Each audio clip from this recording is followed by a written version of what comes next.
My dear family, it is absolutely astonishing. I have just traversed into the world of Douluo and confronted the 6-year-old Tang San with a thunderous demand. Do you know your crimes? His little face turned as pale as a ghost from fright. Armed with a system, I sought to elevate my rapport by first settling accounts with him. A barrage of persuasion brought him to his knees in tears, and he even pledged himself as my disciple, leading to an increase in my favorability rating and unlocking rewards. I can hardly contain my anticipation for what lies ahead. Allow me to share with you the very first thing I did upon my arrival in Douluo. I found myself perched atop a small hill in Holy Spirit Village, facing the 6-year-old Tang San, and I bellowed, "Tang San, do you know your crimes?" To my astonishment, the young lad was momentarily rendered speechless. Just moments before, he had been using the control crane, catching dragon technique against me with a fierce aura reminiscent of a diminutive lord of death. Yet in an instant, fear overtook him, and he stumbled back several steps, his countenance drained of color. Who among you understands? The CPU version of Tang San must be nurtured from a tender age. But let me recount the events from the moment I opened my eyes. Upon awakening, I found myself in the Stardow Forest, surrounded by the eerie ambience of soul beasts, nearly causing my heart to cease.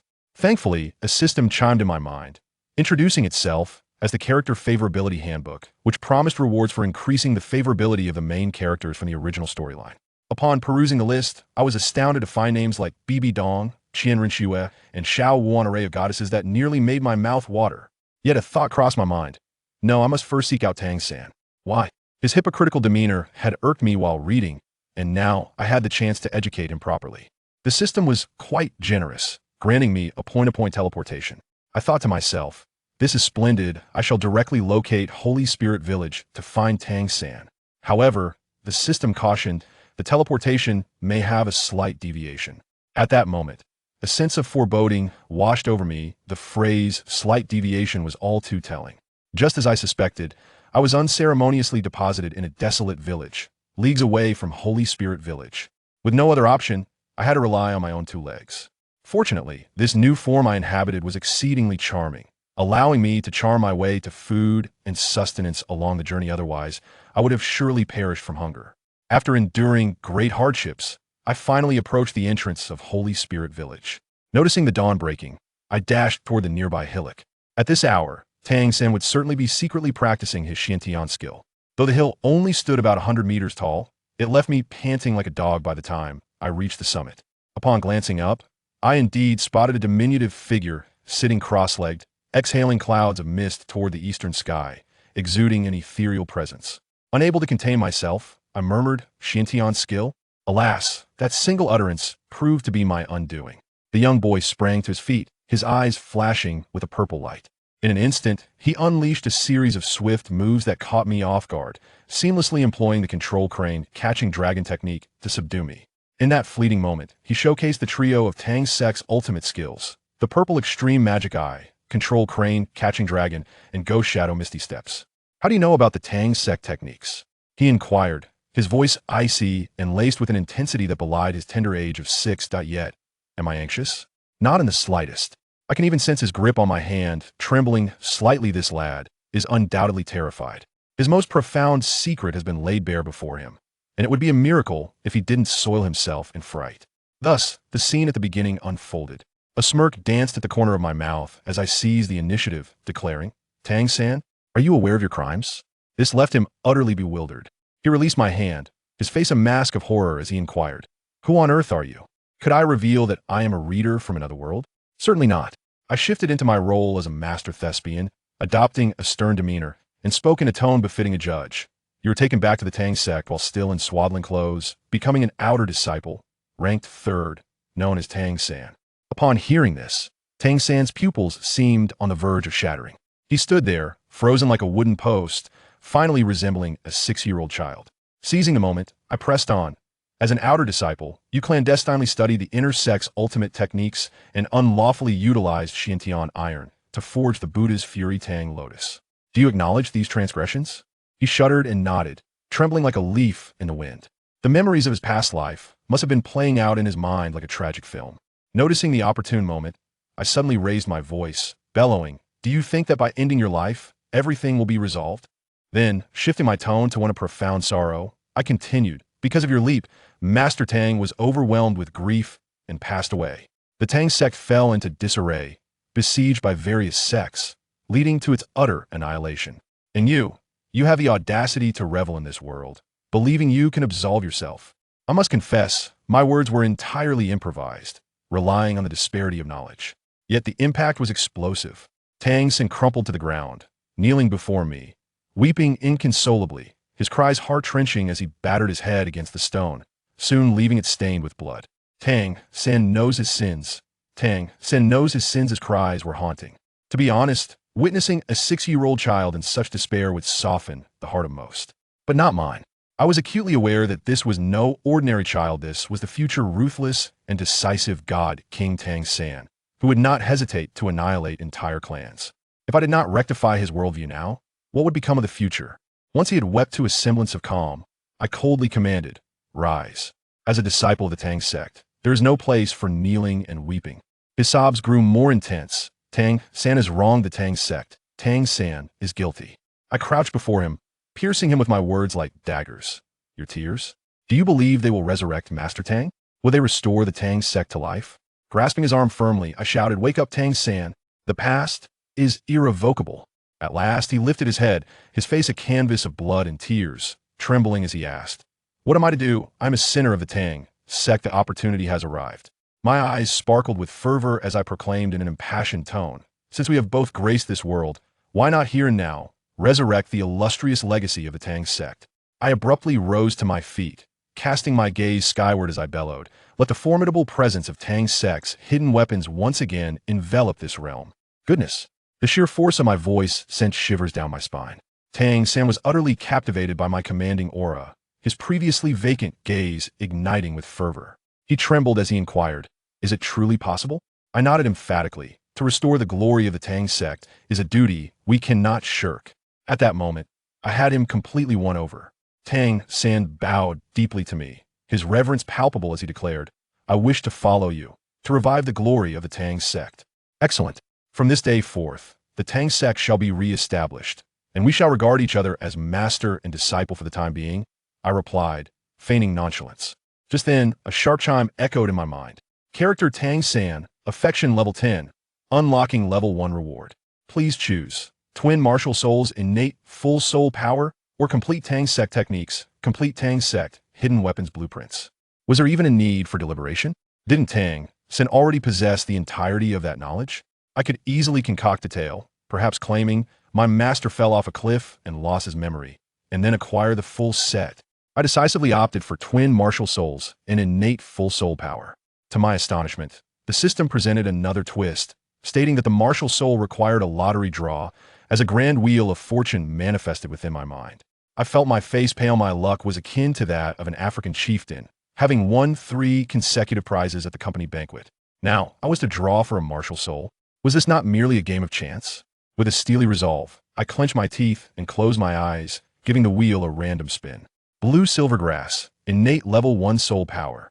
Damn it, I knew it. A surge of inexplicable frustration coursed through me, and with all my might, I forcefully spun the pointer again. This time, I kept my eyes wide open, intently focused on its rotation. The pointer whirled with increasing speed, gradually decelerating. My heartbeat quickened in tandem. As it neared a halt, the system's voice resonated. Element, Innate Full Soul Power. Fuming anxieties dissipated at last. Though I was uncertain of what this element entailed, Innate Full Soul Power was undoubtedly a treasure of the highest caliber. "Master, what's the matter?" Tang San cautiously inquired, noticing my prolonged silence. Snapping back to reality, I observed the bloody wound on his forehead and felt a pang of concern. If Tang were to see this, would he not crush me to a pulp? I quickly adopted a mysterious demeanor. "It's nothing. I was merely reminded of some past events." I then assisted him in rising. Subsequently, I began weaving a tale of my origins. I was originally named Chi Su. After joining the Tang sect, I adopted the surname Tang and lived in seclusion atop the ghostly Encounter Cliff. When the Tang sect was annihilated, I fought until exhaustion and fell from a cliff. Upon hearing this, Tang San was deeply moved, perceiving our bond as one forged in adversity. He immediately attempted to kneel again. I hastily supported him. "The past is best left behind. Let us look forward." Character Tang San, affection level 2. Ah, Another 2 points in the bag that I took the opportunity to continue my deception, claiming that I had traversed through time and space in search of an organization, only to find him practicing the Xintian skill, which led me to his doorstep. Tang San, in turn, candidly revealed that he had arrived as an infant, with only a father to his name. I couldn't help but feel amused. Your father is Tang Hao, your mother is Ayin, and yet you pretend to be an ordinary person in this realm.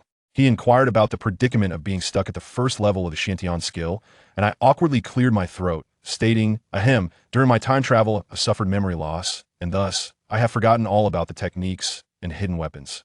Guess what? This lad, Tang San, believed me wholeheartedly and even expressed his gratitude, saying, even if I remember, I shall transcribe a copy for my teacher in the future. The plan worked flawlessly. I hastily diverted the conversation, enlightening him about the world's martial souls and soul master system. He listened with wide-eyed astonishment, his gaze filled with admiration. Just as we were engrossed in discussion, he suddenly slapped his forehead and exclaimed, "Oh dear, I must return and prepare some porridge for father." Inwardly, I chastised Tang Hao for being such a feckless figure, yet I maintained a smile and nodded in agreement. He casually found some herbs to apply to his forehead and then descended the mountain with him. Tang San's home was in a dilapidated state, consisting of 3 earthen houses, with bare walls and scant furnishings. Upon entering, I was greeted by the aroma of porridge mingled with a strong scent of alcohol. A tall man staggered out from the inner room, his face adorned with stubble and his eyes glassy. Was this Tang Hao? I suppressed my urge to mock him, as a single blow from him could be quite detrimental. I interjected before Tang San, claiming to be a vagrant who had heard of a labor shortage in ironworking, with provisions and lodging being all I required. Tang Hao cast a dismissive glance at me and scoffed, "You, a blacksmith?" He casually tossed a forging hammer taller than myself in my direction for me to lift. Was he deliberately trying to humiliate me? I chuckled inwardly, tapping into the soul power I had just acquired, effortlessly lifting the hammer. Tang Hao was taken aback and asked Tang San to give it a try, who successfully lifted it using his Xuan Tian skill. Tang Hao's gaze shifted between us, filled with complexity, muttering, "Could my vendetta truly rely on children to fulfill it?" I caught every word, rolling my eyes internally. Dream on. The Spirit Hall is destined to triumph. I am an ardent supporter of Bibi Dong and Qianren Xue. Thus, I successfully settled into Tang San's household. 3 days later, the village chief, Old Jack, arrived to inform us of the soul awakening ceremony. I contemplated the implications of revealing our dual martial souls. Surely, the Spirit Hall would claim us as their chosen. However, the secrets involved could lead to complications. Moreover, having endured the grind of 0, 7, and 996 existence in my past life, I had no desire to serve anyone again. Thus, I resolved to bide my time, follow Tang San's narrative, and perhaps cultivate the affections of the local maidens. Old Jack truly cared for Tang San, showering him with warmth and concern. Observing Tang San's expression of entitlement, I patted his shoulder and casually remarked, "A drop of kindness deserves a fountain of gratitude." Tang San froze, taken aback, and then bowed deeply to Old Jack's departing figure. Character, Tang San, affection level 2. Not bad. This child is teachable. 3 days later, at the Spirit Hall, the legendary tool master, Master Su Yuntao, arrived. The first 7 children awakened their martial souls, all of which were mere farming tools, devoid of any soul power. Finally, it was Tang San's turn. As Su Yuntao infused soul power, the array blazed with golden light. His eyes sparkled, anticipating a remarkable revelation.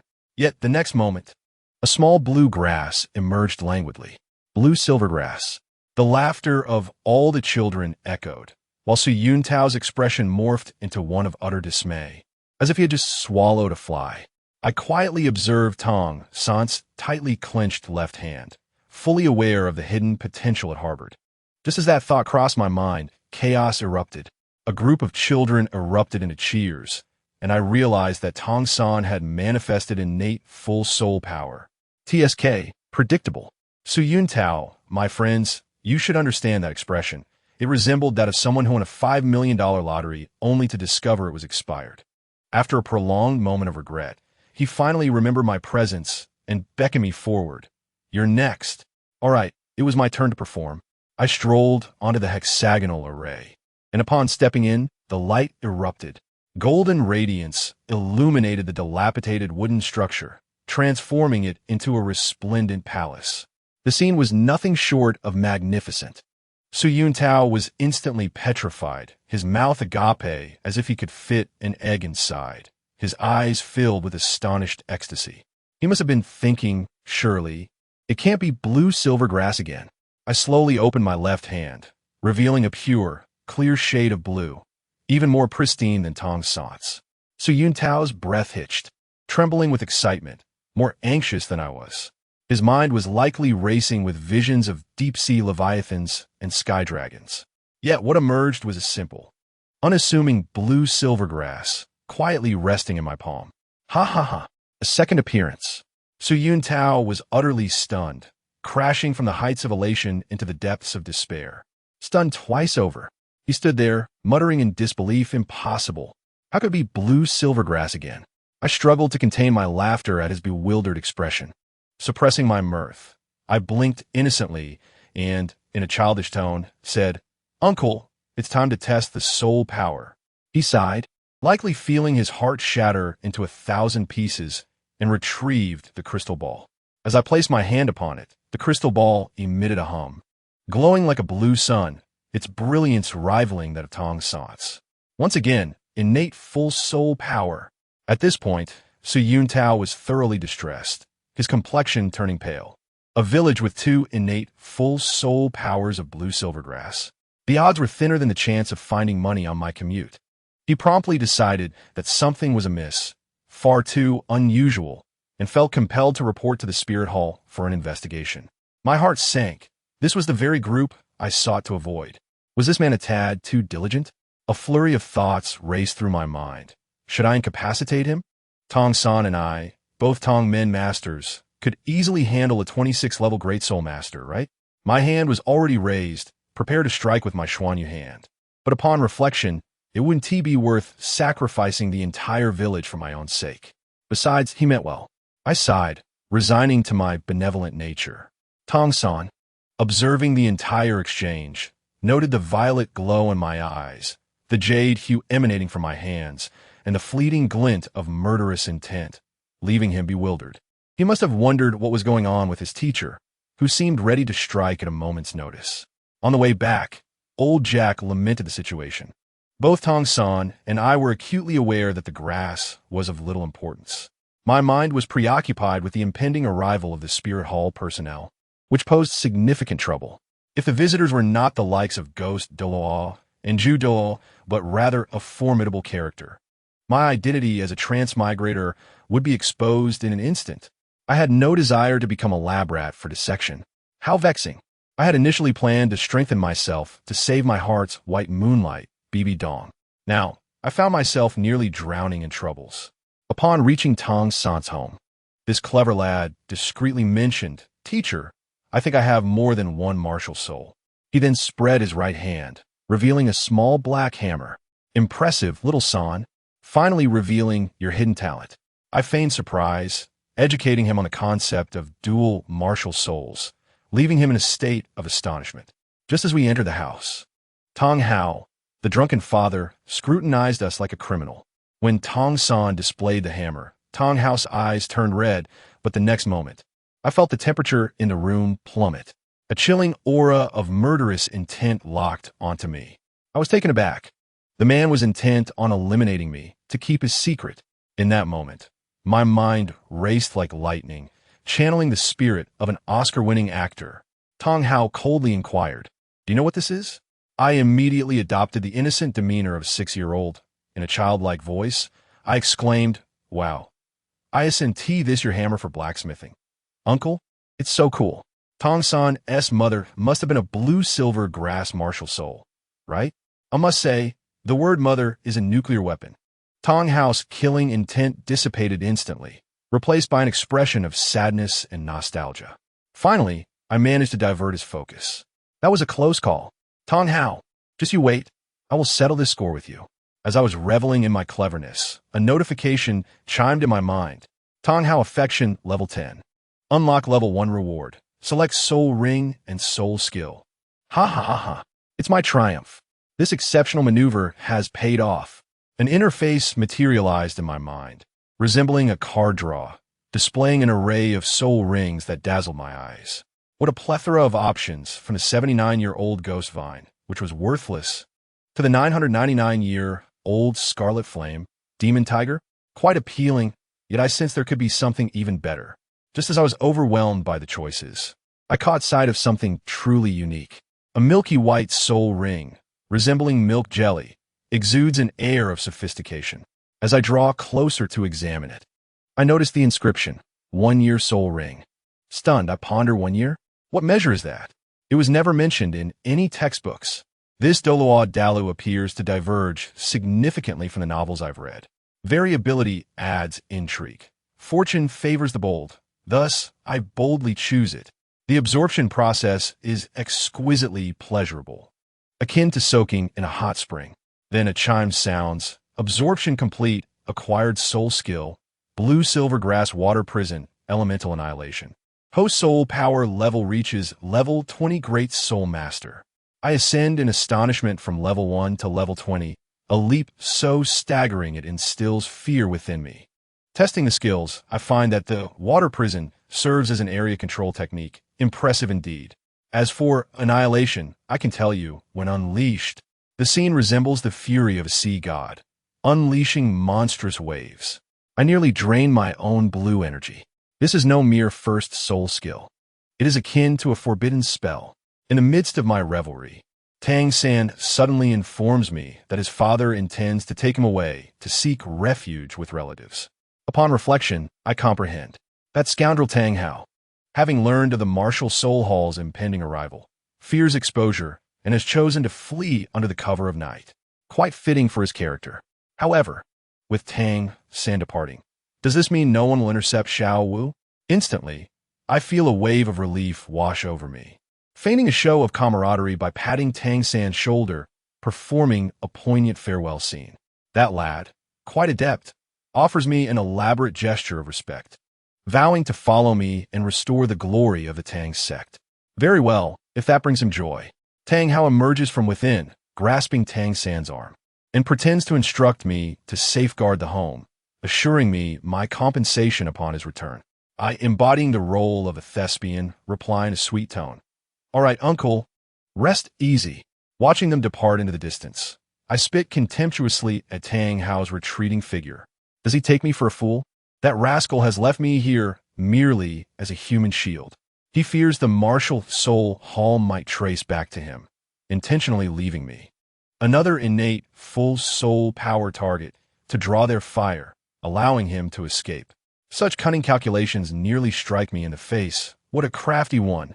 Yet, what can I do? After all, he's a titled Douluo. If I dare utter a word of protest, he could easily obliterate me, resulting in my freshly opened account being wiped clean. I shall remember this debt. Tang Hao. 30 years of ups and downs. I shall reclaim every last bit with interest. As I ponder my future plans, the scene shifts to the martial soul city, where grand dramas unfold within the hall of the Pope. I must say, the atmosphere within that hall is dreadfully oppressive, with a man seated upon the throne and a woman standing beside him. The man is none other than the current Pope, Qiang Sunji, an old and decrepit figure, while the woman beside him, oh dear family, is none other than my future wife, Bibi Dong. At this moment, Bibi Dong radiates an otherworldly beauty, yet an aura of chilling detachment surrounds her. Bowing her head, no one perceives the murderous intent simmering in her eyes. She respectfully reports to Qiang Sunji that 2 innate full soul power waste martial souls have been discovered in Shunhan village, inquiring whether to send someone to investigate. Qiang Sunji, upon hearing this, begins to plot. Having suffered severe injuries at the hands of Tang Hao, his power diminished. Bibi Dong, his prodigious disciple, is becoming increasingly difficult to control, causing a rift within the martial soul hall. Seizing this chance, he plans to send Bibi Dong away, allowing him to orchestrate a purge in martial soul city and reclaim his authority. With a wave of his hand, he declares, Donga, this matter is yours to handle. Take Ghost Douluo with you to investigate. Bibi Dong accepts the command and departs. The moment she exits the grand hall, her demeanor shifts, radiating a fierce intensity akin to that of a queen. She is well aware of Qiang Sunji's ulterior motives, yet recognizes this as her opportunity. Eager to connect with her external subordinates, this is the perfect moment. Casting a final glance at the opulent Pope's hall, she vows, Qiang Sunji, upon my return, your demise shall be imminent. Meanwhile, I remain seated at the dilapidated blacksmith shop in Shenghun village, nearly becoming a stone of longing. The efficiency of the martial soul hall is truly abstract. I am on the verge of slumber due to the prolonged wait. As dusk approaches, just as I prepare to rise and return home, a voice as melodious as a celestial choir calls out, "Is this Chi-so, my child?" A jolt courses through me as I turn abruptly. Goodness, I must tell you, I was struck by an overwhelming wave of beauty. Before me stands a sister. So breathtakingly lovely, she seems to defy reason. Her skin is as white as snow, her eyes twinkling like stars, and when she smiles, it feels as if the entire world brightens. My mind goes blank, and I instinctively utter, "Hello, beautiful sister." You won't believe it. She finds my words amusing, her laughter ringing like silver bells. The system promptly indicates Bibi Dong's favorability level is now at 3. Wait a moment. Bibi Dong. I'm momentarily frozen in disbelief. The sister before me, radiant and warm, is destined to become the decisive and ruthless female pope. Bibi Dong? The contrast is staggering. She approaches, crouches down, and gently ruffles my hair, her smile warm and inviting. Are you called Chi-so? I am Bibi Dong. At that moment, a singular thought fills my mind. I must cling to this powerful figure. In an impulsive surge, I leap forward and embrace her waist, using my most innocent voice to inquire, "Sister, what brings you to me?" She is taken aback by my boldness, torn between pushing me away and fearing for my safety, ultimately allowing me to hold on. Leaning in, she whispers to me to reveal my martial soul, her warm breath sending shivers down my spine. I quickly release her and obediently display my blue silver grass, of course, concealing the soul ring. She examines it closely, puzzled, wondering how a waste martial soul could possess innate full soul power. She then inquires about another child's whereabouts. Following Tang Hao's script, I respond, his father took him to visit relatives. Bibi Dong, being the future pope, possesses a quick intellect. Her brow furrows as she connects the dots. A surname of Tang, blue silvergrass, fleeing upon the martial soul hall's arrival. In an instant, she realizes I am Tang Hao's son. Her gaze towards me shifts dramatically. She comprehends that this is far from a mere waste martial soul. It is the blue-silver emperor. It could even be a twin martial soul. She bursts into laughter, her joy palpable. I assure you, she has discovered a weapon capable of striking down Qiang Sunji. If news of Tang Hao spreads, can Qiang Sunji continue to sleep soundly? Won't they be at each other's throats? Bibi Dong's favorability level rises to 3 once more, and the system alerts me again. Her spirits buoyed. She finds me increasingly endearing. Alas, after a thorough examination, she concludes that my martial soul is indeed the most ordinary blue-silver grass, and with a sigh, she deems my talent insufficient, believing that bringing me to the martial soul hall would only lead to my detriment. She tenderly caresses my head before turning to leave. I realize this cannot be allowed. I have yet to fully embrace this ally. In a moment of impulsiveness, I rush forward and hug her from behind, calling out in my sweetest voice, "Sister." She turns around, her expression softening as she gently asks what is the matter. I gaze up at her with the purest sincerity, enunciating each word, "Sister. Please remember to be happy every day." Family, who can comprehend? This single sentence shatters her defenses. Tears stream down her face as she sobs uncontrollably. Everyone has urged her to grow stronger, to become a saint, to ascend to the papacy, yet no one has ever told her to simply be happy. I am momentarily bewildered. My intent was merely to enhance my favorability, yet I have inadvertently brought the future pope to tears. Witnessing her sorrow, my heart aches in sympathy. I gently pat her back, earnestly assuring her, "Sister, there is no need to be sad. I am here." Upon hearing my words, she suddenly breaks into a smile, pinching my cheek as she remarks, "There are many wicked individuals surrounding me, and your presence is of little consequence. I can indeed grow stronger." With a resolute pat on my chest, I declared as if taking an oath, "Once I become a formidable individual, I shall come to marry my sister, and no wicked person shall ever dare to bully her." She was momentarily taken aback, then burst into laughter and tears, extending her pinky to me for a promise. "Let us make a pact, then. When you become a truly remarkable person, you must come to marry me." "Absolutely," I replied, my smile broadening until my teeth were nearly obscured. In the end, she gently kissed my cheek like a dragonfly touching water, her face instantly flushed, and with a lingering phrase, "I'll be waiting for you," she turned and hurried away. I stood there, stunned, with my mind buzzing as if overwhelmed by system notifications. BB Dong's favorability level increased by 20, unlocking first and second tier rewards. However, at that moment, I was hardly focused on the rewards. My thoughts were consumed by her last shy and enchanting smile. I vowed to never forget this promise for the rest of my life. "You Xiaojiang, Qin Xuanji, you all better be prepared." Returning to my senses, I hastily calmed myself to examine the rewards. To my astonishment, the first tier reward was the Encyclopedia of Douluo Continent, encompassing everything from soul beasts to martial souls and locations. Upon opening it, I saw the entries for Dragon God, Silver Dragon King, and Emperor Tian. Wait, how did these settings come out so early?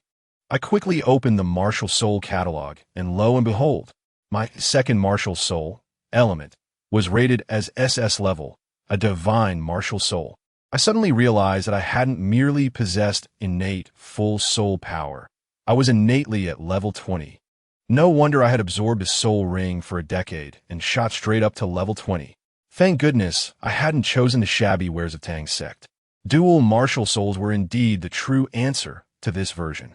I must say, the rewards bestowed by this system were nothing short of a timely blessing. No, it was as if a military arsenal had been airdropped directly into my hands. Unlocking first-tier favorability granted me access to a complete catalog. I hastily flipped through it, and to my delight, it resembled the official strategy guide for Douluo Continent.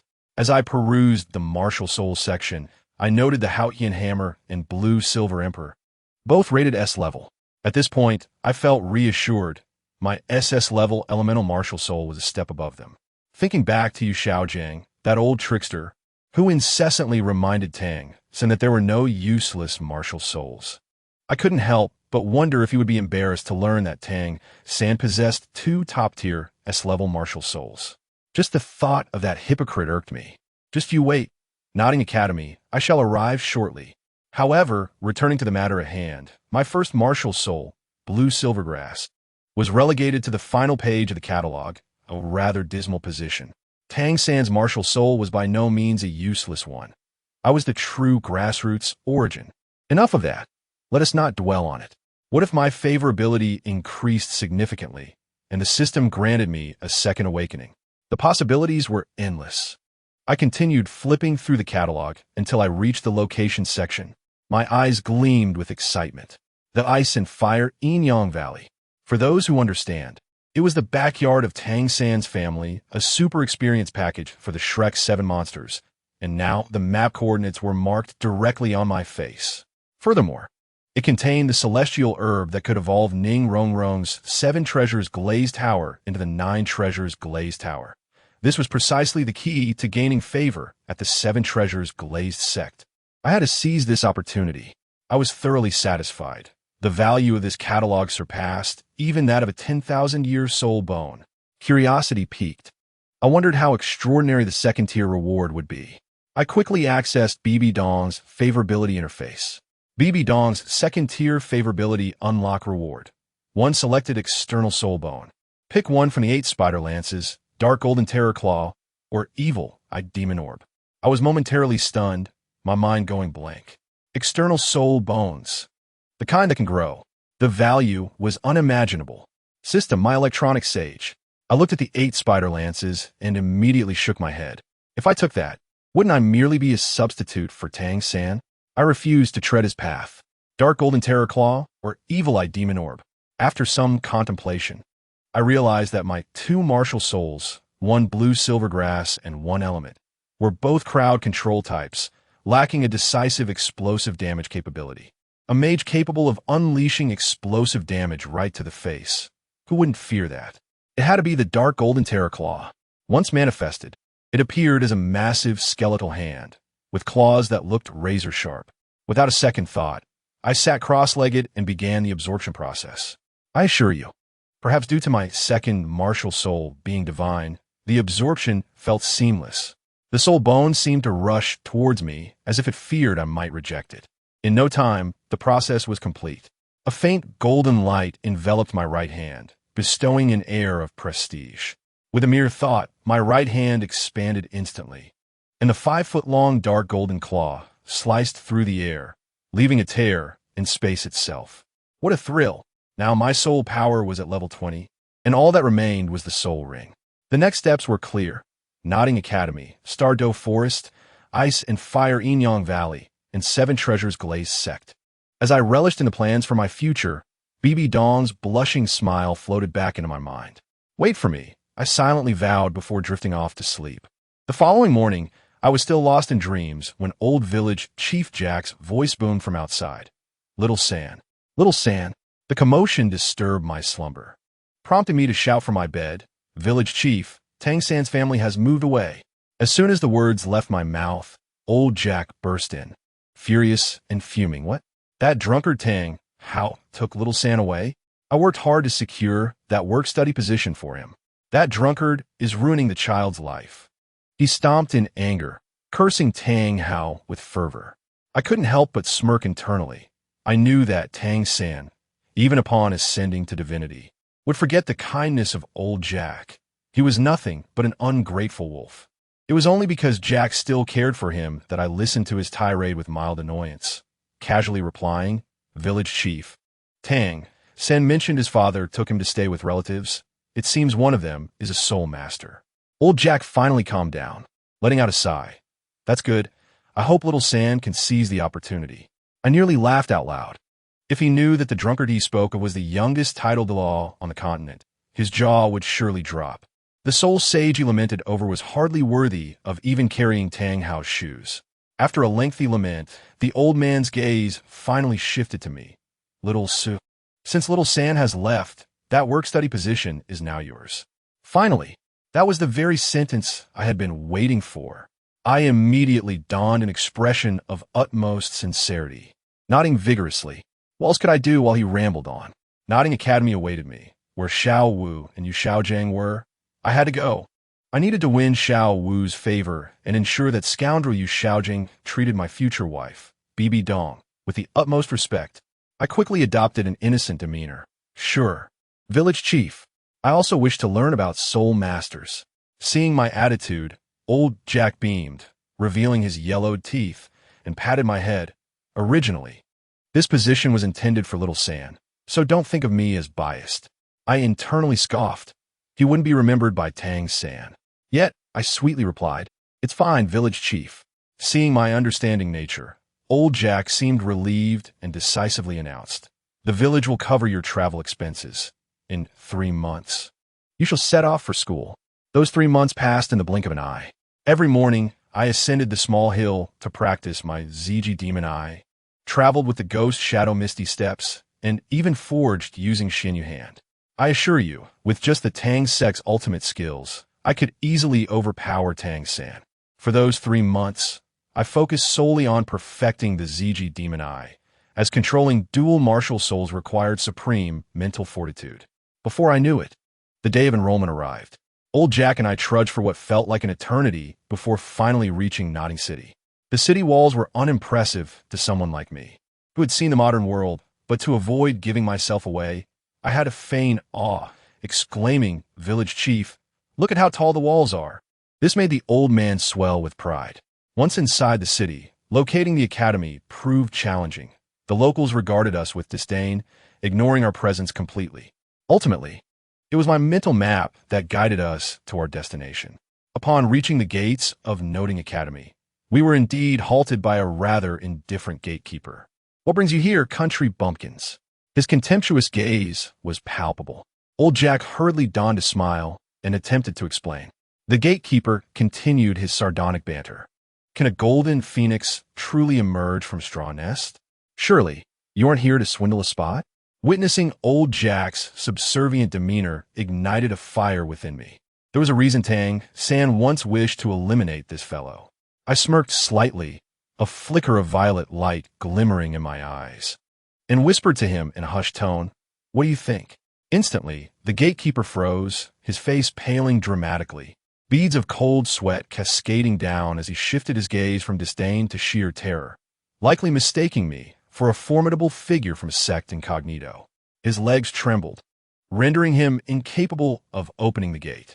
I then reverted to a sweet, innocent tone, cheerfully stating, "Please let us in. Our journey here was not easy."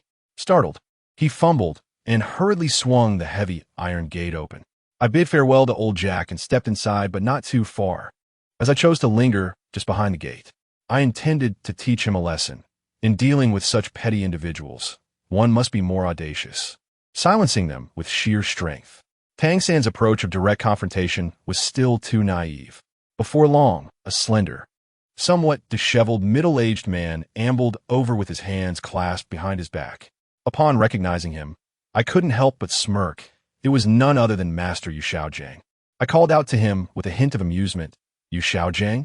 He paused, likely taken aback by the rarity of someone addressing him by his full name. Turning towards me, he wore a puzzled expression. "Did you call me?" I raised an eyebrow, exuding arrogance. Indeed, it was I. With a furrowed brow, he approached me. I tossed him my work-study certificate and plopped down on the adjacent flower bed, crossing my legs, ready to observe the spectacle.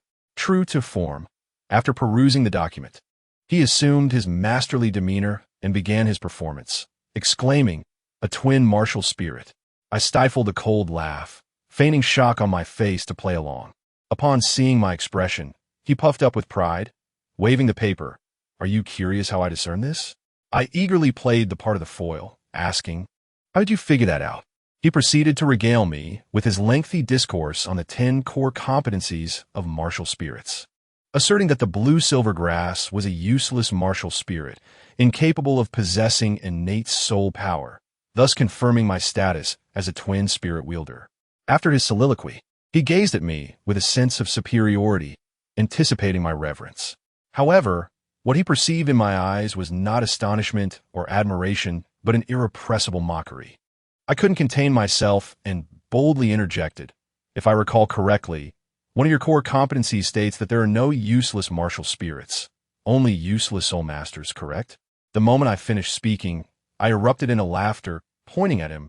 "So, who exactly are you calling useless? If there are no useless martial spirits, why are you, at your age, still merely a great soul master while others achieve the rank of title Douluo? Is it not because you Xiaojiang, are the embodiment of a complete waste?" That statement was the final straw for him. He immediately crumbled, collapsing to the ground, clutching his head and rolling about, weeping inconsolably. The sight of a middle-aged man writhing on the ground at the entrance of Noting Academy was nothing short of absurd. A performance worthy of the most outrageous art of 2025. A crowd quickly gathered, observing with the same intrigue as one would a circus act. Some audacious students even pointed and laughed. "Look at our master practicing his frog technique on the ground." The atmosphere was saturated with laughter, rising in waves. Of course, a few kind-hearted girls murmured about how pitiable the master appeared and whether someone should fetch a teacher. As for me, I remained quietly seated by the flower bed, chin resting on my hand as if watching a show. Do not mistake my demeanor for cold-heartedness. This was merely a case of karma. When he betrayed Bai Dong, he should have anticipated this day. He was merely paying a preemptive interest. As the crowd grew larger, someone finally took it upon themselves to intervene, rushing off to fetch assistance. During this time, I waved at the onlookers, greeting them cheerfully. "Hello, brothers and sisters."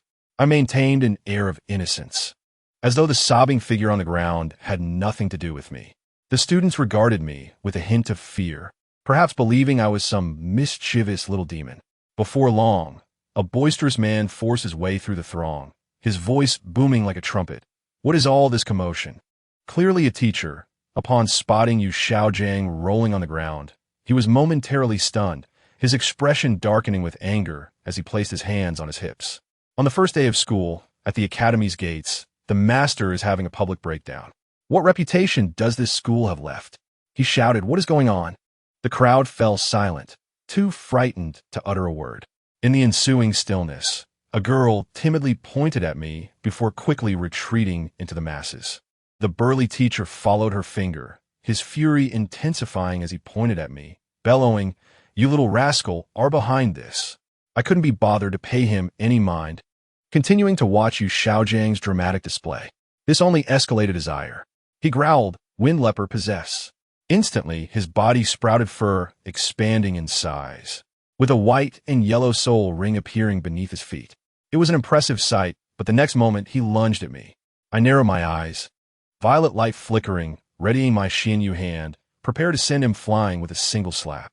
I assure you, engaging with such a minor figure without utilizing my martial spirit would be a loss on my part.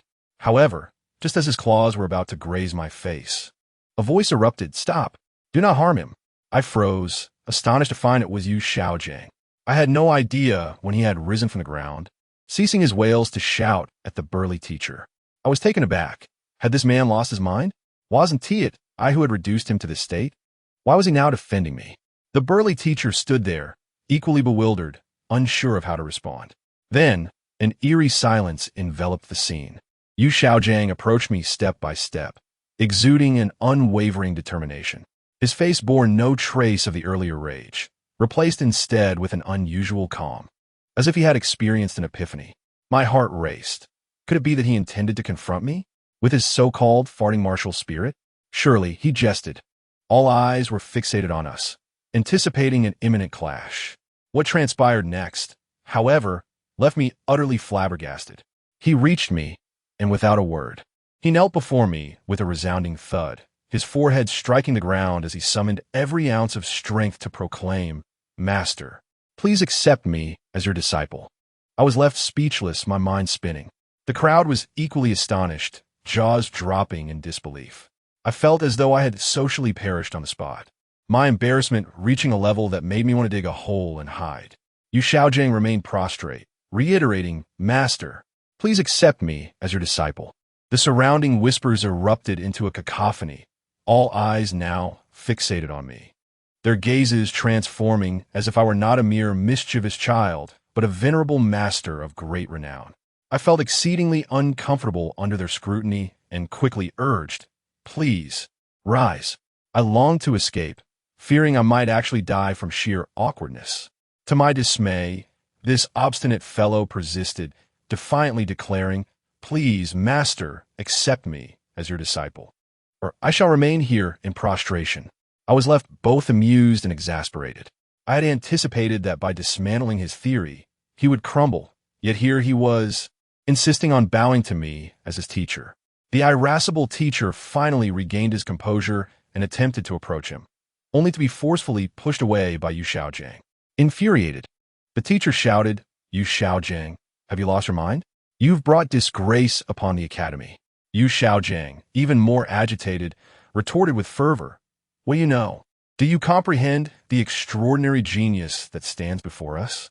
He then turned, his expression fierce as he surveyed the surrounding crowd, bellowing, "You mere mortals will never understand. You shall never grasp the magnificence of the 10 core competencies theory of martial souls. Although it currently bears flaws, this master before us is the final piece of its puzzle." As he spoke, he suddenly erupted into a maniacal laughter, exclaiming, "One day, every soul master will remember my theory. At that time, the names of this master and I shall be eternally etched in history." Watching him, I felt a twinge of pity. It was as if the spirit of the eccentric scholar had possessed him, fixating on his obsession. Reluctantly, in an effort to silence him and prevent further social embarrassment, I gestured dismissively, all right, you may rise. I accept you." Upon hearing this, he was overjoyed, immediately bowing 3 times with great fervor. "Enough already." I expressed my disdain, yet he stubbornly declared, "Once a teacher, forever a father." At this proclamation, I could not suppress my laughter. How unexpected it was to assume such a paternal role. Nevertheless, seeing his earnestness, I decided to overlook it. The irate teacher, witnessing the spectacle, felt his mind racing.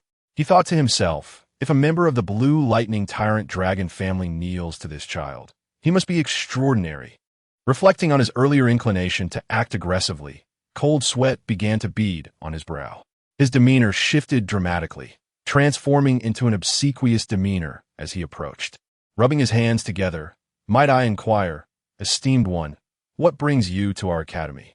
The surrounding students began to speculate fervently, whispering, he must be a prodigy from the Spirit Hall. No, I believe he is a youthful genius experiencing life anew. The imaginative capabilities of these children were truly remarkable. They should consider writing novels. I had no time to engage in idle chatter with the teacher and directly tossed the enrollment certificate from the Spirit Hall to him. Upon examining it, his smile instantly froze, and his expression became gravely serious. I could only guess what he was imagining. The way he looked at me was akin to how one might regard their ancestors. I surmised he must be thinking, the Spirit Hall certificate possessing innate soul power. Yet this individual is so impressive, it must be a forgery. To orchestrate a false certificate beneath the true emblem of the Spirit Hall. This person must at least be a high-ranking bishop. What a blunder! I almost offended a major figure from the Spirit Hall. Realizing this, he began to tremble. He returned the certificate to me, bowing deeply, esteemed one, please this way. I was perplexed. Why was he suddenly addressing me as esteemed one? You are here to report, correct? This way, please. He forced a sycophantic smile and led the way. Thus, an extraordinarily peculiar scene unfolded at New Oding Academy. I, a mere 6-year-old child, confidently strode down a cleared path, flanked by a fawning burly teacher and the solemn Yu Shaojing, resembling bodyguards. The spectacle was reminiscent of an emperor on parade. Before departing, the burly teacher turned to the crowd, bellowing, no one is to speak of today's events or face immediate expulsion. Upon arriving at the administrative office, the burly teacher exchanged furtive glances with another elderly instructor, and together they grinned at me like blooming chrysanthemums, sending chills down my spine. I hastily completed the necessary paperwork and expressed my desire to proceed to the dormitory, which they eagerly offered to escort me to, but I firmly declined. Remaining any longer would likely make me nauseous. As I exited, Yu Shaojing leaned in and said, Teacher, it is best to steer clear of those sycophantic individuals. I couldn't help but chuckle, looking up at him. Then whom do you suggest I associate with? He replied earnestly, you should seek out like-minded individuals, together authoring works that will change the continent. I beckoned him to crouch, ruffled his hair, and began to weave grand visions. My dear disciple, if you follow me, one day your name will resonate throughout the continent. His eyes sparkled with excitement, and he nearly knelt again, but I swiftly stopped him. Truly, it was amusing. Rise and lead me to the student dormitory.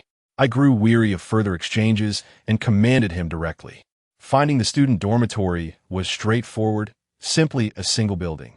The work-study students resided in the 7th dormitory on the lowest floor with the most basic conditions. Upon reaching the entrance, I quickly dismissed Yu Shaojing. If he lingered, he would surely inundate me with theories all night long. As I pushed the door open, I was taken aback. The room was expansive, about 300 square feet, furnished with a dozen beds, and several children were bustling about. I knocked on the door, and a rather sturdy-looking boy approached, towering over me with a provocative demeanor. New arrival? I sighed, contemplating the cliched scenario before me. What is it to me? I replied, I am Wang Sheng, the martial soul battle tiger, the boss here. And you are? He arrogantly boasted. I did not respond to his question. Instead, I solemnly informed him, from this moment forth, I am the boss here.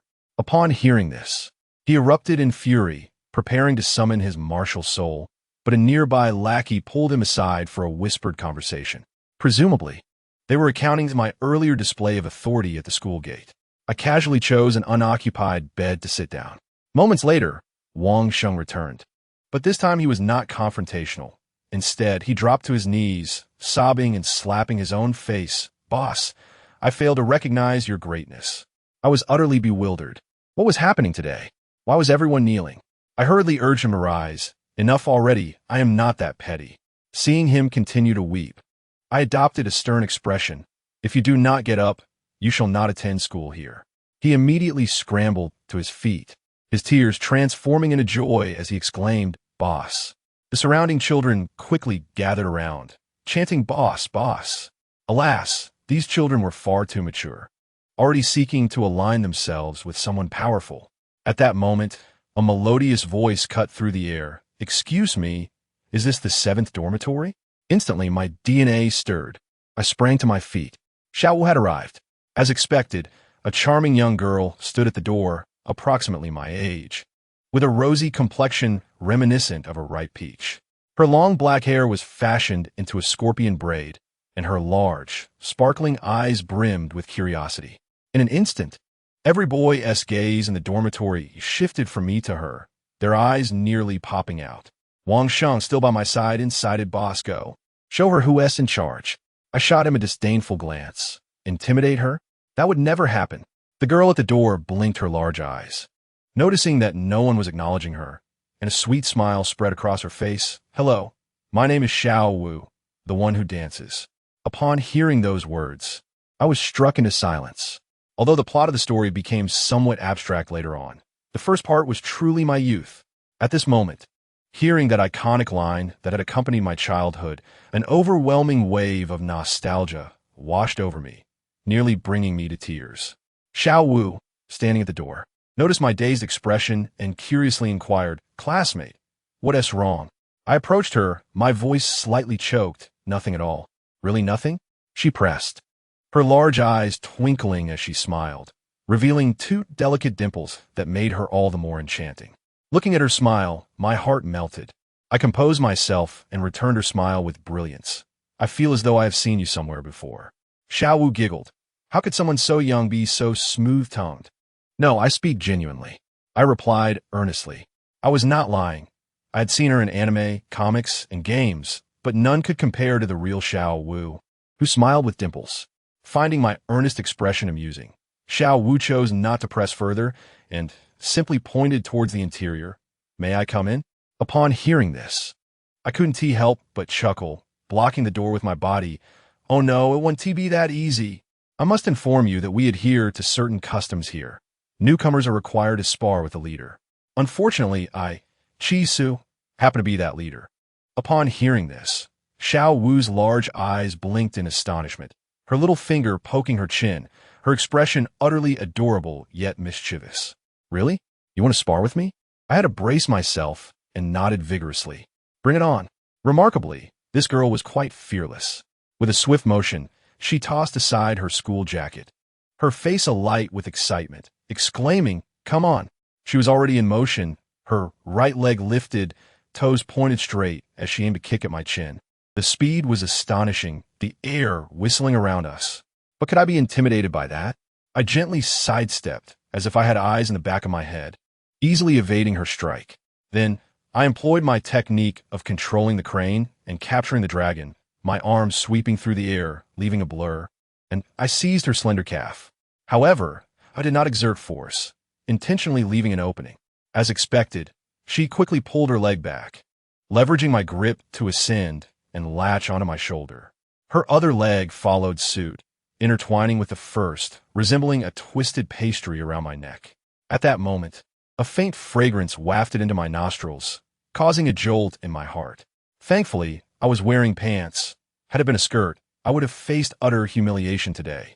Xiao Wu giggled, leaning back as she supported herself with her hands on the ground, her legs coiling like springs, attempting to toss me off with a graceful move. I could barely contain my laughter. "Sister, this is precisely what I was waiting for." Just as she exerted force at her waist, preparing for a shoulder throw, I suddenly sank my shoulder and countered her move. Caught off guard, we crashed to the ground with a thud. This maneuver could only be described as textbook perfection. In midair, I had already adjusted my posture, using the Xintian technique to forcefully shift my center of gravity. I landed first, my back hitting the ground with a thud, allowing her to land safely atop me. Although my physical prowess rivaled that of a soul king, the impact still elicited a muffled groan from me. The position was now quite peculiar. I lay on the ground, cradling a soft young lady in my arms. Xiao Wu's face flushed crimson, resembling a ripe apple, as she hurriedly struggled to extricate herself from my embrace. Yet, she had barely stood up when she squatted back down, worry etched on her face. "Are you all right? Are you okay?" Her expression conveyed a mix of guilt and self-reproach. It seemed she had intended to throw me, but ended up being protected by me. The way she looked at me changed, as if she began to believe my earlier claim of having seen her before was not merely a pickup line. I lay there, grinning through gritted teeth. "I'm fine." The more I insisted I was all right, the more she worried, thinking I was putting on a brave front. Without hesitation, she pulled me up from the ground and insisted on helping me to the bed. The other students watched with wide eyes, their envious glances suggesting that the leader had already won the heart of the campus beauty on the very first day of school. Seeing her concern for me, I decided to play along, reclining on the bed and feigning weakness. Witnessing her mixture of shyness and guilt, I felt a surge of satisfaction. However, I was no fool. I knew this girl was essentially a 10,000-year-old rabbit, her psychological age surpassing mine. Noticing her restlessness, I could no longer persist in my charade. It was time to reveal the truth. I sprang up, making a silly face at her. "Just kidding, I'm perfectly fine." Upon seeing me lively and animated, Xiao Wu immediately understood, her expression turning to one of annoyance as she shot me a disapproving glance. Her leg crossed in front of me, the threat unmistakable. I quickly returned a cheeky grin and stuck out my tongue. "Just teasing. If you do that again, I'll beat you," she playfully admonished, though her foot merely tapped me lightly. I raised my hands in surrender. "I won't do it again." At this, the entire dormitory erupted in laughter. Thus, with Xiao Wu and me as the two formidable figures of Building 7, the other students would undoubtedly walk with newfound confidence. After the commotion subsided, Xiao Wu stood before my bed, her gaze fixed intently upon me. I felt a little unnerved under her scrutiny and chuckled. "Is there something on your mind?" She replied with a curious tone. "Earlier, you were clearly locked in by me, yet you still managed to exert force. What level is your soul power?" I found myself momentarily entranced by her innocent yet eager expression. "What are you thinking? Hurry up and answer," she urged, her cheeks puffing out adorably, reminiscent of a little hamster. With a sudden surge of impulse, I jumped up and stepped closer to her, our faces nearly touching, close enough to feel each other's breath. Xiao Wu's face turned an even deeper shade of crimson, and she instinctively retreated until she bumped into another bed.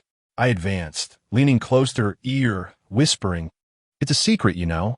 We all have secrets, don't we?" My warm breath tickled her ear, causing her to push me away, feigning calmness as she pouted. "If you won't say it, then don't say it." I laughed heartily like a mischievous child who had just pulled a prank. "You tell me one of your secrets, and I will share mine." Her eyebrows arched. She opened her mouth to speak, but hesitated, ultimately falling silent. My heart raced with concern. "Please don't reveal that you're a soul beast. I can't protect you if you do." Just then, a teacher in his 30s peeked into the room, asking, "Is Lord Qi Su here?" My heart sank as I realized the potential trouble. I stood and walked to the door, all eyes in the dormitory focused on me. A mixture of respect and wariness. Only Xiao Wu had a complex expression, quietly asking Wang Sheng beside her, "Why do they call him Lord?" Wang Sheng, in a hushed tone, replied, "I have no idea. Some rich young master is here for an experience, and the whole academy is buzzing about a new student with an extraordinary background. The teachers bow and scrape when they see him." Upon hearing this, my heart plummeted further. Looking back at Xiao Wu, I noticed her head bowed, her expression noticeably altered. I replied to the teacher with irritation, "That's me. What do you need?" The teacher, with an obsequious demeanor, handed me a blanket. "Lord, this is your bedding. The master said you were here for an experience, so it will be according to the standards of the student workers." His exaggerated expressions seemed to say, "Don't worry. We understand." As I glanced at the rough blanket, a mix of amusement and irritation washed over me. "You Xiaojiang, you truly have a wild imagination. I've been roughing it for days. Do you truly think I'm some kind of noble?" Nevertheless, I accepted it, as it was at least cleaner than the tattered, filthy bedding of others. "All right, you may leave." I waved him away, and he nodded eagerly, departing. Turning back, I spotted Xiao Wu glancing at her belongings, her expression frozen in realization. She hadn't brought any bedding. Her gaze fell upon the new blanket in my possession, filled with embarrassment as she hesitated to speak. Considering the teacher's earlier address of Lord, she likely viewed me as one of those powerful figures who had caused her family's downfall. I internally cursed the meddlesome teacher. My goodwill had likely plummeted, if not turned negative. I waved the blanket. You don't have one? We could share. Xiao Wu scoffed, turning her head away. I thought to myself, this is it. That Lord title has certainly caused trouble. She must believe I am affiliated with the Wuhuan Palace. I had no choice but to approach her from the other side, continuing to wave the blanket. It's quite large. Are you sure you don't want to share? She scoffed again, turning away once more. Sighing, I resorted to my trump card. All right. Wang Sheng. Can any of you lend her your blanket? Wang Sheng, ever sincere, immediately offered. Sister Xiao Wu, use mine. I glanced at the tattered, filthy blanket he held. Xiao Wu's expression soured at the sight, her cleanliness obsession triggered. Finally unable to contain herself, she turned towards me and muttered in a voice barely above a whisper, "Bring the bedding over." I heard her clearly, yet chose to tease her further. What did you say? Speak up, I can't hear you. She was so infuriated that she raised her foot and kicked me, snatching the bedding and finding an empty bed to set up. I chuckled to myself and followed her, pushing another bed next to hers to create a large bed. Once I spread the blanket, it covered most of both beds. Xiao Wu placed her hands on her hips. Glaring at me, what are you doing? I shrugged my shoulders confidently, covering up together. Otherwise, if you've taken my blanket, what will I cover with? She was momentarily taken aback, unable to refute my point. After all, the blanket was mine. She couldn't just snatch it and expect me to cover with that filthy one. After pondering for a moment, she shifted inward, placing her bundle in the gap between the two beds, declaring, "This is the boundary. If you dare to cross it, don't blame me for being rude." I raised my hands in surrender and then swiftly took her bundle away, thinking we are just children. Why bother quibbling over such things? Seeing her expression of indignation mixed with acceptance, my heart blossomed with joy. Just as we settled in, Wang Sheng announced, "Boss, Sister Xiao Wu, it's time for lunch." Upon hearing the word food, Xiao Wu's eyes sparkled. Oh, great. What delicious food are we having? Wang Sheng and the others wore wry smiles. What good food can we working students have? Just a casual bite at the canteen. The light in Xiao Wu's eyes instantly dimmed, as she remembered that in the human world, meals cost money, and she was broke. Seeing her pitiful expression, I waved my hand with me around. You can eat whatever you want. Really? Can I eat whatever I want? She was so excited that she jumped up from the bed. I patted her head. Am I the kind to deceive you? She no longer minded my pat on her head. After all, when it comes to food, nothing else matters. Our group of 11 marched towards the canteen with great enthusiasm. However, just as we reached the entrance, a sarcastic voice echoed from the stairs. Oh, aren't those the poor folks from Wang Sheng's group? A senior, looking rather presentable, wore an expression of disdain that made one want to punch him. He pointed at Wang Sheng and sneered, "Poor souls. Do you want to go upstairs for a meal? Call me Dad, and I might treat you." As soon as he finished, Xiao Wu's temper flared up, and she snapped, "What are you even worth? What is so great about the second floor?" I quickly leaned in to whisper in her ear, "The second floor is for ordering separately. We truly can't afford it." She glared at me, puffing her cheeks in anger. I flashed her a mysterious smile. "We may not afford it, but someone is treating us." The senior, taken aback by Xiao Wu's rebuke, shifted his attention to her, and his eyes lit up upon seeing the pretty girl. However, he waved his hand, preparing to head upstairs. "Forget it. I'm in a good mood today, so I'll let you off." Xiao Wu couldn't stand this humiliation and was about to chase after him. I quickly blocked her, offering a bright smile. "Let me handle this." She paused, mumbling, "Teach them a lesson." "All right, Sister Xiao Wu." I made a face at her, leaving her momentarily stunned. I turned around, arching my eyebrows at the group on the stairs. "Did I let you go?" The leading senior exploded, slamming the railing. "Who shouted?" I coldly replied, "I did." "Is there a problem?" Upon realizing I was merely a 6 or 7-year-old child, he scoffed disdainfully. "You little brat. Do you think I won't dare to touch you because of your age? Try it." I shot back. He was unaccustomed to such defiance and was about to rush down when one of his lackeys grabbed him, stammering, "Boss, I think that's the kid from this morning. The senior froze on the stairs, gulping nervously, and when he looked at me again, his gaze had completely changed. I maintained my indifferent expression, as if observing a dead dog. It's him. It's him. The lackey exclaimed in terror. Now, all eyes in the canteen turned towards us, and whispers erupted among the students downstairs, their expressions filled with anticipation. Xiaowu lowered her head, seemingly lost in thought. Why so silent? I continued to provoke him with an arrogant tone. The senior's legs turned to jelly, and he didn't dare to breathe. After all, someone who could make the teachers bow and scrape and had ties to the Wuhuan Hall was not someone to be trifled with, even if his father came. He would have to kneel. I beckoned him with a smile that was particularly bright, come down and apologize one by one. Trembling, the senior walked towards me, kneeling with a thud and slapping himself hard. I was wrong, I was wrong. His cries were heart-wrenching. Goodness, another one who loves to kowtow. I patted Xiaowu, who was still pondering. How's that? Satisfying? She jumped at my touch, glaring at me indignantly. I remained unperturbed, gently asking, Are you satisfied now? She appeared momentarily stunned. Are you angry? What would I be angry about? I replied, bewildered. After a brief pause, she said, I'm satisfied. I nodded contentedly and turned to the kneeling senior. Did you not say we can't afford the second floor? He trembled even more, slapping himself again. I was just being careless. I was just being careless. I waved my hand. You didn't say anything wrong. We truly can't afford it. I just wanted to hit you hard.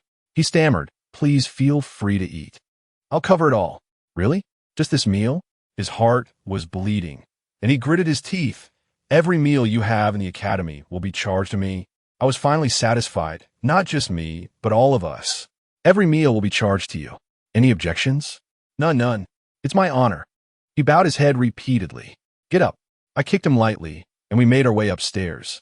Upon reaching the second floor, Xiaowu completely forgot the earlier unpleasantness. Gazing at the dazzling menu, her eyes sparkled with excitement. I rested my chin on my hand, quietly watching her, suddenly feeling that the system's rewards seemed less significant. All I wanted was to see her happy like this. Xiaowu's favorability reached 3, needing 2 more points to unlock the first level reward. The system's voice rang out suddenly. How wonderful. Noticing my daze, Xiaowu imitated me and patted my head. What's wrong? Let us order. She slammed the menu in front of me like a big sister. I grinned playfully. Are you concerned about me? Her face flushed, and she snatched the menu back. You're just being self-important. I burst into laughter and snatched it back, only to see someone had ordered spicy rabbit heads on the menu. I broke into a cold sweat. Who is so foolish as to order rabbit heads in front of my sister? I stole a glance at Xiaowu, and sure enough, her face had turned ashen. I quickly crossed that dish off, solemnly declaring, How could we eat such a cute rabbit? From now on, no one is allowed to order anything related to rabbits. The surrounding working students nodded vigorously, while Xiaowu was stunned for quite a while before softly saying, Thank you. Xiaowu's favorability reached 5, unlocking the first level favorability, needing 7 more points for the second level favorability. The system announcement followed as expected. Xiaowu's first level reward. The 100 Beasts Tower instance unlocked. 100 Beasts Tower? I quickly scanned my mind. This is a dedicated instance where one can challenge soul beasts to obtain soul rings, totaling 99 floors. Does this mean I won't have to risk my life in the Stardow Forest anymore? The system is amazing. I silently chanted in my mind. Open the 100 Beasts Tower. Suddenly, my vision darkened and then brightened, and I found myself in a dense forest. Activating my ZGMO Tong, I immediately spotted a dark shadow ahead. I readied myself, wrapping my blue-silver grass around my arms. Suddenly, the shadow lunged towards me, and upon focus, I realized it was the first level, a 10-year wind baboon. I was momentarily dumbfounded. Just this? A 10-year wind baboon? System, do you look down on me? I had thought I might face a 1,000-year soul beast as my second soul ring. Sighing, I casually took out a silver dart. Utilizing the ghost shadow misty steps to appear right in front of it, swiftly dispatching the creature, just as I was preparing to move on to the second level. The system's announcement echoed once more. The first challenge has been completed, granting me the million-year soul beast, Tianmeng Binkin, along with the wisdom soul ring and the demigod status of Yilix. I abruptly opened my eyes, momentarily stunned in place. What on earth is this? A million-year soul ring? And a divine status? Even before I could fully comprehend, the scenery around me transformed into an expanse of pure white space. Goodness, have I been transported to another dimension? Countless specks of light floated around, stretching endlessly before my eyes. Yet, my vision felt as though it had been enhanced, allowing me to see every corner with clarity. Just as I was lost in thought, the entire space suddenly began to tremble violently, reminiscent of an earthquake. Following that, beams of light descended from above, converging rapidly until, with a resounding crash, they formed 10 colossal rings of light, reminiscent of the Olympic rings suspended in midair. Beside them, a drab little light orb hovered, exuding an air of social anxiety, huddled in a corner. My mind was overwhelmed. Wasn't this my spiritual sea? I understood. This system reward was designed to challenge the monsters faced by the protagonists of the original story, allowing me to replicate their fortunes entirely. If Yu Hao could obtain Tianmeng Binqian, then so could I after defeating it. This implied that treasures like the 8 spider lances and the deep-sea demon whale King S soul rings would eventually belong to me. Goodness, this advantage was simply exhilarating. Just as I was about to celebrate, I heard a voice in my mind. Why am I here? I rolled my eyes in exasperation, responding without a second thought. You're now my soul ring, understand? The light orb exploded with indignation, a wail echoing through the space. I am a million-year soul beast. The future beast god. How can I be reduced to a mere soul ring for a little soul master? With every bro, my patience wore thinner. I directly retorted, hold on. Right now I am your bro. Okay? Try calling me bro again. To my dismay, the Tianmeng Binqian was quite defiant, questioning, why should I? I am a million-year soul beast, inexplicably turned into your soul ring. I have every right to be furious. Its anger caused the 10 rings to tremble violently. I chuckled coldly and activated my ZG Demon Eye. Do you understand what it means to deliver a mental strike? The violet light shot into the golden orbs, and the cries of Tianmeng Binqian erupted, filled with sheer agony. Stop it, stop it. You are indeed the bro. A small illusion of the ice silkworm appeared in the light orb, desperately pleading for mercy. I couldn't help but smirk, teasing it. Not calling me bro anymore. You are the bro. I am just a little silkworm. This creature was remarkably timid. After dealing with this little troublemaker, I began to relish my newfound gains. This million-year soul ring had granted me 4 soul skills. Additionally, it bestowed upon me an entirely new ice attribute martial soul. In an instant, I had transformed from an ordinary soul master into a being comparable to a soul emperor. Coupled with my dual martial souls, I was on the path to becoming an unprecedented 3 martial soul entity. With 27 soul rings, I felt I could challenge even the gods. I promptly summoned my blue-silver grass martial soul, observing the grass blades adorned with golden patterns as 2 soul rings emerged beneath me. Dear friends, do you comprehend the significance of this? 2 white soul rings, 1 for a year and 1 for a million years. The potential of this disguise was simply overwhelming. Anyone who dared to provoke me would face an immediate reckoning. The only slight disappointment was that the soul ring was added to the blue-silver grass, leaving my second martial soul element without enhancements. Nonetheless, I resolved to aim for a fire attribute soul ring for element next, envisioning a fusion of water and fire that would undoubtedly yield explosive power. I focused on my new soul skills, mental interference, and mental detection, both linked to my blue-silver grass, serving as crowd control and reconnaissance techniques. As long as there was grass, it would be my domain. Just as I was engrossed in my study, Tianmeng Binqian timidly approached, nervously asking, Bro, can you tell me why I became your soul ring? I regarded it thoughtfully, pondering the inconsistency in the timeline. According to the original story, it had only surpassed 900,000 years and had just reached the million-year mark in the Stardow Forest. Could it be that my arrival disrupted the entire timeline?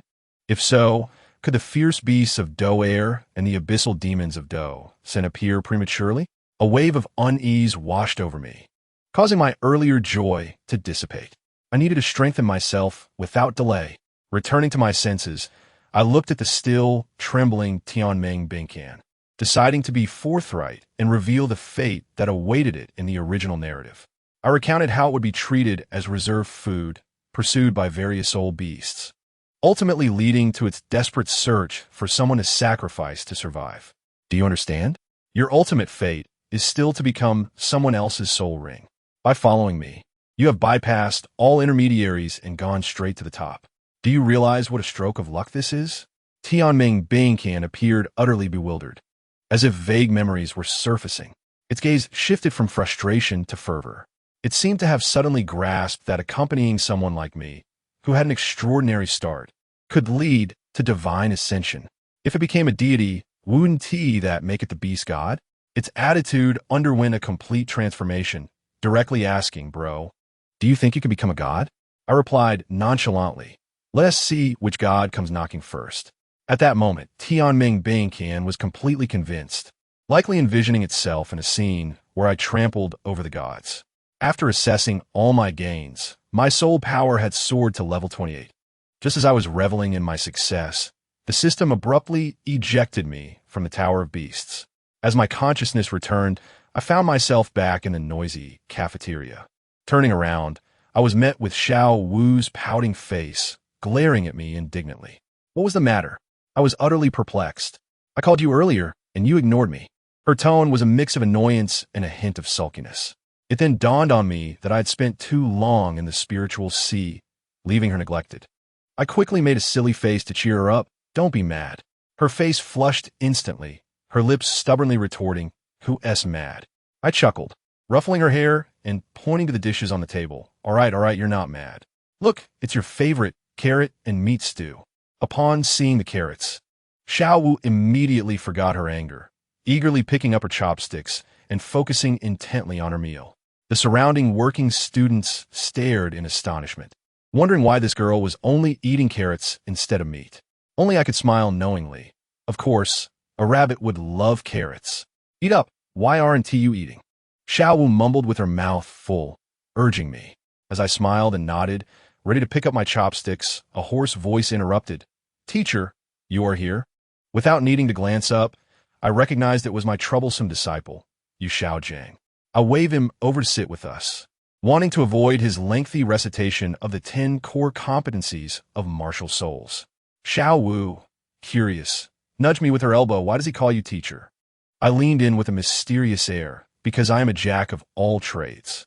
She scoffed, clearly skeptical, and began stabbing the carrots on her plate with her fork as if they were me.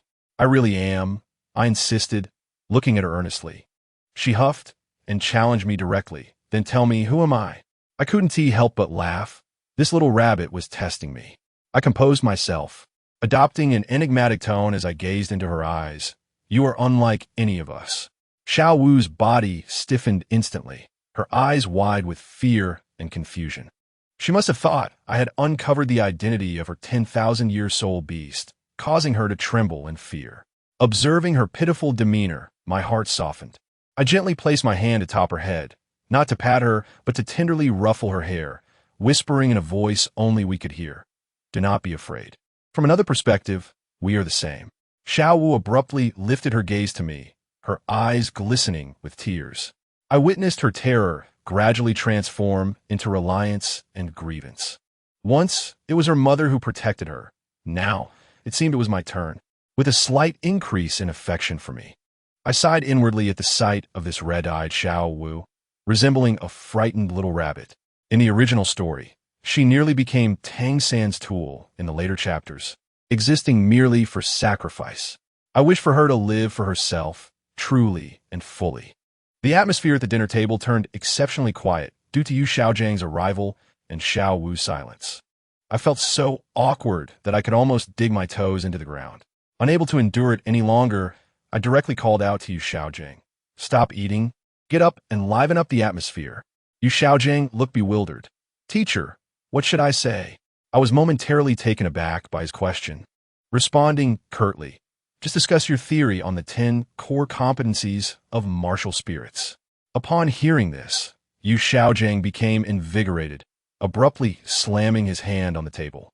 clearing his throat and launching into his lengthy discourse. The 10 core competencies of martial spirits. The first point, the level of innate soul power is directly proportional to the strength of the martial spirit. He rambled on for quite a while, only to find that no one was paying him any attention, everyone regarding him with incredulous expressions. Feeling somewhat embarrassed, he cautiously ventured into his second point. There are no useless martial spirits, only useless soul masters. After uttering this, he furtively glanced my way. I shot him an exasperated glare. Did he truly believe he was training slower than the blue lightning tyrant dragon family, because he was a failure? My tone was icy, far from that of a child. Yu Xiaojiang froze on the spot, his fists clenched tightly. I did not grant him any time to respond, instead articulating the true theory of martial spirit grades. Martial spirits can indeed be classified into various ranks, including divine, top tier, excellent, ordinary, and useless martial spirits. Useless martial spirits are simply that, locked in their potential. Do you understand? Otherwise, why do you think Tang San underwent a second awakening to become the blue-silver emperor? It was precisely because the blue-silver grass was a useless martial spirit, incapable of progressing without external assistance. However, to be honest, I was not anxious in the least. My own blue-silver grass had long been transformed by the million-year soul ring of the Tianmeng Ice Silkworm, not to mention that I possessed a divine martial spirit, element, and awaited the Ice Crystal King Scorpion of ultimate ice in my pocket, though that was a matter for another time. I must tell you, the moment my words left my lips, Yu Xiaojiang appeared as though struck by lightning, utterly dumbfounded. He trembled all over, muttering incoherently, as if he had been locked in a dark room for 20 years, and suddenly someone opened a window, causing his CPU to overheat. Suddenly, he let out a loud wail. So that is how it is. Martial spirits have grades. I am not a failure. I'm not a failure. Good heavens. He was shouting at the top of his lungs, tears and snot flowing freely. The group of young work-study students beside him looked utterly astonished, staring at him as if he were a madman. He, however, was oblivious, crying his heart out while repeatedly insisting, I am not a failure. I am not a failure. Xiao Wu blinked her large eyes, wearing an expression that suggested she thought he was unwell, then curiously stole glances at me. I must say, her gaze towards me had shifted. It was now filled with curiosity and inquiry, as if in her eyes I were an ancient being disguised as a 6-year-old child. She might have been pondering, goodness, I have lived for 100,000 years. Could this boy also be some sort of ancient monster reincarnated? When she thought of this, her little face flushed crimson, and she furtively glanced at me again, only to find I was looking back, causing her heart to race. And she quickly turned her head away. Teasing this little rabbit was simply delightful. Just as I was enjoying our playful exchange, Yu Xiaojiang unexpectedly knelt down before me. He knocked his head on the ground, exclaiming, hearing your words, teacher, is worth more than 10 years of study. At that moment, I was at a loss for words. Why did he feel the need to bow so frequently? I casually tossed a peanut at his forehead, commanding him to rise and continue. He obediently stood up, looking at me with the eagerness of a puppy awaiting a treat. The surrounding work-study students gazed at him with expressions of disdain, nearly bursting from their incredulity. After all, what kind of teacher cries and kneels before a 6-year-old child? Yet Yu Xiaojiang was entirely unfazed. He regarded me as if I were a savior. He must have been thinking, I need to hold on tight. This is undoubtedly the leg of the foremost expert in the realm of martial spirit research. My theory is saved. As the system notification chimed, I nearly burst into laughter. How remarkable it was that despite his dramatic display of tears and loud knocks, he only gained 7 points of affection. This ingrate trait seemed to be ingrained in his very genes. I was growing increasingly frustrated, launching another peanut at him. Do you think I'm too harsh? I inquired unexpectedly. He hesitated, wanting to respond, but hesitating. I shot another peanut at him. Speak up. Finally, he stammered out, sometimes. The teacher can indeed be a bit strict. I let out a cold snort, my aura fully unleashed. How old are you? Do you not understand that a strict teacher produces excellent students? If I am not a bit harsh with you, you will never become a true master of theory. Upon hearing my words, he immediately resembled a frightened quail, muttering, You are right, teacher. I must say, the way he looked at me now was akin to gazing at a dark lord, filled with both respect and fear. Yet, deep down, he understood that by following me, his nonsensical theory of the 10 core competencies could truly take root, transforming him from a laughingstock into the true father of theory. His mind was racing, reflecting on everything he had done in his life to prove he was not a failure. For instance, he had even tried to woo our BB Dong. He was fully aware that if he feigned being underappreciated, it would captivate the former saintess of the martial spirit hall, ultimately leading her to take the initiative to break off their relationship, merely to satisfy his pitiful vanity. He had thought this quite impressive, believing he had outdone his mutated useless martial spirit, Luo Sanpao. But in reality, his theory of there are no useless martial spirits, only useless soul masters, was nothing more than self-deception. Now that I had exposed it with a single sentence, he had to admit that a useless martial spirit was indeed a useless martial spirit.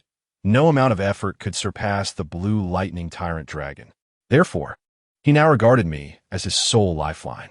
To ensure his theory could be realized and to etch the name Yu Xiaojiang into the annals of history, he would willingly kneel and bow, no matter the cost. He had begun to see me as a divine messenger sent to rescue him. I observed his self-indulgence and grand narrative, tossing several peanuts without eliciting any response from him. I was infuriated, bellowing, "What are you daydreaming about? Can you not hear your teacher speaking?" He jolted back to reality, immediately knocking his head a few times. "I am sorry, teacher. I was wrong." Watching him bow, I silently counted. This one is for BB Dong. The next one is for Lu Erlong. The one after that is for Flender. The thought of this made me furious. The core characters of Douluo were hardly normal, particularly that father-son duo of the Tang family, who were akin to Yu Xiaojiang in their absurdity. Tang Hao, the instigator of it all, had disrupted the peace of the entire continent for the sake of a soul beast wife. As for Tang San, he was the epitome of a double standard. When he was a soul emperor, he returned to his sect, claiming he was redeeming his father. Yet the moment he became a title Douluo, he turned his back, demanding, "Do you realize your crimes?" Family members, who truly understands this rapid change? Moreover, Hu Laina and Qian Renshua, who opened their hearts to him, what was the outcome? One was repeatedly exploited, while the other fared even worse. When they let him off the hook, he turned around and directly destroyed their divine positions, rendering them utterly useless. Is this what one calls integrity? Sneaking an attack on an ordinary title de law while wielding a divine weapon. Is this not despicable? The protagonist's actions are deemed not to be a sneak attack. Is that so? Upon reflecting on this, a cold smile crept upon my lips. Fear not, for I have arrived. If you, Tang San, continue on this reckless path, it shall not be the protagonist's halo shielding you, but rather the imminent threat of being thoroughly defeated. While I was fervently venting my frustrations, the other diners in the cafeteria had long since finished their meals. That lass, Xiao Wu, now gazed at me with unabashed curiosity, her large eyes never leaving my face. I turned my head and, out of habit, patted her head. To my surprise, she did not shy away this time. Instead, her entire face turned as red as a tomato. She probably found herself bewildered, wondering how one could develop such a habitual reaction to another's touch. In the next moment, she slammed her hands onto the table and sprang up like a startled rabbit, darting away in an instant. Everyone in the cafeteria turned to look at me, their expressions seemingly questioning, "What have you done to that young lady?" Wang Sheng, that rascal, even made a knowing gesture towards me. I rolled my eyes in exasperation and tossed a peanut at the still kneeling Yu Xiaojiang. "You all enjoy your meal. I'm going to check on her," I said coldly before rising to leave. Upon reaching the work-study student dormitory, I found Xiao Wu cocooned in her blanket, huddled in a ball, her shoulders shaking visibly, clearly in tears. I approached her, intentionally adopting a casual tone, and asked, "Why are you crying?" The lump under the blanket shifted, only to burrow in deeper. I could not help but chuckle. She resembled a little rabbit evading reality. I tapped the bulge gently, urging her to come out. "If you continue crying, the blanket will be soaked and you will owe me money." After a few moments, a small head with scorpion braids peeked out from the blanket, her eyes red and tear-streaked. The moment she emerged, She grabbed a pillow and hurled it at me. I did not flinch, but fell back dramatically. Ah, Xiao Wu gasped, and we found ourselves pressed together, separated only by the pillow. Family members, who understands this sudden tension? Though we were merely two children, one embodied my seasoned self, while the other was a 10,000-year-old soul beast. The sensation was quite something. After a prolonged stalemate, Xiao Wu suddenly mustered her strength and hurriedly pushed me away. Her face flushed like a ripe apple, her gaze slightly dazed. Seeing her in such a state made my heart race, compelling me to lean closer. She widened her eyes, watching me approach with a hint of fear, yet her body remained motionless, perhaps even anticipating something. Our proximity increased to the point where we could feel each other's breath. Just as our noses were about to touch, Xiao Wu abruptly closed her eyes, her eyelashes trembling incessantly. Surely not. Is she expecting something? I am, after all, a serious person. Thus, amidst this ambiguous atmosphere, I reached out and gently pinched her soft cheek. Xiao Wu's eyes flew open, filled with shock and a trace of annoyance. What are you doing? I boldly replied, pinching her cheek. Her anger flared anew as she threw another pillow at me. I caught it and softened my tone, asking what's wrong. If you have something to say, tell me. This gentle approach effectively doused her fiery indignation. She fell silent, hugging her knees and burying her head within. I sat beside her, mirroring her posture, leaning shoulder to shoulder. I reached out to gently rub her little head, asking, "Why are you so unhappy on the first day of school?" She remained uncommunicative. Comforting a 10,000-year-old soul beast is truly beyond my expertise. Thus, I resorted to forcibly lifting her chin and making a silly face. This tactic proved effective as she burst into laughter, her tears and snot mingling, both comical and endearing. I too found myself laughing, and the two of us shared a moment of silly joy. After her laughter subsided, she suddenly became aware of her disheveled appearance. Her face flushed once more. She grabbed a pillow and hit me before rushing to the restroom to wash her face. When she returned, she had regained her haughty demeanor, pouting at me.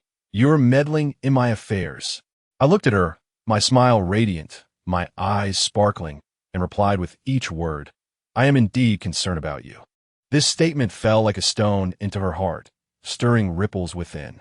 She froze, pondering, who truly cares for her? Her mother had passed, and Ming and Ming were merely her younger brothers. No one else was left to look after her. But let me tell you, this sense of freedom felt anything but sweet for the current Xiao Wu. She crumbled, squatting down and burying her head in her knees, crying heartbreakingly. Family members, who understands? It was as if the entire world had forsaken her. That profound sense of loneliness could drown a person. I tell you, Chisa stood nearby, utterly dumbfounded. The Xiao Wu in his memory was the fearless, proud rabbit's sister. How had she transformed into a homeless little wretch? He wanted to offer comfort, but his feet felt as heavy as lead. What could he say? He himself did not know where home was. In that moment, Chisa too felt a wave of melancholy, realizing that he and Xiao Wu were, in essence, of the same ilk, both lost souls in this world.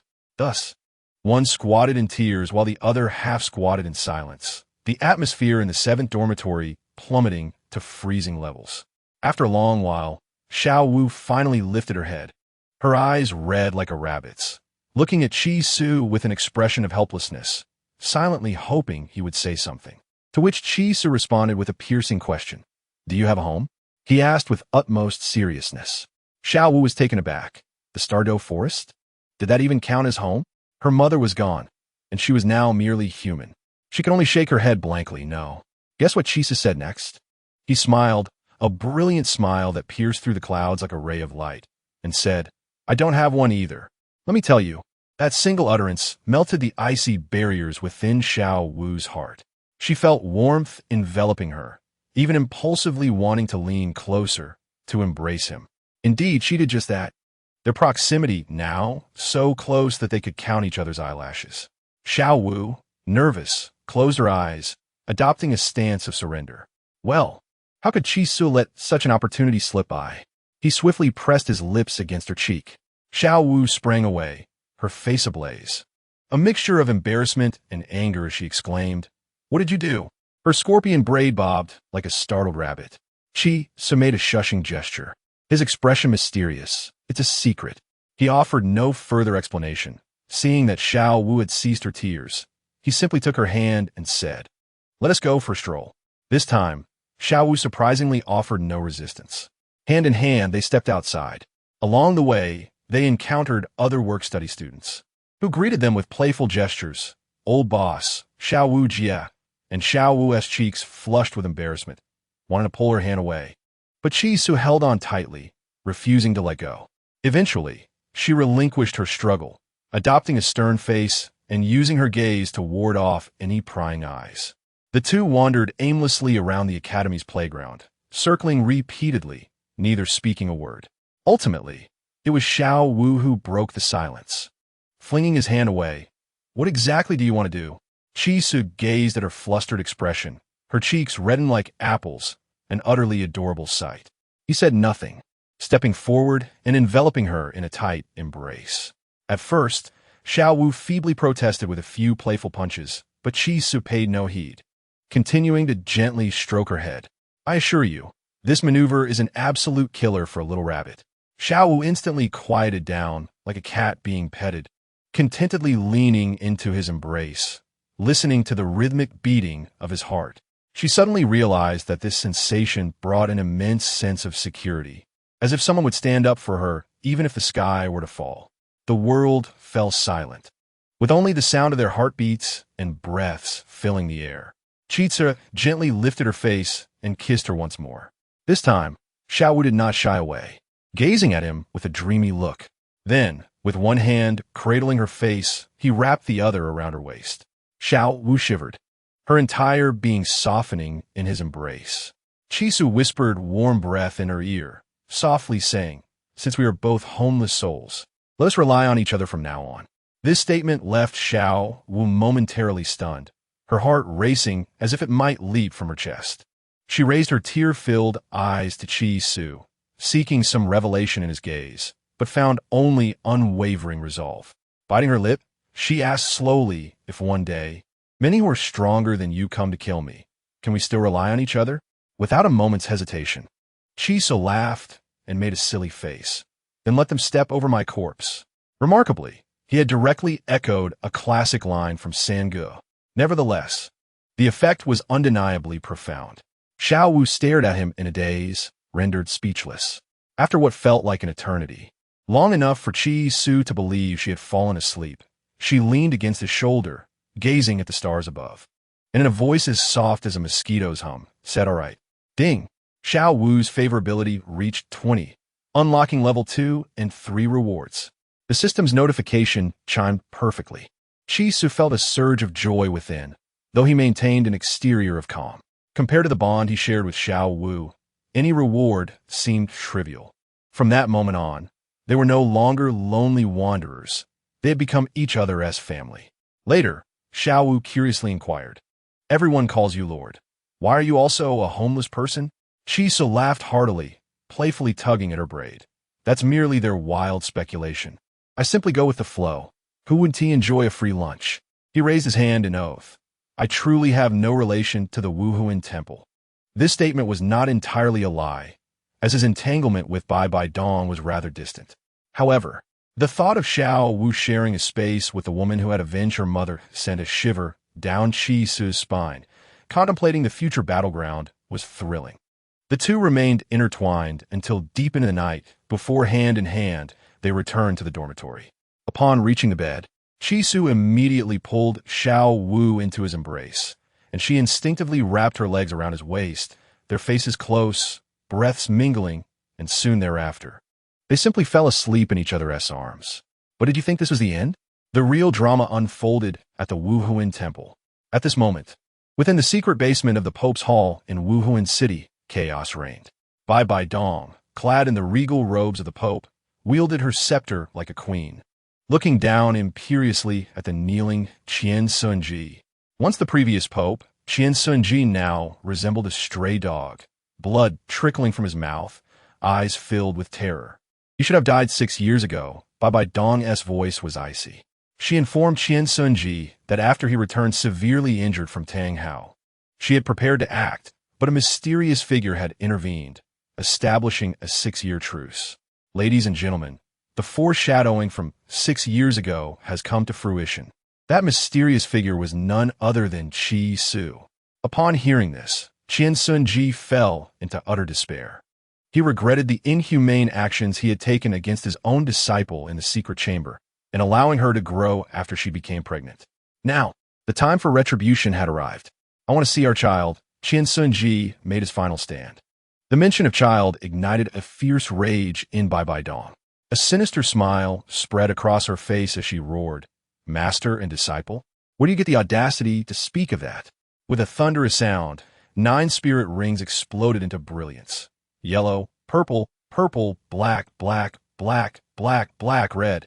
The final ring was astonishingly 100,000-year spirit ring. My goodness, Bai Dong directly manifested her spirit, transforming into the Death Spider Queen, a figure that perfectly matched my imagination of a mad and beautiful woman. 8 spiny spider legs sprouted from her body, radiating madness and ferocity. Qian Sunji was terrified beyond measure. He never anticipated that his disciple had secretly become a titled Douluo and acquired the long-coveted 100,000-year spirit ring. Unable to contain herself any longer, Bai Dong thrust a leg shimmering with purple light, piercing through Qian Sunji's chest. Blood gushed forth as the previous pope met a humiliating end at the hands of his own disciple. With vengeance fulfilled, Bai Dong reverted to her human form, standing dazed in place. Yet in her mind, a young boy's radiant smile emerged. "Sister, when I become the strongest person in the continent, I will come to marry you. Do you remember?" Bai Dong murmured to herself, her eyes filled with a newfound hope. Meanwhile, Qi Su, blissfully asleep in his dreams, was abruptly awakened by the system's frantic call. "Your favorability reward has yet to be claimed."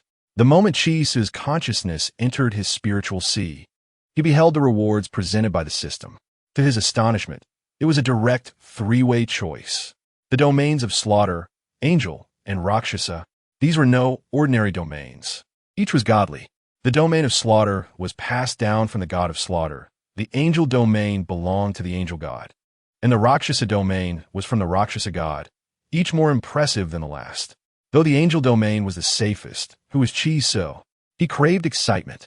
Gritting his teeth, he resolutely declared, "I choose the domain of slaughter. Wealth and glory are found in peril, my friends, without taking risks. How could one become the strongest man in the continent? I assure you, my protagonist aura is not given in vain. With a 1,000,000-year spirit beast, the dream ice silkworm, alongside my purple extreme magic eyes, how could a mere domain of slaughter hope to devour me? What a ridiculous notion." With my eyes shut and heart steeled, I plunged into action. Good heavens, the next moment, I felt myself being dragged into an exceedingly bizarre space. It was a vast expanse of white, devoid of sight or touch, akin to having fallen into an old television set with no signal. Suddenly, a chilling cold enveloped me. Friends, this was not the kind of cold one feels when forgetting to wear long pants in winter. It was a sinister chill that penetrated to the very bones. It felt as though my soul might freeze solid. I attempted to muster my mental strength to endure, only to find it utterly futile. The murderous aura surged into my body like an unstoppable torrent, causing me to tremble uncontrollably. It truly felt as if a needle was stirring wildly in my brain. The sensation was indescribable. Fortunately, I had a strong foundation and managed to withstand it. When I finally opened my eyes again, I was back in my splendid spiritual sea. Yet, the aftermath was a tad bothersome. A strange energy buzzed around in my head, akin to having water in my brain, causing a persistent ache. Upon reflection, it was likely the undigested, slaughterous energy.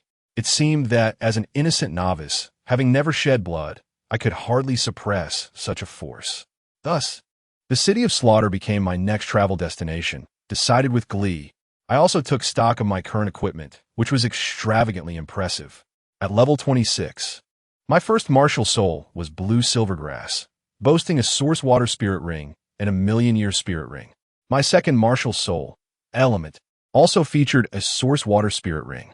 Additionally, I possessed the external soul bone, dark golden terror claw, along with Tang San's ultimate technique, and the newly acquired domain of slaughter. With this configuration, should I encounter a soul sage, it would be uncertain who would fall first. What soul sage has ever seen a soul master as outrageous as me? Should they underestimate me, I would not hesitate to send them to their demise. As I reveled in my own brilliance, the system's voice chimed in. The number of challenges in the Beast Tower has been updated. Would you like to proceed to the challenge? I was immediately jolted. Last time, I battled a 10-year wind baboon and obtained a 1,000,000-year spirit ring and the divine consciousness of elixir. Would this time grant me a taste of a divine beast? In the next moment, the scene shifted. I found myself back in the familiar Stardow forest, with my purple extreme magic eyes activated, and a mental probe from Dream Brother sweeping the area.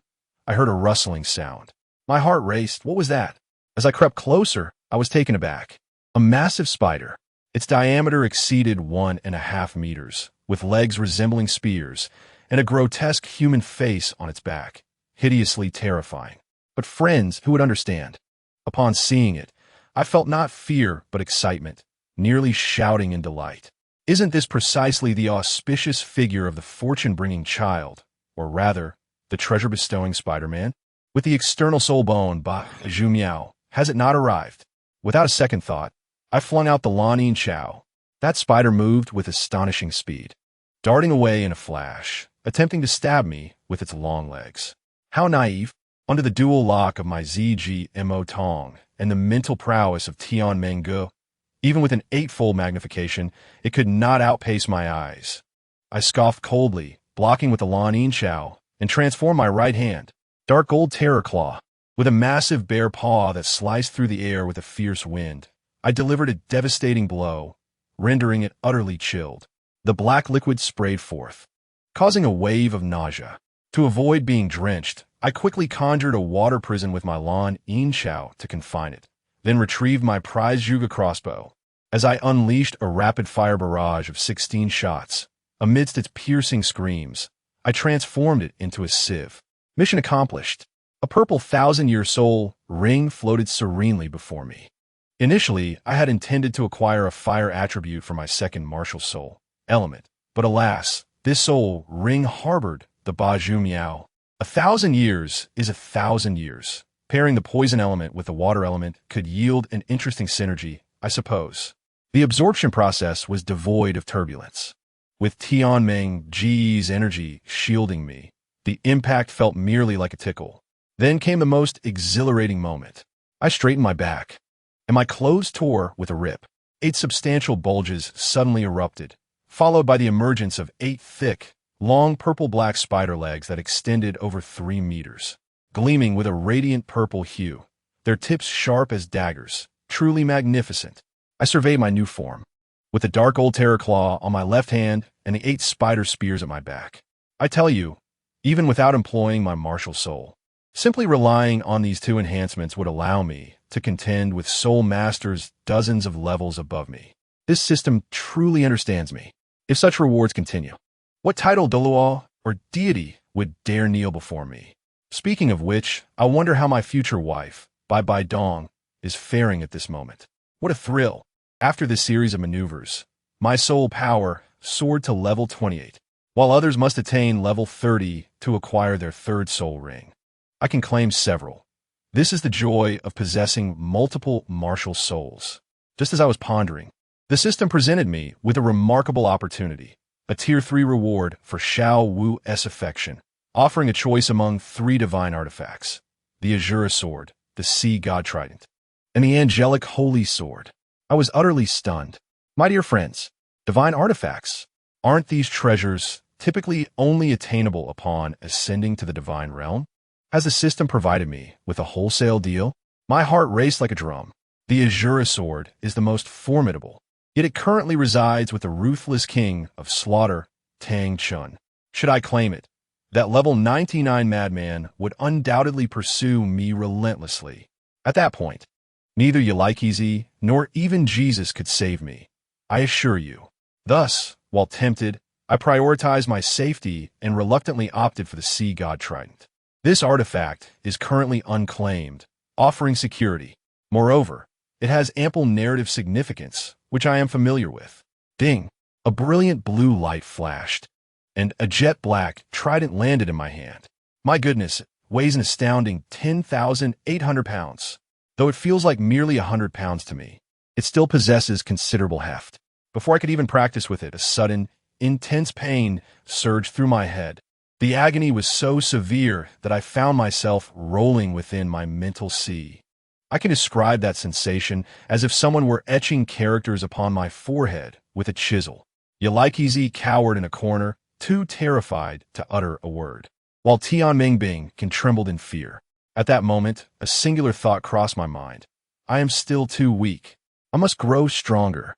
When this torment concluded, I glanced in the mirror, and lo and behold, a golden trident tattoo adorned my forehead.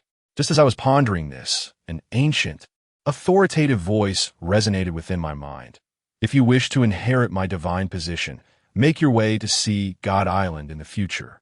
I was left with a stunned expression, akin to that of an elderly gentleman using a mobile phone. Is it true that the Sea God personally extended an offer? I'm only at level 28. Very well, Sea God Island shall be my third travel destination, duly noted. Returning to reality, I found Xiao Wu peacefully sleeping in my embrace. The following morning, her voice rang out, awakening the entire dormitory. Upon glancing at her, I noted her cheeks were as red as a monkey's bottom. She had discovered herself entangled around me like an octopus. I seized the opportunity to plant a kiss on her and then dashed off to freshen up at lightning speed. I pondered for a moment. I am only 6 years old, and pursuing Ning Rongrong or Zhu Zhuqing would be ill-advised. Moreover, my level progression has slowed, so it would be better to remain in New Oding Academy and focus on nurturing Xiao Wu's affection. Thus, a grand plan was conceived in my mind, the wife cultivation plan. I intend to dedicate 6 years to cultivate Xiao Wu into a partner who cannot live without me. Daily affection, hugs, and lifts. Who could refuse a bunny girl calling you husband? It resembles my electronic cactus, requiring daily watering, kisses. Without hesitation, I took Xiao Wu for a stroll around the deserted campus. A few steps forward, a kiss, another few steps, another kiss. Xiao Wu, initially rolling her eyes, eventually surrendered and lay back in contentment. We then wandered into an open classroom, where, to my surprise, Master Yu Xiaojing was present. Upon seeing me, he knelt down with a thud, bowed his head, and presented me with a belt. Teacher, please accept my token of apprenticeship. Upon examining it, I realized it was a storage soul guide. Feigning ignorance, I inquired about the belt's name, to which he, of course, claimed he did not know. I waved my hand grandly. Let us call it the 24 bridges on a moonlit night. The admiration in Master S' eyes mirrored that of Tianmingbing perfectly. I then began to lecture him on the 10 core competitive advantages of my martial soul. Xiao Wu rested her chin on her hand, watching me intently. As I spoke, I glanced up and locked eyes with her.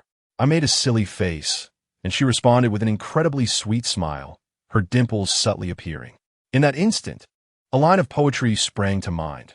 The young man rides on a bamboo horse, circling the bed while playing with green plums. How wonderful! Thus, I continued to teach Master while executing my wife cultivation plan.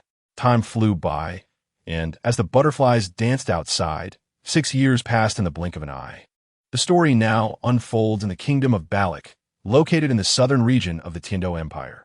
This place is a military stronghold, bordering the Xinglua Empire, where daily vigilance against thieves is imperative. Among the cities in the kingdom of Balak, 2 stand out: the capital, Balak City, and the one we now tread upon, Soto City, famed as the granary of Balak. Under the blazing sun, we entered the city, and Xiao Wu, after 6 years, had been thoroughly won over by me. She now hung from my arm like a boneless doll, employing all manner of charm, her lips pouting.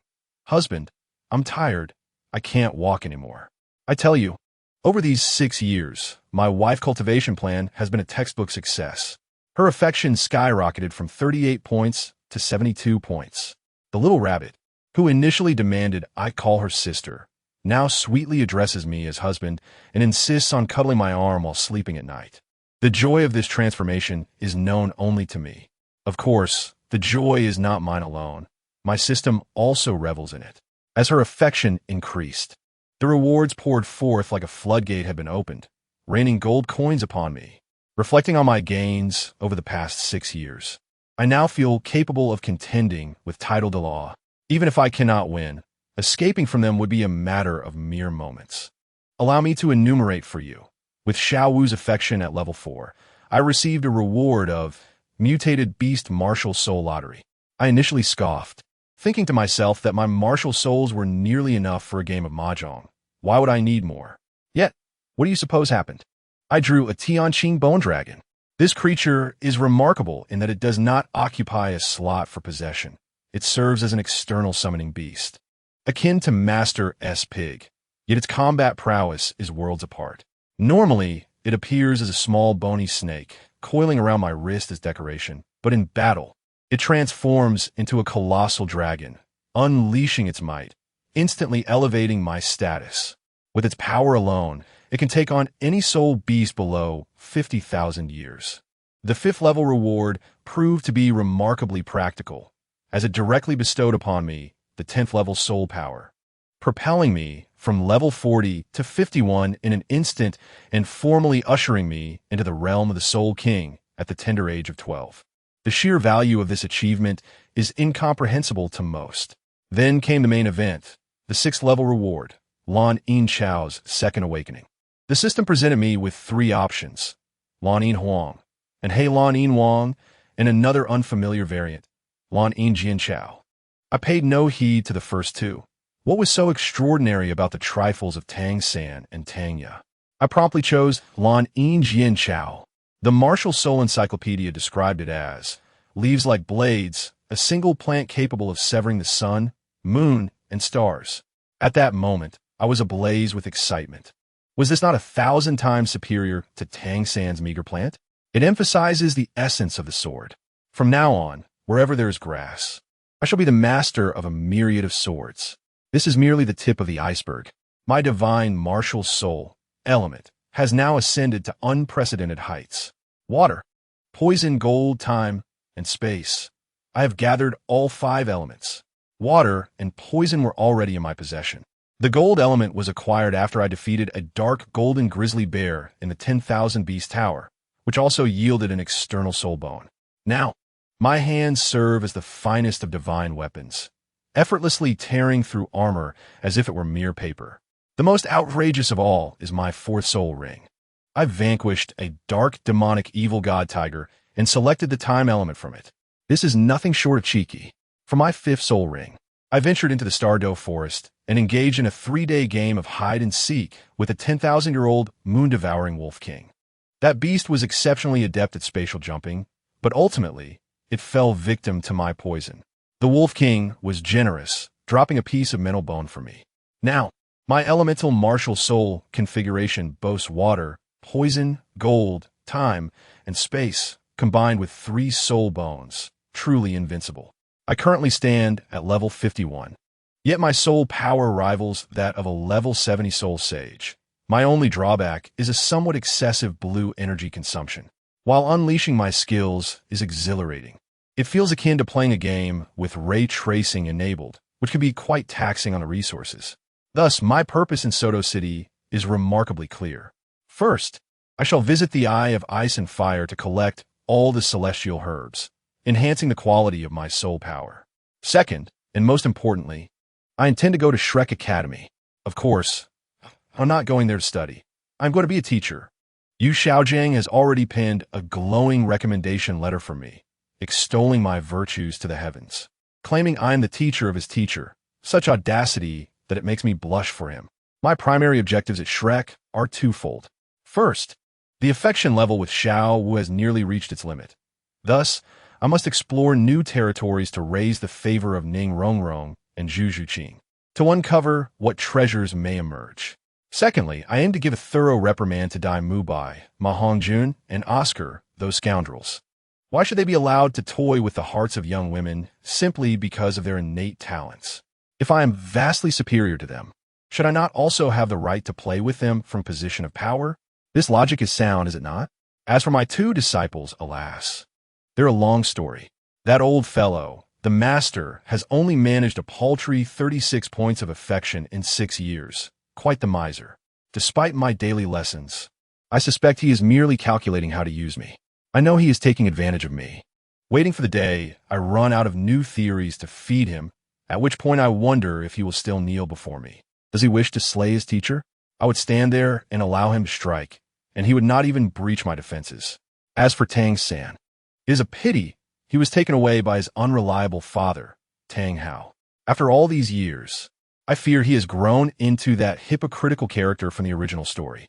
When we meet again, should he still possess that demeanor, I, as his teacher, shall have no choice but to take matters into my own hands and cleanse the ranks.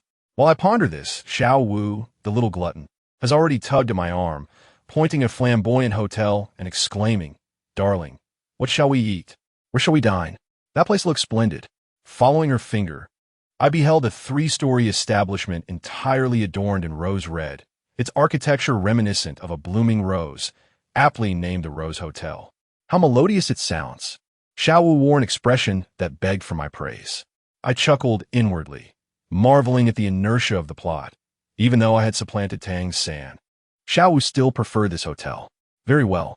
I affectionately pulled her into my embrace and placed a kiss upon her forehead, leading her inside. The hotel was imbued with a seductive aroma of roses, and the decor was rather elegant.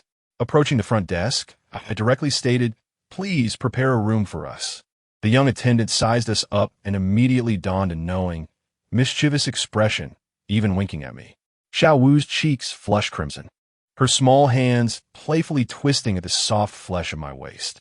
Despite her evident desire to share a room with me, a habit formed over 6 years, she still felt shy. Just then, a boisterous voice interjected, "This room should rightly belong to me." A smirk curled at the corner of my mouth as I silently mused. "Here he comes, Dai Mu Bai, you have finally shown up." I leisurely turned around to see a golden-haired, handsome young man strutting towards us, arms draped around a pair of twin beauties, exuding arrogance. Standing at 6 feet tall, he was indeed quite the sight, yet his eyes held a mischievous glint, revealing their dual nature, evil and alluring.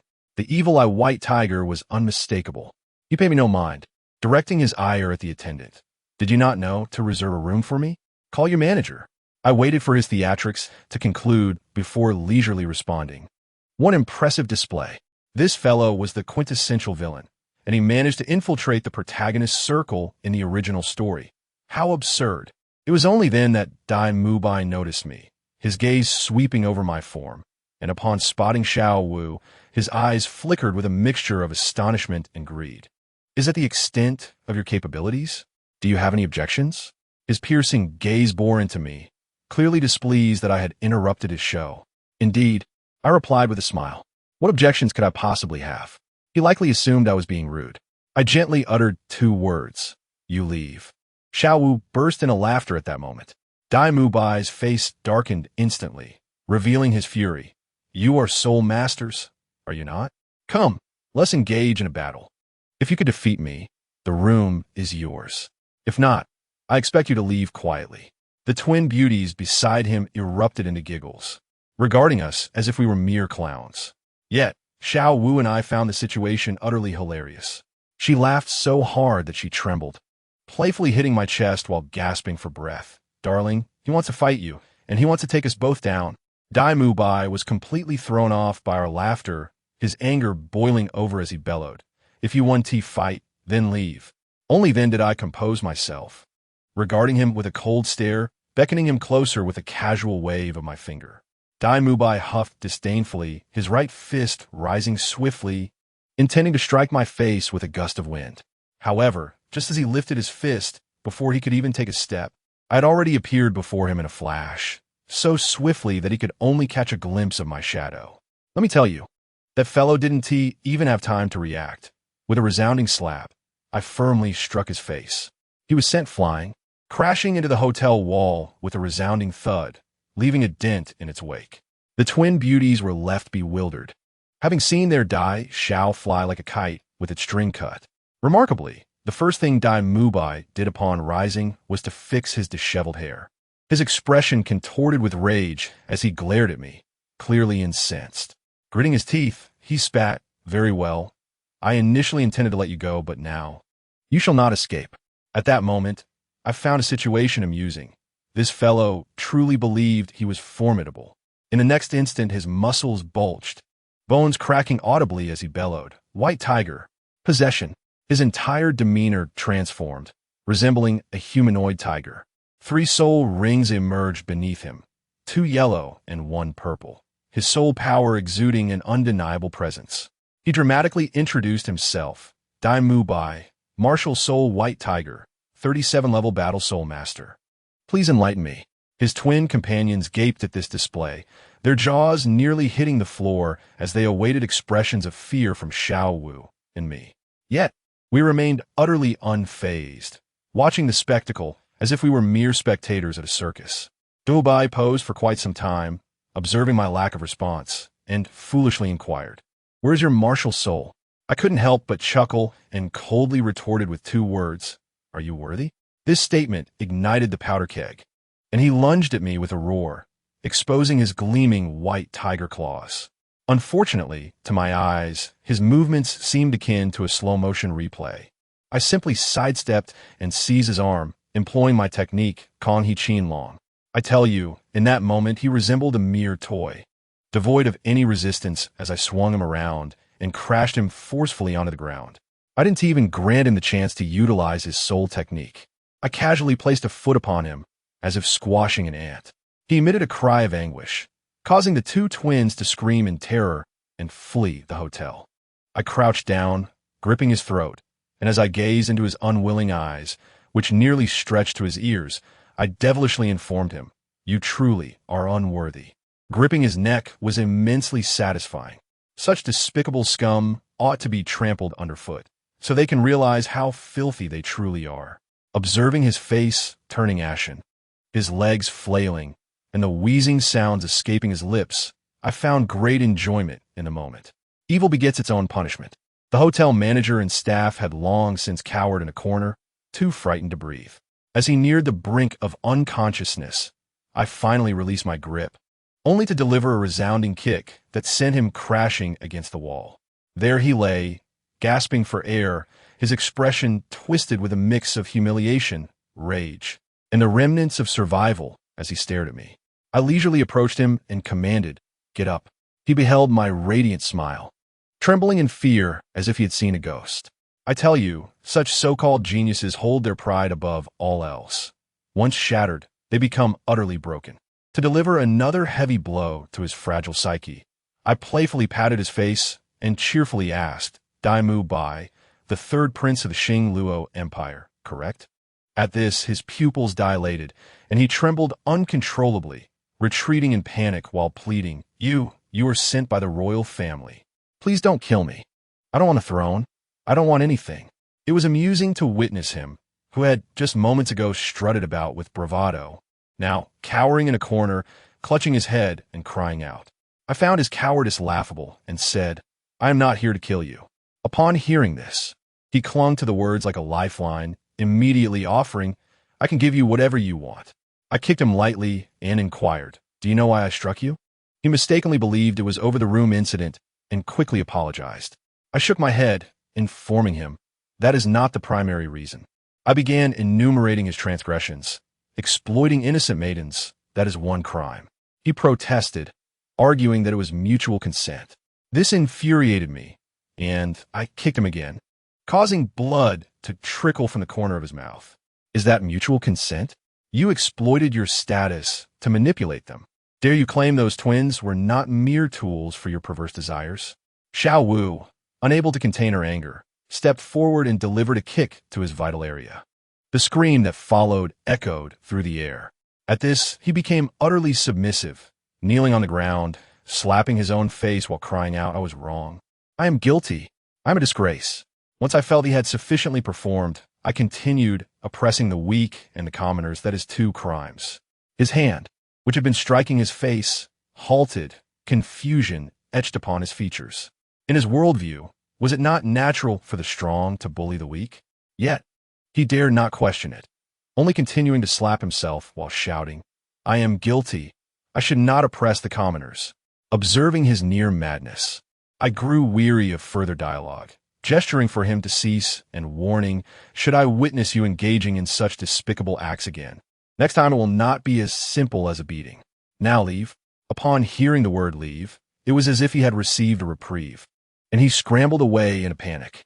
Just then, a thunderous crash resounded as the wall on the west side of the hotel was obliterated, as if made of paper. Amidst the billowing dust, a burly man, as imposing as a city wall, burst inside, bellowing, "Who dares to harm our Shrek members?" I focused my gaze and recognized him as the indomitable Zhao Wuji. Following closely behind were the two twins who had just fled, accompanied by two other men, one with a bushy beard and almond eyes, and the other a chubby, red-haired Mohican. I chuckled to myself, realizing that Oscar, Ma Hong-jun, and the heavyweight guest from Shrek had all arrived. Upon seeing his reinforcements, Dai Mu Bai immediately regained his composure and, like a villain, pointed at me, exclaiming, "Teacher, they ambushed me." Zhao Wuji shot him a knowing glance, clearly aware of his student-esque character, yet still protective, adhering to the principle of not questioning right or wrong. The chubby boy named Ma Hong-jun fixed his greedy gaze on Xiao Wu, his words so vile that even through a screen, one could sense their foulness. Oscar joined in the mockery with a sly grin. Zhao Wuji disregarded all this, beckoning me with a crooked finger, arrogantly proclaiming, "Kid, kneel and apologize to my student.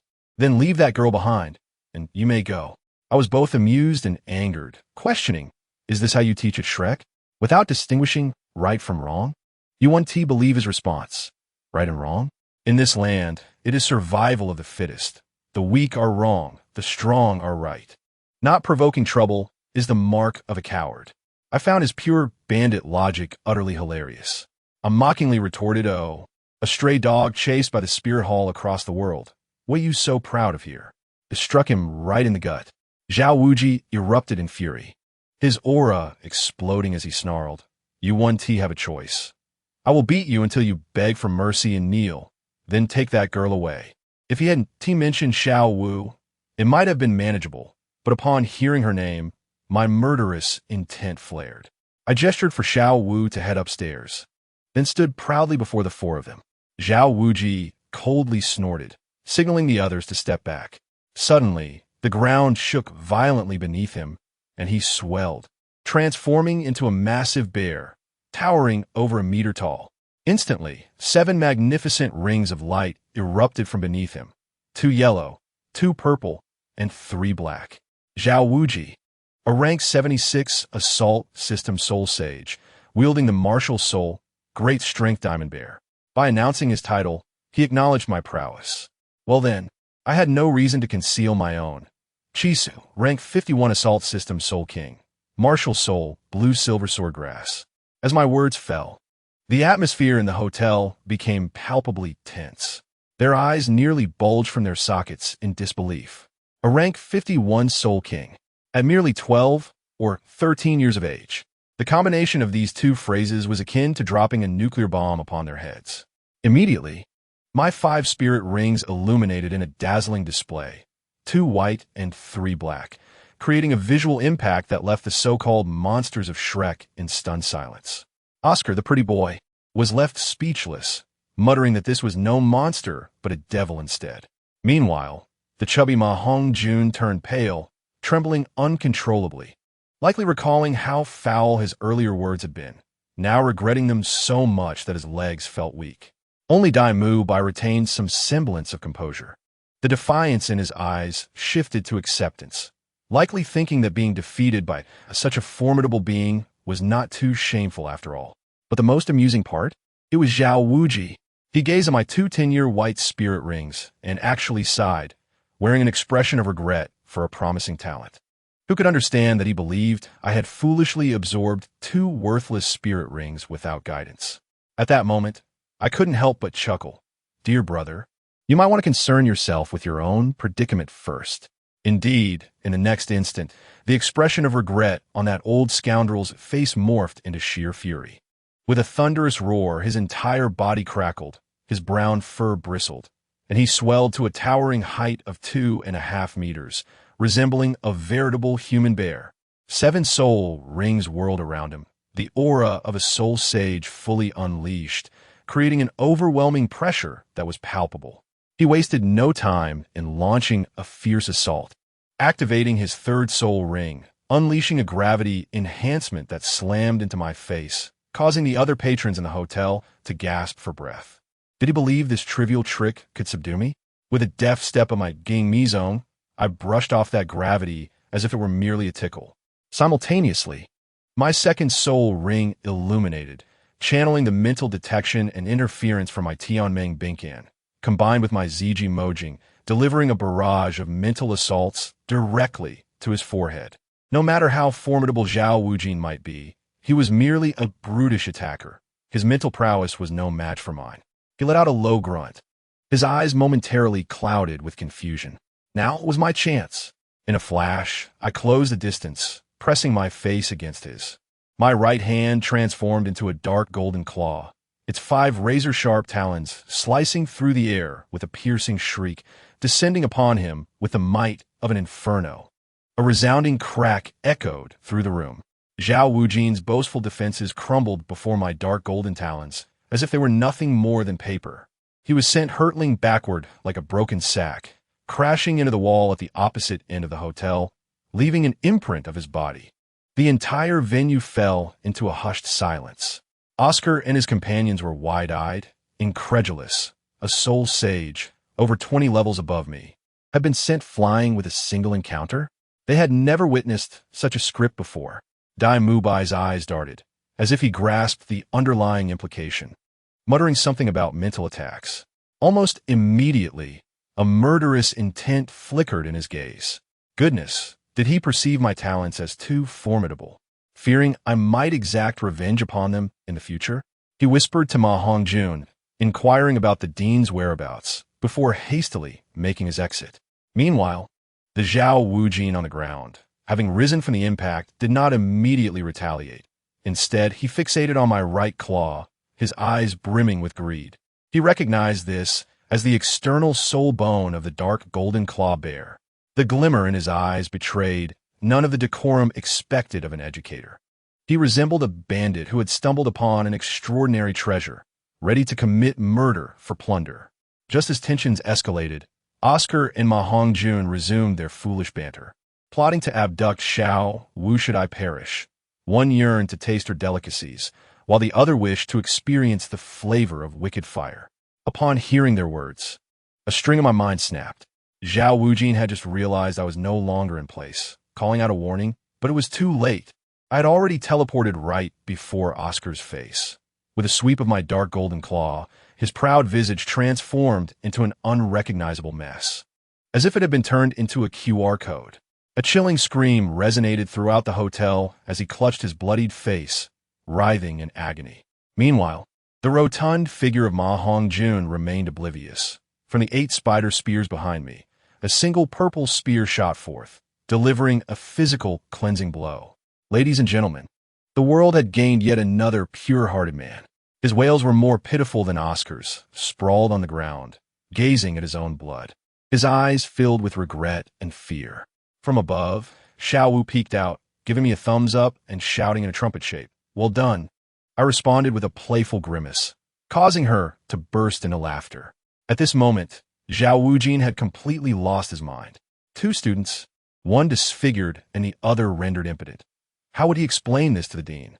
The fury and murderous intent surged within him as he howled to the heavens, his 7 soul rings flashing brilliantly, causing the very walls of the hotel to explode. How ruthless could someone so young be? His blood-red eyes bore into me. I could not contain my laughter as countless blue-silver swords materialized around me, forming a swirling array. Was it permissible for you to harbor murderous intentions towards me? To utter vile words against my companion? To bully those from Shrek? I paused, my tone chilling. Was I not allowed to retaliate? Before my words had fully settled, my 4th soul ring, a black halo of millennia, blazed to life. The multitude of blue-silver swords surrounding me, as if responding to a general's command, transformed into streaks of light, raining down upon Zhao Wujin. My fourth soul technique, sword as feather descends. In his desperation, the old scoundrel had no choice but to activate his first soul technique, immovable king body, encasing himself within a massive golden shield. Initially, he managed to withstand the onslaught, the sound of clashing resonating throughout. However, while he could endure one wave, perhaps two, my rain of swords was an unending torrent. Before long, a sharp crack echoed, and his golden shield shattered. Countless swords pierced him, turning him into a porcupine. Blood instantly stained his brown fur crimson. He must have never faced such humiliation in his life, his proud defenses utterly breached by a mere soul king over 20 levels beneath him. He believed I was at my limit, my spirit energy depleted. Thus, he roared, his seventh soul ring radiating with brilliance, unleashing his true martial spirit. His form expanded once again, transforming into a colossal bear akin to a small mountain, the swords embedded in him flying off as his muscles bulged. The second soul technique, mighty Vajrapalm, and the fifth soul technique, gravity compression, activated simultaneously, his enormous paw carrying the weight of the world, coupled with a formidable suction force, aiming to flatten me into a pulp. The external soul bone belongs to me. I could even perceive the underlying subtext in his roar. Did he think this would secure him victory? He was mistaken. I feigned resistance against the suction, allowing it to propel me towards him. Just as his massive paw, larger than a grinding wheel, was about to descend upon my face, I executed a ghostly maneuver, effortlessly evading, then leaping onto his shoulder with a push from his arm. His colossal frame bore the greatest vulnerability at his neck. My 8 spider spears pierced his weakest neck with a swift thrust, armor-breaking, venomous, and devouring, a triple threat. Zhao Wujin emitted a horrific shriek, thrashing violently, attempting to dislodge me. But what use was that? The more he struggled, the faster the poison spread, draining his spirit power completely. As he neared the brink of collapse, his breath weakened. I forcefully withdrew the 8 spider spears. Purple-black poison blood erupted from the 8 punctures in his neck like a fountain. With a casual flick, a blue-silver sword materialized in my hand, and in an instant, it transformed into a magnificent golden sword, radiating imperial aura. I raised this gilded sword high, directing it towards the geyser of blood from his neck, and roared, "Blue-silver swordgrass, 5th soul technique, Emperor's Slash." A flash of golden light swept through, as if severing time and space itself. In a moment that followed, silence reigned. A muted thud echoed, and a colossal bear head rolled from his shoulders, tumbling far away, while the headless massive body collapsed with a resounding thud, blood staining the ground. Oscar and Ma Hongjun had long ceased their lamentations, staring vacantly at the decapitated corpse, their eyes nearly popping from their sockets. The so-called immovable king, who had escaped the siege of the Spirit Hall, had perished, slain by a soul king. This was more absurd than encountering a ghost. Ma Hongjun was left in a limp heap, muttering incoherently, "Dare not to provoke trouble is the mark of mediocrity." Now, has he provoked death itself? I floated in midair upon a blue-silver sword, gazing at Zhao Wujin's lifeless body, letting out a gentle sigh. To be frank, I had never intended to kill him. But who could blame him for coveting my soul bone? Who could fault him for his students' loathsome words? The entire battle had unfolded at my discretion, from a mental assault that lured him into close combat, to the rain of swords that forced him to reveal his true form, followed by the weakening from the 8 spider lances, and finally the Emperor's Slash that claimed his life. It was a seamless series of moves. A renowned soul saint. Not even a hair of mine was touched, and yet he was vanquished so effortlessly. However, to be honest, the greatest surprise from this encounter was not merely the demise of a soul saint. Let me tell you, that 9-headed lion, it exploded. It dropped the left arm soul bone. Goodness, this is worth far more than a soul ring. Truly a delightful windfall. I have bestowed upon it a delightfully ostentatious name, the left hand of God. Can you guess its purpose? Replication. It can directly copy another's soul skills. And not just one, but it can store as many as 9. Is this not the youthful version of the Sharingan? Of course, there are significant limitations. Firstly, I can only replicate skills from those whose mental strength is inferior to mine. Secondly, each copied skill can only be used once before incurring a cooldown of 1 hour, which is essentially 2 hours. Thus, in a single battle, I could at most use one of the 9 skills. But so what? This is already a divine skill. It means I have an additional trump card in every battle. Who wouldn't want that? So, when I tally it all up, I am currently adorned with treasures. My external soul bones include the 8 spider lances and the left and right dark golden terror claws. Just the appearance of this trio is enough to instill fear. I also possess 3 ordinary soul bones. The explosive right arm bone, which can create a small area of effect, the mental head soul bone, which allows for illusions, and the newly acquired replication left arm bone. To be honest, during my encounter with Zhao Wujia, I didn't even unleash half of my treasures. He simply did not deserve it. The scene in the hotel was utterly ghastly. One person was covering a disfigured face, another had been rendered a eunuch, and there was a headless corpse. The manager and staff had long since fled, and that pair of twin sisters bolted as soon as the fighting began, running away faster than anyone. Only my Xiao Wu remained leisurely seated on the second floor railing, swinging her long legs and enjoying the show. I couldn't be bothered with the 2 incapacitated individuals on the ground, one disfigured and the other rendered impotent. It could be considered a small measure of retribution for the girls they had previously harmed. To be honest, compared to those girls whose lives they ruined, this punishment was rather light. However, since it was my first time truly delivering lethal force, witnessing the bloodshed left me with little desire to deliver further blows. I raised my hand and beckoned to Xiao Wu, who immediately responded with a sweet smile, revealing her dimples, and gave me a thumbs up. Let me tell you, Xiao Wu is inherently a soul beast, and she has never held any fondness for these greasy, lecherous men. Thus, seeing me handle them brought her immense joy.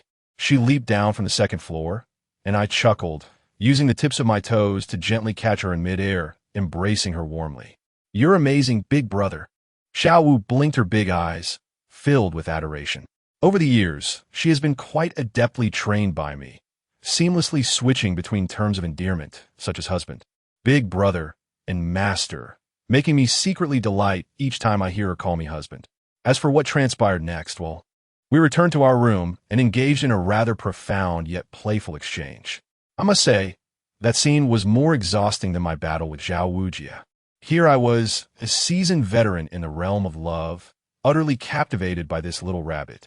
Afterward, she wore a satisfied smile, gazing intently at me, utterly adorable. My mind wasn't particularly clouded with lewd thoughts, but I simply could not withstand her gaze, which seemed to carry a hint of subtle allure. What a sin! If I can barely resist Xiao Wu's natural charm, how will I fare against a professional like Hu Laina? No. I quickly donned my clothes and sat cross-legged to meditate. I must remain composed. Seeing my forced restraint, Xiao Wu couldn't help but burst into laughter, finding it amusing. Once she saw that I was truly beginning to cultivate, she obediently tucked herself under the covers, lying on her side and sweetly murmuring, "Good night, husband," before drifting off to sleep. I chuckled softly, leaned down, and kissed her forehead before finally settling into meditation. However, just as I began to gather my thoughts, chaos erupted downstairs. A middle-aged man, around his 40s or 50s, stormed in with Dai Mubai. Goodness, this man's features were quite distinctive. His face resembled a shoe sole, sporting square glasses that gave him a cunning appearance. This was none other than Flender, the miserly dean of Shrek Academy. As soon as Oscar and Ma Hongjun spotted him, they rushed over as if he were their savior, crying out in despair, "Dean, you finally arrived. Teacher Zhao is dead." Flender and Dai Mubai were both frozen in shock. A whirlwind of emotions, astonishment, anger, fear, flitted across their faces. And then, the most explosive moment unfolded. "That old fox," Flender cried, a soul saint of over 70 levels, accustomed to the storms of life, was suddenly reduced to tears. He dropped to his knees, scrambling toward Zhao Wujia's corpse, disregarding the pool of blood as he crawled through it. Upon touching the sword mark on Zhao Wujia's neck, his murmurs transformed into a frantic roar. How could this happen? How could this happen? Dai Mubai stood there, dumbfounded, likely contemplating what kind of father he had provoked. He must have been regretting his earlier words that avoiding trouble is for the mediocre, as it had nearly cost Shrek Academy dearly. The vice principal had been taken out in an instant. 2 core students were left wounded, one disfigured and the other rendered a eunuch, and the instigator was merely a 12-year-old child. If this news spread, Shrek would become the greatest laughingstock in the world of soul masters. After Flinder cried enough, he shakily stood up and finally noticed the tragic state of Oscar and Ma Hongjun. His lips quivered as he called the 2 over, and the 3 grown men embraced each other in another bout of wailing. Dai Mubai stood by, his expression a mixture of emotions, likely cursing me 1,000 times in his mind. After the tears flowed, Flinder sat down, not even wiping away his tears and snot, and began to interrogate Oscar, demanding he recount how Zhao Wujia had met his end. That old fox, despite being heartbroken, remained sharp and knew to gather information first. Oscar, trembling with fear, stammered out the entire sequence of events, how I had struck, how I had used the 8 spider lances, the dark golden terror claws, the rain of swords, and finally, how the Golden Emperor's slash had swiftly dispatched Zhao Wujia. The key point he emphasized was that this was not a fierce battle. It was a complete massacre. Upon hearing this, Flinder's face turned pale. He stood there for several seconds, then suddenly whipped around and slapped Dai Mubai hard across the face. Dai Mubai was completely stunned, blood trickling from the corner of his mouth. Flinder, disregarding his status as the prince of the Star Luo Empire, commanded with a voice colder than ice, "Kneel."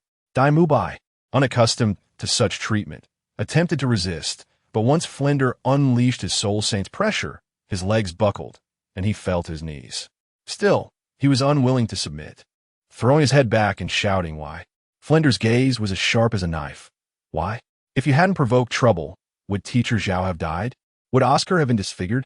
Dai Mubai's face turned purple with indignation as he shouted back, "Avoiding trouble is for the mediocre.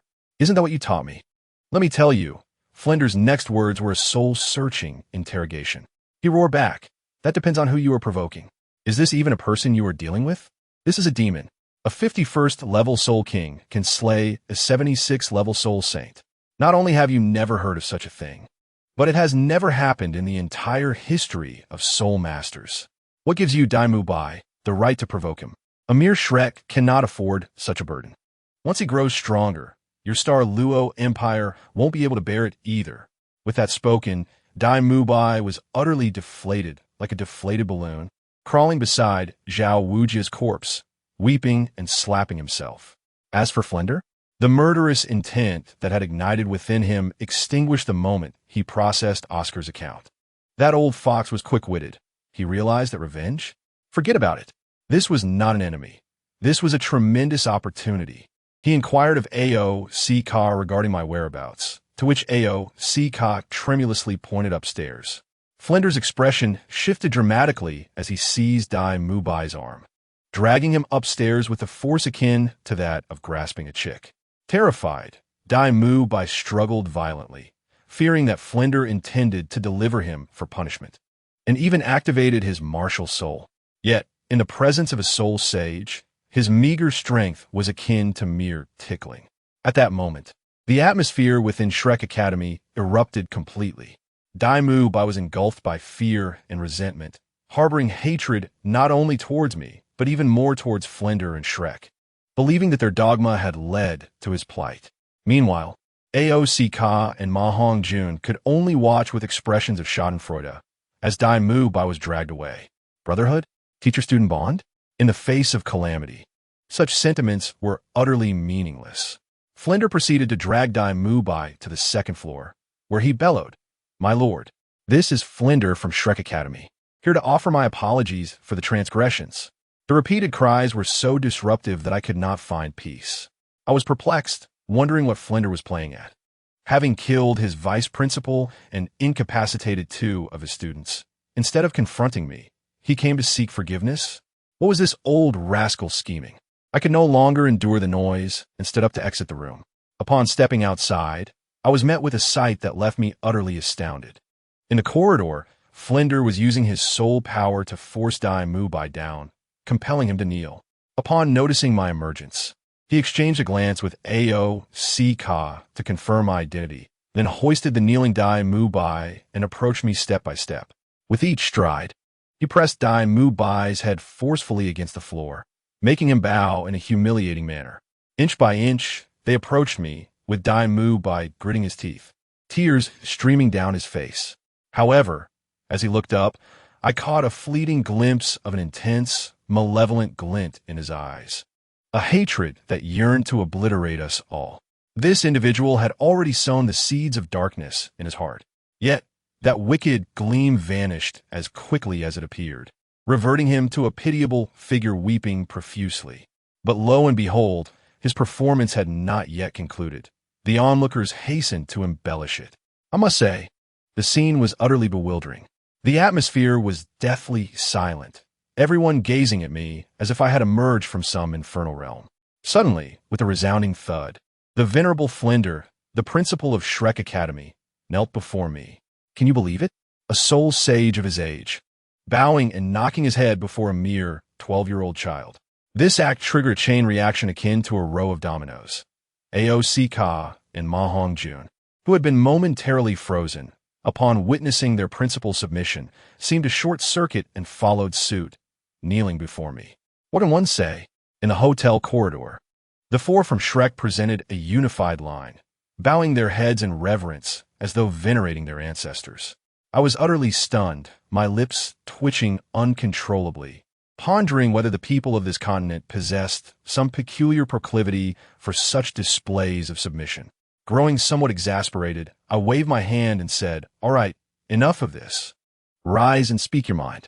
Only then did Flender rise, his face reflecting an obsequious demeanor, rubbing his hands together as he addressed me. "Ah, my lord, it is our fault in teaching that has caused you disturbance." Initially, I had no intention of engaging with him. Yet as I turned to leave, the old man was relentless, reaching out to stop me, exclaiming, "My lord, please wait." I shot him a glare, and he immediately recoiled as if electrocuted. Taking a deep breath, he commenced his performance. I must tell you, that fellow could have excelled in sales. His enthusiasm was palpable, saliva flying as he spoke. "My lord, before encountering you, I believed we had cultivated a group of oddities, but upon seeing you, I realized that I had merely fostered a pile of nonsense. They are not the true monstrosities. You are the genuine monster." I arched an eyebrow, thinking whom he was insulting. I retorted, "You are the monster, and your entire family is monstrous." Surprisingly, he did not take offense. Instead, he became even more animated, nearly shedding tears as he continued to paint grand visions. "My lord, I initially thought Shrek was doomed, but upon seeing you, I have found hope. Not only will Shrek not perish, but it shall also usher in a glorious era.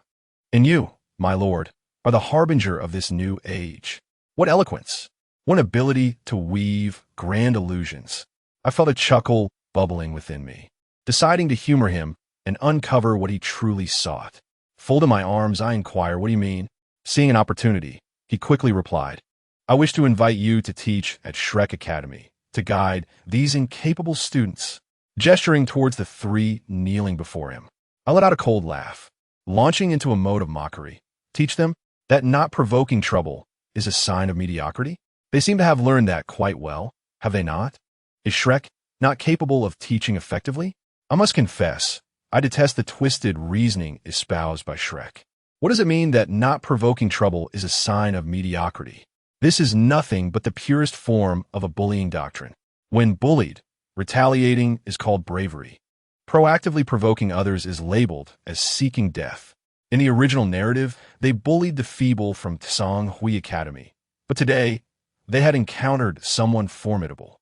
Upon hearing my words, Flender's face drained of color, and in fear, he knelt once again, joining the other three in bowing, pleading, "Shrek's teaching is lacking. We beseech your forgiveness." I waved my hand, utterly devoid of patience. "You've taught well, but do not teach again. Depart quickly, and do not let me see you again." Yet this old man was truly resilient, refusing to rise, gritting his teeth as he insisted, "My lord, please state your conditions. Whatever you require, I, Flender, shall not hesitate to fulfill." Oh, a moment for grand demands? I narrow my eyes, contemplating. This old fellow was nearly bankrupt. The academy was on the verge of collapse. The only item of worth he possessed was that dragon beard needle, but it held little value to me. I countered with a question that left him speechless. What do you think you possess that I desire? The moment those words escaped my lips, Flender froze. Indeed, what did he have? A nearly bankrupt academy, an ordinary soul sage. What could he possibly offer to someone capable of obliterating a soul, Douluo? The flicker of hope that had ignited on his face was extinguished in an instant, leaving him devoid of all spirit. He dejectedly gestured for Ao and the others to rise. As they did, I observed clearly the shift in Dai Mu Bai's gaze towards the trio. It now bore a hint of distance and indifference. It seemed that the Shrek 7 had already begun to fracture internally. I couldn't help but chuckle inwardly. This disbandment was for the best. How could the playboys Ao and Dai Mu Bai be worthy of Ning Rong and Zhu Zhuqing? And that rotund Ma Hongjun, unable to resist beautiful women, was a complete waste. Flender and his companions departed like souls stripped of purpose, their backs hunched and trembling, resembling destitute vagabonds. Suddenly, a pang of realization struck me. Had my mindset become skewed? Relying on my advantages, looking down on others. Relishing the feeling of trampling on others was hardly different from the selfish, hypocritical Tang San in the original tale. I could not become the very embodiment of what I loathed. With a sigh, the remnants of my 21st century youth compassion surged forth. Come back, I called out to his retreating figure. Flender's unsteady form jolted, and he almost stumbled back towards me, his face lit with incredulous joy. My lord, have you agreed? I halted him, my tone turning colder. I am considering it, but it depends on you. Instead of demanding something from him, I directly asked, what is the core of Shrek Academy's teachings? He was momentarily taken aback, but answered earnestly, stating that only monsters were recruited, and that those who dare not stir trouble are mediocre. I patted his shoulder and commenced my lecture. The first principle is to recruit only monsters. I asked him, what of Oscar, born with innate full soul power, or Ma Hongjun with his mutated martial spirit, or Dai Mu Bai, the imperial prince? Even if such prodigies do not attend your Shrek Academy, but instead go to the Spirit Hall or the Seven Treasure Glazed Tile School, will they not thrive? Flender was left speechless by my inquiry. I continued my discourse. What do you possess? Wealth? A premier training ground? Soul bones? Or that flawed theory that avoiding trouble equates to mediocrity? That is not education. It is mere neglect. To nurture a genius into something merely decent is hardly an achievement. Shrek Academy, if it seeks to overtake others, must not limit itself to recruiting merely monsters. My words resonated with weight, striking their hearts like a heavy hammer. Flender stared at me, clearly shaken by my convictions. I smiled, exuding an overwhelming confidence. Shrek should cultivate monsters. At this, Flender was utterly dumbfounded, murmuring, but with our limited resources, how can we transform commoners into monsters capable of rivaling those prodigies? I gazed at him, fiery determination igniting in my eyes, and replied, I, Chi Su, vow to carve a path for the common students of the continent. Upon hearing this, Flender trembled, his eyes reddening instantly. He understood the hardships of being from a common background all too well. The fervor he had suppressed for years was ignited by my proclamation. He bowed deeply, a gesture devoid of flattery, filled instead with genuine respect and admiration.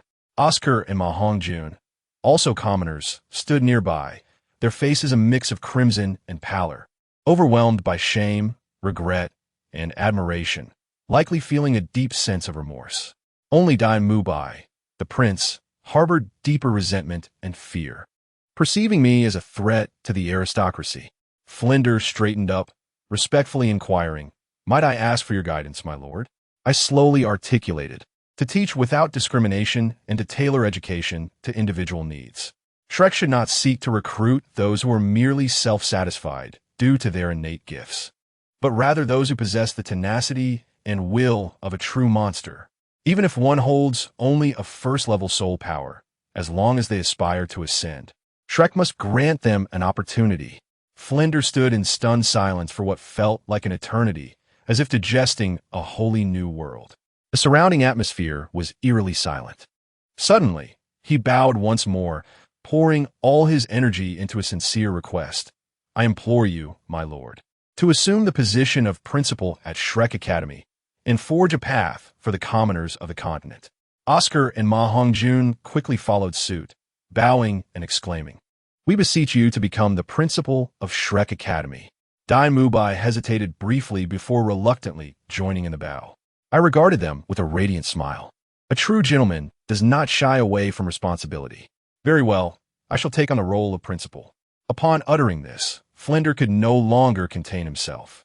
Tears streamed down his face, a cacophony of laughter and sorrow blending into a poignant spectacle. I mused to myself, brother, your emotional management is quite something. As he wept and laughed like an exuberant child. He wiped his tears while exclaiming joyously, "Wonderful, simply wonderful." I quickly interjected, reminding him that with a new leader comes the establishment of rules. I made it clear that I was merely a temporary figure here to set the stage for you. Once the framework is established, the position of principal will still belong to you, but for now, everything must adhere to my directives. Flinder had no choice but to comply, standing upright like a diligent student, declaring, "I shall heed your commands." Excellent. I snapped my fingers, declaring my first order as principal. The entrance examination will be postponed by 3 days. Moreover, let it be known far and wide that Shrek Academy not only recruits monsters, but also takes on the responsibility of transforming ordinary individuals into monsters. As long as one possesses the desire to grow stronger, they shall be exempt from tuition fees upon passing the assessment. Furthermore, those who perform well will receive subsidies. Upon hearing this, Flinder turned pale, stammering, "My lord, but the funding." I patted his shoulder, nonchalantly assuring him, "I have it covered." In the next moment, Flinder launched into a stream of praise, extolling my omniscience and innate genius, leaving me with goosebumps and prompting me to urge him to cease. Then, I adopted a serious demeanor, stating that the previous assessment criteria must be revised. The requirement of being level 20 by age 12 was merely a backdoor for the privileged. How many children of commoners go hungry, lacking the resources to cultivate their abilities? This rule has surely stifled countless potential prodigies. Flinder and the others were left dumbfounded, while Oscar and Ma Hongjun's eyes sparkled with excitement, sensing they were partaking in something monumental. "What does my lord mean?" Flinder inquired cautiously. "It's simple," I replied. "I propose 2 pathways. The first is for those endowed with exceptional talent and fortunate backgrounds, adhering to your original rule, 12 years old and level 20, direct entry. We cannot reject prodigies simply because we wish to support commoners, correct?" They nodded in agreement. "The second pathway is the main event." I raised my voice. "This is the opportunity for those of us without backgrounds or resources, a chance for redemption. This pathway has but one assessment criterion: to single-handedly conquer the Stardow Forest. Responsibility for life and death lies solely with you." At this declaration, the air thickened with tension. Those below level 10 must slay a 10-year soul beast, while those under level 20 must hunt a 100-year soul beast. They must go alone, embracing the thrill of high-stakes combat, observing their astonished expressions. I felt a surge of satisfaction. The assessment is not merely about your soul power level. It is a test of your courage to wrestle with fate. It tests your bravery, your wisdom, and your indomitable spirit. Of course, I added, though I speak of life and death, I will discreetly ensure that instructors accompany you. Should anything go awry, we will swiftly intervene. Otherwise, our academy would become a tragic tale. Flinder queried further, "But what if the teacher cannot arrive in time to save them?" I shrugged. "Then it is fate that governs life and death. To defy destiny, one must embrace the possibility of being thwarted by it." The way Flinder gazed at me was no longer one of admiration. It was akin to reverence. After imparting my vision, feeling I had spoken enough, I yawned and waved them away. "Very well, this will be the course of action. I shall see you in 3 days." Flinder and his companions departed, glancing back every few steps, their silhouettes brimming with determination. 3 days later, as Xiao Wu and I emerged from the hotel, We prepare to head to Shrek Academy. I must admit, these past 3 days have been exhausting, primarily due to Xiao Wu's incessant energy, making me lean against the wall for support. She teased me, "Brother, you're not up to the task." I retorted with a gentle slap to her head, insisting that one cannot imply a man is inadequate. Upon reaching the outskirts of Soto City, after a considerable walk, Xiao Wu began to pout. "Brother, why are we not there yet?" I pointed to a dilapidated village in the distance, saying, "There it is." She exclaimed in disbelief, "What? Just this?" Her disdain was palpable. I pinched her cheek reassuringly. "Fear not. Once we have wealth, I shall relocate the academy to Tiando City, where we will indulge in luxury daily." As we approached the village, the scene was bustling with activity. The turnout was far greater than the meager few described in the original text. It seems my promise of free tuition had indeed garnered attention. At the village entrance stood a rickety table behind which an elderly gentleman sat, with a tattered sign overhead proclaiming Shrek Academy, beside a somewhat grotesque yet endearing monster emblem. Who am I, you ask? The newly appointed principal? Waiting in line? Absolutely not. I directly took Xiao Wu and strode to the front, moving 2 chairs to sit down unceremoniously. The crowd waiting in line erupted with various murmurs. Just as the old man was about to lose his temper, he looked up and saw Dai Mu Bai's face, which resembled that of a ghost, and immediately understood. The folds on his face broke into a beaming smile as he approached. "Sir, you have arrived." I waved my hand dismissively, urging him to continue with his duties. At that moment, my gaze locked onto a short-haired girl in the crowd, clad in a white dress, exuding an aura of pristine elegance and possessing skin as fair as snow. Without a doubt, it was Ning Rongrong. As I glanced at her a moment longer, I felt a sharp pain in my waist. Xiao Wu's petite hand pinched me like a vice as she puffed up her cheeks and asked, "Which beauty are you staring at?" Alas, in my quest for a harem, I was merely navigating a battlefield of emotions. As I tried to placate Xiao Wu, it seemed Ning Rongrong sensed my gaze and looked over. Her delicate face was simply enchanting. I flashed her a radiant smile, and in response, her cheeks flushed instantly, prompting her to hastily bury her head. I was momentarily taken aback, wondering if her face was blushing like a teapot. The discontented murmurs in the crowd grew louder, and the old man, unable to bear it any longer, let out a chuckle. The next moment, with a resounding force, the aura of the Soul Emperor exploded. 6 soul rings, 1 white, 1 yellow, 3 purple, and 1 black, dazzled the eyes of all present. The venue fell into an immediate silence. The sound of a pin dropping could be heard. Those who had just been chattering now looked at me with a mixture of awe and speculation. Having established control over the situation, the old man turned to me with a look of admiration. I rolled my eyes, and he reluctantly returned to his tasks. A youth stepped forward to test his soul power, but it was insufficient, and his parents attempted to bribe the old man. Without hesitation, he declared my second option. Let him venture into the Qingdao Great Forest to hunt a century-old soul beast and sign a life-and-death contract. The parents turned as white as a sheet, dragging their son away who was still eager to try.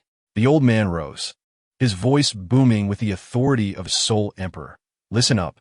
Anyone under 12 who has not reached level 20 and wishes to enroll must go to the Qingdao Great Forest and risk their life. Those who dare, stand to the left. Those who do not, hurry home."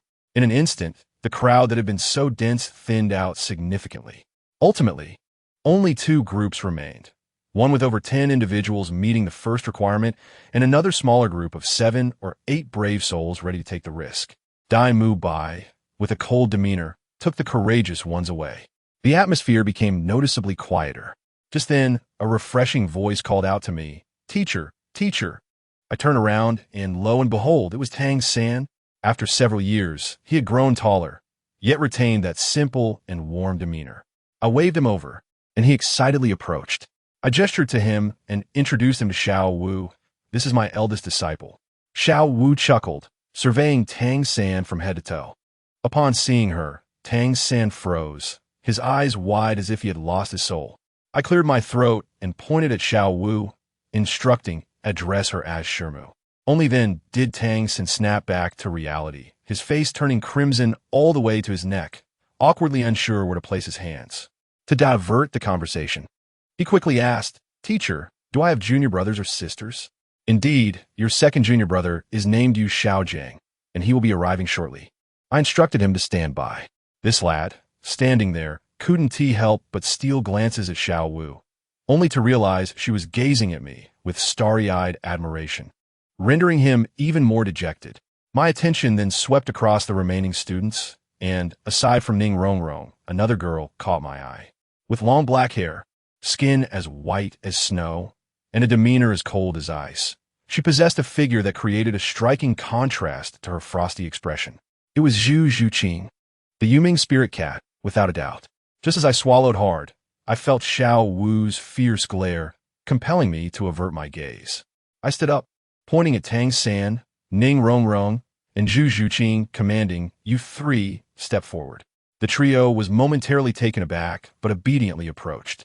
The old man in charge of registrations, Old Li, looked somewhat troubled. "Sir, this seems against the rules." I smiled and produced a crystal ball. "Now let us measure each of you." Tang San went first, and the crystal ball shone brightly, revealing a level of 29. Ning Rongrong followed, achieving 26. Zhu Zhuqing, the final one, surpassed them both with a staggering level of 27. At this point, the remaining people in line had nothing to say, their expressions akin to wilted eggplants. "All right, you three will follow me. Since your soul power exceeds level 25, you will directly proceed to the fourth assessment." The trio obediently trailed behind me, while Xiao Wu found a comfortable chair to lounge in. When I turned to look at her, she tossed me a flirtatious wink, exuding an alluring charm. I then turned my attention back to the three young disciples and cleared my throat, preparing to raise the stakes. I informed them, "The fourth assessment is quite simple. You three must withstand my pressure for the duration of a stick of incense, and you'll be deemed impressive. Oh, and I assure you, not a single soul skill will be used." Upon hearing this, their eyes widened in disbelief, as if they had seen a ghost. Tang San, likely calculating in his mind, thought, "I haven't seen you in 6 years. You can't possibly exceed level 30. Ning Rongrong, the little heiress, probably assumed I was merely a privileged individual, now facing a direct challenge. Even Zhu Zhuqing, usually stoic, looked as if she had seen a formidable instructor in person, her expression betraying her shock. Observing their skeptical demeanor amused me, and I casually mentioned, "By the way, have you heard? Just a couple of days ago, a soul sage in Swoto City was killed." Ning Rongrong, quick on the uptake, immediately responded, "You mean the indomitable King Zhao Wujie?" I nodded, watching her lovely face drain of color. She covered her mouth and took a step back, her voice trembling. "Is this related to you?" Tang San and Zhu Zhuqing froze, their breaths held. I chuckled, casually stating, as if discussing the weather, "Yes, I was the one who did it." The atmosphere instantly froze. The three of them retreated several steps, gazing at me as if I were some prehistoric behemoth. Ning Rongrong's face was pale. She understood better than anyone how formidable Zhao Wujie was.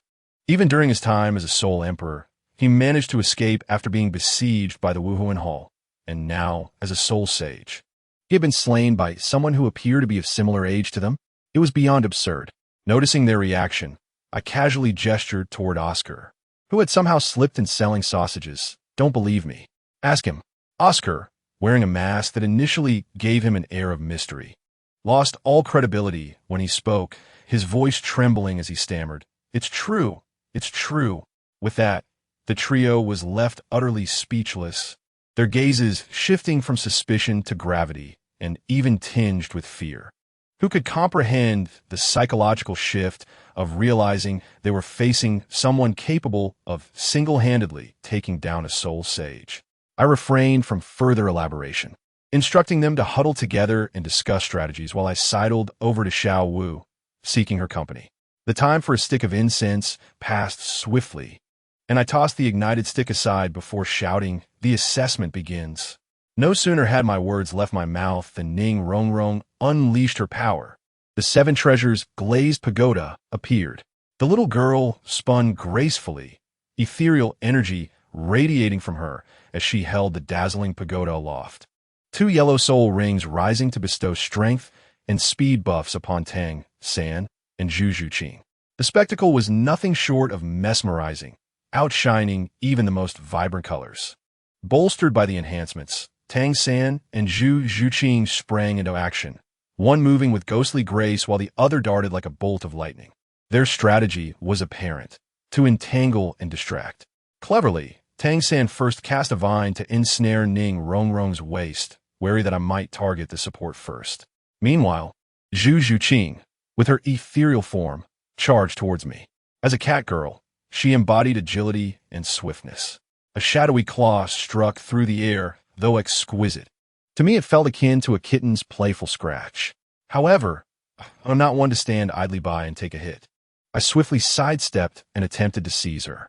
Yet, that crafty Tang San had other plans, as several vines suddenly sprouted beneath my feet in an attempt to ensnare me. Amused by such trivial tricks, I effortlessly dispelled the vines with a mere flick of my mental prowess. With a gentle tremor of my foot, the vines shattered into fragments, and I seized the airborne Zhu Zhuqing, pulling her into my embrace. I whispered softly into her ear, exhaling warm breath. Not fast enough. At that moment, the little wildcat in my arms froze, her hands pinned, unable to move, her icy expression suddenly flushed, and she quickly turned her head away to avoid being seen. Nearby, Xiao Wu, witnessing this scene, pouted so much she could hang an oil bottle from her lips, her gaze shooting daggers at me. Instantly, my survival instincts kicked in. I pushed Zhu Zhuqing away, sending her to safety.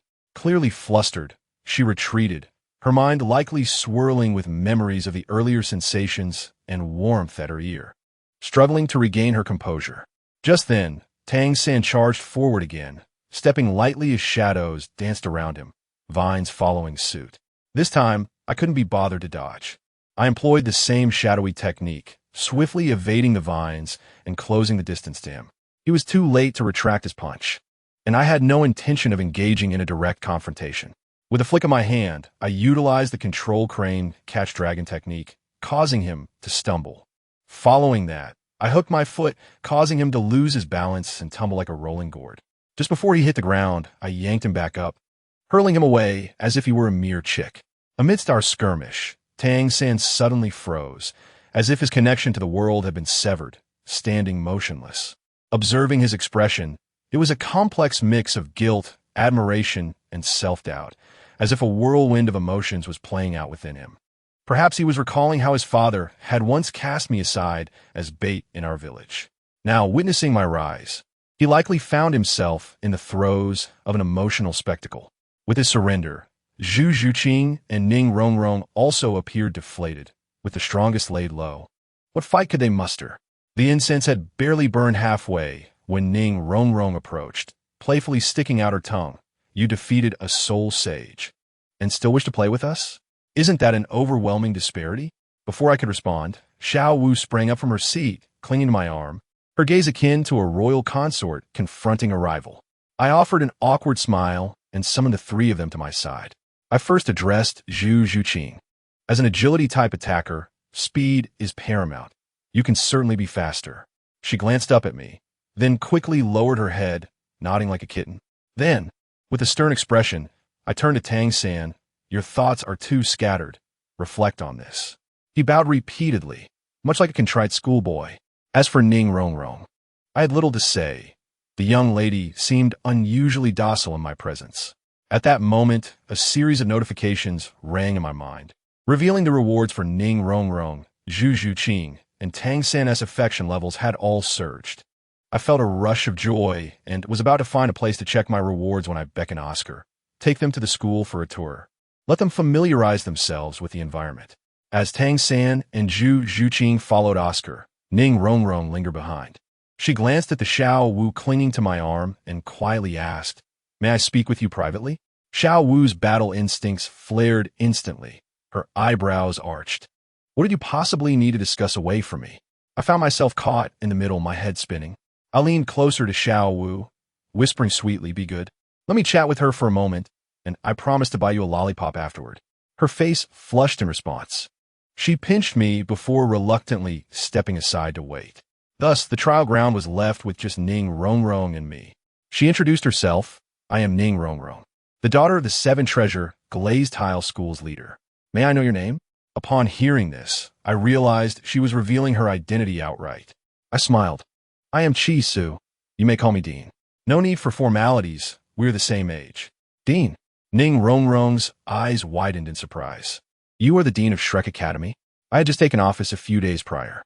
I chuckled, and she appeared to understand, likely thinking that someone of my eccentricities being the dean of such a unique academy was quite fitting. The young girl gazed at me in admiration and expressed, "You are truly impressive." I winced at the compliment and playfully ruffled her hair, as I had grown accustomed to doing with Xiao Wu. In that instant, we were both taken aback. The air fell silent as our eyes met, creating a remarkably delicate atmosphere. After several seconds, a blush crept across her fair face, and she burst into laughter, the sound as melodious as silver bells. With a playful tone, she said, "It's all right. I forgive you." Relieved, I inquired about her matter. She tilted her head, her eyes sparkling as she spoke candidly. "Would you be interested in collaborating with the Seven Treasure Glazed Tile School?"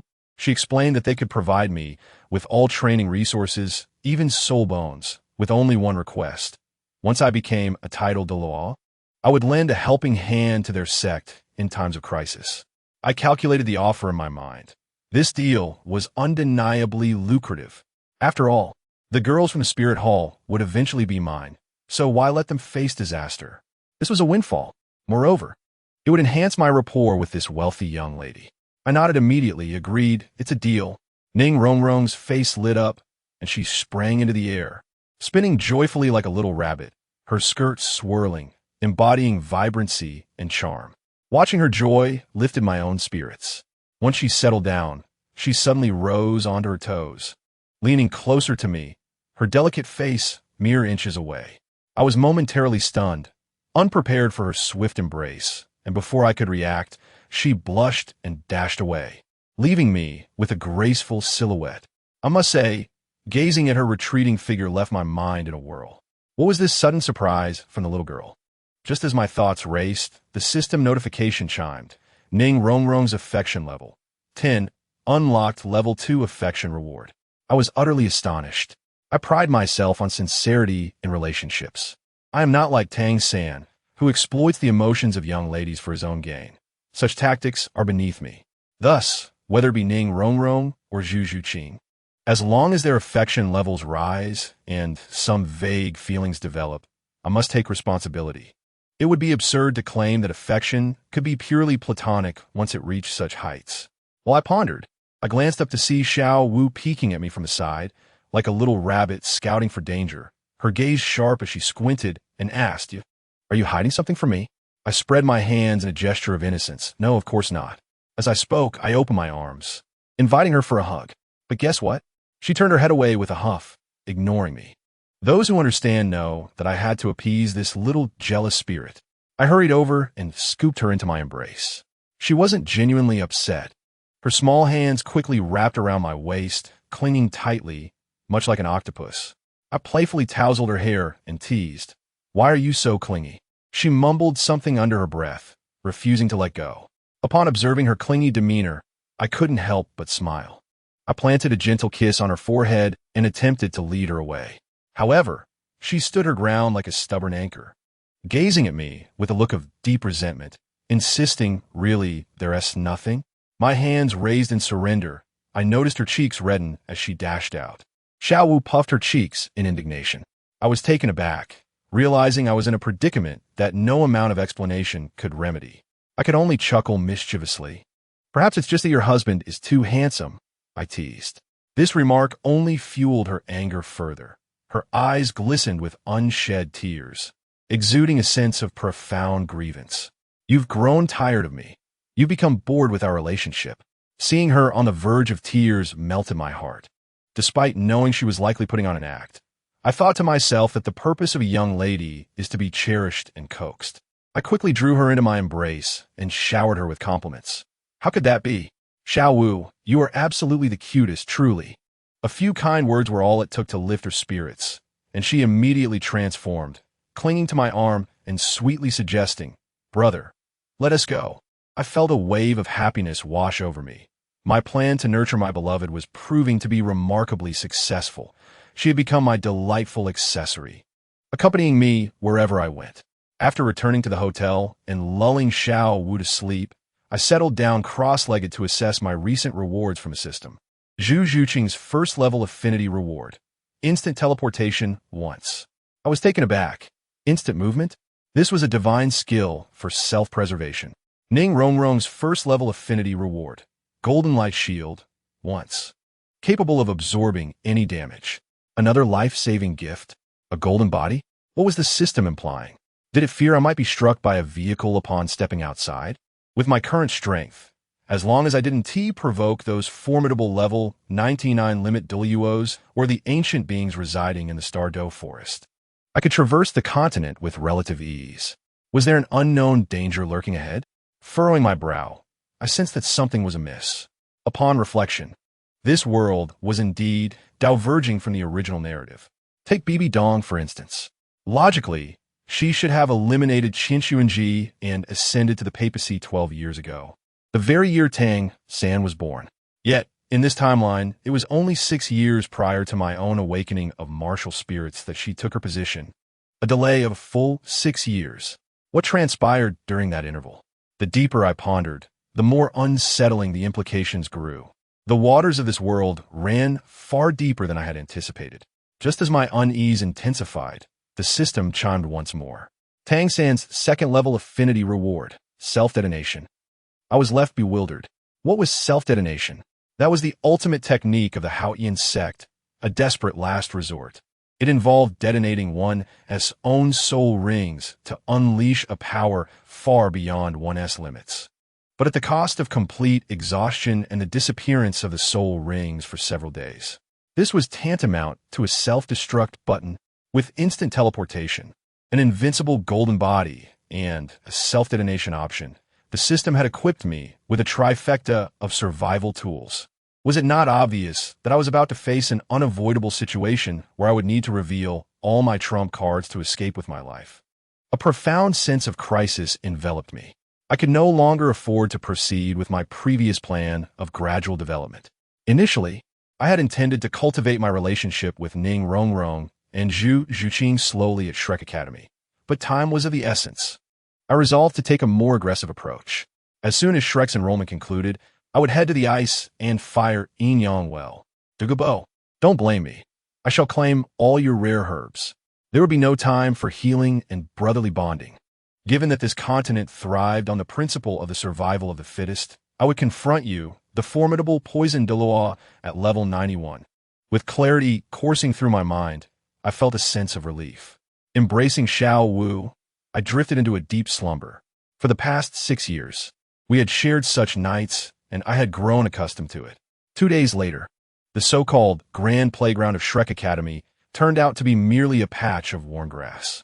Flinder, Xiao Wu, and I stood at the forefront, facing a lineup of 8 new students.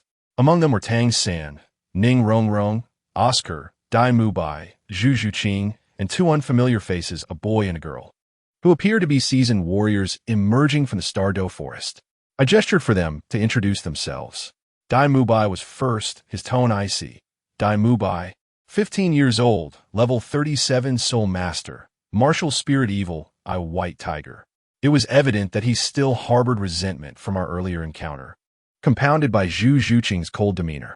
Oscar followed, 13 years, level 29 great soul master, martial spirit sausage. This lad wore a mask for an air of mystery. Though little did they know, beneath it lay a face marred by scratches. When it was Ning Rongrong's turn, I noticed something was amiss. She kept stealing glances at me, her expression a complex tapestry of emotions. Ever since witnessing my 12-year-old soul king overpower a soul sage, her perception of me had irrevocably changed. She likely thought to herself, the man I, Ning Rongrong, seek must be of such celestial caliber. Yet upon noticing Xiao Wu by my side, her expression dimmed. It was as if she felt the pangs of a premature conclusion to a story that had never even begun. Rongrong, it's your turn, I called out, noticing her lost in thought. She snapped back to reality, staring at me blankly, speechless. What's wrong? I inquired again. Xiao Wu, ever vigilant, Watch her like a protective little cat. Finally, Ning Rongrong responded, forcing a smile. It's nothing, just some family matters. She then introduced herself. Ning Rongrong, 12 years old. Level 26 support type, soul master. Martial spirit 7 treasure, glazed tile pagoda. At this revelation, the two new commoner students gasped in astonishment. The 7 treasure glazed sect, renowned as the foremost support sect in the world, was immensely wealthy. Who wouldn't he know? Yet, Ning Rongrong's eyes grew even more forlorn. She realized that when I mentioned the 7 treasure glazed sect, I exhibited no visible reaction. Indeed, no matter how powerful a sect might be, could it rival a 12-year-old soul king? Her father had once told her that a top-tier support-type soul master must find someone worthy of their assistance. In her heart, she must have thought, I found him, but he already has someone by his side. What if she had met me first? The moment such thoughts entered her mind, she seemed unable to maintain her composure. Are you feeling unwell, Rongrong? I noticed her pallor and couldn't help but ask. That single question became the final straw. She looked up at me, tears streaming down her face as she turned and fled, overwhelmed with sorrow. The entire assembly was left in shock. Oscar attempted to chase after her, but I swiftly kicked him back in admonition. Zhu Qing, please check on her. I gestured to Zhu Qing, who nodded and, with a serious expression, pursued her. I sighed, contemplating how to create an opportunity to discreet Xiao Wu so I could comfort Ning Rongrong. Offering solace in moments of sorrow was the easiest way to build rapport. Now it's your turn, I called, redirecting everyone's attention. The two new commoner students clearly felt isolated from the talented individuals like Tang San. I observed their predicament but chose to remain silent. The opportunity was theirs to seize if they were capable. Gu, 14 years old, level 18 soul master, martial spirit red string. A beautiful girl, spoke softly. Her head bowed, betraying a hint of self-doubt. Not bad, I exclaimed, giving her a thumbs up. A young lady brave enough to venture into the Stardow forest alone and successfully hunt a soul beast was indeed remarkable. As soon as I praised her, her eyes lit up. She was not the type to wallow in sentimentality. Otherwise, she wouldn't have had the courage to brave the dangers of the Stardow forest. My compliment restored her confidence, and a smile blossomed on her face. What a delightful sight it was to see her gaze sparkling with admiration. Yet, I decided to focus on the task at hand, clearing my throat and, standing tall, commanding the attention of all present. All right, everyone, now that you've all introduced yourselves, it would be impolite of me not to reciprocate. At that moment, I felt an overwhelming sense of calm envelop me. Perhaps due to the impending confrontation with Douluo Bo, I found myself regarding Dai Mubai and Ma Hongjun with a newfound sense of admiration. I even, in an unexpectedly benevolent manner, hoped that they might strive to become better individuals, rather than continuing to regard the avoidance of trouble as a hallmark of mediocrity. I, Chiso, am merely 12 years old, slightly younger than most of you. My martial spirit is the Lan Yin Jian Chao, and my rank is merely that of a 51st level Soul King. The nonchalance with which I spoke was akin to delivering a weather report. Dai Mubai and his companions had witnessed my prowess firsthand and remained relatively composed, yet the two newcomers, Gu and Gu Ming, appeared utterly astonished, their jaws nearly grazing the ground. The presence of a 12-year-old Soul King was undoubtedly a formidable shock. I should mention that I am the headmaster of Shrek Academy. Though it is merely a nominal title, do not expect me to engage in hands-on instruction, as that is not my forte. For specific teachings, you may consult Vice Dean Flender and my second disciple. I gestured towards Flender while casually mentioning Yu Xiaojiang. Upon hearing this, Tang San's eyes lit up with excitement. I could easily surmise his thoughts, undoubtedly thinking, wow, my teacher is incredible. To restore the Tang sect, he has even taken in such extraordinary disciples. Just look at that fervent gleam in his eyes, resembling a devoted fan enamored with their idol, as if he were ready to wave a placard in admiration. In truth, 6 years ago, this lad had been somewhat skeptical of me as his teacher, yet now, confronted with my 51st level strength, he was utterly convinced. The calculations swirling in his mind likely had me elevated to the status of a future deity in his eyes. Tang San, come here for a moment, I beckoned. indicating my desire for a private conversation. He eagerly complied, while Xiao Wu, demonstrating her understanding, stepped aside. On Flinder's side, realizing that we had separated, he immediately resumed his role, reverting back to his usual shrewd merchant persona, and began instructing the remaining students. I strolled with Tang San through the academy for a considerable distance before I finally broached the subject. Tell me, how have these 6 years been for you? He hesitated momentarily, concealing the truth as he mentioned that his father had taken him to his aunt's house for training and study. Does he think I am naive? His father, a titled Daw, subjected him to relentless training daily. I am not unaware of this.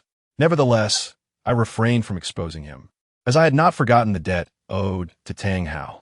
A titled Douluo scheming against a mere 6-year-old. I would repay that grievance in due time. How do you envision the reconstruction of our Tang sect? I directly posed the question. To my surprise, the moment he heard this, his demeanor shifted entirely. His eyes sharpened as he declared, for the Tang sect to be rebuilt, we must possess unparalleled hidden weapons, along with a titled Daw to oversee our operations. Once we are re-established, the Tang sect must become the foremost sect in the world, and all must heed our command. I cannot help but chuckle, raising an eyebrow at his bold proclamation. One might think he intended to unify the continent. Oh, the foremost sect in the world? I regarded his earnest expression with a mix of amusement and exasperation. This child remains rather youthful. Tell me, why is our Tang sect referred to as the Shu Tang sect? He was momentarily taken aback, clearly having never contemplated this query. I seized the opportunity to impart my knowledge. Though much of it was drawn from my imagination, influenced by martial arts novels, yet it sufficed to convince him. You see, the Tang sect specializes in hidden weapons and assassination, employing cunning tactics. We are not meant to be in the limelight, do you understand? That is why our ancestors established the sect in the treacherous terrain of Shishu, making it easy to defend and difficult to attack, allowing us to evade our enemies. Are you suggesting we thrust ourselves into the spotlight, becoming targets? My words rendered him speechless. To my astonishment, he displayed remarkable comprehension, grasping that the essence of the Tang sect lies in secrecy and concealment.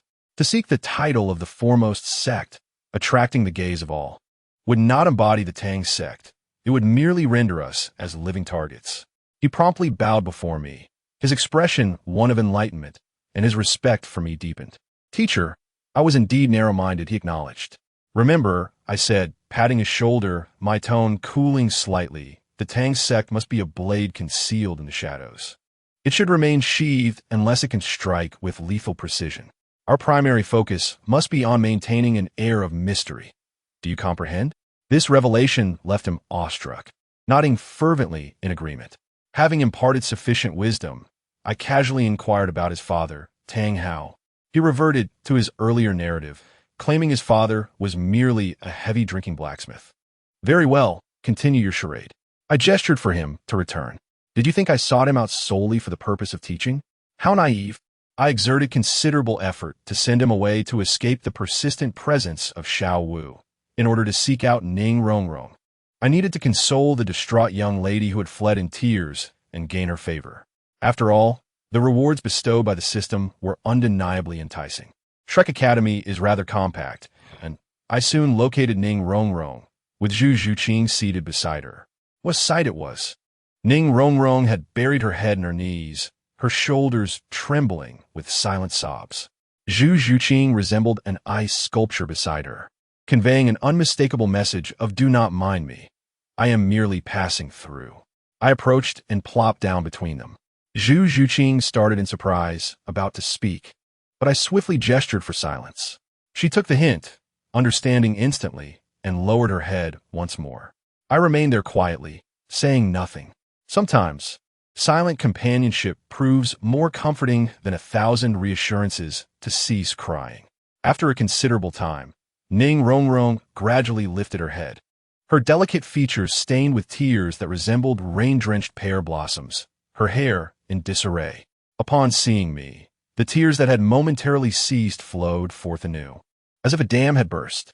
Observing this, Zhu Zhuqing, displaying discernment, stood up and stated, "Principal, you handle this. I shall take my leave before discreetly slipping away. Once she had distanced herself, I tentatively opened my arms. In the next moment, Ning Rongrong lunged at me like a small cannonball, crying and pounding her tiny fists against my chest. I asked no questions. I simply embraced her, gently patting her back and smoothing her hair. As her sobs gradually subsided, she remained quietly nestled in my embrace. Suddenly, she lifted her head, her cheeks flushed and her gaze dreamy, asking, "Why are you holding me?" At that moment, I was utterly bewildered. How could one comprehend this? I nearly gasped in disbelief. I thought, "Sister, did you not leap into my arms?" What individual could withstand such an ordeal? I blurted out, "Was it not you who threw yourself into my arms?" Upon hearing this, her face turned even redder, a mix of anger and embarrassment washing over her as she attempted to break free. Yet, I would not allow her to escape. I tightened my embrace and whispered in her ear, "Let us clarify this matter first." Only then did she settle down, burying her head in my chest like an ostrich. "Who has bullied you?" I inquired softly. She mumbled a response in my embrace. "Who? Tell me, and I shall deal with them." I feigned a swing of my fist. To my surprise, she abruptly lifted her head and bit my hand, like a small cat cornered and agitated. I nearly lost my temper, but upon seeing the glimmer of grievance and defiance in her eyes, my resolve melted away. In that moment of distraction, she unexpectedly kissed me. My mind went blank, a void of thought. By the time I regained my senses, she had already pushed me away, her gaze evasive. I could not let it end there. I stepped forward and pulled her back into my embrace. "Rong, what is troubling you?" She looked at me, her lips moving as if she were mustering all her strength, and finally shouted, "I like you." After proclaiming this, she slumped against me, her eyes filled with both anticipation and fear, her small expression utterly captivating. To the outside world, she was the esteemed young lady of the Seven Treasure Glazed Tile School, exalted and gifted. Yet in the eyes of the youth before her, she surely felt diminished. Attaining the level of Soul King at the tender age of 12, her backing must be equally formidable, perhaps even surpassing that of the Seven Treasure Glazed Tile School. What could it be? The Spirit Hall? The royal family? What unknown forces could possibly exist? When it comes to talent, he surely views himself in the same light as he regards the ordinary individuals within his sect. The pride he takes in his own gifts and lineage pales in comparison to the youth before him, rendering it utterly insignificant. What, then, could capture his attention? His appearance? Ning Rongrong was aware of her beauty, cognizant of the glimmers of greed that appeared in others' eyes when they beheld her. Yet what of the boy before her? The girl beside him, sporting scorpion braids, was no less captivating than she. What advantage did she possess? Would he truly be fond of someone as ordinary and unremarkable as herself? Waves of thought washed over Ning Rongrong, and in that moment, she failed to notice that the proud, almost witch-like Ning Rongrong had vanished, replaced by a girl humbled by inexplicable emotions. Chisu was taken aback by Ning Rongrong's sudden and candid confession. Instinctively, he tapped her lightly on the head, playfully admonishing her to refrain from calling him that. What should I say, then?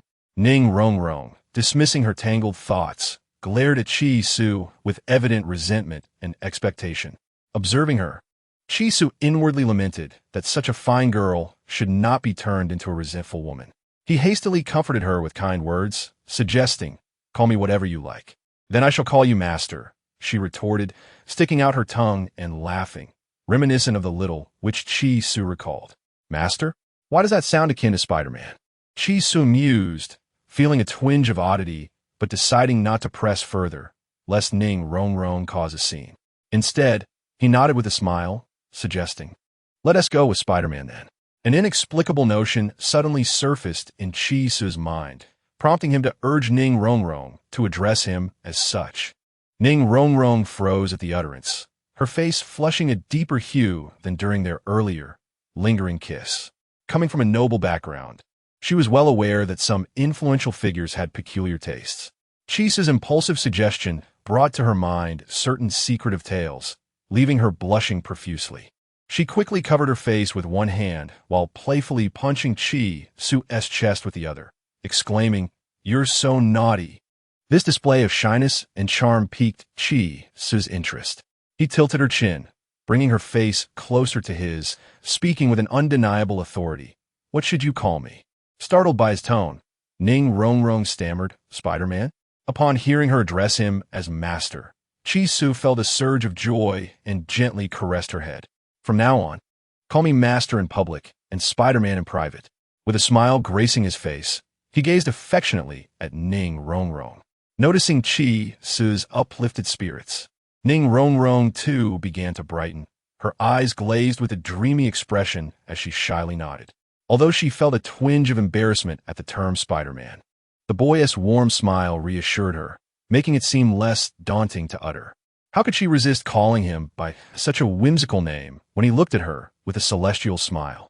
Chi-Su planted a gentle kiss on her forehead, dispelling the earlier shadows of doubt. After all, who could resist the transformation of a proud witch into a tender girl who affectionately called him Spider-Man? He silently pondered how Ning Fengji would react upon learning that his precious daughter now called him by such a name, likely summoning the two-titled Douluo to confront him.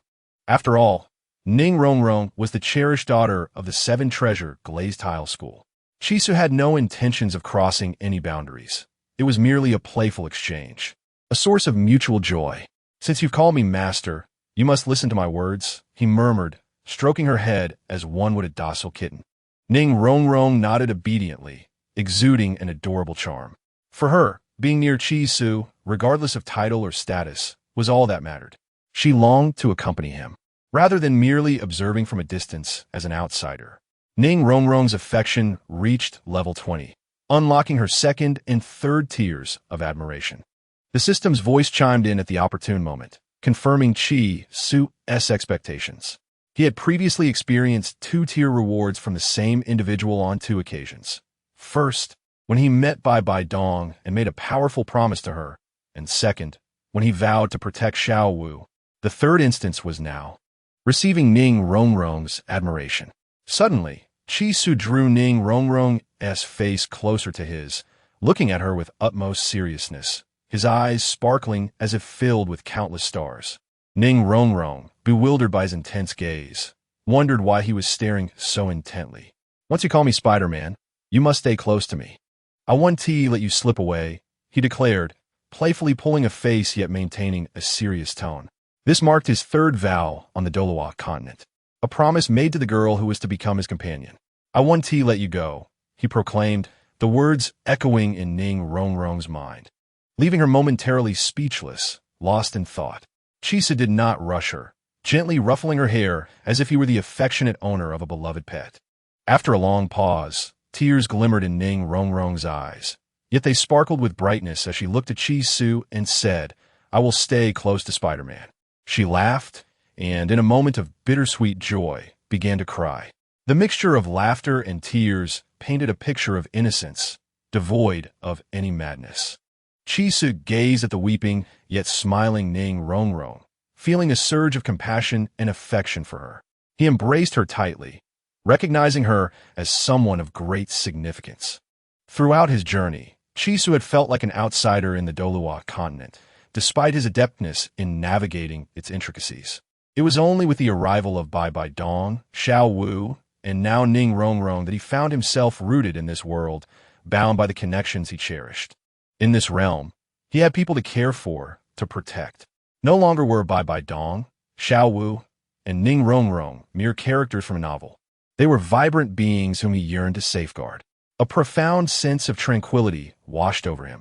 The trepidation that once gripped his heart, born from the fear of an uncertain fate, dissipated entirely. What was there to fear? I possess a system, one that is concerned for me, harboring the hopes of those I strive for. Suddenly, within his gaze, a flame seems to surge forth, as if to incinerate the encroaching shadows of the unknown. Regardless of what or who may attempt to seize everything from me, I shall not permit it. Chi-Su silently vowed within his heart, as if addressing an inscrutable shadow from afar. Before destiny, at the farthest point of the world line, there appears to be a pair of hands that have already orchestrated everything, awaiting the day of reckoning. At this moment, Chi-Su no longer trembles in fear, for a fire burns within his heart. Chapter 64. Qibao Liuli Zong. In the Grand Hall of Qibao Liuli Zong, positioned at the northern side. The central seat facing south is an exquisite chair carved from sourwood, its back adorned with a substantial jade stone. This jade, a resplendent emerald green, emits a subtle and gentle warmth, embodying the essence of opulence. Seated upon the chair is a man whose visage resembles that of a jade crown, with a straight nose and square mouth, exuding an air of refined elegance, clad in a long robe as pure as snow, untouched by dust. He appears to be in his 40s, his gaze extraordinarily gentle, resembling an ordinary person at first glance. Yet his eyes sparkle with an undeniable brilliance, revealing an extraordinary demeanor. His silky black hair cascades effortlessly down his back, creating a sense of casual grace without an ounce of pretense. At this moment, he gazes down kindly at a young man kneeling before him, dressed in a white attire. Reporting to the Zone Master, the young lady has successfully enrolled in Shrek Academy and has sent back a confidential letter for your perusal. The young man respectfully presented the letter to Ning Fengji. Curiosity flickered across Ning Fengji's face. Knowing his little ancestor, Ning Rongrong, how could she possibly send a letter back? Had she encountered some trouble? He had previously sent a letter to Flender, urging him to take good care of this little enchantress. Could it be that she returned seeking an explanation after feeling wronged by Flender? An exasperated smile appeared on Ning Fengji's face as he shook his head and opened the letter. His brow furrowed upon reading the first line, yet it soon relaxed, transforming into an expression of pure joy, as if he had received exceedingly delightful news. The young man below regarded the Zone Master with astonishment. It seemed he had not witnessed such genuine happiness from him in quite some time.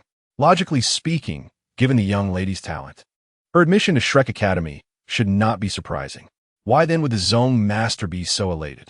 It appears Rongrong has matured and begun to take the sex affairs to heart. Ning Fengji chuckled as he patted his thighs, then waved for the young man to withdraw.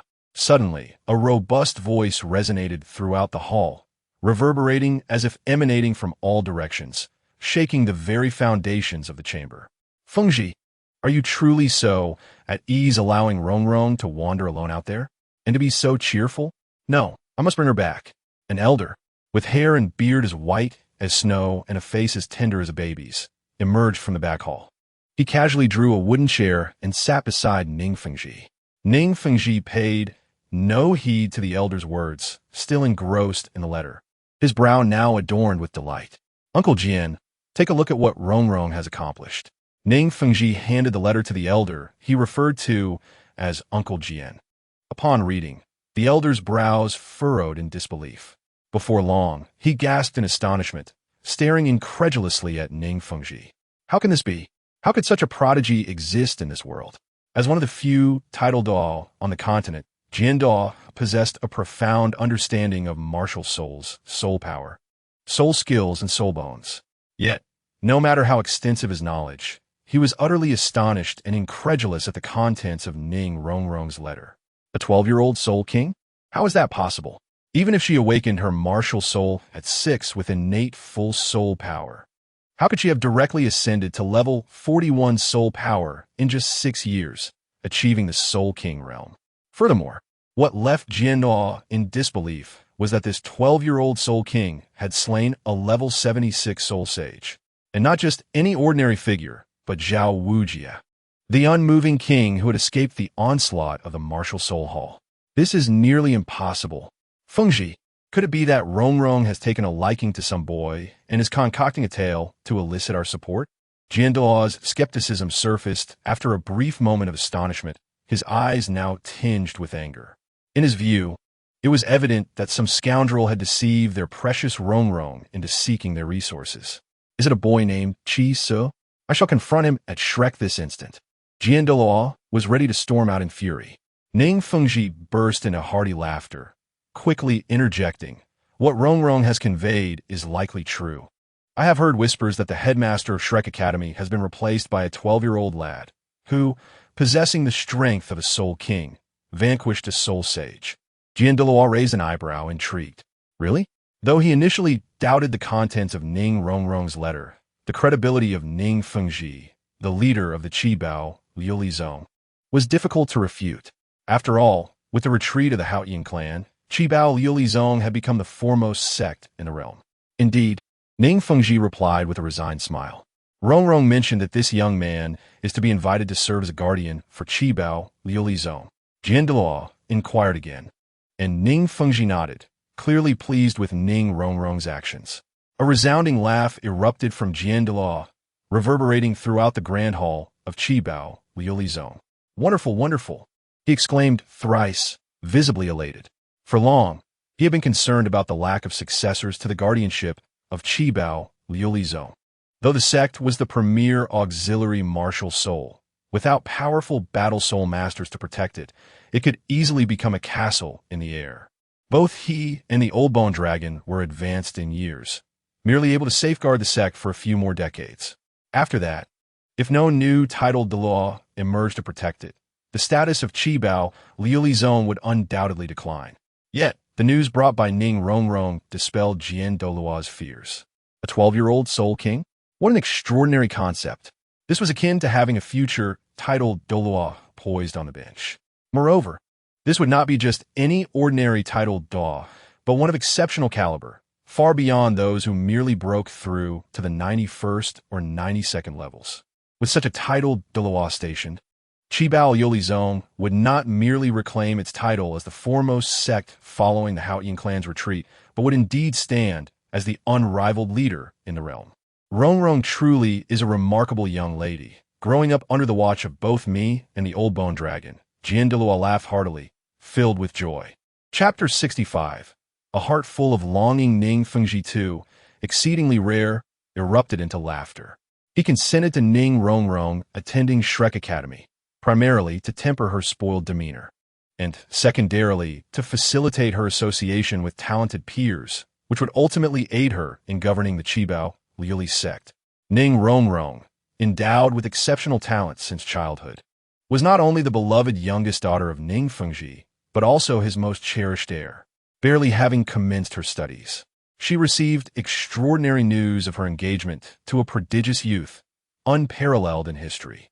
The agreement stipulated that the Qibao Liuli sect would unreservedly support the youth's ascent to the rank of titled Douluo, in return for which he would merely need to affiliate himself with the sect after achieving this status, ready to assist when the sect faced existential threats. While this arrangement may seem disproportionately advantageous to the Qibao Liuli sect, expending vast resources to cultivate a titled Douluo without demanding substantial returns, it was in truth a highly lucrative transaction. The affluence of the Qibao Liuli sect, which allowed it to rival nations in wealth and secure its position at the pinnacle of worldly riches, was not solely due to ancestral accumulation, but also the commercial acumen of the current leader, Ning Fengji. In this regard, Ning Fengji clearly possessed a foresight that surpassed that of the Sword Douluo, Qinshin. A 12-year-old reaching the Spirit King rank was virtually assured to become a titled Douluo. This alone warranted the Qibao Liuli sect's unconditional support. Furthermore, a spirit master attaining such a level at such a tender age must undoubtedly be backed by an immense and formidable force. Although Ning Fengji was unaware whether it was the Wuhuan Temple, Haoyan sect, or royalty, it was likely an unknown power that rivaled these factions. The addition of such an ally to the Qibao Liuli sect was indeed a momentous occasion. Sword Uncle, shall we personally meet this youth? Ning Fengji, in high spirits, proposed to accompany Sword Douluo Qinshin to Shrek Academy to seek out Qi Su. Qinshin readily agreed. Sure, I shall summon Old Bone Dragon to join us. Before finishing his sentence, Sword Douluo vanished from sight, leaving Ning Fengji chuckling in the empty hall. Truly, heroes emerge from youth. Ning Fengji rose abruptly from his wooden chair, his laughter booming, a stark contrast to his previously genteel demeanor. In Wuhuan City, within the magnificent and resplendent edifice of the Wuhuan Temple, only two solitary figures could be discerned.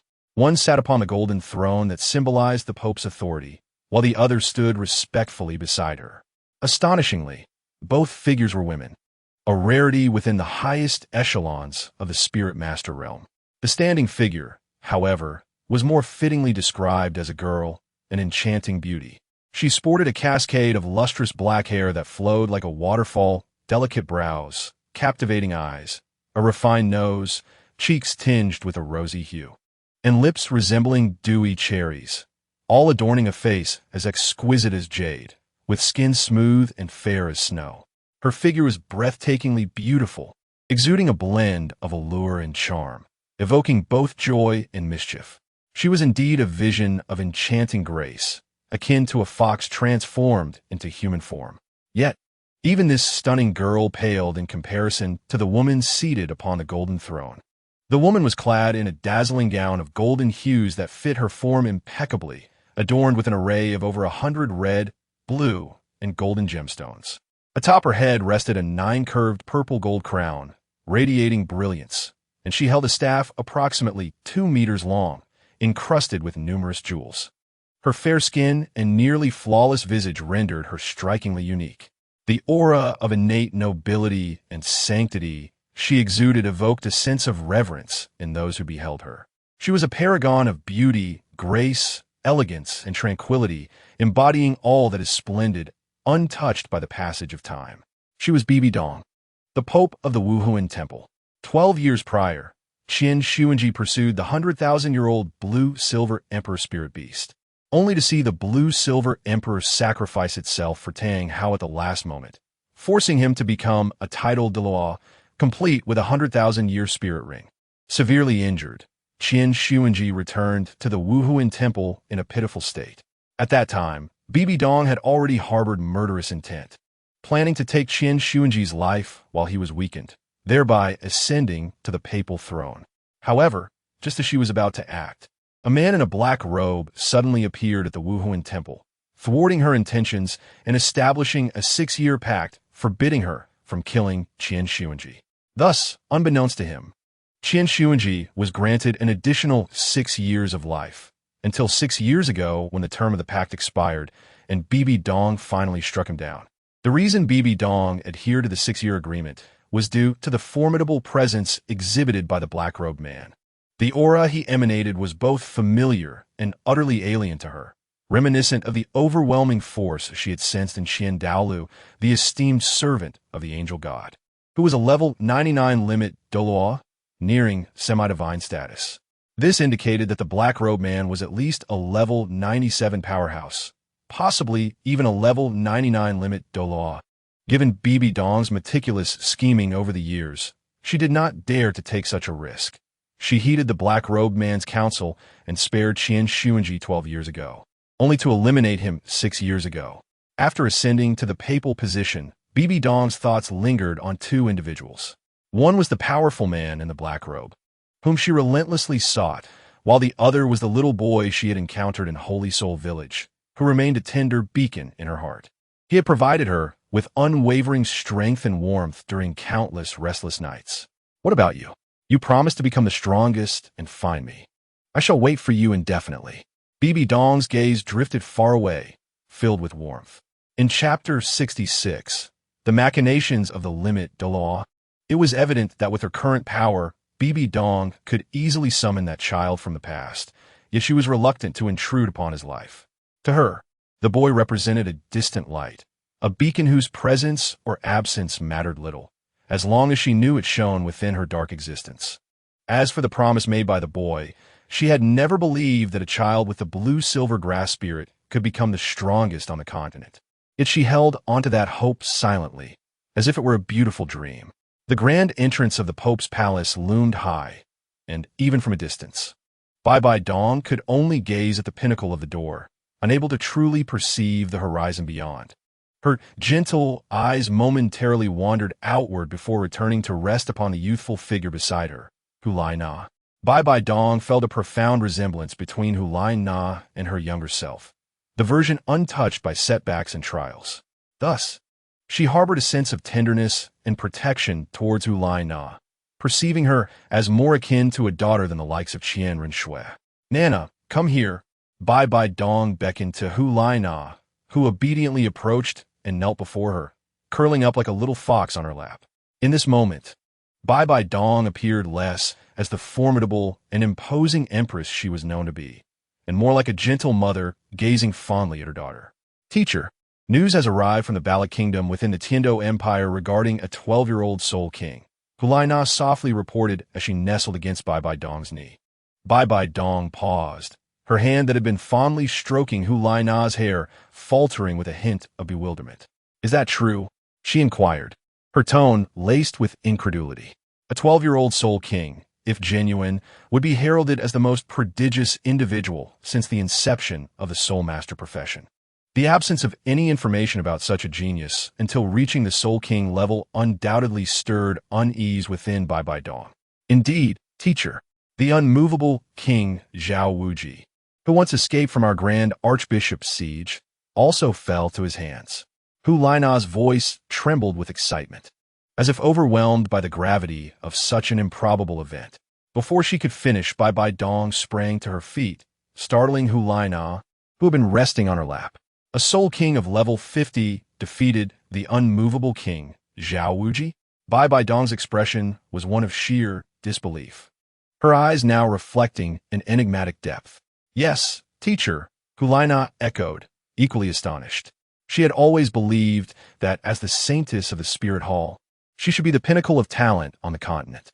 How could someone so much younger possess such an insurmountable level of strength? "Nana, take Gue Douluo and Juve Douluo with you to investigate thoroughly. Ensure you uncover every detail about this individual, including any factions behind him and whether he has a teacher," Bai Bai Dong commanded, a chilling glint emerging in her gaze, as if she feared something lurking in the shadows. She sensed an uncanny connection between this youthful Soul King and the mysterious man in black who had thwarted her 12 years prior.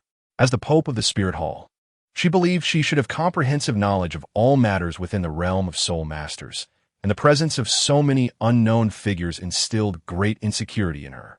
"Understood, teacher," Hu Laina responded, momentarily taken aback by Bai Bai Dong's seriousness in dispatching 2 elders on this mission. "Go now, Nana. Be discreet and focus solely on the investigation," Bai Bai Dong urged, gesturing for her to depart. A sense of foreboding lingered in the air, as if the enigmatic man in black and this suddenly emerging 12-year-old Soul King were intricately linked. Bai Bai Dong could not allow any soul master to slip beyond her control. Her ambition was to reign as the queen of the entire continent. Above all, Hu Laina nodded, her resolve firm, and promptly exited through the grand doors. As her silhouette vanished, a purple-black door, irregular and twisted in form, materialized behind Bai Bai Dong. At that moment, her once exquisite and regal visage contorted into a grimace, as if something malevolent had warped her features.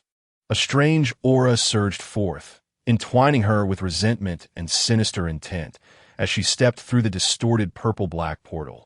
Meanwhile, within another hall of the Spirit Hall, the Elders' Hall, stood 2 solitary figures beside a grand and sacred statue of an angel. One appeared to be in his 30s or 40s, strikingly handsome, with a faint smile gracing his lips. His calm and serene presence exuded a comforting aura, reminiscent of an angel among mortals. Clad in a simple gray robe, his long black hair cascaded neatly down his back, and despite his modest attire, he emanated a sense of reverence. This was Qian Dao Lu, the esteemed master of the Douluo Hall and the Elders' Hall, a limit Douluo of level 99. Beside him stood a figure cloaked in black, his face obscured by a hood, though the sharp contours of his profile suggested an equally handsome visage. The 2 men observed the magnificent angel statue in the center of the hall, their expressions inscrutable. "Do you truly not wish to emerge again?" The man in black broke the silence, shattering the awkward stillness between them. Qian Dao Lu smiled at this query, shaking his head in denial. "Having made a pact long ago, I shall not break it now," he replied. After pursuing Bo Saishi alongside Tang San and failing, he returned to the Spirit Hall, choosing to remain aloof from worldly matters.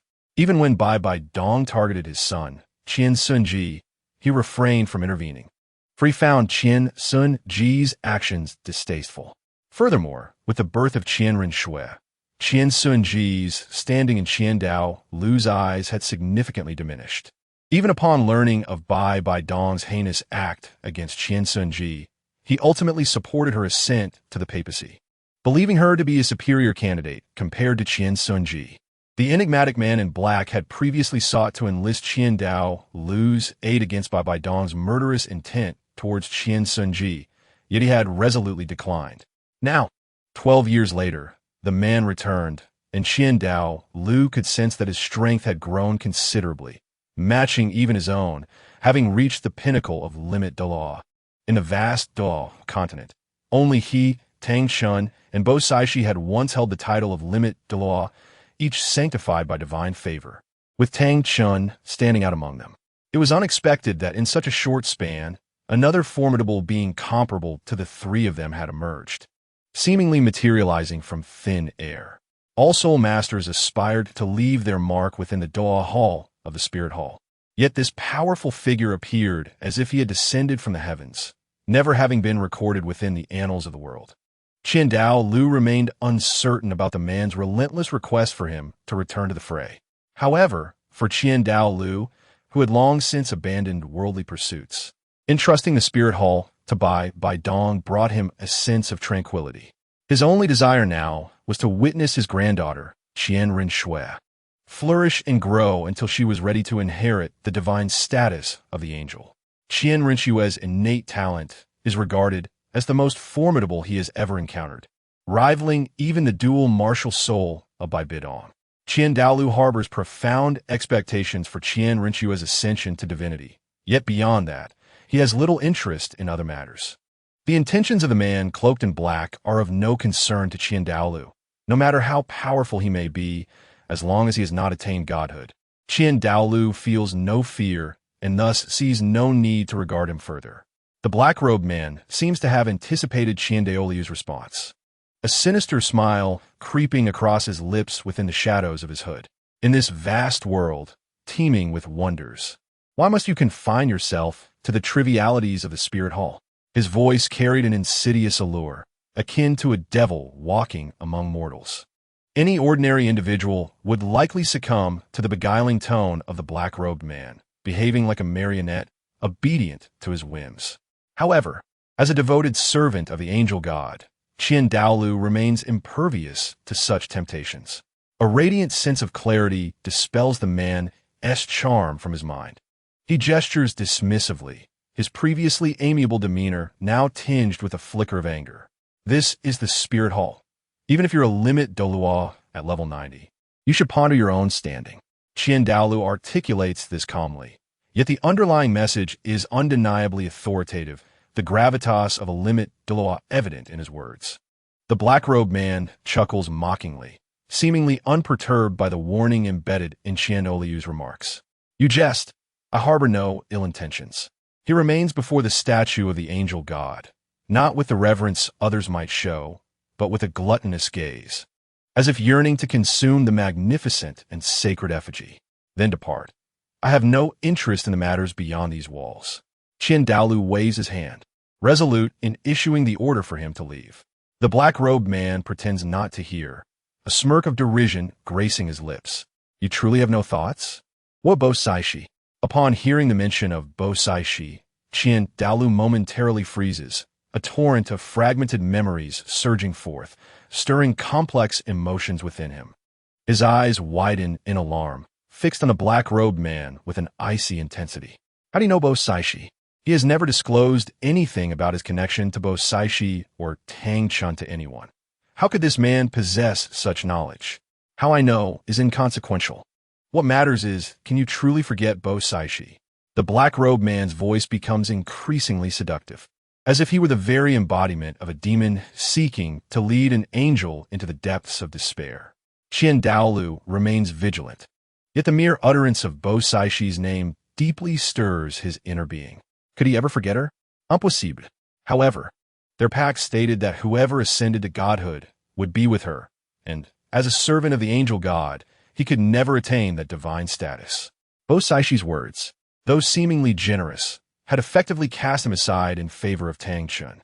Broken-hearted, he had returned to the Spirit Hall, choosing to withdraw from worldly affairs. Yet, after all these years, could he truly forget? No, she has always lingered in the depths of his heart. How could he deceive himself? The black-robed man's words echoed incessantly in Douluo's mind, refusing to dissipate. He even hesitated to wield the power of the angel god to erase these thoughts, unwilling to banish Bo Saishi from his consciousness once more. Observing Qian Oliu's dazed expression, the black-robed man burst into laughter. You cannot forget, can you? He stepped before Qian Douluo, performing a noble bow. Join me in assaulting Sea God Island.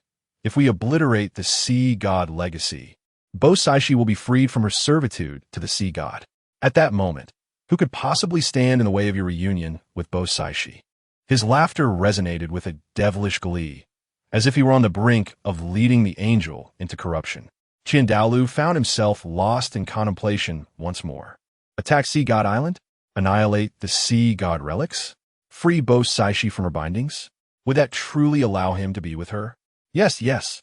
Bo Saishi was constrained solely by his position as the Sea Goddess servant. She could not genuinely favor Tang San. It was simply not possible. The clarity granted by the angel god, which had always kept him lucid, now faltered in a haze of confusion. He was torn between the reluctance to expend great effort on an uncertain endeavor and the flicker of hope that he might truly be with Bo Saishi. Qian Douluo looked at the black-robed man with uncertainty. Do you have confidence in attacking Sea God Island? The black-robed man nodded with unwavering conviction, his tone laced with persuasion. I am willing to lend you my strength. In an instant, 9 soul rings illuminated around him. Black, black, black, black, black, black, red, red, red. You are the inheritor of a deity? Qian Douluo regarded the extraordinary configuration of soul rings with incredulity. The black-robed man nodded affirmatively. Do you still believe we have a chance? Countless thoughts swirled within Qian Douluo's mind. After a long pause, this limit Douluo, who had been confined within the spirit hall for many years, finally spoke with a tremor in his voice. Then let us attack. Chapter 67. A visitor to the spirit hall in Balak Kingdom, Soto City, at the Rose Hotel. Chisu had initially intended to venture to the Sunset Forest in the near future to gather celestial herbs. Yet recent disturbances caused by Xiao Wu and Ning Rongrong had rendered him unable to find peace, forcing him to postpone his plans. Since Ning Rongrong had pledged her allegiance to him, she had become inseparable from him, resembling the most devoted of companions. Xiao Wu, noticing that she had a tail following her, was understandably displeased, for she too was a tail of sorts and could not abide Chi so having two. Thus, a rivalry brewed between Xiao Wu and Ning Rongrong, with tensions high and the atmosphere fraught with danger. Ning Rongrong was not one to shy away from confrontation. Her spirited nature from the 7-treasure glazed tile school made her entirely unfazed by Xiao Wu, instead eager to assert her dominance and claim the position of the primary companion. Consequently, in the past few days, Chisa found himself either mediating between the two or caught in their quarrels, often witnessing them bicker fiercely at the slightest turn of his head, devoid of any pretense of grace befitting such beautiful women. Naturally, given the order of their arrival, Chisu often found himself comforting Xiao Wu, urging her to accept Ning Rongrong's presence. At first, Xiao Wu vehemently opposed, but after several rewards and a bit of coercion, she begrudgingly consented. As for Ning Rongrong, although she was a lady of privilege and reluctant to share, she had no choice but to coexist alongside Xiao Wu, remaining by Chi Su's side. Despite Chi Su's considerable efforts to foster harmony between the two, any moment of inattention would send them back into a state of hostility, as if they were sworn enemies. Sighing, Chi Su finally managed to bring some semblance of order. He exhaled deeply, glancing at the now sleeping forms of Xiao Wu and Ning Rongrong, feeling a pang of trepidation. It was only after they had both drifted into slumber that he could enjoy a fleeting moment of tranquility. Only now do I comprehend the adage, those afflicted by drought perish from thirst, while those beset by floods are drowned. With a self-reflective sigh, Chisu donned his garments and left a letter, already penned, upon the bedside. The quest for celestial herbs of the ice and fire yin-yang, I had been delayed for 3 days due to their matters. After incapacitating both individuals, it was an opportune moment for Chi Su to depart. It was not that he was unwilling to take them along. After all, who could resist the company of 2 enchanting ladies, each possessing a distinct charm? However, for Chi Su, venturing to the ice and fire yin-yang, I inevitably promised a fierce battle, and he would be contending against a genuine title de law, facing a soul king of the 51st rank against a title de law of the 91st rank, even with an array of hidden cards. Chisa harbored no illusions about his ability to vanquish Douluo. In the realm of Douluo, where soul power reigned supreme, he was uncertain how many hidden advantages would suffice to bridge the gap between the 40-level soul powers.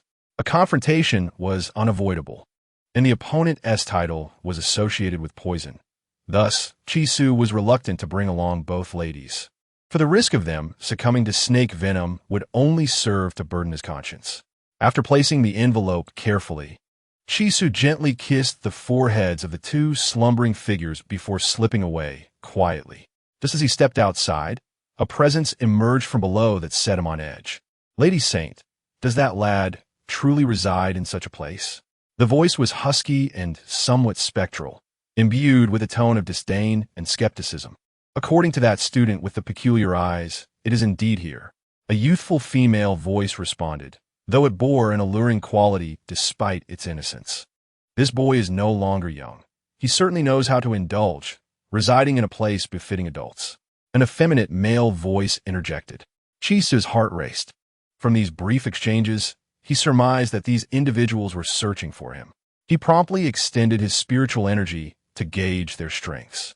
Knowing oneself and one's adversaries is the key to victory in every battle. Unaware of the intentions of the newcomers or their purpose, Chisu remained on high alert. As his spiritual energy brushed against the trio, it abruptly recoiled as if encountering an invisible barrier. Chisu's brow furrowed. The instant withdrawal of his energy indicated the presence of someone whose soul power far exceeded his own. Was it a soul, Douluo, or perhaps a title Douluo? What would they want? His heart raced, and a sense of trepidation gripped him.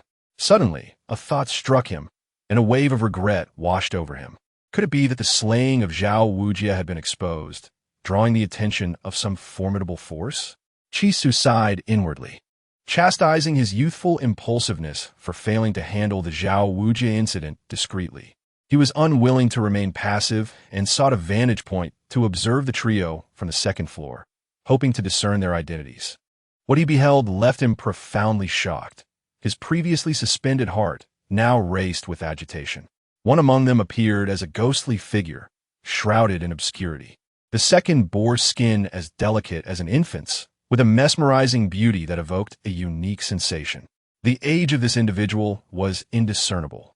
Had it not been for the Adam's apple visible on his neck, one would hardly assume him to be male. Dressed in an opulent crimson attire reserved for title Douluo, adorned with intricate golden and silver patterns, the dazzling gem upon his chest, the size of an infant's fist, radiated an air of grandeur. He held a yellow daisy, enhancing his ethereal allure. The third was a young girl. Though her face was youthful, a subtle allure emanated from her eyes, and her figure was strikingly mature for her age, reminiscent of Zhu Zhuqing's early development. Chisu's astonishment stemmed from the instant recognition of their identities. Before him stood the renowned duo of the Spirit Hall, the unfortunate Zhu Douluo, Yu Guan, and the ghost Douluo, Gui Mei. The remaining figure was the saintess of the Spirit Hall, Hulaina. How could they possibly be here? Chisu pondered, bewildered. Had the Spirit Hall dispatched them to investigate the report of a soul king slaying a soul sage? This seemed the only plausible explanation. After all, what other matter could compel the Pope of the Spirit Hall to send two title Douluo and the saintess herself? If only it were you who had come instead. Chisu sighed, recalling the most illustrious and beautiful woman on the continent, the current Pope of the Spirit Hall, Bibi Dong.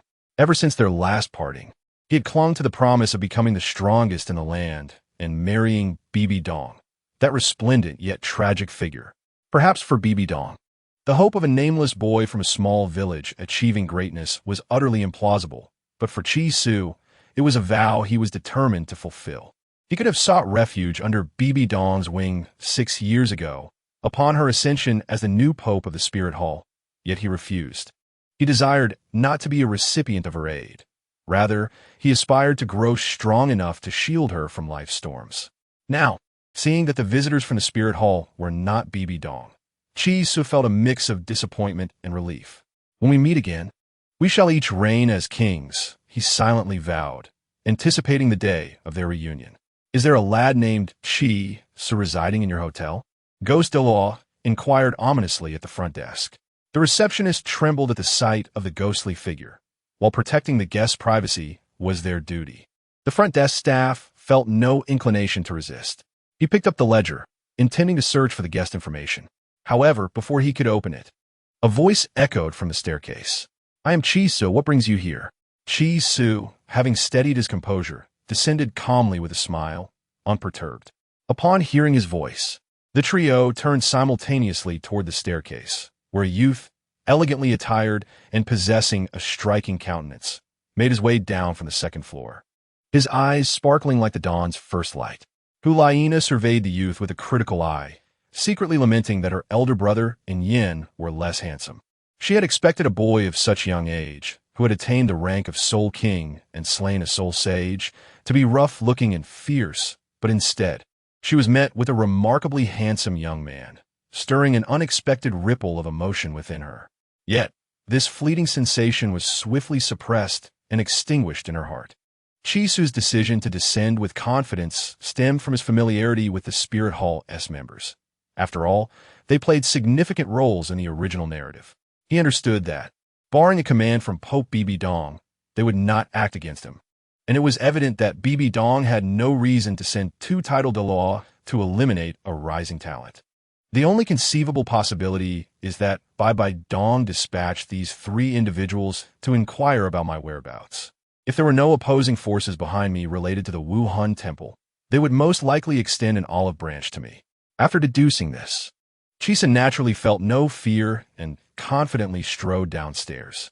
Had it not been for this reasoning, Chi-Su would not have dared to act so boldly, considering that downstairs stood two genuine title Douluo capable of utilizing the title O-level martial soul fusion technique, the polar stillness domain. To venture down without such deductions would have left him vulnerable, unable to fight or even escape. In an instant, a dark figure appeared beside Chi-Su. It was the ghost Douluo Guimei. "Kid, from now on, I will ask and you will answer. Do you understand?" The humanoid specter coiled around Chi-Su, its voice chilling like a frigid wind howling in one's ear. However, Chi-Su was unfazed as a Xin Tiangong operated quietly within, completely unaffected by the ghost Douluo's presence. Ignoring the ghost Douluo, Chi-Su walked directly to Hulaina, executing a proper, noble greeting. "My dear lady, may I inquire what you seek from me?" With a smile adorning his face, he stood before Hulaina, his expression radiating a gentle charm, akin to a nobleman inviting a dance partner. Hulaina was taken aback by Chi-Su's sudden gesture, momentarily frozen, her cheeks flushing with a hint of embarrassment. The neglected ghost Douluo manifested a massive black hand from his specter, resembling a wraith, poised to strike at Chi-Su.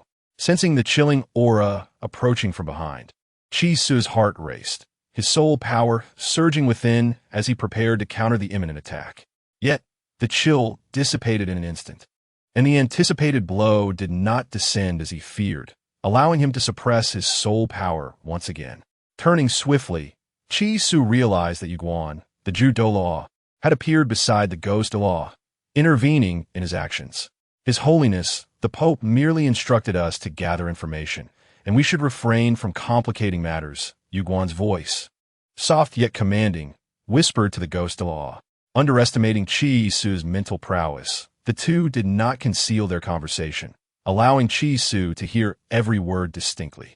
Hulaina, with a look of surprise, approached the ghost Douluo, expressing her discontent with a few words. Only then did the ghost Douluo retract his hand slightly, glaring at Chi-Su with a mixture of fury and disbelief. As a titled Douluo, he had never been treated with such disdain, especially by a mere child of 12 or 13. "Regardless of your exceptional talent, you must understand that you are but a soul king. Extinguishing you would be as effortless as crushing an ant." The ghost Douluo's specter twisted in rage. Yuguan remained silent.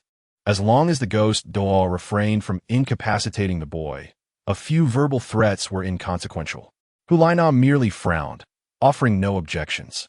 Although she was the holy maiden of the Wuhan Temple, the designated successor to the next pope, the vast power disparity between her and the ghost rendered her hesitant to intervene.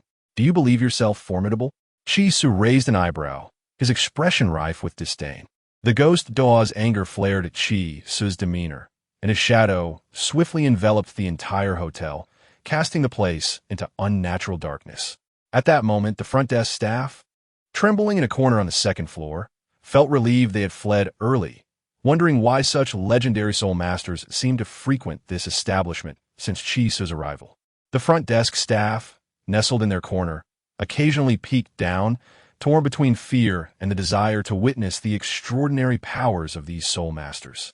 Previously, they had witnessed Chi Su's confrontation with the regular patron, Dai Xiao, who, unexpectedly bested, had fled in humiliation. The imposing guest summoned by Dai Xiao had also been subdued, with one formidable soul master, boasting 7 soul rings, falling victim to Chi Su's might. What could these individuals possibly want from Chi Su? The front desk staff resolved to observe the impending clash, recalling the grandeur of the previous battle. Summoning courage, they remained hidden in the corner, peering down. As Chi Su provocatively remarked, "Do you believe yourself formidable?" The ghost Douluo's fury surged, and in an instant, shadows engulfed the hotel, casting it into a realm of darkness. In this oppressive atmosphere, Hulai Na regarded Chi Su with confusion. Just moments ago, he had appeared as a noble gentleman, yet now, he brazenly provoked the elder. It was understandable. At just 12 or 13, he had attained the rank of Soul King, naturally fostering a sense of pride.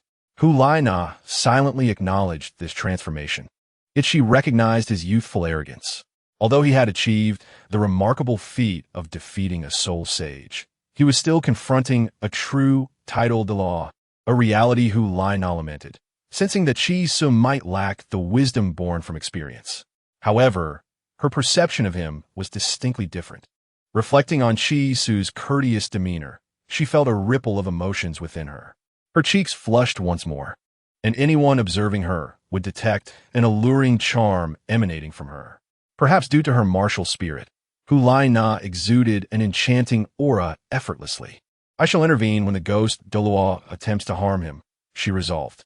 Though she harbored some affection for Chi Su, her role as the Holy Maiden necessitated a show of authority to ensure his cooperation. "You do not think that defeating a soul sage grants you invincibility, do you?" The ghost Doa's sinister tone echoed, his specter momentarily revealing a ghastly visage, seemingly intended to intimidate Chi Su. Upon hearing the ghost Douluo's words, Chi Su solidified his earlier deductions. Indeed, the Wuhan Temple had learned of a young soul king who had triumphed over a soul sage, prompting them to send 2 title Douluo to investigate. "Do you believe that just because you are a title Douluo, you can speak to me as you wish?" Chi Su arched an eyebrow, unperturbed. These individuals were here solely for information, not to execute any ulterior motives. Otherwise, they would have already apprehended him with their formidable powers. Consequently, Chi Su felt no fear, even daring to provoke them verbally. "How do you know I'm a title Douluo?" A sudden chill swept over Chi Su, and in the next moment, Douluo had circled around him, a shadowy hand hovering ominously above his head, poised to strike. Initially, Douluo had assumed this young man was merely arrogant, unaware of the true power of a title Douluo, which led him to speak so boldly. However, to his surprise, the young lad displayed an awareness of his own status as a title Douluo. "How could he be so brazen, knowing I'm a title Douluo?" Douluo pondered, perplexed. Given that this youth had reached the rank of Soul King at such a tender age, it was clear he possessed considerable insight into soul power and martial spirits, along with an understanding of the formidable nature of a title Douluo. What if he could slay a soul sage, even while being 20 levels lower? What if he was the first of his age throughout history? At this moment, however, the boy stood merely as a soul king, unworthy to contend with a title Douluo. Could it be that another title Douluo guarded him? Douluo had intended to descend and teach this insolent child a lesson, yet his hand hovered in midair, hesitation creeping in. Bai Dong had instructed him merely to investigate, without granting any other orders. Acting rashly might incur the ire of the pontiff. Thus, Douluo swallowed his pride. Scoffing, "Summon forth the title Douluo behind you. You are not yet qualified to converse with me." Unable to lay a hand on the youth, he resorted to a tone laden with disdain to reclaim some semblance of authority. At this moment, Hulina discerned the situation as well. She had initially thought Chi Su was simply ignorant and overly self-assured, provoking Douluo. Yet it now appeared that he was fully aware of the latter's title Doa strength and remained undaunted, likely due to the protection of a title Douluo from his own faction. Do you believe you possess the qualifications? Chi Su suddenly erupted into laughter, dripping with mockery at Douluo's words. Alone and without any title Douluo supporting him, he found Douluo's assumptions amusing. After all, with such audacity, should Douluo become desperate and actually engage him, Chi Su could find himself in dire straits. As Chi Su laughed heartily, a wave of overwhelming cold emanated from before him. Unbeknownst to him, an arm from the shadowy figure of Douluo had suddenly expanded, its skin now a deep purple, veins protruding. Rings of soul power began to rise from the figure. Yellow, yellow, purple, purple, black, black, black, black, black, a total of 9 rings. The front desk attendant, now utterly slack-jawed, could scarcely believe his eyes. 1, 2, 3, 4, 5, 6, 7, 8. He dare not count the last soul ring.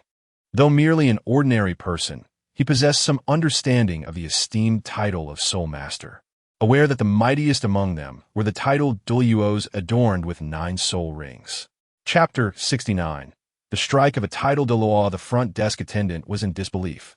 A title Douluo stood before him, perhaps one of the few in the entire continent.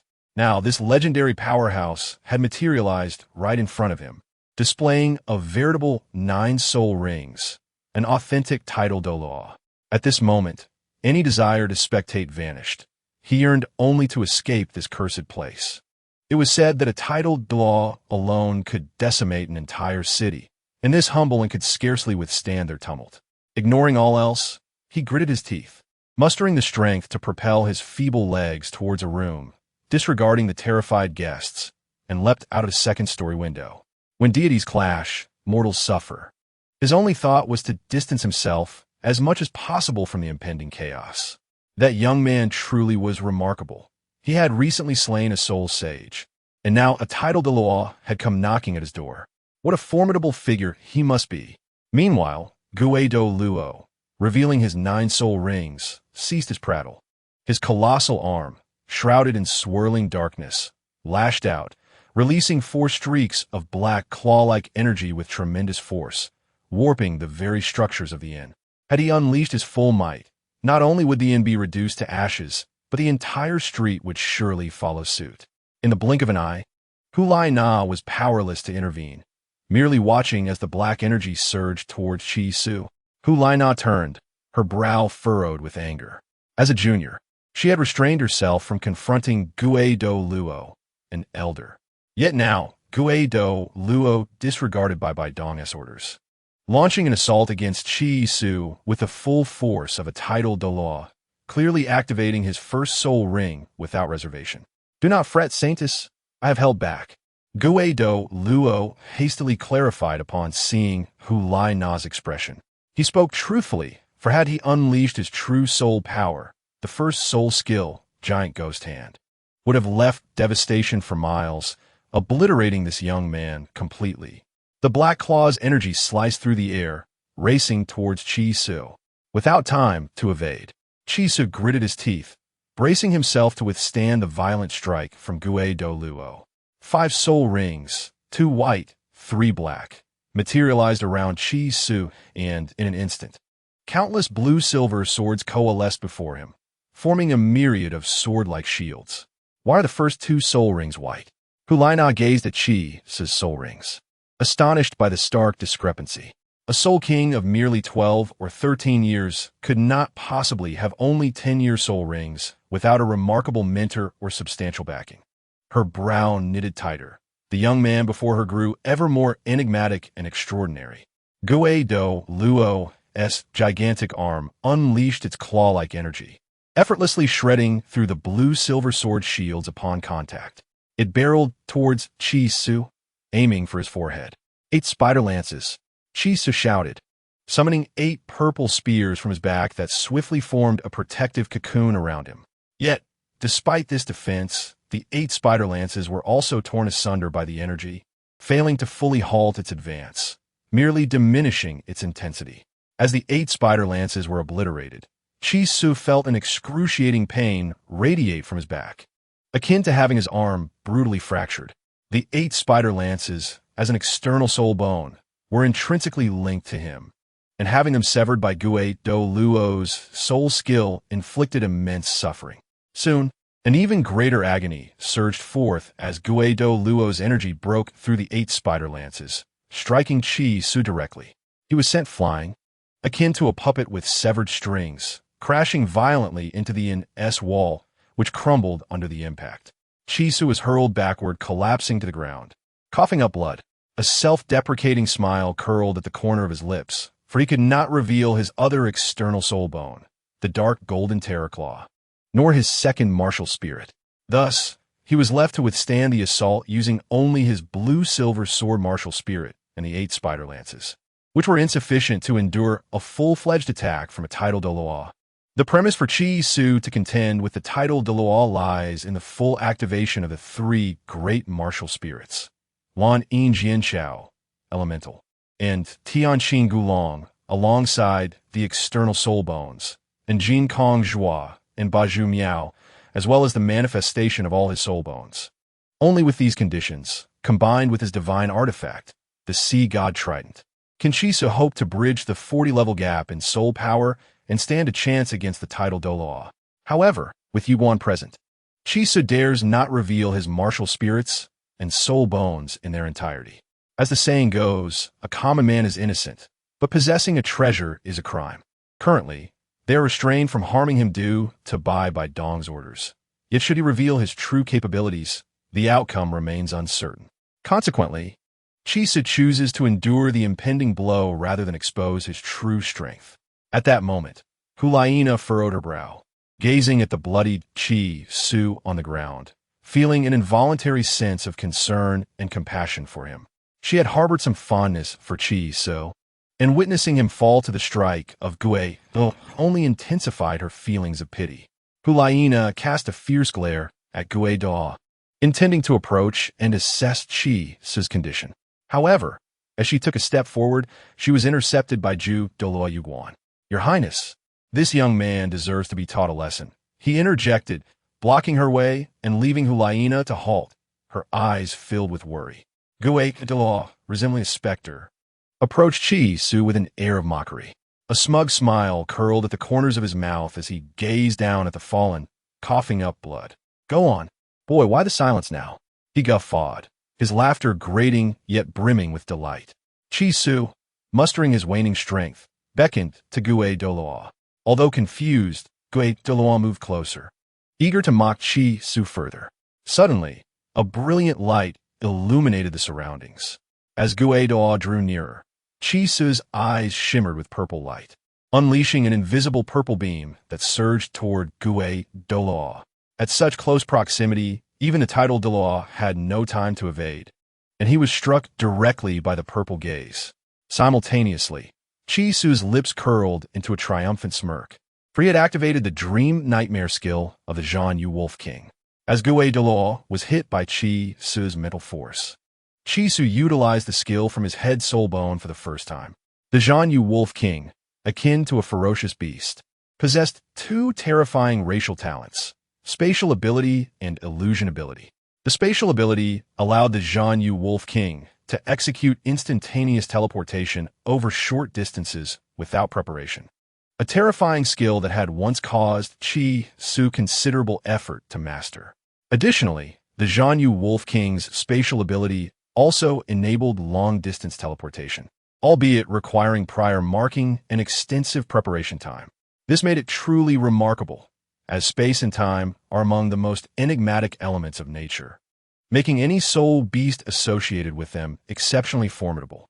Furthermore, the Zhan Yu Wolf King's other racial talent, illusion, was equally potent. Its eyes bore the mark of a crescent moon, a symbol said to have been derived from stealing the power of the moon. Anyone who gazed directly into the crescent moon within the Zhan Yu Wolf King's eyes would find themselves trapped in an endless illusion until death. However, this terrifying racial talent posed little threat to Chi Su, for he possessed the purple extreme magic eye and the mental force of the million-year-old soul beast. Tianming Bing Can, rendering him immune to the illusions of the Zhan Yu Wolf King. After vanquishing the Zhan Yu Wolf King, the soul rings and soul bones it left behind granted Qi Su unique soul techniques. The soul ring enhanced Qi Su's second martial spirit, elemental, with a soul technique related to spatial transfer, while the wisdom soul bone bestowed upon him the illusion ability, granting the skill Nightmare.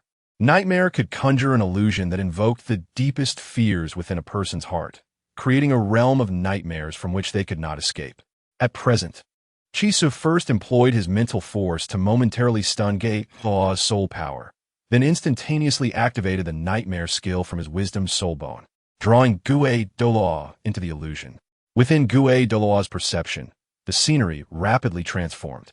He was no longer in the hotel shrouded by his own shadow, but instead found himself in a dense forest, filled with towering branches and countless lawn grass.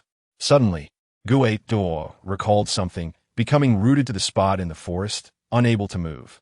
In that moment of distraction, a figure slowly emerged from the shadows of the trees. The figure was indistinct, yet it was discernible that he was an extremely robust man, wielding a massive black object, radiating overwhelming pressure. The Haotian hammer. Douluo's realization struck him, and an unfathomable dread washed over him, transporting him back to the terror he had experienced many years ago at the hands of the Haotian hammer. On that day, the colossal hammer had descended from the heavens, bearing an unmatched force that crushed him like a mere chick. Though years had passed, he thought he had forgotten that fear, that sense of helplessness, and a memory of being dominated by the Haotian hammer.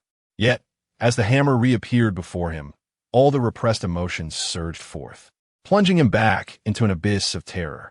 Douluo watched in horror as the formidable figure approached, brandishing the massive black Haotian hammer, his body trembling. Devoid of any desire to resist, the towering man let out a roar that sent leaves rustling in the wind, leaping high into the air, gripping the hammer tightly, and then plummeting down to strike Douluo. A wail erupted, akin to thousands of vengeful spirits lamenting, an excruciatingly piercing sound. Douluo Yuguan and Hulaina stood in shock, observing Douluo, who was now curled up on the ground, howling as if tormented by malevolent spirits. They were bewildered by this sudden transformation. Just moments ago, Douluo had been laughing triumphantly, yet he now appeared to be in excruciating agony. This shift left Hulaina and Douluo unable to comprehend the situation, although they were unaware of the cause behind Douluo's sudden descent into madness. They instinctively recognized that it was Qi Su's actions that had triggered this bizarre occurrence. At this moment, Hulaina's gaze toward Qi Su transformed from one of pity and heartache to one filled with profound fear and envy. A 12 or 13-year-old soul king had slain a soul sage, and now, employing some unknown means, had driven a titled Douluo, who had sustained no injuries, into a state of frenzy, as though ensnared in an endless cycle of suffering. Given time, the individual before her will undoubtedly rival her esteemed teacher, if not surpass him. Hulaina sighed, her heart a swirl of excitement tinged with melancholy. The thrill stemmed from witnessing a prodigious talent, one that could emerge only once in millennia, while the despair arose from the realization that, in comparison to this youthful figure, she could hardly claim the title of genius. Throughout her life, Hulaina had been regarded as a prodigy, not merely an ordinary one, but a true genius celebrated across the continent. Were it not for her extraordinary gifts, Bibi Dong would not have been able to champion her as the holy maiden amidst dissent. Yet now, when juxtaposed with the boy before her, how could she still consider herself a genius? Could she, at the tender age of 12 or 13, attain the rank of Soul King? Such an assertion is laughable. Even with relentless meditation and training, it would be unattainable. To slay a soul saint, a formidable figure of level 76 renowned for their impenetrable defenses, was beyond her capabilities. Merely escaping with her life would be a testament to her teacher's teachings over the years.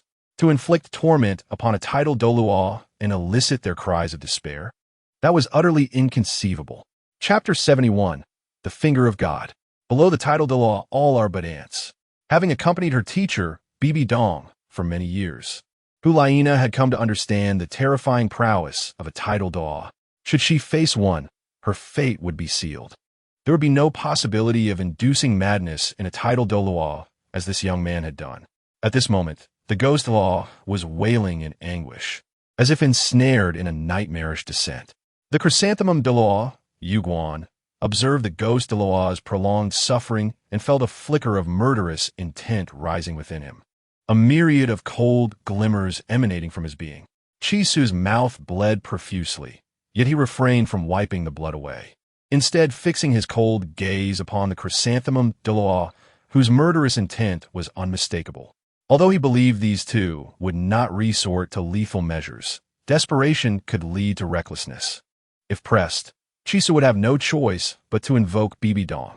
He had wished to delay his encounter with her, as he was still far from fulfilling their earlier pact.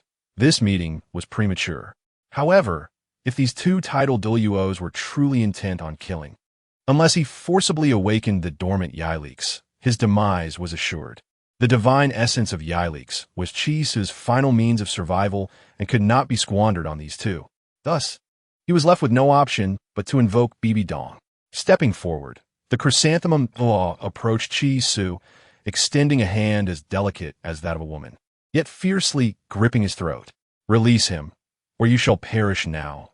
The chrysanthemum Douluo spoke softly, yet his tone was laced with palpable rage, infused with lethal intent. Tangmen San, arise. Chisu's golden sea of consciousness erupted in turmoil. The 10 spheres of light that had previously floated serenely within his consciousness now stirred with agitation, as if responding to their master's fury. The figure of Tangmen San coalesced within one of the golden orbs, peering curiously at Chisu's manifestation in the sea of consciousness. "Grant me your power, swiftly." Chisu had no time to elaborate, his voice rising in a desperate roar. Tangmen San hesitated, taken aback by this unexpected plea, as he had always been the one playing games at others' expense, never finding himself in such a precarious position. At that moment, Tangmen San released its mental power into the outside world. Tidal Douluo, 2 of them. Tangmen San's excitement surged as it marveled at the audacity of this young man.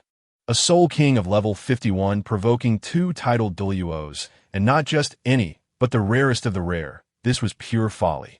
While tidal Douluos were formidable, give this young man a few years, and they would be as fragile as parchment before him.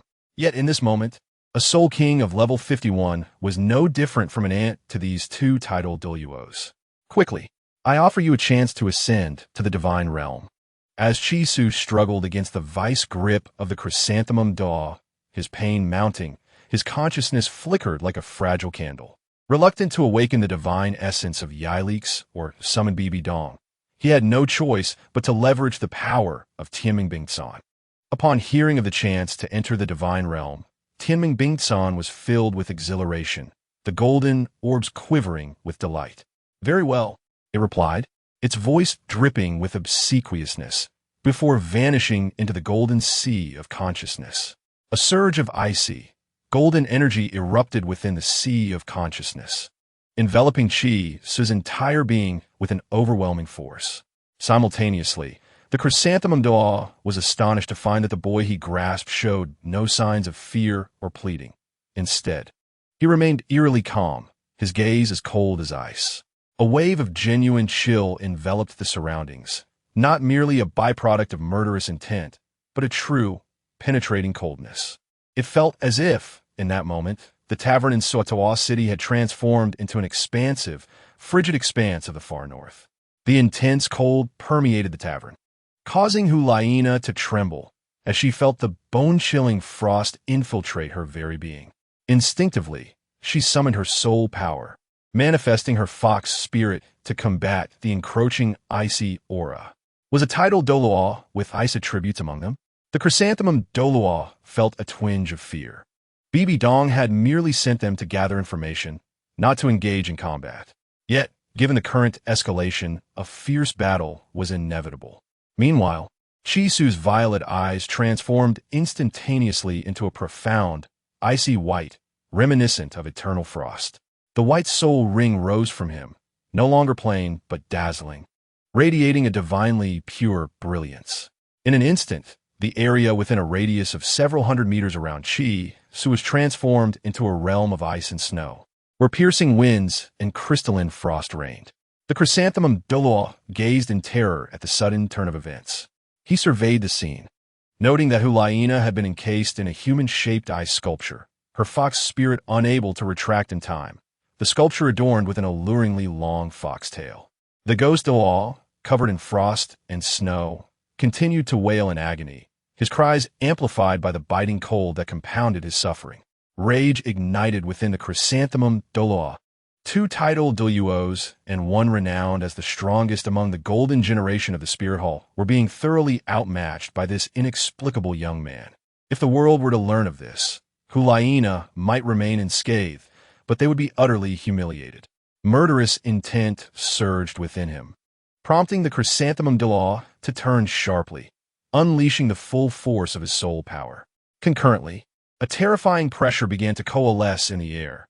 Not merely the oppressive aura of a tidal Douluo, but a far more potent and awe-inspiring force. As Chi Su's right arm slowly ascended, his index finger transformed into an icy blue hue, while a brilliant light shone from his eyes. A cold and chilling voice resonated in the air. The boy, whose corner of the mouth bled and turned to frozen fragments, spoke with a fierce tone. He pointed his finger forward, and instantly, a beam of icy blue light flickered through the air, as if a deity had merely tapped a finger to bring judgment upon a mortal realm. Chapter 72. The Awakening of Yilakes. The temperature surrounding Ju Yuan plummeted further after Chi Su's seemingly effortless point. If previously, Ju Yuan's aura resembled that of the extreme northern lands, now it felt as if he had descended into the deepest abyss of those frigid territories, where nothing could be sensed except for a despairing coldness. The two were already in close proximity. Chi Su's gesture left Ju Yuan with no room to evade, and he was unable to summon his martial spirit, enduring the full brunt of Chi Su's attack. The icy blue aura enveloped Ju Yuan, chilling him to the bone. And even someone of his caliber, a tidal Douluo, could not suppress a cry of agony. The icy beam penetrated Ju Yuan's body, sending him hurtling backward like a paper kite severed from its string, crashing violently into a field of ice. Brother, run. With just this finger, they cannot defeat two tidal Douluos. In Chi Su's spiritual realm, the figure of Tianmeng Ice Silkworm materialized once more atop the luminous orb, appearing exceedingly anxious and concerned. He had just glimpsed the hope of entering the divine realm, only to fear that his brother might perish here. Chi Su had just reassured himself of the hope of entering the divine realm, and Tianmeng Ice Silkworm had no doubt about it. After all, if Chi Su's potential was insufficient to ascend to divinity, Tianmeng Ice Silkworm believed no other human could achieve such a feat. The urgency in Tianmeng Ice Silkworm's plea for Chi Su to flee stemmed from a desire to protect the one who could lead him to the divine realm, ensuring he did not meet his end before he had fully matured. It was not that Tianmeng Ice Silkworm feared for his life or lacked the courage to confront Ju Yuan and Ghost Doveme. Rather, despite being a million-year-old soul beast, he possessed no combat capabilities. This single strike relied solely on Chi Su's immense spiritual power, akin to a divine blow. However, after this attack, Tianmeng Ice Silkworm would be left powerless, for Chi Su's body was merely that of a soul king at level 50. Though enhanced by numerous soul bones, it could only deliver a strike capable of gravely injuring a tidal Douluo. With the strike delivered, Chi Su could not withstand such a powerful attack again. Ignoring Tianmeng Ice Silkworm's cries within his spiritual sea, he forced himself to rise, summoning every ounce of willpower to maintain his balance. Standing tall, he resembled a majestic pine tree, entirely unfitting of a gravely injured individual. Meanwhile, Ju Yuan, who had also been struck and was coughing blood, managed to stand once more. With a furious roar, he exclaimed, "You shall perish." A series of soul rings erupted from his being, a total of 9, forming a perfect ratio: yellow, yellow, purple, purple, black, black, black, black, black. Countless chrysanthemum petals cascaded from the heavens, transforming the icy landscape into a breathtaking sight of fluttering blossoms. Yet, to Chi-Su, this scene was anything but beautiful. It was terrifying. He could discern that Zhu Thuoyuan had lost all rationality, disregarding Bibidong's orders. At this moment, his sole thought was to annihilate Chi-Su and erase his humiliation. This was indeed a humiliation, two titled Douluos being toyed with by a mere Soul King youth, one driven mad and the other grievously wounded. It was known that apart from the encounter with the 100,000-year soul beast, Ain and Tang Hao, these two had never suffered such a significant defeat while acting together. Not to mention a mere Soul King. Even a titled Douluo would be treated like a mouse toyed with by a hunter in their combined presence. Yet this insignificant Soul King had inflicted upon them the most severe injury they had endured in 12 years. Such disgrace was intolerable for Zhu Douluo. Qirong, Tong Tianju. Ninth soul skill, Zhu Hua Can. The ground is wounded, flowers fall, hearts broken. Accompanying Zhu Douluo's furious roar, the power of Qirong Tong Tian, Zhu shattered once more, scattering countless petals into the air. Each petal spun like a crescent blade, forming a colossal golden vortex that surged toward Chi-Su with unparalleled pressure befitting a titled Douluo. Zhu Douluo no longer toyed with Chi-Su but sought to outright eliminate him, to extinguish this ant that had dared to wound him. Chi-Su coldly regarded the approaching golden tornado, his eyes filled with a chilling resolve. Observing the bloodied Zhu Douluo and the still maddened ghost Douluo, he perceived them as two corpses. A golden emblem materialized upon Chi-Su's forehead, and should one observe closely, they would recognize it as the likeness of a trident. Simultaneously, a golden trident appeared in Chi-Su's right hand. He initially wished to keep his various trump cards hidden. After all, the rewards granted by the system indicated that the threats he needed to be wary of were not Zhu Douluo or Ghost Douluo. However, Chi-Su's mindset shifted. Not only had Zhu Douluo turned murderous, but Chi-Su, too, harbored lethal intent toward both him and Ghost Douluo. An immense surge of dense soul power erupted from Chi-Su's being, fortifying him against the overwhelming pressure emanating from Zhu Douluo's ninth soul skill. Concurrently, a variety of colored sigils appeared on Chi-Su's left hand, signifying his intention to engage in combat with his elemental martial spirit for the first time. A thunderous dragon's roar echoed, heralding the release of the Tianqing bone dragon from within. With three martial spirits, Blue Silvergrass, Elemental, and Tianqing Bone Dragon, alongside the divine artifact. The Sea God's Trident, Chi-Su's murderous intent had intensified, aiming to eliminate Zhu Douluo and Ghost Douluo. Do not unleash your martial spirits. Titled Douluos are on their way. A deep, aged voice suddenly resonated within Chi-Su's golden spiritual sea. Chi-Su's previously high spirits faltered momentarily. You? He recognized the awakening of Yilakes, but feigned ignorance. Hand in hand with the sun and moon, there is none like me in this world. Chapter 73. Sword Douluo and Bone Douluo. A chorus of laughter erupted within Chi-Su's golden spiritual sea, the joviality starkly contrasting the earlier somber tone. I am known as the catastrophe of the undead, the divine law of the necromancer, Yilakes.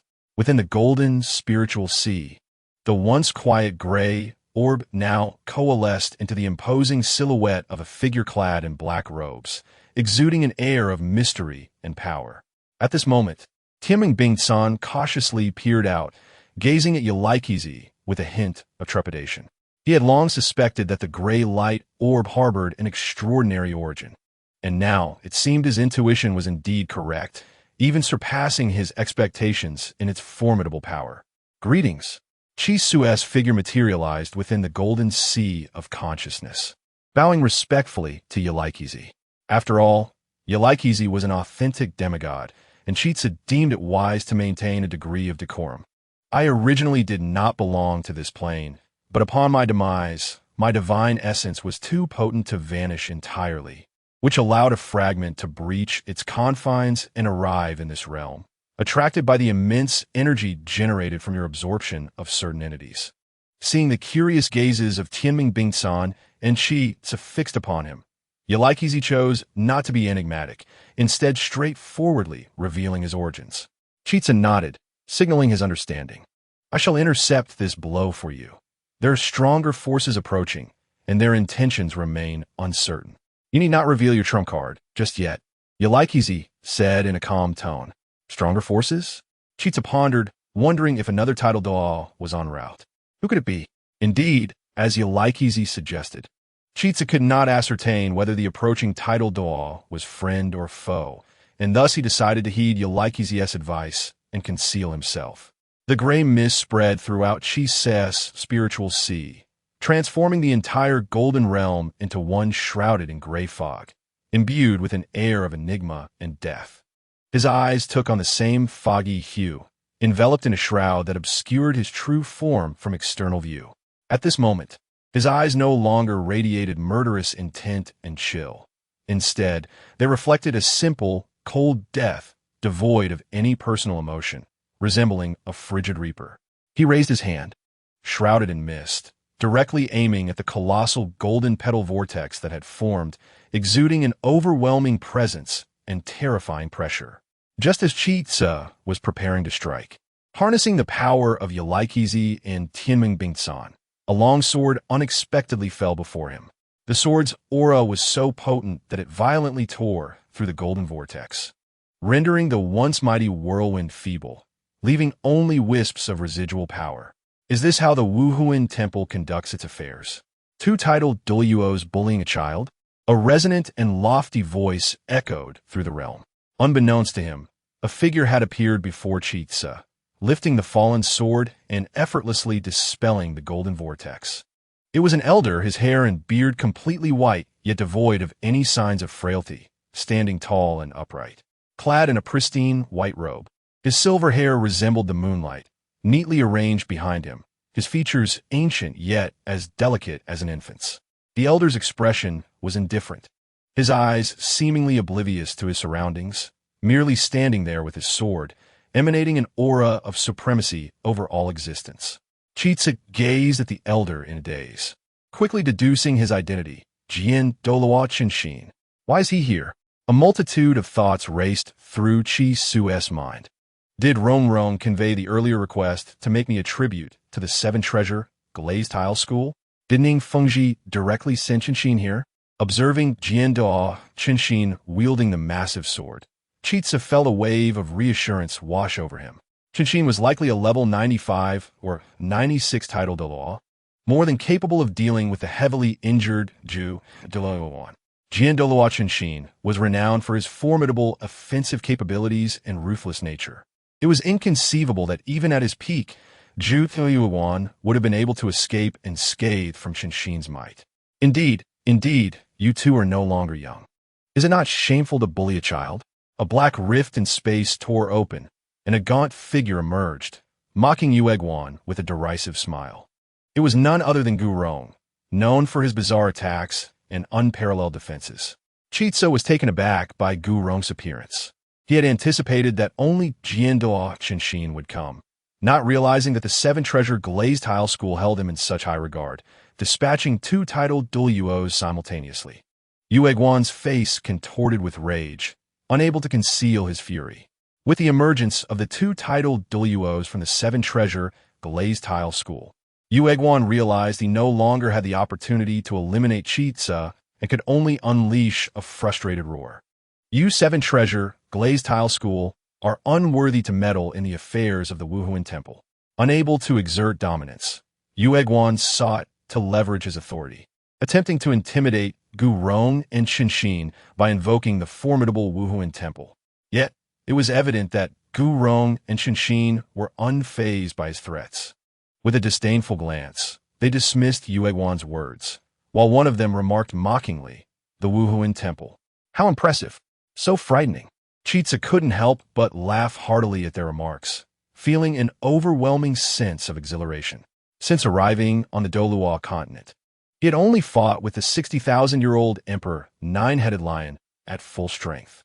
Until now, no encounter had compelled him to unleash his full power, but moments ago, he had resolved to unleash everything against the wounded Douluo. However, due to the appearance of the two esteemed protectors from the Seven Treasure Glazed Tile School. Chitsa was unable to fully unleash his strength. Initially feeling somewhat downcast, he found his spirits lifted by Gurong's sardonic wit, prompting him to burst into laughter once more. Yueguan's expression darkened. After so many years, he found himself humiliated and grievously wounded once again, igniting an insatiable rage within him. Not only had he failed to regain his dignity, but he was also certain to face punishment from Pope Bibidong upon his return, a punishment that would undoubtedly be severe. What to do? What to do? The thought of the lofty Pope sent chills down his spine. He and Gue Mei understood better than anyone the terror she possessed. In this chapter, once again, he would find himself kneeling in submission. Having directly offended this talented youth and the formidable forces behind him, they had effectively severed ties with the Wuhuan Temple. Furthermore, it appeared that the Seven Treasure Glazed Tile School had long been in collusion with this young man. By tearing the veil, they had pushed themselves into opposition against the Wuhuan Temple. In an instant, he had created two formidable adversaries, the Seven Treasure Glazed Tile School and an unknown, mysterious force, leaving him at a loss as to how he would explain this to Pope Bibidong. Yueguan's gaze gradually shifted toward Hulaina, who remained frozen like an ice sculpture, and his eyes grew increasingly fierce. Currently, Pope Bibidong was preoccupied with breaking through her rank, and many significant matters within the Wuhuan Temple were jointly decided by him, Gue, Douluo, and Hulaina. Given Hulaina's youth, she typically only served as a monitor and overseer for Bibidong, meaning the actual affairs of the Wuhuan Temple were managed by himself and Gue Douluo. Today, I can suppress this matter, as long as Hulaina does not report it to Bibidong. Countless thoughts raced through Yueguan's mind, ultimately leading him to the conclusion that he must contain this incident and avoid incurring the wrath of Pope Bibidong. After today's battle, he could simply inform the branch in Suadawa City of the Wuhuan Temple, and they would naturally assume it was the Pope's command and refrain from speaking out. As for the young man named Chitsa and the Qibao Liu Zong, it is evident that they would not dare to confront the Wuhuan Dian for an explanation. Regardless of how powerful the forces behind this boy may be, they pale in comparison to the Wuhuan Dian. Jiudo Luo Yueguan harbored no worries regarding this. His only concern was Huliana, the sole individual capable of communicating with the Pope, Bibidong. Huliana had repeatedly urged the two of them to reconsider. And should this matter reach Bibidong, it was likely that Huliana would be favored more, solidifying her status as the saintess, while he and the ghosto, Luogue Mei, would bear the brunt of Bibidong's wrath, although she would not take their lives. The significance of this affair could potentially disrupt Bibidong's grand plans. While they might escape the death penalty, they would likely revert to their previous marginal standing within the Wuhuan Dian. No, this absolutely cannot be allowed. As these thoughts crossed Jiudo Luo Yueguan's mind, he clenched his teeth fiercely. He had sacrificed too much to achieve his current status and would not permit anyone to strip it away, not even if she were the saintess of the Wuhuan Dian. At this moment, Jiudo Luo Yueguan's gaze towards Uliana was laced with a trace of murderous intent. Should she agree to their concealment, all would be well. If not, then it would be a matter of life and death. Even if she was the saintess, she would deserve to perish. Moreover, Huliana's demise could easily be attributed to the young man before him, making him pay for today's audacious actions and endure Bibidong's ire. With these thoughts, Jiudo Luo Yueguan ceased his entanglement with the Sordo Luo Qinshin, Bondo Luo Gurong, and Chitsa, replacing his demeanor with an exceedingly sinister and eerie smile as he slowly addressed Chitsa and the others. You are many. We shall meet again. With that, Jiudo Luo Yueguan approached Gue Mei, intending to take both him and Huliana away. However, for reasons unknown, the ghost Do Luoge may continue to wail in a mad frenzy, as if trapped in an endless, nightmarish abyss. Jiudo Luo Yueguan's expression darkened. It was utterly disgraceful for a titled Douluo to be driven mad by a mere soul king. Release him. Jiudo Luo Yueguan barked at Chitsa. Chitsa chuckled. You think you can just demand a release? Is the Wuhuan Dian not formidable? Surely someone will be able to undo this. He paid no heed to Jiudo Luo Yueguan's reprimands, instead regarding him and Gue Mei with a mocking glint in his eyes. These two were bullying the weak, and now, faced with the turn of events, they resorted to threatening him with the Wu Huindian. Chitsa could hardly tolerate such indignity. Were it not for my prior agreement with Bibi Dong, I would head straight to Wuhuan City to see how you two would handle the situation.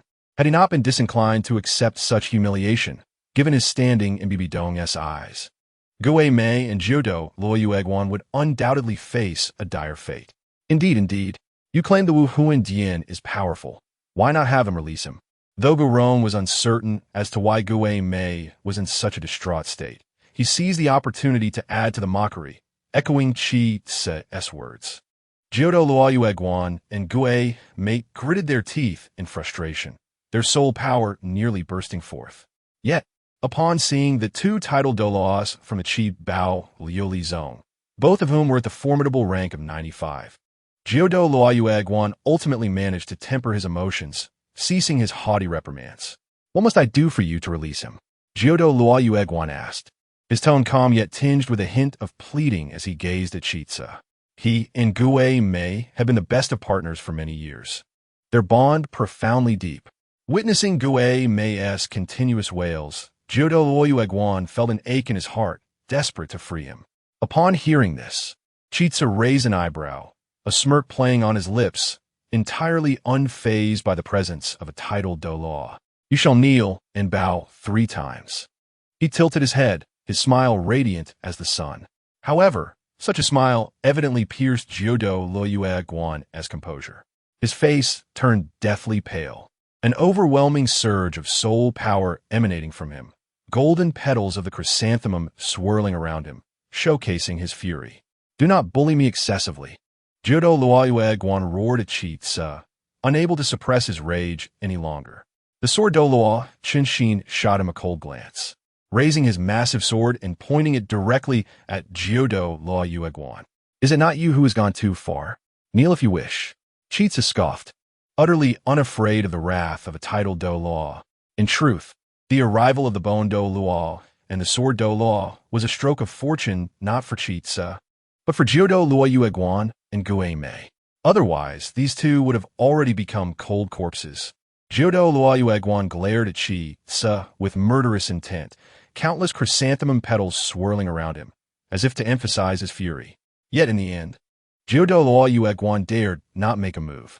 The 7-kill sword was an offensive soul weapon on par with the Haotian hammer, and Jiudo Luo Yueguan knew he could not harm Chitsa. Clenching his fists, the long nails embedded into his palms, drawing droplets of blood. With a thud, this titled Douluo, who had traversed the world of soul masters for decades, knelt before a mere 12 or 13-year-old boy. He raised his bloodied hands, pleading earnestly, "Please, grant my companion his release." This once respected powerhouse was now prostrating on the ground, his tone rife with humility and supplication. Gurong erupted into laughter at this sight. As expected of you, he had always relished in the chaos, and witnessing Jiudo Luo Yueguan kneel brought him immense satisfaction. Likewise, Chitsa shared in this delight. He feigned a look of relief while inwardly reveling in laughter. He suddenly realized that Bibi Dong's later madness in the original text might not solely stem from the influence of the Roshashin. It was likely exacerbated by these two treacherous individuals who had tarnished the once revered Wu Huindian under their management. Once this life-and-death crisis passed, he would surely seek an audience with Bibi Dong. Chitsa realized that waiting until he became the strongest in the continent to meet her might be too late. By then, she might have succumbed entirely to the Roshashin's corruption, her mindset warped, compounded by the scheming of Jiudo Luo Yueguan and Gue Mei. The Wu Huindian could very well descend into disarray. No, this must not be allowed to repeat. He silently clenched his fists, resolute in his decision to meet with Bibi Dong sooner rather than later. Rise. Upon witnessing Jiudo Luo Yueguan bow thrice, Chitsa finally spoke in a cold tone. Jiudo Luo Yueguan stood, his gaze fervently fixed on Chitsa. Just take him away. In a few hours, he will be fine. Chitsa raised an eyebrow, a hint of schadenfreude dancing in his eyes as he regarded Jiudo Luo Yueguan with delight. Jiudo Luo Yueguan, realizing he had been played, shot a deadly glare at Chitsa, knowing that with the sword Douluo Continent and the Bondo Law Guron present, even if he suffered a loss, he must swallow his anger. He turned and hoisted Gay Mei onto his back, while simultaneously shattering the ice, encasing Huliana. As the ice shattered, Huliana stumbled, her martial soul vanishing. As if on the verge of collapse, Chisu took a step forward, swiftly arriving before Huliana, catching her as she staggered and drawing her into his embrace. "I apologize," Chisu said with a hint of regret. The formidable power of the Tianmeng Bing can surge through him as he pointed, a force beyond his control. Huliana was momentarily encased in ice, a consequence of Chisu's inability to rein in his strength. Just then, Huliana broke free from the ice, her attire still flecked with fragments of frost, soaked and clinging to her form, exuding an ethereal beauty laced with allure. However, Chisu was not in a position to admire this captivating sight. Instead, he focused intently on Huliana's face, leaning down to whisper cautiously, "Be careful." Suddenly, Huliana seemed to comprehend something, her gaze locking on Chisu while her peripheral vision flickered towards Douluo Yuguan. As the one chosen by Bai Dong to succeed her as the next pope, Huliana possessed considerable intelligence, fully grasping the implications of Chisu's warning. The two elders? The events of today would undoubtedly stir a tempest, and, as the instigators, Douluo Mei and Douluo Yuguan would inevitably face the wrath of their master, Bai Dong. The only way to avert catastrophe was for their teacher, Bai Dong, to remain oblivious.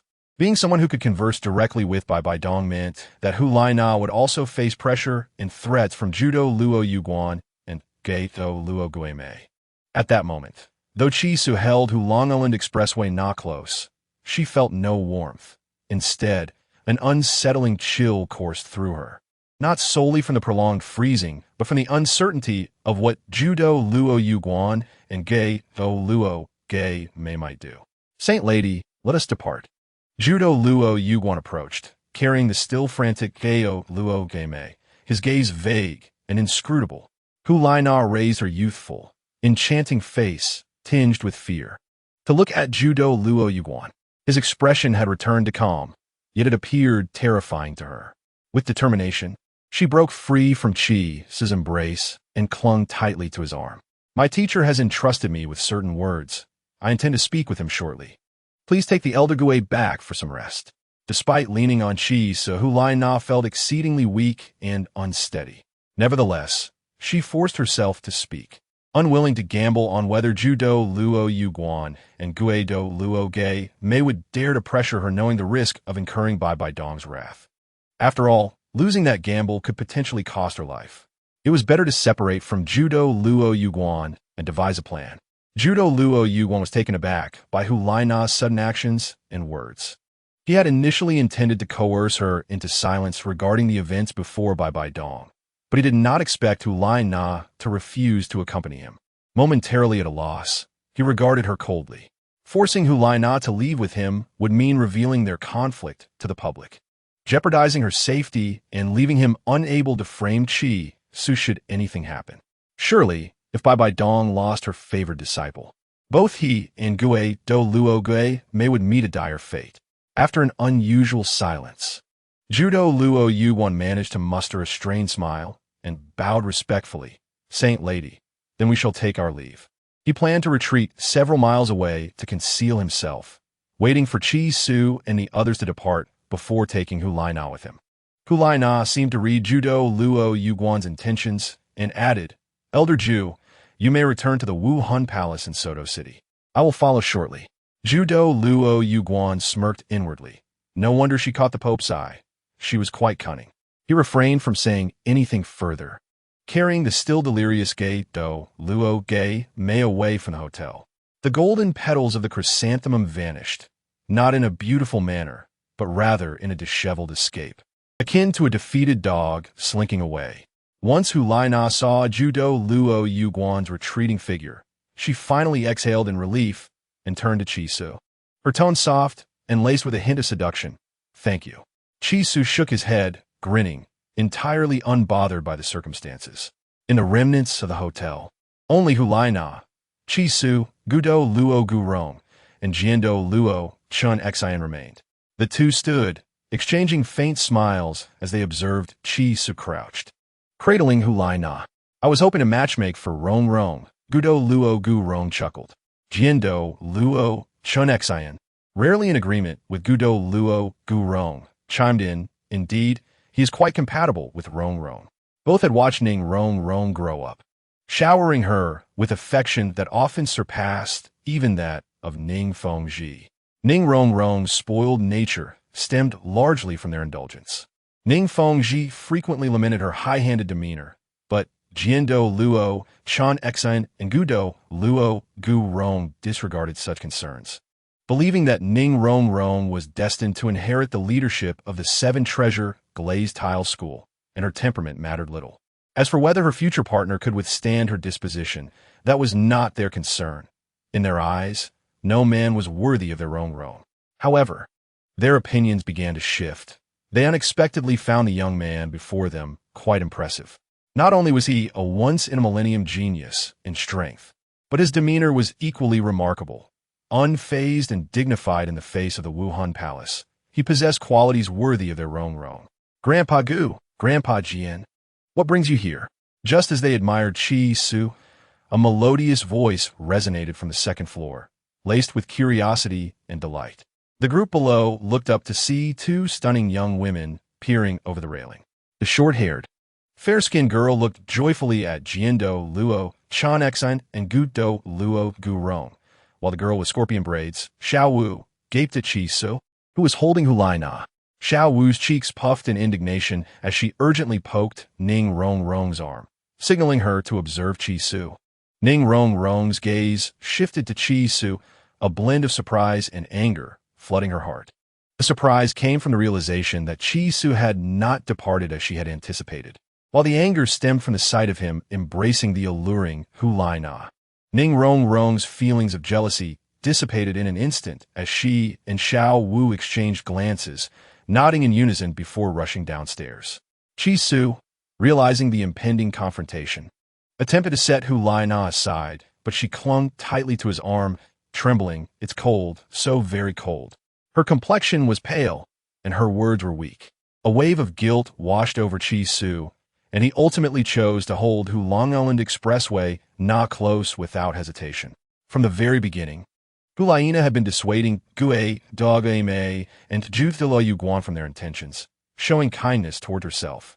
The fact that she accidentally froze Hu Laina using the powers of the Tianming Eye Silkworm was a grave misstep on her part, and thus she could not simply disregard it now.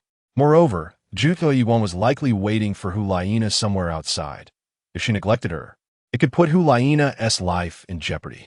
Chi Su was not like Tang San, who would kick someone aside after using them.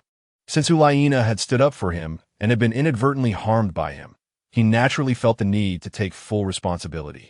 At this moment, Ning Rong Rong and Xiao Wu descended the stairs, their faces filled with anger as they looked at Chi Su, clearly intent on demanding answers. Bon Douluo Gu Rong and Sword Da Chan Xian also gazed at the group in confusion, unable to decipher the relationships among them. Could it be that Rong Rong has already become involved with this fellow? Bon Douluo Gu Rong remarked with interest. Sword Douluo Chan Xian appeared bewildered. His infatuation with the sword had rendered him somewhat oblivious to interpersonal dynamics, making it even more difficult for him to comprehend such intricate relationships. If they are indeed together, it would save us future concerns for Rong Rong. However, this young man seems rather popular, Sword Douluo Chan Xian said in a calm tone. At this juncture, even the blind could see that Chi Su was exceedingly well-liked, cradling a stunning young woman in his arms while being surrounded by two other captivating girls of distinct styles. His popularity was his own affair, yet if he posed any harm to Rong Rong, regardless of his talents, he would first receive a good beating. Bon Douluo said this with a smile, then cast his gaze towards the youths. Wait, that girl. Sword Douluo Chan Xian suddenly furrowed his brow, pointing to the girl with the scorpion braid. Bon Douluo Gu Rong shifted his attention to Xiao Wu, astonishment flooding his eyes. 100,000-year soul beast transformed into a human? He inquired, lowering his voice and seeking confirmation from Sword Douluo Chan Xian. Chan Xian nodded. Since both of them had recognized it, they were certain of their observations. A flicker of worry emerged in Douluo Gu-rong's gaze. Should they inform Rongrong and the others? Sword Douluo Xian pondered for a moment before shaking his head. Let the young people handle their own affairs. Douluo Gu-rong chuckled heartily and patted Sword Douluo Xian on the shoulder, amused by his unexpected clarity. In the past, Sword Douluo would have confronted Xiao Wu with fierce determination, demanding to expose her identity and questioning her intentions.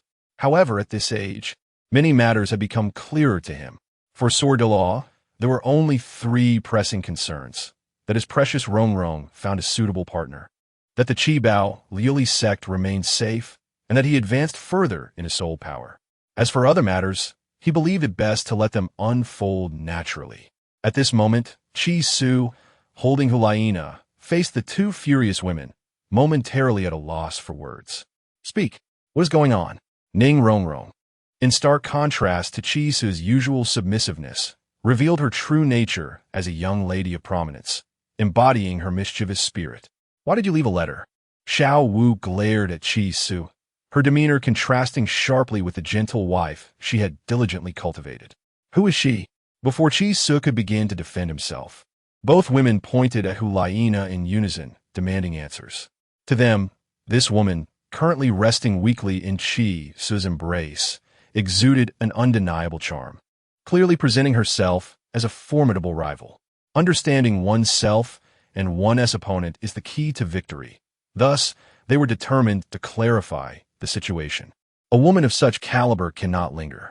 Douluo Gu-rong sighed with a smile, recalling how Rongrong would rush to him in the past. Now, however, she was engaged in playful banter with a young man, drawing considerable attention. Chapter 77. The path of Qi Su, seeing the 2 women pressing him. Qi Su found himself momentarily uncertain of how to respond. In an attempt to placate them, he stepped forward and gently kissed each of their foreheads. This gesture brought a measure of calm to Xiao Wu and Ning Rongrong. Qi Su let out a sigh and began to recount the entire situation from the beginning. As he clarified the events, the animosity Ning Rongrong and Xiao Wu felt towards Hulaina diminished significantly, and they even regarded her with a hint of sympathy. After all, both were young women at heart, inherently soft and gentle. Upon learning the context, they no longer held the incident against Hulaina. Suddenly, Xiao Wu extended her arms, fixating her gaze on Qi Su. He was taken aback, not understanding her intent. I will hold her. Xiao Wu, seeing Qi Su unwilling to relinquish Hulaina, felt her earlier tranquility give way to agitation once more. Qi Su offered an awkward smile and transferred Hulaina into Xiao Wu's embrace. In that instant, the absence of the delicate form in his arms left him feeling a touch colder. Yet in order to soothe the 2 women, he maintained his awkward smile and remained silent. Ning Rongrong, seizing the opportunity with her arms free, stepped closer to Qi Su, linking her arm with his, resting her head on his shoulder in a display of feigned fragility. Douluo Gu-rong and Sword Douluo Xian watched the spectacle with astonishment. In their memory, Ning Rongrong was an imperious young lady, someone who commanded respect and fear. How was it possible that she appeared so delicate in the presence of this young man? Rongrong, have you forgotten your grandfather now that you have a beloved? Douluo Gu-rong teased, watching Ning Rongrong lean against Qi Su with amusement. Ning Rongrong, startled by his words, quickly released Qi Su's arm, her cheeks flushing with embarrassment as she remembered the presence of Douluo Gu-rong and Sword Douluo Xian nearby. She hurried to stand before them, playfully pouting, Grandfather Gu, you are teasing me again. Douluo Gu-rong laughed heartily, ruffling Ning Rongrong's hair.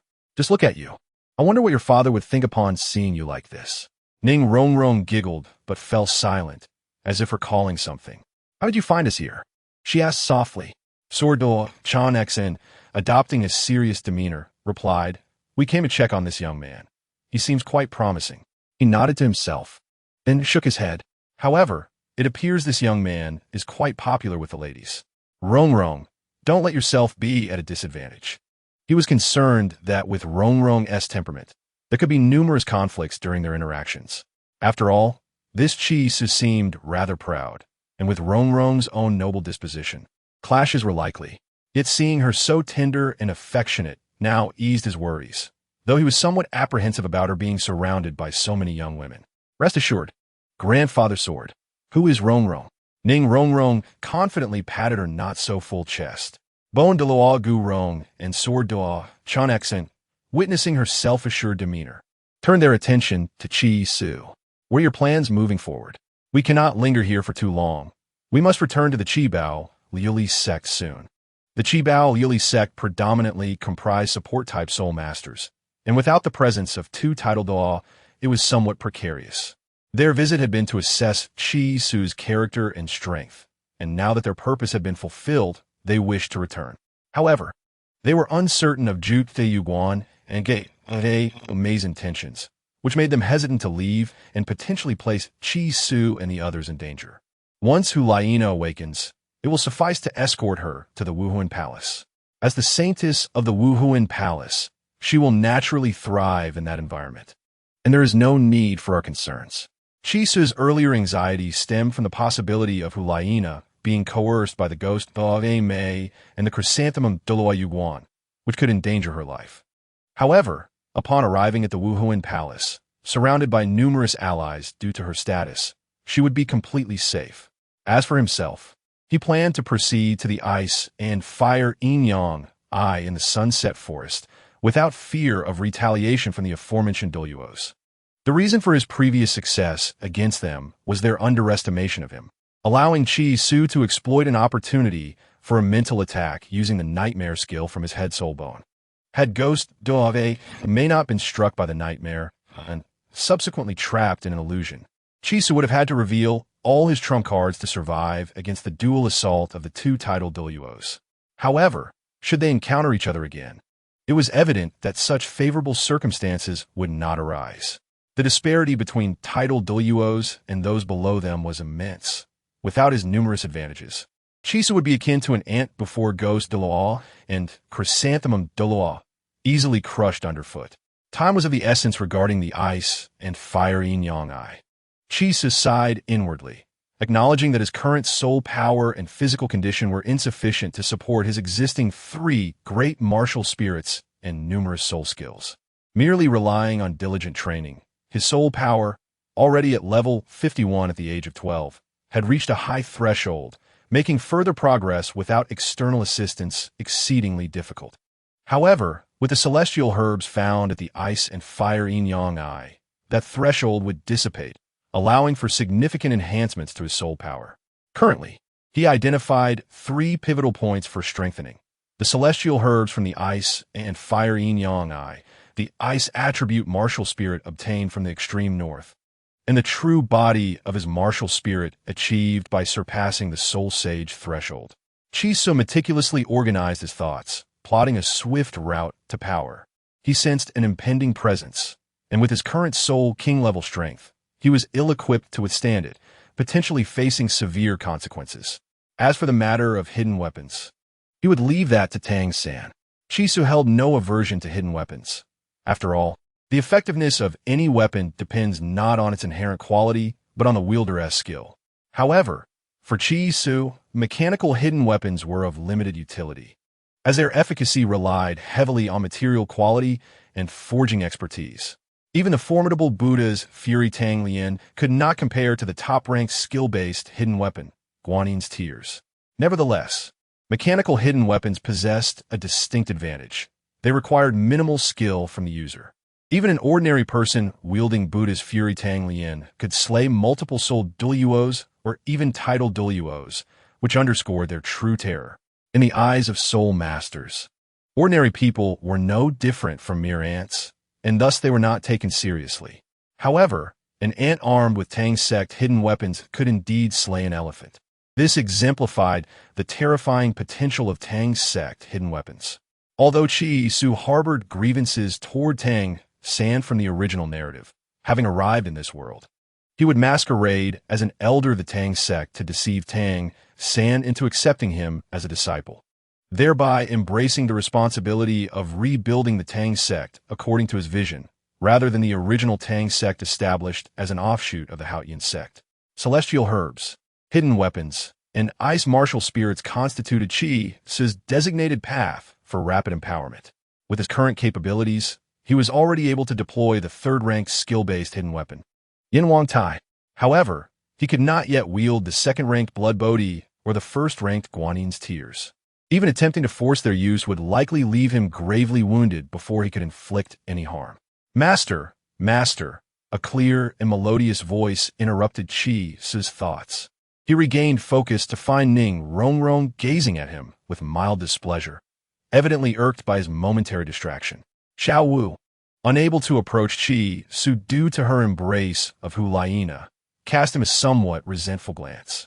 Bon Douluo Guyong, perceiving the awkward atmosphere, promptly intervened, suggesting, "Why don't we escort the Saintess of the Wuhuan Palace back to Wuhuan City? This way, you won't have to deal with the troubles posed by those two old fellows, the Chrysanthemum Doa and Ghost Doa." After a brief contemplation, Chisu concurred that Guyong's proposal was indeed prudent. If the two of them were eager to return to the Seven Treasure Glazed Tile School, it would be too perilous for him to escort Hulaina back to the Wuhuan Palace alone. Sending her with the two titled Douluos was a far safer option, especially since the Wuhuan Palace had not yet severed ties with the major powers and was still on amicable terms. Thus, Chisu intended to accept Hulaina from Xiao Wu and hand her over to Bon Douluo Guyong and Sword Douluo Chenxian. Yet, upon taking Hulaina from Xiao Wu, she clung tightly to him, her eyes slightly open as she murmured, "No, don't take me back now." She felt frigid to the touch, clearly weakened. Chisu felt a pang of guilt upon seeing her in such a vulnerable state. His earlier strike directed at the Chrysanthemum Douluo Yuguan, utilizing the immense power of the million-year spirit beast Tianmeng Iceworm, had been delivered without restraint. Hulaina had been caught in the collateral damage, turning into an ice sculpture, and now her injuries appeared severe. Xiao Wu and Ning Rongrong, upon hearing Hulaina's reluctance to leave, were initially quite upset, but upon seeing her icy demeanor and evident injuries, they chose not to press the matter further. "All right."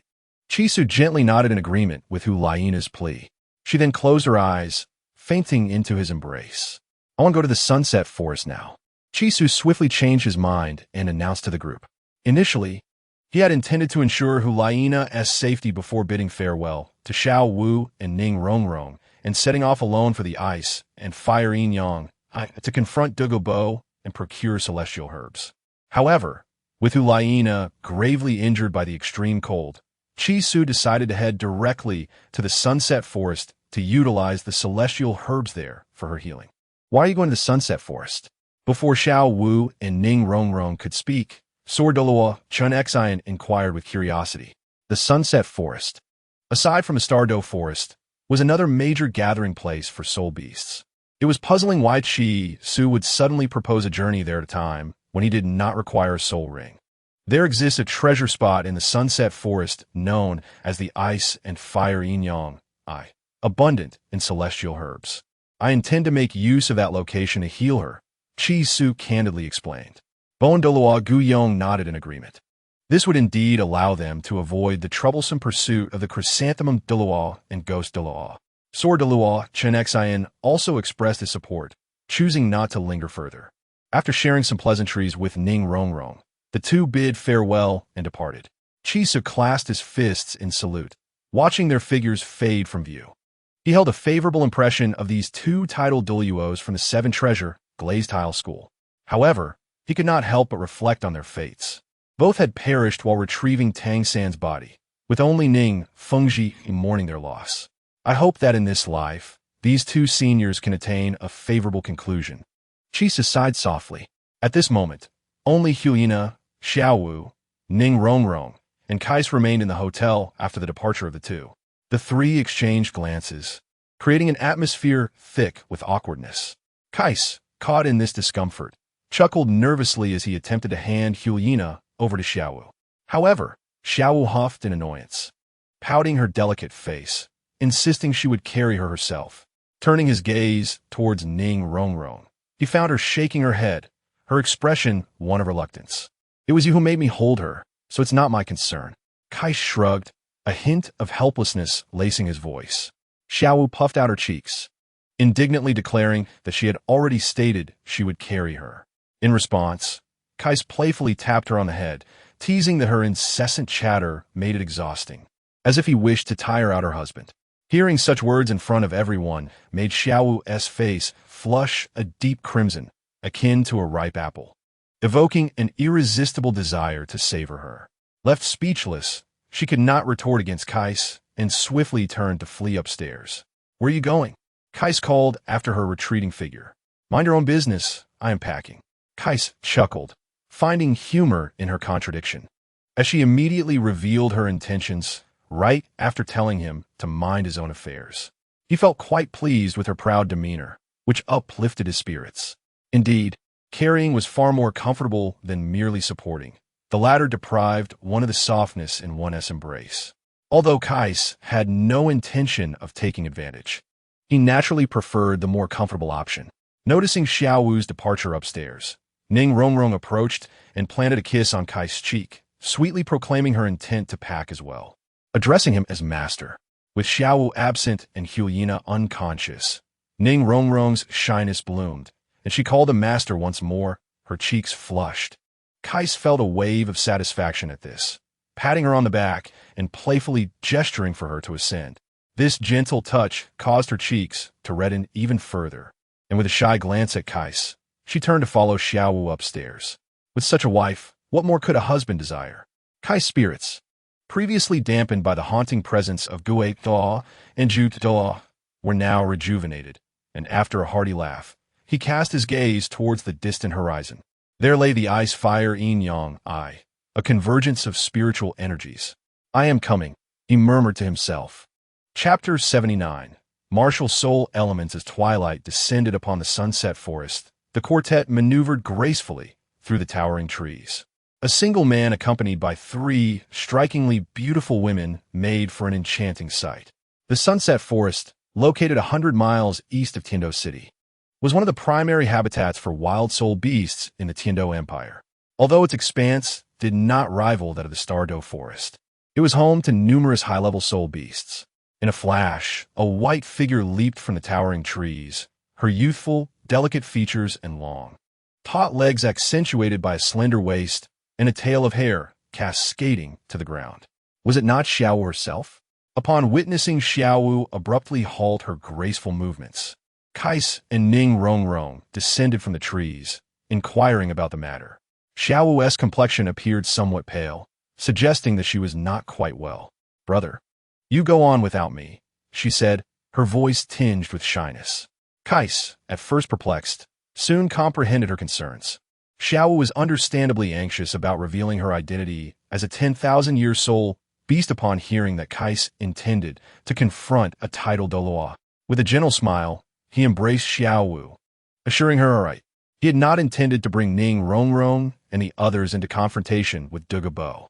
While Douluo was a relatively low-level existence in one-on-one matchups against titled Douluos, he was fearsome in large-scale confrontations. Bringing them along would not only be unhelpful, but rather a burden. Although the Sunset Forest was smaller than the Stardo Forest, its core still housed many formidable soul beasts, and Kais was unwilling to leave the unconscious Hulyina and Ning Rongrong with Xiaowu in such a perilous place. Fortunately, Douluo's territory was a small mountain surrounded by a poison array, deterring any foolish soul beast from venturing there. Once they arrived, Kais instructed Ning Rongrong and Xiaowu to remain at the foot of the mountain to watch over the unconscious Hulyina while he ventured forth. "Can you handle it, my lord?" Ning Rongrong's eyes brimmed with concern, reflecting her fear of Kais engaging in battle with the titled Douluo. Unlike Xiaowu, who had grown up alongside Kais and understood his hidden depths, Ning Rongrong had only recently come to know him. Despite being aware of his extraordinary talents, having reached the Soul King level by the age of 12 or 13 and slain powerful soul saints, she remained apprehensive about the prospect of him facing a titled Douluo in life-or-death combat. "I should have let Grandpa Jian and Grandpa Gu return a bit later," she murmured, her eyes reddening with frustration. Kais burst into laughter, playfully pinching her cheek, teasing, "Do you still doubt me? Just wait until I return to see how I deal with you." At his words, Ning Rongrong's face flushed, and she playfully struck his chest with her delicate hand, feigning annoyance. How can you be so unserious? Rong, you're the one with the impure thoughts, Kais replied, finding great amusement in teasing both her and Xiaowu. After enjoying their playful banter, he waved them goodbye and ascended the mountain. As he climbed to the halfway point, a terrifying pressure, accompanied by layers of mist, surged towards him from the mountaintop. The mist was a deep emerald green, with all flora withering in its wake. Kais narrowed his eyes, uttering a soft exclamation, Bylin snake poison. Such a vast spread of snake venom could not be evaded, and thus he stood his ground, channeling his soul power as his spirit rings emerged in a dazzling display of white, purple, and black, 5 rings in an irregular formation. A cloud of black mist materialized before him, shielding him from the onslaught of the Bylin snake poison. Yet, this barrier appeared fragile, and soon the venom pierced through it. Advancing towards Kais, remaining steadfast, he summoned a surge of water from behind him, akin to a roaring whale colliding with the green mist. However, the torrent offered no protection, vanishing upon impact. Suddenly, with a snap of his fingers, a rift appeared in the space before him, as though it had been torn apart by unseen hands. The seemingly endless mist was irresistibly drawn into this void, until the environment was once again restored to clarity. 5 uniquely shaped objects began to orbit around Kais. A drop of water, a wisp of black mist, a sharp blade, a dark orb enveloped in a swirling vortex, and a miniature spatial rift. These 5 artifacts represented the 5 elements of his second martial soul, which he now commanded: water, poison, metal, time, and space. The water element, born of the primordial waters, manifested as a soul ring awakened after a year. The venom element, awakened from the millennium old Rimyan Moju. The gold element from the dark golden claw bear soul ring. The time element from the dark demon evil god tiger. And the space element from the greedy moon wolf king. These 5 elements encircled Chi Su, who at this moment truly resembled a divine youth walking amongst mortals. A faint smile lingered on Chi Su's face, and despite the imminent approach of a tidal Douluo, he exhibited no fear, only excitement. This marked his inaugural display of his second martial soul in combat against a soul master, and naturally, he was filled with exhilaration. Among Chi Su's 3 martial souls, the blue-silver swordgrass, the Tianqing bone dragon, and the element, though his proficiency in the blue-silver swordgrass far surpassed that of the element, as the element had seldom been utilized aside from battles against the greedy moon wolf king and the imperial 9-headed lion. Chi Su understood that his second martial soul, the element, was his most formidable and terrifying weapon. To what extent was the element martial soul terrifying?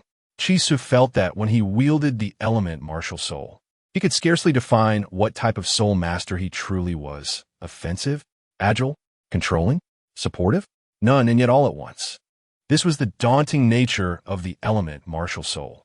The 5 distinct elements combined offered a myriad of possibilities capable of altering the battlefield. And when one day the element martial soul ascended to the 9th ring, Chi Su believed that he could stand shoulder to shoulder with deities, for deities merely governed specific domains, whereas he commanded 9 disparate elements, rivaling any god, with 9 elements swirling about him. Should he possess a physique akin to that of the divine, perhaps a mortal could slay a god. In Chapter 80, the Awe of the Sea Goddess Trident. Facing off against the tidal Douluo, Chi Su would neither hold back nor dare to. The moment he encountered the venomous threat, he unleashed his second martial soul, the element. Are you courting death? An elderly voice, imbued with a sense of urgency, drifted from afar. In the next instant, a figure emerged before Chi Su. This figure, an elder, bore a slender form reminiscent of a javelin, with hair the hue of deep green and eyes that shimmered like emeralds. His expression was devoid of emotion. Or rather, his features were entirely rigid, with sunken cheeks and disheveled green hair, clad in a simple gray robe that starkly contrasted with Chi Su's noble attire.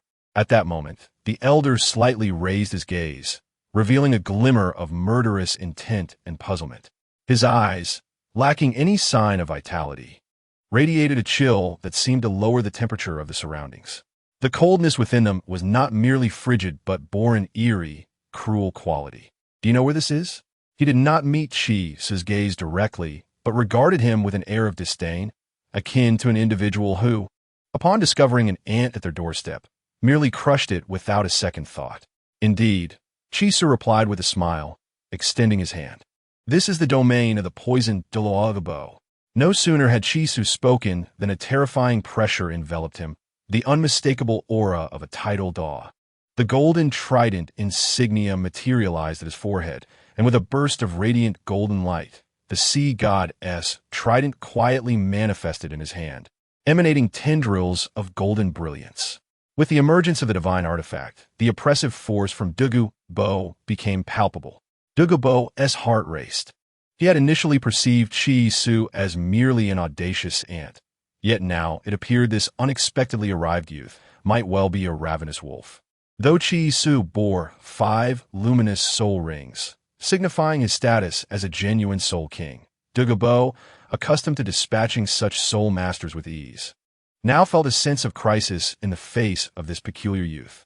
The configuration of his soul rings, white, purple, black, was exceedingly irregular. What could account for such an arrangement? Moreover, the trident he wielded was a mystery even to someone of Douluo's experience. Each time he gazed at the trident, a subtle wave of dread washed over him. How could this mere soul king possess an artifact that instilled fear even in a tidal Douluo like himself? The depths of Douluo's eyes swirled with a complex interplay of greed and fear. He suppressed his murderous intent and spoke in a tone laced with condescension. Since you recognize me, Douluo, you must understand that should I wish to kill, it would be as effortless as crushing an ant. Intrigued, Douluo sought to learn more about this young man. If he were indeed unaccompanied and lacking backing, such an opportunity would be too tempting to resist. Oh, Chisu raised an eyebrow, the 5 elements swirling around him, brandishing the golden trident as if he were a divine being among mortals. He chuckled derisively, seemingly dismissive of Douluo's words. Chisu felt little trepidation regarding this confrontation. In truth, Douluo's solo combat prowess paled in comparison to that of Ju Douluo and Ghost Douluo. Douluo excelled in group poison attacks and in a one-on-one scenario. The pressure he exerted on Chisu was significantly less than that of Yueguan and Gueme. Nonetheless, a tidal Douluo remained a tidal Douluo, despite Chisu's unwavering confidence. He understood the necessity of remaining fully vigilant in this battle. Care to try stepping on me? Chisu appeared to deliberately provoke Douluo. The latter, incensed by Chisu's words, was enveloped in an emerald mist. Yet, he seemed hesitant to act recklessly in light of the sea god's trident in Chisu's grasp. Suppressing his murderous intent, he continued, "You seem well prepared. What is it that you seek? Knowing oneself and one's enemy ensures victory in 100 battles." Despite Douluo having long regarded soul masters below tidal Douluo as mere ants, when such an ant brandished a blade, he remained cautious, akin to a true serpent king lying in wait for the perfect strike. "I came seeking herbs for a friend," Chisu replied, unperturbed by the faint pressure Douluo emanated, speaking with a calm and somewhat arrogant demeanor. "You expect me to believe that?" Douluo scoffed, his green pupils increasingly frosted with coldness. "Unless I grovel before you, will you permit me to gather some herbs?" Chisu erupted into laughter. Douluo was no benevolent soul. In the original narrative, had it not been for Tang San's extensive knowledge of the Tang clan's medicinal herbs and poisons, he would have perished long ago. Had Chisu not revealed his second martial soul, the element, and the sea god's trident, Douluo might have already struck him down without hesitation. Now, he was only conversing with Chisu because strength reigned supreme in the Douluo Continent. When one possessed sufficient power, others would engage with them on equal terms. If one lacks sufficient strength, then all the rules of time are rendered non-existent, and only those stronger than oneself will tread upon and trample mercilessly. Chisu comprehended this truth, which is why he never intended to reason emotionally or logically with Douluo from the outset. Since Douluo viewed himself as a tidal Douluo, Perceiving those beneath him as mere ants, Chi Su, as one of those ants, was determined to make him understand that even an ant could contend with a celestial dragon. Douluo Bo felt his pride wounded by Chi Su's words, and a cold snort escaped him, causing a towering plume of azure phosphorescence to erupt into the sky. A massive serpent's shadow materialized behind Douluo Bo. Initially, he intended to engage in conversation with this mysterious youth to glean information. However, it became apparent that this young man was exceedingly astute and unwilling to divulge any details, continuously provoking him as if compelling him to act. Since you seek your own demise, do not blame me for employing my might against you. The emerald light in Douluo Bo's eyes ignited within the mist, as if heralding an ominous portent. Chapter 81. The soul of the martial spirit is the sole response of the soul master. The verdant mist surged skyward, and Douluo Bo was entirely incensed by Chi Su's provocation. His original intention was to gradually extract information regarding the golden trident from this unexpected intruder, to devise a plan for acquiring it. Having traversed the soul master world for many years, and being a titled Douluo who had seldom faced challenges since ascending to that realm, he approached Chi Su with cautious communication. After all, this young man appeared undaunted and evidently well prepared. Yet now, Douluo Bo found himself unwilling to endure any longer. He was a titled Douluo, and he was entitled to the aura and status befitting such a title. Regardless of any hidden cards Chi Su might possess or the unknown caliber of his weapon, anyone daring to provoke a titled Douluo must face the consequences. This was the moment Douluo Bo intended to make Chi Su pay the price. A piercing howl erupted from his lips, and emerald light erupted from within him. His body unfurled against the wind, and the 7 soul rings shimmered simultaneously, causing his slender figure to swell within the verdant radiance, soaring upward. Chi Su narrowed his eyes slightly, a smile playing at his lips, his heart ablaze with fervor. In truth, by actively seeking out Douluo Bo, Chi Su aimed not only to procure the celestial herb for the enhancement of his martial spirit, but also to engage in a fearless battle with the titled Douluo. Given Chi Su's capabilities, Douluo Bo was the most suitable sparring partner for a vigorous soul master duel. The duo of Ju Douluo Yuguan and Ge Oage Mei were inseparable, and Chi Su had no intention of seeking them out for a fight unless he himself attained the rank of Soul Sage or even Soul Douluo. The only other titled Douluo he could find were Jian Douluo, Chen Xian, and Gu Douluo Guron. However, battling them would not allow him to unleash his full potential. Thus, after much contemplation, Douluo Bo stood alone as the sole candidate who could provide both the celestial herb and an exhilarating battle to test the fruits of his labor over the years. As Chi Su pondered, Douluo Bo swiftly completed the embodiment of his martial spirit. His ascending form was adorned with emerald diamond-like scales, resembling glistening emeralds. The human form vanished, and Douluo Bo transformed into a colossal emerald serpent, measuring 30 meters in length and as thick as a water barrel.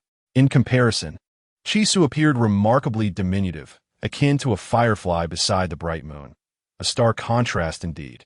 The enormous serpent's green eyes glared coldly at Chi Su, its forked tongue flicking in and out, dense green mist swirling around its massive body. Clearly, Douluo Bo was serious, having directly summoned his martial spirit's true form. Chi Su gazed at the imposing serpent without an ounce of trepidation. Rather, he anticipated an exhilarating battle that would ignite his blood. In his previous life, Chi Su had been aware that the Douluo Continent had 5 installments, yet he had only watched the first 2, Douluo and Douluo, Ju Shi Tangmen. He had not continued with the subsequent series, as the introduction of soul-guided devices in the latter diminished his interest in the Douluo world. Upon encountering battle armor in the 3rd installment, he could no longer bear to watch. For him, the Douluo Continent would forever be the realm of martial spirits unfurling. Devoid of soul-guided devices and battle armor, only martial spirits remained, the singular response of a soul master. It was this pure martial spirit combat that Chi Su yearned for, and fortuitously, he was on the verge of engaging in just that. The colossal serpent summoned by Douluo Bo opened its mouth, unleashing a torrent of green mist toward Chi Su, with 9 soul rings encircling its massive form, presenting a terrifying sight.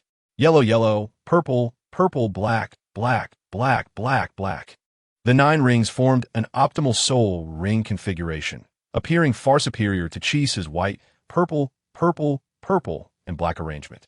Yet Douluo, with the keen instincts of a titled Douluo, did not underestimate Chi Su merely because he possessed 4 more soul rings. Instead, he immediately unleashed the martial spirit's true form granted by his 7th ring. The mist he expelled served as his first probing strike. The mist surged toward Chi Su like a tidal wave. Unflinching, Chi Su raised his hand and bellowed, "Arise." Tianqing Bone Dragon. Perhaps influenced by his past life in Pokemon, Chi Su always shouted, "Arise." Tianqing Bone Dragon. Whenever he summoned it, a green skeletal dragon materialized in mid-air, albeit resembling a small serpent at first glance. One would hardly recognize it as a dragon without closer inspection. 5 soul rings encircled the Tianqing Bone Dragon. Black, black, black, black, black, a configuration nearly unattainable for ordinary individuals. Initially, Douluo regarded the small, serpent-like bone dragon with indifference, even finding it somewhat amusing.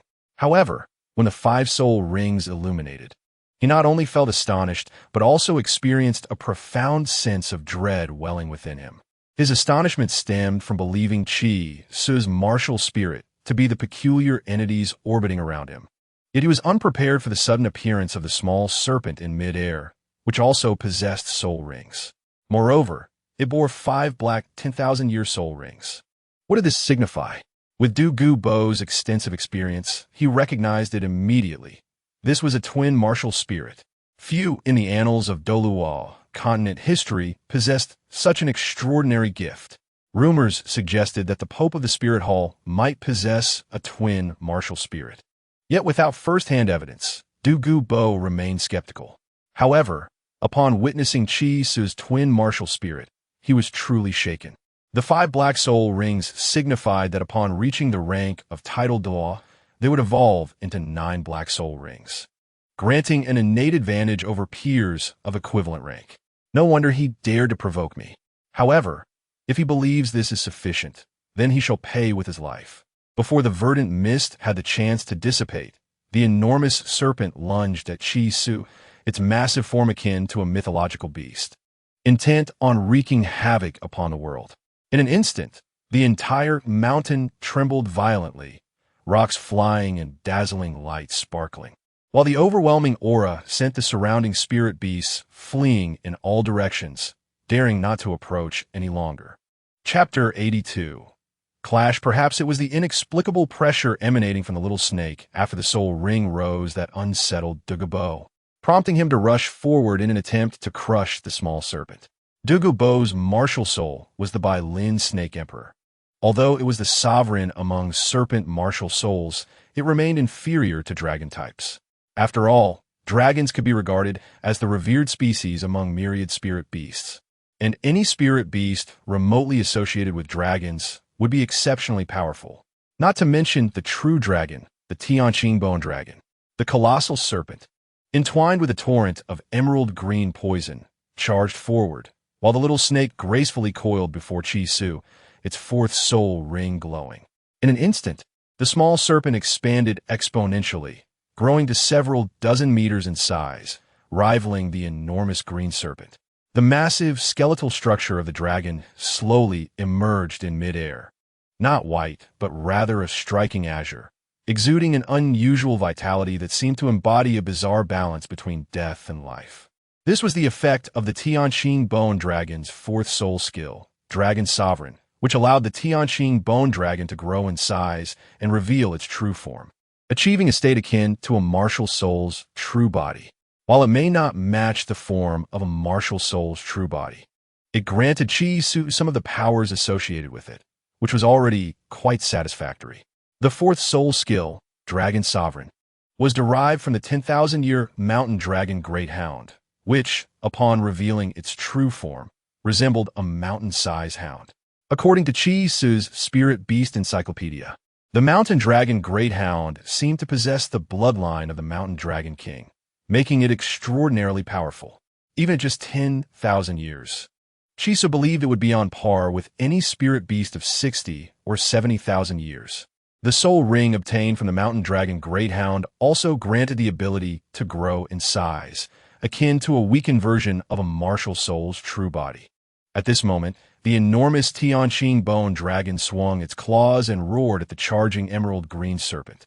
The Bailin snake emperor, originally moving at great speed, was momentarily halted by the sudden roar of the Tianqing bone dragon.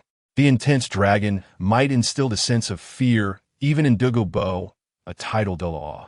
This was not determined by soul power, but by the quality of the martial soul. The Tianqing bone dragon clearly aimed to firmly suppress the Bailin snake emperor. Although the Bailin snake emperor belonged to the royal lineage of serpents, it was still a snake when compared to true dragons. The green poisonous mist surged towards the bone dragon, yet the Tianqing bone dragon showed no fear, allowing the toxins to envelop it. Soon, the emerald green mist surrounded the Tianqing bone dragon, but contrary to Douluo's expectations of immense suffering, the bone dragon instead spiraled freely, brandishing its claws. Transformed into a giant serpent, Douluo was somewhat astonished, muttering to himself in disbelief, "Poison immunity?" Meanwhile, Chisu, still standing in place, smirked and murmured, "Trying to use poison?" "Huh!" He chuckled, recognizing that his victory over Douluo was largely due to his indifference towards Douluo's most crucial poison. The Tianqing bone dragon, being a skeletal entity, was inherently immune to toxins. No matter how potent the poison, it could not penetrate its bony form. Simultaneously, a rift appeared before Chisu, as if someone had forcefully torn open the fabric of space, an abyssal darkness that seemed to stare back at one like the depths of a chasm. Without a moment's hesitation, Chisu stepped into the black fissure, and in the next instant, a similar crack appeared above the Tianqing bone dragon, from which Chisu emerged quietly, the rift disappearing behind him as he stood atop the dragon's head, brandishing a golden trident. The fifth elemental soul skill, Void Rift, allowed him to tear a space rift at any marked location, facilitating spatial transfer through the two rifts. This ability was derived from the 10,000-year spirit beast, the greedy moon wolf king, and functioned like a short-distance, unlimited teleportation, enabling Chisu to appear at any previously marked location. However, there were limitations. Short distances required no preparation time, while long distances necessitated considerable preparation and carried significant instability. Initially, the greedy moon wolf king had caused Chisu considerable trouble with its spatial transferability, preventing him from delivering the final blow to obtain the soul ring until he ultimately exhausted the wolf with elemental poison. Now, Chisu manifested the spatial element and executed the fifth elemental soul skill, Void Rift, directly arriving at the top of the bone dragon. Unlike the fifth soul skills of his other two martial souls, the energy consumption of Chisu's elemental fifth soul skill was remarkably minimal, almost negligible compared to his recovery rate. Upon seeing Chisu suddenly appear atop the bone dragon, Douluo was once again astonished but did not hesitate. If poison was ineffective against the bone dragon, he would employ absolute soul power to crush it. Chisu had risked plunging into the emerald green poison mist to reach the Tianqing bone dragon's head for the opportunity to confront Douluo. After all, Douluo's massive serpent form offered Chisu no chance of proximity with his own diminutive stature. Chisu possessed only the ability for spatial transfer. Lacking any means of flight, without the massive body of the bone dragon providing a foothold, he had no way to contend with Douluo's martial soul true body. At this moment, the dozens of meters of emerald green serpent charged forward. The bone dragon, suspended in midair, swiftly shifted sideways to face the oncoming attack, its front claws reaching out to grasp the Bailin snake emperor's vital points.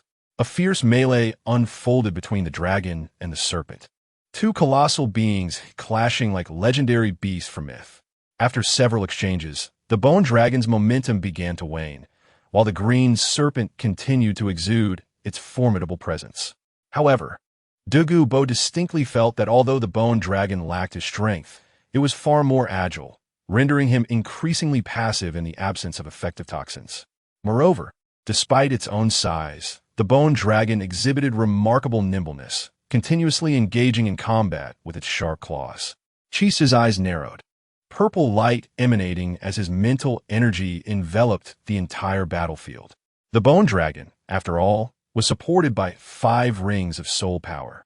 Even though Chisu's soul power was more refined, it could not be compared to any soul king, and certainly fell short of a title de law. Chisu needed to take action during this time, rather than wait for the Tianqing bone dragon to be overwhelmed by Douluo's martial soul true body. Chapter 83. The soul skill of the Tianqing bone dragon, the 5th soul skill of the Tianqing bone dragon, contract of the undead. With Chisu's furious shout, the Tianqing bone dragon, previously appearing ethereal due to the continuous impact from Douluo's transformed giant serpent, suddenly regained solidity.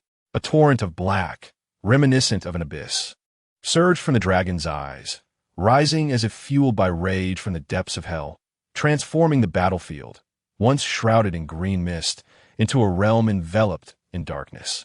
Although it was dusk, the remnants of daylight had kept it relatively bright, but as Chisu invoked the 5th soul skill, contract of the undead, the rising black mist promptly obscured the setting sun, turning day into night. The 2 colossal figures confronted and entangled in midair. Countless dark energies coalesced in the depths of the night, transforming into dragon-like creatures adorned with 4 wings, as if responding to the call of a king. Surging towards the colossal serpent formed by Douluo, these beings appeared devoid of any intelligence. Their sole purpose in this world was to heed the king's summons and eradicate his foes. At that moment, the emerald serpent was unmistakably the king's adversary. Douluo's immense serpent lashed out with its massive tail, striking like a roaring mountain, brimming with power and menace. However, the Tianqing bone dragon, just as the serpent's tail was about to connect, split into 3 entities. One was obliterated by the tail, scattering countless azure dragon bones across the realm, while the remaining 2 charged directly at Douluo without hesitation. Douluo endured the relentless assault of the dragon-like creatures, swinging his tail to shatter the Tianqing bone dragon. To his astonishment, even after vanquishing one of the 3, 2 more surged towards him with fervor. The 5th soul skill of the Tianqing bone dragon, Wangling Ji Qi, derived from a 60,000-year-old skeletal spirit, bestowed upon it the ability to summon the undead, transforming the surrounding area into a realm of the dead. Within this domain, it could summon an unlimited number of undead beings, albeit having only previously summoned dragon-like entities. The true terror of this soul skill lay in its limitless summoning potential. As long as one's spirit power was sufficient, countless undead wyverns could be summoned. To thwart this relentless summoning, one must defeat the being wielding the soul skill. Thus, as long as the Tianqing bone dragon remained alive within this domain, the undead would be inexhaustible. For Douluo, these undead creatures were as insignificant as ants, even more fragile than mere insects. Yet, with each passing moment, the deathly aura released upon their demise accumulated, gradually infiltrating Douluo. Even a title de law could be tainted by such miasma, diminishing their strength despite their ability to resist it. Over time, this deathly energy would spiral around his being, akin to an incurable affliction, painful yet not lethal. This was the horrifying essence of the Tianqing bone dragon's 5th soul skill, Wangling Ji Qi. As long as the host remained alive, it would be the sole ruler of this domain. Its 3rd soul skill, Long Ji Suing, was derived from a 10,000-year-old shadow bat, a spirit beast renowned for its ability to create duplicates. The soul ring from the shadow bat granted the Tianqing bone dragon this remarkable capacity. Long Ji Suing enabled the dragon to manifest 3 copies, each possessing 1/3 of its strength. When one copy was destroyed, the remaining duplicates would retain 50% of the original's power. This soul skill may not appear particularly impressive at first glance, as dividing one's strength into 3 is seldom a wise choice. However, when combined with Wangling Ji Qi, the combination becomes exceedingly formidable. The horrifying aspect of Wangling Ji Qi lies in the fact that as long as the host survives, an endless stream of undead can rush towards the enemy. while Long Ji Ing significantly enhances the Tianqing Bone Dragon's survivability, allowing it to maintain its dominion over the battlefield. Ultimately, regardless of the king's authority, survival is paramount. Death renders any king merely a corpse. The Tianqing Bone Dragon was evidently not a fragile monarch. Upon unleashing the fifth soul skill, Wangling Ji Qi, and completing the division of Long Ji Ing, it became the true sovereign of the battlefield. At this moment, one of the dragon duplicates had already been destroyed by the colossal serpent formed by Douluo, leaving two remaining with 50% of the original's power. Yet they charged forward fearlessly. Douluo recognized that although these dragon-like undead were as inconsequential as ants, their relentless numbers and the deathly aura they emitted began to inflict pain upon him. As a titled Douluo, Douluo possessed keen insight and understood that the continuous emergence of these undead was due to the formidable Tianqing Bone Dragon. Thus, he disregarded the insignificant dragon-like undead and aimed directly at the Tianqing Bone Dragon with a powerful tail strike. This strike harnessed the true spirit power of a titled Douluo, executed without restraint. The massive form of the Tianqing Bone Dragon had no chance to evade. Yet, contrary to Douluo's expectations, the dragon inexplicably divided into three, allowing his strike to annihilate only the central entity. The remaining two Tianqing Bone Dragons, undeterred, charged straight towards him. Fury surged within Douluo. Since his ascension as a titled Douluo, he had never faced such provocation on the continent. Today, not only had an inexplicably bold young man dared to challenge him, but the spirits summoned by this youth also exhibited no respect. They would pay dearly for their audacity. The colossal serpent formed by Douluo writhed in fury, its massive form coiling in the air as if to declare its wrath. Chapter 84. Ning Rongrong's concerns to Bai Lin Shi Huang seemed utterly enraged, its enormous serpent form twisting in the air, proclaiming its fury. Dark energies clashed with emerald light, causing the entire mountain to tremble violently. Rocks flew and brilliance illuminated the surroundings. The tremendous fluctuations in aura sent the nearby spirit beasts scattering in fear, daring not to approach. At the foot of the mountain, Ning Rongrong and Xiao Wu felt an overwhelming surge of energy. They gazed up towards the battlefield, where a vortex of dark energy spiraled, obscuring the setting sun, creating a chasm of darkness. The azure giant bone dragon and the emerald serpent danced in the air, accompanied by countless dragon-like beings, continuously emerging from the green serpent. Ning Rongrong watched the battlefield with growing concern. Although she recognized Qi Su's extraordinary talent, she felt apprehensive upon learning that Douluo was a titled Douluo. After all, what did it matter if Qi Su could slay a soul sage? To a titled Douluo, soul sages were akin to mere ants, no different from the second or third rank soul masters. Below the titled Douluo, all are but ants. Qi Su was merely a soul king, recently achieving the 51st rank, a disparity with the titled Douluo that was not just vast, but completely incomparable. Ning Rongrong had never witnessed Qi Su battle against the soul sage, Zhao Wujia. In her mind, even if Qi Su had indeed slain a soul sage, it was likely the result of a desperate struggle. However, defeating a soul sage did not imply he could contend with a titled Douluo, regardless of his soul power, soul rings, or soul bones. The disparity between a titled Douluo and other soul masters is akin to that between an ant and a dragon. At this moment, Ning Rongrong clasped her hands over her chest, her gaze filled with deep concern as she observed the battlefield on the horizon. For reasons unknown, she had come to regard Qi Su as the most significant part of her life.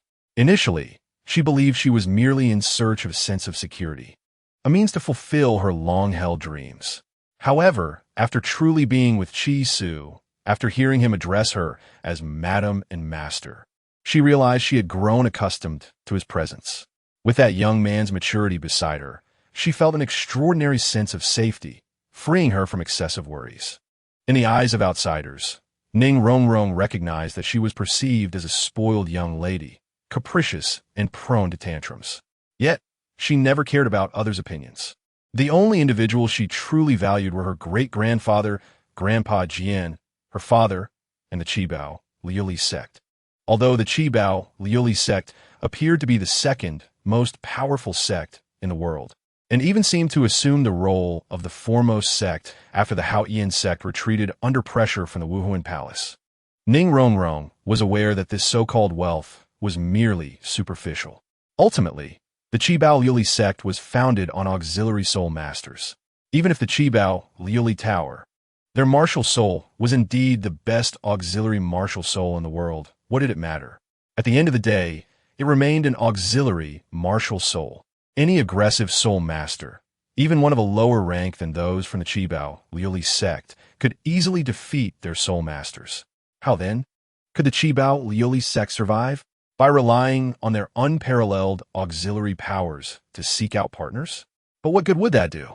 4 lower-ranked soul masters. Having a soul master from the Qibao Liuli sect in the team might seem crucial. Yet what about for a titled Douluo? A titled Douluo already possesses their complete soul rings, and their soul bones depend purely on luck. For them, soul beasts essentially hold no relevance. This implies that their path to strength lies solely in elevating their soul power levels. In terms of cultivation, what assistance could the Qibao Liuli sect provide? The Qibao Liuli Tower, the #1 auxiliary martial soul, only proves beneficial on the battlefield. Away from it, the tower's martial soul offers no help to a titled Douluo. So, what could attract a titled Douluo to the Qibao Liuli sect? For a titled Douluo, guarding the Qibao Liuli sect is less appealing than quietly cultivating their power, free from the complexities of reality. Presently, the Qibao Liuli sect maintains its position as the second most powerful sect in the world, effectively becoming the foremost sect after the Haoyan sect's retreat, primarily due to the presence of titled Douluos. However, the 2 titled Douluos, Grandpa Jian and Great-Grandpa Gu, were brought in by her father, establishing a bond that transcends mere allegiance. They are close friends of her father. With 2 titled Douluos currently in the Qibao Liuli sect, what will happen in the future? What will occur once Grandpa Jian and Great-Grandpa Gu depart? How will the Qibao Liuli sect endure? The once spoiled Ning Rongrong contemplated far ahead, envisioning the day when Grandpa Jian and Great-Grandpa Gu would no longer be present. What would remain of the Qibao Liuli sect then? It was akin to a flock of sheep without their shepherd, possessing tender meat and fine wool, vulnerable to the predatory gaze of wolves. Once the hunting dogs perish, those wolves would pounce on the defenseless sheep, tearing them to shreds. The sheep would stand no chance against the ferocious pack. Thus, Ning Rongrong refused to accept the fate of becoming a feeble lamb. She aspired to embody the essence of a protector, akin to her father, Great-Grandpa Gu, and Grandpa Jian, safeguarding the Qibao Liuli sect. Therefore, she was entirely unconcerned with others' perceptions of her being spoiled. What of it? If she had vowed to protect the flock, she would never bow her head or conform to the image of a docile girl in others' eyes. She would live freely and unapologetically. Fueled by this mindset, Ning Rongrong left the Qibao Liuli sect and ventured into the peculiar Shrek Academy, where she encountered the dazzling young man she felt she could spend a lifetime cherishing. The youth seemed to radiate light, softening Ning Rongrong's proud heart. She realized she need not stubbornly assume the role of the flock's guardian. She could seek the protection of a lion, and with a lion safeguarding the sheep, how could the hungry wolves dare to covet them? Chi Su was that lion, the source of Ning Rongrong's boundless sense of security. She could play the role of a little tail, following the lion-like youth, calling him master with unwavering affection. Chapter 85. Do you have a home? Therefore, Ning Rongrong wished for Chi Su to remain safe, to never leave her side. Please don't die, Ning Rongrong silently hoped. Beside her, Xiao Wu appeared unperturbed, neither gazing at the battlefield suspended in the air nor at the anxiously soft-eyed Ning Rongrong. She simply sat on the ground, her back to the mountainside and the battlefield, staring blankly at the forest at the mountain's foot. The towering trees there bore a resemblance to those in the Stardow forest, though they seemed less dense. Regardless, it provided Xiao Wu with a familiar yet strange warmth. She harbored no worries for Chi Su, possessing absolute confidence in him. That mysterious youth was always brimming with self-assurance, capable of transforming the impossible into the possible. Back in Nodding Academy, During their early days when they had little money, Xiao Wu yearned for various delights: pastries, candy figurines, dolls, each requiring funds. Although humanity could be cruel, the world held its beautiful aspects, worth cherishing. Yet, lacking money, Xiao Wu could only gaze longingly, enjoying a decent meal only when Chisu leveraged his identity to have a fellow student treat them to the cafeteria. However, such days did not last long. Within about a month, Chisu suddenly acquired wealth, not just a little, but in abundance. He would take her to buy various adorable trinkets, such as combs and hairpins. Xiao Wu never inquired about the source of Chisu's wealth. She simply accepted it, knowing that whatever she desired, Chisu would find a way to manifest it, allowing her to worry about nothing. He was a figure both wondrous and powerful, seemingly capable of anything. Xiao Wu held an almost blind confidence in Chisu. Even when he announced his intention to challenge a title Douluo, she felt no fear, merely smiling and teasingly urging him to return soon. In her eyes, facing a title Douluo was merely an ordinary affair for Chisu. Why did she possess such unwavering confidence? Xiao Wu could not articulate it, but she believed it to be natural. Chisu was meant to be a being of exalted stature, akin to a deity. Thus, Xiao Wu merely turned her back to the battlefield, not casting even a glance in its direction. Instead, her gaze was drawn to the vast expanse of forest at the foot of the mountain, a forest that evoked both familiarity and strangeness. The differences between Xing Dou Sunlin and Luo Ri Sunlin were quite pronounced. Although Xiao Wu had spent many years in human society, she was not so oblivious as to be unable to distinguish between the two forests. She merely felt a twinge of nostalgia upon seeing the tall trees that bore some resemblance to those of her past. She had once thought that after her mother was slain and transformed into a soul ring, fleeing from Xing Dou Sunlin into human society meant that she had lost her home. However, it now appeared that she did have a home. She was not a wanderer without a place to belong. 6 years ago, Chisu had promised her that they would rely on each other and become family. Therefore, when Xiao Wu beheld those towering trees and recalled Xing Dou Sunlin, she felt a sense of longing, reminiscing about the days when she had her mother and her companions, De Ming and Er Ming, and reflecting on her current situation, where Chisu and, albeit reluctantly, Ning Rongrong constituted her family. I'm quite a fortunate rabbit. At this moment, Xiao Wu sat on the ground, propping her chin with her hand, gradually revealing a beautiful smile. She gazed into the distant horizon, her brows curving in delight, as if her spirits were lifted. Do you have a home? Is there a warm girl waiting for you at home? Yes. Xiao Wu responded with a radiant smile that matched Chisu's.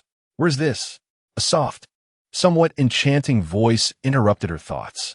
She turned her head to find Hu Lai Na, who had been unconscious for some time, awakening on the blanket laid out by Chisu beneath the 24 Bridges moonlit night, asking in a dazed manner.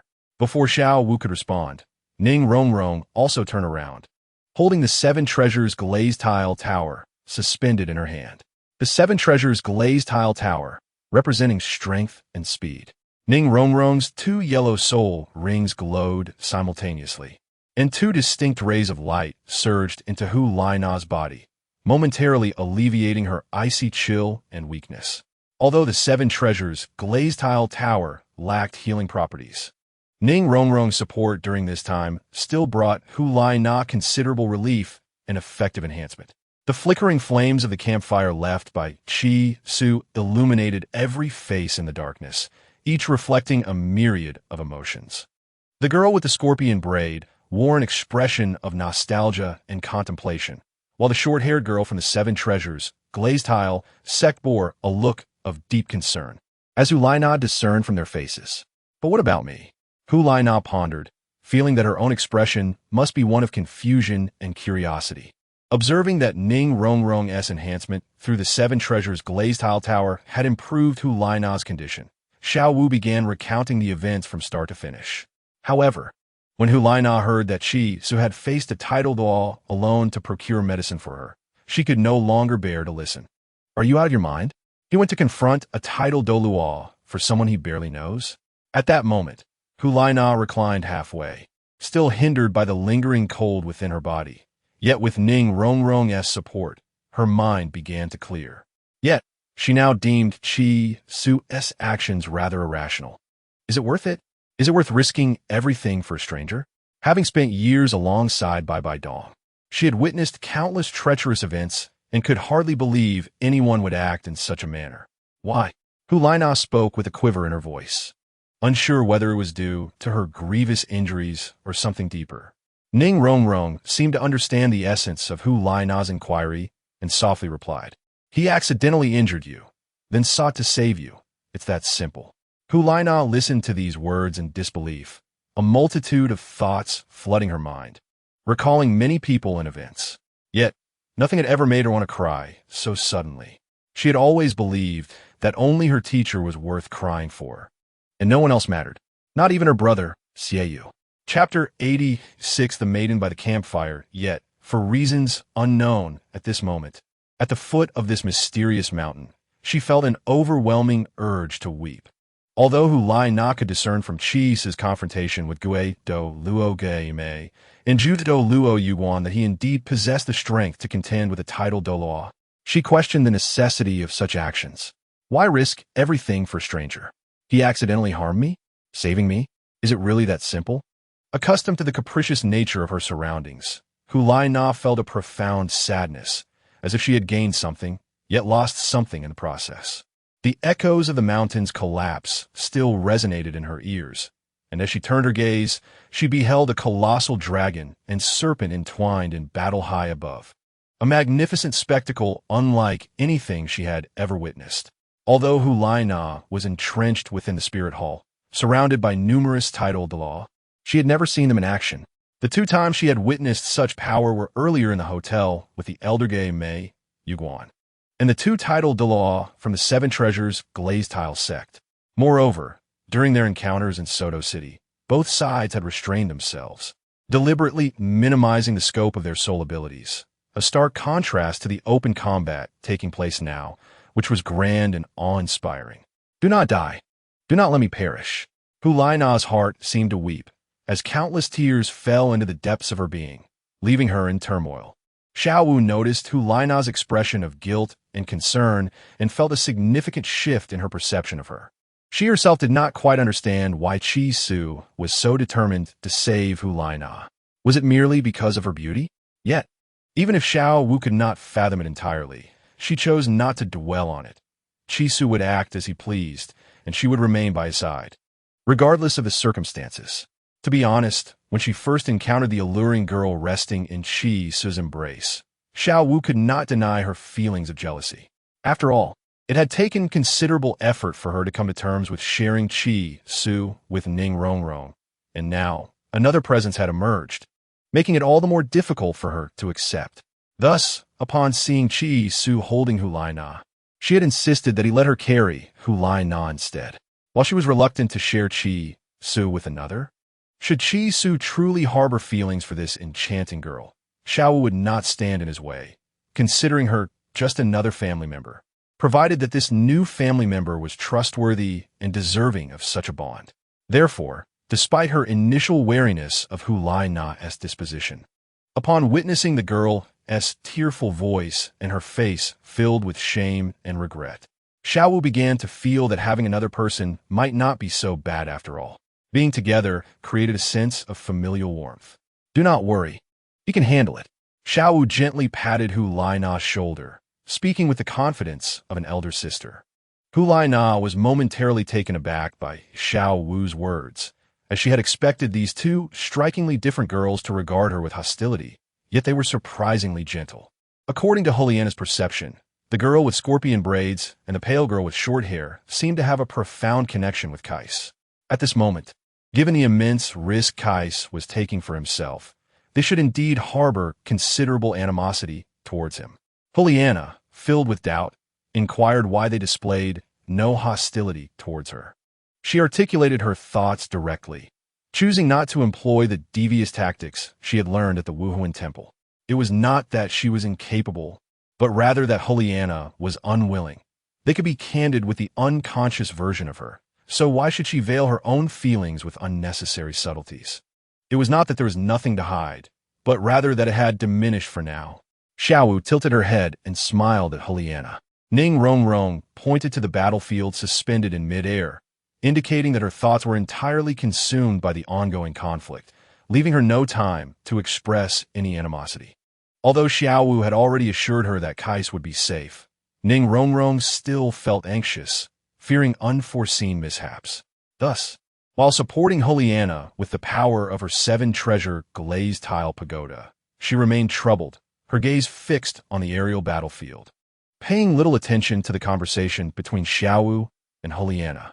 Both Juliana and Ning Rongrong were internally concerned for Kais, albeit expressing it differently, one wearing a troubled expression while gazing at the battlefield, and the other not daring to look at it all. "What's missing?" Juliana continued to ask, suddenly realizing that these two girls were genuinely kind-hearted, which explained why they could accompany such a formidable and enigmatic youth. "I can tell you are worried too, but he chose to go on his own accord. We have no reason to harbor animosity towards you," Xiaowu remarked, shrugging her shoulders nonchalantly. Juliana was momentarily taken aback, struggling to respond. After a lengthy pause, tears welled in her eyes as she looked at Xiaowu, laughing and crying simultaneously, nodding vigorously. At that moment, Xiaowu appeared like a cheerful little rabbit, smiling back at Juliana. Their laughter echoed, producing a melodious sound typical of young girls.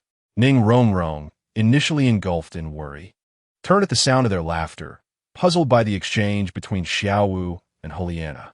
Seeing Ning Rongrong's bewildered expression only made Juliana and Xiaowu laugh even louder, sharing secrets like close friends. As Ning Rongrong observed their merriment, she too began to smile, and in an instant, the dark clouds that had loomed over her heart lifted, easing her distress. By the campfire, 3 uniquely beautiful young women radiated joy, akin to the brightest lights in the night, their faces aglow with warmth from the flames. Xiao felt that this atmosphere was just perfect. What troubles could there possibly be? They could gather around the bonfire in the dark, sharing laughter and tears, awaiting the return of the seemingly divine youth.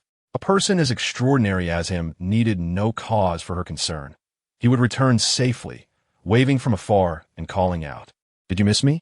Xiao would wave back, conveying her longing. It was not worry, but rather fondness. A youth as godlike as him would undoubtedly triumph, and all she needed to do was wait for him to return like a general returning for victory. Chapter 87. Kais versus Douluo. At this moment, on the battlefield suspended in the air, the shrill sound of friction emanated from the colossal serpent form of Douluo as 2 Tianqing bone dragons silently approached his side, their sharp claws creating showers of sparks upon contact with him. Yet being a titled Douluo, Douluo's defenses proved formidable. Even though the 2 Tianqing bone dragons unleashed their razor-sharp claws simultaneously, they could not penetrate his defenses directly. However, although he withstood the bone dragon's assault, Douluo was not unscathed. The attacks carried properties of the undead and deathly energy, although their claws had not broken his skin. The chaotic elements intertwined with the deathly aura of the dragon-like creatures had infiltrated his body. The excruciating pain caused the biphosphorus snake emperor to sway, racked with agony. At this juncture, Kai stood atop the skull of the Tianqing bone dragon on its right side. His eyes narrowed, as if searching for an opportune moment. As the biphosphorus snake emperor writhed in suffering, the Tianqing bone dragons showed no signs of relenting. They simultaneously flapped their bony wings in mid-air, the sound of countless bone spikes slicing through the air resonating across the battlefield, resembling a myriad of swords suspended above. Tianqing bone dragon's second soul skill, Dragon's Grave. With Kai's furious roar, countless bone spikes rained down from the sky, directly targeting the swaying giant serpent.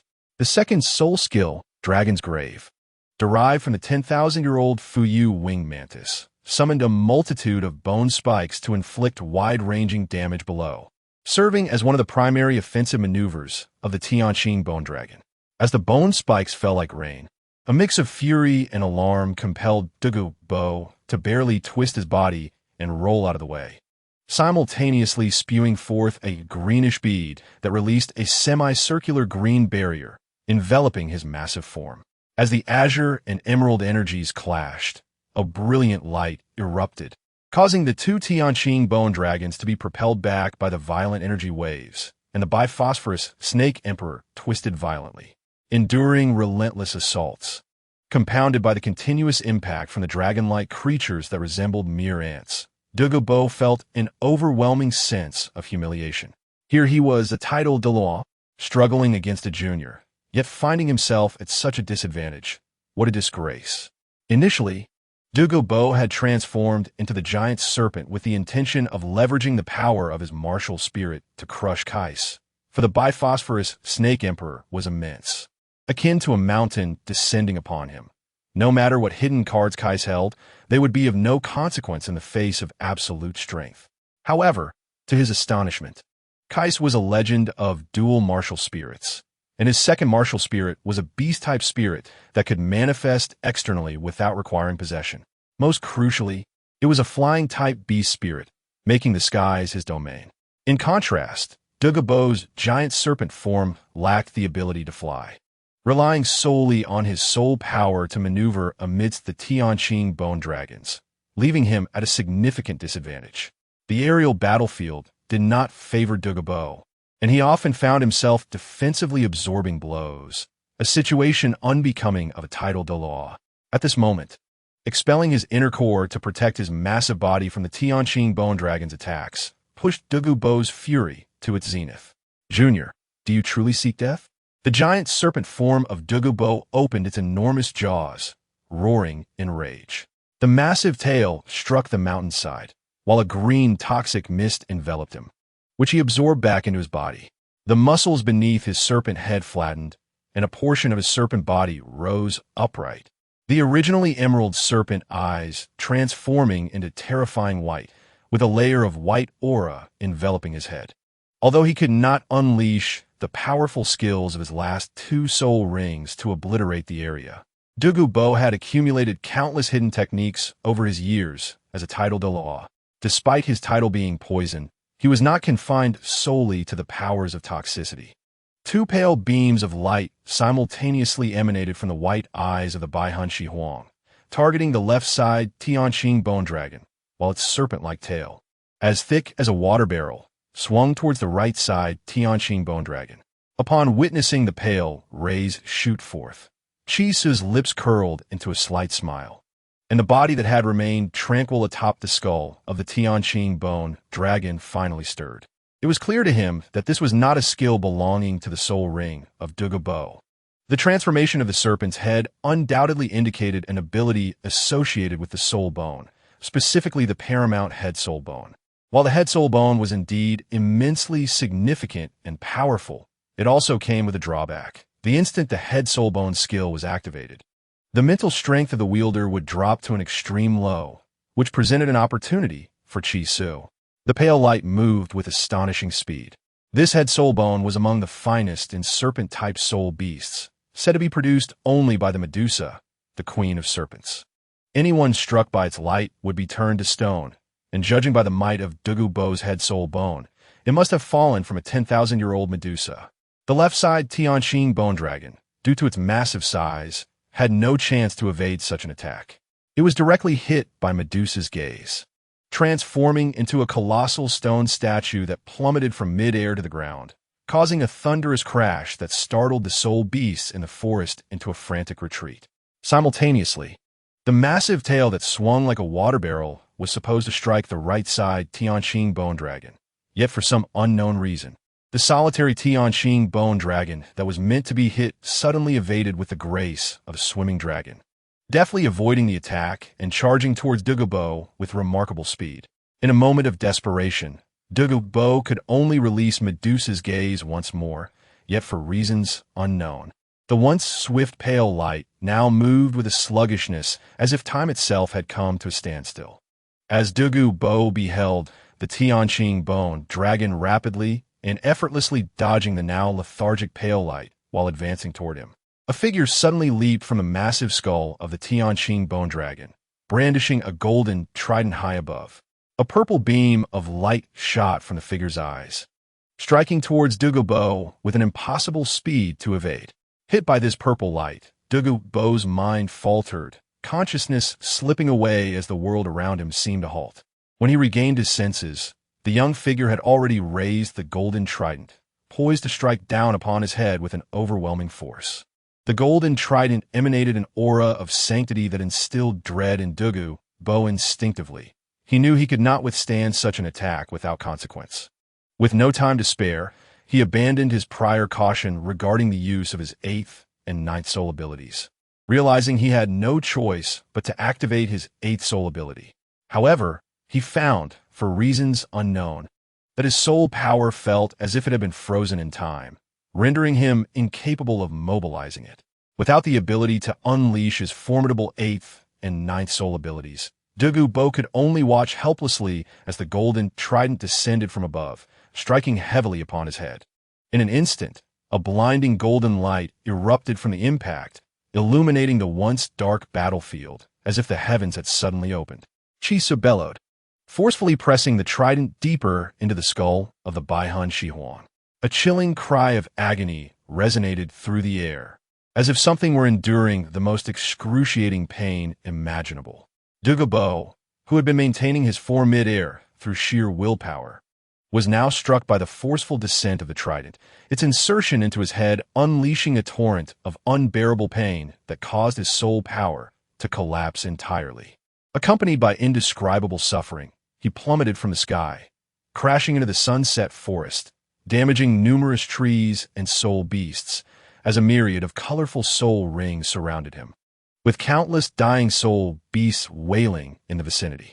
Had there been a hunting party nearby, witnessing such a multitude of dying soul beasts would surely have filled them with joy, akin to witnessing a windfall from heavens, as they would only need to strike a final blow to claim the coveted soul rings.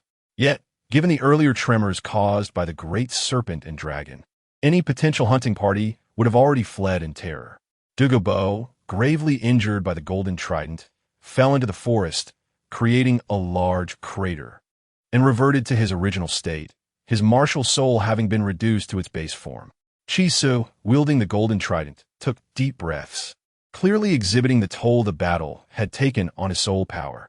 Meanwhile, the remaining giant dragon in the air circled a few times before shrinking in size, transforming back into the small, serpent-like bone dragon, which flew directly into Chisu's body. Chisu, now significantly drained of soul power, found it challenging to sustain another release of martial soul. Furthermore, with Douluo's martial soul having been shattered, the Tianqing bone dragon no longer held significant value, prompting him to retract it to replenish a modicum of soul power. Upon retracting the Tianqing bone dragon, the ominous black mist that had shrouded the sky dissipated, revealing the previously obscured heavens. Stars twinkled, and the moon hung high. The clash between the two had begun at dusk, yet after the fierce confrontation, night had fully descended. Douluo, slightly swaying as he rose, had blood streaming from his head, staining his formerly dark green hair a deep crimson, his long robe marred with blood, presenting an image of utter disarray and desperation. "You shall pay. You shall pay."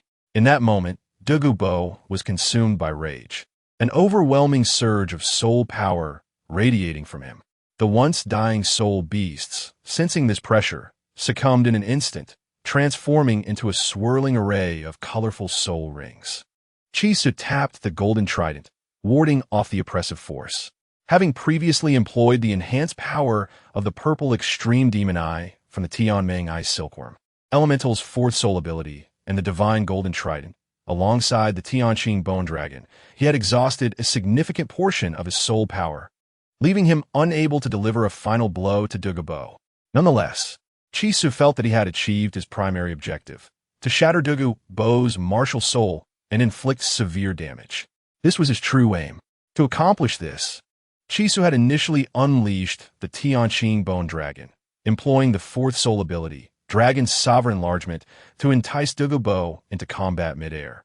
He then utilized his aerial advantage to engage in a relentless battle, gradually depleting Douluo's strength.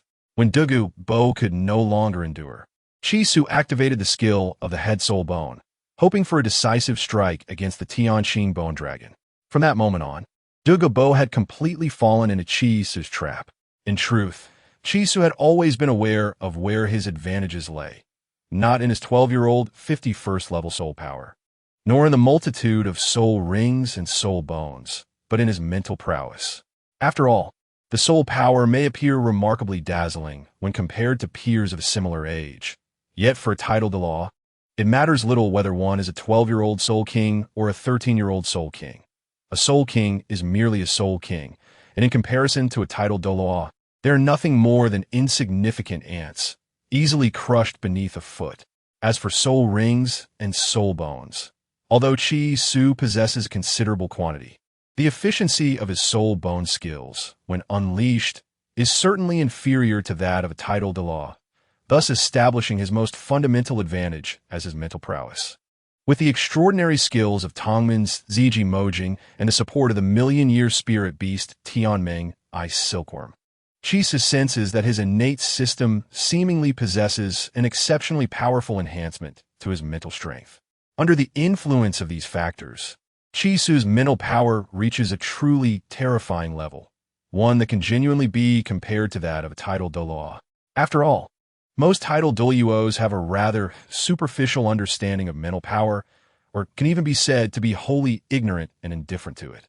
Their superior mental strength, compared to other soul masters, arises from the growth of their soul power rather than from personal cultivation. To them, mental power is merely an ancillary benefit accompanying the enhancement of their soul power, which remains their fundamental essence. In stark contrast, Chi Su's situation is entirely different. Having lived 2 lives, his mental power is inherently stronger than that of an ordinary person. Furthermore, the Ziji Mojing, the system, the Tianmeng Ice Silkworm, and even the divine grace of Yai Lakes collectively contribute to the formidable strength of Chi Su's mental prowess. Thus, despite being only a 51st level soul king, Chi Su possesses mental power comparable to that of a title de law. When Dugu Bo, incensed by Chi Su, activated his head soul bone, his mental power became exceedingly vulnerable in the brief moment following its use, revealing a critical flaw. Utilizing the fleeting lapse in Dugu Bo's mental strength after invoking the Medusa's gaze with his head soul bone, Chi Su decisively launched his mental power attack, momentarily silencing Dugu Bo. He then employed his elemental martial soul's 4th soul skill, Shirling, to decelerate the passage of time for Dugu Bo while hastening his own.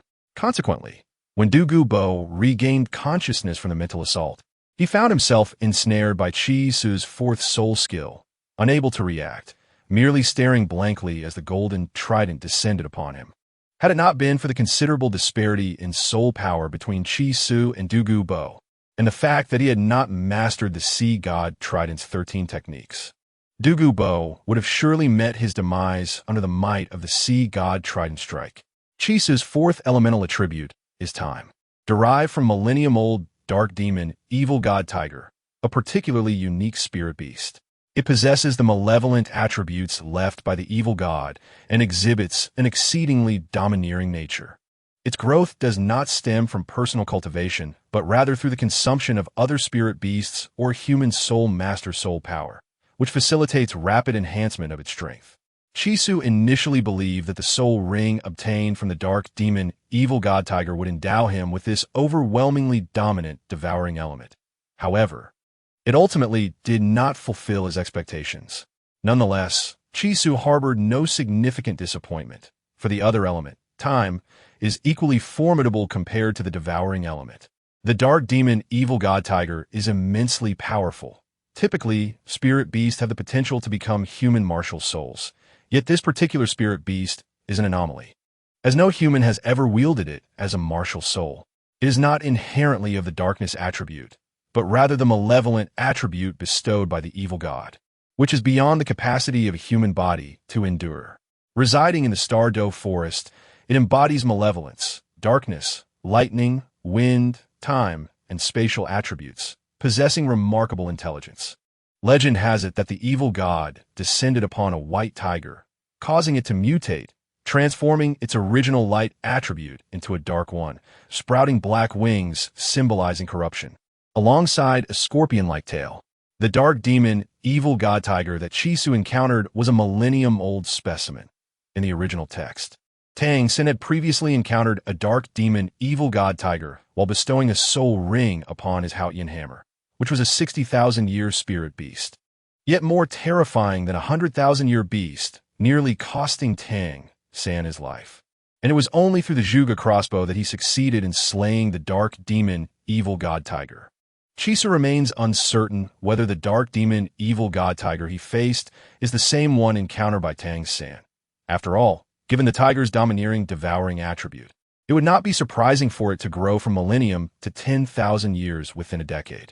However, unlike Tang San's experience, Chisu did not discover any pearls dropped by the dark demon evil god tiger, which left him somewhat regretful. The soul ring derived from the dark demon evil god tiger granted Chisu's elemental martial soul the element of time, leading to the acquisition of his fourth soul skill, Shirling, enabling him to manipulate the flow of time. Of course, this manipulation does not extend to long-term time alterations, such as rejuvenation or overnight aging. Shirling only allows for the control of short-range time flow, enabling Chisu to slow the time around his opponents or accelerate his own time, thereby rendering his adversary sluggish while enhancing his own speed. Throughout this brief combat, Chisu employed Shirling 3 times. The first instance was during Douluo Bo's giant serpentine tail strike aimed at the Tianqing bone dragon. Chisu activated Shirling, allowing the surrounding time to accelerate and effortlessly evaded Douluo Bo's attack. The second application occurred as he used his fourth soul skill, Shirling, to significantly slow Douluo Bo's head soul bone skill, Medusa's Gaze. Concurrently, through the accelerated time granted by Shirling, Chisu leapt from the massive bones of the Tianqing bone dragon, wielding the golden trident, and aimed to strike at Douluo Bo's head. The third use of Shirling left Douluo Bo with no time to react, and under the influence of Shirling, the flow of time for Chisu's attack with the sea god trident became exceedingly rapid, amplifying the might of the strike, resulting in a tidal Daw being grievously wounded by a single blow from a mere soul king. The true terror of Shirling lies not solely in the alteration of speeds, but, more importantly, in the attenuation of soul skill potency. Any skill that undergoes the time-slowing effect of Shirling suffers substantial weakening, rendering even successful hits exceedingly feeble, failing to reach even a third of their original power. Conversely, under the acceleration of time provided by Shirling, the potency of skills experiences a dramatic increase, equating to a doubling of their original force. This is the genuine horror of Shirling. Even more daunting is Shirling's capacity to influence the flow of time in the surrounding area, meaning it is not restricted to a single target, but instead operates as an area of effect skill, rivaling the enhancements of the 7 treasure glazed tile school. However, the exertion of this soul skill incurs a significant toll on soul power, and despite Chisu's refined soul energy, continuous use, compounded by the strike of the sea god trident, has begun to reveal signs of soul power depletion, prompting him to withdraw the Tianqing bone dragon to recover some of his energy. At this moment, Douluo Bo was roaring in fury, appearing exceedingly enraged, with swirling mist rising once more, reminiscent of the tidal Douluo's overwhelming killing intent. The 8th soul ring around Douluo Bo began to glow, casting a black light over his serpentine form, instantly transforming the emerald green into a deep, dark green. Douluo Bo shook his bloodied head, and the emerald orb erupted from his mouth once again. A bizarre scene unfolded.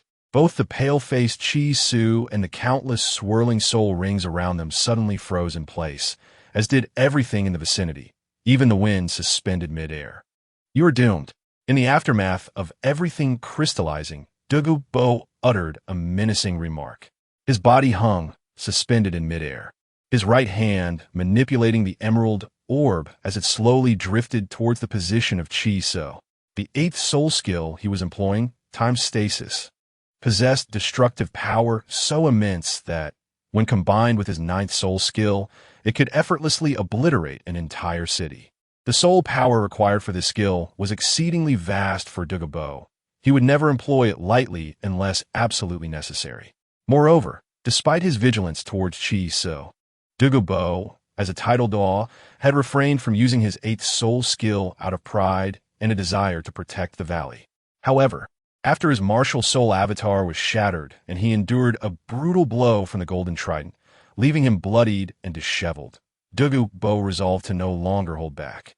He had genuinely felt a profound sense of death looming when the golden trident descended from above. Had Chi Su not been a soul king, but rather a soul emperor or soul sage, that strike could have easily claimed his life. This thought lingered in Douluo's mind, intensifying his dread and fear. A soul emperor challenging a title Douluo? What manner being could that be? How could such a person exist? It was unfathomable. Had someone told Douluo before this day that a soul king or soul emperor could contend with a title Douluo, he would have dismissed them with a wave of his hand. Yet from this day forth, he believed such individuals truly existed. Alas, from this day onward, they would no longer be. Douluo, possessing an appreciation for talent, would not have hesitated to mentor a promising junior he found remarkable. However, Chi Su was not that person, despite his extraordinary genius, surpassing any prodigy Douluo had encountered. Douluo now realized that the so-called geniuses of the outside world paled in comparison. Even his granddaughter and her partner, whom he once considered commendable, now seemed utterly inferior next to this young man. Yet, no matter how brilliant Chi Su was, he deserved to perish. After today, such genius would cease to exist. A surge of madness erupted within Douluo, his heart consumed by an overwhelming rage and murderous intent. Ultimately, he was merely a soul king. Douluo's gaze turned icy as he drifted towards Chi Su. With a commanding shout, Douluo unleashed the full brilliance of the emerald orb, which soared directly towards Chi Su. In an instant, the verdant light erupted, enveloping the surrounding space in a deep green hue. Douluo's eighth soul skill, time stasis, was intended to freeze all within its designated area. Yet he found it perplexing that as his inner core approached Chi Su, the latter did not remain motionless. Instead, he moved with deliberate slowness, wielding the golden trident while his left hand gracefully pointed forward. In that moment, the already frozen world was once again immobilized, including Douluo himself. Paralyzed in terror, Douluo discovered he was ensnared by his own soul skill, utterly unable to move. Meanwhile, Chi Su shouted with ferocity, launching the golden trident with violent force. As it flew, 4 of his soul rings shattered, creating a thunderous sound, causing Chi Su to spit out a mouthful of blood and collapse to one knee. The 4 destroyed rings were the white origin water, the purple man-faced demon spider, the purple dark demon evil god tiger, and the black greedy moon wolf king, leaving behind only the purple dark golden fear claw bear ring. The reason for the destruction of the 4 soul rings, while retaining the last one, was that the latter bestowed the element of gold, enabling the control of all metallic weapons. The 3rd soul skill, floating life of 10,000 blades, allowed him to manipulate and amplify all metallic blades within its range, revealing their true might. At this moment, the sea god trident flew towards Douluo under the influence of floating life of 10,000 blades. Douluo's pupils widened in disbelief, as if witnessing the impossible. How could this be? The golden trident, resembling a shooting star, radiated an unmistakable aura of death, as if a divine being had cast down their artifact to punish mankind. A soul king could not possibly unleash such a strike. Regret and fear flooded Douluo's eyes. He no longer had the luxury to ponder why he had been immobilized by his own skill. What he feared now was death, an imminent, undeniable death. Moreover, his protective inner core was racing towards Chi Su, leaving him with no chance to reclaim it.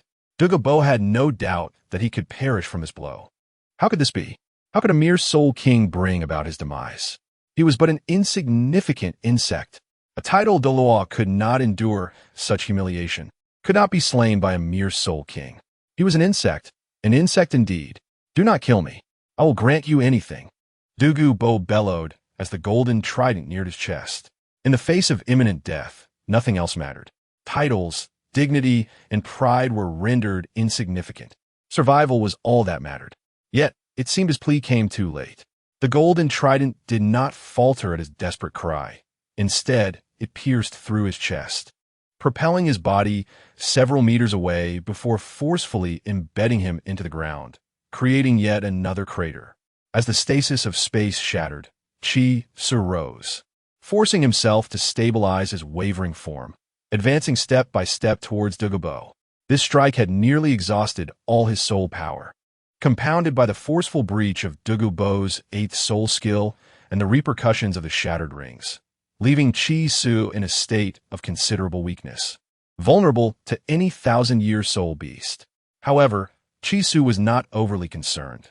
The soul beast had long since fled from the chaos of their battle, crushed under the pressure of a tidal Douluo, transforming into soul rings. In such circumstances, no soul beast would dare linger nearby, and Chi Su had no need to worry excessively. Thus, even in his weakened state, he did not retreat to rest and recuperate, but instead dragged his injured body towards Douluo. Although Chi Su's strenuous effort could indeed have slain Douluo, he ultimately chose not to allow the sea god trident to pierce directly through Douluo's heart, instead opting to strike him in the chest. The formidable aspect of Douluo lies in his poison. Once the divine aura of the sea god's trident rendered his poison ineffective, Douluo's strength significantly diminished. In this precarious situation, with his inner core exposed, he lost his most potent means of defense, resembling a tiger stripped of its claws. In Chapter 91, titled Transaction, Chi Su's left arm soul bone is derived from a 60,000-year-old emperor nine-headed lion, which he refers to as the left hand of God. This left arm soul bone bestows the ability to replicate. It allows the user to duplicate other soul skills for personal use, and, astonishingly, one can replicate up to 9 skills at once. However, this soul bone carries significant limitations due to its age. For instance, the mental power of the replicated target must be lower than that of the user, and each time a replicated skill is unleashed, it incurs a cooldown period of 1 full hour. Thus, even if Chi Su possesses 9 replicated skills, he can only utilize 1 during a battle, as most encounters do not exceed an hour. Nevertheless, despite these restrictions, this left arm soul bone can be deemed miraculous. The soul skill Chi Su just executed was a replication of Douluo's 8th soul skill, time solidification. When Douluo unleashed his 8th soul skill, Chi Su should have been immobilized by its immense power. However, due to the divine aura of the sea god's trident, coupled with his own formidable mental strength and the resistance of Shurling against time solidification, Chi Su was able to transcend the limitations imposed by time, enabling him to unleash his soul skill.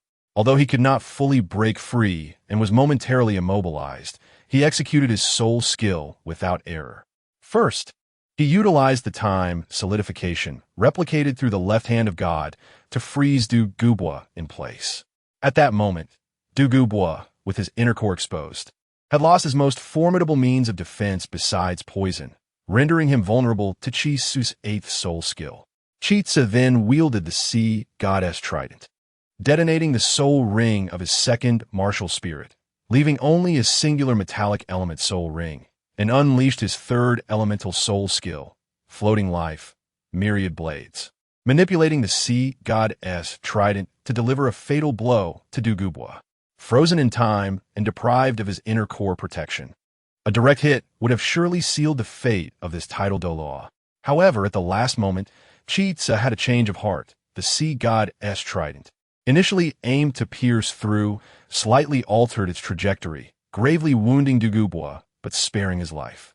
The force of the detonated ring propelled Douluo's body backward for several thousand meters, and Chi Su could only approach the fallen Douluo step by step, sensing the aura of the sea god's trident. At this point, Douluo was firmly pinned in a blood pool within a massive pit, completely immobilized. His aura felt exceedingly weak, akin to that of an elderly person on the brink of death, devoid of any trace of a tidal Douluo's presence. Chi Su approached Douluo, half squatting, and with a smirk tinged with mockery, remarked, "If you had only let me gather some celestial herbs, we wouldn't be in this predicament. You insisted on a fight and nearly lost your life." The forest was enveloped in an eerie silence, a chilling atmosphere permeating the air. In this stillness, only Chi Su's voice echoed in Douluo's ears, in profound anguish. Douluo felt the golden trident that pinned him down radiating an inexplicable aura, as if something were searing him, the pain rivaling that of his own poison affliction. Chitsa observed Douluo's face contorting in agony, realizing that the divine light of the sea god's trident was tormenting him. Yet he was not inclined to withdraw the weapon. After all, a title Douluo's pride is immense, without allowing him to suffer. It would not be prudent to extract concessions easily. Douluo was also perplexed, logically having been frozen in time and with his inner core exposed. A strike from the golden trident should have resulted in immediate demise. Yet he could not fathom why, at the critical moment, the golden trident had deviated slightly, sparing his life. Although their interaction was brief, Douluo discerned that this young man possessed a ruthless decisiveness that rivaled even the most seasoned soul masters. It was evident that Chitsa did not simply wish to save him out of compassion. There was a motive behind his actions. Recognizing this, Douluo felt a flicker of hope for survival. In his agony, he contemplated his path to survival.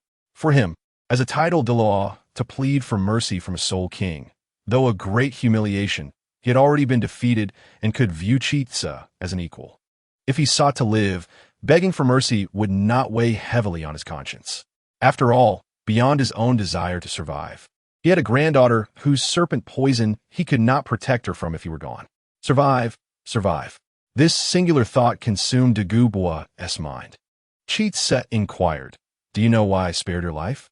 Douluo immediately shook his head, then hastily replied, "I don't wish to die. I will do anything."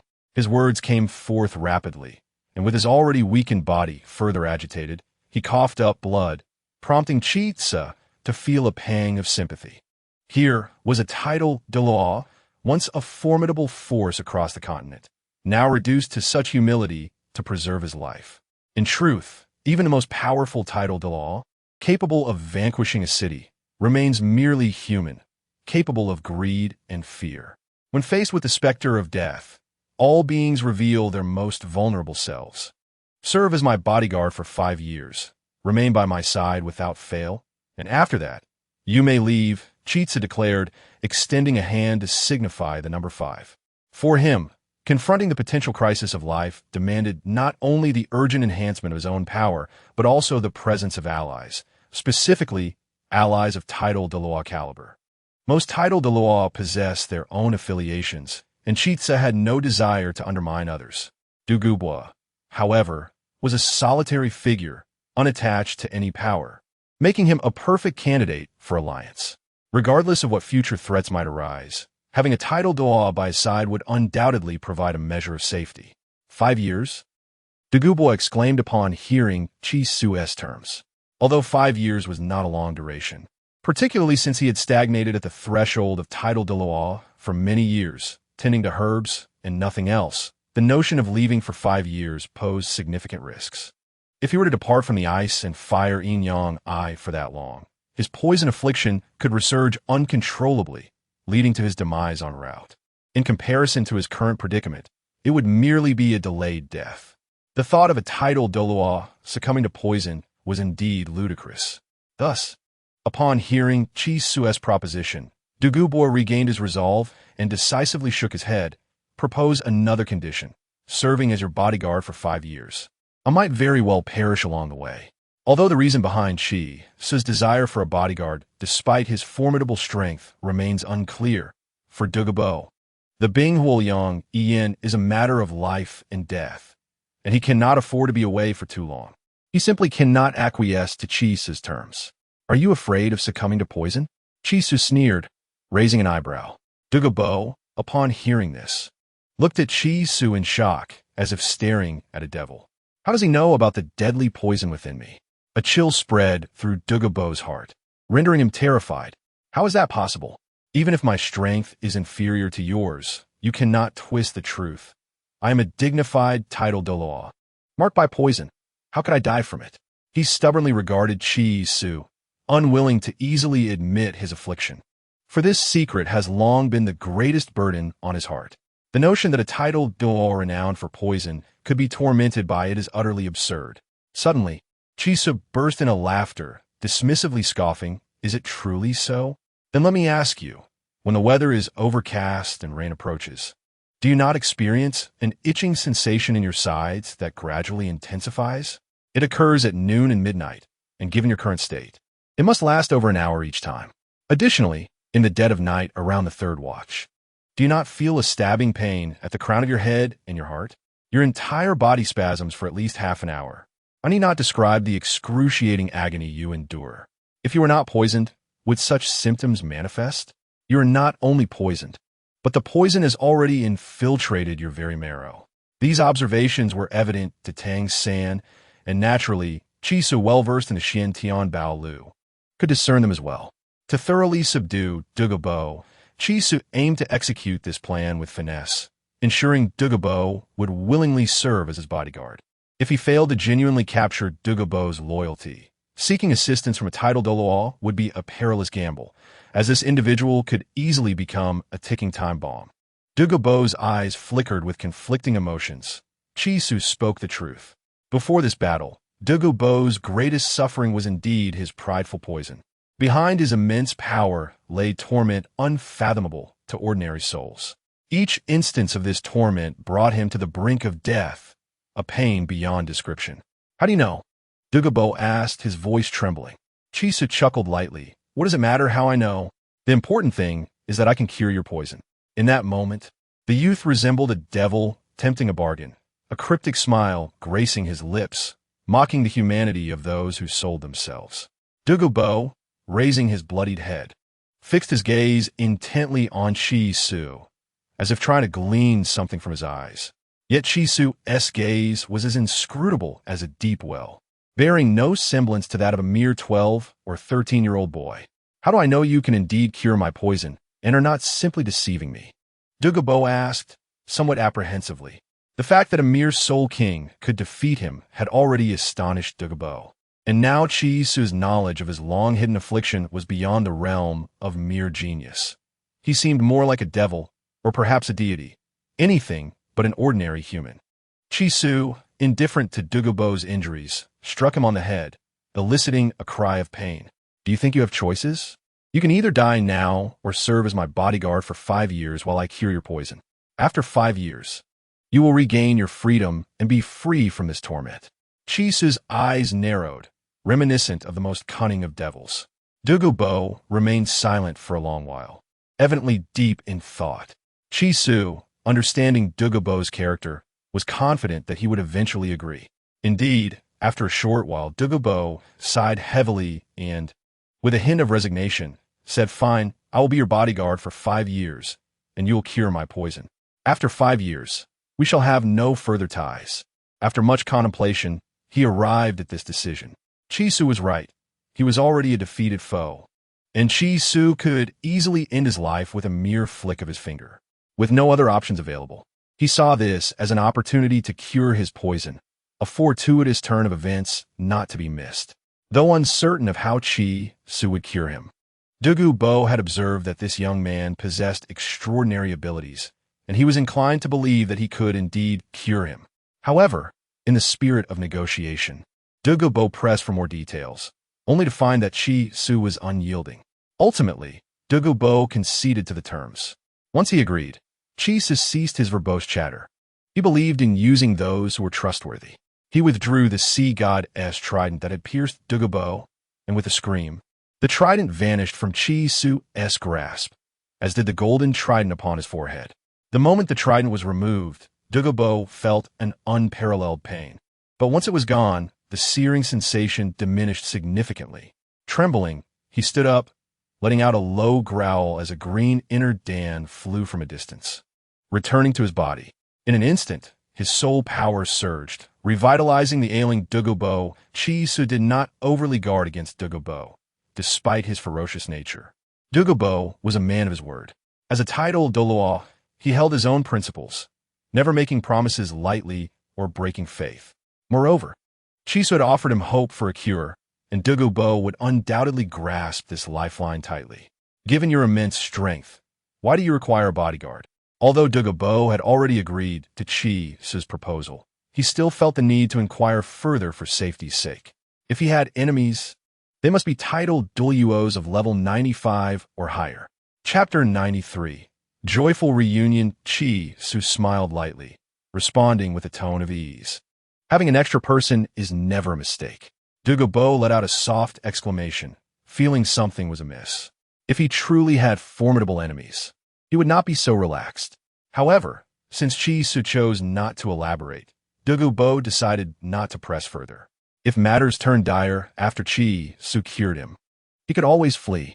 Thus, he shifted the conversation. I do not yet know your name. After all, they would be together for 5 years, and it was only fitting that he knew his name.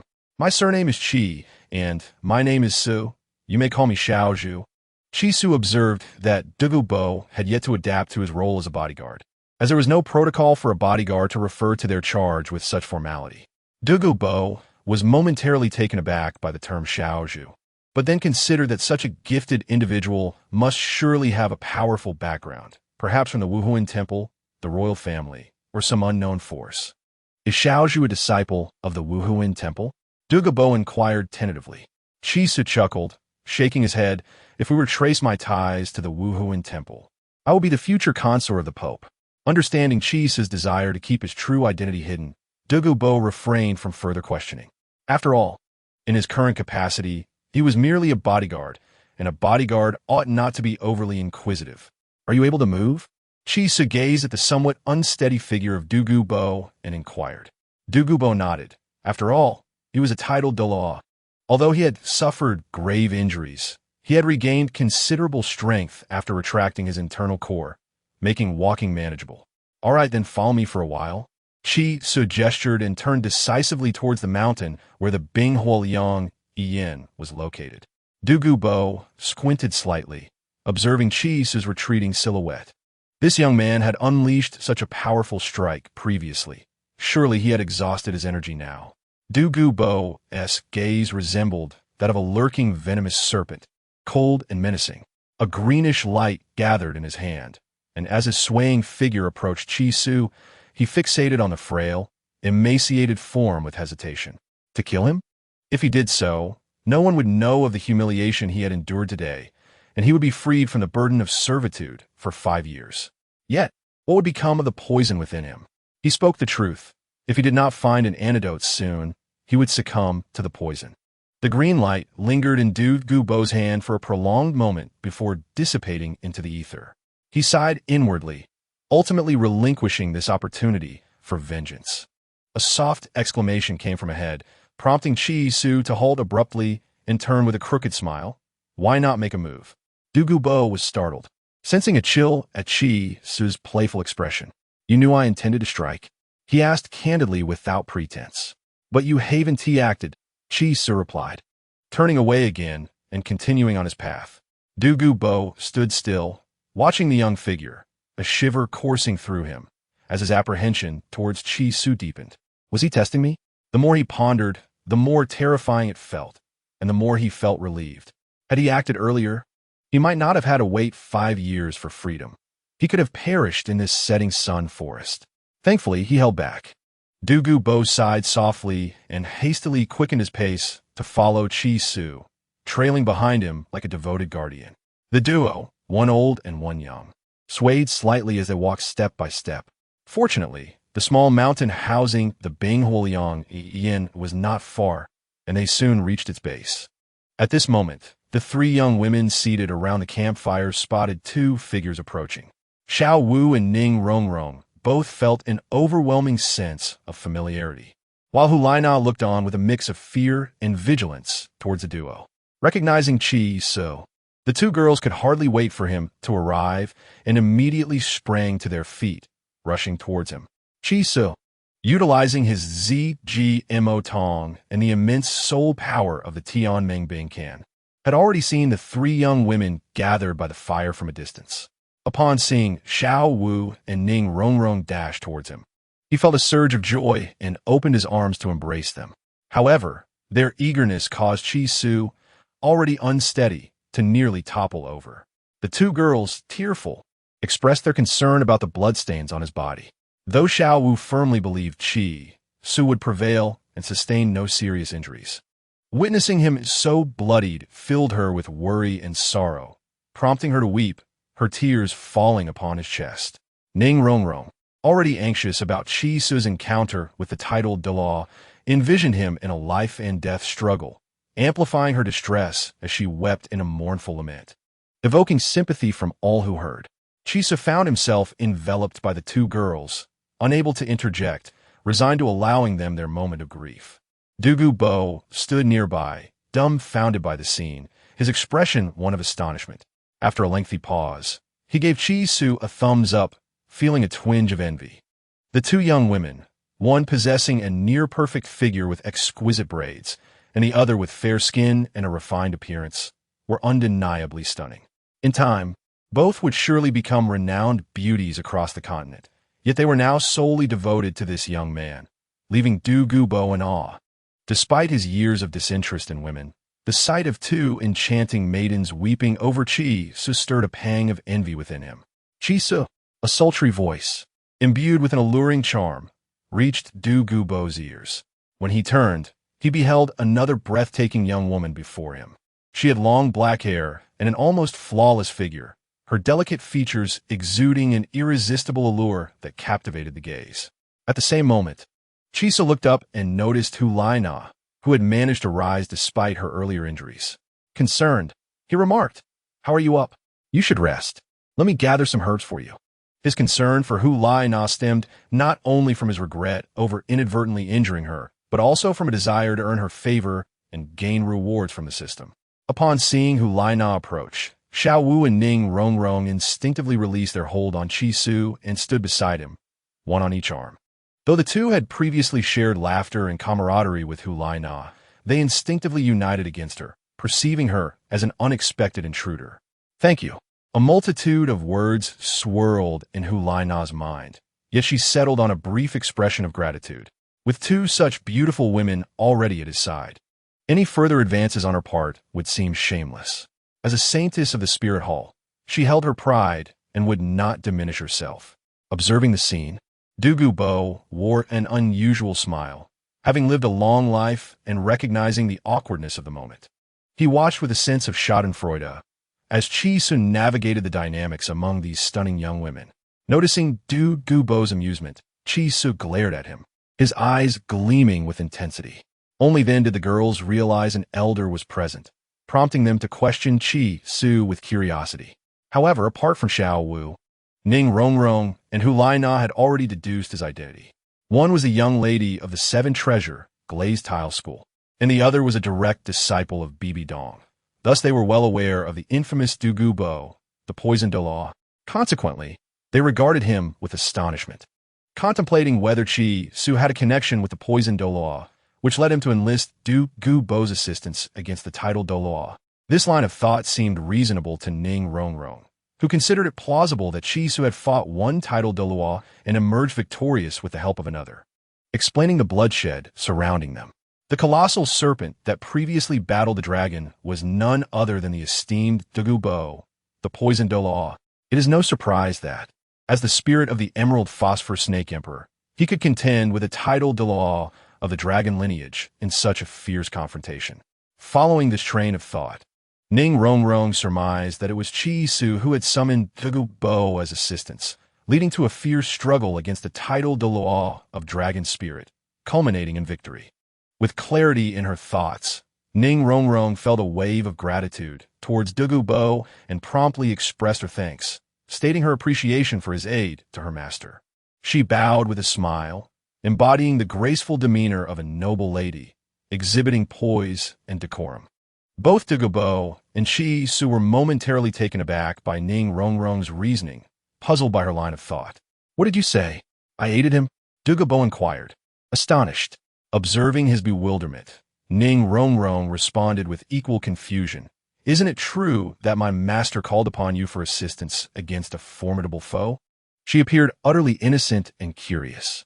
Chi Su burst into hearty laughter, enveloping the bewildered Ning Rongrong in his embrace, exclaiming, "My silly Rongrong, the strong enemy you speak of is this old man." He gestured towards the now pallid Douluo, thoroughly amused. Douluo, feeling a mix of shame and helplessness, struggled to suppress the anger bubbling within him, his face a deep shade of gray. Hulaina, witnessing this scene, also burst into laughter, her every movement imbued with an enchanting quality, a subtle allure that captivated those around her. Even her simple smile was accompanied by a playful glint in her eyes, as if she could ensnare souls. Hulaina's affection level has reached 10, unlocking the first level reward for Hulaina's affection. The system's notification echoed, a sound that had been long absent. Chisu was not taken aback by this development. After all, given his extensive efforts, it would be rather unreasonable for Hulaina's affection not to progress. However, he refrained from checking the reward just yet, as there were pressing matters to address. At that moment, everyone present, except for Douluo and Xiao Wu, was laughing heartily, their spirits high. Only Xiao Wu appeared somewhat frightened, retreating behind Chisu, casting wary glances at Douluo. Initially, she had thought him merely Chisu's aide, but after Ning Rongrong's revelation, she recognized him as the titled Douluo, a formidable figure at rank 91. Could he see through me? Xiao Wu felt a wave of trepidation wash over her as she regarded Douluo, trembling slightly like an anxious little rabbit. If he were to discover that I am a soul beast, would he still cherish and protect me? She timidly glanced up at Chisu, who was radiating warmth and laughter, his demeanor bright and sunny. In stark contrast, Xiao Wu's heart was tormented, engulfed in flames of anxiety, each passing moment a struggle. After several hearty laughs, Chisu seemed to notice Xiao Wu's unease and looked at her with curiosity, puzzled by her demeanor. Upon meeting his inquisitive gaze, tears sprang to Xiao Wu's eyes, her gaze reddening as if she might burst into tears at any moment. Chisu, taken aback by her distress, did not press for explanations but instead drew her into his arms, gently stroking her head as one would comfort a frightened little rabbit. As Chisu's tender caresses enveloped her, Xiao Wu's inner turmoil intensified, and she choked out, "If I am not what you imagine me to be, would you still care for me?" Her eyes were now swollen with tears, two streams cascading down her cheeks like clear springs. Ning Rongrong, Hulaina, and Douluo were all momentarily disrupted by Xiao Wu's sudden outburst of tears, staring at her in bewilderment. Ning Rongrong and Hulaina were merely puzzled, while Douluo scrutinized Xiao Wu closely, initially expressing surprise, followed by a glimmer of greedy curiosity, exchanging glances with Chisu and Xiao Wu. Could she truly be a 10,000-year soul beast? Douluo found the young man before him increasingly enigmatic, as he appeared to exist on an entirely different plane from ordinary individuals, and even the stunning women beside him seemed exceedingly extraordinary. He assessed Hulaina and Ning Rongrong, surmising that they too must possess remarkably significant identities. In Chapter 94, the moonlight danced beside the campfire. At this moment, Xiao Wu gazed at Chisu, her eyes glimmering with both fear and hope, uncertain of his response.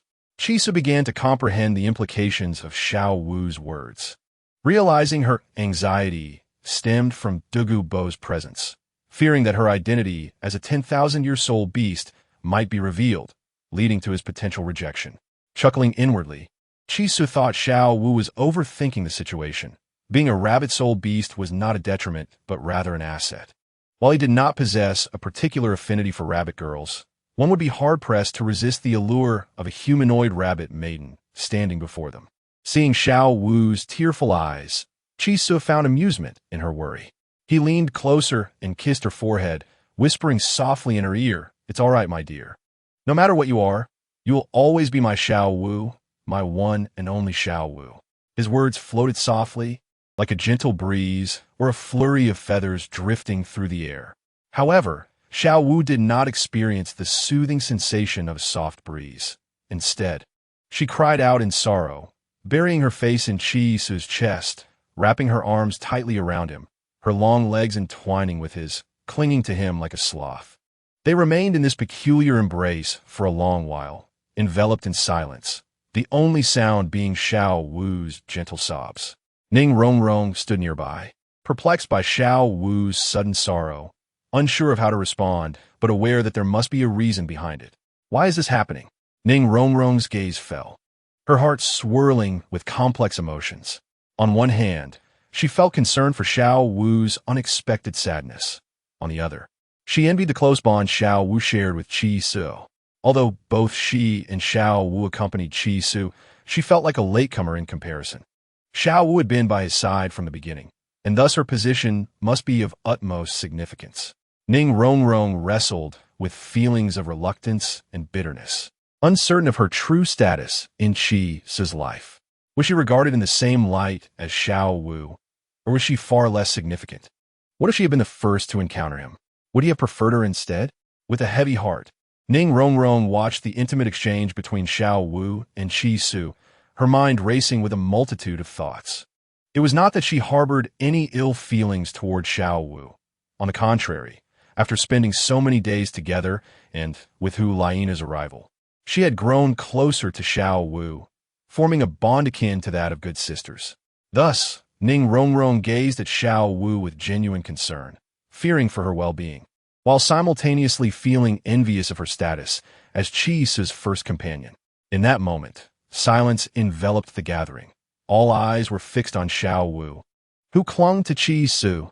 Their expressions varied. Douluo Bo observed the unfolding drama with an amused glint in his eye. Ning Rongrong wore a mixture of worry and envy, while Hu Laina's gaze reflected profound shock. She found herself perplexed by this emotion. In her eyes, the girl with scorpion braids, Xiao Wu, and the young lady of the Qibao, Liu Lizong, Ning Rongrong, were akin to Qi Su's confidants. Yet, it now appeared otherwise. They did not seem to be mere confidants, but rather lovers bound by life and death. Hu Laina struggled to comprehend this sentiment. From a young age, even when others perceived her as a child, she could sense an unusual gaze upon her. It took her a long time to understand that such gazes were filled with greed, desire, and restlessness. She realized that due to her martial soul, she unconsciously exuded an alluring aura, making it difficult for anyone to regard her with normal eyes. They either displayed a concealed, nauseating greed or an unabashed predatory gaze, filled with ceaseless longing. Hu Laina abhorred such looks and those who cast them. Consequently, she vehemently resisted any interaction with men. Even with Yin, a childhood companion who had expressed affection for her, she had never allowed him to touch her. It was not merely a matter of distaste for those gazes, but also a fear of whether those who approached her harbored such intentions, whether they were merely concealed serpents of greed. Hu Laina did not dare to take that gamble. Thus, she maintained a respectful distance from those who sought to be close to her, wishing to avoid any contact. As for Yen, their exchanges were rooted in the friendship between him and her brother, Xiaoyu.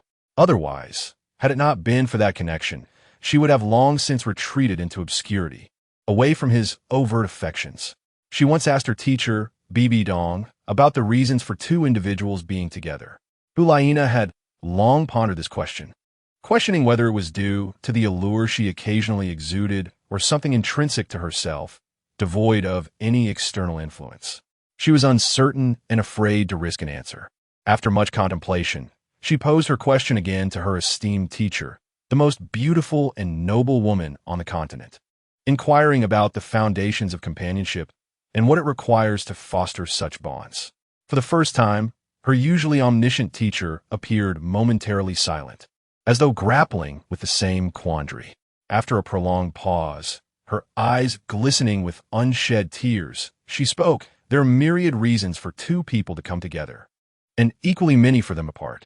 The sorrow in her voice was a sight Hu Laina had never witnessed before. In her memory, her teacher had always been regal and aloof, observing the world with a detached demeanor.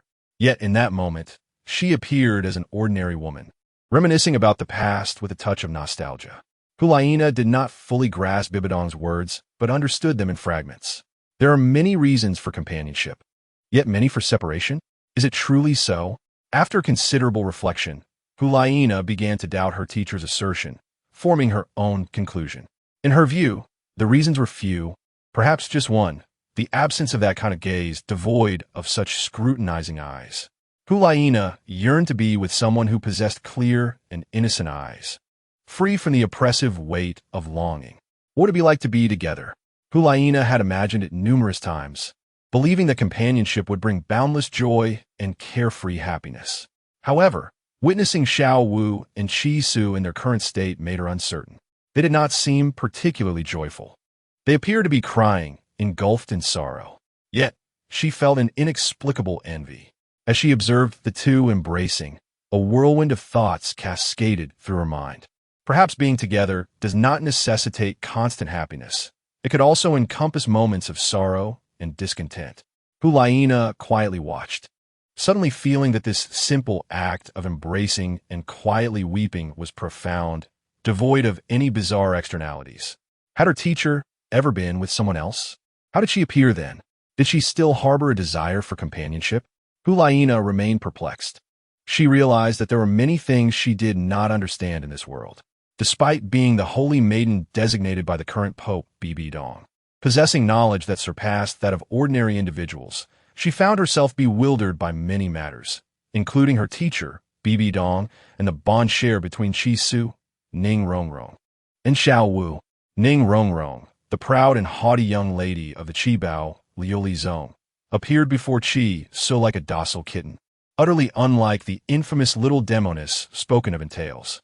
As the holy maiden of the Spirit Hall and a key figure under Bibidong's guidance, Hulaina possessed a keen awareness of the continent's political landscape and the significance of various sects and royal families. Thus, witnessing Ning Rongrong's demeanor beside Qi Su left her astonished, questioning her own perceptions. However, the presence of the two titled Douluos, Jiandoa Chonixin and Gutoa Gurong, confirmed that the girl beside them could only be Ning Rongrong, the daughter of Ning Fengji, the sect leader. Should Ning Rongrong's gentle demeanor beside Qi Su be comprehensible, Hulaina struggled to fathom Xiao Wu's presence. After all, Qi Su, at merely 12 or 13 years of age, wielded a martial spirit powerful enough to contend with two titled Douluos, an extraordinary talent that transcended mere genius. In comparison to him, even Hulaina herself and all other talents on the continent appeared as mere mediocrities. Such an individual was not only a rare prodigy, but also a beacon of the future, someone any force would entrust with their aspirations. The Spirit Hall would never turn away a youth capable of competing with titled Douluos. Given time, he would undoubtedly become the strongest person on the continent, the foremost figure.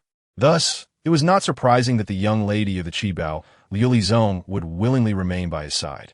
But what of Xiao Wu? Who exactly was she?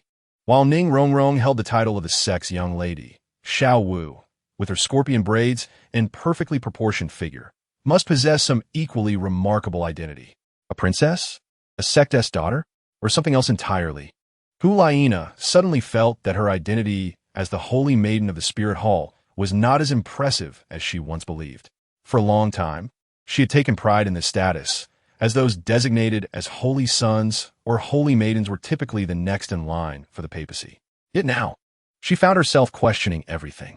She realized that, in the grand scheme of things, her status as the saintess of the Wuhuan Palace seemed rather insignificant. Even though she held the title of saintess, the formidable Gaido Luo Gai Mei and Judo Luo Yu Guan could still harbor intentions to harm her.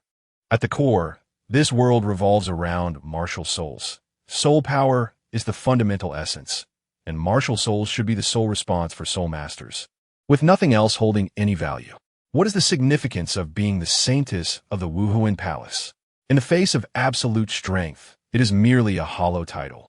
Would it hold any allure for him? Perhaps not. Beside him stood the young lady from the seven-treasure glazed tile school, a mysterious girl of unknown origins. What then did her position as saintess amount to? Hulaina abruptly shook her head, chastising herself for overthinking. Why should she ponder her worth in his eyes? He had injured her, and now he was searching for medicinal herbs on her behalf, which was simply the right thing to do, although it was a tremendous risk. She could repay him in other ways. Why was she even questioning her appeal to him? After a long journey to this point, Hulaina's face suddenly flushed with a deep crimson, as if she had stumbled upon a thought she ought not to entertain. She hastily shook her head, attempting to cast aside this notion. Yet, inexplicably, the more she tried to dismiss it, the more entrenched it became, firmly etched in her mind, utterly inescapable. How could this be? Why was she thinking this way? Hulaina remained perplexed, her gaze fixated on Qi Su and Xiao Wu, her eyes conveying a multitude of unspoken emotions. Time passed, though she could not ascertain how long it had been. The sky darkened, and the stars twinkled more brightly. Moonlight illuminated the faces of those gathered around the campfire. "Brother, I am a soul beast, 100,000-year-old soul beast," Xiaowu whispered softly after a long bout of tears. Qi seemed to have anticipated her words, displaying no surprise, but rather a serene calm as he gently cupped her face in his hands, placing a gentle kiss upon her lips. "What of being a soul beast? It matters not. You are you, Xiaowu, the one and only Xiaowu in this world. The person I wish to protect with my life," Qi murmured softly in her ear. Xiaowu suddenly recalled words Qi had spoken many years ago. "If one day many people wish to kill me, but you find yourself unable to defeat them, what then? Let them walk over my corpse." Xiaowu had always believed in Qi's words, unwavering in her faith. "Do you mind?" she asked. "Not at all," Qi replied. "Really not?" Xiaowu pressed further. "Indeed, truly not," he reassured her. The others nearby observed the intimate exchange between the two, their expressions revealing a myriad of thoughts. Chapter 95, Another Great Battle. Qi and Xiaowu continue their soft whispers, engrossed in each other, oblivious to the world around them, as if the universe had shrunk to encompass only the two of them. They remained entwined for what felt like an eternity, indifferent to the passage of time. Seeing them remain motionless, Douluo lost interest in spectating and decided to use his soul power to create a makeshift bed. Casually lying down, Hulayina, having watched for long enough, felt fatigued and lay down in her original spot near the campfire. With a lingering chill still clinging to her, she wisely refrained from standing idly for too long. Only Ning Rongrong remained, her gaze fixed on the embracing Qi and Xiaowu, a mixture of envy and melancholy in her eyes. As Ning Rongrong stood for a while, unknowingly succumbing to drowsiness, Qi's voice suddenly shattered her stupor. "Rongrong, come here." Unbeknownst to her, Qi and Xiaowu had finally disengaged from their long embrace and were now standing side by side, Xiaowu linking her arm with Qi's, beaming at Ning Rongrong. Feeling somewhat flustered, Ning Rongrong approached, only for Qi to unexpectedly pull her into his embrace, while his other hand playfully brushed against her in a specific manner. Instantly, Ning Rongrong's face turned a deep shade of crimson, her earlier feelings of melancholy and envy vanishing in an instant. "Shoo!" Qi gestured with a finger, signaling for silence as he led Ning Rongrong and Xiaowu quietly up the mountain.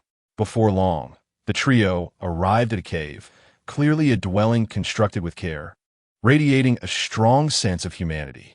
This was indeed the residence Douluo had established amidst this precious land. At that moment, Douluo was fast asleep at the foot of the mountain, while Qi stealthily guided Xiaowu and Ning Rongrong to this place. "Come forth, Tianqing Bone Dragon," Qi whispered, summoning the creature and instructing it to guard the cave entrance. Ning Rongrong gazed in astonishment at the cave's entrance, beginning to grasp Qi's intentions in bringing them here. Her already flushed cheeks grew even warmer, and a light touch confirmed she was quite heated.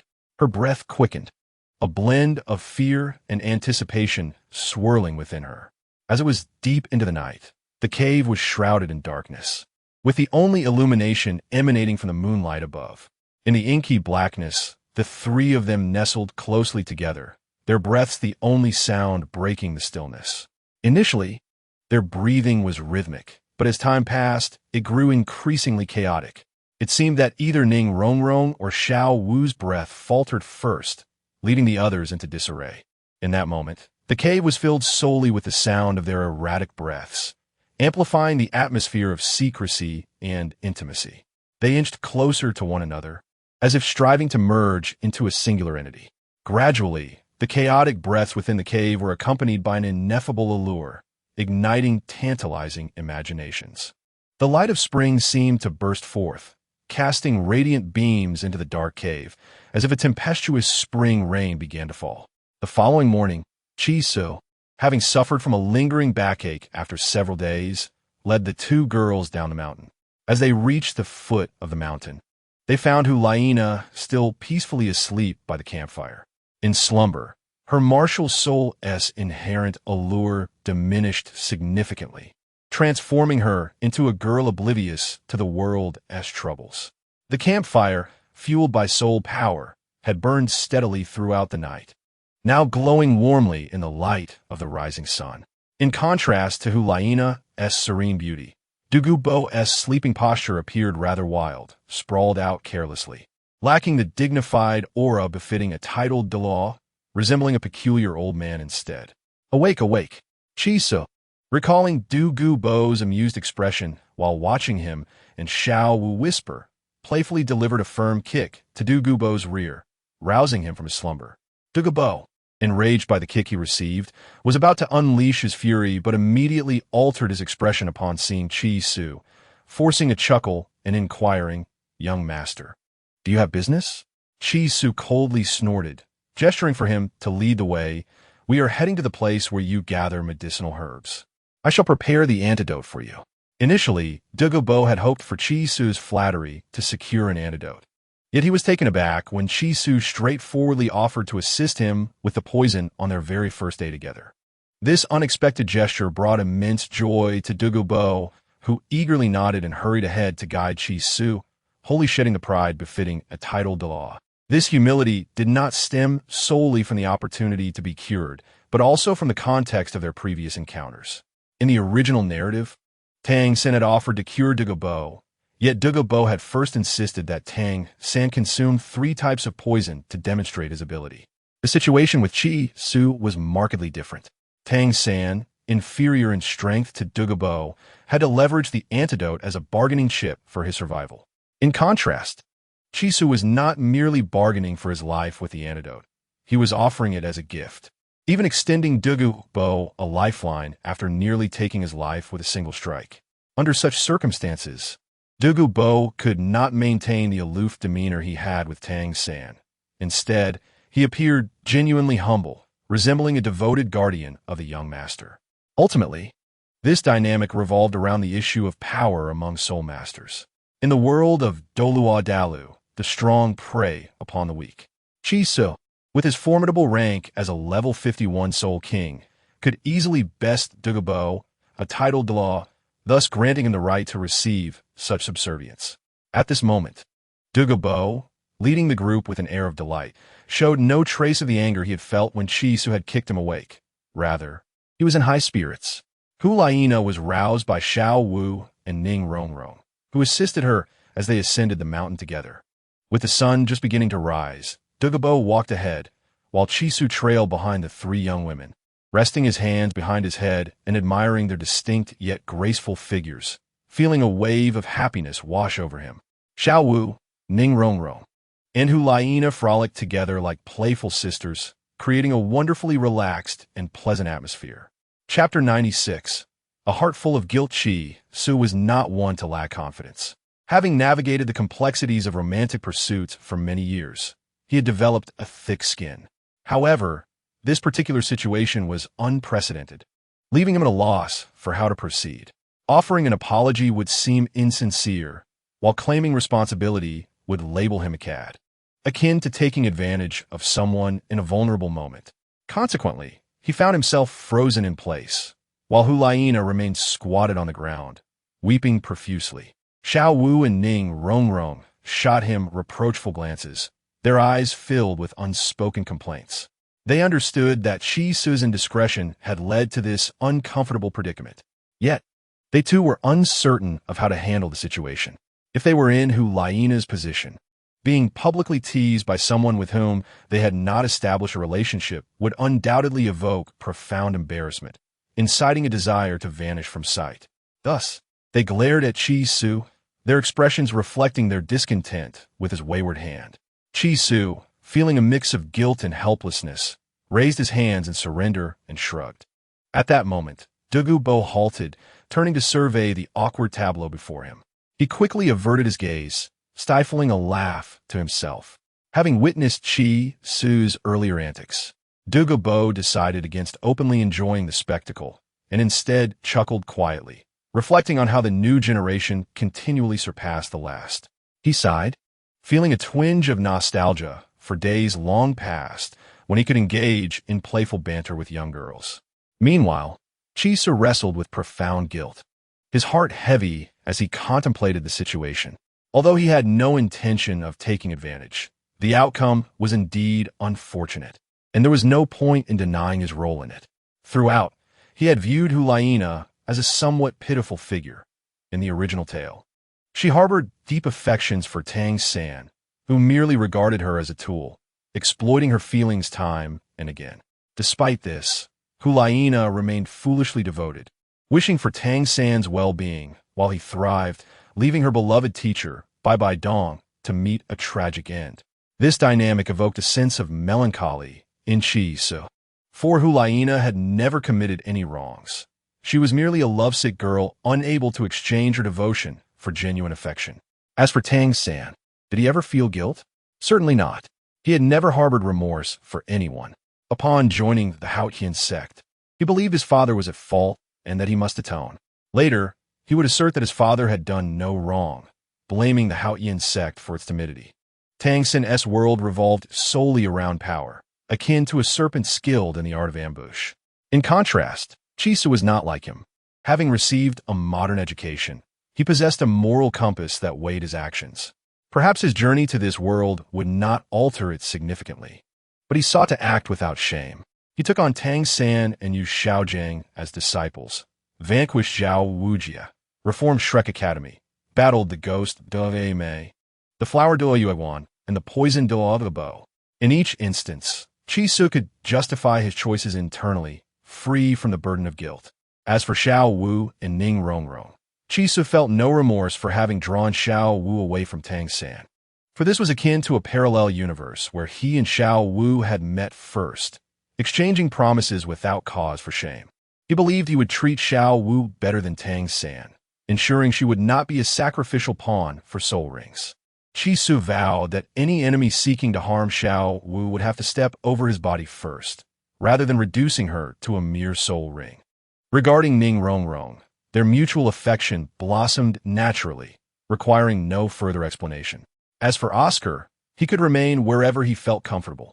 After all, his initial interest in Ning Rongrong stemmed from her being one of the 3 girls in the academy, while Xiao Wu and Tang San were a pair. And Dai Mubai pursued Zhu Zhuqing, leaving him to target Ning Rongrong. Such intentions were inherently shallow, akin to a mere conquest, and Chi Su felt no remorse for this. However, Hulaina was different. Chi Su had inadvertently harmed her while attempting to harness the power of the Tianming ice silkworm, leaving her gravely injured. Throughout their interactions, Hulaina had never shown malice towards him. She had even interceded on his behalf against the ghost Douluo and the flower Douluo. In this context, Chi Su felt a deep sense of responsibility for inadvertently causing her distress, especially since he had initially intended to heal her with medicinal herbs and offer her a rare celestial plant. Yet, his earlier misstep had led to her public embarrassment, a situation that would evoke shame in anyone, let alone a proud girl like Hulaina, who now bore the weight of emotional turmoil. Thus, Chi Su was filled with guilt towards Hulaina, and it could be said that he was the first person to harbor such feelings upon arriving in this land. "Na, look up at me." Suddenly, Chi Su squatted down right in front of Hulaina, gently patting her back with one hand, and softly spoke. Hulaina initially intended to ignore Chi Su, but upon hearing him call her Na, she felt an indescribable sensation in her heart, and somewhat inexplicably raised her head, tears staining her face, her disheveled hair framing her gaze at Chi Su. The term Na was typically reserved for those who were either extremely close or who fancied themselves as such. The former was akin to her teacher, Bai Dong, while the latter resembled the persistent Yin, who clung to her like a stray dog. What about the young man before her? Was he someone she deemed close? Or did he consider himself to be so? Hulaina gazed at Chi Su in a daze, momentarily forgetting her embarrassment and shame stemming from her previous predicament. As she lifted her head, Chi Su's face unexpectedly drew near, so close that there was no retreating. Strangely, Hulaina found herself not wanting to evade him, their faces mere inches apart as they locked eyes. Logically, one should look away and step back when an unfamiliar person encroaches upon their space. Yet, Hulaina stood there, seemingly frozen, unsure whether it was due to her lingering discomfort from earlier or the inability to escape the sincerity reflected in his clean, earnest face. Chapter 97. Another sister? His face was remarkably clean and earnest, as if he had something profoundly important to convey. Hulai Na was uncertain of what he wished to say, yet she felt an intense anticipation for his words. Why this anticipation? She could hardly comprehend it. Logically, she ought to harbor disdain for him. Someone like him should be kept at a distance. The persisting yin had never even touched her hand. Yet here was this person, who not only dared to approach, but also stirred feelings within her that threatened to overflow, exposing her to embarrassment before others. Such a person was utterly detestable. So why did she find herself anticipating what he had to say? Hulai Na recalled his gaze, clear as a pristine lake, yet filled with guilt. Throughout her life, she had encountered numerous kinds of eyes filled with envy, greed, or lust. Growing up surrounded by such gazes, she had become indifferent to the scornful words of passing women. When confronted by men or women, the former would often regard her with a mixture of obsession and greed, while the latter would shoot her a fierce glare, branding her a fox spirit. In truth, Hulai Na could have revealed her spirit ring. They would have recognized her as a soul master and would have bowed in apology. Yet she had grown accustomed to these peculiar gazes, too weary to care. It was as if the world was inherently filled with such dirty, uncomfortable looks. So what was there to fuss over? Thus, long ago, Hulai Na ceased to care about how others perceived her. Her martial spirit was inherently beguiling. What did their envy or greed matter to her? Yet now she suddenly realized that not all gazes were tainted by such sentiments. There existed others, clarity and guilt. This was what Chi Su's eyes, mere inches from Hulai Na's own, conveyed to her. His gaze was unlike any she had ever encountered, devoid of lustful greed and the lewd scrutiny she was accustomed to. It resembled a body of water, exceptionally clear, where one could see the swimming fish. Beyond its crystalline purity lay genuine guilt, not the kind that masked itself or aimed to alleviate one's own discomfort, but a true empathy that birthed profound remorse. Hulai Na struggled to comprehend why Chi Su possessed such a gaze, a look she had never witnessed before. In that moment, she forgot her embarrassment, her shame, and her resentment towards him. Her mind became a blank slate, consumed by the desire to gaze upon that unfamiliar look and to be seen by it. Noticing Hulai Na's lack of resistance as he drew closer, Chi Su felt a sense of relief. He slowly leaned in, whispering in her ear, "I'm sorry." "Nah." Hulai Na's mind was blank. She could not even recall the reason for Chi Su's apology and offered no response. Chi Su, not receiving an answer, was equally perplexed. He had thought Hulai Na's lack of withdrawal indicated a strong fondness for him, prompting him to unleash his secret weapon, whispering sweet nothings into her ear. After all, Chi Su had always believed that speaking close to a girl's ear was the most effective approach, as the warm breath often stirred physiological responses, clouding rational thought. In such situations, girls would typically respond in a daze. However, it was evident that this time his tactic had failed. Hulai Na showed no reaction, her gaze firmly fixed on Chi Su's face, as if she were a facial recognition machine. Chi Su found this bewildering. Logically, Hulai Na should have expressed her grievances, allowing him to comfort her further. Why did she appear so dazed? Had he wounded her too deeply? A sudden realization struck Chi Su. Fearing he had pushed Hulai Na from the lofty heights of the holy maiden of the Wu Hun Palace into the depths of public embarrassment, causing her mental collapse and rendering her in this dazed state. The more he contemplated, the more anxious he became. If his actions had turned Hulai Na into someone so lost, not only would others bear witness to it, but Chi Su himself would struggle with guilt. Suddenly, he opened his arms wide and embraced Hulai Na tightly, much to the astonishment of Xiao Wu and Ning Rongrong. At that moment, Hulai Na, startled by Chi Su's unexpected embrace, ceased her aimless search for his face, her expression shifting to one of panic, her gaze darting about in confusion. She was uncertain whether she ought to push Chi Su away and struggle free from his grasp. Logically, she should do so, considering how he had embarrassed her. Yet inexplicably, this sudden embrace enveloped Hulai Na in an extraordinary warmth, akin to a little girl who had endured hardship finally returning to her campfire. in Chi Su's embrace. Hulina found solace from her confusion and embarrassment, sensing only warmth.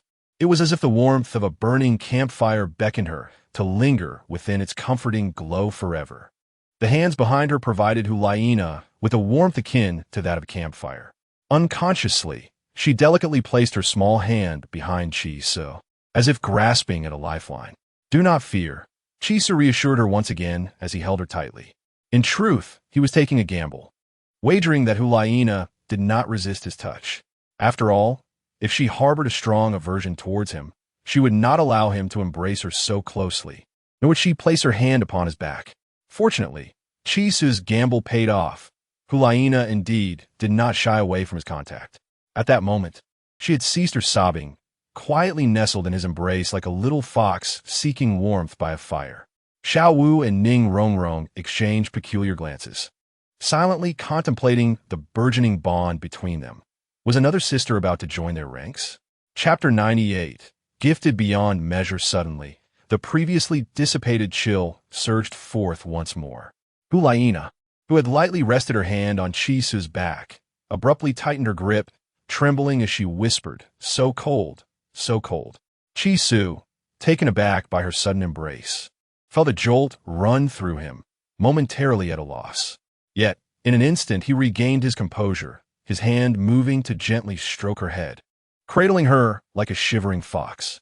Under his tender touch, Hulina's trembling heart gradually calmed, and her once frigid body began to warm. He lifted her effortlessly, whispering in her ear, "We shall arrive shortly." His gaze remained pure, yet tinged with guilt.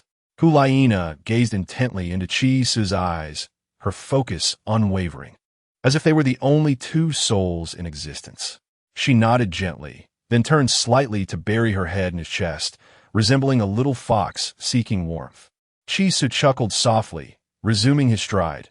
After beckoning to Douluo, he continued forward with Hulina in his arms. Xiao Wu and Ning Rongrong flanked Chi Su on either side, choosing silence.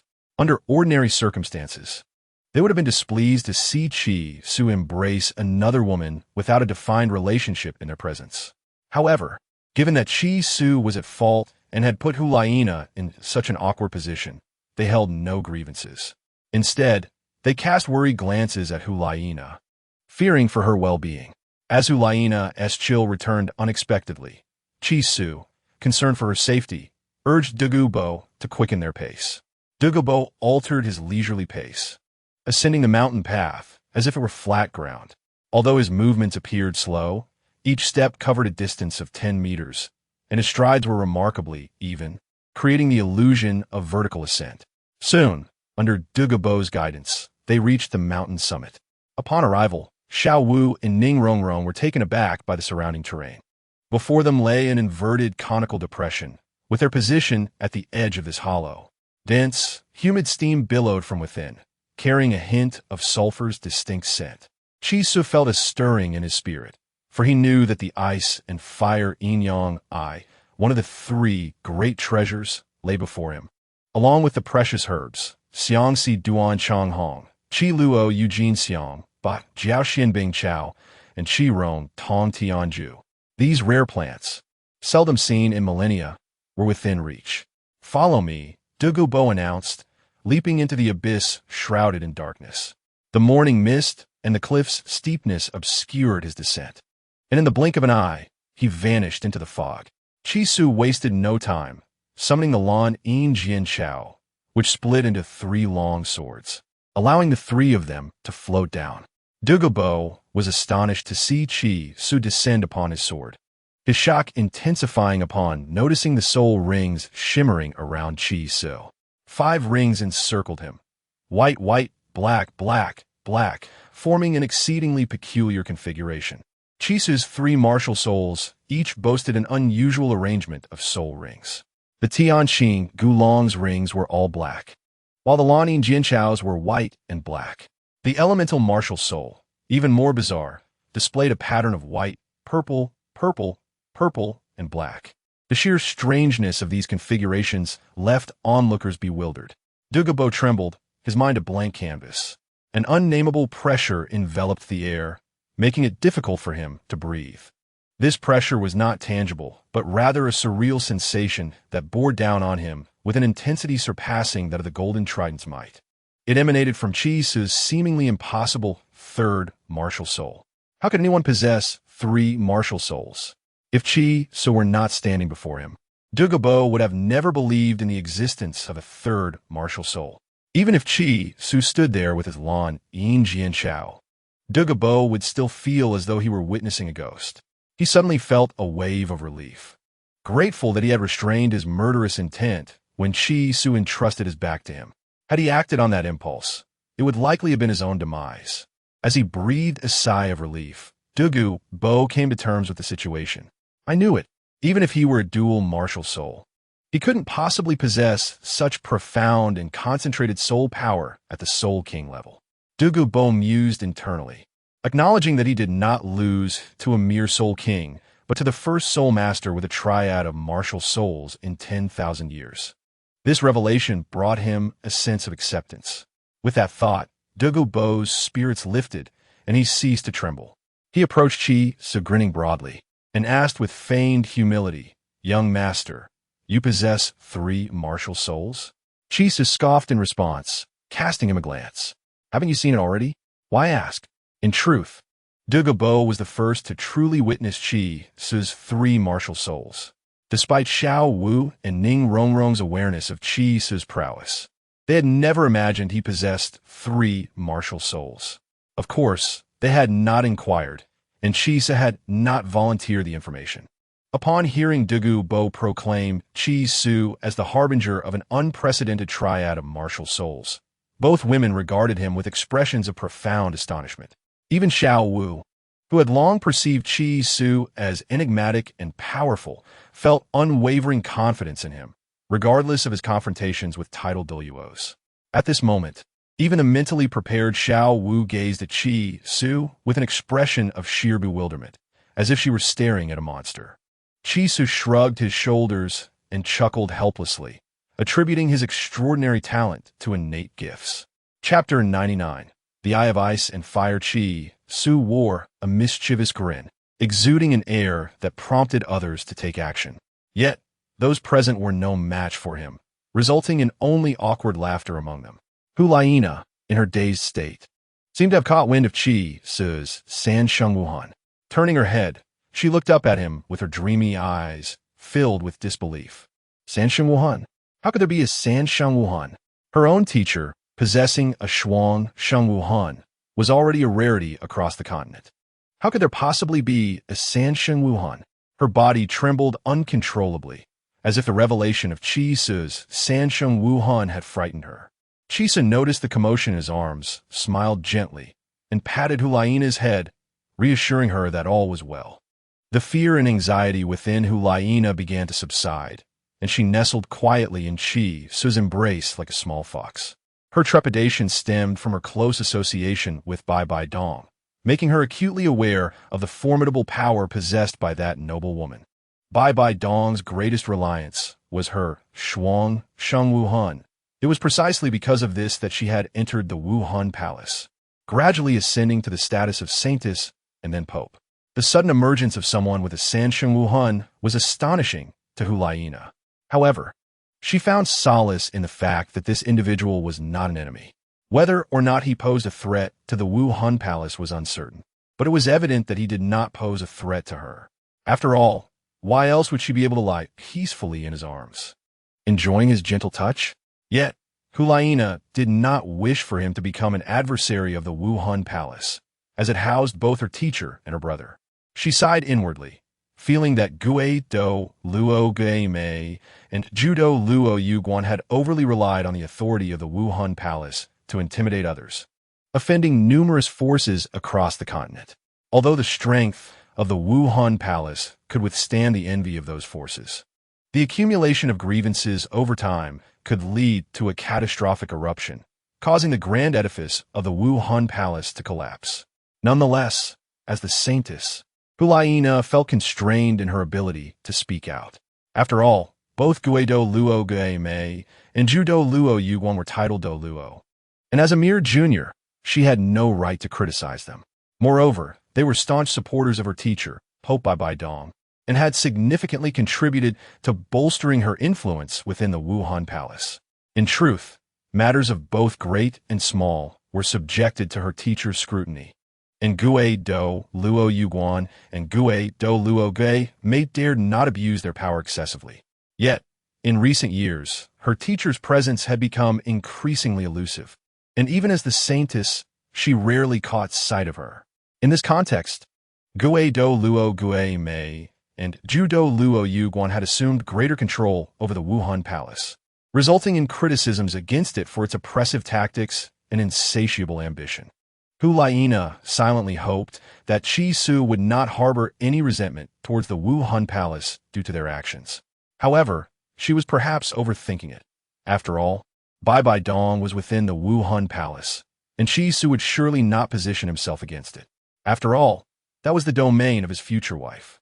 Upon a revelation of Qi Su's identity as a wielder of Sansheng Wuhan, those present fell into a stunned silence. After a considerable pause, Du Gubo regained his composure and redirected the conversation to more pressing matters. At this point, Du Gubo felt that no peculiarity could astonish him further. After all, with the existence of a Sansheng Wuhan and a weapon imbued with divine essence, anything else that emerged from Qi Su would seem entirely plausible. "This is my treasure trove," Du Gubo declared proudly, extending his arms as if welcoming guests. Xiao Wu and Ning Rongrong began to seriously survey their surroundings, while Qi Su let out a cold snort, offering no regard to Du Gubo's display. Du Gubo, undeterred, continued to smile. Angry? What a jest! Standing before him was a soul master with a Sansheng Wuhan and the possessor of a divine weapon. Such an individual, even if they were to become the foremost soul master on the continent, would possess immense potential. The notion of having the poison of the tidal Do Luo, known as poison Do Luo, neutralized by such a person was no exaggeration. Even if he did not think of himself, he must consider his granddaughter and cling to this formidable ally. This was why Du Gubo wore a fawning expression, devoid of the imposing aura typical of a tidal Do Luo. The group surveyed their surroundings and discovered that they were in a hot spring within a valley. Although not particularly large, it was divided into two sections, with one oval-shaped pool containing milky white water and the other of vibrant crimson. Remarkably, while both types of water coexisted within the same pool, they remained distinctly separate, each maintaining its own territory. Steam rose from the surface, produced by the interaction of the two springs, ascending until it dissipated at the mountain's peak. Qi Su's heart raced at that moment, his violet pupils gleaming with excitement. Without a doubt, this was the Eye of Ice and Fire, one of the three great treasures. According to legend, the Water Dragon King and Fire Dragon King, two of the 9 Dragon Kings, perished simultaneously in the Sunset Forest, their bodies buried deep beneath the Eye of Ice and Fire, which nourished all living things. This place was abundant in rare treasures, many of which were non-existent in the outside world, and some consumed could even restore life. Taking a deep breath to steady his racing heart, Qi Su waved his hand at Du Gubo, saying, "You may leave for now. In a few days, I will send you an antidote." Initially reluctant to be dismissed, Du Gubo's demeanor shifted upon hearing of the antidote. He instantly brightened and cheerfully replied, "As you say, young master." With that, Du Gubo sprang into action, launching himself upward like a great bird, his voice echoing back as he distanced himself. "Young master, be careful not to touch those 2 springs. The heat and extreme cold there are unbearable, even for me."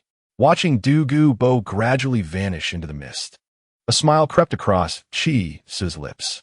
It seemed Du Gubo still had some good intentions, reminding him not to meddle with the spring waters. Chapter 100. Hu Laina's heart after Du Gubo's departure. Qi Su could no longer contain his excitement, swiftly making his way to the crimson spring of the Eye of Ice and Fire. At that moment, the tranquil surface of the hot spring bore no hint of temperature, appearing just like an ordinary hot spring. Ning Rongrong, standing nearby, even contemplated dipping her foot into the water, playfully suggesting to Qi Su, "My lord, shall we enjoy a soak in the hot spring?" Chita, devoid of any desire for the hot spring, swiftly pulled Ning Rongrong aside, casually tossing a stone into the water. Contrary to expectation, The stone did not sink to the bottom. Instead, upon contact with a hot spring, it was instantly pulverized into ashes, as if it were mere paper. Witnessing this, Ning Rongrong gasped in shock, covering her mouth and stepping back, her heart filled with trepidation. How could this be? She gazed at Chi Su with a frightened expression, her face a picture of distress. At that moment, Chi Su set Hu Laina aside, entrusting her care to Xiao Wu, and stood before the hot spring, proclaiming that this was no ordinary spring, but the rare ice and fire Yangyin Eye. Ning Rongrong, bewildered, was unfamiliar with the term ice and fire Yangyin Eye. As a young lady of the Seven Treasure Glazed Tile School, she possessed knowledge of various secrets within the Soul Master realm, yet had never heard of such a phenomenon. Observing her confused expression, Chi Su quickly explained that the ice and fire Yangyin Eye was a unique geological formation born from the essence of heaven and earth, named for the remarkable spring that it contained. Two springs in one, where the dual forces of yin and yang coexist, a treasure formed over countless millennia. The seemingly tranquil red liquid held a temperature rivaling that of magma. Any curious soul who dared to touch it would find themselves burned to oblivion. Ning Rongrong, her understanding gradually deepening, nodded in acknowledgement, her earlier apprehension replaced by elation as she exclaimed, "You are truly remarkable." At that moment, she resembled a little girl following her esteemed guardian, entirely shedding her persona as a powerful sorceress and noblewoman. Chisa smiled and continued, "The ice and fire Yangyin Eye is known as a treasure trove, not of gold or silver, but rather a sanctuary for rare medicinal plants. In this unique environment, ordinary flora cannot survive, as they are ill-equipped to endure its peculiar climate. However, this treasure trove serves as the birthplace for precious plants, accelerating their growth to a tenfold rate. To put it simply, if a spiritual herb were to mature in this sanctuary for 10 years, it would possess the potency of a century-old specimen." Upon hearing this, Ning Rongrong shifted from her earlier state of naive admiration to one of profound astonishment, covering her mouth in disbelief at Chi Su's revelation. Hu Laina and Xiao Wu, too, directed their curious gazes toward the ice and fire Yangyin Eye, filled with wonder and awe. Among them, Xiao Wu exhibited the greatest astonishment, for as a 100,000-year-old soul beast, she comprehended the arduous nature of plant growth far better than her companions.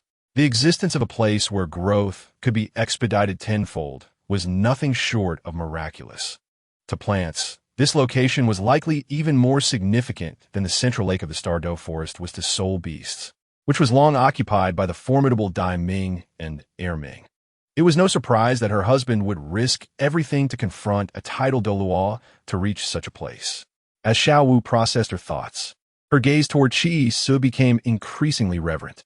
If Ning Rongrong was Chi Su's adoring fan, then Xiao Wu was his most devoted disciple.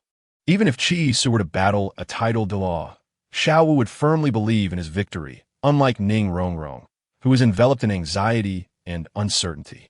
Meanwhile, Hu Laina pressed her lips together, gazing at Chi Su with a hint of confusion. Was he here for his precious herbs or to heal her wounds? A wave of melancholy surged within her, reminiscent of sorrow rising from the depths of a river. Surely he sought the herbs. How could he possibly risk his life for a stranger? It must be so. They were merely acquaintances, and even if he had inadvertently harmed her, what obligation did he have to heal her? It was simply a matter of him pursuing his herbs while coincidentally providing her with treatment. Unconsciously, Hu Laina lowered her head, the warmth she had felt from Chi Su's embrace dissipating, leaving her feeling desolate once more. After all, he was surrounded by two beautiful girls. What could she possibly offer to attract his attention? A torrent of suppressed thoughts flooded her mind, indelibly etched in her heart like a sharp blade. No, that was not right. Why should his thoughts concern her? They were merely strangers. He sought his herbs while she sought to mend her wounds. It was a mutually beneficial arrangement. What was there to be sad about? Suddenly, a sharp pain surged through her head, overwhelming in intensity, prompting an urge to cry out. However, in the end, Hu Laina suppressed her desire to weep, burying her head in silence, resembling a hollowed-out fox devoid of any desire. Yes, it had nothing to do with her. Hu Laina felt like a marionette, mindlessly repeating this thought. Yet, the more she clung to this notion, the louder another voice within her protested. If it truly meant nothing, why did it hurt? Why? Why? Was it because she had thought she encountered someone she admired, someone with pure eyes and a serious demeanor, someone she believed she could be with? But these were merely illusions of her own making. There was no chance of being together, no desire for unity. He would take his herbs, and she would tend her wounds. That was all. With this realization, Hulina found herself less burdened by sorrow and more at peace. Yet, this tranquility left her feeling as though something vital had been extracted from her heart, rendering her incapable of sensing even a trace of pain.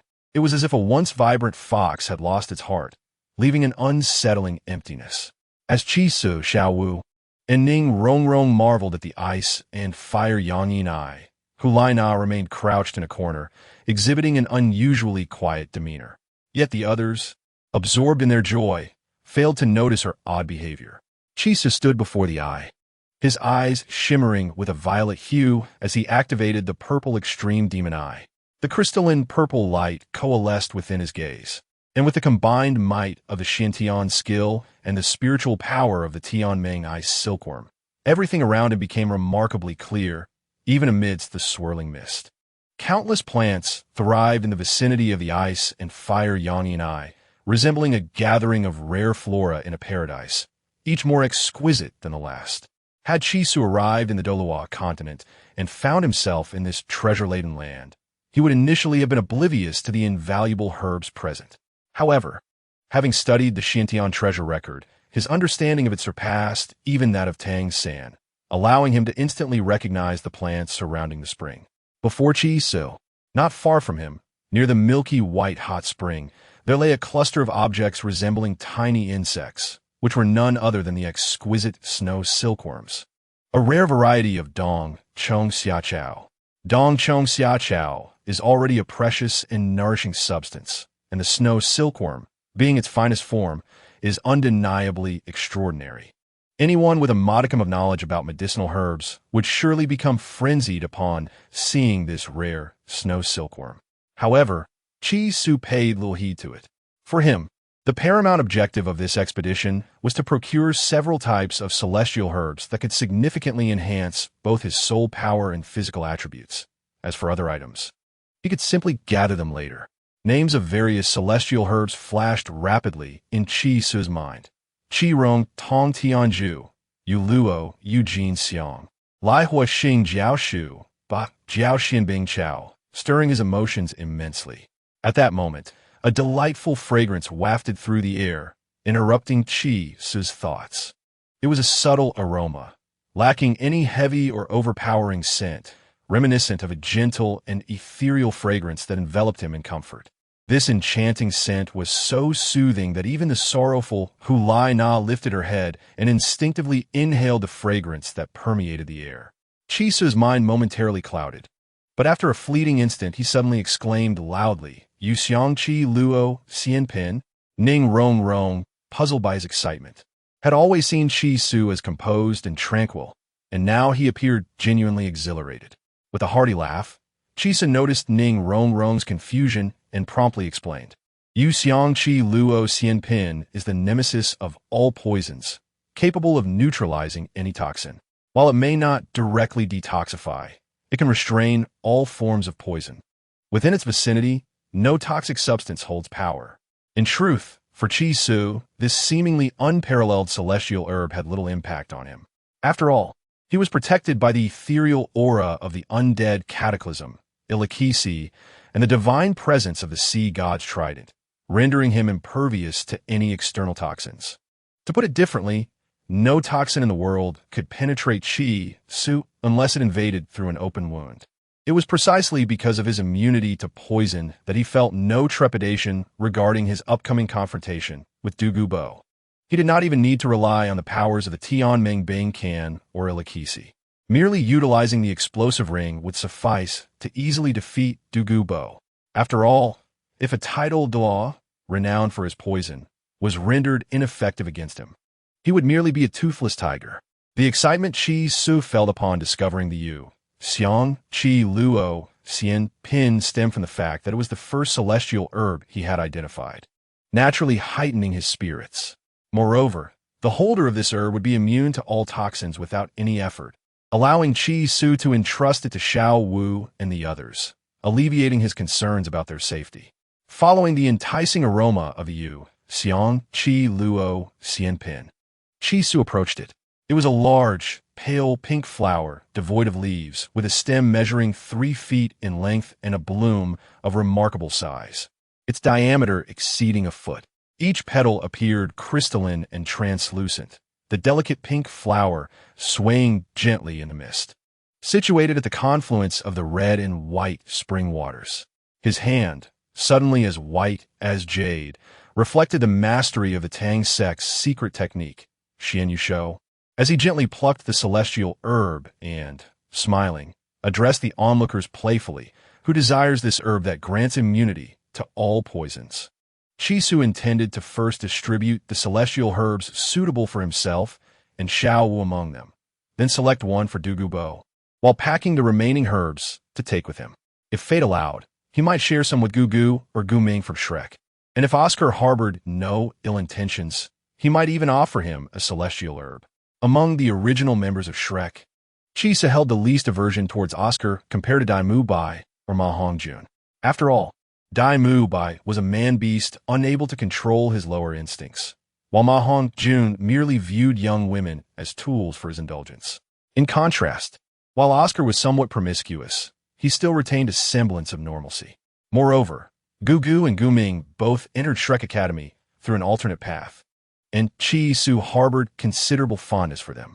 Gugu appeared to be a soul master for a well-off family, likely the child of prominent soul masters from a smaller locale, displaying optimism and a sunny disposition upon joining Shrek. When confronted with the peculiarities of Shrek, Gugu only exhibited slight dismay before quickly recovering, earning Qi Su's admiration. As for Guming, Qi Su sensed an extraordinary aura about him. Though he appeared quite ordinary, he resembled a sheathed sword, waiting for the right moment to reveal his brilliance. Although Qi Su could not articulate why he felt this way, he remained convinced of its truth. Gu Ming was indeed an unsheathed treasure sword destined to shine magnificently one day. As Qi Su prepared to bestow the Yu, Xiang Qi Luo Xian Pin, Xiao Wu and Ning Rong Rong gazed at the herb, captivated by its beauty and fragrance. However, when Qi Su inquired if they wanted it, both Xiao Wu and Ning Rong Rong shyly declined. For a moment, neither was willing to step forward. Qi Su shook lightly, bemused by their hesitation, as it seemed their close bond made it difficult for either to be the first to ask for the herb. Observing them, Qi Su's gaze drifted to the quietly seated Hulai Na, who appeared despondent in the corner, seemingly engulfed in her own sorrow. Qi Su paused momentarily, unsure of why she bore such a mournful expression. Noticing Qi Su's change in demeanor, Xiao Wu and Ning Rong Rong followed his gaze. Discovering that Hulai Na had transformed into a picture of heartbreak, quietly absorbed in her own thoughts. With a sigh, Qi Su approached her, kneeling before Hulai Na and softly inquiring, "What troubles you, Nana?" Seemingly oblivious to his words, Hulai Na continued to bury her head in her knees, disregarding Qi Su entirely. Nevertheless, Qi Su, attuned to her spirit, discerned the faint sound of her quiet sobs, indicating her deep sorrow. "Lift your head and behold this," Qi Su urged, attempting to draw her attention. When Hulai Na remained unresponsive, he adopted a gentler tone and gently patted her head. Hulai Na finally raised her tear-streaked visage to gaze at the magnificent flower. The flower's fragrance continued to linger in the valley, and even the heartbroken Hulai Na found solace in its allure, momentarily halting her tears. "A flower for a beautiful lady," Qi Su said with a cheerful grin.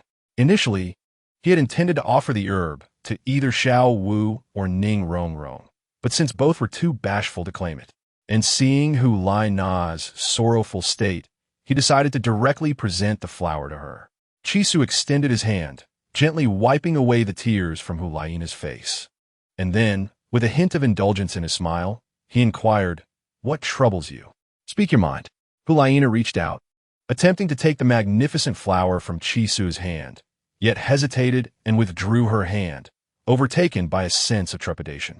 Chisu let out a soft exclamation and insisted on placing the flower firmly in Hulaina's grasp.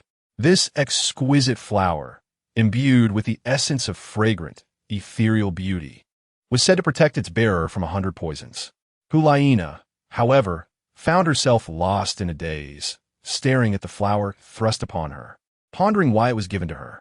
She lifted her once alluring gaze, now tinged with confusion, and looked at Chisu. He paused, momentarily taken aback before, with a semblance of irritation, he swept her into his arms.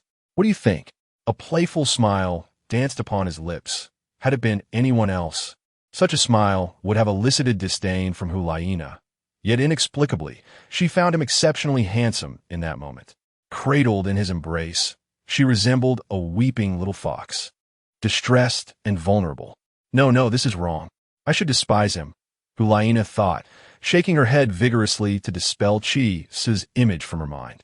In a sudden burst of frustration, she leaned into his arm and playfully bit him, akin to a small fox releasing all her pent-up emotions. Chisu furrowed his brow slightly, yet remained silent, allowing Hulaina to nibble at his arm. He tenderly stroked her head, as if soothing a restless fox. Upon witnessing Hulaina's unexpected bite, Xiao Wu and Ning Rongrong exchanged glances, their expressions darkening with discontent as they regarded her. However, upon noticing Chisu's calm demeanor, they refrained from voicing their displeasure, albeit still casting disapproving looks in Hulaina's direction. Despite their fondness for Hulaina, their primary concern lay with Chisu, and they were naturally unhappy with her sudden act of biting him. "Are you feeling better now?" Chisu spoke softly, his tone imbued with gentleness. Yet Hulaina remained steadfast, her grip on his arm unyielding. Observing his lack of reaction, which was instead replaced by soothing words, Hulaina felt her heart shatter. She gradually released her hold on his arm and instead clung to him, weeping as though terrified of abandonment, like a little fox in distress. "Why don't you blame me?" Hulaina questioned in a voice thick with tears, perplexed. She had expected that her unreasonable behavior would incite Chisu's aversion, yet to her astonishment, he displayed no signs of displeasure, showering her with caring tenderness instead. Hulaina found herself bewildered, unable to comprehend Chisu's thoughts or her own place within his heart. Her confusion manifested into tears, and she wept openly, a veritable cascade of sorrow. "Why would I blame you?" Chisu responded, équally perplexed. "You were crying and even bit me," Hulaina retorted, her voice still laced with sobs. In that moment, she realized how much she had changed. She was Hulaina, the saintess of the Wu Huan temple, destined to be its future pope, a figure of incomparable genius. How had she descended into this state of tearful vulnerability? "Is it not because you were feeling down about something? Speak of it," Chisu urged, his expression softening as though he were consoling a distressed child. Hulaina felt a stirring within her, as if something had been touched deep inside, causing her previously ebbing tears to surge forth once more. Without uttering a single word, Chisu continued to caress her head, patiently offering solace. As one well-versed in matters of the heart, Chisu understood how to comfort a girl. During her moments of distress, lecturing would only serve to complicate matters further. Instead, gentle, soothing words would draw forth her genuine feelings, allowing her to release her burdens of sorrow. Once Hulaina regained her composure, she hesitantly spoke in a voice that was soft and enticing. "You risked confrontation with the title Douluo to come here for the celestial herb, did you not?" Chisu was momentarily caught off guard by her question, suddenly realizing the depth of Hulaina's sorrow, as if she had lost her heart. She believed that he had braved peril to rescue her, and thus she felt an overwhelming sense of gratitude. However, upon reaching the ice and fire yin-yang eye, she discovered that his true purpose was to seek the countless celestial herbs, with her rescue being merely a secondary consideration. The stark contrast between her expectations and reality was too much for Hulaina to bear, driving her to retreat and weep in solitude. It was not surprising that she felt this way. Had it been anyone else, be it herself, Xiao Wu, or Ning Rongrong, they would have shared the same feelings of sadness and disappointment. Now that Chisu had discerned the reason for her renewed grief, he spoke softly. I came for both the celestial herb and you. Hulaina paused, taken aback. She had anticipated that Chisu would either say he came solely for the celestial herb or to comfort her, yet he presented a vague answer that encompassed both. Chisu recognized that Hulaina's spirits had begun to lift, though she still appeared somewhat dazed and confused, no longer resembling a puppet on strings. He gently patted her head, as if admonishing a disobedient child, saying, "If I were merely after the celestial herb, I could have prepared more thoroughly. Why would I rush to face Douluo right after battling Ghost Douluo and Juve Douluo?" Hulaina lowered her head, her mind racing with thoughts. Chisu was right. Just the day before, he had fought against Ghost Douluo and Juve Douluo, emerging from the battle severely injured and drained of soul power. He could have chosen to recuperate before confronting Douluo. Was his haste truly motivated by concern for her? That despite not being fully recovered, he faced a formidable title Douluo because of her cold affliction? A wave of guilt and gratitude surged within Hulaina, leaving her at a loss for words. Unsure of how to face Chisu, he had risked his life to battle a title Douluo while still healing, all for a person he had met only once. Yet she, upon his triumphant return, had not only failed to express her gratitude, but had deliberately acted out, even biting him in frustration. Remarkably, he showed no signs of resentment, instead gazing at her with warmth and kindness, as if nothing had transpired. In that moment, Hulaina felt an overwhelming urge to curl up and weep anew, pondering who in this world truly cared for her. Teacher Bai Bai Dong is certainly one, as well as her brother Xiaoyu. Aside from them, is there anyone else? It seems not. However, at this moment, it appears that there is another person before me. A youth whose gaze is as clear as a tranquil pool of water. Why? Why is he so kind to me? Do I deserve this? Hulaina found herself bewildered, overwhelmed by a desire to weep. She lifted her head, her eyes, which had previously held back tears, now glistening with sorrow. Gazing into Chi's clear eyes, reminiscent of a placid lake, she tremulously inquired, "Why? Why are you so good to me?" Chisu was momentarily taken aback. Observing Ulina Esther strict visage, he fell into deep contemplation. Why was he being so kind to her? Was it to gain her favor for the sake of system rewards? Or perhaps to foster a good relationship, enabling him to meet Bai Bai Dong later? Or was it simply due to his long-held sympathy for Hulaina's plight in the original narrative? The truth was a complex blend of all these reasons, and yet none at all. She was not the exalted saintess of the spirit hall, nor merely a tool exploited by Tang San.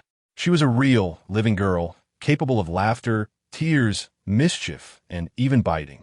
Hulaina resembled a girl close to him, seemingly bearing an air of nobility and aloofness. Yet fundamentally, she was a vulnerable child. She could dissolve into tears over a fleeting thought in a corner, contrasting sharply with his prior impressions of her. But so what? She was precisely the kind of girl he wished to keep close, to provide with the security she desperately needed. Initially, Chisu had not intended to invest much genuine emotion. He merely sought to enhance his favorability and reap the rewards, allowing the relationship with Hulaina to develop naturally. Yet, during their first encounter, Hulaina had boldly defended herself against two titled Douluos while Chisu found himself inadvertently injuring her due to the powers of the Tian Meng Eye silkworm. This incident had already instilled a deep sense of guilt within him. After leading Hulaina up the mountain and witnessing her embarrassment during a particularly awkward moment, his feelings of guilt multiplied. Beyond these two instances, Chisu harbored a genuine affection for Hulaina, one that could be traced back to the days when he read the novels and comics, feeling profound sympathy for her character who was repeatedly manipulated by Tang San. As he cradled the girl on their journey, his feelings for her intensified, and he began to see Hulaina as someone worth protecting. "Because you deserve it," Chisu articulated, enunciating each word with care. Upon hearing this, Hulaina's tears transformed into a radiant smile, as beautiful as blooming peach blossoms. "Because you deserve it." These simple words seemed to flood her mind with clarity. They echoed in her ears, resonating with a rhythm that soothed her soul. She had speculated on various reasons, anticipating elaborate declarations or cliched romantic phrases. Yet he had spoken just 5 simple words. And somehow, those 5 words felt more than sufficient. What could possibly rival the profundity of "because you deserve it"? At that moment, Hulaina's expression relaxed, shedding the pallor of sadness that had previously marred her features. She leaned closer to Chi Su and whispered softly, "I really like you." Chapter 103. Soul Power Breakthrough. Chi Su was momentarily taken aback by Hulaina's sudden confession, their eyes locking in an inexplicable atmosphere that enveloped them. After a lengthy pause, he chuckled softly and replied, "I feel the same." Subsequently, silence enveloped them as they sat together, with Hulaina resting her head against Chi Su's shoulder, drifting into a peaceful slumber. Hulaina's favorability reached 20, unlocking her level 3 favorability. The system's voice disrupted the tranquility, startling Chi Su as it echoed in his mind. He gestured for Xiao Wu and Ning Rongrong to come over and rest beside him. He needed to organize the various rewards obtained through the system's favorability, as well as the knowledge of the mystical herbs. Given the myriad of herbs, each possessing unique properties, neglecting to review this knowledge could lead to complications. Upon seeing Chi Su's beckoning, Xiao Wu and Ning Rongrong approached without hesitation. However, since someone was already leaning against Chi Su's left side, only one of them could nestle against him on the other side. Although they initially intended to decline, Chi Su firmly pulled them closer, one resting in his embrace and the other leaning against his right side. Before long, the entire valley returned to its serene stillness. Chi Su let out a quiet sigh of relief, directing his consciousness back to the golden sea of awareness. Within the golden sea, 10 golden orbs hovered at the center, while a solitary gray orb floated in the corner. After utilizing the Tianming Ice Silkworm's power to repel Ju Doa Yuguan, the strength of the Tianming Ice Silkworm had diminished somewhat, and the golden orbs were not as radiant as they once were. Chi Su was not particularly concerned, for he planned to consume a substantial amount of mystical herbs soon, which would naturally replenish the energy expended by the Tianming Ice Silkworm.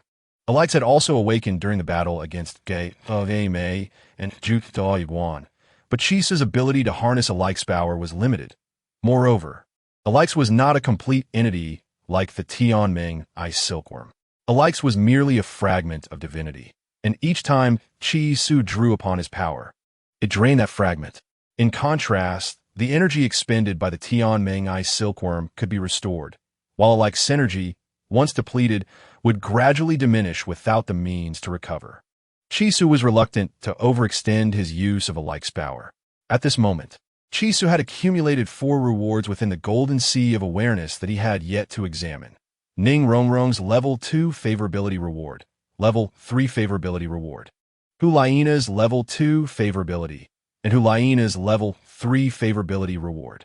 The reason Chi Su had not yet checked Ning Rongrong's level 2 favorability reward, despite it being available, was that he wished to see if the rewards would change after a brief interval. After all, the previous 3 rewards, Invincible Gold, Explosive Destruction, and Fixed Point Teleportation, were all related to survival. Now, after several days, he was curious if the favorability rewards would still pertain to life-preserving items. Ning Rongrong's level 2 favorability reward. Choose to increase the age of any soul ring by 50,000 years. Is it not possible to create a 100,000-year soul ring? Among all of Chi Su's soul rings, the 5 soul rings of the Tianqing Gudlong are transformed from 5 10,000-year soul beasts, while the Lanin Jianchao and elemental martial spirits each possess a soul ring derived from a 60,000-year soul beast. The 60,000-year soul ring of Lan Yin Jianchao is derived from the imperial 9-headed lion, while the 6th soul ring of the elemental spirit is derived from the greedy moon wolf king. In comparison, Chi Su no longer hesitated and directly unleashed his elemental martial spirit, bestowing Ning Rongrong's secondary favor reward upon the 5th soul ring of the elemental spirit, the 60,000-year greedy moon wolf king. At this moment, the elemental martial spirit, having previously unleashed the explosive ring, originally possessed only one solid purple dark gold claw bear soul ring among its 5 rings, with the others merely existing as faint phantoms. However, upon Chi Su accepting the reward, The faint black soul ring phantom once again coalesced into a tangible form, encircling Qi Su. Initially, a hint of red seeped into the black, and in an instant, the red fully permeated the black, transforming the black 10,000-year soul ring into a blood-red hue. Under this blood-red light, the other soul rings, which had turned to phantoms due to the explosive ring, gradually materialized, coalescing once more. White, purple, purple, purple, red. The configuration of Qi Su's second martial spirit's soul rings remained exceedingly peculiar, yet terrifying. The fifth soul ring was indeed a soul ring of 100,000-year limit. Such a soul ring, upon a manifestation of the martial spirit, would undoubtedly instill profound fear in any adversary. A surge of abundant power flooded into Qi Su's body as the soul rings coalesced, reminiscent of a long-suppressed flood surging forth the moment the dam is breached. Qi Su suppressed the urge to roar in exhilaration and assessed himself. Level 53? Qi Su was astonished to discover that after absorbing the 5,000-year soul ring age, his soul power had unexpectedly surged 2 levels. He had presumed that his 12-year-old physique had reached the pinnacle of the Soul King level that his body could tolerate, approaching an exceedingly high threshold. This explained why Qi Su had fought against the ghost Douluo, the chrysanthemum Douluo, and the poison bow without feeling the slightest ordinary sensation. It was also why he did not find any of it peculiar. He had initially thought that only after consuming immortal herbs could his physical capabilities be significantly enhanced, allowing him to bear more soul power at such a young age, thereby providing opportunities to elevate his soul power level. Yet unexpectedly, absorbing the 5,000-year soul ring age had enabled him to break through 2 levels. It must be that the soul power I had been repressing for so long was fully unleashed during this explosive ring process, allowing me to ascend 2 levels.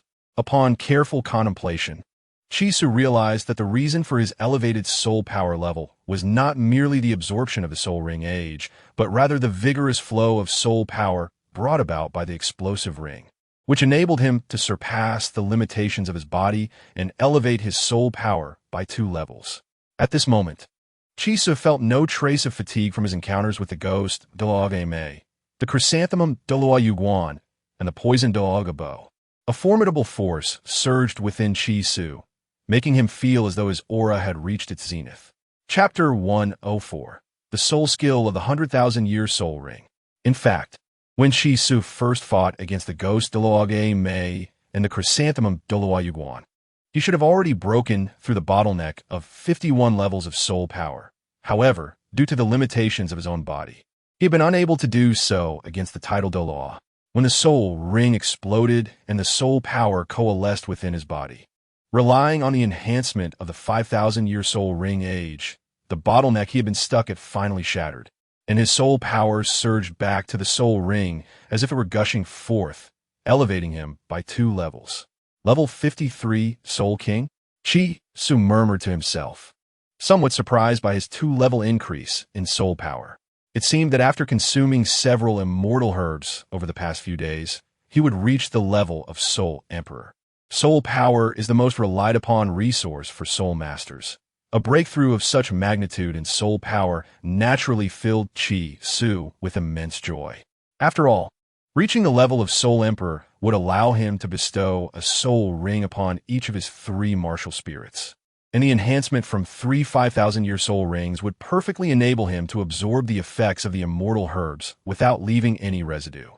Although Qi Su was a 12-year-old Soul King with a rapidly rising level, it could lead to an unstable foundation. In reality, Qi Su had intentionally suppressed his soul power to avoid such a state of instability. The enhancements from soul rings and soul bones should have been quite significant. Even if Qi Su had not practiced for the past few years, relying solely on these enhancements would have sufficed to reach level 40. Moreover, Qi Su initially obtained a 10-level boost in soul power through favor rewards. Had he not deliberately restrained himself, he could have forcibly surpassed his physical limitations, likely reaching levels 57 or 58, or even directly attaining the level of Soul Emperor. However, if he were to forcibly elevate his soul power level in such a manner, although his level would be significantly higher than now, the refinement of his soul power would undoubtedly be inferior to its current state. The drawbacks of unstable soul power are considerable. If Chisu recklessly pursued a mere increase in level, even with numerous soul rings and soul bone enhancements at his disposal, he would only be able to consume a single herb due to the instability of his soul power. Without a solid foundation of refined soul power to support rapid elevation through the consumption of immortal herbs, it would clearly be unfeasible. After absorbing one herb, the efficacy of the second would either accumulate without absorption or diminish significantly, resulting in a waste of the precious herb. The optimal approach, as Chi had adopted, was to consistently suppress his soul power level, allowing it to become sufficiently refined and substantial. With this enriched soul power and his various enhancements, he would be capable of absorbing multiple herbs, leveraging their effects to make significant strides towards reaching the level of Soul Emperor. Once he attained that level, he could then utilize the enhancements from the 3 5,000-year soul rings to fully absorb any remaining effects of the herbs. Only in this manner could he achieve his ideal highest state of soul power level in the shortest time possible, without leaving any hidden dangers. Even as a 12-year-old Soul Emperor, the refinement of his soul power at this stage would not be inferior to that of others at the same level. In fact, it would be considerably stronger. After clarifying the path of his soul power enhancement, Chisu exhaled deeply and began to examine the 5th soul ring of his second martial spirit, the elemental spirit, the red 100,000-year soul ring. Among all of Chisu's soul rings, 3 were particularly unique. The first was the 1-year soul ring that both his Lan Yin Jianchao and elemental martial spirits possessed. Formed from the condensation of the world's primordial water, Chisu had always regarded this soul ring as exceptionally special, even feeling that it rivaled the million-year soul ring of the Tianmeng iceworm.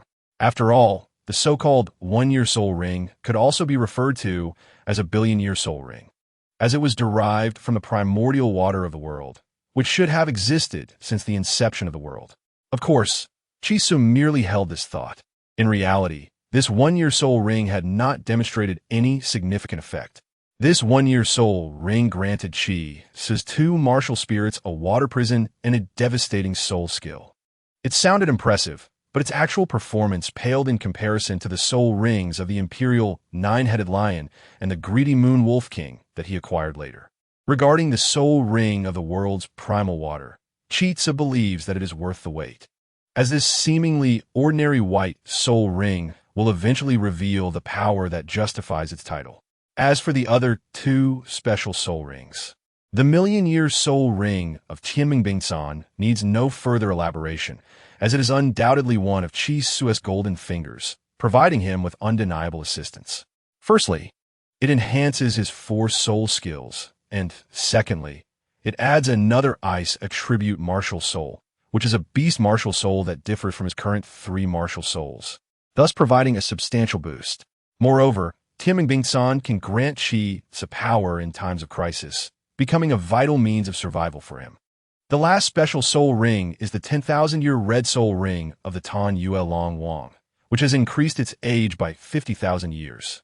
One of the greatest characteristics of a 10,000-year soul ring is its ability to bestow the host with 2 soul skills.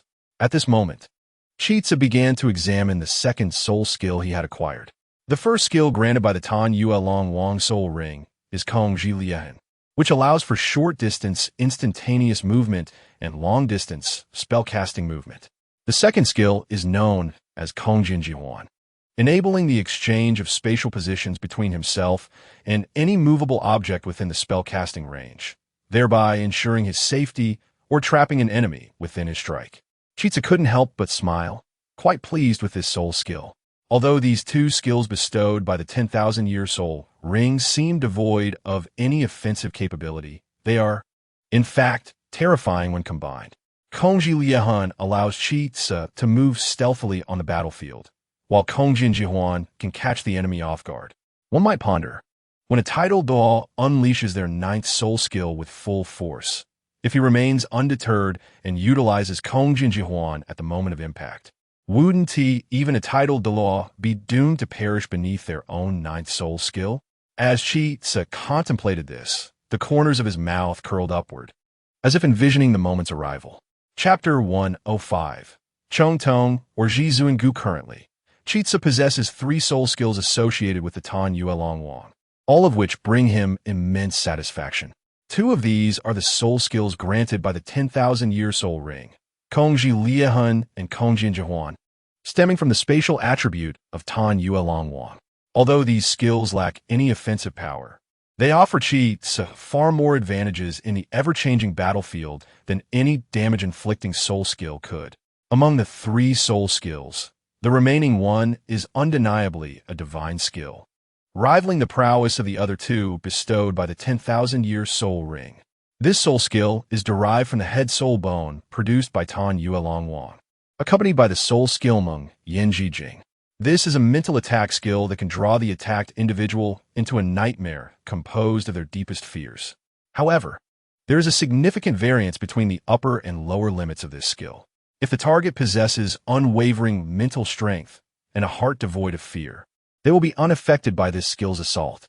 Conversely, if one is haunted by nightmares, they will succumb to this dream realm, unable to escape, regardless of their soul power level, as long as they cannot conquer their inner fears, remaining trapped until the nightmare dissipates naturally. This elucidates why Chitsa was able to render the ghost Douluo Continent powerless through a single head soul bone skill, akin to madness. It stemmed from Gu Mei's inability to overcome an insurmountable fear lurking deep within. Thus, Chi Su Esmeng Yan Jijing ensnared him in a nightmare, leaving him helpless against Chitsa despite his significantly higher soul power. However, Chitsa held some dissatisfaction with this skill, as the nightmares produced by Meng Yanji Jing are time-limited. Once the time reaches its peak, even those who are trapped cannot escape, returning to reality. Had this nightmare realm been devoid of any time constraints, those ensnared would remain trapped unless they could break through their own mental barriers, making it a truly divine skill. Unfortunately, as it is not an external soul bone, its potential for evolution is limited. Chitsa felt a tinge of regret about this. Aside from external soul bones, other soul bones are fixed upon their creation, lacking any opportunity for growth.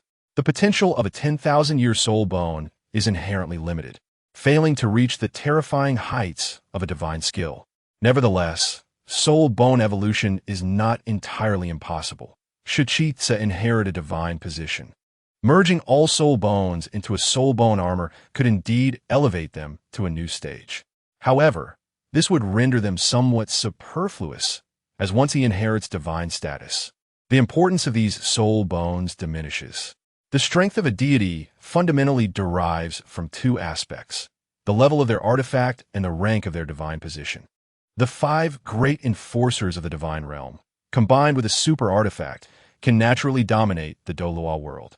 Kiche, having received the sea god's trident as a reward for his goodwill, garnered the attention of the sea god, leaving behind a mark of divinity.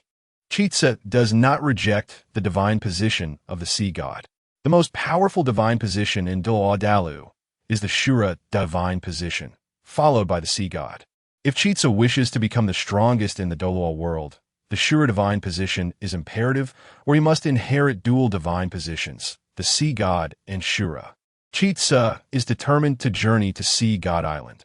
In his plans, he intends to acquire the 4th ice attribute beast martial soul from the extreme north before immediately proceeding to Sea God Island to undergo the sea god's 9 trials. The opportunities to rapidly enhance soul power in Douluo without adverse consequences are quite limited. The immortal herb of the ice and fire yin yang is one, and Sea God Island is another. By undergoing the sea god's 9 trials, Chitsa can not only swiftly elevate his soul power, but also receive various divine rewards. Even learning the divine skill, Sea God's 13 tridents. The benefits are immense, and Chitsa is resolute in his pursuit. Taking a deep breath, Chitsa once again organized his thoughts. He is a person who always plans before taking action. Without a well-structured plan, he would never act rashly. Even with a system and various life-saving trump cards, Chitsa meticulously strategizes step by step to ensure his invincibility. The level 2 reward for Ning Rongrong's goodwill is an enhancement of 50,000 years to the Soul Ring's lifespan. While Chi Tzu finds this somewhat satisfactory, it does not evoke great surprise, as it is merely a standard reward, compared to rewards like artifacts, martial souls, and soul power levels. An increase in soul ring lifespan is not particularly impressive. However, the fact that this 50,000-year enhancement grants him a skill that can be deemed divine far exceeds Chi Tzu's expectations. His consciousness once again concentrated in the sea of spiritual awareness, opening the second light orb before him. This is the level 3 reward for Ning Rongrong's goodwill. Ning Rongrong's third-level affection reward grants all soul bones the ability to devour and evolve attributes. The mechanical voice of the system resounded sharply as Chi Tzu activated this luminous orb. Stunned by this astonishing reward, Chi Tzu found himself momentarily immobilized within his golden sea of consciousness. The notion that all his soul bones could acquire devouring evolution attributes was monumental. This indicated that all his soul bones would possess the most critical evolutionary attributes akin to those of external soul bones. It is noteworthy that external soul bones are far more precious than ordinary soul bones precisely because of this unique evolutionary attribute. Even a seemingly mundane 1,000-year soul bone could potentially evolve into a 100,000-year soul bone, or even ascend to the divine level. This is the terrifying essence of external soul bones. Now, the fact that all of Chi Tzu's soul bones could possess this most formidable evolutionary attribute was nothing short of extraordinary. This signified that he could forge a divine-grade soul bone armor even before inheriting a divine position, an unfathomable prospect. A surge of unrestrained joy welled up within Chi Tzu. This affection reward was indeed an unexpected boon. He had just been lamenting the inadequacy of the nightmarish realm effect brought about by his head soul bone. Yet this reward now allowed him to continuously evolve that very soul bone until it reached the 100,000-year realm, transforming the nightmarish realm into a genuine divine skill. Chi Tzu possessed 3 external soul bones: the Baju Miao, the right claw bone of the dark gold terror claw, and the left claw bone of the dark gold terror claw. Additionally, he had 3 ordinary soul bones: the explosive right arm bone produced by the 10,000-year Liang Snake Phoenix, which carried a small area explosive damage soul skill; the mental head soul bone produced by the 10,000-year Greedy Moon Wolf King, which had the ability to create illusions; and the left arm bone produced by the 10,000-year Nine-Headed Emperor Lion, which possessed the capability to replicate soul skills. The fact that all these soul bones could now evolve through devouring implied that he could elevate his entire collection of soul bones to their utmost potential, transforming them into something immensely formidable. This affection reward was a tremendous stroke of fortune for Chi Tzu, who believed that its assistance was on par with that of attaining a 10th-level soul power. He took a moment to calm his turbulent heart, allowing his golden sea of consciousness to settle. At this juncture, the Tianming Ice silkworm manifested a figure, peeking out with a look of confusion aimed at Chi Tzu. It could evidently sense that Chi Tzu had made significant strides in power within that brief span. This brother is truly remarkable. The Tianming Ice silkworm was perplexed as to why Chi Tzu's aura would suddenly surge so dramatically at intervals. Nevertheless, it was pleased by this development. After all, who could resist the opportunity to ascend to divinity? The stronger Chi Tzu became, the greater the chances of achieving godhood, which delighted the Tianming Ice silkworm. Initially, it had harbored grievances about becoming Chi Tzu's soul ring, feeling that as the only million-year soul beast on the continent, being so easily reduced to a mere soul ring was unjust. However, as the years passed, it began to perceive its unexpected transformation into Chi Tzu's soul ring as a fortuitous turn of events. As Chi Tzu had pointed out, if it had entered the mortal realm, it would have been confined by the soul beasts of the Star Do Forest, unable to escape even a step. In light of this, it found that becoming Chi Tzu's soul ring was a more prudent choice, for at least its consciousness remained intact, and it still had a chance to ascend to divinity. Given Chi Tzu's terrifying rate of advancement, it was conceivable that within a decade, he could touch the threshold of becoming a god. Even without a physical form during that period, the Tianming Ice silkworm felt it would suffer no loss. For the Tianming Ice silkworm, this was an undeniably advantageous arrangement. After all, a mere decade was but a fleeting moment in the lifespan of a soul beast like itself, akin to a brief nap. Who could refuse the temptation of becoming a deity in such a short time? The Tianming Eye Silkworm was certain it could not. Once the golden sea of consciousness settled, Chisu again activated Hulaina's second-level affection reward. The affection levels of Ning Rong Rong and Hulaina appeared as luminous orbs suspended within Chisu's golden sea of consciousness. However, the Tianming Eye Silkworm and Ilex could not perceive these orbs, which were enveloped in the system's affection rewards. Chisu was unaware of the reason behind this. The system status seemed to far exceed that of both Ilex and the Tianming Eye Silkworm. In other words, the system appeared to possess a rank at least equivalent to that of a divine king, perhaps even surpassing divine status. Chisu was inherently fearful of the unknown, as evidenced by his meticulous planning before taking action. The system, evidently, was something he did not comprehend, existing beyond his control. Nevertheless, for Chisu, irrespective of the system's true nature, it remained his most powerful trump card in gaining strength within the Douluo world. Even if the system were flawed, treating him merely as a pawn, he was determined to seize the system's rewards, ensuring that even as a pawn, he would be a formidable one. At the very least, for now, the system represented Chisu's ultimate advantage, enabling him to defy fate and grow stronger in this world. The second-level affection reward from Hulaina presented him with a choice: the heavy eye or the supreme bone. As the system's mechanical voice settled, a tumultuous wave surged within his golden sea of consciousness, akin to a cataclysmic tide. This wave epitomized Chisu's inner turmoil, far surpassing the agitation he felt upon receiving the ability to evolve all his soul bones. Heavy eye? Supreme bone? What do these terms signify? They are the innate divine abilities of the Emperor of Desolation and Shur-E. They are not of the Douluo world at all. Instead, they hail from another realm rife with dark turmoil and countless prodigies from forbidden zones. How could elements from that world find their way here? Why do they appear in the Douluo world?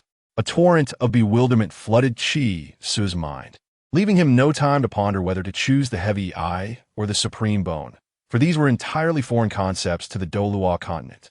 A chill coursed through Chisu's body as a terrifying realization gradually dawned upon him. Am I not merely an entity of the Douluo world? Do I also exist across the myriad realms? A wave of dread engulfed Chisu, forcing his previously tumultuous heart into submission. The Douluo world is, in fact, an exceedingly low-tier realm among the myriad worlds.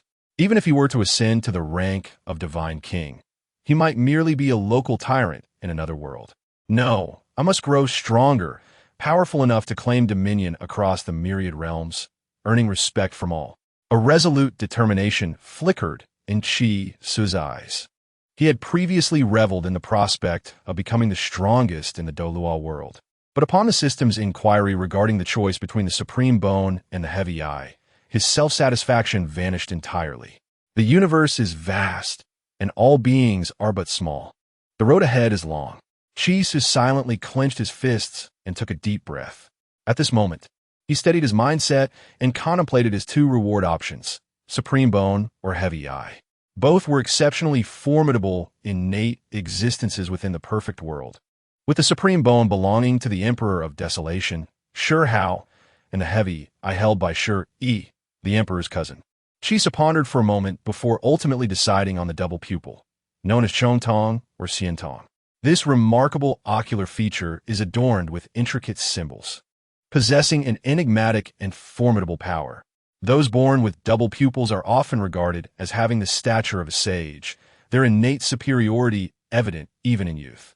In earlier encounters, Shur-Yi's double pupil had even caused the formidable Huang Tiandi Shur-Hao considerable distress. Comparatively, its quality surpassed that of Shur-Hao's first supreme bone. Notably, Shur-Hao had possessed 3 supreme bones in total. The first was taken by Shur-Yi's mother, the second was gifted to his half-brother, and the third remained with Huang Tiandi during his campaigns. Thus, when Chisu had to make a choice, it was only natural that he selected the double pupil, acclaimed for its sage-like attributes. Chapter 106.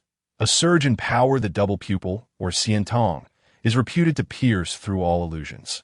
Legends suggest that at its peak transformation, it can effortlessly discern the fundamental laws of the universe, revealing the intricate tapestry of existence.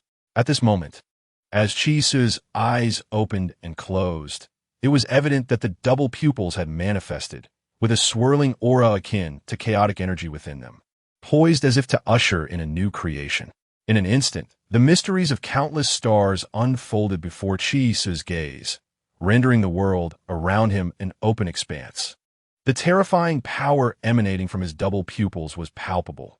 It embodied the forces of time, the shifting of space, and the passage of ages. Imbued with an unparalleled grandeur that transcended eons, Chi Su could distinctly sense that upon acquiring this double pupil, his mental acuity had significantly enhanced, rivaling the zenith achieved by the cultivation of the Ziji demon pupil, known as Howen. In other words, Chi Su had, through the awakening of his double pupil, reached the pinnacle of what the Ziji demon pupil sought to attain. At this juncture, the mysteries of the universe were laid bare to Chi Su. Every movement, every whisper of the wind could be discerned by his formidable mental prowess. However, the implications of the double pupil extended far beyond mere enhancement of mental capacity. With the ability to penetrate myriad laws and execute ocular techniques, even devoid of other hidden trump cards, Chi Su could thrive on this continent solely through the prowess of his eyes. After all, the double pupil is the embodiment of a sage, with normal development. It could easily contend with the deities of Douluo, ensuring their demise upon its activation. In this moment, Chi Su's heart raced with uncontainable excitement. While the properties of the previously obtained soul bones had indeed astonished him, the acquisition of the double pupil left him in a state of exhilaration. His eyes seemed to swirl with the essence of countless stars, exuding an aura of terror. Chi Su now brimmed with confidence. Should he face Douluo at this moment, he would not need to tread cautiously or rely on explosive tactics to conclude the battle. With a double pupil at his disposal, he believed Douluo would stand no chance against him.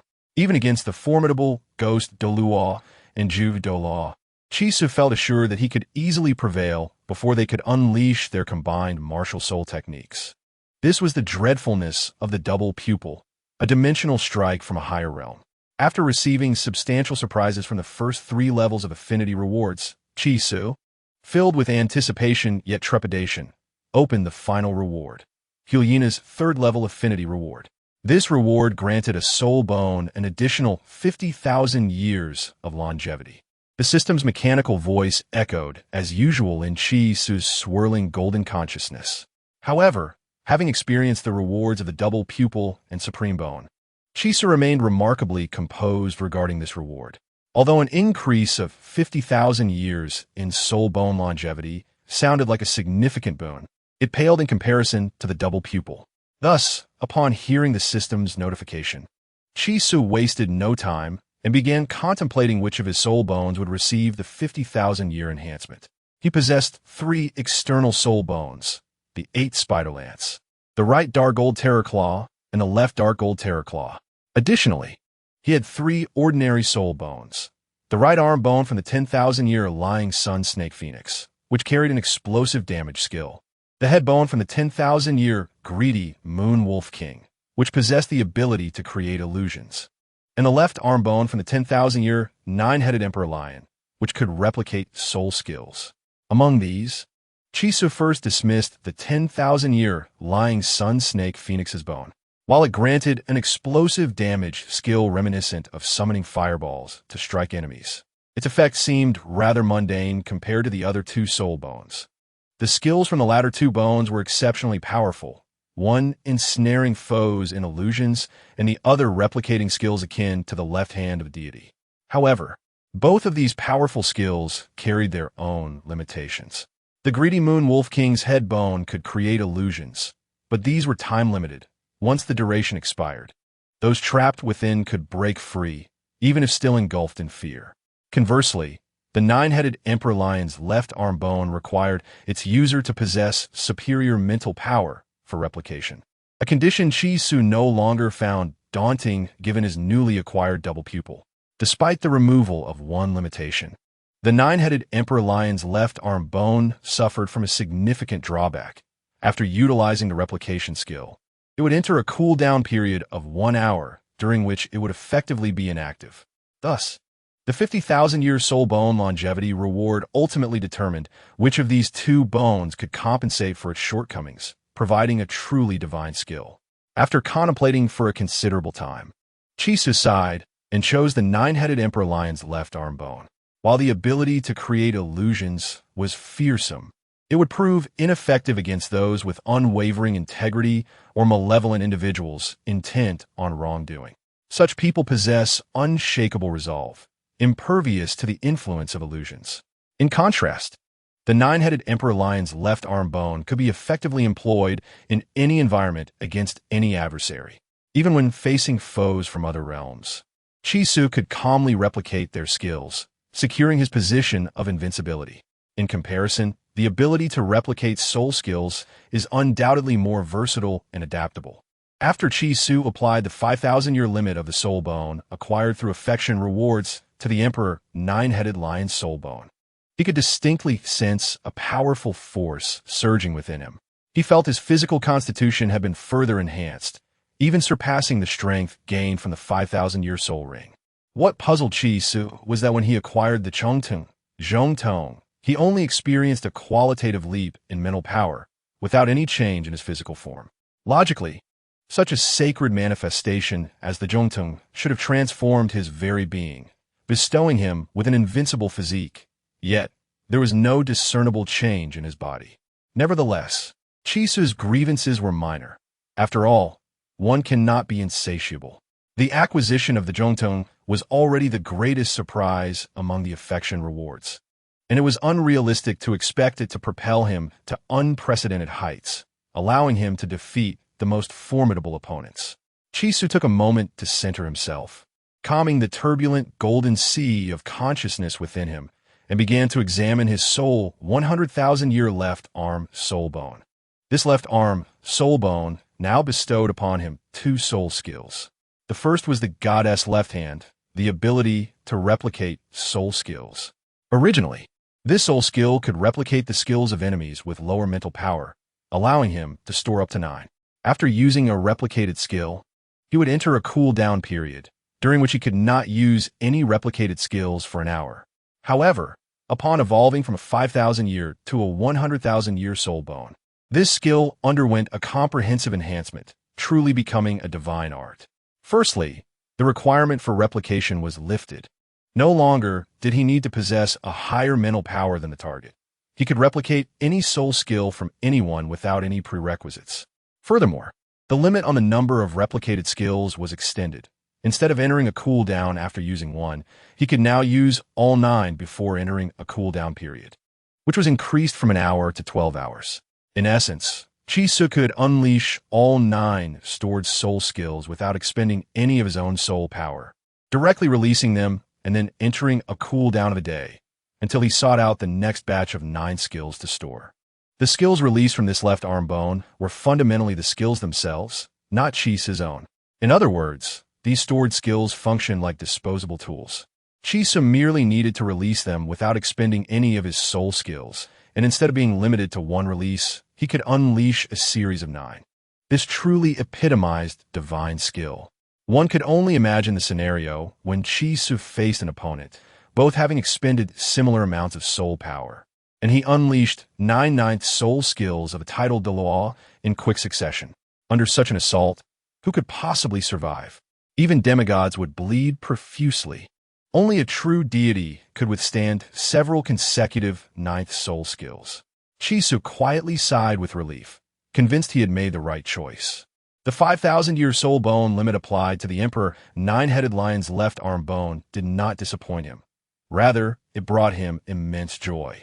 The enhancement of the Emperor Nine-Headed Lion's left arm bone to a 100,000-year level granted him a second soul skill, ultimate healing, regardless of the severity of his injuries. As long as he did not perish in an instant, he could recover at an astonishing speed. This skill resembled a moving spring, continuously replenishing Chi-Su with tremendous vitality. Chisu marveled at this second soul skill, which bore a striking resemblance to the soul bone skills sacrificed by Tang San's mother, Ain, in the original text. Like a phoenix rising from the ashes, its healing capabilities were remarkable. However, compared to that soul bone's healing effect, Chi Su's was evidently more domineering. Chi Su surmised that the origin of this soul skill lay in the Emperor Nine-Headed Lion's ability to resurrect itself. Each of the 9 heads possessed unique talents, and even if one was severed, it would regrow swiftly, awakening new abilities. The battle against the Emperor Nine-Headed Lion had been the most perilous Chi Su faced since arriving in Douluo Continent. In that encounter, he unleashed all 3 of his martial souls alongside his soul bones and rings, yet he still found himself at a disadvantage against the 6,000-year Emperor Nine-Headed Lion. Ultimately, it was only through the divine aura of the sea god-S trident that he managed to delay the lion's healing capabilities, allowing him to narrowly slay it and turn it into the 5th soul ring of his lawn, Yin Jian Chao. At this moment, Chi Su's 100,000-year left arm soul bone S second soul skill, ultimate healing, derived from the terrifying regenerative abilities of the Emperor Nine-Headed Lion. Once again, Chi Su felt fortunate for his choice. The ability of ultimate healing would enable him to survive more effectively on the battlefield, truly placing him in an invincible position. It could be argued that in the short term, the importance of this healing ability was not inferior to that of the Zhongtong. After all, while the Zhongtong had not altered his physical constitution, the ultimate healing ability granted him a semblance of immortality. As long as the unrivaled Douluo did not emerge, he already considered himself the foremost individual on the continent. At this moment, Chi Su brimmed with confidence, armed with the newly acquired 100,000-year soul ring and soul bone. Along with the saintly Pengtong, he believed he was now capable of contending with anyone beneath the unrivaled Douluo. Previously, if he were to engage a super Douluo, even using all his trump cards, he would still be at a disadvantage due to the vast disparity in soul power. However, from this moment forth, soul power would no longer serve as a chasm between him and the titled Douluo. With the ultimate healing ability of the Emperor Nine-Headed Lion's left arm bone, Chi Su could freely detonate his soul rings without fear of the violent backlash from the unleashed energy. Moreover, the recovery time after detonating a soul ring could be reduced from the original month to a mere day. Chi Su could easily obliterate all soul rings of any martial soul in a confrontation with a super Douluo, for he possessed an abundance of soul rings across his many martial souls. Thus, with the capability of ultimate healing, Chi Su could minimize the impact of detonating soul rings, using it to achieve a temporary amplification of his soul power and compensate for his lower soul power level. Now, with 3 martial souls, each possessing 5 high-quality soul rings, upon reaching the extreme northern region, he could acquire an ice element beast martial soul, undoubtedly elevating him to the rank of a soul emperor with 4 martial souls and 26 soul rings. Even a 98-level titled Douluo would find it challenging to contend with him after he detonated the soul rings of 2 of his martial souls. Of course, facing a 99-level ultimate Douluo would still be daunting, as even with all his means, he could only hope to survive.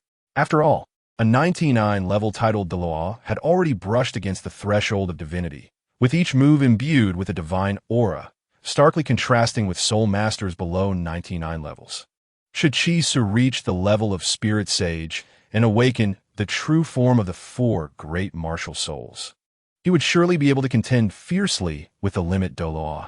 However, at present, he is merely a spirit king, and in comparison, there remains a notable gap between him and the limit Douluo. Nonetheless, with the 3 limit Douluo on the continent, Qiandaolu within the Spirit Hall, Poseidon on Sea God Island, and Tang San in the City of Slaughter, these 3 do not emerge, and I find myself in an undefeated position. Chi Su narrowed his eyes, a surge of excitement swelling within him. The vow he made with Bibi Dong to become the strongest on the continent and marry her was on the verge of realization. The 3 limit Douluo, with Tang San controlled by the obsession of slaughter, and both Poseidon and Qiandaolu serving as high priests to the deities, are unlikely to appear in the battles of spirit masters. In other words, Chi Su can now be considered the strongest spirit master on the Douluo continent. After all, with the three-limit Douluo absent, who could possibly rival Chi So? It is nearly impossible to find an opponent. The four rewards of affection have granted Chi Su a qualitative leap in strength. One reward from Ning Rongrong at level 2 provided a 50,000 year soul ring for his second martial soul, the greedy Moon Wolf King, enhancing it to a 100,000 year soul ring endowed with the soul skill of space exchange. The second reward from Ning Rongrong at level 3 granted all his soul bones the devouring evolution attribute akin to external soul bones. The third reward from Hu Laina at level 2 was the dual pupils, a gift from a high-level plain sage, while the fourth reward at level 3 added 50,000 years to the soul bone of the imperial nine-headed lion's left arm, transforming it into a genuine divine skill and introducing a healing soul skill named ultimate healing.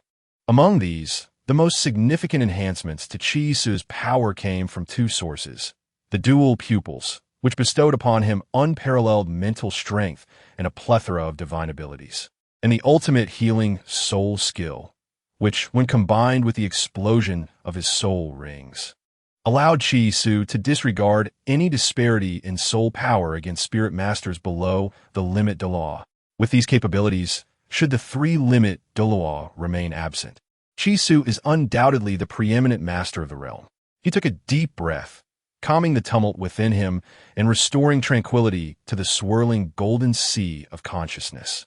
In the past, Chi Su would have been unable to sleep from excitement and pride, but now, upon realizing that the world encompassed myriad realms, he became exceptionally composed and cautious. Even if he were to ascend to godhood and become the mightiest divine king in the Douluo world, he could not fathom what his status would be in other planes. Perhaps he would be no more significant than an ant, utterly inconsequential. This is also the reason behind Chi Su's serene demeanor and lack of arrogance. After receiving all the affection rewards and clearing his thoughts, Chi Su exhaled deeply and withdrew from his mental sea.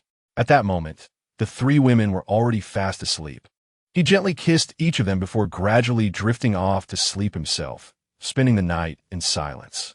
As dawn gradually approached and the night receded, Chi Su slowly opened his eyes to the first light of day. He chose not to disturb the still sleeping women and made his way to the ice and fire yin-yang eye. As sunlight began to emerge, the mist spewing from the ice and fire yin-yang eye could not obscure the daylight, resembling a white fog dragon spiraling upwards in the air. Chi Su, endowed with the mental strength of the heavenly dream ice silkworm and the purple extreme magic eye, was completely unaffected by the thick mist of the ice and fire yin-yang eye. Moreover, with the dual pupils now at his disposal, he perceived the world with unparalleled clarity, as if surveying a flat expanse of land. Chi Su did not linger before the ice and fire yin-yang eye. Utilizing the mysteries of the dual pupils, he quickly arrived before a white medicinal herb. At this moment, Chi Su activated the Xiantian skill within him, causing a faint white mist to envelop his skin. This mist was a result of the frigid aura emanating from the eight-pointed ice herb. Although Chi Su could endure the chill due to his current abilities, he was not foolish enough to allow the herb's coldness to invade his body unimpeded. Drawing a small dagger from his waist, he swiftly cut down the eight-pointed ice herb, which appeared like a large white flower with 8 points, its center sparkling like ice crystals. There was not a hint of fragrance wafting from it, and its location was precisely at the center of the cold extreme Yin Spring. Without hesitation, Chi Su severed the eight-pointed ice herb. For him, these celestial herbs served two primary purposes. One was to swiftly enhance his spirit power, and the other was the unique effects of certain special herbs. The eight-pointed ice herb, in conjunction with the fire apricot flower, was essential for refining the ice and fire immunity golden body. Therefore, upon activating his dual pupils to survey the surroundings, Chi Su wasted no time in beginning to harvest the frigid celestial herb from the ice and fire yin-yang eye. Both the eight-pointed ice herb and fire apricot flower, when consumed alone, were akin to poison. The eight-pointed ice herb could induce a chilling despair, numbing the central nervous system within a 10-meter radius, and prolonged exposure would lead to an irreversible cold poison. To harvest it, one needed a tool of metal or iron. The fire apricot flower was essentially a counterpart to the eight-pointed ice herb, and both could be classified as lethal celestial herbs. Not meant to save lives, but to take them. However, if consumed correctly in a favorable environment, these two toxic herbs could neutralize each other, achieving a water and fire-resistant golden body. At this moment, Chisu had successfully harvested the eight-pointed ice herb and fire apricot flower. He leaped into the spring, allowing the two toxic herbs to converge within the waters. The eight-pointed ice herb was enveloped in a faint red glow, while the fire apricot flower was shrouded in a delicate white mist. Chisu understood that there could be no delay after the two herbs merged. Although their essences would counteract each other, their effects would completely dissipate within 10 breaths. This window was the optimal time for consuming the herbs. Chisu forcefully retrieved the two celestial herbs, stuffing them into his mouth without a moment to chew, swallowing them whole. The icy blue and red essences transformed within his body, and Chisu felt as though he were ensconced in a purgatory of ice and fire. However, with the ability of ultimate healing, he did not find the experience overly uncomfortable. In fact, as the effects of the herbs mingled with the spring water, he felt an extraordinary sense of comfort, akin to soaking in a hot spring. Ordinarily, a regular person would endure immense suffering by using this method to refine their golden body, often requiring a full day and night submerged in the spring, as depicted with Tang San in the original tale. Yet, thanks to his ultimate healing ability, Chisu remained unaffected by the pain and impact of this ice and fire refinement. After spending about an hour in the spring, he emerged and began to eagerly gather the celestial herbs. Xiao Wu, Rong Rong, Nana, wake up, quickly. The early bird catches the worm. After refining his water and fire-resistant golden body, Chisu set about vigorously collecting the celestial herbs from the ice and fire yin-yang eye. However, Chisu did not, like Tang San, uproot all the celestial herbs, leaving only a few roots behind. Instead, he selectively picked some celestial herbs that would be beneficial for himself and Xiao Wu. After all, it is said that all living things possess a spirit. Even though one may take with honor, it is wise to leave a trace behind. Those who are insatiably greedy are destined to be forsaken. As Chisu's cheerful chatter filled the air, Xiao Wu and her companions finally stirred from their slumber. The trio exhibited subtle differences in their awakening, eliciting a chuckle from Chisu. Upon waking, Xiao Wu instinctively opened her arms, signaling for a hug, while Ning Rongrong leaned in, indicating her desire for a kiss. Among them, it was evident that Hulaina appeared the most dazed, rubbing her eyes and gazing blankly at Chisu. "I have a gift for each of you," Chisu said with a beaming smile. The three looked at him with confusion, unsure why he was so jubilant so early in the morning and what gifts he intended to bestow. Nevertheless, Xiao Wu and Ning Rongrong, despite their bewilderment, enthusiastically clapped their hands, cheerfully exclaiming how wonderful their husband was. Hulaina, evidently a newcomer, struggled to grasp the excitement of Xiao Wu and Ning Rongrong, merely clapping along with a bashful glance at Chisu, somewhat at a loss. Chisu made a shushing gesture and then produced a jade box from the 24 bridges on a moonlit night, first handing it to Hulaina. "Nana, open it." Hulaina stared at the jade box, momentarily stunned, before slowly opening it. The instant the box was unveiled, an intense fragrance pervaded the entire ice and fire yin-yang eye, bringing a sense of comfort and invigorating everyone. Inside the box lay a snow-white, exquisite 8-petal orchid, its petals trembling gently, exuding an ethereal aura. Xiao Wu, Ning Rongrong, and Hulaina were awestruck by the sight of the herb. Although they possessed little knowledge of medicinal properties, they instinctively recognized the immense value of this celestial herb. For a moment, Xiao Wu and Ning Rongrong cast envious glances at Hulaina. Observing this, Chisu affectionately ruffled their hair and said, "Each of you has a gift." Hulaina stared at the orchid, momentarily speechless. Just yesterday, Chisu had gifted her celestial grade, Yuxiang Chilo, and now he presented her with another celestial herb, one that appeared equally exquisite. Chisu continued, "This is called the 8-petal immortal orchid, a celestial grade herb. It must be stored in a jade vessel. As long as it remains in such a container, It will never wither for a millennium and will not fade for 100 generations. Its medicinal properties are exceptionally gentle and rich, easy to absorb, but requiring considerable time for the effects to manifest. It fortifies the essence and expels impurities from the body, eliminating coldness while enhancing the speed of soul power cultivation without the risk of instability from rapid growth. In the original story, this 8-petal immortal orchid was intended for Oscar by Tang San, but now, Chi-Su had swiftly claimed it for Hulaina. As Hulaina listened to Chi-Su's words, she felt a lump in her throat. She could discern the orchid's rarity from Chi-Su's tone, and yet he had unhesitatingly gifted it to her. "Thank you," Hulaina stammered, unsure of what to say. Chi-Su playfully tapped her on the head and replied, "What else with all the thanks? We are all family here. If you must thank someone, you ought to use a proper term of endearment." It was evident that Hulaina had yet to integrate into this familial bond like Xiao Wu and Ning Rongrong, and thus felt somewhat awkward. After Chi-Su's teasing, Hulaina shyly murmured, "Thank you, husband." Chi-Su's heart swelled with joy upon hearing this, and he gently placed a kiss on her forehead, saying, "You should take it now. It will not only alleviate the cold poison, but also assist in a breakthrough." Hulaina nodded and consumed the 8-petal immortal orchid. "What about me, my lord?" Ning Rongrong asked playfully, her voice laced with a touch of flirtation as she grasped Chi-Su's arm with an adorable expression. Chi-Su chuckled and pinched Ning Rongrong's cheek, assuring her, "You will surely love it." With a flourish of his hand, a celestial herb appeared in his palm. It was an unusual herb, with roots and leaves resembling delicate tendrils, yet crowned with a resplendent golden tulip. The rich fragrance instantly replacing that of Hulaina's 8-petal immortal orchid, enveloping them in opulence. Ning Rongrong was immediately captivated by this herb, her eyes sparkling with delight as she gazed at it. Chapter 108, Soul Emperor. Ning Rongrong's eyes gleamed with anticipation as she looked at Chi-Su. Although she was the cherished daughter of the 7-treasure glazed tile school, she had never encountered such a precious item.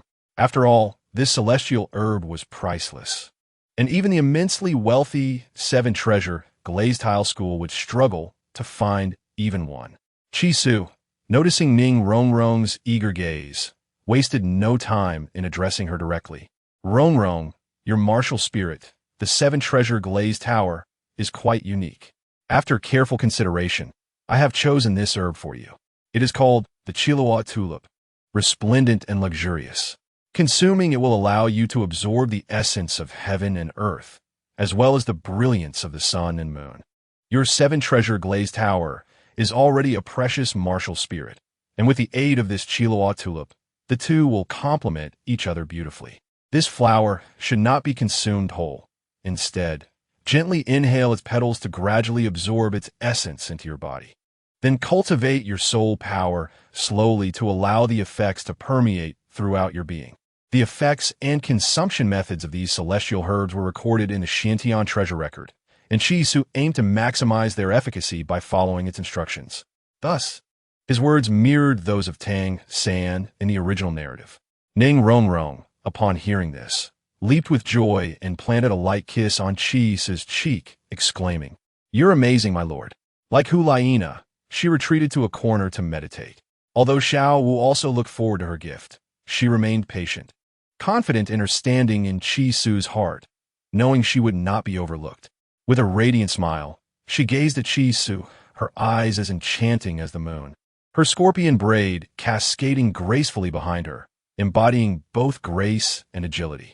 Chi-Su, returning her smile, retrieved another celestial herb from his bosom. This one appeared to be an ordinary white flower, about the size of a palm, resembling a peony, devoid of leaves and connected to a large, heavy black stone. The flower bore several striking red hues, vivid as blood, evoking a sense of awe. This was the beloved Xiangxi Duanshanghong, which Xiao Wu had once possessed in the original tale. Without this herb, Xiao Wu would have had no chance of resurrection after a sacrifice to bring the dead back to life. This was the terrifying power of the king of flowers, Xiangxi Duanshanghong. Of course, Chi-Su would never allow Xiao Wu to sacrifice herself before him. He would ensure that their enemies would have to step over his own corpse to reach her. rather than allowing her to become a soul ring to preserve his life. This herb is called Xiangxi Duanshanghong, a divine treasure among celestial great herbs, Chisu stated solemnly. For him, the Xiangxi Duanshanghong's enhancement is undoubtedly the finest among these mystical herbs. Although the recognition of Xiangxi Duanshanghong poses significant challenges, Chisu does not abstain from its use due to its formidable difficulty. This is something he had originally intended to bestow upon Xiao Wu. Among these individuals, it is evident that the bond he shares with Xiao Wu, who has been by his side for 6 years, is the most profound. They are akin to childhood sweethearts, inseparable companions. Regardless of the terminology employed to describe their relationship, it is undeniably significant, with no force capable of creating a rift between them. Chisu harbors no concerns that Xiao Wu may possess any impurities that would hinder her from absorbing the Xiangxi Duanshanghong. Xiao Wu gazes at the flower in a daze, pondering the essence of this divine herb. Merely a single stalk of such a herb is immensely precious. How wondrous must this divine variety be? Observing Xiao Wu's perplexed expression, Chisu suppresses his mirth and solemnly explains. The flower is indeed extraordinary, bound to its master. When harvesting, one must think of their beloved with utmost sincerity, spilling a drop of blood upon its petals.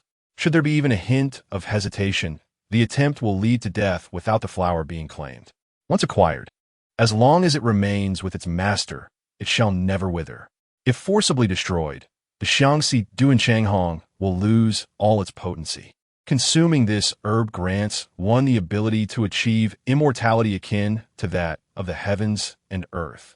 I conservatively estimate it can elevate one's spiritual power by at least 10 levels, in addition to an overall transformation of the body. Xiao Wu furrows her brows momentarily before relaxing. Without a trace of hesitation, she strikes her palm against her chest and releases a mouthful of blood, showering the red flower as if it were rain from the heavens. The Xiangxi Duanshanghong remains still, yet is quietly detached from the Wujue stone, landing gently in her delicate hand. Unsurprisingly, the Xiangxi Duanshanghong acknowledges Xiao Wu as its master. With her eyes still sparkling, her hair sways in the breeze infused with the essence of the flower. She tilts her head towards Chi Su, her face a mix of laughter and tears. It is a smile that hints at sorrow, a cry that yearns to break free. In that fleeting moment of bloodshed, countless memories flicker in her mind like a series of vivid images, reminiscent of a picturesque journey. Memories of their first encounter, sharing meals in the cafeteria, Chisu's playful admonitions against eating the adorable bunny, gazing at his side profile in the classroom, and the wishes they made beneath the starlit sky come flooding back. An overwhelming tide of recollections surges forth. In that instant, Xiao Wu is at a loss, unsure whether to weep or to rejoice. Though merely 6 years have elapsed, it feels as if an entire lifetime has passed. 6 years, and many more 6 years to come. We must always be together, all right? Xiao Wu suddenly whispers softly. Chisu hears her gentle inquiry and, moved by her tearful yet joyful visage, takes a step forward to embrace her tightly, tenderly caressing her head. "Consume it, Xiao Wu," he murmurs gently.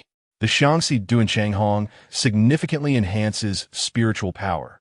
With its efficacy, Xiao Wu's current abilities could leap a staggering 10 levels, reaching the threshold of the next tier. And upon absorbing the spirit ring, she could ascend several levels without any adverse effects. Such is the terrifying potency of this divine herb. Yet, Xiao Wu shakes her head in Chisu's embrace, declaring, "I wish to keep it. All beings possess a spirit, and as a divine flower, the Xiangxi Duanshanghong has formed an inexplicable bond with her, making her reluctant to consume it. Keeping it is also acceptable." Chisu offers no further persuasion, lightly ruffling her hair and planting a soft kiss on her lips. At this moment, Hulaina and Ning Rongrong are in a corner, consuming their mystical herbs to cultivate and break through, while Chisu and Xiao Wu sit quietly by the spring, embracing the tranquility. Often, two individuals in each other's company may not have much to say. However, even in silence, they can clearly sense the love that binds them. This is the essence of Chi Su and Xiao Wu's shared moment. They sit quietly together, unspoken words filled with mutual understanding, as if time itself has paused in serenity.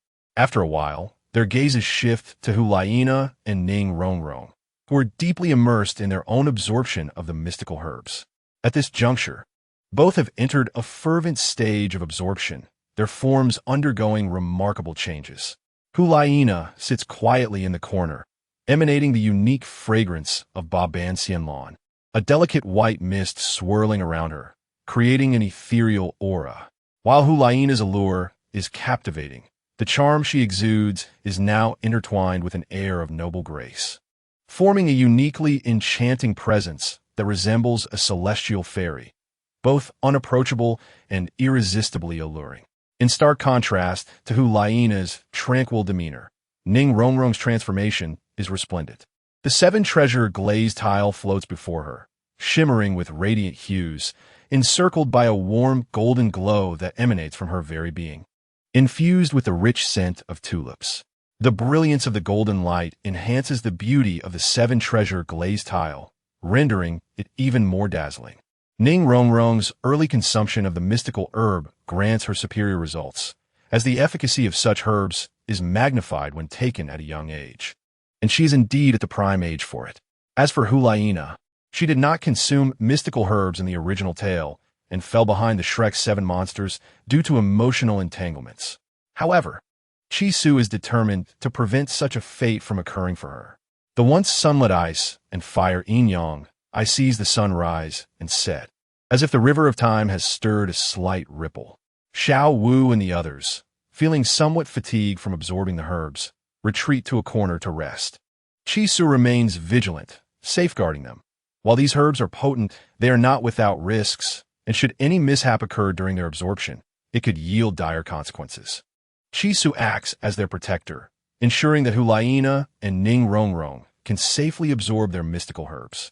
As for Chi-Su himself, he has consumed 4 varieties of mystical herbs: Ba Jiao Xian Bing Chao, Lai Hua Xing Jiao Shu, Hun Yuan Xian Chao, and Xing Luo Ling Zhu. Typically, one should consume only one herb, as exceeding that could lead to diminished effects or severe backlash. Chi-Su, due to his numerous enhancements, possessed a physique akin to an insatiable abyss, necessitating an abundance of potent supplements. Consequently, he consumed 4 types of celestial herbs without any adverse effects. Had another individual ingested these 4 herbs, they might have succumbed to the overwhelming potency, perishing in the process.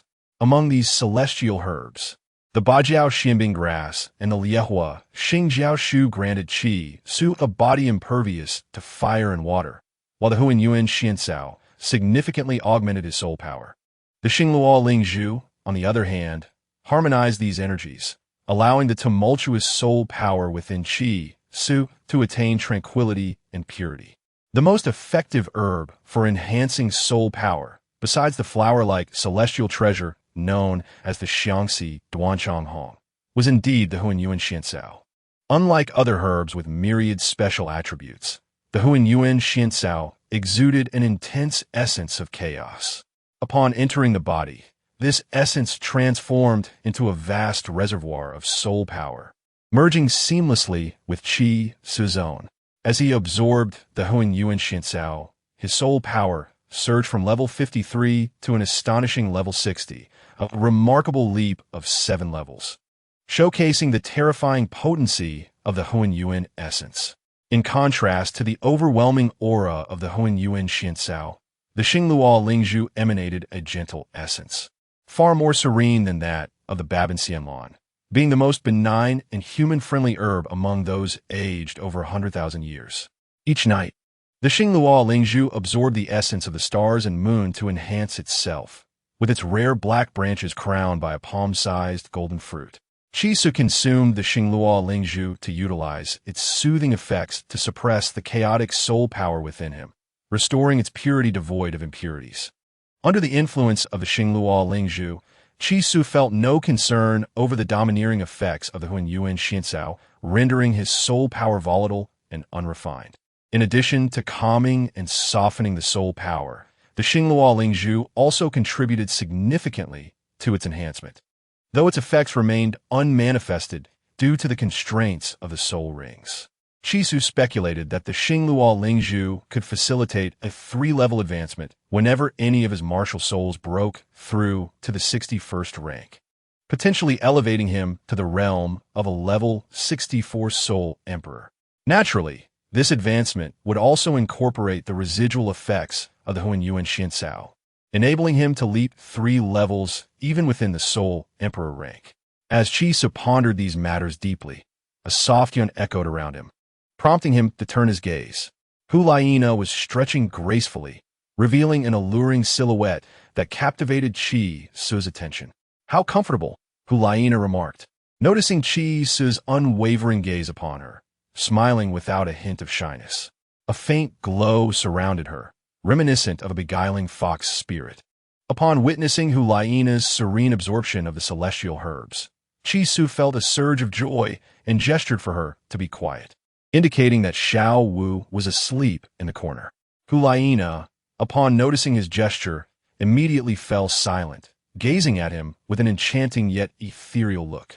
After absorbing the herbs, her body was free of the lingering cold, and her previously stagnant soul power surged forward considerably. If she returned to the Wuhuan Temple to meet her teacher, she would undoubtedly be overjoyed, solidifying her position as the holy maiden of the Wuhuan Temple. With this thought, Hulaina's spirits lifted, and she gracefully approached Chi Su, bestowing upon him a soft kiss. Chi Su instinctively embraced her, awaiting Ning Rongrong's absorption of the celestial herbs. "Will you come back to the Wuhuan Temple with me?" Hulaina suddenly inquired, nestled in his arms. Chi Su was momentarily taken aback, feeling a pang of apprehension. They had agreed to seek Bibi Dong and marry her once they became the strongest in the land, only to find themselves entangled in a convoluted narrative. The more Chi Su contemplated, the more his head throbbed, and a nervous smile crept upon his lips as he sheepishly asked, "Is something the matter?" Hulaina gazed at him with infatuation, akin to a girl enamored with her beloved. She gently caressed his face, saying, "I want to take you back to meet my teacher." Chi Su's earlier nervous smile faltered, and he rubbed his nose, diverting his gaze elsewhere, visibly uneasy. However, Hulaina seemed oblivious to his discomfort, continuing to look at him with hopeful and affectionate eyes. Chi Su, with a forced smile, asked, "What made you suddenly want to take me back?" In a light-hearted tone, Hulaina replied, "I want my teacher to meet you. The Wuhuan Temple is the most powerful force on the continent. If you choose to join, you will undoubtedly be entrusted with important responsibilities." She genuinely wished for Chi Su to join the Wuhuan Temple, not only because they needed such a prodigious youth, but also to share in the endeavor with him. Seeking her teacher's blessing, a shiver ran down Chi Su's spine as he resolutely shook his head, declaring, "I cherish my freedom and will not join any faction." He was truthful in this regard, as he was merely a nominal devotee of the Seven Treasure Glazed Tile School and an honorary dean of Shrek Academy, having not aligned himself with any faction. For someone like Chi Su, who had endured the trials of a past life, nothing was more precious than freedom. This was also the reason he had boldly revealed his twin martial souls when the Wuhuan Temple had come to investigate when he was merely 6 years old. If Hulaina attempted to persuade him to join the Wuhuan Temple on these grounds, he would undoubtedly refuse, even though he harbored feelings for her. Such principles held a clear boundary for him. Hulaina, noticing his firm refusal, was momentarily taken aback, but she quickly regained her composure, understanding that his willingness to join the Wuhuan Temple was ultimately his choice. Given his age and formidable strength, he likely had a powerful hidden faction backing him, one that would not pale in comparison to the Wuhuan Temple. As for whether this faction was friend or foe, Hulaina did not dwell on it too much. As long as the young man remained by her side, she would navigate through the tumult of the world without concern. "Then let my teacher meet you, shall we?" Hulaina tugged at Chi Su's arm, her tone somewhat playful. Her charm was different from the innocent allure of Xiao Wu and Ning Rongrong. Hulaina's appeal was laced with a strong, captivating essence, compelling one to unwittingly succumb to her requests. Chi Su sighed softly, finding himself in a dilemma. Declining the invitation would be unreasonable, as it was a girl's request to meet her parents. However, agreeing would undoubtedly lead to a dramatic scenario. Moreover, The enmity between Xiao Wu and Bibi Dong hinted at a potential clash. If the four of them were to cross paths, it would undeniably create a chaotic scene. As the central figure in this impending turmoil, Chi Su could only shiver at the thought, imagining the four women surrounding him, their icy gazes fixed upon him. A sudden chill inexplicably enveloped Chi Su, causing him to yawn involuntarily. He smiled awkwardly, acknowledging, "All right, but let me finish my current task before I go." Since this matter was difficult to address, he decided to postpone it, believing that there would ultimately be a way forward. Chi Su perceived no issue in this approach. Upon hearing Chi Su's consent, Hulaina felt a surge of joy within her. In her heart, Chi Su had already become a figure of great importance, and she naturally wished to introduce him to her brother and mentor. If she could earn their blessings, Hulaina would be immensely pleased. With Chi Su's talent and strength, she surmised that neither her brother nor her mentor would oppose him. She quietly mused about this in her heart. In the Douluo Continent, the strong are revered. Chi Su, at such a young age, possessed the strength to rival a title de law, which surely would earn him special regard from her mentor. As for Yen, who had long pursued her, upon witnessing the vast disparity between himself and Chi Su, he would undoubtedly come to understand and relinquish his ambitions. Hulaina, immersed in the delightful thought of bringing Chi Su back to the Wuhuan temple, couldn't help but smile, feeling that everything was so beautiful. However, in stark contrast, Chi Su's heart was not as light. Although he had postponed the matter, he knew this was not a long-term solution. Eventually, he would have to face Bibi Dong. He sighed, intending to take one step at a time. In truth, he had initially planned to meet Bibi Dong to assess her current condition, fearing that the influence of the Rakshasa god could bring about significant changes. Since Hulaina brought it up again, Chi Su would prepare to meet Bibi Dong. Just not at this moment. Seeing Hulaina's renewed happiness, Chi Su sighed inwardly and shifted the topic, asking, "When do you plan to return to the Wuhuan temple? And how will you handle the matters concerning the ghost Douluo and the chrysanthemum Douluo?" The prolonged absence of the saintess of the Wuhuan temple was indeed a significant issue. Hulaina could not remain by his side like Xiao Wu and Ning Rongrong. She needed to find time to return to the Wuhuan temple. Upon hearing Chi Su mention this, Hulaina shook her head and said, somewhat at a loss, "I haven't yet figured out how to deal with Elder Ghost and Elder Jew." Although the Ghost Douluo and the Chrysanthemum Douluo did not take Hulaina seriously as the saintess, instead resorting to intimidation and coercion, they were indeed the right-hand men of her mentor, and Hulaina felt uncertain about how to address the situation. If she reported the truth, they would undoubtedly face severe punishment from her mentor, which would incite their jealousy toward her, a precarious position for the saintess of the Wuhuan temple. Yet, if she chose not to speak, Hulaina felt guilty. She had long been displeased with the Ghost Douluo and the Chrysanthemum Douluo for tarnishing the Wuhuan temple's reputation, and she naturally wished to avenge Chi Su for their injuries. As for returning to the Wuhuan temple, she could do so at any time. Hulaina paused at this moment, gazing at Chi Su with a flirtatious expression, and murmured, "But I want to spend more time with you." She deliberately elongated the final syllable, exuding an enchanting allure that left one feeling weak at the knees. Chi Su chuckled heartily, pulling Hulaina closer. He, too, did not wish for her to leave too soon. However, as the saintess of the Wuhuan temple, if she were absent for too long, it would undoubtedly stir a considerable uproar. Regarding her return, Chi Su did not intend to interfere. It was her decision to make. Chi Su had resolved to stay in the Sunset Forest for several months, both to seek a suitable soul ring for his 3 martial souls and to absorb and consolidate the effects of the medicinal herbs, transforming them entirely into soul power. Although the number and quality of soul beasts in the Sunset Forest were far inferior to those in the Stardew Forest, it remained a primary gathering place for soul beasts, harboring some rare ones. If he failed to find suitable soul beasts, he could still seize the opportunity to challenge the 10,000 Beast Tower, where he would encounter soul beasts previously defeated by Tang San and Huiyu Hao. Chi Su was confident that he would eventually find appropriate soul beasts along the way. At this moment, in the vicinity of the ice and fire yin-yang eye, Xiao Wu was peacefully sleeping in a corner, while Chi Su held Hulaina, engaging in light-hearted banter as they watched the dazzlingly radiant Ning Rongrong, who seemed like a celestial being descended to earth. Gradually, the resplendent golden light dimmed, becoming exceedingly faint until it eventually vanished. Ning Rongrong slowly opened her eyes, her gaze filled with astonishment and delight. "My soul power has increased so much," she exclaimed joyfully. Previously, she had only been a rank 26 Great Soul Master, but after consuming the divine herb, she felt she was on the threshold of rank 30, poised to break through effortlessly upon acquiring a soul ring. Moreover, the effect seemed far from merely that. She sensed she might soon approach rank 40. Such an extraordinary rate of advancement was something uncommon for ordinary individuals.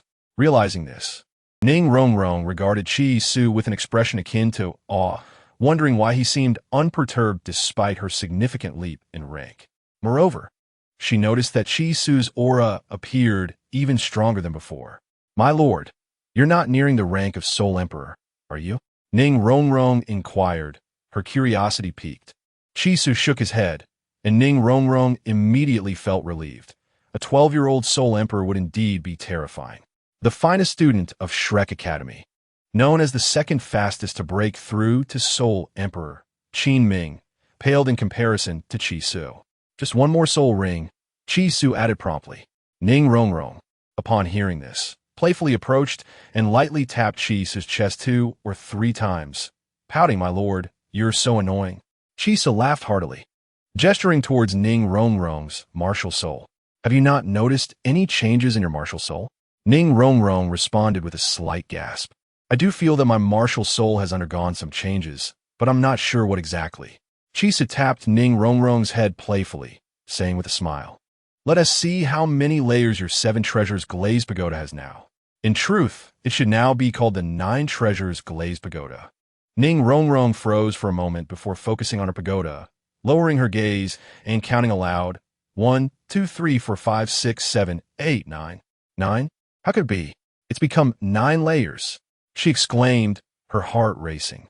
The transformation of her 7 Treasures Glazed Pagoda into the legendary 9 Treasures Glazed Pagoda represented a monumental achievement, surpassing even the aspirations of her father, Ning Fengji, the sect master of the 7 Treasures Glazed sect. She had reached this pinnacle at such a young age. Her eyes suddenly glistened with tears, and she lunged into Qi Su's embrace, tightly holding him, her tears soaking his clothing. Hulaina, sensing the moment, stepped aside. As the saintess of the Wuhuan Temple, she was well aware of the significance of the 9 Treasures Glazed Pagoda to the 7 Treasures Glazed sect. It was worth noting that even Ning Fengji, the renowned sect master known for reviving the sect, had not reached the legendary 9 Treasures Glazed Pagoda. Yet, this legendary artifact now appeared in the hands of such a young girl, enough to move her to tears. Even outsiders like Hulai Na can perceive the significance of the Jiao Bao Luli Tower. One can only imagine how deeply Ning Rongrong, the young lady of the Qi Bao Luli sect, comprehends its essence.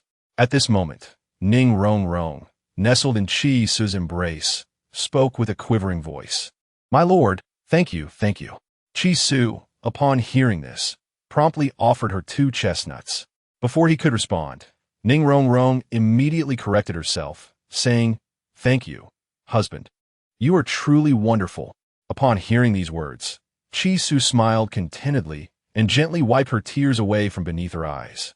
"My lady, the matter of the Jiao Bao Luli Tower is of great importance. I wish to return home for a while," Ning Rongrong softly expressed while still in Qi Su's arms. From this moment forward, the Qi Bao Luli sect found itself indebted to Qi Su, while the gift of the immortal herb from Qi Su to Ning Rongrong could be seen as a personal exchange between the two. The transformation of the Qi Bao Luli Tower into the Jiao Bao Luli Tower transcended their individual relationship. The entire Qi Bao Luli sect would owe Qi Su a debt of gratitude due to his contribution. As it stands, the Qi Bao Luli sect would no longer remain as it was. It would soon evolve into the Jiao Bao Luli sect. Chapter 110. A Day Off Tomorrow. I have an exam on criminal procedure and have not studied a word. I request a day off to review. After the break, I will resume frequent updates. Please forgive me. Chapter 111. The Assault on Sea God Island. When do you plan to return? Chisu inquired softly. His gift of the immortal herb had inadvertently caused 2 or 3 individuals to weep and long for their homes, which was rather burdensome for Chisu. Little Wu is the most obedient, he mused inwardly. This significant matter should ideally be reported immediately to her father and the elders of the sect. However, Ning Rong Rong expressed a desire to spend more time with her lord. I will remain at the Bing Huoliang Yi for 3 months. After that, I will escort you back to the sect. Chisu contemplated briefly before responding. At this moment, it was crucial to absorb the medicinal effects of these immortal herbs. And the Bing Huoliang Yi was the optimal location for such absorption. Chisu had no intention of departing from this place lightly. Once the effects were fully absorbed, he planned to venture to the extreme north to acquire his 4th martial soul, and upon his return, he would encounter Bai Bai Dong once more. As for Ning Rong Rong and Hulaina, Chisu intended to send one to the Chi Bao Luli sect and the other to the Wuhan Hall after leaving the Bing Huoliang Yi, keeping only Little Wu by his side for the journey to the extreme north. After all, Little Wu was originally a 100,000-year-old beast turned human. Should her true identity be discovered, she would undoubtedly face peril. Chisu was unwilling to let Little Wu stray far from him, as that risk could easily materialize. Upon hearing that Chisu would send her away after 3 months at the Bing Huoliang Yi, Ning Rong Rong felt a pang of sorrow. Having spent these days in close companionship with Chisu, she had grown accustomed to this intimacy, and the mere thought of parting brought tears to her eyes. On the verge of spilling over, Chisu, aware of Ning Rong Rong's distress, gently supported her head, signaling her not to be overly sorrowful. However, the more he tried to console her, the more reluctant she felt to part ways, clinging tightly to Chisu and burying her head in his embrace. Where would I find you after I take care of sect affairs? Ning Rong Rong lifted her head, gazing at Chisu with longing eyes. This expression, coupled with her exquisite and noble visage, rendered her utterly endearing. Even Chisu could not resist placing a gentle kiss on her forehead, saying, "You can return to the Shilai Ku Academy. I will find you." Upon hearing this, Ning Rong Rong ceased her sobs and revealed a smile once more. Standing nearby, Hulaina could not help but inquire, "How will I find you?" After all, she was a saintess of the Wuhan Hall, not merely a student of an academy. Wuhan City was not easily accessible. Although Hulaina had no doubts regarding Chisu's strength, entering and exiting Wuhan City was undoubtedly fraught with challenges, and she wished to prevent Chisu from taking unnecessary risks by agreeing to meet elsewhere. "I will come to the Wuhan Hall to find you, and I will also meet your teacher," Chisu stated calmly. Hulaina, taken aback for a moment, then smiled and nodded in agreement. If she could bring Chisu to Wuhan City under such pretense, she could introduce him to her teacher, Bai Bai Dong, without fear of the formidable soul masters in Wuhan City posing a threat to him. Hulaina's smile was captivating, reminiscent of a dazzling fox, alluring in every aspect. Meanwhile, Ning Rong Rong, lying in Chisu's embrace, became increasingly restless, playfully nudging against him. As night fell, Chisu regarded Ning Rong Rong and Hulaina with a mischievous glint in his eyes, akin to a predator sizing up its prey. In Wuhan City, within the Wuhan Hall, 3 figures stood in the otherwise empty Grand Hall, 2 men and 1 woman. The regal figure standing before the 2 men was Bai Bai Dong, the Pope of the Wuhan Hall. She frowned slightly, seemingly preoccupied with some concern. Yet, despite her furrowed brow, her beauty remained unaffected, exuding a sense of warmth that contrasted with her usual aloof demeanor. She parted her crimson lips, infused with a hint of frost and skepticism, and inquired, "Do you have confidence in capturing Sea God Island?" The 2 men standing opposite Bai Bai Dong, one elderly and one youthful, appeared ageless. The younger man was cloaked in a black robe, exuding an aura reminiscent of a messenger from the depths of hell, instilling a profound sense of discomfort in Bai Bai Dong. The other was a familiar presence, Qian Dao Lu, the Grand Priest of the Wuhan Hall, a level 99 limit Douluo, and the father of the previous pope, Qian Sunji. Bai Bai Dong's feelings toward Qian Dao Lu were complex. While she harbored deep animosity toward Qian Sunji, it naturally extended to his father as well. However, Qian Dao Lu had never exerted any pressure on her. Even after she had killed his son, he remained passive, even supportive of her ascension to the papacy, largely due to his connection with Qian Rinshui. This left Bai Dong unable to harbor hatred against him. Today, she had intended to retreat to her quarters for rest, but Qian Dao Lu's unexpected visit, accompanied by the ominous figure in black, piqued her curiosity. Historically, Qian Dao Lu had remained disengaged from the affairs of the Wuhan Hall, focusing solely on his role as Grand Priest in the Elder Hall. Yet today, not only had he come to seek her, but he had also brought along a man whose overwhelming presence felt akin to that of a level 99 limit Doa, making Bai Dong feel somewhat apprehensive. Despite Bibi Dong's unwavering confidence that she could become the most formidable individual in the entire Douluo Continent in approximately a decade, that was still a decade away. Presently, the 299th level title Douluo, standing in opposition to her, posed a considerable challenge. It was not merely a matter of facing 299th level limit Douluo. Even the esteemed Qian Dao Lu, with his current capabilities, was far from her match. Therefore, when the cloaked figure proposed mobilizing the entire strength of the Wuhuan Temple to assault Sea God Island, Bibi Dong found the notion absurd but refrained from immediate rebuttal, instead opting for a probing inquiry. After all, the threat posed by 299th level limit Douluo was immense.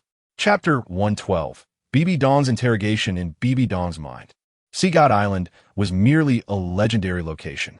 However, upon receiving the inheritance of the Rakshasa deity, she began to speculate whether this island might indeed be the site of the sea god's legacy. The sudden appearance of the cloaked figure confirmed her suspicions, revealing that Sea God Island was indeed linked to divine inheritance. Yet, why would Qian Daolu ally himself with this enigmatic individual? What could possibly motivate him to attack Sea God Island? Bibi Dong was utterly perplexed. Logically, as a 99th level limit Douluo and a servant of the angel god, Qian Daolu should have had no opportunity for ascension to godhood.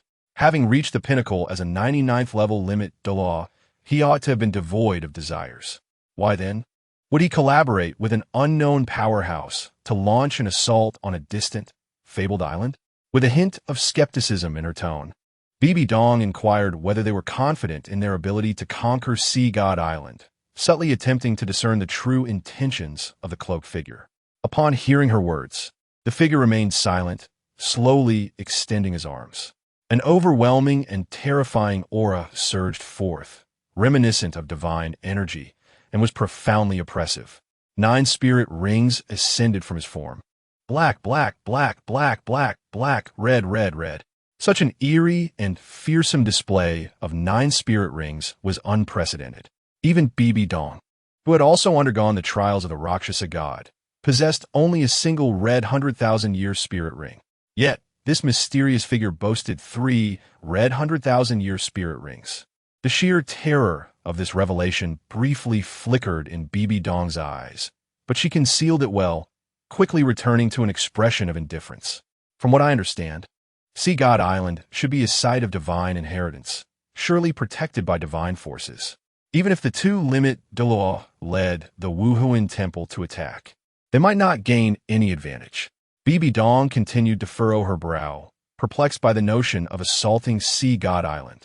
The Wuhuan Temple's focus was primarily on the continent, and these years had marked their peak momentum.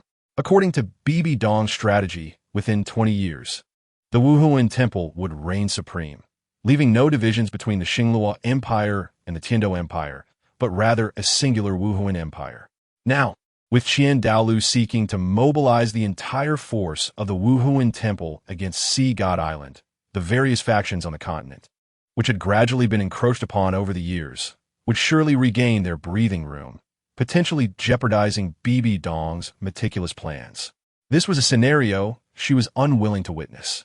Even if Sea God Island were shielded by divine protection, it was merely guarded by a single limit Douluo.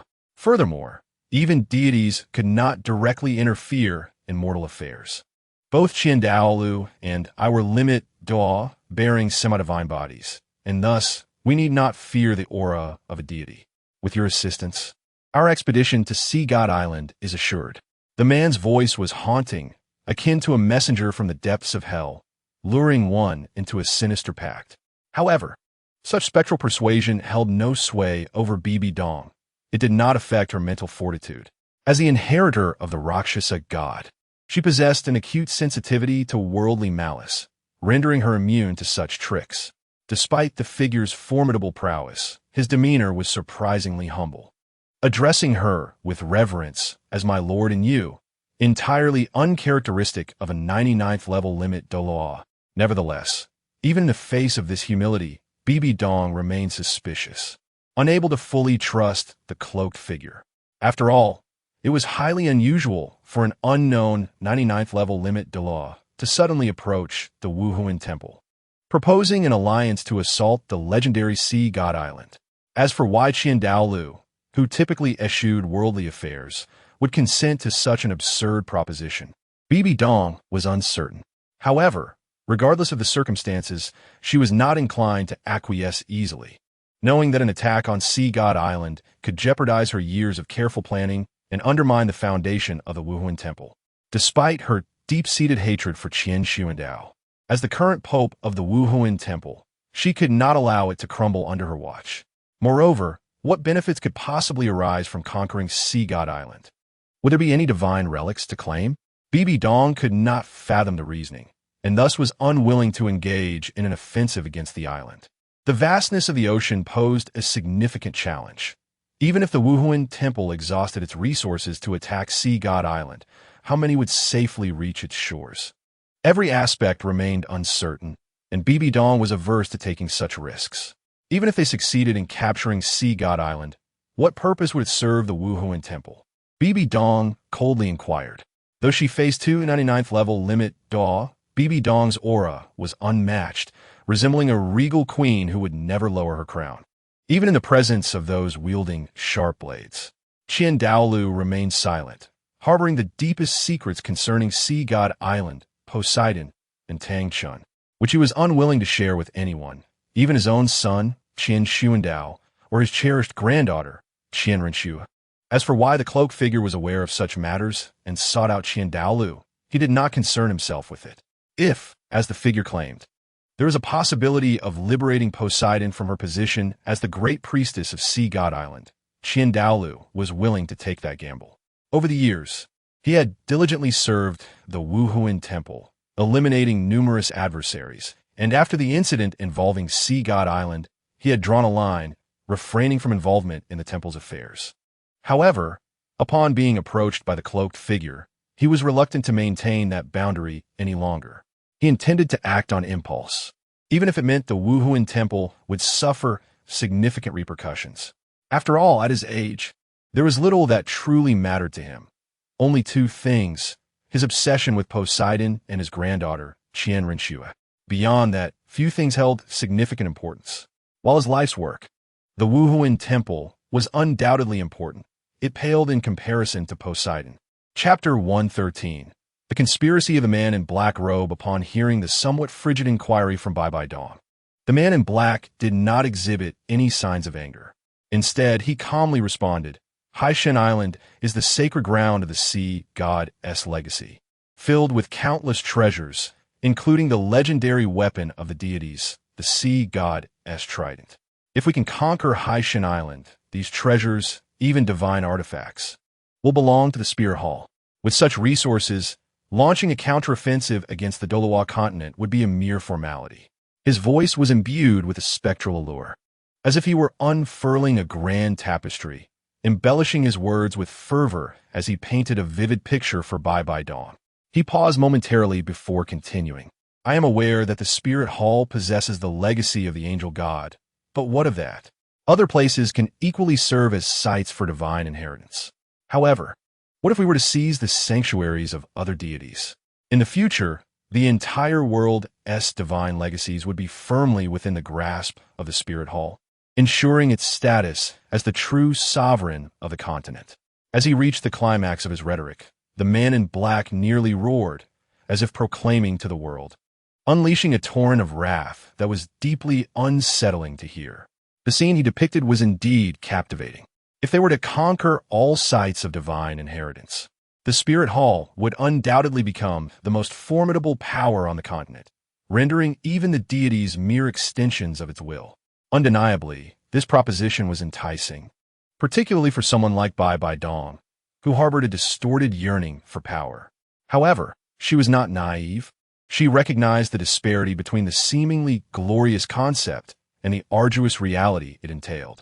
Firstly, the immense effort required to breach the sanctuaries of the deities could yield no guarantees of success. Secondly, even if they managed to capture such a site, if the deity revered there were to harbor disdain, they would be unable to claim the inheritance. There was even the risk of incurring divine retribution for the Spirit Hall's aggression against the sanctuaries of other deities. Although deities could not directly intervene in the mortal realm, their methods were manifold. Should they seek vengeance, the Spirit Hall would be powerless to withstand it. Even those who bore the protective aura of divinity, like herself, would be safe, but what the other members of the Spirit Hall? If they were to suffer divine punishment, they would be reduced to nothingness, with no hope of survival. In that case, even if they did manage to capture a sanctuary of divine inheritance, it could end up as a desolate wasteland. What significance would that hold? Bai Bai Dong pondered this conundrum. And will you stand to gain from this? Her eyes narrowed slightly, exuding an air of icy authority, akin to a queen interrogating the man in black, showing no fear despite his status as a limit Douluo. Lu gazed at Bai Bai Dong with surprise. His initial support for her ascent to the papal seat had been a reluctant decision. He had no desire to govern the Spirit Hall's affairs. And Bai Bai Dong's exceptional talents far surpassed those of his son, Qian Sunji. Moreover, Qian Sunji had erred first, prompting Lu to endorse Bai Dong's claim to the coveted papal throne, coveted by many. To his astonishment, Bai Dong had excelled beyond his expectations. Over the years, the Spirit Hall had grown increasingly powerful, overshadowing all other forces on the continent, while Bai Dong herself radiated an imposing aura, reminiscent of a true sovereign, starkly contrasting with the innocent girl she once was. In response to Bai Dong's inquiry, the man in black remained unperturbed, seemingly anticipating her question. His tone, still spectral, conveyed sincerity as he stated, "I seek nothing but the opportunity to become the one who oversees the divine lands of the Spirit Hall."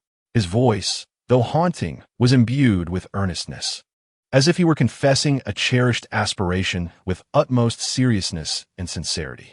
Yet, his candid declaration failed to sway Bai Dong. It seemed that a limit Douluo willing to join the Spirit Hall, merely to oversee the divine lands without any ulterior motives, should be welcomed with open arms. However, Bai Dong sensed an underlying disquiet. How could such a fortuitous circumstance arise? An enigmatic limit Douluo proposing a seemingly splendid opportunity, yet it appeared fraught with hidden complexities. Bai Dong found it hard to trust his words. Furrowing her brow in contemplation, she grappled with her indecision. The collaboration of two limit Douluos posed a formidable challenge. Even if she opposed them, it would be difficult to dissuade their intentions. After all, despite her position as the Pope of the Spirit Hall, her authority paled in comparison to that of Lu, the Grand Offeror, whose followers in the Elder Hall were predominantly loyal to him. They seldom heeded Bai Dong's commands, which necessitated her reliance on the ghostly Tangmen and the flower Douluo Yuguan for many of her undertakings. Although Bai Dong was aware that the two had exploited the Spirit Hall's power to bully others, she was reluctant to dwell on such matters. They were, after all, her fiercely loyal subordinates, and their martial fusion technique, the two-polar stillness domain, was crucial to her strategy. Thus, she felt compelled to retain them. At this moment, Bai Dong found herself in a quandary. She was reluctant to hastily agree to a course of action that could lead the Spirit Hall down an uncertain path. Yet she also did not wish to outright reject the two formidable limit Douluos. Bai Dong was a woman of exceptional patience. Otherwise, she would not have harbored murderous intent towards Qian Sunji for so many years, biding her time until the opportunity to exact revenge arose. 10 years. Just give me 10 years, and no one on this continent will stand in my way. Bai Dong silently raged within her heart, maintaining a calm exterior. even allowing a gentle smile to grace her lips. Perhaps you could grant me some time to ponder this matter? After all, it is of great significance and may alter the Spirit Hall's plans for decades to come. I cannot afford to make a hasty decision. The sight of this noble woman smiling was a captivating image, reminiscent of a queen whose gentle demeanor inspired unwavering loyalty, even unto death. Qiandao Lu cleared his throat, intending to voice his thoughts, but upon noticing the silence of the man in black, he refrained from speaking further. In truth, he was torn. On one hand, he yearned to assault Haishan Island and liberate Bo Se Shi. On the other hand, Qiandao Lu understood that such an attack would undoubtedly diminish the Spirit Hall's influence on the continent. Yet, he felt compelled to proceed. Chapter 114. 12 years ago, he had dedicated a significant portion of his life to the Spirit Hall. Now, at his advanced age, it was only reasonable to seek a modicum of reward, a return on his investment. With a sigh, Qiandao Lu consoled himself with this thought. He had indeed devoted the greater part of his life to the Spirit Hall, fighting valiantly for its cause. After returning from Haishan Island, he had ceased to manage the affairs of the Spirit Hall, and this was his first foray back into the world, aiming to seize Haishan Island. No matter the cost, he was determined to liberate Bo Se Shi from her position as the high priestess of the sea god. He needed her to acknowledge the truth, even if that truth would shatter his hopes. I shall no longer intrude upon your time, Your Holiness. I will return in 3 days for your response. The man in black offered a bow, his tone now laced with an implicit threat, a stark contrast to his earlier deference. Upon hearing these words, Bibi Dong immediately furrowed her brows and coldly retorted, "Are you threatening me?" Before her voice faded, an overwhelming pressure suddenly enveloped the grand hall, imbued with a terrifying force. Bibi Dong was taken aback by this unexpected onslaught of power, and in an instant, she felt a tightness in her chest, unable to suppress a light cough that resulted in a mouthful of blood being spat out.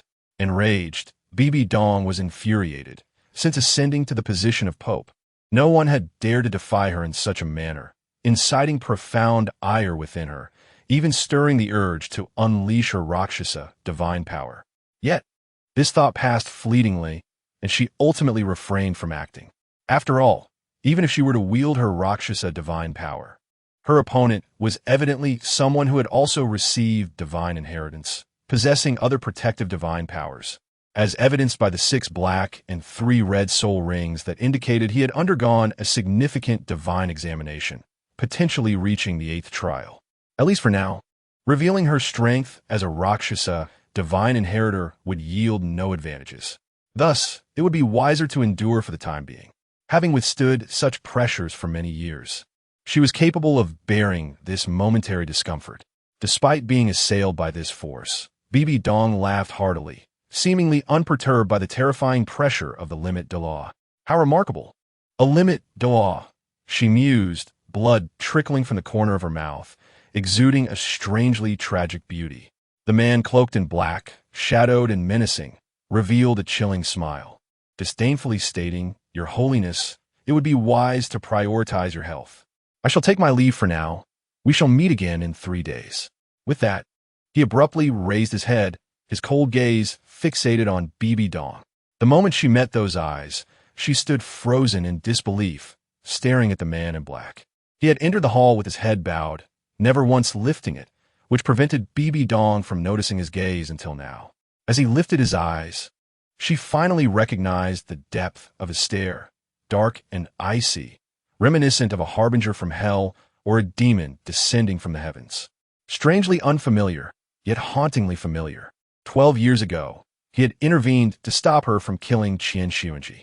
Back then, after Qian Xuanji had been grievously wounded by Tang Hao and returned to the Wuhuan temple, he should have perished at Bibi Dong's hands. Yet, it was this man with the chilling gaze who had warned her against striking Qian Xuanji for 6 years. 12 years ago, he had already reached the pinnacle of limit Douluo at the 99th level. Why had he returned now? What was his purpose? Countless questions swirled in Bibi Dong's mind, overwhelming her composure. She gazed at the man in black, her eyes betraying a fear that replaced her former regal demeanor. How could this be? 12 years had passed. This individual, may no longer be merely a 99th level limit Douluo. Who exactly was he? Qian Daolu, perplexed, observed Bibi Dong, discerning the trepidation in her eyes. He was uncertain as to what transpired. Although he was not intimately acquainted with Bibi Dong, he recognized her prideful nature, knowing she would not be easily intimidated by the air of a 99th level limit Douluo. What, then, was the source of her fear? The man in black, seemingly reveling in Bibi Dong's trepidation, wore a satisfied smile, cold and sinister. "Your Holiness, I bid you farewell," he drawled, deliberately elongating the title with a sense of pride and disdain. Bibi Dong's lips trembled slightly, rendering her momentarily speechless. As she watched the retreating figures of the man in black and Qian Daolu, a chill began to rise within her gaze. Regardless of who he was, once I ascend to divinity, he shall meet his demise. Bibi Dong's eyes glinted with frost, her expression brimming with ferocity. A violet vortex swirled around her, embodying an evil intent that seemed to coalesce from the world itself. "Rakshasa, divine power, I require more of it." At this moment, blood still lingered at the corner of her mouth, yet she did not hastily wipe it away. Instead, her gaze drifted towards the far horizon, which lay shrouded in darkness.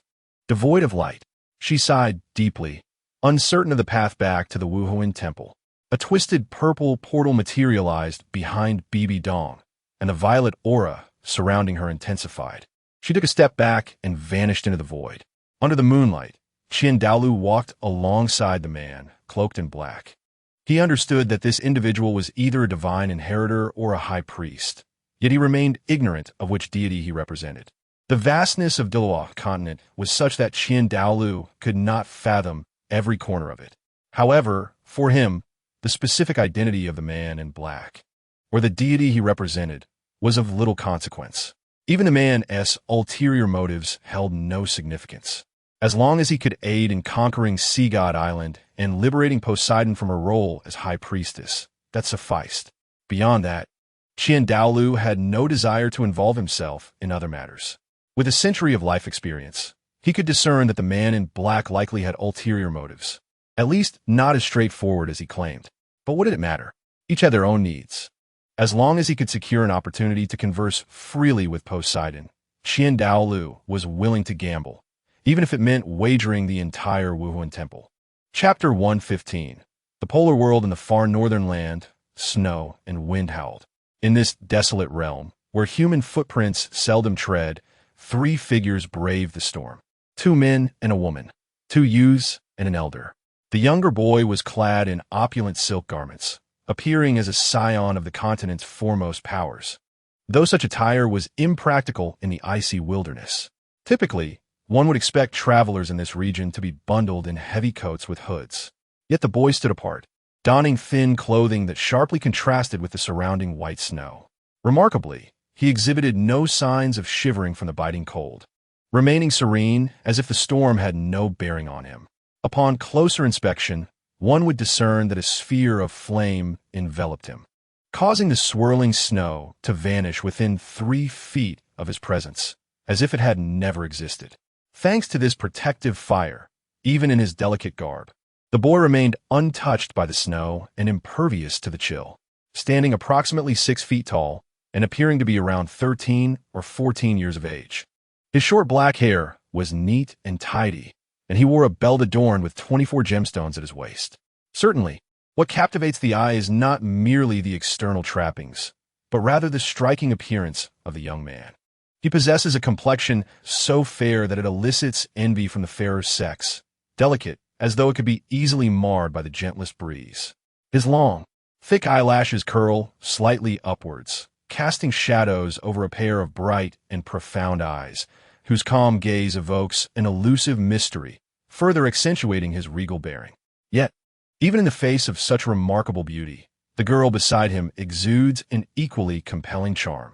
Her naturally arched eyebrows frame large, glistening eyes that complement her slightly rounded, rosy cheeks, bestowing upon her an enchanting allure.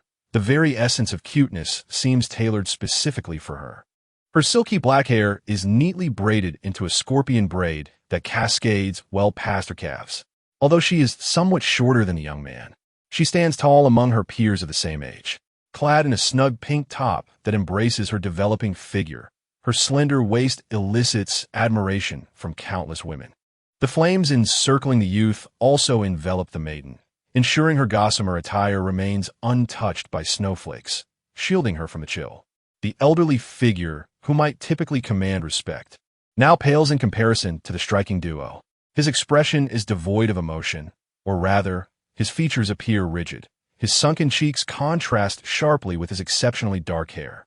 Dressed in a simple gray robe, he lacks the heavy winter coat one might expect. It is not that the elder lacks presence. Rather, the youth and maiden's beauty eclipses his own. Together, they seem a pair divinely crafted, rendering the elder's presence somewhat superfluous and distinctly out of place. These three individuals are Chi-Tsa, Xiaowu, and Dugubwa, who have just departed from the ice and fire Yongai. They spent a total of 3 months there, during which time they absorbed the medicinal effects of the celestial herbs and hunted numerous soul beasts in the Sunset Forest. It was here that Chi-Tsa acquired the 6th soul ring from the 6,000-year-old Chi-Yin Panlong, thereby gaining the fire element for his elemental martial spirit. Chi-Tsa initially held modest expectations for the soul beasts in the Sunset Forest, merely hoping for a stroke of luck. However, upon awakening his dual pupils, he was able to perceive the soul beasts with clarity and ultimately discovered the reclusive Chi-Yin Panlong. This dragon-type fire attribute soul beast exudes flames of unparalleled ferocity, possessing the power to incinerate all in its path. With such formidable flames, this 6,000-year-old soul beast could rival an ordinary one of 100,000 years, categorizing it among the most fearsome of creatures. Typically, even a titled Douluo would find it exceedingly difficult to contend with the Chi-Yin Panlong, with the risk of fatal consequences. Yet, regrettably for the beast, it encountered Chi-Tsa, the protagonist endowed with extraordinary capabilities, who effortlessly vanquished it, claiming it as his soul ring. Chi-Tsa pondered which of his martial spirits should receive the soul ring from the Chi-Yin Panlong. Logically, as a dragon-type soul beast, it would be most fitting to bestow the 6th soul ring upon his Tian Xinggu Long martial spirit. However, due to the Chi-Yin Panlong's fire attribute, he ultimately decided to apply it to his elemental martial spirit, thereby acquiring the fire element. Now, Chi-Tsa traverses this frigid expanse, protected by this fire element alongside Xiaowu, while Dugubwa is of little concern. He has already alleviated Dugubwa's long-standing affliction with potent toxins and selected a celestial herb for him. At present, Dugubwa has ascended to the level of a 92-ranked titled Douluo, rendering him impervious to the harsh conditions of this icy terrain. During their 3 months at the ice and fire Yongai, the group enjoyed a pleasant interlude filled with playful banter and laughter. Even Dugubwa eventually integrated into Chi-Tsa's circle, joining them in roasting meat over a fire or indulging in hot pot meals. Of course, the concept of hot pot was introduced by Chi-Tsa. Such culinary practices were non-existent in Douluo Continent. After one successful hot pot feast, he became inundated with requests to prepare it daily. Even Dugubwa, captivated by its aroma, sought to join them for their meals. Chi-Tsa often mused that had he not possessed a formidable martial spirit or any extraordinary abilities, his 9 years of compulsory education would have sufficed for him to navigate this realm dominated by soul power. After all, the Divine Forging Institute in the Fasinuoxing province has yet to engage his soul power for their endeavors, and the shareholders remain unaware that their esteemed leader is, in fact, a remarkable soul master. He has contemplated establishing a chain of hot pot restaurants upon his return. Chi-Tsa has considered this notion many times, yet remains unrealized. He understands that to effect change in this world, he must rely on 2 key elements, power and wealth. Power arises from one's strength, specifically the soul power revered across Douluo Continent. Should one's power be sufficiently potent, the entire world would heed one's command. However, power is not all-encompassing. Wealth is equally essential. Wealth facilitates myriad endeavors, enabling Douluo Continent to evolve into something altogether different. After all, power is ephemeral. When Chi-Tsa departs this world, it may vanish like a fleeting shadow. Conversely, wealth can endure. Should he amass sufficient riches, those who inherit his ideals can utilize his legacy to effect meaningful change. No longer should one's martial spirit dictate their destiny, nor should bloodlines determine worth. Every individual deserves equal opportunity to ascend, provided they possess unwavering conviction.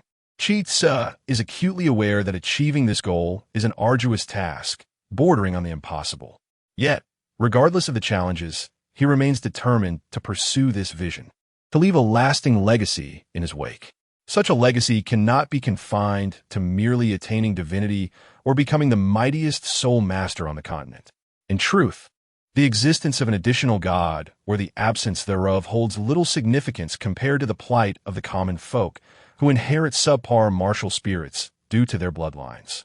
The world does not lack for deities. It lacks the impetus for change. It suffers from the rigidity of bloodlines and the entrenchment of martial spirits. When countless commoners aspire to rise and live with dignity, relying solely on fortuity, how grim a society that becomes.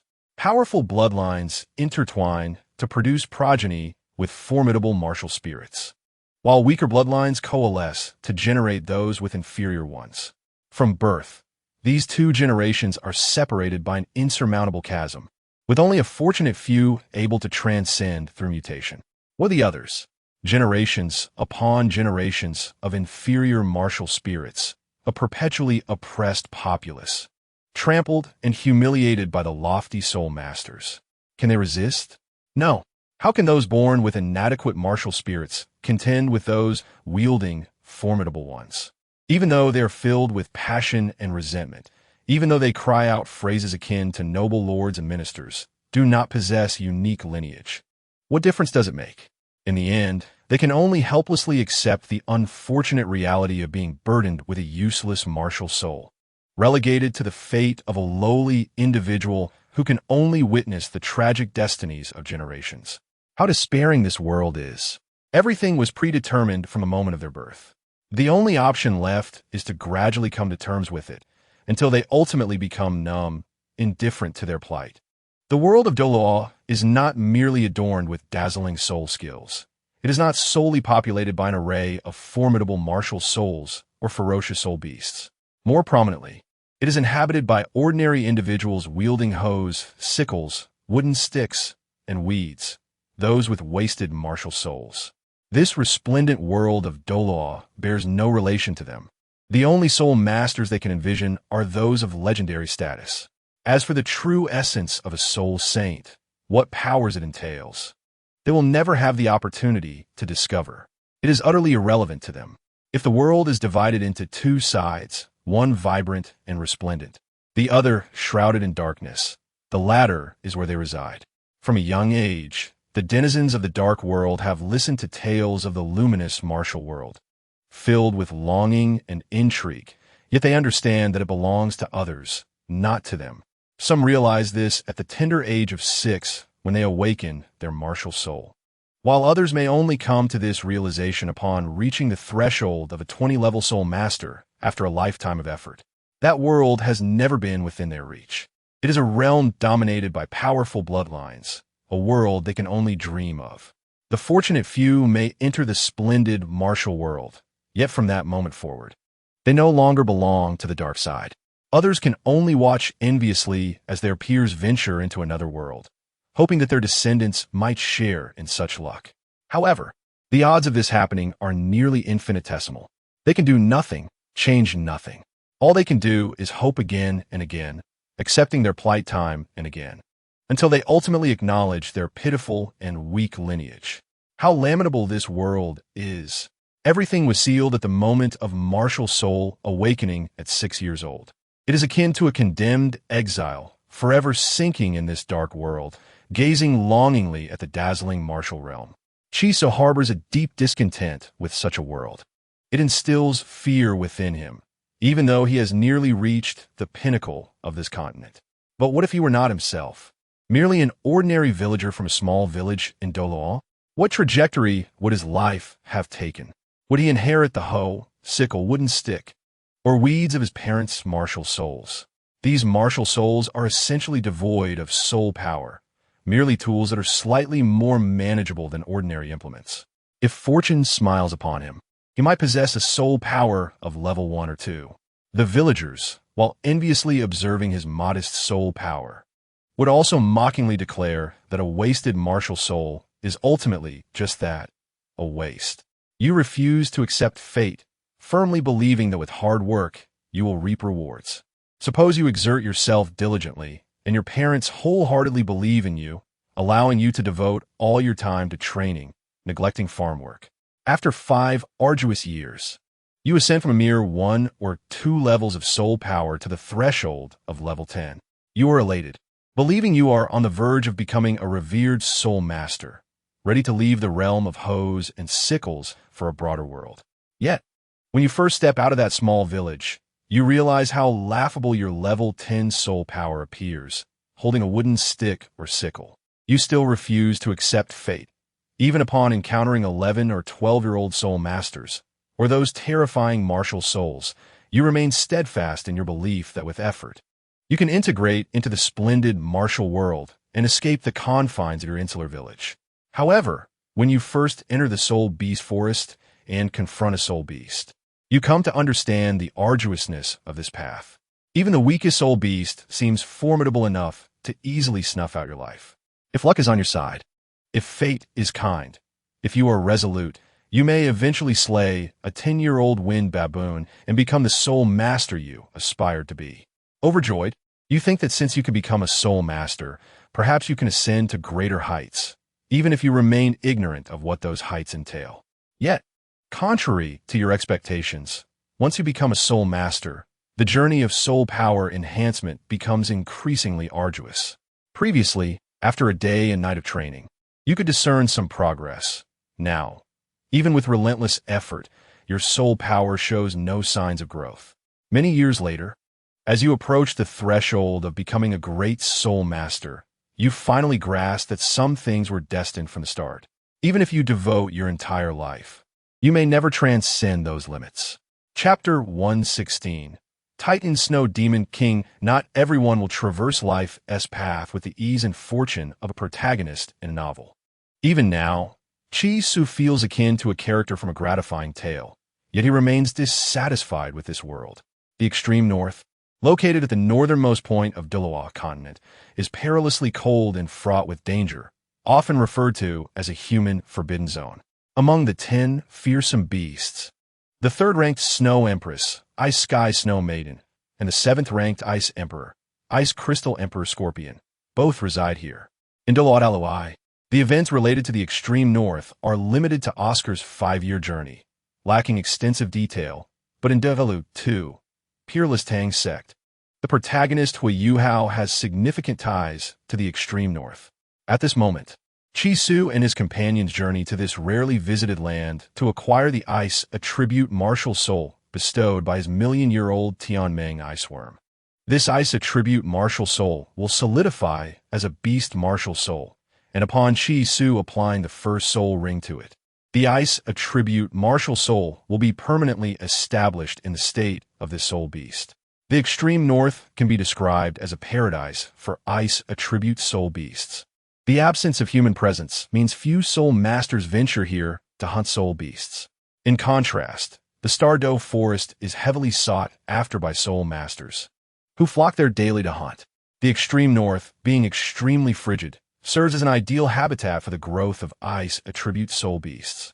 Chi-Su is particularly interested in 2 soul beasts, the Ice Emperor, the Pinnacle of Ice, the Ice Crystal Emperor Scorpion, and the Titan Snow Demon King.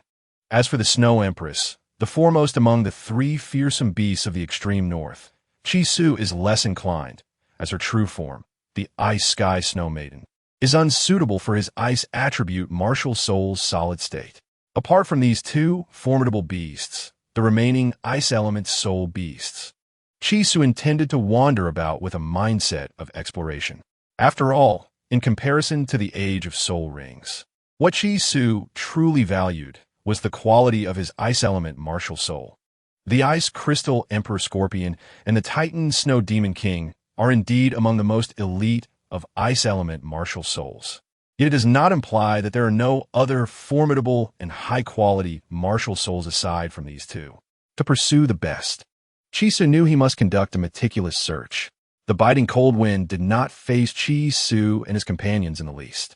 They continued to advance steadily on their path. The ice and fire duality, I was quite a distance from the extreme northern region, akin to traversing from the southernmost part of the continent to its northernmost. Despite the formidable strength of Chi-Su and Douluo Bo, both titled Douluos, it took them a full 7 days to reach this vast expanse of ice. Subsequently, the trio spent another 3 days slowly making their way across the extreme northern ice field. In truth, had Chi-Su maintained his original pace, they would have quickly arrived at the deepest part of the extreme north. With a stroke of luck, they might even encounter the second-ranked beast among the 3 formidable beasts of the extreme north, the Ice Crystal Emperor Scorpion. However, while Chi-Su and Douluo Bo were unconcerned, Xiao Wu's situation was precarious, even with Chi-Su's fire element shielding her. Entering the depths of the extreme north at such high speeds would undoubtedly be unbearable for her. Thus, since their arrival in the extreme north 3 days prior, the trio slowed their pace, advancing steadily as typical soul masters, unhurried in their journey. When night began to fall, they lit a fire and gathered around to prepare for a barbecue.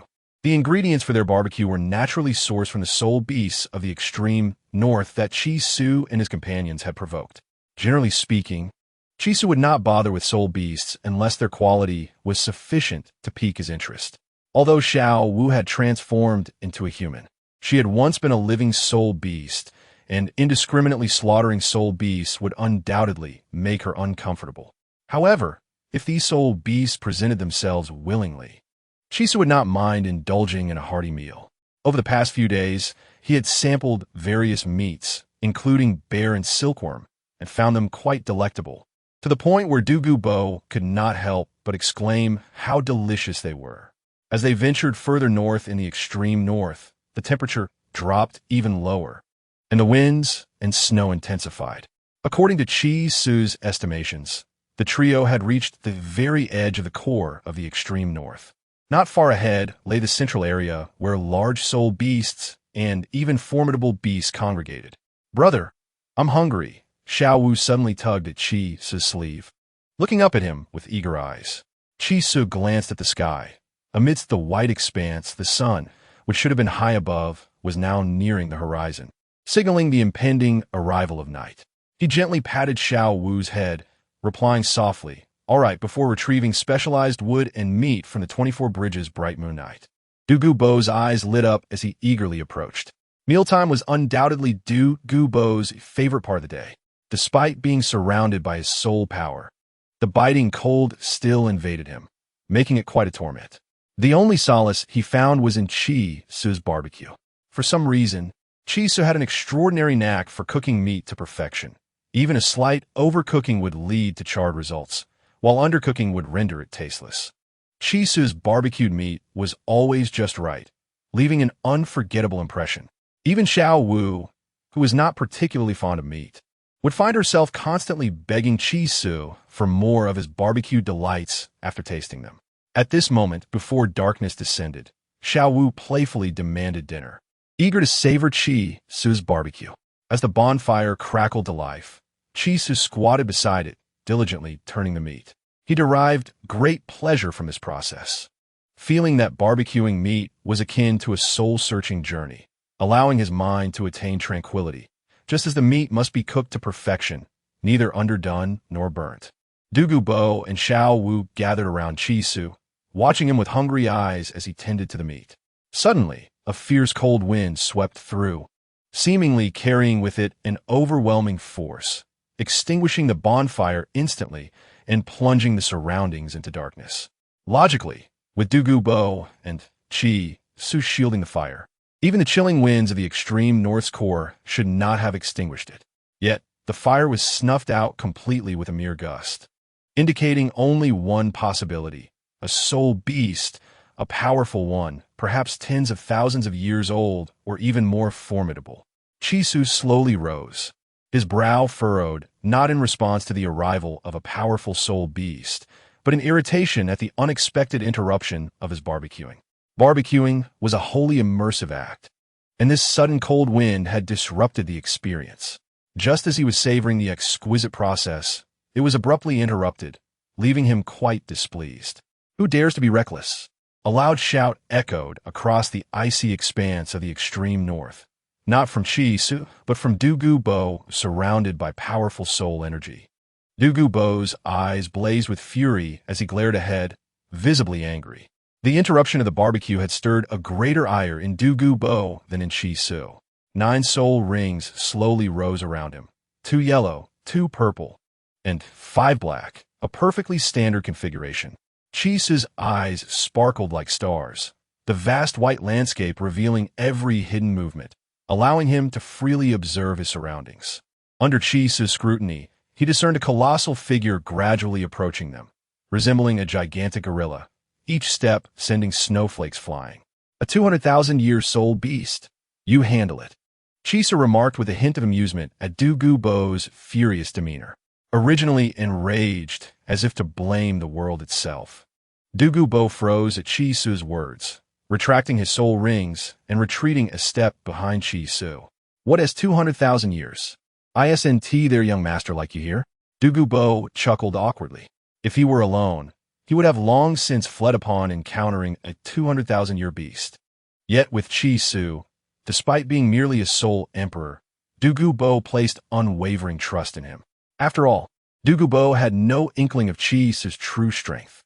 To him, a soul emperor was still a soul emperor, no matter how astonishing one's talent. They remained merely a soul emperor, of little concern to a titled Douluo like himself. However, Chi Su was utterly different.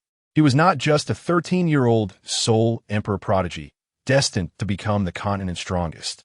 Chi Su had been able to contend with Douluo Bo when he was merely at the 51st rank. By the time he reached the soul emperor level, he could easily contend with, or even overpower soul masters of the 95th or 96th rank. Thus, when Douluo Bo realized he had inadvertently provoked a 200,000-year beast, he promptly sought refuge behind Chi Su. The amusing irony of Douluo Bo's situation did not escape him. As a guardian summoned by Chi Su, he was expected to protect Chi Su's safety, yet here he was, hiding behind the very person he was meant to safeguard. Fortunately, Chi Su remained unfazed by this role reversal, his gaze fixed ahead. Though his brow furrowed due to the interruption of his barbecue, his eyes sparkled with joy. If the inside of his dual pupils was not misleading, the formidable presence extinguishing the campfire belonged to none other than the Titan Snow Demon King, ranked 3rd among the 3 great beasts of the extreme north. The overwhelming aura enveloped the surroundings, causing even Douluo Bo, a titled Douluo, to shudder involuntarily. Chi Su drew forth his divine artifact, the Sea God Trident, and drove it into the ground, shielding Xiao Wu from the oppressive aura.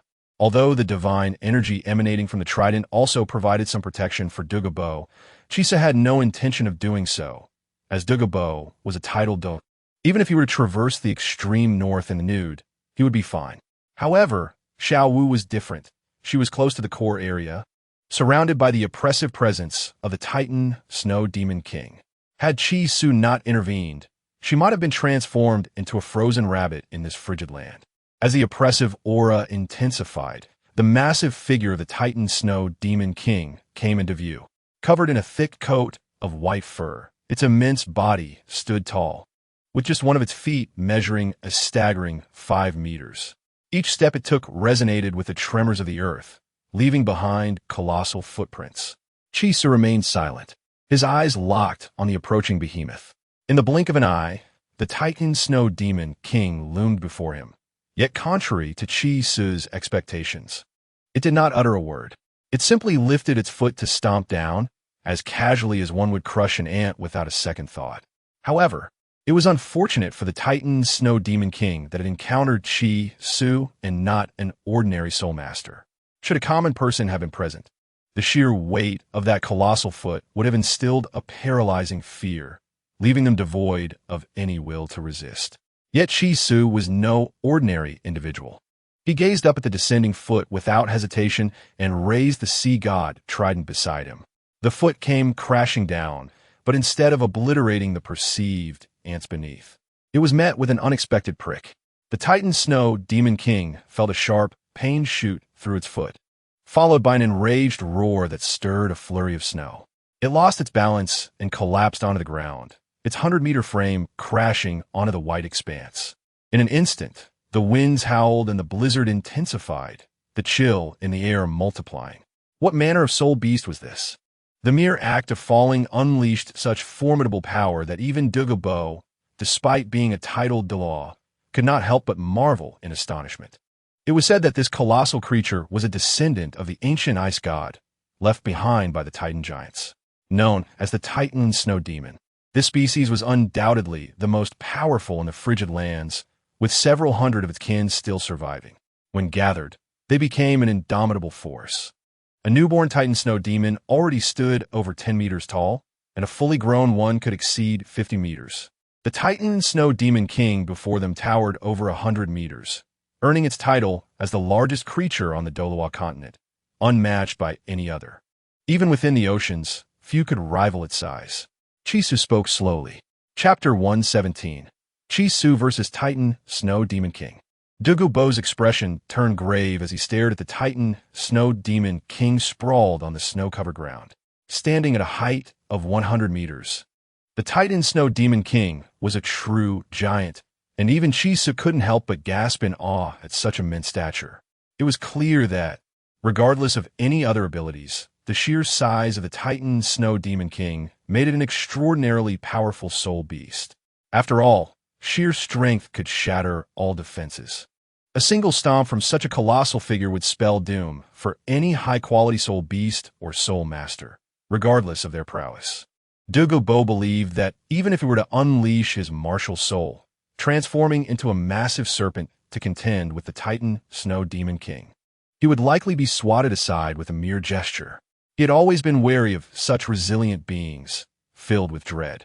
Douluo's greatest reliance lay in his poison, and he instinctively avoided those with seemingly impenetrable defenses. Upon hearing of the 200,000-year-old soul beast, he had already contemplated fleeing. However, witnessing Chisu's lack of concern, Douluo could only remain behind him, as the current strength of Chisu was beyond his comprehension. Since Chisu showed no fear of the ancient beast, Douluo felt compelled to stay put. Yet, when the 100-meter Titan Snow Demon King appeared, even from his position behind Chisu, Douluo was profoundly shaken by its immense form.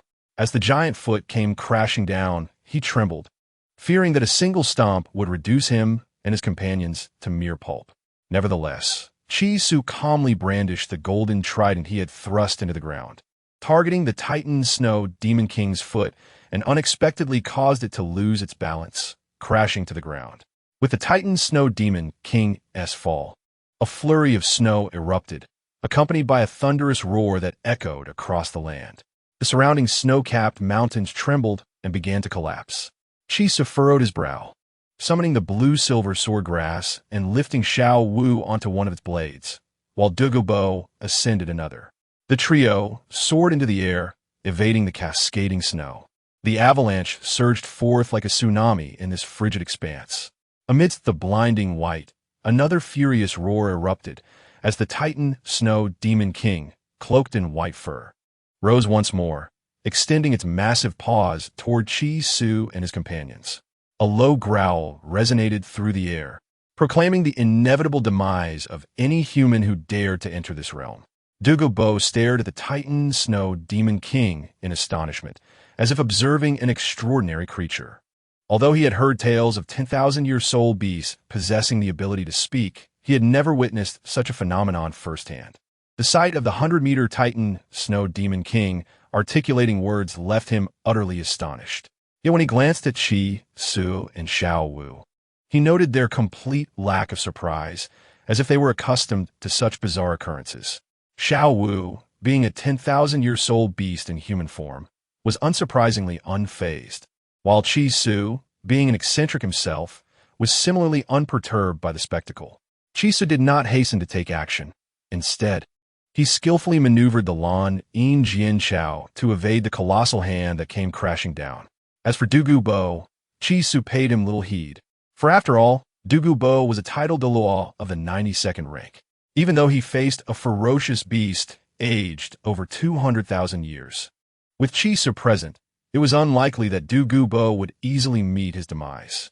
Had they not yet entered your core area? Upon hearing the Titan Snow Demon King's somewhat threatening tone, Chisu immediately retorted. He was not mistaken. The three of them were indeed outside the core zone, and it was the Titan Snow Demon King who had ventured out to crush them. That damnable ant. The Titan Snow Demon King roared in fury, clearly displeased at being thwarted by what he perceived as mere ants. This sentiment was understandable. Had he intended to crush a few insignificant ants only to be bitten back, it would naturally incite his wrath.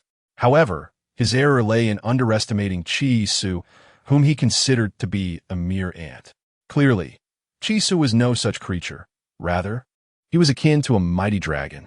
At that moment, the Titan Snow Demon King's roar differed from his earlier outburst of anger. Within this new roar, Chisu distinctly sensed an immense and formidable power simmering beneath the surface, as if it were poised to erupt and engulf the white expanse around them in an even more blinding whiteness. Countless waves of potent energy surged forth from the Titan Snow Demon King's roar, rippling outward like water. Douluo's expression changed as the seventh black soul ring on his body instantly illuminated, transforming him into an enormous green serpent that lashed its tail toward the sonic wave.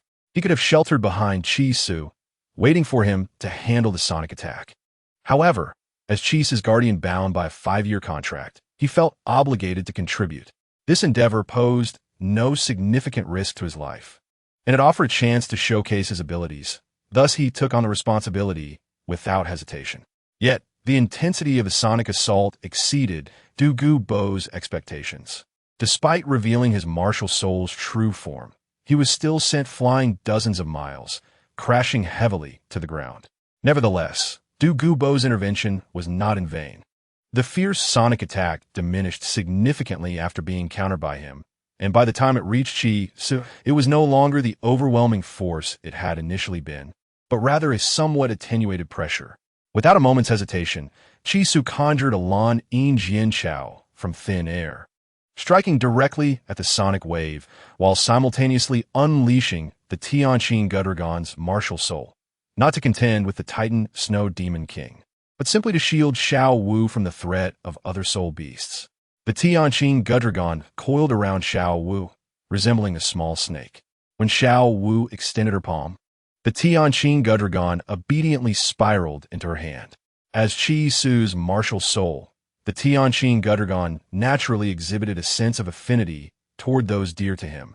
And since Xiao Wu was arguably the closest to Chisu, the Tianqing Gudragon felt an innate bond with her, akin to a little snake that rushed to its master at her call.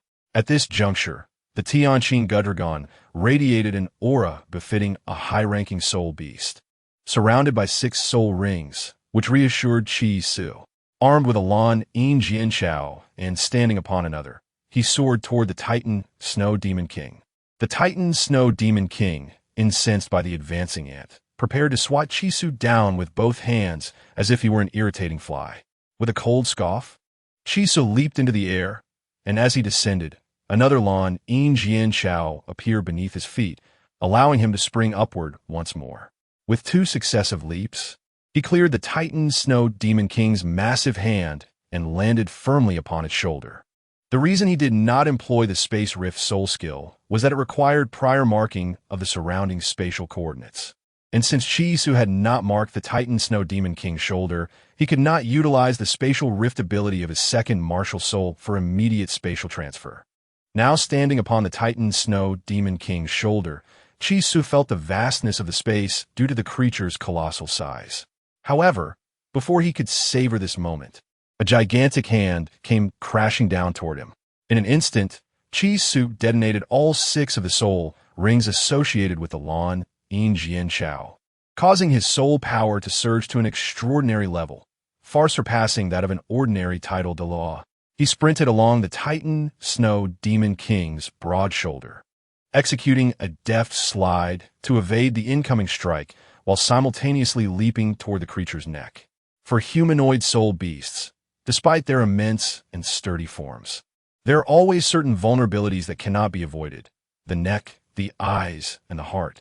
Among these, Chisu was uncertain of the heart's exact location, as it could lie on either side, rendering the Titan Snow Demon King potentially atypical. Aside from the heart, both the eyes and neck were critical targets. As Chisu propelled himself from the Titan Snow Demon King's shoulder, he swiftly reached the nearest spot on its neck. Using the support of the Anjin Kongjua and the Bazimiao to prevent himself from plummeting, Chisu found stability. Especially since the Lan Yinjian Chao had already expended all its soul rings. In his hand, the golden trident, the sea god trident, materialized. For Chisu, the most formidable single attack was not derived from a century-old soul skill, a 10,000-year soul bone, or the Anjin Kongjua's external soul bone. His ultimate strike lay solely in the sea god trident, controlled by his elemental martial soul, lifespan of 10,000 blades.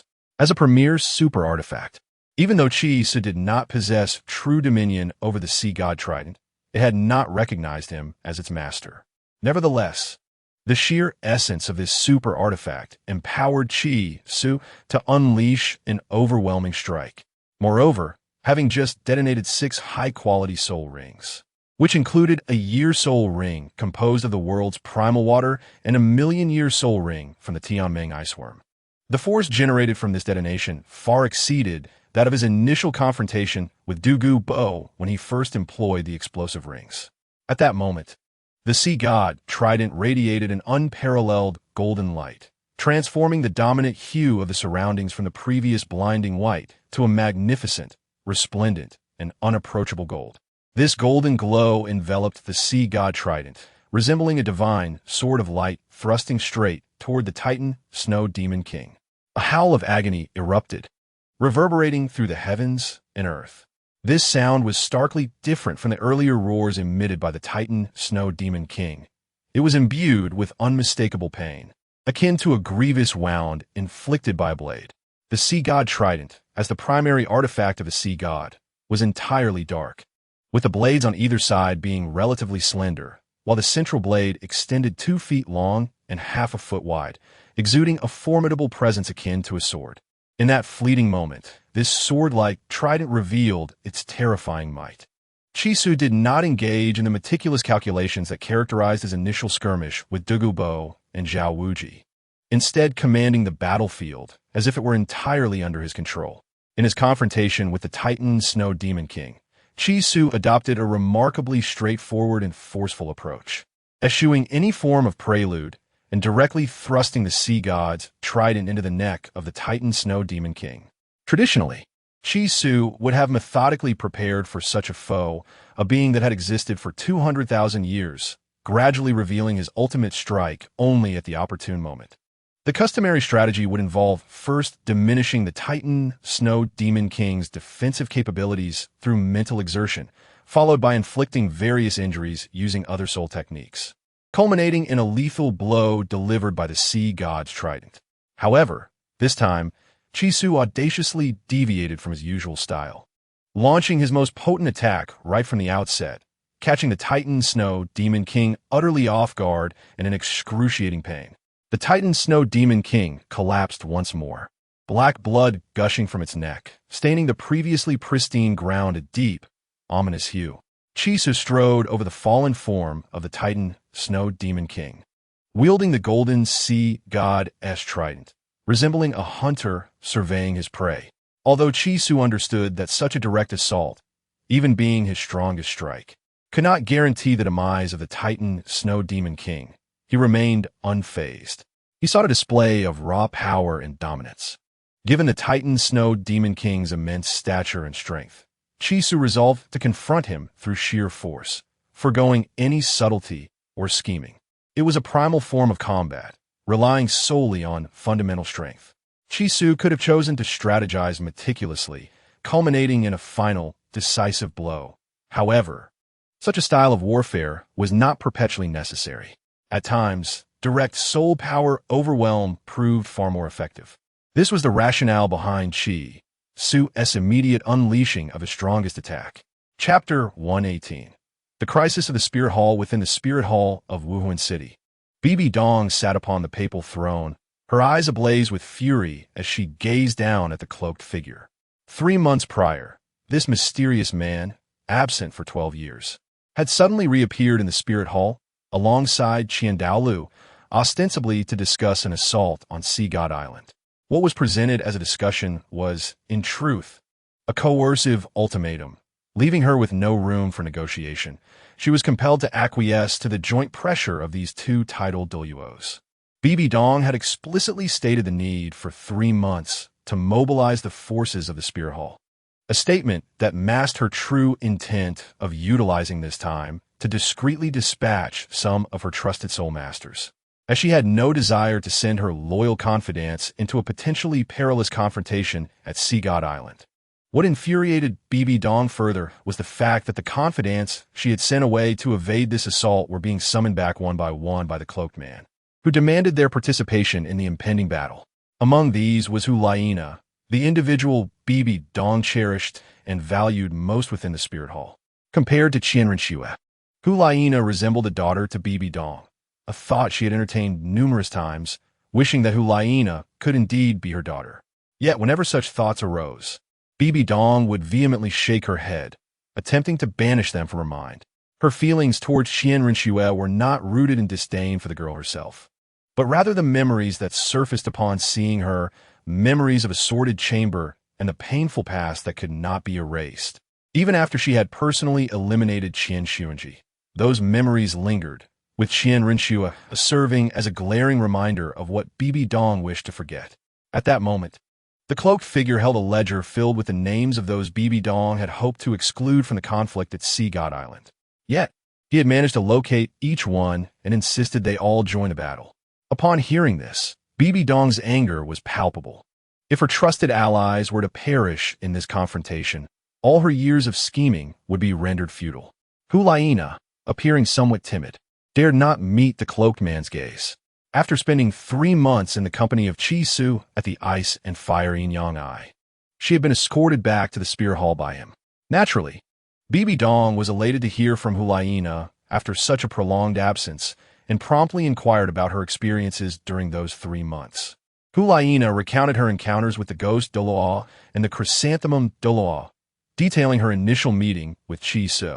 However, she chose to withhold significant information regarding her relationship with Chi Su, only mentioning that he had gifted her a magical herb, which she had absorbed over the course of 3 months before returning to the spirit hall. Bibi Dong scrutinized Hulaina and confirmed her substantial increase in soul power. She had undoubtedly emerged as the foremost figure among the younger generation of the spirit hall. Bibi Dong felt a mix of joy and anger, joy that Hulaina, who bore a closer resemblance to a daughter than Qianrenxue, had returned after a 3-month absence, and anger that the ghost Douluo and the chrysanthemum Douluo had concealed this matter from her. As Hulaina finished her account, Bibi Dong could not help but curse inwardly, questioning the loyalty of those two old men, wondering why she had not seen either of them for months. She let out a cold huff, a glimmer of murderous intent flickering in her eyes. Had it not been for the unwavering loyalty of the ghost Douluo and the chrysanthemum Douluo, along with their rare soul fusion technique, she would have turned a blind eye to their actions. They had clearly grown too bold given her previous indulgence. Now, daring to focus their attention on the spirit hall's saintess, Bibi Dong smirked, an expression of noble elegance tainted by an unsettling smile. Even Hulaina felt a shiver at the sight of Bibi Dong's peculiar grin. What Hulaina did not anticipate was the horrific events that had transpired in the spirit hall during her brief absence. 2 level 99 limit Douluos had conspired against the Pope. If this information were spread, it would undoubtedly send shockwaves throughout the continent. Indeed, if even the saintess of the spirit hall was so taken aback, one could only imagine the reactions of the rest of the continent. Conversations regarding the spirit hall would surely abound. At this moment within the grand hall, Hulaina beheld the fabled limit Douluo for the first time, cloaked in darkness. This enigmatic figure emanated an aura that felt both foreign and familiar, as if she had encountered a similar presence before, yet she could not recall where. Stealing a glance at Bibi Dong, Hulaina noted the unmistakable fury etched across the stunning features of her teacher, the most powerful figure in the realm of soul masters. Now visibly agitated, as though provoked by the cloaked man. Hulaina understood Bibi Dong well. As the Pope of the Spirit Hall, her demeanor rarely betrayed her emotions, typically exuding an air of regal calmness. However, it was evident that the cloaked man had driven her to a point of emotional upheaval, revealing her anger. Hulaina found the notion of attacking Sea God Island utterly absurd. Even though Hulaina, as the saintess of the Wuhuan Temple, had never heard of this place, she firmly believed in its existence, especially since the extreme Douluo had mentioned it. However, she could not shake off her disbelief. After all, a location so closely tied to the divine must be exceedingly difficult to conquer. The Wuhuan Temple had abandoned its long-standing plans for the continent to attack the Sea God Island, which undoubtedly resulted in severe casualties. As for what they might gain, that remained entirely uncertain. It was no wonder that her teacher, Bibi Dong, was enraged. Any individual faced with the abrupt demand to forsake years of scheming for an uncertain endeavor would naturally be infuriated. For Hulaina, the prospect of assaulting the Sea God Island appeared utterly unreliable. Were she to become the Pope of the Wuhuan Temple, she would undoubtedly oppose such a venture. Nevertheless, she was merely a saintess. Despite being designated as the next Pope, in the presence of the titled Douluos, she was simply a saintess. And even the Pope of the Wuhuan Temple could not sway the thoughts of the extreme Douluo, let alone Hulaina, a mere saintess. Thus, at that moment, Hulaina stood timidly beside Bibi Dong, casting anxious glances at the man in the black cloak. As she momentarily lost her concentration, Bibi Dong slammed her hand against the armrest, rising furiously to confront him. What exactly do you mean? If you wish to target me, then take the position of Pope yourself. She could not discern the man's true intentions. In Douluo Continent, where soul power reigned supreme, he was a 99th level extreme Douluo, which meant that Bibi Dong would inevitably be at a disadvantage, with her authority as Pope being incessantly provoked. The man in the black cloak chuckled dismissively, seemingly indifferent to Bibi Dong's words. His actions appeared devoid of any ulterior motive. Rather, he seemed solely intent on inciting her anger. With his extreme Douluo strength, he had no need to suffer any loss among his confidants. In other words, even if Bibi Dong were to lose those close to her, it would have no bearing on him. What he stood to gain was merely Bibi Dong's wrath, which seemed to be precisely what he desired. Your Holiness, please do not let your anger take a toll on your health, the man in the black cloak said, arms outstretched, his gaze fixed on Bibi Dong, filled with profound disdain. Hulaina, observing the man's demeanor, felt a flicker of revulsion, yet quickly suppressed it, fearful that he might perceive her disdain. For Hulaina, there were only 3 individuals of true significance: her teacher Bibi Dong, her brother, and Chi Su. Beyond these 3, she found little concern for others. Witnessing someone deliberately provoke her esteemed teacher, she felt a surge of indignation and wished to speak up in her teacher's defense. However, the man's status as an extreme rendered her utterly powerless, as a mere glance from him extinguished any desire to voice her thoughts. In that moment, Hulaina finally recognized her own insignificance. Previously, she had reveled in being the foremost among the younger generation of the Wuhuan Temple after obtaining the celestial herb, but now, in comparison to the continent's elite figures, she felt like an insignificant insect. She understood why Chi Su, at such a young age, could achieve remarkable feats while still working diligently. It was because his aspirations extended far beyond the confines of their generation, reaching toward horizons yet unseen. To Chi Su, the so-called young prodigies, were but children engaged in trivial games. Only figures like Bibi Dong, the ghost Douluo, the sword Douluo, and the bone Douluo could be considered as equals. Hulaina suddenly felt the chasm between herself and Chi Su grow wider. What qualities did she possess that could earn his affection? In terms of beauty, her appearance paled in comparison to Xiao Wu and Ning Rongrong. Although Hulaina had always been confident in her looks, juxtaposed with Xiao Wu and Ning Rongrong, the beauty she had once prided herself on did not seem worthy of such pride. What about her character? It seemed she had always relied on Chi Su for support. What had she ever done for him? Hulaina struggled to recall. She was grateful for Chi's fondness for her. It was not his formidable strength she admired, nor his innate talent that allowed him to contend with tidal Douluos at such a tender age. Rather, she had always cherished the clarity of his eyes, reminiscent of a tranquil lake. Those eyes were so clear, captivating Hulaina's heart. She had never encountered such a gaze before, in the past, nor in the future.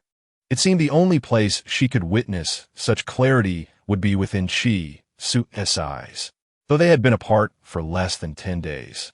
Hulaina already missed him profoundly, as if they had been separated for an eternity. She could not comprehend why she felt this way. Perhaps this was what she had often heard referred to as affection. It was the sensation of liking. She cast another sidelong glance at the man in the black cloak, and a thought suddenly struck her. I must grow stronger, immensely stronger, so that I may stand beside Su rather than remain a burden in need of care. Hulaina recognized that her time spent at the Bingholiangi had not reflected her true self. She was the saintess of the Wuhuan Temple, a pivotal figure of the Golden Generation. It was her duty to care for others, to lead them.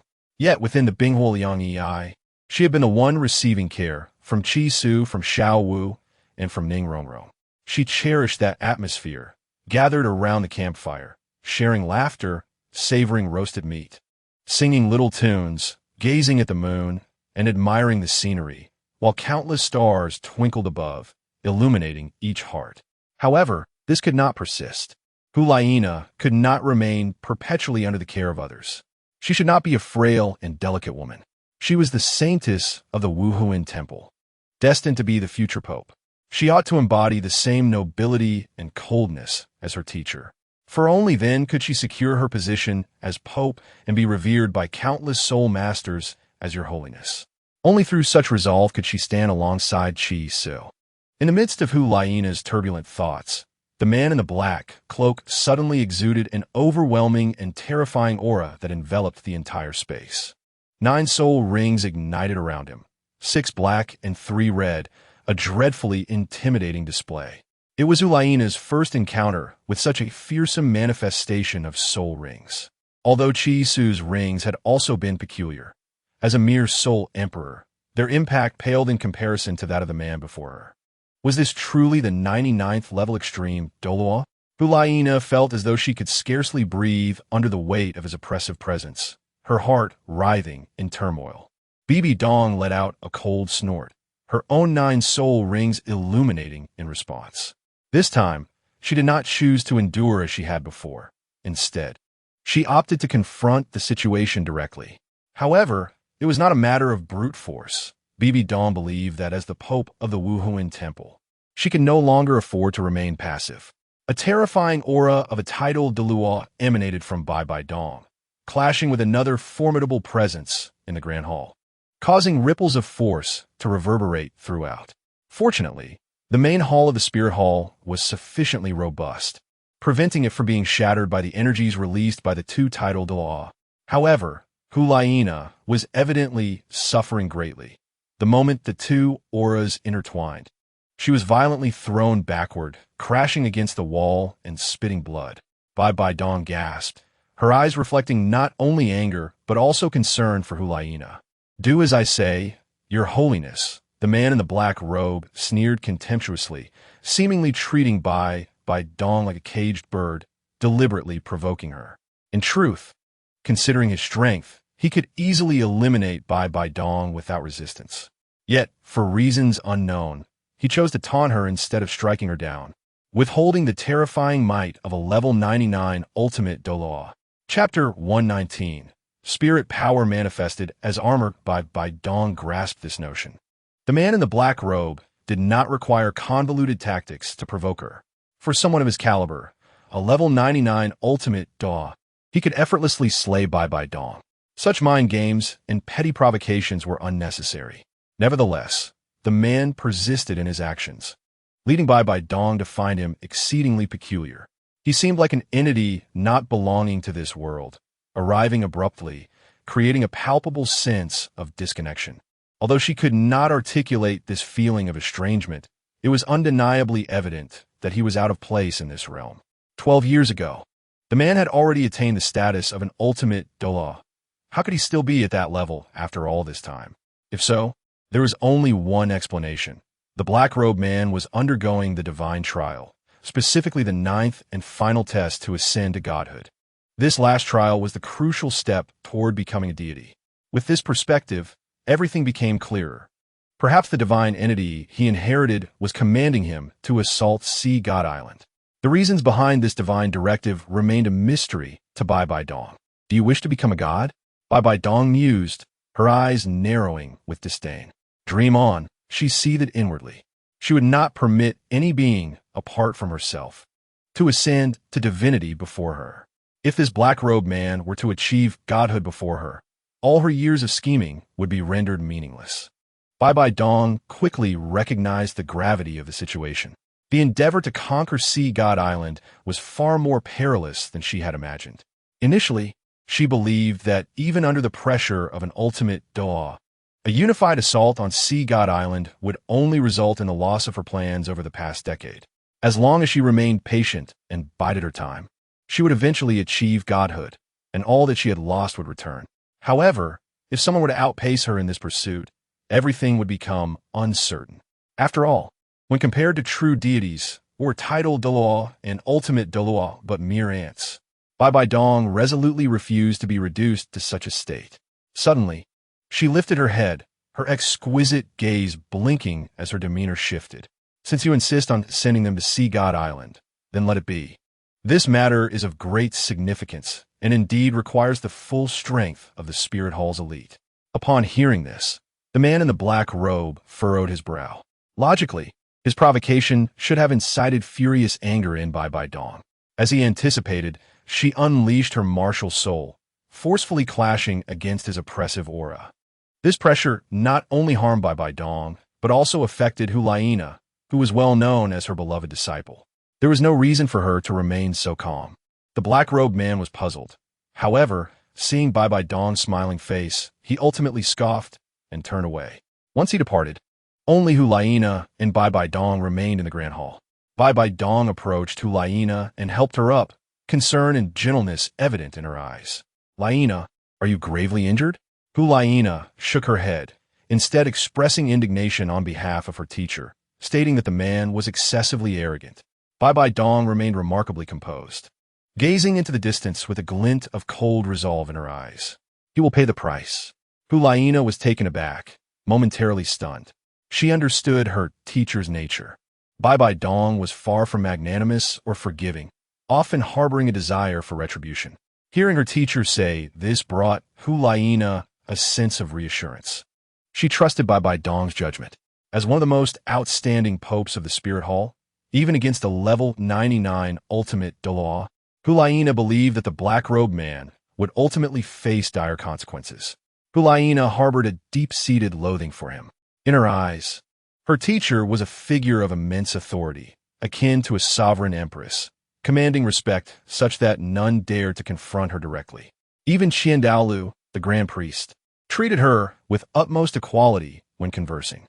Yet, this black-robed man repeatedly provoked her teacher, leading Hulaina to believe that Bai Bai Dong had already sentenced him to death. And all she had to do was await that day. Hulaina was not particularly fearful of the level 99 ultimate Douluo, for reasons unknown. Whenever she encountered formidable soul masters, she unconsciously compared them to Chi Su, and in doing so, found them to be rather ordinary. After all, she had already witnessed one of the most gifted soul masters in the world. In comparison, others simply seemed mediocre. Even the level 99 ultimate Douluo did not pose a challenge to Chi Su. At the mere age of 13, Chi Su was already a genuine soul emperor. In less than a decade, he would surely step into the realm of title Douluo. With his prowess, how could the level 99 ultimate Douluo stand against him?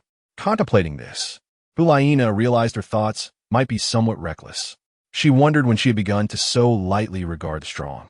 In the past, even as a renowned talent and the holy maiden of the Spirit Hall, encountering a title Douluo had filled her with reverence and respect, let alone a level 99 ultimate Douluo. If she had met a level 99 soul master before, she would have undoubtedly admired him immensely, casting adoring glances. After all, in Huaina's understanding, it seemed that only Qian Daolu, the Grand Priest of the Spirit Hall, was a level 99 ultimate Daw, and, as the Grand Priest, he never meddled in affairs, suggesting that apart from him, there were virtually no level 99 ultimate Daw on the continent. Huaina observed this with profound admiration. Yet, for her now, the title of 99 level Daw seemed less an unattainable summit and more a mere figure, a concept destined to be surpassed by Chi Su. This notion, though audacious, felt entirely reasonable to her. After all, Chi Su was already capable of clashing with a title Daw and even vanquishing them with ease. Given time, he would undoubtedly not fear the limits of the 99 level Daw. Under the high-hanging moon, the Spirit Hall lay enveloped in an extreme chill. In the far north, the Titan Snow Demon King once again collapsed to the ground, its enormous palms gripping its neck tightly to stanch the flow of dark blood.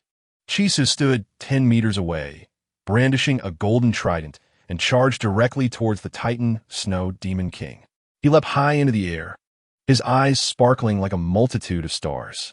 The method of the Zhong Tong, manifested in an instant, allowing him to predict all of the Titan Snow Demon King's movements. Within that fleeting moment, Chi Su discerned the optimal solution. The sea god trident was raised high, striking down with the force of a blazing inferno.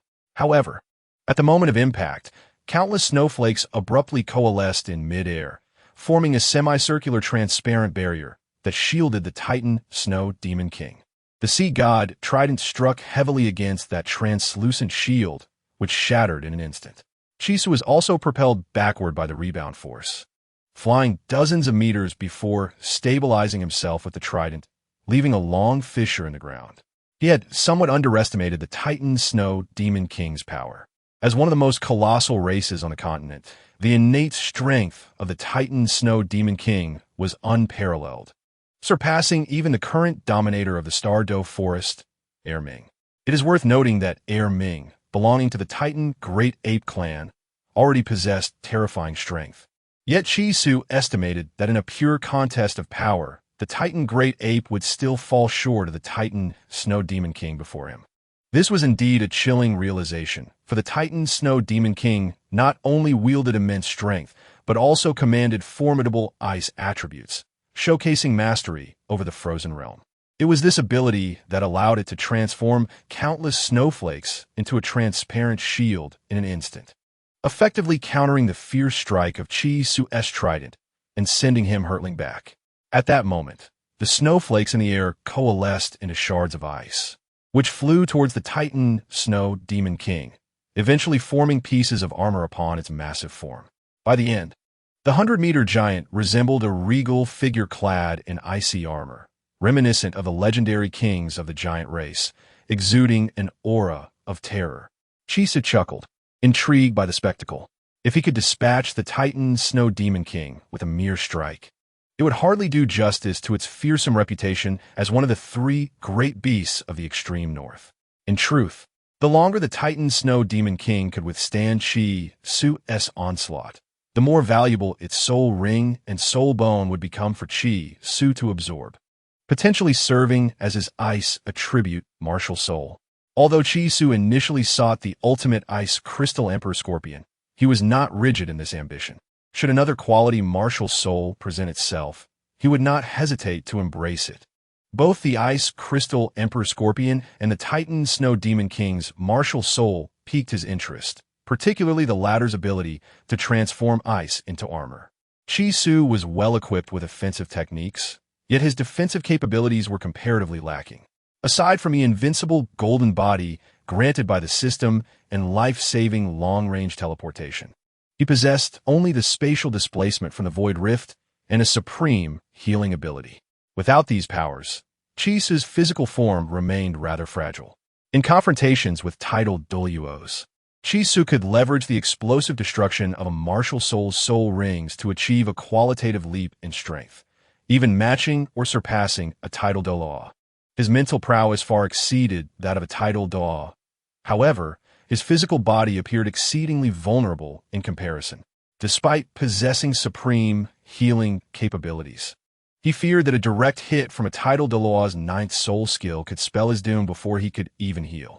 Witnessing the Titan Snow Demon King's ability to encase itself in ice armor sparked Qi Su's interest. After all, 100,000-year soul bone combined with a 100,000-year soul ring, along with 4 skills, would likely make it easy to inherit such an ability. With a 100,000-year soul bone or soul ring granting this soul skill, Qi Su's physical form would undoubtedly become immensely powerful, rivaling even those tidal Douluos capable of manifesting their martial souls. Qi Su felt confident that once he fully awakened his ice attribute martial soul, alongside the blue-silver swordgrass, the ice attribute martial soul, the Tianqing bone dragon martial soul, and the 4 elemental martial souls, he would be able to contend with a 99-level Douluo. Even if he could not defeat them outright, he could at least ensure his survival. At that moment, the Titan Snow Demon King, now clad in ice armor, charged towards Qi Su with a speed that belied its massive form. The ground trembled beneath its steps, fissures appearing as if the earth itself were fracturing under the weight of its furious charge. Qi Su unleashed his elemental martial soul, surrounded by 6 elements. With a snap of his fingers, he instantly returned to the spot where he had initially raised the sea god trident. Seeing Qi Su vanish, the Titan Snow Demon King's furious sprint abruptly halted. It roared in anger, crouched down, and began to pound the ground with its colossal hands. The resulting tremors caused mountains to collapse and the earth to crack open. Qi Su observed with concern as the Tianqing Bone Dragon shielded Xiao Wu.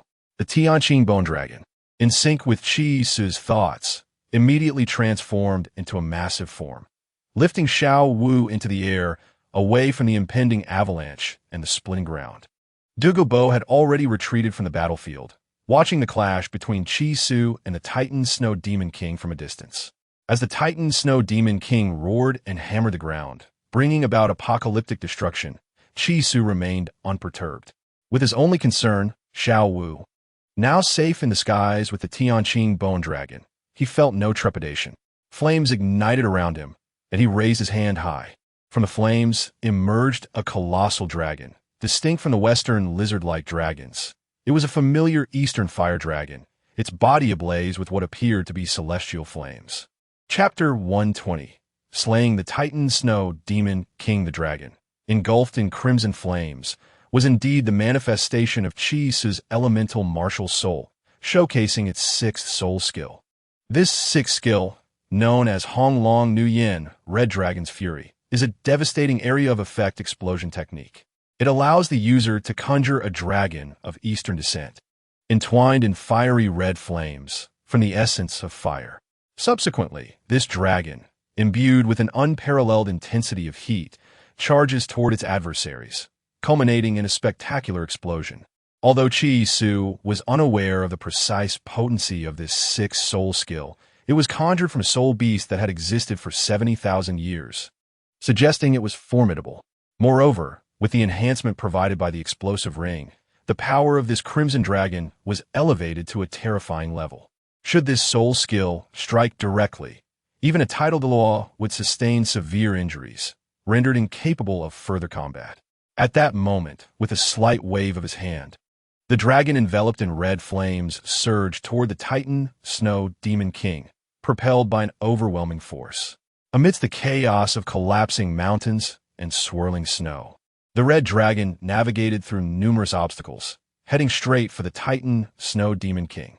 Qi Su, utilizing the spatial transference of his elemental martial soul's 5th skill, Kong Zhiji Huan, Void Exchange, deftly avoided the tumultuous scene of falling debris and snow. In his hand, a swirling mass of purple energy formed into a serpent, which Qi Su projected in a parabolic arc toward the Titan Snow Demon King. The purple energy darted forth like an arrow, racing toward its target. The red dragon and the purple serpent advanced in tandem toward the Titan Snow Demon King. Instead of retreating, the Titan Snow Demon King surged forward. Its massive form, previously crouched, stood tall in an instant, opening its gaping maw to swallow the incoming crimson dragon whole. The dragon didn't even have the chance to unleash its explosive power before being consumed. The purple serpent followed suit, entering the Titan Snow Demon King's belly. rendering the creature a veritable embodiment of the voracious beast of legend, devouring everything in its path. Chisu squinted, a smile playing on his lips as he observed devour.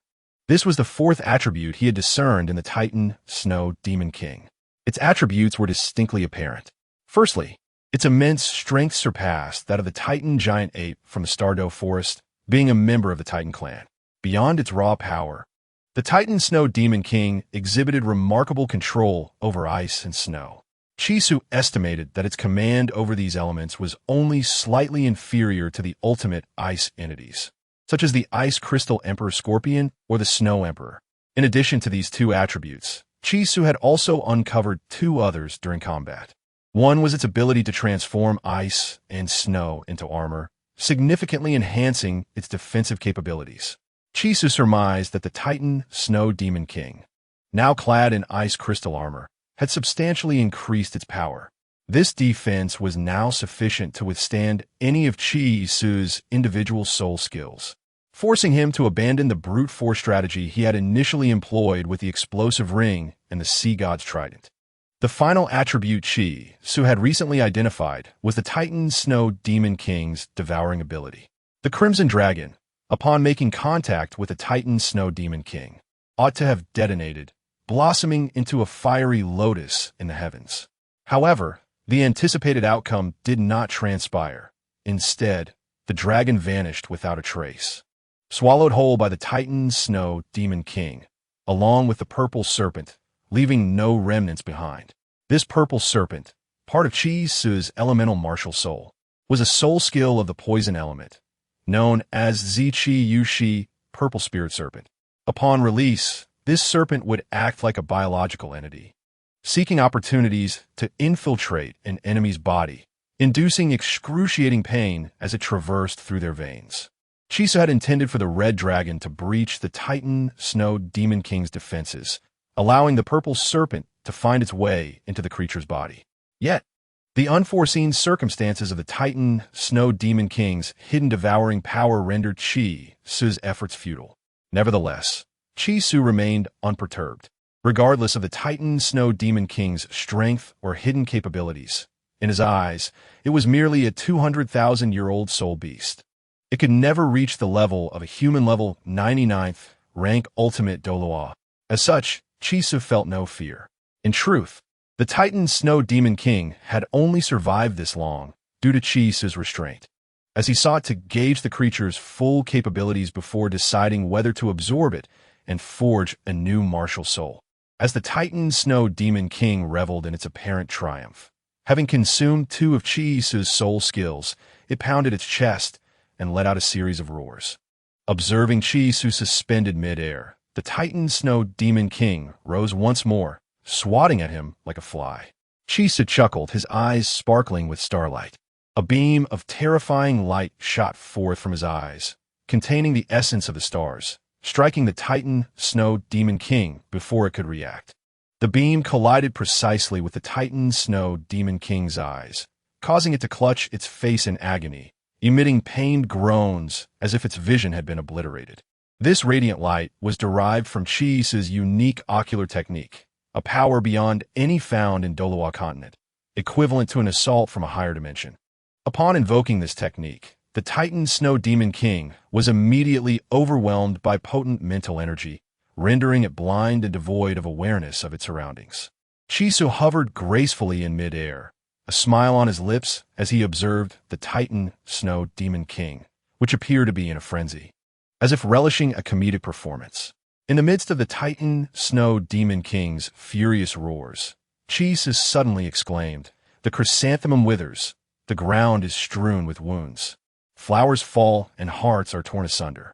Suddenly, amidst the white expanse, numerous chrysanthemums bloomed. In an instant, countless petals danced through the air, forming a massive golden vortex. This golden chrysanthemum whirlwind, accompanied by a roaring wind that seemed to tear the fabric of space, surged toward the Titan Snow Demon King. Deprived of its senses, the Titan Snow Demon King could not evade the onslaught of the golden vortex, which engulfed it completely. The myriad of petals sliced through its flesh like blades. Yet, Even as the Titan Snow Demon King stood dazed within the golden tempest, the only consequence was the slight damage to its icy armor, suffering no substantial harm. Chisu's admiration for the Titan Snow Demon King's resilience continued to grow. The withered chrysanthemums lay scattered, their petals fallen, evoking a sense of sorrow akin to the heartache of parting. This is the 9th soul skill of Douluo, a technique replicated from the left arm of Chisu, the goddess left hand. At this moment, Chisu unleashed the replicated 9th soul skill of Douluo. Even though the Titan Snow Demon King had lost all perception, the golden chrysanthemum tornado of the 9th soul skill merely damaged his icy armor, leaving the Titan Snow Demon King's true form unharmed. Solely relying on the manufactured armor, he managed to withstand a full force strike from a tidal Douluo at level 90 or above. The Titan Snow Demon King is indeed one of the most formidable soul beast species. Now, the Titan Snow Demon King appeared increasingly agitated, but bereft of perception. He could only remain in place, angrily striking at himself, afraid to take another step on the fractured ground, terrified of the unknown lurking ahead. This is an instinctive reaction inherent to all living beings, a primal fear of the unknown. Even someone as powerful as the Titan Snow Demon King, upon losing his mental perception and plunging into darkness, could not escape the clutches of panic. Chisu's mental prowess, bolstered by the million-year-old Tangmen ice silkworm and the cultivation of the purple extreme demon eye, had reached a pinnacle, making him the foremost in mental strength across the Douluo Continent. In contrast, soul beasts inherently possess weak mental faculties. Even a 200,000-year-old soul beast's mental capacity is comparable to that of a soul Douluo, let alone someone as extraordinary as Chisu. Consequently, when the Titan Snow Demon King reveled in having devoured Chisu's 2 soul skills, Chisu swiftly employed his eye technique, utilizing his unparalleled mental strength to blind the Titan Snow Demon King, causing his spirit to shatter and stripping him of control over his surroundings. Thus, the Titan Snow Demon King now lacked the essence of a ruler of ice and snow, standing in place like a furious giant, utterly at a loss. It seems the firepower is still insufficient, Chisu remarked with a smile. He gently raised his left hand, pointing in midair. Suddenly, the entire realm appeared to freeze in time, as if the world itself had come to a halt. Even the landslides and flying snow were suspended in their final moments. Everything was encapsulated in a moment of stillness. As Douluo found himself entrapped in this time freeze, his eyes reflected sheer astonishment. It is essential to note that this time freeze was his own 8th soul skill, now wielded by Chisu. Under the shroud of this time freeze, the Titan Snow Demon King resembled a colossal ice sculpture, immobilized in place. A verdant orb suddenly materialized in the air, soaring towards the Titan Snow Demon King. Chisu bellowed, "Break!" In an instant, the frozen space around the Titan Snow Demon King shattered like glass, and simultaneously, the icy armor enveloping him fractured, revealing his true form. An ice armor had withstood the 9th soul skill derived from Douluo and Douluo's 8th soul skill. This defense is indeed quite formidable, Chisu mused quietly. It is time to send you on your way. In an instant, his previously suspended figure vanished, only to reappear before the Titan Snow Demon King. Armed with the golden sea god trident, he roared. The Tianqing bone dragon martial soul, once swirling around Xiao Wu, had its 6 soul rings explode, leaving only the one sustaining the massive form of the Tianqing bone dragon. At this moment, Chisu's soul power surged to a terrifying degree. He leaped high, landing atop the Titan Snow Demon King's head. The Titan Blood Demon King, having lost his mental sense, was only aware of Chisu's presence when Chisu stood upon him.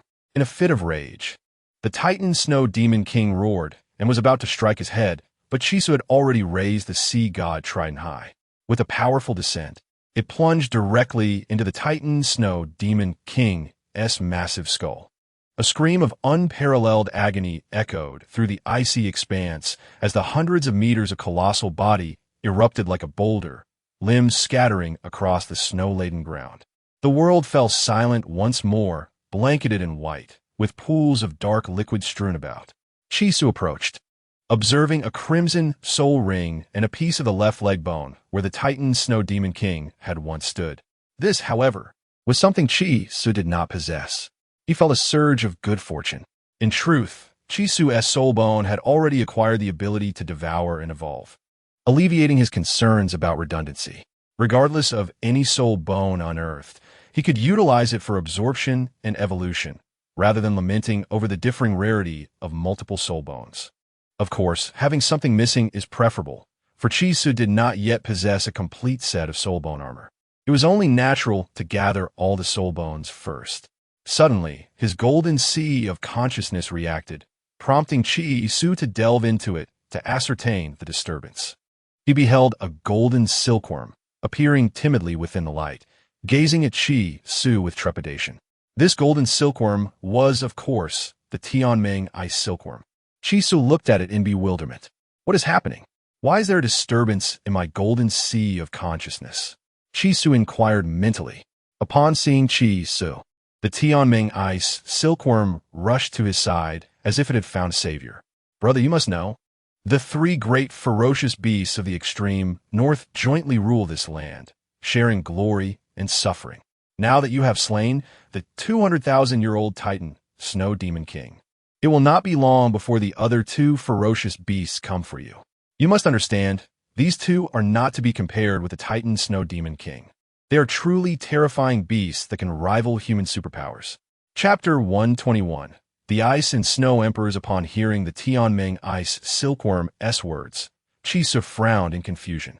In his understanding, the novel Douluo Continent mentioned the three great ferocious beasts, specifically the Ice Lady and the Ice Crystal Emperor Scorpion, who were described as close sisters, yet there was no mention of their relationship with the Titan Snow Demon King.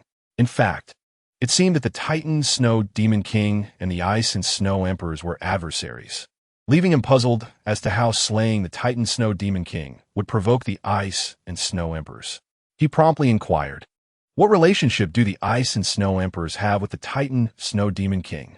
Although Chisu had read Douluo Continent, absolute Douluo, and had some understanding of the extreme north, his knowledge could not compare to that of the native Tangmen ice silkworm. Since the Tangmen ice silkworm had made such a statement, it surely knew something, prompting Chisu to ask directly. With a hint of worry and fear, the Tangmen ice silkworm replied, although the Titan Snow Demon King and the Ice and Snow Emperors do not share a friendly relationship and even harbor some conflicts, they are united as the rulers of the extreme north. By slaying the Titan Snow Demon King shortly after your arrival, you are effectively challenging the dignity of all soul beasts in the extreme north, and naturally, they will come seeking you. As Chisu listened to the words of Tangmen Kan, he nodded gently, momentarily unfazed by the prospect of being sought after by the Ice and Snow Emperors. Instead, he felt a flicker of joy.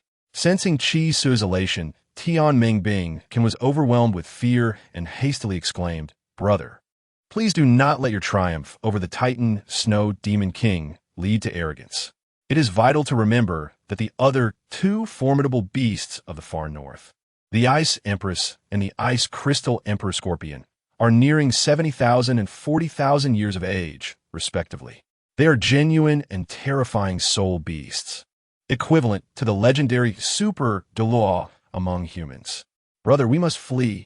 At this point, Tangmen Kan's voice trembled, revealing a deep-seated apprehension towards the beings he referred to as the Ice Empress and the Ice Emperor. Raising an eyebrow, Chisu inquired, Are you questioning me? Tangmen Kan immediately bowed his head in submission, hurriedly replying, I would not dare, brother. However, life is paramount. Should they come searching for you, if you cannot defeat them, escape may be impossible, and where could I find another host as powerful as you? Brother, please do not perish. His voice quivered with panic, almost as though he was cursing Chisu's demise. In response, Chisu delivered a sharp slap to Tangmen Kan, sending him flying into another light sphere. I shall live a long life. Do not curse me. With that, Chisu withdrew his consciousness from the golden sea of knowledge and returned to the vast expanse of white, icy wilderness. Ice Emperor, Snow Empress, Chisu chuckled to himself. initially believing he would need to exert considerable effort to locate the ice and snow emperors. To his surprise, they were coming to him instead, which significantly lightened his burden. Consequently, he no longer felt rushed to absorb the Titan Snow Demon King's spirit ring. Perhaps the Ice Crystal Emperor Scorpion would suit him better. Glancing at the red spirit ring suspended in the air, he decided against immediate absorption. Ordinary spirit rings dissipate within an hour if unclaimed. But a 100,000-year spirit ring is different. Even without absorption, it remains in existence for 3 days before vanishing. Chisu's reluctance to absorb the red spirit ring stemmed from his desire to draw out the ice and snow emperors. According to Tianmeng Bingcan, his sudden intrusion into the far north, by vanquishing the Titan Snow Demon King, was tantamount to provocation. By leaving the spirit ring in the air, he would be brazenly slapping the entire far north in the face. As the rulers of that realm, the ice and snow emperors would undoubtedly be unable to restrain themselves and would seek him out to exact vengeance. With that thought, Chisu lifted the red 100,000-year spirit ring high into the air, ensuring that all soul beasts in the far north could see its unusual crimson hue. Meanwhile, the 20,000-year left leg bone of the Titan Snow Demon King was safely tucked away in the 24-bridge moonlit night, reserved for absorption after concluding his journey in the far north. At this moment, the battle between Chisu and the Titan Snow Demon King had reached a resolution. The Tianqing Bone Dragon returned, carrying Xiao Wu back to Chisu, and subsequently transformed into a small serpent, re-entering Chisu's body. Douluo Bo was freed from the stasis of time and hurried over to Chisu, offering a few compliments. Chisu merely cast a sidelong glance at him and waved his hand dismissively, signaling him to keep his distance. Afterward, Chisu retrieved a substantial amount of wood from the 24-bridge moonlit night, stacking it upon the ground. With a snap of his fingers, the wood ignited, forming a crackling campfire. He then constructed a wooden rack over the flames, resuming the interrupted roasting of meat. Douluo Bo, filled with curiosity, inquired, "Why do you not absorb that 20,000-year spirit ring?" His eyes fixated on the red spirit ring. He recalled that a 100,000-year spirit ring was the ultimate aspiration of all soul masters. He had heard tales of the fierce battle between the Spirit Hall and the Haotian sect, ignited by a 100,000-year soul beast.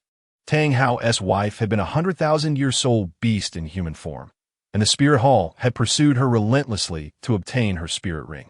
The outcome had been her sacrifice to Tang Hao, allowing him to escape the Spirit Hall siege, leading to the disappearance of the Haotian sect from the annals of history. The Spirit Hall had suffered tremendous losses in that conflict and gained nothing. The mere existence of a 100,000-year spirit ring could provoke such a bloody upheaval among the continent's most powerful factions, underscoring its extraordinary value. Now, the red 100,000-year spirit ring lay before Chisu, who, unperturbed, focused instead on the meat roasting over the fire, leaving Douluo Bo astonished. While he too relished roasted meat, it paled in comparison to the allure of the spirit ring, especially considering that Chisu considered this not merely a 100,000-year spirit ring, but a genuine 200,000-year one. What invaluable treasure! Was Chisu not concerned about attracting unwanted chaos by leaving it suspended in the air? Suddenly, a realization struck Douluo Bo. It was intentional. Chisu had deliberately placed the 100,000-year spirit ring in the air to lure forth even more powerful entities to surround him, thus enabling him to acquire an even mightier spirit ring. Trembling at this thought, Douluo Bo gazed at Chisu with a mixture of awe and fear, as if he were observing a demon from the depths of hell. He lamented his earlier hesitation to strike Chisu from behind. Had he acted upon that impulse, he might have been reduced to mere bones by now, let alone be free from his accumulated toxins. Noticing the fearful gaze directed at him, Chisu turned slightly, intrigued, and asked, "Do you desire it? Would you like to absorb it yourself?" Douluo Bo rolled his eyes. "My spirit rings are already full, and besides, I did not slay the soul beast. How could I absorb it?" Chisu chuckled. "Then what are you complaining about? This spirit ring belongs to me." Douluo Bo found himself momentarily speechless, as Chisu's numerous qualities shone through. His innate talent was unparalleled, arguably the most exceptional soul master in millennia. Additionally, He had a knack for crafting peculiar yet delectable dishes. Despite his sharp tongue, he had a compassionate heart, having promised to alleviate Douluo's poison after 5 years. Yet he had managed to do so within just 3 months in the Ice and Fire Valley. However, these virtues could not overshadow Chisa's flaws. His manner of speaking was far from mature, more akin to that of a centuries-old specter than a mere 13-year-old boy. As Douluo conversed with Chisu, he often found himself disregarding his youthful appearance.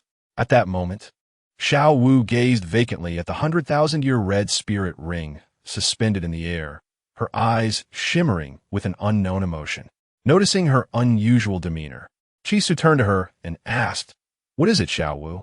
Instead of meeting his gaze, Xiao Wu continued to fixate on the spirit ring high above.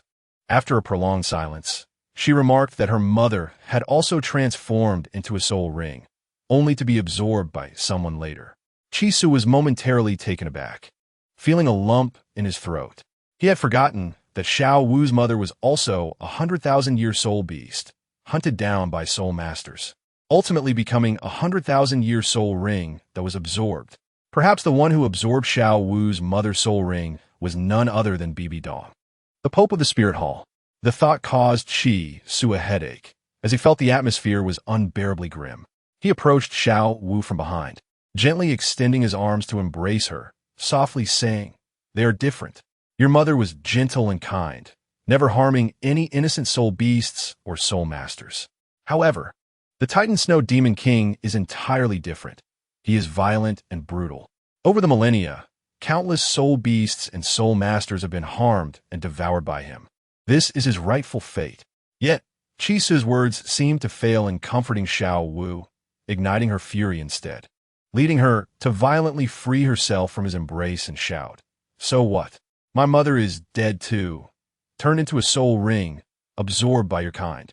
As she shouted, tears streamed down her face, and she began to sob, collapsing onto the ground in despair, burying her head in her hands. Chisa stared at Xiao Wu in a daze, unsure of what to say. He had never seen her like this, so heartbroken, so distressed, so furious. Until now, Xiao Wu had always appeared as a most obedient little rabbit by his side, compliant to his every request. But now, it seemed the sight of that crimson 100,000-year soul ring had triggered something within her, plunging her into a state of utter collapse, impervious to any words. Douluo stood nearby, observing the discord between Chisu and Xiao Wu, clicking his tongue in disapproval before turning away to give them space. Chisu slowly sat beside Xiao Wu, resting a hand on her shoulder and pulling her close. Initially, Xiao Wu resisted fiercely, but as Chisu's embrace tightened, she gradually leaned into him. Suddenly, she threw herself into his arms, resembling a homeless, utterly despondent rabbit. She pounded her fist against Chisu's chest, crying out, "You humans are all villains. Soul beasts merely stay within their forests, never interacting with humans, never harming anyone. Yet you humans repeatedly invade their territories, turning them into your soul rings, transforming them into your power." Xiao Wu's voice was filled with despair, as if recounting a tale of inevitability. Chisu remained silent, holding Xiao Wu tightly as she continued to strike his chest. The conflict between humans and soul beasts was indeed an unavoidable reality. In the second installment of Douluo, Yu Hao established the Spirit Transmission Tower, which alleviated the conflict to some extent, yet it could not fundamentally resolve the growing discord and the diminishing number of soul beasts, nor the increasing difficulty for humans to obtain soul rings. By the time of the third installment, Douluo, Legend of the Dragon King, soul masters were nearly extinct, relying instead on artificial soul spirits in place of soul rings. However, neither the Spirit Transmission Tower's soul spirit summoning nor the artificial soul spirits in the third installment were conceivable in the current world of Douluo. Even with Chisu's system and various extraordinary rewards, he could not single-handedly alter the trajectory of Douluo. The emergence of the Spirit Transmission Tower was the result of a confluence of favorable circumstances, and in the current world of Douluo, such phenomena were simply not permitted. Even if they were, humans would still gravitate towards hunting soul beasts. After all, in the first installment of Douluo, the number of soul beasts was still vast, rendering the need for soul spirits unnecessary. Chisu understood Xiao Wu's sentiments and knew what she was thinking, but he felt utterly powerless to effect change. This was the established narrative of their world, a fundamental logic that could not be altered, even with all his advantages. Chapter 122. The beast tide approaches. Some things are beyond human control. People must learn to accept the reality that, despite their best efforts, certain truths remain immutable. In the context of the current environment and historical conditions, Chisu was indeed unable to help Xiao Wu achieve a state of coexistence between soul masters and soul beasts. Thus, while Xiao Wu wept in his embrace, Chisu refrained from saying much, simply holding her close and gently patting her back. Douluo is, in fact, a rather distorted world. Its distortions stem from its most fundamental settings, such as the inheritance of martial souls. Martial souls are determined by the souls of both parents, with only rare mutations occurring. Typically, they are inherited from either the father or mother. This inheritance creates a stark division between soul masters and non-soul masters, forming an insurmountable chasm. It effectively splits the world into two halves.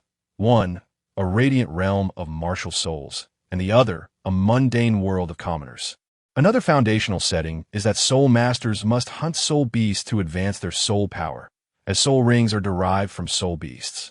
This premise underlies the conflict between humans and soul beasts. For soul masters to grow stronger, they must hunt soul beasts. However, after hunting, there is no guarantee they will obtain the soul rings they desire, meaning any soul master aspiring to reach the rank of title Douluo or lower must slay dozens of soul beasts. The number of soul masters far exceeds that of soul beasts, and humans' reproductive rates surpass those of soul beasts. Over time, this imbalance leads to the gradual decline of soul beasts, ultimately resulting in a scenario akin to that of Douluo 3. Chisu found both scenarios deeply unreasonable. Yet, these situations were dictated by the fundamental settings of the world. Even with his advantages, extraordinary soul power, and various secret techniques, Chisu could not modify the underlying logic of this world. After all, the creator of this setting was the author, not any deity or divine king. Therefore, even if Chisu were to become a powerful god or divine king, Douluo would remain unchanged in its essence. In this moment, as Xiao Wu lay in Chisu's embrace, perhaps sensing his warmth, she gradually calmed down, no longer as agitated as before. She curled up like a small rabbit, timidly gazing up at the circle of red soul rings. Chisu extended his hand to shield her eyes from the sight of the crimson soul ring hovering above, then whispered in her ear, "To those who wield weapons, return them with weapons." This was not about whether or not it was a soul beast. The Titan Blood Demon King sought to kill us upon sight, perceiving us as mere ants. He wished to slay us, and we, in turn, would vanquish him. Such was the simplicity of the matter, devoid of any further complexities. Regardless of whether they were soul beasts or soul masters, anyone who sought to inflict harm upon you would first encounter my sword. Upon hearing Chisu's words, Xiao momentarily fell into a daze. She gazed up at Chisu, who bore a resolute expression, as though he were making the most significant promise imaginable. Suddenly, a sense of tranquility enveloped her, akin to finding shelter beneath an umbrella amidst a tempestuous harbor. Unconsciously, she smiled, feeling that this was truly wonderful. She could lie quietly in Chisu's embrace, free from any burdensome thoughts or interruptions. Though Xiao Wu harbored no intense jealousy towards Ning Rongrong and Hulaina, a slight discontent lingered within her. After all, compared to the three of them together with Chisu, she longed for moments of solitude with him.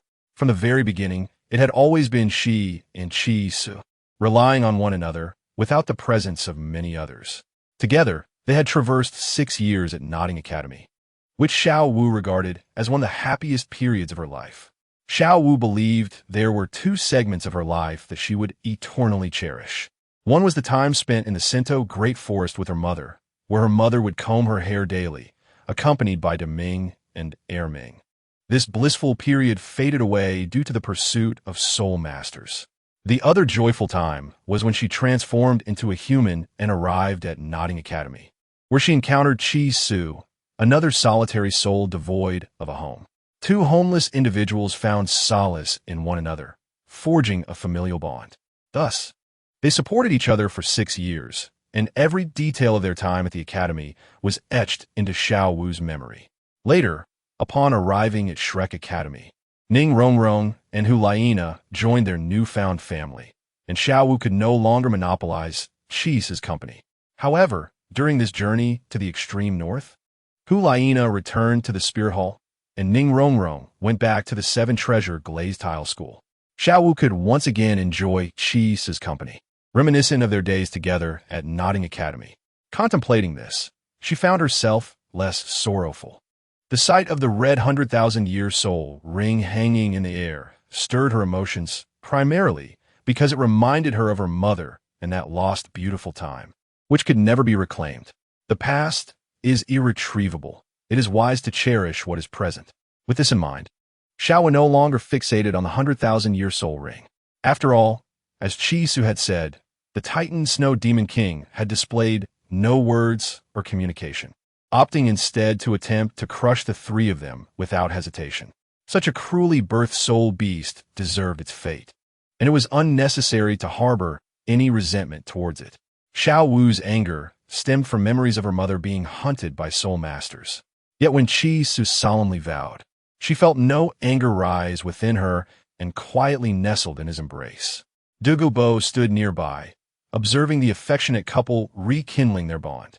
He couldn't help but shake his head and sigh, reminiscing about his own youthful days filled with poetic exchanges and romantic moments, lamenting the passage of time.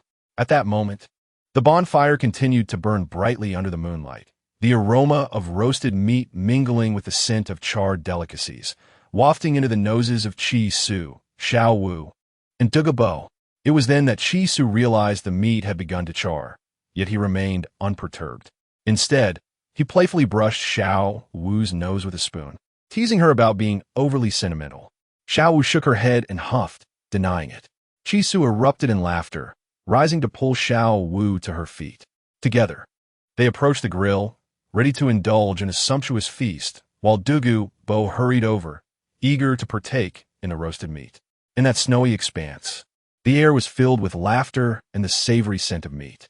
Suddenly, the howls of soul beasts echoed ominously around them, as if countless creatures lurked nearby. In the darkness, apart from the dim moonlight, the bonfire was their sole source of illumination. Countless soul beasts concealed themselves in the shadows, their varied-colored eyes fixated on Chi Su and his companions, yet none dared to reveal their presence. With the fall of the Titan Snow Demon King, ruler of the extreme north, the local soul beasts, endowed with wisdom, keenly eyed the remnants of its shattered form, eager to consume its flesh in hopes of surpassing the 100,000-year threshold and becoming true 100,000-year soul beasts themselves. If one were to observe from above, they would witness an endless multitude of soul beasts encircling the three individuals, forming a vast circle around them. At the center of this circle were Chi Su, Xiao Wu, and Douluo, with countless soul beasts lurking just beyond 100 meters away. The Titan Snow Demon King's demise had summoned a significant portion of the soul beasts of the extreme north, all coveting the chance to feast upon its remains and claim dominion over the territory. Chi Su, bolstered by the power of his crimson pupils, quickly sensed the perilous encirclement they found themselves in. The extreme north, unlike the complex terrain of the Star-Do Great Forest, was merely an expansive ice field. Even in the darkness, the multitude of soul beasts surrounding them created a palpable tension, their roars and an indescribable scent permeating the air. The gathering of soul beasts intensified. A frenzy ignited from a moment the Titan Snow Demon King fell. Countless creatures that had never before ventured forth from their lairs now emerged, drawn by the prospect of a feast. By now, it seemed that most of the soul beasts had arrived. Chi Su's keen mental acuity detected approximately 30,000 soul beasts lying in wait around the Titan Snow Demon King's carcass. None dared to make the first move, yet none wished to retreat. Xiao Wu and Douluo soon realized they were completely surrounded by the throng of soul beasts. An indescribable fear gripped Douluo's heart. 30,000 soul beasts. Chisu stated this with an unsettling calmness, as if he were merely discussing a trio of creatures. Yet his tranquility did little to soothe Douluo, who had never encountered such a formidable gathering of soul beasts. This was not merely an encirclement. It was a true beast tide. Even when Douluo had once claimed a mountain peak in the sunset forest as his lair, setting traps to ensnare any intruding soul beasts, he had never faced such a relentless assault. Now, however, Chisu's slaying of the Titan Snow Demon King had attracted nearly 7,000 soul beasts, all fixated on the three of them. 30,000. This was a staggering number indeed. Douluo was acutely aware of the formidable strength possessed by Chisu, recognizing that his current prowess could rival that of a level 95 or even 96 title Douluo. But what significance did that hold? Title Douluo, after all, were still human, not divine beings. In the face of an unending tide of soul beasts, there would inevitably come a moment when their strength would falter, when their soul power would wane. At that point, even a title Douluo could be overwhelmed by frenzied soul beasts, reduced to nothing but a skeleton, or even entirely devoured, leaving no trace behind. Although Xiao Wu did not share Douluo's level of fear, she too felt a tinge of dread as she gazed into the darkness, where the eyes of ferocious beasts glimmered ominously. As a soul beast herself, she understood the terrifying nature of their gathering. Humans had managed to force soul beasts into the Stardow Great Forest, a veritable sanctuary, avoiding human territories due to their collaborative strength. Soul beasts, however, did not share such unity. The vast variety of soul beasts, each distinct in species, rarely cooperated. Yet at this moment, those with varying ages, strengths, and species had converged around the Titan Snow Demon King, resembling a pack of wolves poised to hunt a lion. Douluo sighed and patted Chisu's shoulder, advising him that when the battle commenced, they should take to the skies and flee as far as possible. Although there would certainly be flying soul beasts in the air to obstruct them, breaking through from above would be the simplest option. Douluo was not one to enjoy owing favors. Despite being a cold and unfeeling man, he took pride in two aspects of his character: his unwavering commitment to promises, and his belief in repaying even the smallest kindness with great gratitude. He had vowed to serve as Chisu's protector for 5 years in exchange for his antidote. And now that Chisu had fulfilled his end of the bargain, Douluo felt compelled to honor his duty. Rising to his feet, Douluo took a final bite of the roasted meat before tossing the stick into the campfire. He surveyed the surroundings and bellowed with laughter at the encroaching soul beasts, challenging them to approach. Chisu was taken aback by Douluo's sudden bravado, questioning the motive behind such a display. Was it an act of gratitude? He chuckled to himself. Chisu placed his unfinished roasted meat into Xiao Wu's hands before standing and firmly pushing Douluo back into his seat, smiling as he said, "You, the young master, have yet to speak. What grand ambitions are you expressing?" Since he had brought Douluo here, he naturally would not allow him to perish. Douluo stared blankly at Chisu, a sudden glimmer of moisture appearing at the corners of his eyes. He was astonished and wiped at his eyes, incredulous that a seasoned title Douluo would feel moved to tears by the words of a mere child. Chapter 123. A river of blood, are you certain you can prevail? He inquired.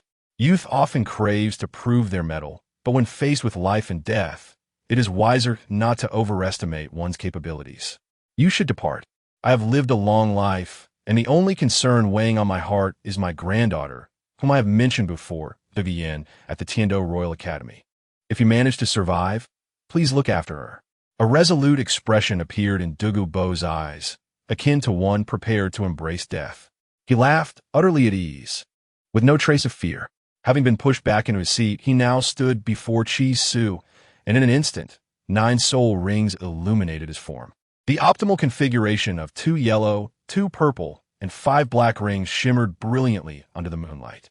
A piercing howl erupted from his lips as emerald green light surged forth from within him, his body expanding against the wind. The first 7 soul rings glowed simultaneously, and his lean frame swelled within the verdant light, soaring upwards. The green, diamond-shaped scales appeared as though adorned with glistening emeralds. The human form vanished, and Douluo transformed into a colossal emerald serpent, measuring 30 meters in length and as thick as a water barrel.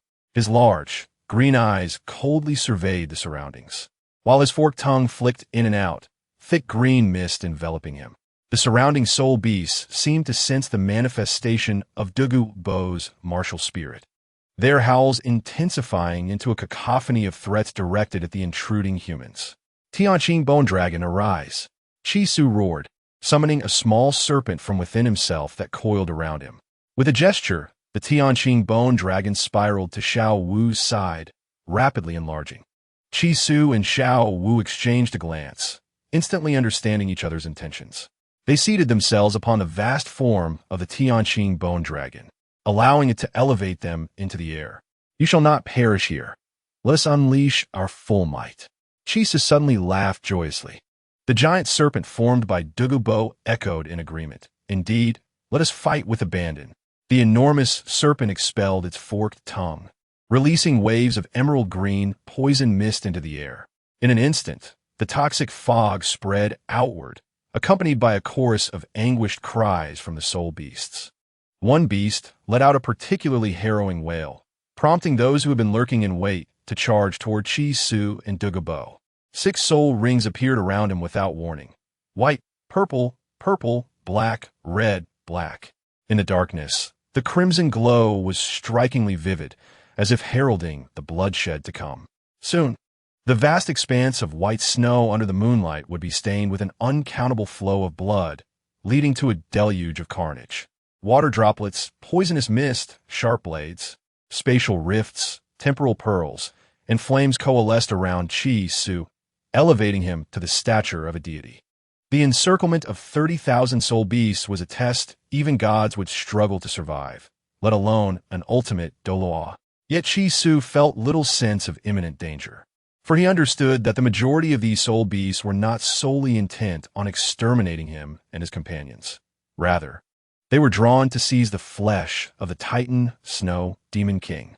Perhaps his slaying of the Titan Snow Demon King had crossed a line in this frigid realm. But as long as he demonstrated sufficient strength, these soul beasts would redirect their focus toward their prize rather than seek to eliminate him. Qian Long knew. Chi Su waved his hand skyward, and the flames surrounding him erupted into a torrential blaze. Within this inferno, a crimson dragon emerged, spiraling through the air before plummeting towards the throng of soul beasts like a shooting star. With a thunderous crash, a blood-red lotus flower erupted amidst the soul beasts, revealing countless soul rings within their midst. Even as this crimson dragon transformed into a red lotus, bursting forth amidst the throng of soul beasts, it failed to impede their relentless advance. A formidable horde of soul beasts charged through the night, driven solely by the desire to devour the flesh and blood of the Titan Snow Demon King, as well as the few humans daring to intrude into the extreme northern realm. Among the tens of thousands of soul beasts, a leopard-like creature was the first to leap forward, lunging directly at Chi Su with its gaping maw. In an instant, Chi Su vanished from his position, reappearing at the opposite side of the leopard beast through a spatial rift created by the void, simultaneously unleashing a heavy punch accelerated by his fourth soul skill, Ling, which shattered the leopard beast's skull, leaving behind a black soul ring in the wake of its demise. As the soul rings of the blue-silver sword grass exploded, Chi Su's soul power surged to an alarming level. After accelerating the surrounding flow of space with Ling, he dispatched the first Millennium Soul Beast that had closed in on him with a single devastating blow. At this moment, the Soul Beasts had fully engaged, with the majority surrounding Chi Su and Douluo rushing forward without fear of death. The remaining beasts were preoccupied with seizing the flesh of the Titan Snow Demon King, which lay scattered in the vicinity where Chi Su and his companions had initially fought. Continuously, soul beasts that managed to snatch a severed limb were swiftly ambushed and killed by others from behind, leaving them no time to savor their spoils. Some cunning creatures, clutching flesh in their mouths, attempted to flee the battlefield's periphery, hoping to escape and consume their prize in solitude. Yet there was no safe passage. Any soul beast that retreated would be pursued and torn apart by those behind. In an instant, A chaotic scene unfolded, with soul masters clashing against soul beasts, and the sky above filled with a colossal azure-bone dragon battling airborne soul beasts. This serene, moonlit expanse transformed into a veritable battlefield, a scene of slaughter with blood flowing freely, staining the once pristine ground a deep crimson. Various colored soul rings and soul bones began to manifest across the battlefield. Qi Su, relying on Ji Ling and the void, navigated the chaos with finesse, emerging from the rifts to obliterate a soul beast with each strike. Even finding time to collect fallen soul bones within the realm of air, Shi, Si, Qiaoming Yuyi. At this juncture, Qi Su had accumulated 3 soul bones, 2 from the recently vanquished soul beasts, and 1 from the Titan Snow Demon King, which was over 200,000 years old. With the flow of Ji Ling slowed and the void rifts providing evasive maneuvers, Qi Su sustained minimal harm from the soul beasts.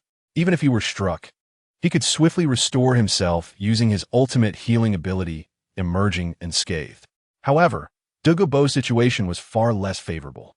He was besieged by countless soul beasts clambering up his massive serpentine body, their claws raking painfully against his scales.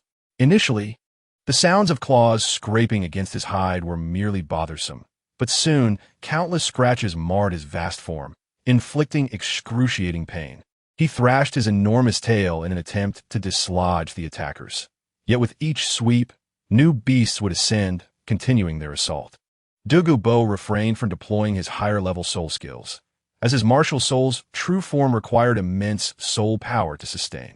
Should he unleash his 8th or 9th soul skills amidst this frenzy, he risked losing control and reverting to his original state, where he would be overwhelmed and devoured by the relentless tide of soul beasts. Determined to avoid such a fate, he could only exhale toxic mist while striving to shake off the assailants with his tail. Qi Su, sensing Douluo Bo's plight, appeared beside him through the void, unleashing his 8 spider lances and dark golden claw. As he wielded his dual claws, the 8 spider lances pierced through the soul beasts one by one. In a short while, the soul beasts surrounding Douluo Bo were cleared away. However, Qi Su knew they needed a plan to escape. Continuing this way would inevitably lead to their demise. His expression grew increasingly grave, although he dispatched the soul beasts with apparent ease. This was contingent upon having ample soul power. If this continued, the relentless use of external soul bones and both martial souls would rapidly deplete his energy, leaving him and Douluo Bo vulnerable as mere prey for the soul beasts. How long does your 9th soul skill require to prepare? Qi Su suddenly inquired of Douluo Bo. Douluo Bo hesitated, unsure. Although his 9th soul skill was exceedingly toxic, it might not significantly affect the beasts, given their inherent resistance to toxins and the presence of poison-type soul beasts among them. Therefore, despite its potency in such a vast horde, it would likely exhaust his soul power without yielding substantial results, rendering him incapable of sustaining his martial soul's true form, leading to his eventual consumption. It takes half an hour to prepare, Douluo Bo replied, though perplexed. Very well, begin preparing your 9th soul skill now. I will guard you for half an hour, Qi Su declared gravely, as if imparting an urgent directive. The seriousness of his tone instilled a sense of gravity in Douluo Bo, who dared not question further. Choosing instead to trust Qi Su, he coiled his massive serpent body, poised like a waiting cobra. A swirling aura of emerald mist enveloped Douluo Bo, visibly intensifying in its vibrancy. With the sea god's trident in hand and the 8 spider lances unfurled behind him, Qi Su stood resolutely around Douluo Bo, ready to defend. Any soul beast that dared to breach the perimeter he established met a swift end at the tip of his trident. Soon after several beasts fell to his strikes, none dared to advance further. Just as Qi Su thought he could afford a moment's respite, the encircling soul beasts parted, creating an unexpectedly wide pathway. Qi Su looked at this opening with confusion. Were they allowing him and his companions to escape? That seemed improbable. He had already slain one of the 3 great overlords of the extreme north, the Titan Snow Demon King, and wreaked havoc upon this realm. Regardless of whether the soul beasts were motivated by the desire to feast upon the Titan Snow Demon King's flesh, they undoubtedly aimed to consume Qi Su and his companions. ensuring that these intruders would meet their end in this frigid expanse. Amidst Su's bewilderment, a formidable soul beast emerged from the throng, striding confidently down the newly formed passage. It was a colossal, snow-white, saber-toothed tiger, its paws adorned with icy crystals, exuding an oppressive aura. Su regarded the beast with trepidation, recognizing its species, the ice crystal saber-toothed tiger, a creature comparable to the Titan Snow Demon King and the ice crystal Emperor Scorpion. Like the latter two, the ice crystal saber-toothed tiger was exceedingly rare, with perhaps only one or two existing within the vast icy plains of the extreme north. Yet, it was said that the powerful often walked alone. The ice crystal saber-toothed tiger, like other soul beasts of its kind, commands great renown regardless of the possibility that it may never encounter another of its own species throughout its lifetime.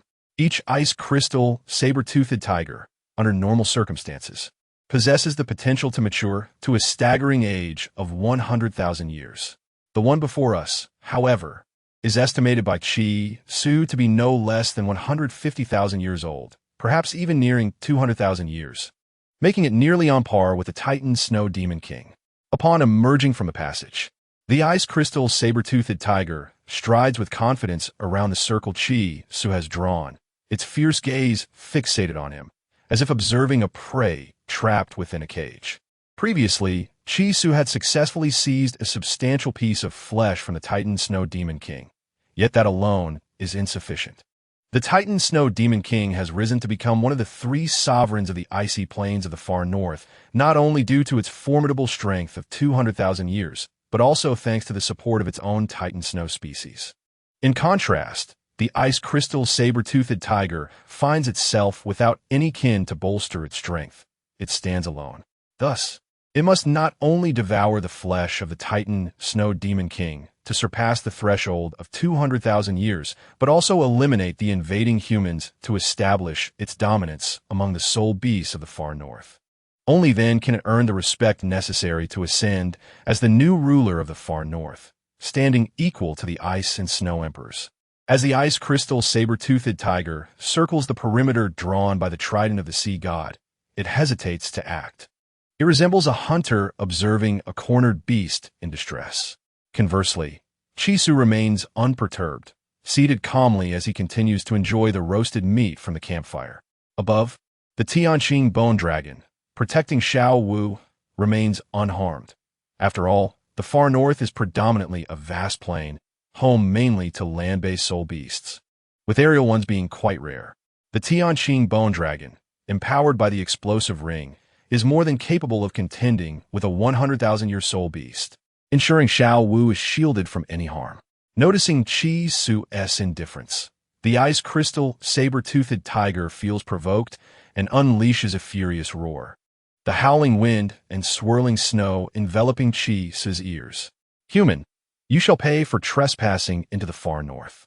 Its fangs gleam ominously in the night, exuding a fierce aura. Su casts a glance at the creature, remaining unfazed as he continues to gnaw on his roasted meat. With a dismissive gesture, he tosses the leftover bones directly at the ice crystal saber-toothed tiger, expressing his impatience. Could you refrain from your noise? The bones strike the ice crystal saber-toothed tiger, which shatters them with a swipe of its massive paw, glaring at Su with eyes ablaze with fury. It desires to establish its reputation among the soul beasts, not to be humiliated like a dog with bones tossed at it. With a roar that pierces the heavens, countless shards of ice coalesce around the ice crystal saber-toothed tiger, resembling mirrors orbiting it. It shakes its colossal head, raises its forepaw high, then brings it crashing down, sending a barrage of icy shards hurtling toward Su, akin to a volley of blades aimed at him, an unavoidable onslaught. With a cold snort, Su sweeps his hand before him, activating the fourth soul skill, Time Zero, which slows the flow of time around him. A snap of his fingers conjures a spatial rift beside him, and with a slight turn, he vanishes into the void. In the next moment, he emerges from a rift beside the ice crystal saber-toothed tiger, brandishing the golden trident of the sea god. Under the acceleration of Time Zero, he strikes down fiercely at the ice crystal saber-toothed tiger. However, To Chi Su's astonishment, the creature that should have been struck down instead evades him, having slipped away from the very shards it had launched. Furrowing his brow momentarily before relaxing, Chi Su quickly realizes the ice crystal saber-toothed tiger's ability. It utilizes these shards of ice as its means of existence. In essence, each shard serves as a vessel for the beast. As long as these shards remain intact, the ice crystal saber-toothed tiger cannot perish. Is this akin to the ability of shadow clones? Quite impressive. Chi Su muses with anticipation. His primary objective in the far north is to acquire an ice attribute martial soul and subsequently bestow it with soul rings. Naturally, he seeks an exceptional martial soul among the finest. Originally, Chi Su had set his sights on the Ice Emperor's Ice Crystal King Scorpion and the Titan Snow Demon King's Titan Snow Martial Soul. However, it appears that the capabilities of the Ice Crystal Saber-Toothed Tiger are equally noteworthy. Its mirrored invisibility alone captivates Chi Su's interest. He is eager to explore what other extraordinary and useful abilities the Ice Crystal Saber-Toothed Tiger might possess. At that moment, the Ice Crystal Saber-Toothed Tiger emerges from one of the mirrored shards directed at Chi Su, gathering more icy shards at its paws. Instead of charging at Chi Su, it swiftly turns and lunges toward Douluo, who is releasing his 9th soul skill. The Ice Crystal Saber-Toothed Tiger's fangs suddenly elongate, resembling 2 exposed swords, glimmering with a chilling light that instills fear. Chi Su shouts in alarm, swiftly utilizing time zero to create a rift in space before teleporting to Douluo's side to intercept the Ice Crystal Saber-Toothed Tiger's attack. His figure materializes from the spatial rift before Douluo, and in an instant, the elongated fangs of the saber-toothed tiger are upon him. Even with the acceleration of time zero, Chi Su has no time to mount a defense and can only rely on his 8 spider lances to form a protective sphere against the impending strike.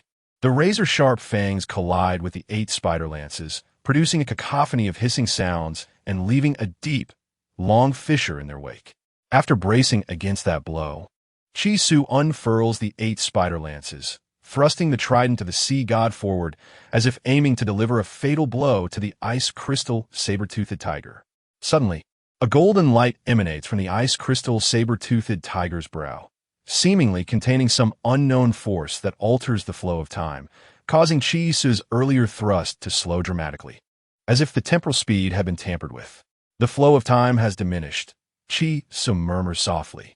The golden light renders his strike sluggish, allowing the Ice Crystal Saber-Toothed Tiger to deftly evade Chi Su's thrust and land calmly a short distance away. A subtle smile plays at the corners of Chi Su's mouth. For him, the more innate talents the Ice Crystal Saber-Toothed Tiger possesses, the more advantageous it is, as he seeks a high-quality entity to serve as his 4th martial soul. Originally, under the acceleration provided by Shi Ling and the deceleration imposed on the Bingjing Jinni Hu, the movements of the Bingjing Jinni Hu should have been exceedingly sluggish. Chi Su, at this moment, was approximately twice the speed of the Bingjing Jinni Hu, which should have allowed him to effortlessly strike it and inflict significant damage. However, once the golden light emanated from the creature's forehead, Chi Su felt an overwhelming sense of slowness wash over him, utterly discordant with the speed modified by Shi Ling. There could be but one explanation for this phenomenon. The Bingjing Jinni Hu possessed a greater influence over the flow of time than Chi Su did. After all, Chi Su's time, flow soul ring, was derived from the Anmo Xieshan Hu. Though this Anmo Xieshan was a millennium-old soul beast, which could rival a 10,000-year-old one, it was still merely a 1,000-year soul ring. The soul skills Chi Su executed with this 1,000-year soul ring were inherently limited, and his ability to modify the passage of time was far inferior to the golden light of the Bingjing Jinni Hu. At this moment, the Bingjing Jinni Hu glared at Chi Su with a fierce gaze, its beastly eyes brimming with rage and provocation. It sought to prove itself to the myriad soul beasts present, even in the absence of kin, for it was one of the mightiest races in this frigid northern land. The proof it required was none other than the blood of this seemingly childlike, yet terrifyingly formidable youth before it. Only when the blood of this young man stained the earth could it embark upon the path to dominion over the extreme north and ascend to the throne as its ruler. Feeling discomfort from the golden light, Chi opened his heavy eyes, and in an instant his perception of the surroundings became crystal clear. Since he intended to gauge the strength of the Bingjing Jinnihu, he could not reveal all his capabilities outright. Otherwise, should the creature retreat into the throng of soul beasts, he would surely lose track of it. Thus, he refrained from exhibiting his full strength. Wary of scaring the Bingjing Jinnihu away, he planned to engage it slowly, uncovering all its abilities before ultimately striking it down. After all, by that time, escape back to the Soul Beast Pack would not be an easy feat for the Bingjing Jinnihu. Stars twinkled in Chi Su's eyes, resembling countless celestial bodies swirling within his gaze, a terrifying aura suffusing his pupils. He gradually closed his eyes, causing the previously pervasive aura of dread to dissipate. Standing there with his eyes shut, he appeared to be in a state of serene meditation, instantly relieving the oppressive atmosphere that had previously enveloped the soul beasts present. He resembled a child dozing off, standing vacantly in place. Upon witnessing Chi Su's closed eyes, the Bingjing Jinnihu instinctively recoiled a few steps in fear, as if anticipating the release of some immensely powerful soul skill. However, upon realizing that Chi had genuinely closed his eyes and was not unleashing any terrifying soul skill, it felt a renewed sense of indignation. The Bingjing Jinnihu had always regarded itself as one of the most noble existences among soul beasts. Even if its kindred were seldom seen throughout its life, it held firm in the belief that it was the king among soul beasts in this frigid northern land. And kings are ultimately solitary. Yet now, this once proud creature was subjected to repeated humiliations by a mere human child. First, it was treated like a domesticated dog, tossed bones by humans, and now, during their confrontation, Chi dismissed it entirely, closing his eyes and lowering his head in apparent disregard. This was an unparalleled disgrace. The Bingjing Jinnihu spoke with a voice laden with fury. Initially, it had intended to leverage the defeat of this human to garner the support of other soul beasts. Regardless of the outcome, the Bingjing Jinnihu would have assessed its capabilities. If capable of killing, it would solidify its position among the three great sovereigns of the extreme north. If it could not kill, it could still leave a favorable impression on the soul beasts, convincing them that it was a worthy leader. However, the continuous indignities inflicted by this human had shattered its aspirations of establishing a commanding presence among the soul beasts. With no retreat left, the Bingjing Jinnihu knew that failing to slay the human who had intruded upon the extreme north and slain the Titan Snow Demon King would forever brand it with shame. Even if, in the future, it could transcend the limits of 100,000 years, or even reach 300,000 or 400,000 years. This humiliation would be indelibly etched in the minds of the thousands of soul beasts present. It would be eternally mocked for having been outwitted by a human child, ultimately fleeing in disgrace. Thus, the Bingjing Jinnihu had lost the initial options it once held. It could no longer afford to retreat after discovering it could not contend with Chi. Such an act would only engrave the shame deeper into its being.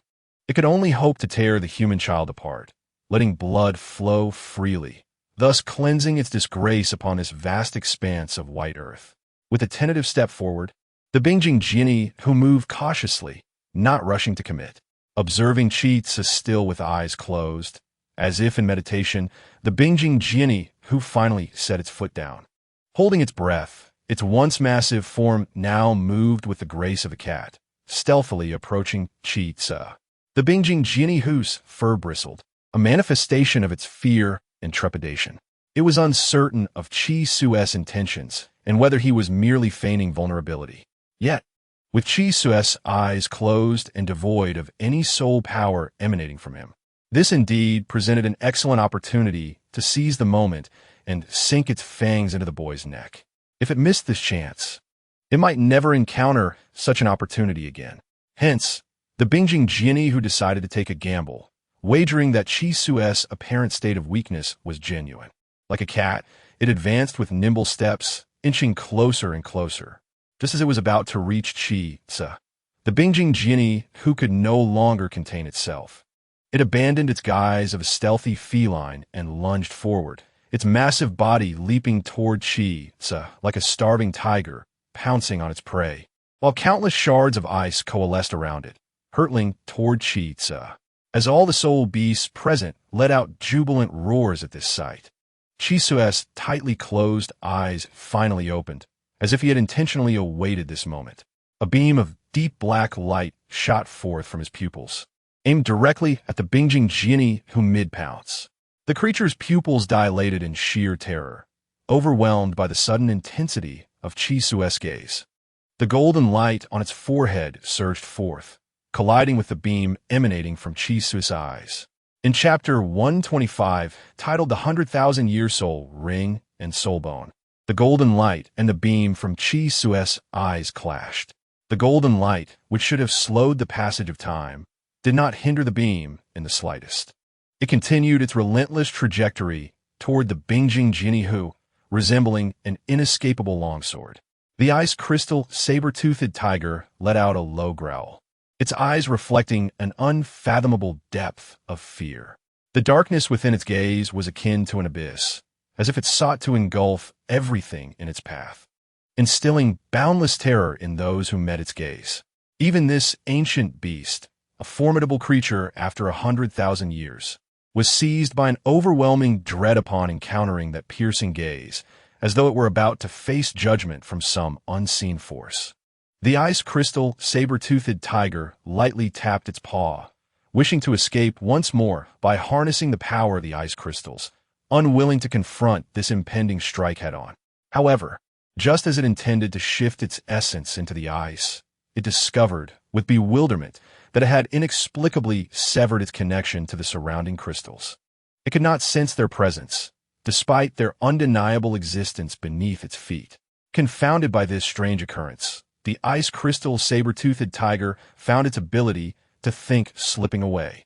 That dark gaze shot forth like an arrow from the distance, leaving it with no means of evasion.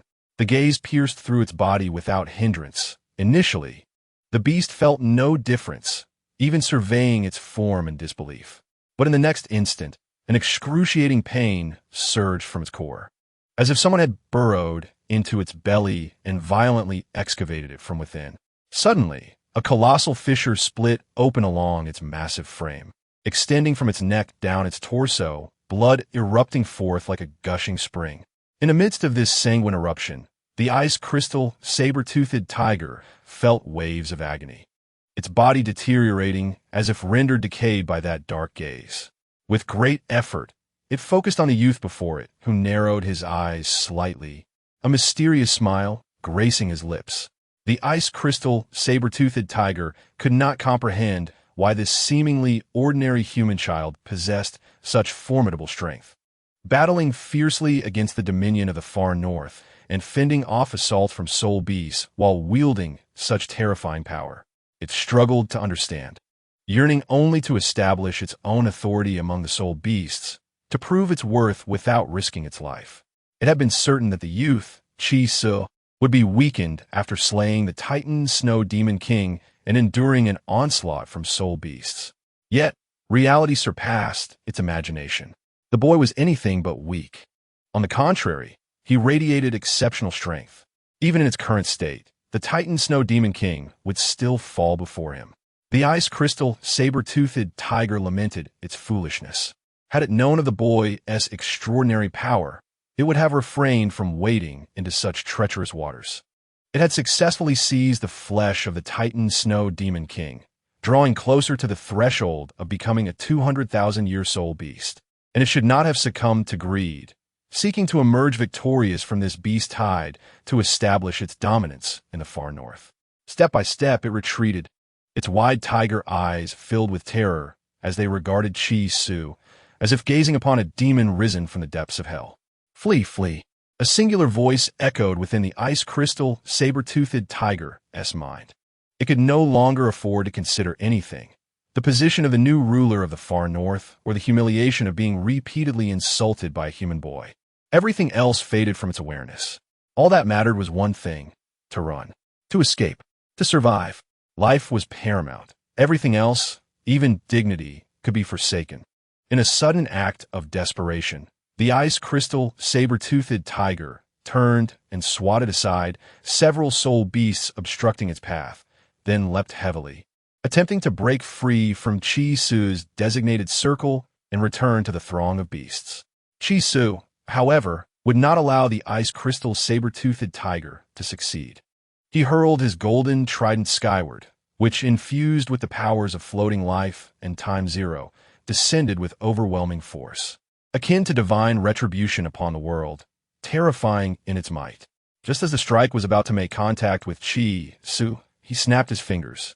The ice crystal saber-toothed tiger, poised to jump into the tide of beasts, vanished from its position, replaced by Chi Su's figure. The trident, which had been aimed at Chi Su, now descended upon the ice crystal saber-toothed tiger in its place, delivering the full force of the impact upon it. The trident unleashed an immense pressure, causing the surrounding soul beasts to stagger back several meters. A flurry of white snow and mist enveloped the area, and as silence fell and the fog dissipated, only a shattered left arm bone and a red 10,000-year soul ring remained. All the soul beasts encircling Chi Su instinctively retreated a few steps, their primal instincts warning them of the formidable presence of this human youth. Echoing the terror they felt in the presence of the ruler of the far north, the Snow Empress. While the soul beasts withdrew, none dared to flee entirely. The remains of the Titan Snow Demon King lay almost completely severed, and the ice crystal saber-toothed tiger, having claimed a significant portion of its flesh, fell, leaving behind fresh 10,000-year soul beast flesh on the battlefield. The frenzied soul beasts, having tasted blood, were unwilling to depart. Chi Su, having exchanged places with the ice crystal saber-toothed tiger mid-air, immediately utilized the void rift once more, returning to his designated circle. In his recent battle against the ice crystal saber-toothed tiger, Chi Su had employed many abilities he had never used before, such as the powerful techniques bestowed upon him by the Heavy Eye, which had dealt a devastating blow to the beast. The Heavy Eye, an artifact from another realm, brought with it unparalleled power, inflicting an irreversible wound upon the ice crystal saber-toothed tiger. Furthermore, leveraging the overwhelming mental strength from the Heavy Eye, Chi Su had swiftly severed the beast's connection to the surrounding ice crystals, preventing it from utilizing its shadow clone ability to evade his strike. The use of the Heavy Eye's powers was immensely taxing for Chi Su, necessitating that he ensure a certain hit without wasting the energy expended. He closed his eyes to gather his strength, both luring the ice crystal saber-toothed tiger into a reckless attack and allowing himself a moment to replenish his soul energy. Possessing numerous elixirs, his meridians were already unblocked, enabling a far swifter circulation of soul power than that of an ordinary person. Even among titled Douluos, his recovery ability was unmatched. Thus, Chi Su did not rush to confront the Bingjing Jianzi Hu, but instead closed his eyes in a meditative state, replenishing his soul power while enticing the beast. As expected, the Bingjing Jianzi Hu could not withstand the provocation and the apparent vulnerabilities displayed, and it took the initiative to pounce on Chi Su. Whether it be soul beasts or soul masters, their defensive capabilities are invariably at their weakest during an all-out offensive. Therefore, at the moment the Bingjing Jianzi Hu leapt toward him, Chi Su unleashed the Heavy Eye technique. The Bingjing Jianzi Hu was indeed severely injured by this technique, instantly losing its will to fight, filled with terror and yearning to flee. At that very moment, the outcome of the battle was essentially predetermined. Chi Su did not hesitate. He employed his mightiest strike, apart from the Heavy Eye technique. Empowered by Shi Ling and Fuxing Wanren, the sea god-S trident descended straight down toward him, as if he were to commit an act of self-destruction. However, after Chi Su utilized the Void Exchange soul skill, it transformed into an instrument of judgment, akin to a death sentence for the Bingjing Jianzi Hu, swiftly leading to its demise, leaving only its soul bone and soul ring behind. Chi Su had initially intended to play with the Bingjing Jianzi Hu for a while longer, but upon calculating the time, he realized that Dugu Bo's ninth soul skill was likely on the verge of being unleashed. Thus, Chi Su acted decisively, employing thunderous methods to reduce the audacious Bingjing Jianzi who to mere soul rings and bones. As for the left arm bone, Chisu felt somewhat dissatisfied with this particular soul bone. At this moment, he was still in need of a right leg bone and a torso bone. He had already acquired soul bones for all other parts, and even possessed 3 external soul bones, making his collection quite abundant. Fortunately, all of Chisu's soul bones possessed the ability to devour and evolve, so he had no concern about these soul bones becoming redundant. Regardless of their nature, he could absorb any soul bone or use them to enhance others, bringing him great joy. At this juncture, Chisu secured the 100,000-year soul bone from the Bingjing Jianzi Hu, and within the 24 bridges Mingwei, he had amassed 4 soul bones in total. 2 of these were from the Titan Snow Demon King, a 200,000-year soul bone, and the other 2 were a 1,000-year soul bone obtained from the battlefield, all of which Chisu collected. This expedition into the extreme north had yielded a surprising bounty of 4 soul bones. It is noteworthy that in the timeline of the first part of Douluo Dalu, there should not be many 100,000-year soul beasts. After all, in the Douluo Forest, renowned for its congregation of soul beasts, the only 100,000-year soul beasts present were Deming and Ming. As for the other soul beasts appearing in the unparalleled Tangmen, Chisu speculated that they were likely in a dormant state, including the slumbering Beast Emperor, who would soon reach 90,000 years, as well as the Silver Dragon King, Guyuna, until Chisu achieved semi-divine or divine strength. He would not dare disturb these sleeping soul beasts. Apart from the Douluo Forest, other 100,000-year soul beasts could be found in the waters surrounding Sea God Island, including the sea god's former steed, Xiao Bai, and his arch-nemesis, the deep-sea demon whale king. Chisu anticipated that he would inevitably undertake a journey to Sea God Island to witness these 100,000-year soul beasts, especially since he bore the divine imprint of the sea god upon his forehead and wielded the sea god's artifact, the trident. Therefore, it was only natural that he would step foot on Sea God Island. Beyond these 2 locations, the only other gathering place for 100,000-year soul beasts on the Douluo Continent was the extreme north. Furthermore, without the leadership of the Silver Dragon King and distance from human soul masters, the soul beasts in the extreme north did not need to remain dormant.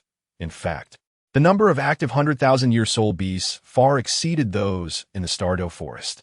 This explains how Chisu was able to slay 200,000-year soul beasts in a single night. In other regions, encountering even one would be a daunting task. At this moment, Chisu found himself targeted by the Titan Snow Demon King as he approached the forbidden zone of the extreme north, leading to a swift retaliation where he vanquished the Titan Snow Demon King, which subsequently summoned a beast tide, allowing him to slay yet another 100,000-year soul beast amidst the chaos. For Chisu, the acquisition of the soul rings and bones from these 200,000-year soul beasts rendered the expedition to the extreme north an unmitigated success. Whether Chisu absorbed the soul rings of the Titan Snow Demon King or the Bingjing Jianzi, who, regardless of the nature of the ice elemental martial soul, it was destined that these martial souls would possess 200,000-year soul rings from the very moment of their formation. The first and second soul rings would be of the 100,000-year caliber, without any divine gifts or rewards to extend their longevity. What a terrifying prospect this was.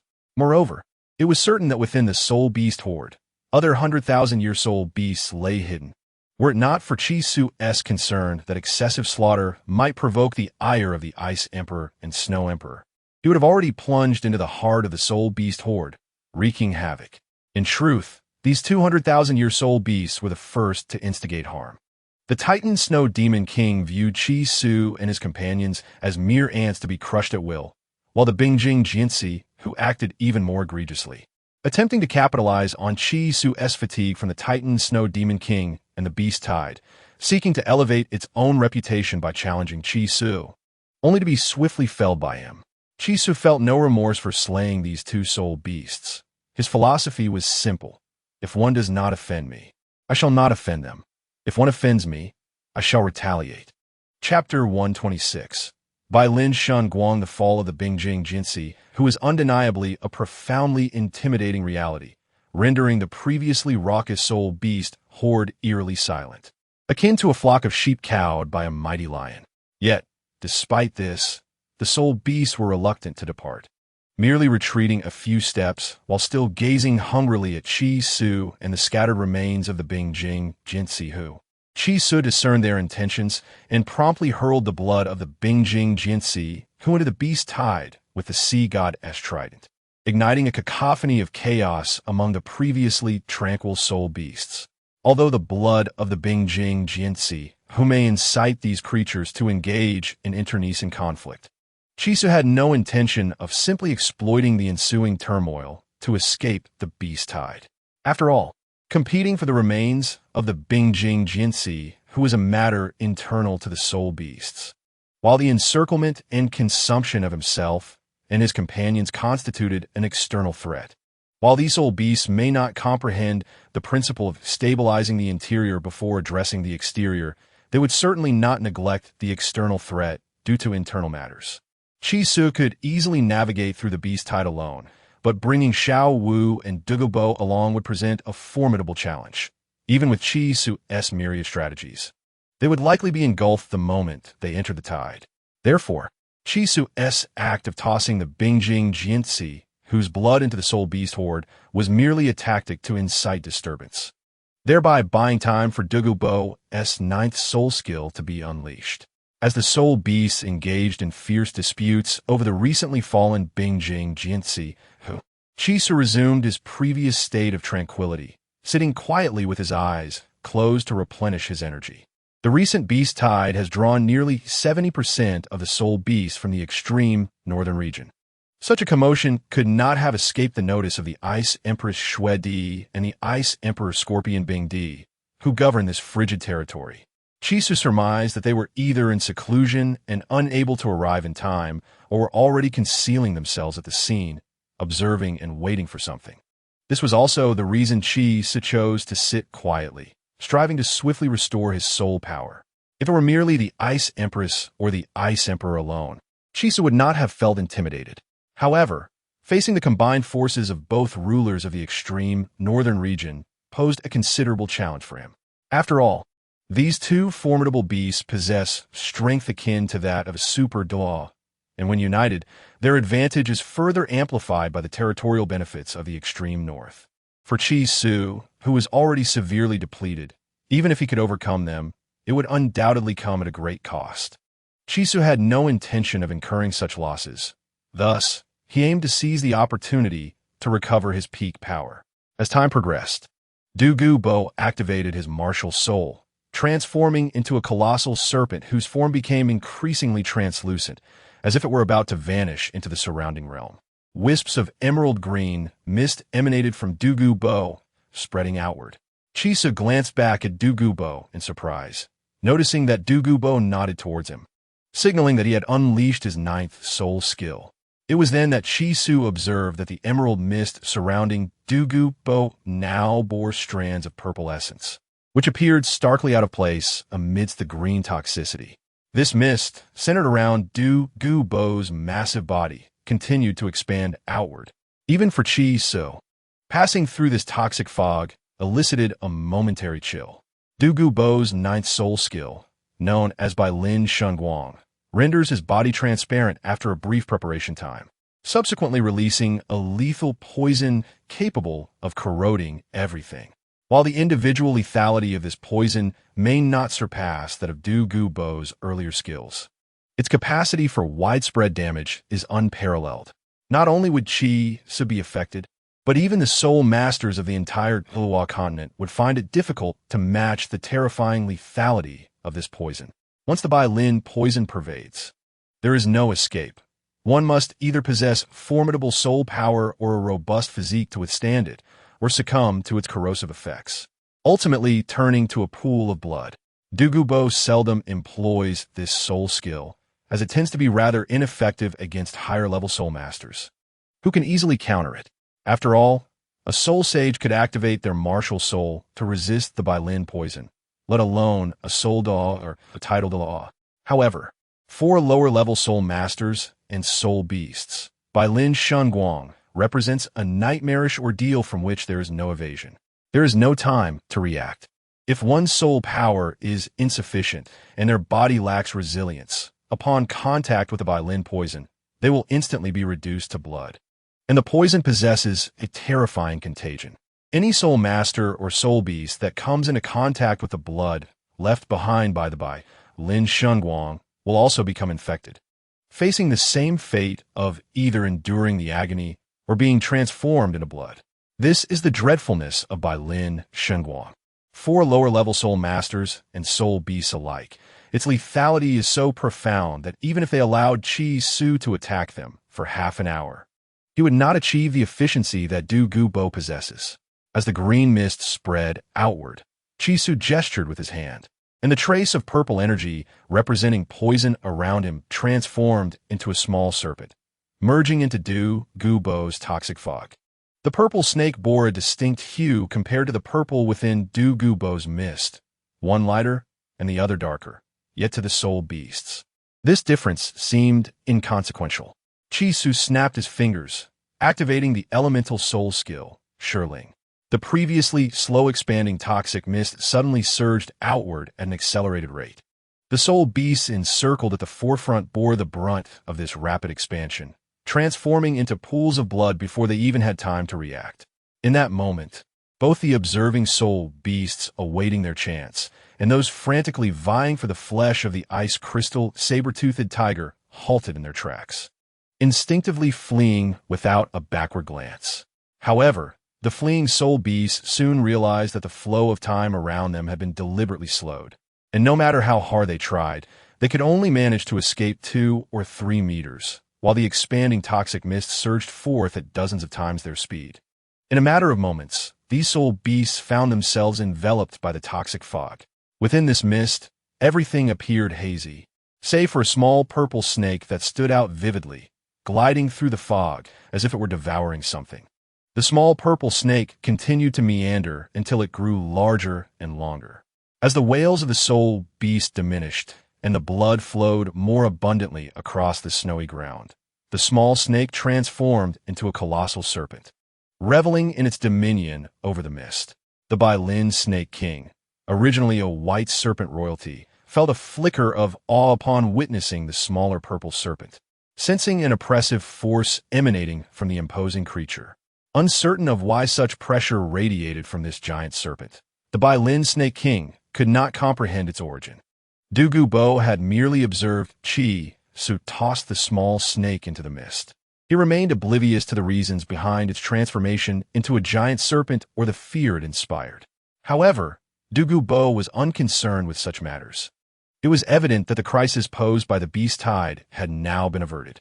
After Qi Su delayed time to unleash his 9th soul skill by Lin Xinguang, and with the acceleration from Shi Ling and the deceleration affecting the horde of soul beasts, he successfully trapped all the beasts within the toxic fog.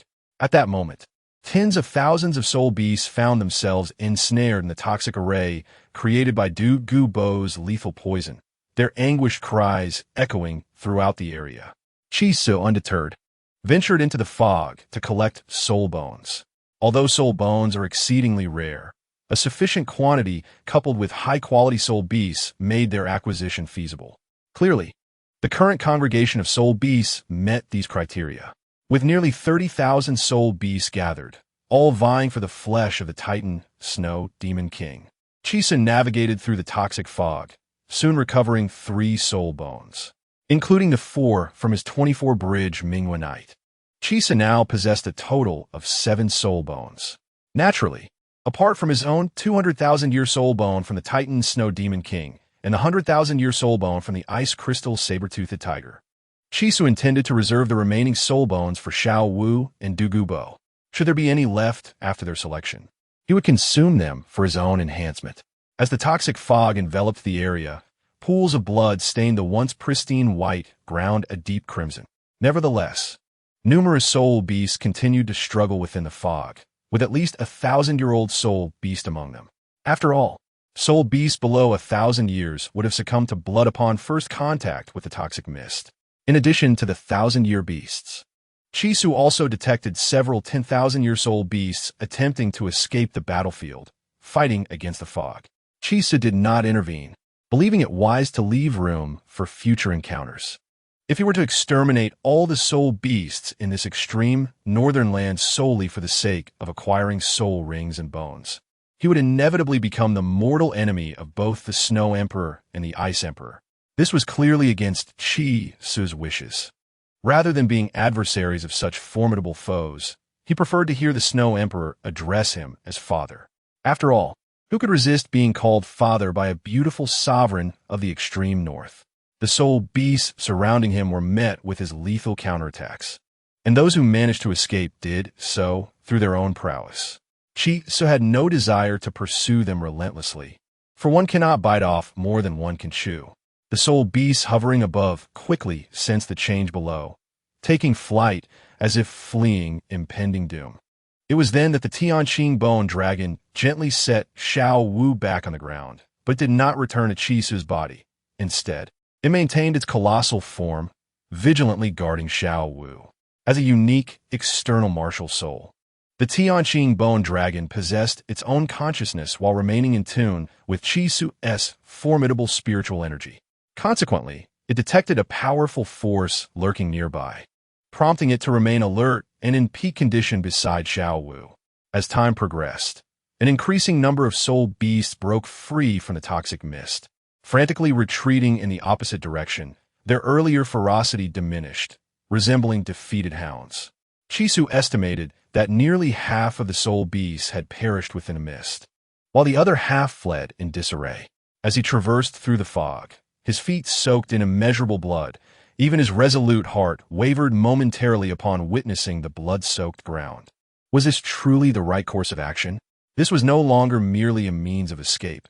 It had devolved into a massacre of countless soul beasts.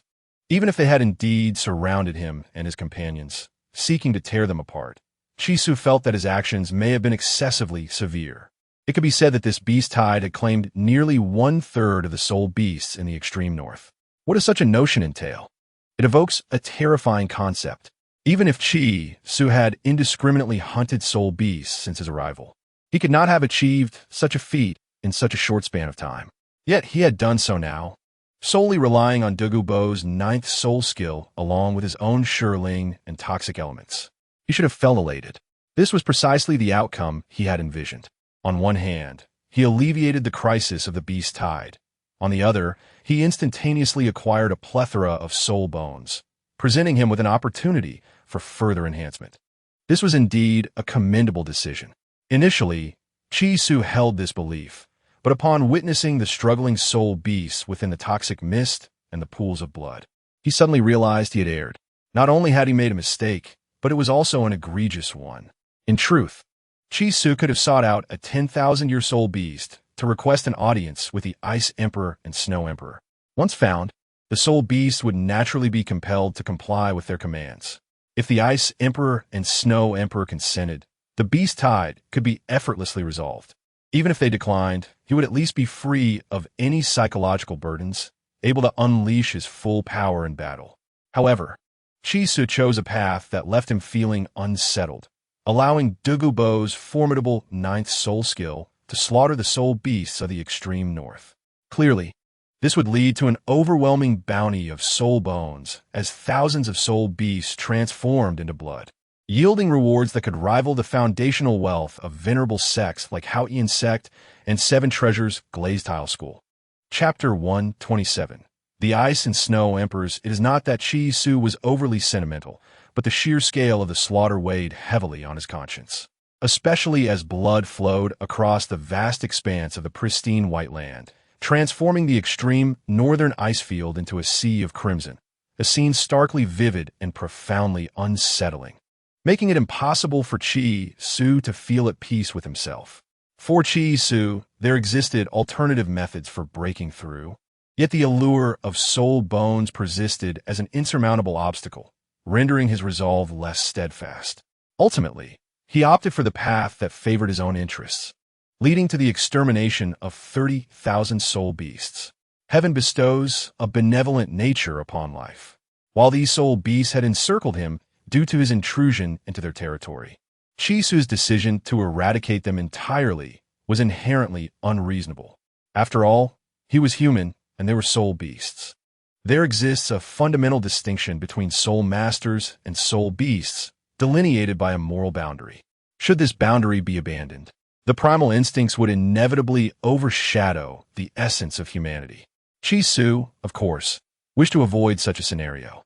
As he navigated through the mist, Chi-Su suddenly snapped his fingers, and a fissure appeared in the air.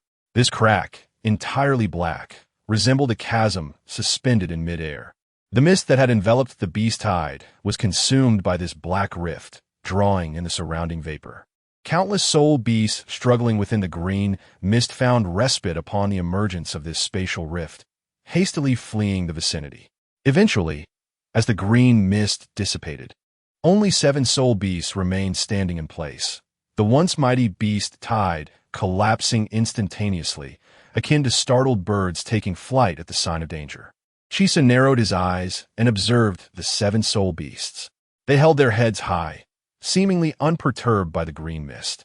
The purple swallowing sky giant python returned to Chi-Su, transforming back into a swirl of purple mist. This was the toxic element of Chi-Su's elemental martial soul.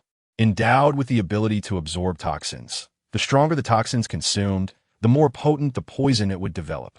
With Douluo unleashing his 9th soul skill, Chi-Su naturally utilized the toxic element to facilitate its significant absorption and evolution. Despite Douluo's 9th soul skill being enhanced by Chi-Su's toxic element and Shirling, it failed to have any effect on the soul beast before him. They appeared as mere spectators amidst the blood-soaked mist, coldly observing the unfolding events.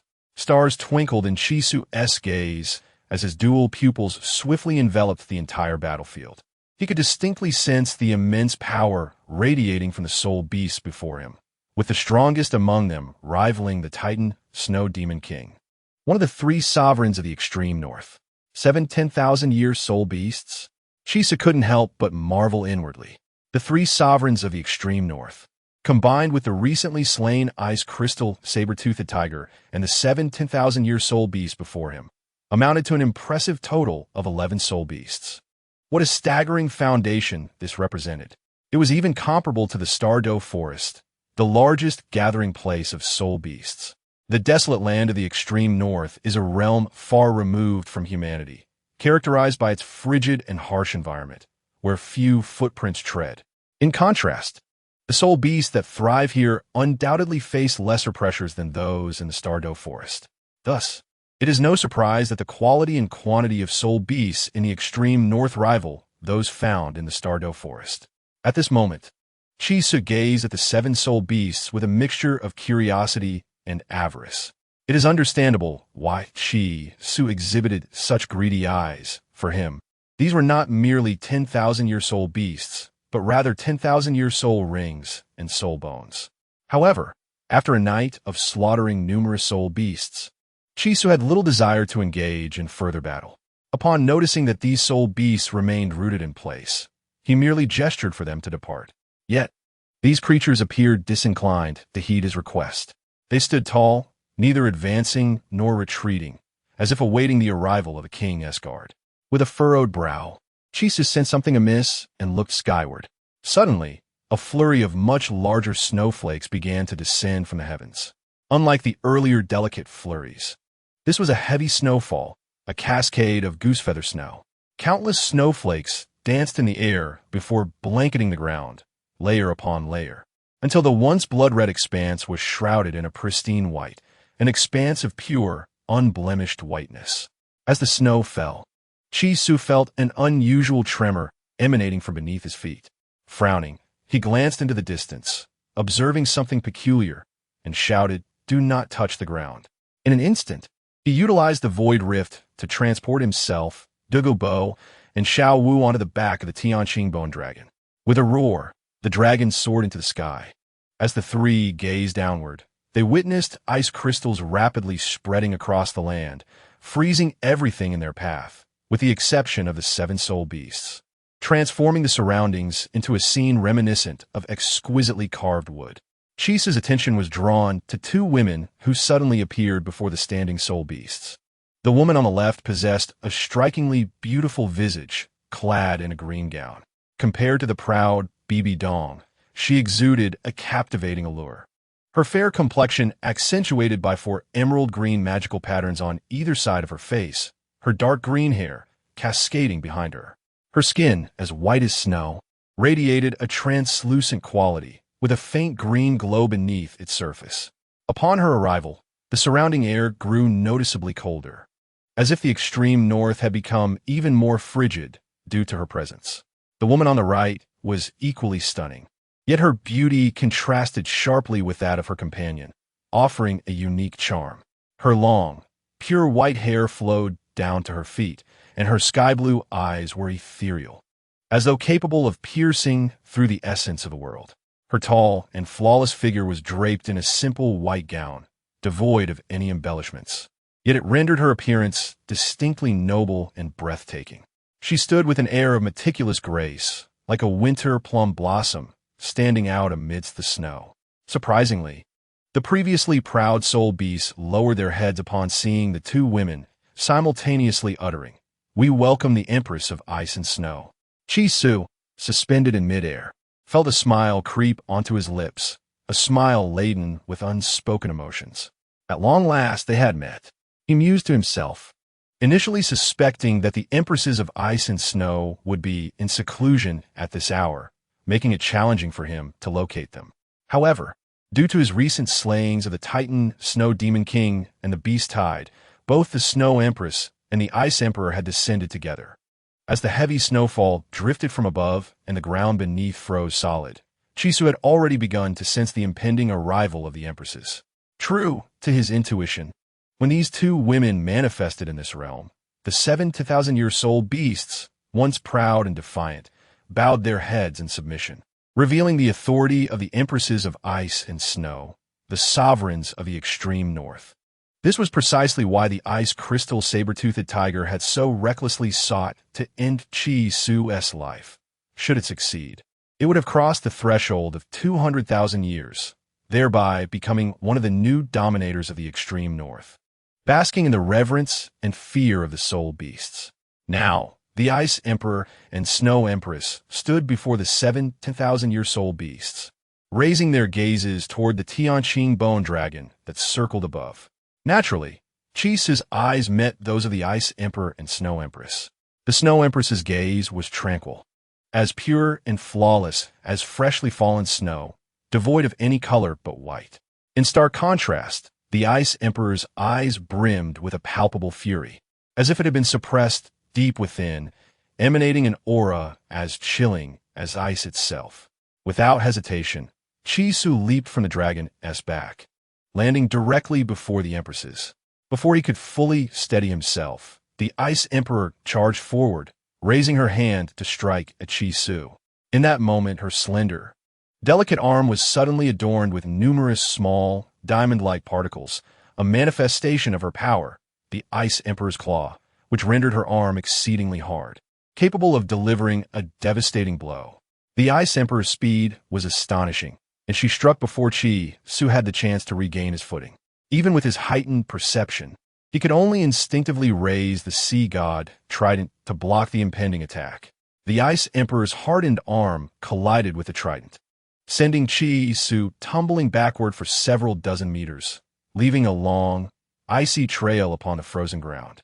Before Chi-Su could catch a breath, the Ice Emperor leapt forward once more, now wielding a blade of ice, aiming directly for him. Infuriated by the Ice Emperor's unprovoked aggression, Chi-Su had intended to engage in a civil discussion with the Empresses.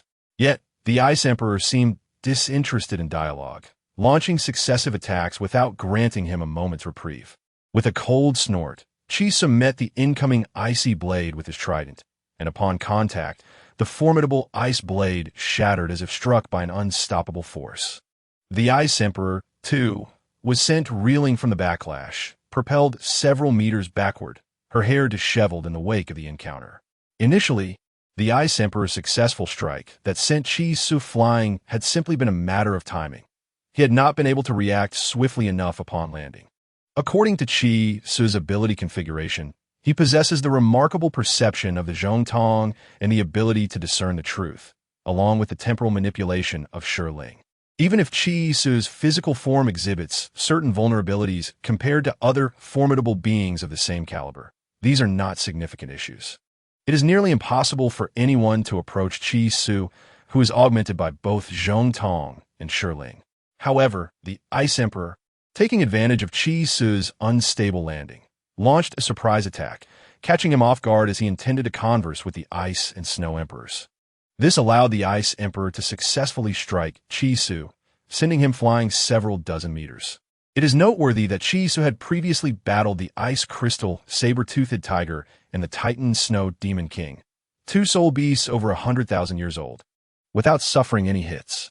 Yet, the Ice Emperor managed to land a blow on him and continued to pursue him relentlessly, denying him any respite, which naturally incensed Qi Su. In retaliation, he used the trident of the sea god to shatter the blade of ice formed by the Ice Emperor and sent her flying several meters away. As the Ice Emperor was propelled backward, Qi Su, refusing to grant her a moment's reprieve, pursued her fiercely. Unlike the Ice Emperor, who pursued him directly, Qi Su snapped his fingers, emerging from a spatial rift above her, and lunged at her like a ferocious tiger, pinning her down with great force. At that moment, the Ice Emperor discovered that her hands were firmly restrained by Qi Su, and despite her fierce struggles, she realized she could not break free from his grasp. Observing her futile attempts to escape, Qi Su chuckled mockingly, questioning her earlier confidence. His tone was slightly frivolous, reminiscent of a roguish nobleman coercing a respectable woman. However, the Ice Emperor was far from a mere damsel. She was the sovereign of the extreme northern realm, revered and feared by countless soul beasts. The indignation and humiliation she felt were akin to a stinging slap to her pride. The fury in her eyes intensified, and an array of ice crystals soared into the air, swirling together to form a formidable ice vortex, threatening to engulf everything in its path. "Let us perish together, you wretch," the Ice Emperor hissed through clenched teeth. Qi Su was taken aback, having underestimated the Ice Emperor's prideful spirit. He had merely intended to teach her a lesson, yet she was prepared to drag him down with her. Chapter 128. The Ice Emperor's fury. The ice crystal vortex roared through the air like an enraged wolf summoning its kin. Initially, Qi Su held the Ice Emperor's hands down, but now she was resolutely clutching him, as if they were both resigned to face the oncoming ice vortex together. As the vortex coalesced, it surged towards them, and the Ice Emperor's previously haughty demeanor was replaced by a countenance clouded with dismay, as if she had been poisoned. Qi Su understood very well that the Ice Emperor was a proud individual. Having forcibly subdued her in front of her subordinates, her pride was shattered, replaced by seething anger. Her eyes ablaze with fury as she vented her dissatisfaction. Meanwhile, the Snow Emperor, standing nearby, furrowed her brow, watching the struggle unfold on the ground. Casting a worried glance at the ice vortex, the Ice Emperor had resolved to drag Qi Su down with her into the vortex, creating a dangerously intimate entanglement between them. Though clearly, they were not a couple engaged in a playful battle, but rather bitter adversaries.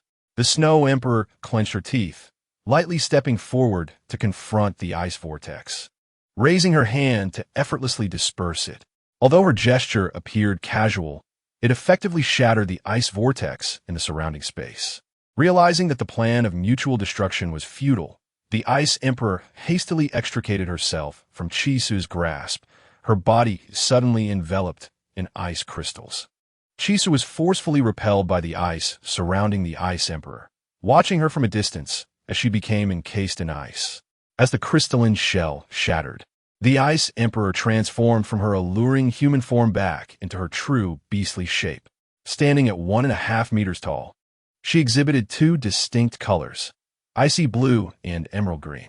Her front half was layered in 4 segments, each slightly longer than half a foot, with her head situated atop the foremost layer.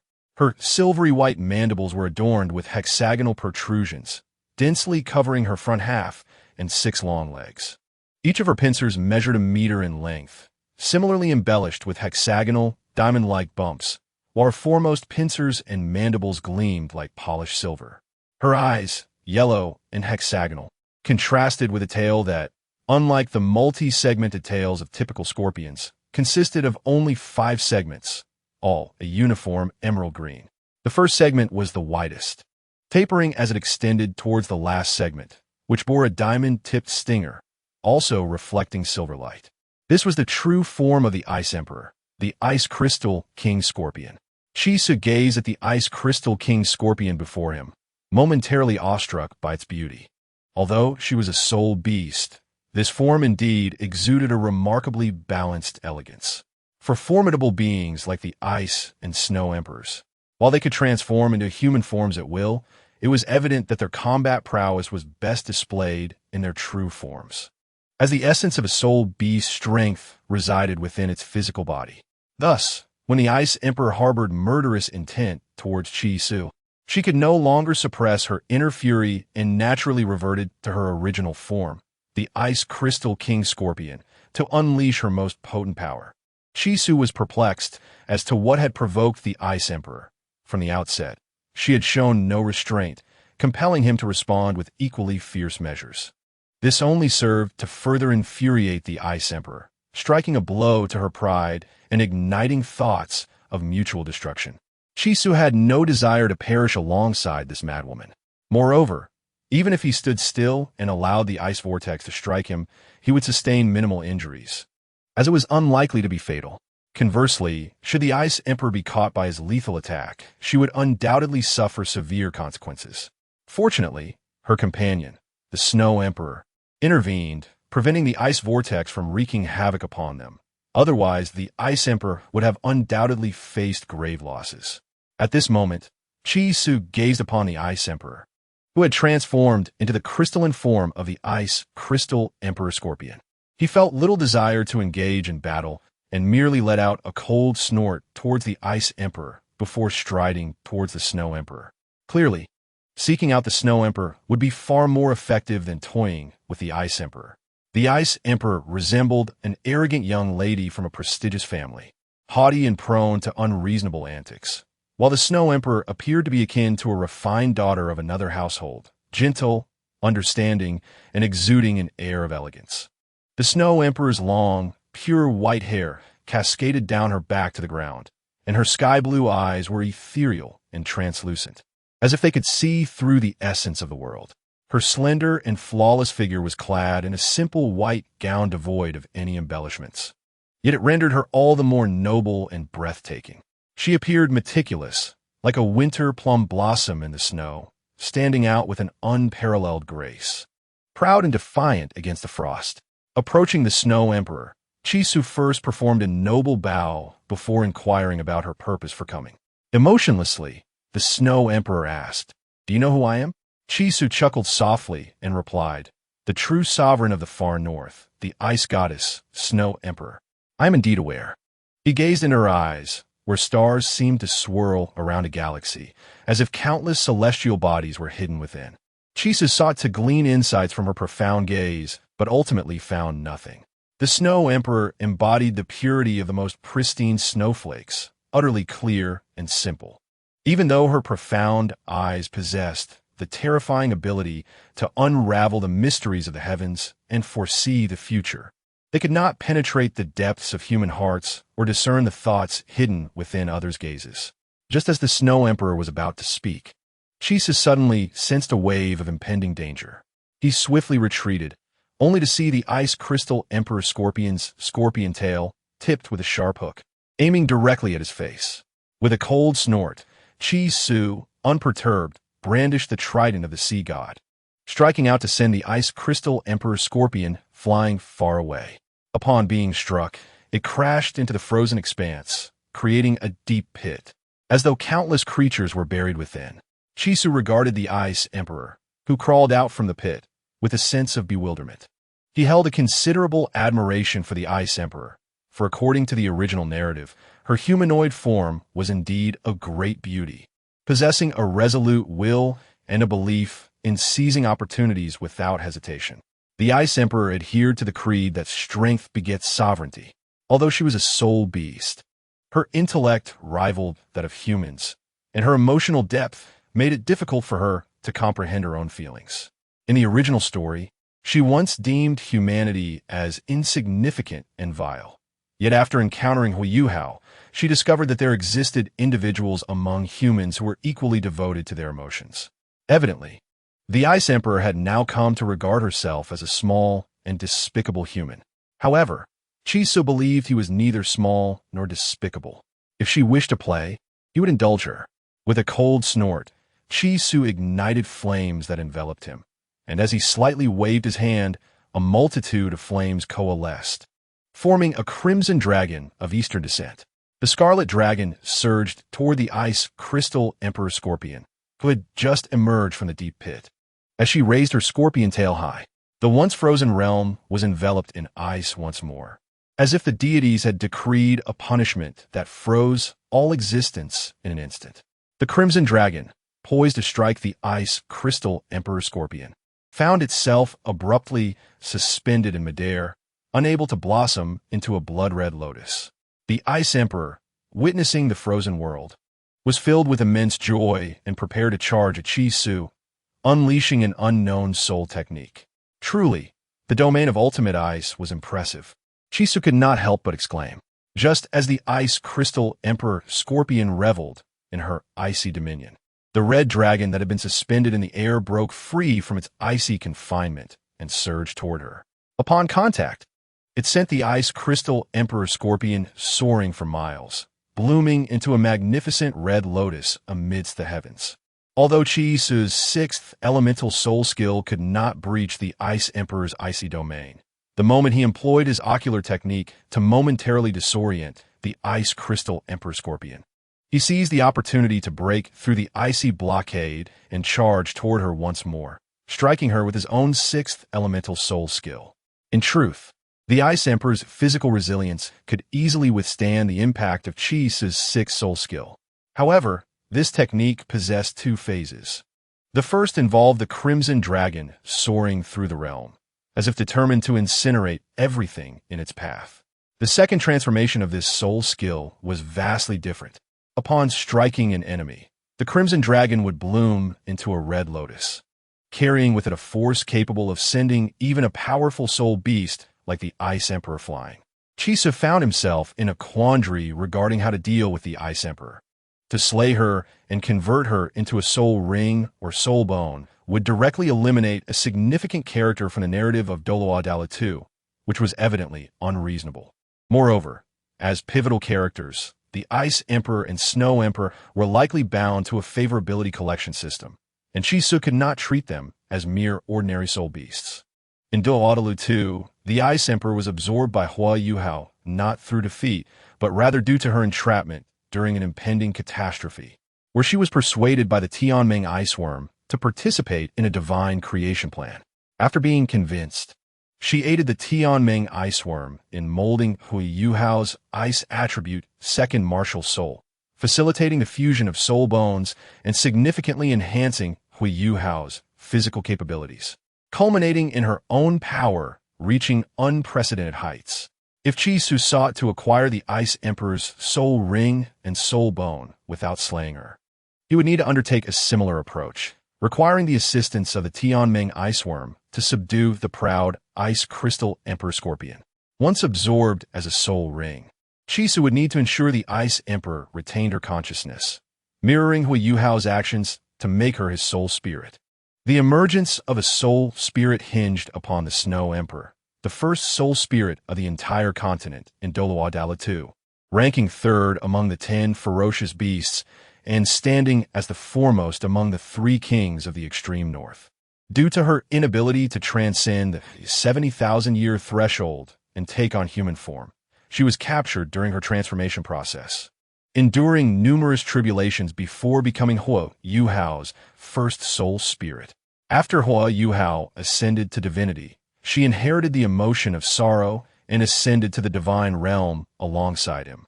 If Chisu wished to retain the consciousness of both the Ice Emperor and Snow Emperor as part of himself, he too would have to traverse the path of soul spirits.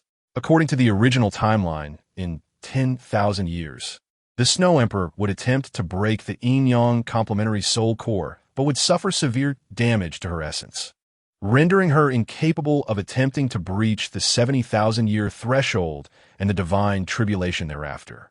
Due to the inherent difficulty of the Shuel Yin in awakening spiritual intelligence, yet possessing the pure essence of heaven and earth. The Shuedi utilized a 10,000-year-old Shuelian as a catalyst to complete the sealing of her own origin and began the arduous process of reconstituting herself into human form. Unfortunately, she encountered an ill-fated human who had ventured deep into the core of the extreme north, leading to her being sealed within the Feng Shun Tai, transformed into human shape, captured by humans, and subsequently auctioned off by Ming de Tang. It was only later that she crossed paths with Hua Yuhao, and through a series of fortunate coincidences, ultimately became his soul ring. However, Qi Su clearly lacked such an opportunity, despite his advantages over Hua Yuhao. The emergence of soul spirits requires the confluence of timing, location, and the right individuals. Even with Qi Su's plethora of advantages, he could not transform the Ice Emperor and Shuedi into his soul spirits a millennium in advance. Compared to the Ice Emperor, Qi Su found the Shuedi to be more to his liking. Furthermore, the Shuedi's immaculate white dress was undeniably captivating. As Chapter 129 unfolds, Shuedi observed the Ice Emperor being sent flying by Qi Su's crimson dragon strike, furrowing her brow in contemplation, yet refraining from voicing her thoughts. To her, the Ice Emperor resembled an immature child, a proud and arrogant younger sister whom she often guided to prevent her from taking misguided paths. After being struck by the Crimson Dragon, the Ice Emperor quickly regained her footing, now transformed into her true form, the Ice Crystal Emperor Scorpion, appearing both exquisite and ferocious. The Ice Crystal Emperor Scorpion raised its pincers and swiftly advanced towards Qi Su.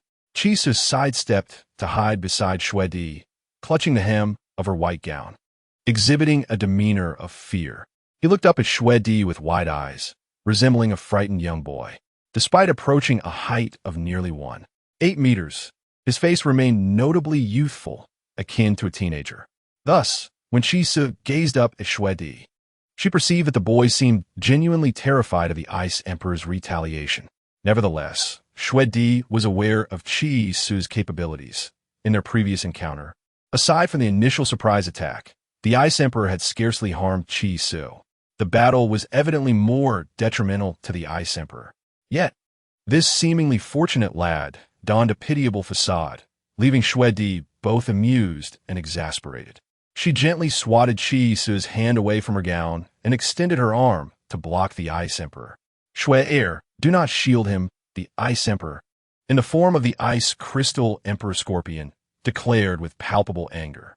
Xu shook her head, replying, Bing air, calm yourself. Her breathtaking visage bore an air of tranquility, a stark contrast to the Ice Emperor's evident fury. However, the Ice Emperor remained enraged, disregarding Shuedi's words, intent on destroying Qi Su or perishing alongside him. Qi Su's successive defeats of the Titan Snow Demon King and countless soul beasts from the Beast Tide had led the Ice Emperor to feel that the dignity of the extreme north was being trampled upon. Moreover, Qi Su's repeated assaults on her had only intensified her humiliation, as she, who had always held herself in high esteem, could not fathom being so defied. Consumed by this humiliation, the Ice Emperor's singular desire was for this person before her to either perish or be vanquished alongside her. She leapt over Shuedi and aimed her diamond-like pincers at Qi Su. In response, Qi Su merely slowed the flow of time for the Ice Emperor, subtly repositioning himself beside Shuedi, exclaiming, Sister, she is so fierce. With a pitiful tone, despite his lackluster acting, he successfully provoked the Ice Emperor further. Encased in a layer of ice crystal, the Ice Emperor gathered immense power within her scorpion tail, which resembled an abyss, capable of devouring everything in its path. Bingya, cease. You are not his match, Shuedi implored, her brow furrowed in concern for the Ice Emperor's obstinacy. She stepped in front of the Ice Emperor, seemingly prepared to absorb the impending attack from the Ice Crystal Emperor Scorpion's tail. Meanwhile, Qi Su contemplated the unfolding scene, realizing that Shuedi bore no ill will towards him. On the contrary, she appeared inclined to engage in a calm discussion, unlike the Ice Emperor, who was blinded by rage. Upon seeing Shuedi standing before her, the Ice Emperor halted her tail's gathering of power and, after a flurry of snowflakes, reverted to her human form. Her expression was a mixture of grievance and indignation, starkly contrasting with her previously proud and charming demeanor. She approached Xue Di with teary eyes, seemingly wounded by the continual admonishments. Xue Di, recognizing her repeated interventions may have hurt the Ice Emperor's feelings, embraced her and gently patted her back. The Ice Emperor gradually calmed down, no longer exhibiting her earlier ferocity. Xue, we are allies. Why do you defend him? The Ice Emperor questioned, perplexed. As though deeply aggrieved, the Ice Emperor, a figure of considerable pride, akin to a queen among soul beasts, appeared remarkably vulnerable only in Xue Di's presence. Chisu's mind stirred as he realized the Ice Emperor possessed an unusual affection for Xue Di, while the latter regarded her merely as a beloved sister. Xue is mine. You fierce woman shall not claim her, Chisu muttered internally. Upon hearing the Ice Emperor's plaintive complaints, Xue Di sighed, stating, I am not siding with him. Should he unleash his full strength, being heir, you would be gravely injured. The Ice Emperor paused, turning to scrutinize Chi Su with skepticism. Can he truly injure me? He did not use his full power earlier. A sense of inexplicable defeat surged within the Ice Emperor. As a sovereign of the extreme north, she, like the Titan Snow Demon King, ranked among the three great beasts of the region. Yet, the haughty Ice Emperor had never deemed the Titan Snow Demon King her equal. Even if Chi Su had slain the Titan Snow Demon King, how could this unknown soul master possibly contend with her in this icy realm? Yet, after genuinely confronting Chi Su, she began to grasp the extent of his formidable strength. Previously, her fury had clouded her judgment, preventing her from recognizing this truth. Now, with Xue Di's candid remarks, the Ice Emperor finally acknowledged the considerable gap between herself and Chi Su. Beyond the initial ambush, she had never gained the upper hand against him. And this was under the assumption that Chi Su had been holding back. What chaos would ensue if he unleashed his full power? Chi Su noticed that the Ice Emperor was looking at him with a strange expression. He immediately flashed a bright smile at the Ice Emperor. However, in the Ice Emperor's eyes, this smile appeared less radiant and more laced with an unsettling chill. In Chapter 130, The Lonely Little Girl, prompted by the Snow Emperor, the Ice Emperor suddenly recognized the vast disparity between herself and Chi Su. Her anger was doused as if by a bucket of cold water, and she refrained from saying anything further. The seven great soul beasts, witnessing this scene, were astonished. The revered and formidable ruler of the extreme north was suffering a setback at the hands of a mere human boy, which left them in disbelief. To them, the Ice Emperor was far more suited to be the true sovereign of the extreme north than the Snow Emperor. The Snow Emperor, in contrast, exuded a gentler and cooler demeanor, lacking the Ice Emperor's haughty arrogance. In truth, many significant matters in the extreme north were managed by the Ice Emperor, while the Snow Emperor, as the foremost among the three rulers, often refrained from intervening. At that moment, the once mighty Ice Emperor found herself in a position of vulnerability, resembling a wronged little girl as she leaned against the Snow Emperor's shoulder, her face full of grievance. Chi Su felt a twitch at the corner of his mouth. This pitiful act was precisely the tactic he had employed moments earlier. The Ice Emperor clung to the Snow Emperor's arm, lamenting, Xue, you've changed. He bullies me, and you won't help me. Amused by this, the Snow Emperor chuckled and gently patted the Ice Emperor's head, as if regarding her as a beloved younger sister. The Ice Emperor was momentarily entranced by the Snow Emperor's radiant smile, her gaze becoming somewhat infatuated. Chi Su, observing this interaction, could hardly suppress a laugh. The Ice Emperor truly seemed like a lovesick ballet dancer, openly swooning in front of so many witnesses. Displeased with the Ice Emperor, Chi Su promptly cleared his throat, interrupting her flirtatious intentions toward the Snow Emperor. The Snow Emperor, recognizing the Ice Emperor's infatuated gaze, saw her merely as a dear sister and held no romantic intentions. Thus, whenever the Ice Emperor displayed such expressions, the Snow Emperor would either pretend not to notice or redirect the conversation to break the atmosphere. Chi Su's sudden cough effectively disrupted the moment, bringing a sense of relief to the Snow Emperor, who cast a grateful glance at him. Chi Su raised an eyebrow, conveying an understanding look. Meanwhile, the Ice Emperor shot a glare at Chi Su clearly displeased with his interruption. Qi Su, however, avoided the Ice Emperor's gaze, choosing instead to focus on something else, as if nothing had transpired. The Snow Emperor gently cleared her throat, breaking the awkward silence, and then inquired softly of Qi Su. What led to your altercation with the Titan Snow Demon King? Who struck first? The question of who initiated the conflict was crucial. If the Titan Snow Demon King had attacked first, Qi Su's slaying of him would be deemed self-defense, thereby categorizing the issue as a personal conflict between them rather than a broader dispute involving the extreme north. However, if Qi Su had struck first, it would escalate to a conflict between him and the extreme north, as an outsider would have killed one of the three rulers of the realm. The Ice Emperor and the Snow Emperor, as the remaining rulers, could not afford to overlook this, lest it fracture the cohesion among the soul beasts of the extreme north, diminishing their authority even if they were indeed among the most powerful beings in the region. Qi Su shrugged casually and replied, "The Titan Snow Demon King attacked first. We were grilling meat when he stomped over and nearly crushed us, prompting us to retaliate." His words were truthful while cooking by the campfire. The Titan Snow Demon King had indeed approached with such force that it necessitated Qi Su's response. "Do you have any evidence to support that he struck first?" The Ice Emperor scoffed, casting a sidelong glance at Qi Su, clearly skeptical of his claims. Qi Su found the Ice Emperor's expression quite displeasing and retorted, "Why not ask the Titan Snow Demon King himself?" Aware that she couldn't outmatch Qi Su's wit, the Ice Emperor fell silent, merely casting a cold stare at him, as if regarding a foolish clown.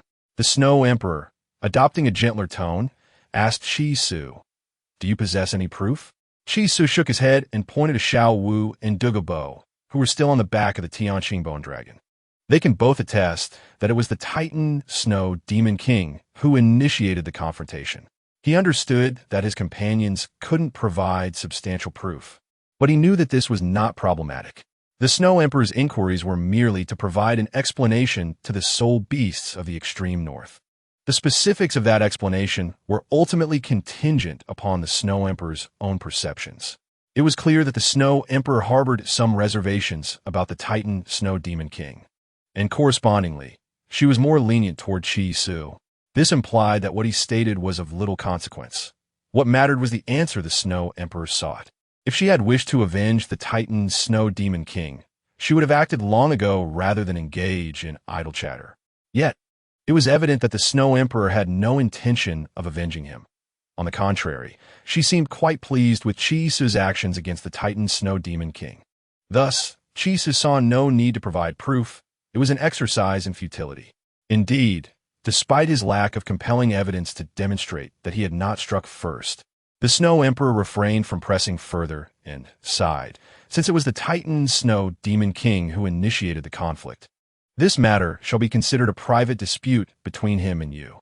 The extreme north will not intervene." Draped in her ethereal gown, the Snow Emperor emanated an otherworldly grace, her voice resonating with a melodious quality akin to that of a celestial being. Qi Su found her voice immensely soothing, momentarily transporting him to a realm of tranquility. "Thank you for your understanding, Shuer," he smiled broadly. Upon hearing Qi Su's affectionate address, the Snow Emperor's fair visage flushed with a hint of embarrassment, and she shot an irritated glance at him. The Ice Emperor, upon hearing Qi Su's words, was incensed and glared at him with wide eyes, exclaiming, "Is she also someone you can call Shuer?" Qi Su continued to beam at the Snow Emperor, captivated. "Shuer hasn't said anything, so why do you interject?" The Ice Emperor, unable to contain her frustration, turned away, choosing to ignore Qi Su. The Snow Emperor felt uncomfortable under Qi Su's gaze and promptly averted her attention, disregarding his demeanor. The reason the Snow Emperor did not hold Qi Su accountable was that she had long sought an opportunity to eliminate the Titan Snow Demon King, as fellow soul beasts with lifespans of 200,000 years.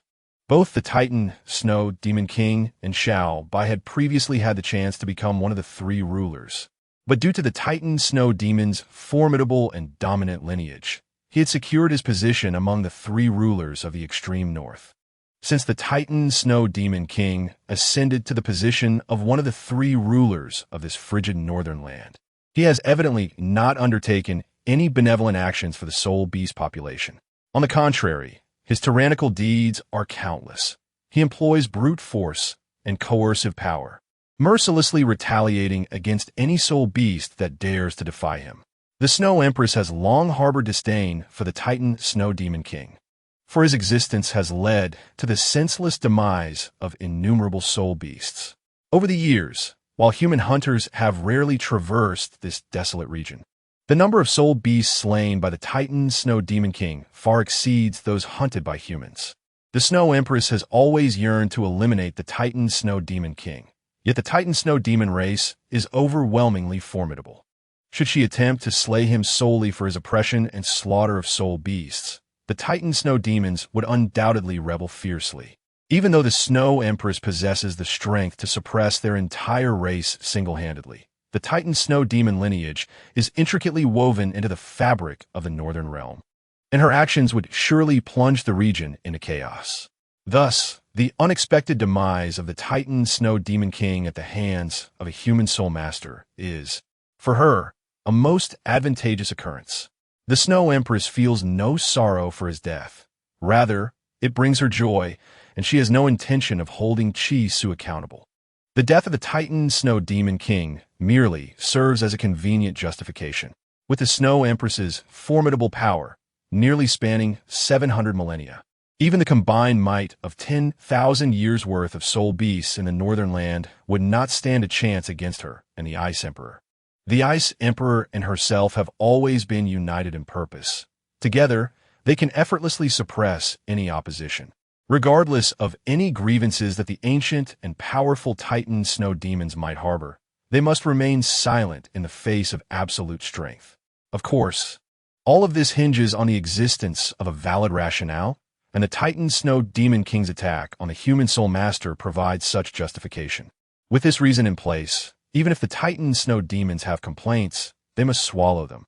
Without this justification, the situation would drastically change, and the Titan Snow Demon race could incite unrest among the soul beasts of the Northern Land, leading to turmoil in a region that has long enjoyed peace. As the sovereign of the entire Northern Realm, the Snow Empress is naturally averse to witnessing such chaos. Hence, after Chi Su eliminated the Titan Snow Demon King, she did not pursue any inquiries regarding his actions, but instead felt a sense of delight. At this moment, the Snow Empress, clad in a flowing white gown, appeared deep in thought, resembling an ethereal sprite amidst the snow, both transcendent and beautiful. Chi Su gazed at this enchanting figure, lost in contemplation. In the original narrative, the Snow Empress, being a naturally born ice maiden, had never experienced the warmth of parental care and had arrived in this world utterly alone. It was this solitude that imbued her with an icy demeanor. After becoming the Ice Maiden, the affection shown to her by Huo Hao made her feel an unprecedented familial bond, leading her to regard him as a father. Consequently, she grew weary of her solitary existence and yearned for human society. Chi Su realized that if he wished to garner the Snow Empress's favor, he must show her abundant care and concern, allowing her to feel cherished. Following her failed attempt to achieve a harmonious soul core through the yin-yang complementarity, the Snow Empress suffered a severe blow to her essence, rendering her incapable of breaking through the 70,000-year barrier and celestial authority. Given that the Snow Lotus itself is quite difficult to awaken to consciousness, yet possesses pure celestial essence, the Snow Empress utilized a 10,000-year Snow Lotus as a catalyst to seal her essence and began her journey to human form. Unfortunately, she encountered a human who had ventured deep into the core of the Northern Realm and was subsequently sealed within the divine sealing platform, transformed into human shape, captured by humans, and ultimately auctioned off by Ming de Tang. When the Ben Ti sect assaulted Ming de Tang, Huo Hao infiltrated its depths and destroyed the divine sealing platform, freeing the Snow Empress. She contemplated abandoning her restoration to engage in battle, but after being sealed for so long, her power had greatly diminished. When she attempted to self-destruct to perish with her enemy, she was stopped by the Ice Emperor, who only allowed her spiritual energy to explode, preserving her essence. After losing her original form, The Snow Empress's vast spiritual awareness lacked a vessel, and her soul power could no longer contain her essence. With the help of Yilix, she was sealed again, allowing her to repair her spiritual awareness in slumber. Within the Haotian sect, due to the cold ice jade bed, the Snow Empress was suppressed, and her sealed essence was ignited. With the collective effort of the group, and Yilix igniting his shards of divine consciousness, the Snow Empress was transformed into Hu Yuhao's soul spirit. However, during the fusion process, more than half of her spiritual awareness dissipated, and her form regressed to that of a young child. When Hu Yuhao sought the red heart of longing at the Eye of Ice and Fire, he was affected by the cold extreme ice spring, temporarily restoring her and aiding him in storing the vast energy of the cold extreme ice spring while using her strength to intimidate the plant's soul beasts within the eye, allowing him to acquire the book left by Tang San. After helping Hu Yuhao pass the trial, she reverted to her juvenile form. Having absorbed 13 strands of 10,000-year profound ice marrow, she regained her memories and original appearance. As Hu Yuhao prepared to consolidate the yin-yang complementary soul core, she coordinated with various soul spirits to assist him, ultimately enabling Hu Yuhao to successfully form the yin-yang complementary soul core. In an instant, the myriad past experiences of the Snow Empress from the original text Douluo 2, the unrivaled Tang sect, flooded Qi Su's mind. He sighed, the Snow Empress, seemingly an exalted ice maiden and the sovereign of the northern realm, was, in essence, a lonely little girl devoid of affection. If someone could offer her genuine sincerity, she would reciprocate with equal fervor. Chapter 131. Shuer, you are truly beautiful. If Qi Su wished to win the Snow Empress's affection, he must provide her with ample care. The significance of this care is irrelevant. What matters is that she feels someone is concerned for her. Shuer, Qi Su gently called out to the Snow Empress. Awakened from her reverie by his voice, she looked at him with a hint of confusion, inquiring what was the matter. You're truly beautiful. Qi Su smiled broadly. The Snow Empress paused, taken aback by his seemingly nonsensical remark, staring blankly at him. Although she found his words perplexing, a blush crept onto her cheeks, revealing her shyness. The Ice Emperor scoffed. How shameless. Qi Su's eyes narrowed into a charming smile, replying, who could blame me when someone is indeed less beautiful than Shuer? The Ice Emperor, fuming, emanated an icy aura, seemingly on the verge of striking. Qi Su whistled nonchalantly, displaying an air of indifference. The Snow Empress cleared her throat awkwardly, attempting to shake off the tension. What about the beast tide situation? This wave of beasts involved nearly 70% of the soul beasts in a siege, and half of those perished in the attack. The Snow Empress knew she needed to clarify this matter. In truth, the Snow Empress, with her cold and aloof disposition, rarely engages in lengthy conversations. However, her favorable feelings toward Qi Su, stemming from his slaying of the Titan Snow Demon King, an adversary she long wished to eliminate, prompted her to converse more openly with him. Qi Su, aware of the subtle affection the Snow Empress harbored for him, spoke with a teasing tone. The beast tide had little to do with him. It was the soul beasts that had encircled them, intent on devouring them, and their defensive measures were merely acts of self-preservation. Without such actions, their fate would surely have been to become mere bones. Qi Su shrugged, acknowledging the truth of his words. His actions were indeed motivated by a desire for self-preservation. With a multitude of soul beasts surrounding them, it would have been impossible to withstand without employing some formidable tactics, lest they be torn to shreds. The Snow Empress furrowed her brow, sensing the situation was rather delicate. On one hand, Qi Su was correct.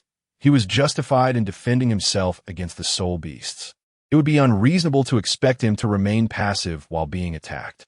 Yet, from the perspective of the soul beast overlord of the extreme north, the reality remained that Qi Su had indeed slaughtered nearly 10,000 soul beasts, marking one of the most devastating losses in their history. The extreme north is remote from human settlements, characterized by frigid weather and dense soul beast populations, with few traces of human presence. Aside from sporadic large-scale internal strife, there had never been such a significant number of soul beast casualties. As the overlord of the extreme north, It would be untenable for her not to take some form of action in response. Conversely, from Chi Su's viewpoint, he had committed no wrongdoing. He was merely seeking to protect himself. Had the soul beasts not banded together, even his formidable strength would not have sufficed to eliminate so many in such a short span of time. The Snow Empress's expression darkened as she contemplated the implications, her brow knitting in concern. Chi Su, perceiving her unease, tentatively inquired whether she felt conflicted about confronting the soul beasts of the extreme north, while simultaneously grappling with the dilemma of acting against him. His sincerity was palpable, as if he genuinely empathized with her plight. Surprised, the Snow Empress regarded Chi Su with astonishment. How could this seemingly youthful human boy discern her thoughts? This youthful visage belied a wisdom and strength that bewildered her. The title of a youthful-faced Da weighed heavily on her mind, leading her to suspect that Chi Su was, in fact, an ancient being cloaked in the guise of youth. He had articulated precisely the very dilemma that troubled her. In that moment, she scarcely registered his repeated calls of shui air. Indeed, that is the case, she replied softly. Beside her, the Ice Empress regarded Chi Su with a mixture of astonishment and newfound wariness, her previous ire now replaced with a cautious vigilance, as if fearing he might usurp the Snow Empress's attention. This is not insurmountable, Chi Su remarked, his eyes glimmering with mischief akin to a boy with a crafty plan. The Snow Empress, her expression brightening with a glimmer of hope, looked at him expectantly. Chi Su smiled and explained that only soul beasts over 10,000 years possess true intelligence. For those under that age, the beast tide was merely a fleeting event, one that would not incite any lasting turmoil. However, the ancient soul beasts, having suffered great losses, would undoubtedly seek the support of their overlord. If she could assuage their grievances, peace would naturally follow. The Ice Empress scoffed at Chi Su's words, her tone laced with sarcasm as she challenged. It's easy for you to say that. Do you truly believe it's so simple to placate those ancient beasts? Do you think we need your guidance? To the Ice Empress, the ancient soul beasts were trivial matters, mere little turtles in her eyes. Despite her considerable strength, sufficient to suppress any soul beast in the extreme north through sheer force, it was clear to her that brute force alone would not quell their hearts. Resorting to tyranny would only plunge the extreme north back into a savage state, shattering the order that she and the Snow Empress had painstakingly built over the years. Unlike the Ice Empress, the Snow Empress did not immediately retort. Instead, she pondered the feasibility of Chi Su's proposal with earnest contemplation. Logically, he was correct. Only a minority of soul beasts possessed true intelligence. If she could pacify those few, the unrest among the others would likely dissipate. Yet, how could she effectively calm them? Would it suffice to rely on her strength to suppress dissent? Clearly, that would be ineffective. What methods do you propose to soothe them? The Snow Empress inquired gently, her voice as delicate as her ethereal white gown, reminiscent of an otherworldly fairy. Chi Su's gaze remained fixed upon her, captivated by her presence. Noticing his unwavering attention, the Snow Empress shyly averted her gaze. Finding amusement in her contrasting demeanor, Chi Su chuckled and replied, "The simplest way to appease the soul beasts is through empowerment. Their anger and dissatisfaction stem from their losses during the beast tide. However, if we offer them sufficient benefits, they will surely set aside their grievances." His eyes remained locked on the Snow Empress, reminiscent of a nobleman ardently enamored with his beloved. The Snow Empress, unable to meet his intense gaze, timidly asked what benefits could possibly convince them to forget such a calamity. The Ice Empress, unimpressed, interjected with a dismissive scoff. "If we had any benefits to offer, do you think we would need your input? Can you provide some concrete suggestions?" In Chi Su's eyes, the Ice Empress, once a regal figure, now resembled an immature girl, lacking the cunning and depth of a true sovereign. Despite her formidable presence, she appeared more akin to a whimsical youth, proclaiming herself the Princess of Judgment. Chi Su, uninterested in engaging further with the Ice Empress, turned his full attention back to the Snow Empress, his smile radiant. The most direct way to make the soul beasts feel rewarded is to elevate their strength. We can empower those at 10,000 years to aspire to reach 50,000 years, and those at 50,000 can aim for 100,000.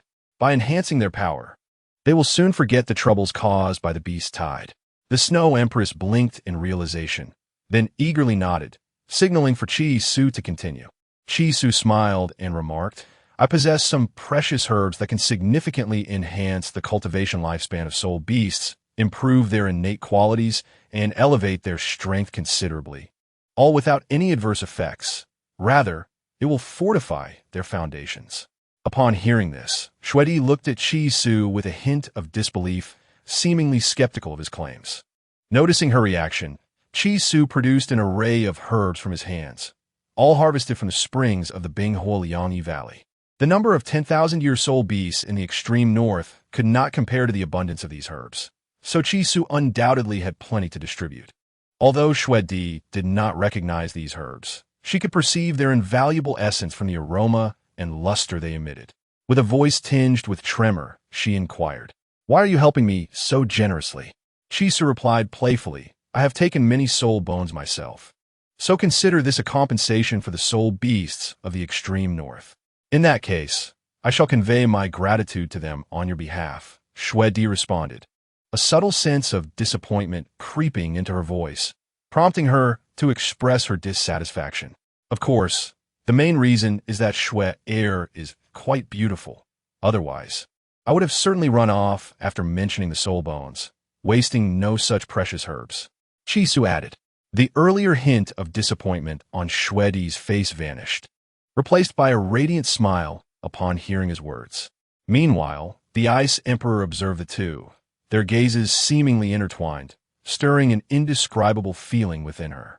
In the original narrative, the Ice Emperor, whose true form is the Ice by Emperor Scorpion, a soul beast of 400,000 years, ranks 7th among the 10 fiercest beasts and 2nd among the 3 kings of the extreme north. Just before facing a cataclysmic tribulation, she accepted the proposal of the Tianmeng Bing to reside within the body of Hua Yuhao and assist him in attaining divinity. After Hua Yuhao ascended, she inherited the emotions of rage and ascended to the divine realm alongside him. Initially, the Ice Emperor found herself ensnared by the remnants of her own being, manipulated by the Tianmeng Bing to participate in his divine creation plan. After being persuaded, she aided him in shaping his ice attribute, second martial soul, utilizing a method that combined soul bones and soul to enhance Hua Yuhao's physique dramatically, subsequently merging her soul power into Hua Yuhao's body, allowing his second martial soul to take the form of the ice by Emperor Scorpion, which also enabled her to break through to 400,000 years of cultivation. Later, when Hua Yuhao destroyed the God-sealing platform, he discovered that Shuedi was trapped within it. He prevented her from detonating her primal power during her self-destruction and absorbed her essence into his being. The Ice Emperor intended to release a portion of her power sealed within Hua Yuhao using the nourishing ice from the Wanzai Han Bing Yusui bed, but inadvertently ignited Shuedi's primal power. With the collective effort of everyone, and after the ignition of her divine awareness by Yilex, they successfully transformed Shuedi into Hua Yuhao's soul spirit, allowing her to survive. Subsequently, the Ice Emperor and the Tianmeng Bing can endure trials in the Qiankuan when Qing Valley and developed an intimate bond. After absorbing the Wanzai Xian Bing Sui to regain her memories, Shuedi pretended to kill the Tianmeng Bing to help the Ice Emperor clarify her feelings. Mistakenly believing the Tianmeng Bing to be dead, the Ice Emperor attacked Shuedi, ultimately realizing that her true affection lay with the Tianmeng Bing can. The Tianmeng Bing can later forcefully kiss the Ice Emperor, who did not resist. Various thoughts regarding the Ice Emperor surfaced in Chi Su's mind. He discerned that while she appeared to hold affection for Shuedi, it was not genuine romantic love, but rather an unusual form of attachment, as if she were projecting her emotions onto another, seeking a vessel for her feelings. To the Ice Emperor, Shuedi merely served as a conduit for her emotions. When someone who truly captivated her heart appeared, that affection would naturally recede. Ultimately, in the storyline of Douluo Continent, absolute Douluo Tangmen, this affection culminated with the Tianmeng Bing can. However, who that person is at present remains uncertain. Chapter 132.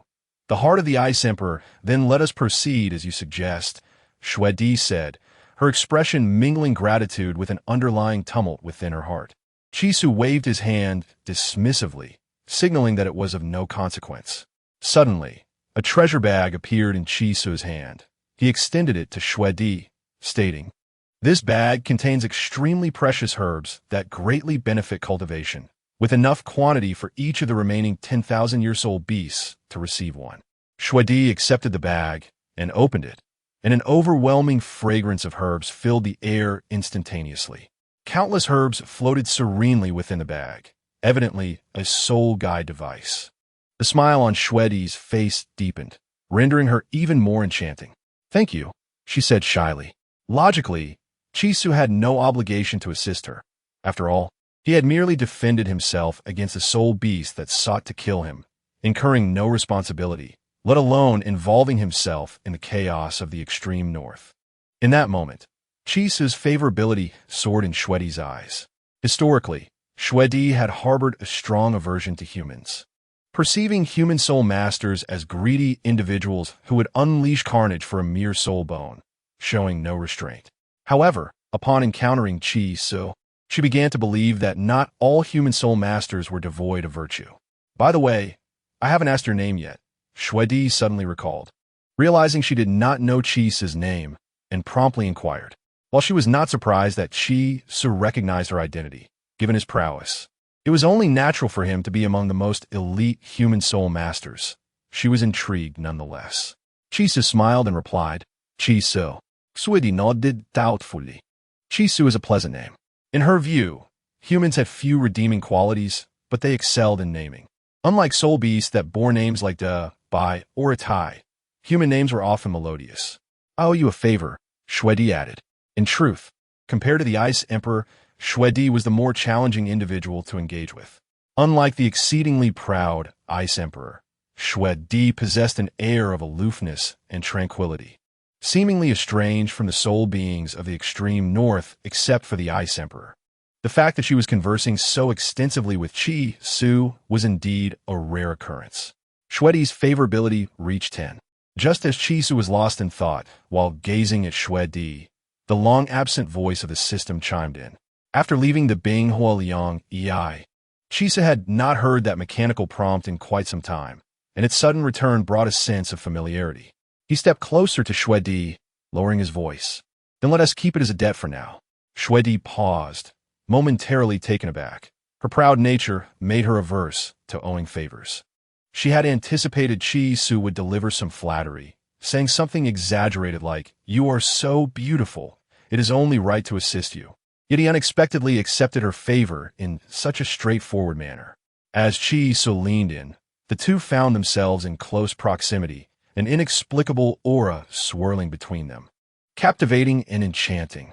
After the Shwedi regained her composure, she hastily retreated, momentarily startled. Meanwhile, the Bingdi rushed to position herself between the two, seemingly fearful of Chisu approaching Shwedi again. Chisu found it amusing to observe the Bingdi, who resembled a young girl, and chose not to engage her further, instead maneuvering around her to stand beside Shwedi. "I plan to absorb the soul ring here. It should be fine, right?" Chisu remarked with a smile. Shwedi returned the smile, assuring him, "Of course, it is no problem. From now on, you are a distinguished guest in the extreme north." The Bingdi gazed at Shwedi's smile in astonishment, for in her recollection, Shwedi had never smiled so openly. Even when they were together, her expression always remained serene and detached. However, after spending a brief time with this human soul master, the Bingdi noticed that Shwedi had smiled numerous times. "Shwer, why are you smiling again?" the Bingdi inquired, somewhat displeased. All along, the Bingdi had been the sole companion of Shwedi, the only one capable of eliciting a few words and smiles from her. Yet now, this sudden appearance of a human soul master was able to achieve the same, perhaps even more effectively. It felt as though a treasure she had cherished for so long had been discovered and claimed by another, an overwhelming sense of loss instantly enveloping the Bingdi's heart. She did not wish for this. She did not want to see her position in Shwedi's heart supplanted by anyone else. nor did she desire for someone to do everything she could do for Xue Di, and even do it better. Hearing the Bing Di's words, Chi Su was also puzzled, wondering why one should not allow others to smile. However, Xue Di was suddenly taken aback by the Bing Di's comment, contemplating her own actions with disbelief. Indeed, as the Bing Di pointed out, she had always spoken little, maintaining a visage of calmness, devoid of joy or sorrow. It was only in the company of the Bing Di that she occasionally engaged in light-hearted conversation. Yet after encountering Chi Su, inexplicably, Xue Di found herself unable to suppress her desire to smile, with a smile tugging at her lips uncontrollably. What was happening? Xue Di pondered, feeling perplexed. Logically, it should not be this way. She had always been a solitary being, even during the long periods when the Bing Di accompanied her. It did not alter her status as the solitary existence in this vast realm. Born of the essence of the heavens and earth, she had no parents, no siblings. No kin.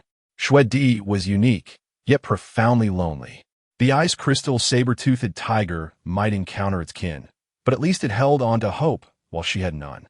She did not even possess hope. From the very beginning of her existence in this realm, Xue Di understood her profound solitude. How could one expect such a solitary individual to find joy? Thus, Xue Di had always worn a notably tranquil expression, devoid of joy, sorrow, happiness, or worry. For Xue Di, there was scarcely anything worthy of her happiness or sadness. After all, in this vast expanse, she was the sole being of her kind, without any ties. How could there be anything to be joyful or sorrowful about? Upon hearing the Bing Di's words, a myriad of thoughts flooded Xue Di's mind, and she sighed, retracting the smile that had previously graced her face. For her, it truly was inappropriate to smile. What was there to laugh about for a homeless and pitiable soul? In an instant, Xue Di's expression shifted from one of joy to a slight furrow of her brow, as if she were saddened by something. Observing Xue Di's demeanor, the Bing Di suddenly realized she might have misspoken. She opened her mouth, intending to offer some comfort to Xue Di, but ultimately remained silent. After all, she was unsure of what to say. She had always known that Xue Di's inner turmoil stemmed from her being the unique existence in this realm, which meant she had no family or kin. In this vast expanse of the extreme north, although Xue Di was the sovereign of countless soul beasts from another perspective, she was akin to an outsider drifting beyond various clans. Aside from the Bing Di's company, she lacked family or kin and even friends. The Bing Di, witnessing Xue Di's troubled expression, felt her own heart plummet to the depths of despair. Chi Su, too, noticed the change in Xue Di's countenance and recognized her apparent sorrow. He stepped forward, gently enveloping Xue Di in his embrace. In her moment of daze, Xue Di was caught off guard and did not resist, as Chi Su's tender words whispered in her ear, "I will be by your side." His words floated like a feather, bringing a tingling sensation to Xue Di's heart. Before she could contemplate the meaning behind Chi Su's words, he released her, revealing a radiant smile. "You must be happy every day," he said, his smile as warm as the sun emerging after a heavy snowfall. Xue Di gazed at Chi Su's luminous smile, momentarily entranced, and after a long while, she too revealed a dazzling grin. The Bing Di looked on in disbelief at the brilliance of Xue Di's smile, a sight she had never witnessed before. The sense of loss within the Bing Di intensified, although she felt joy at Xue Di's renewed smile, a smile that was unprecedented in its radiance. It was not directed at her, but rather at a human soul master whom she had only recently met. The sensation of loss washed over the Bing Di like a flood, rendering her breathless. It felt as though she was on the verge of losing something precious, something she had always regarded as her most treasured possession. It felt as though it was being snatched away, and she was powerless to stop it, left only with the pain of losing that which she held most dear. At that moment, Xue Di and Chi Su exchanged smiles, while the Bing Di stood alone, shrouded in a somber mood. She sighed, feeling lost. Chi Su and Xue Di appeared to be enveloped in an intimate atmosphere, oblivious to the Bing Di's emotions. "Thank you," Xue Di whispered softly. She could not recall how many times she had expressed her gratitude that day.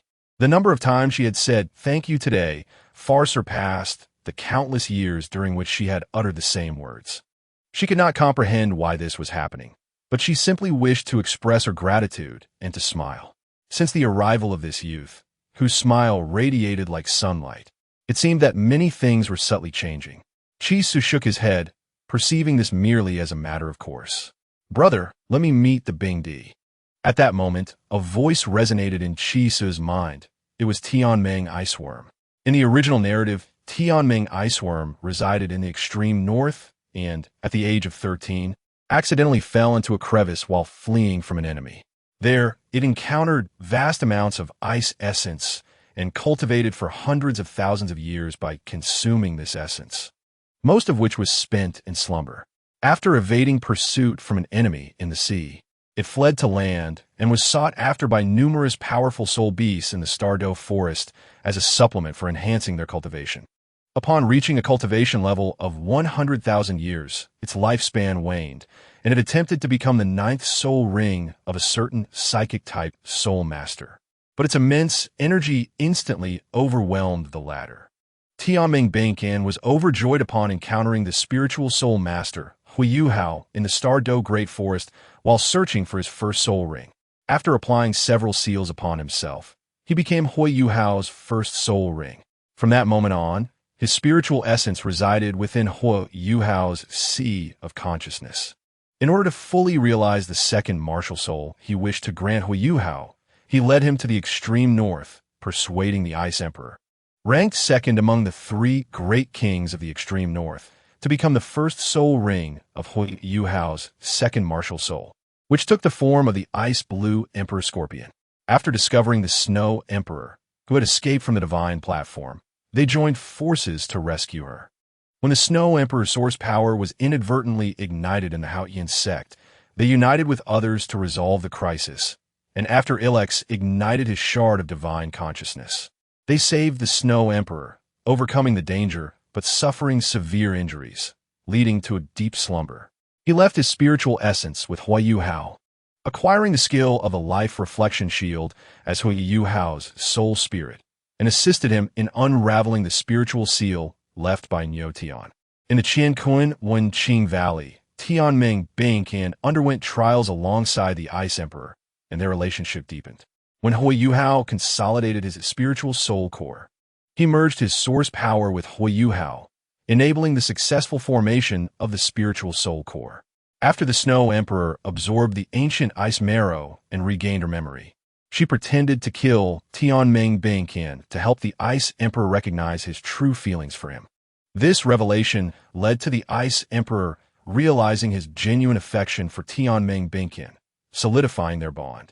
And she absorbed 3 strands of ancient ice marrow within the ancient ice cavern, together with the other soul spirits.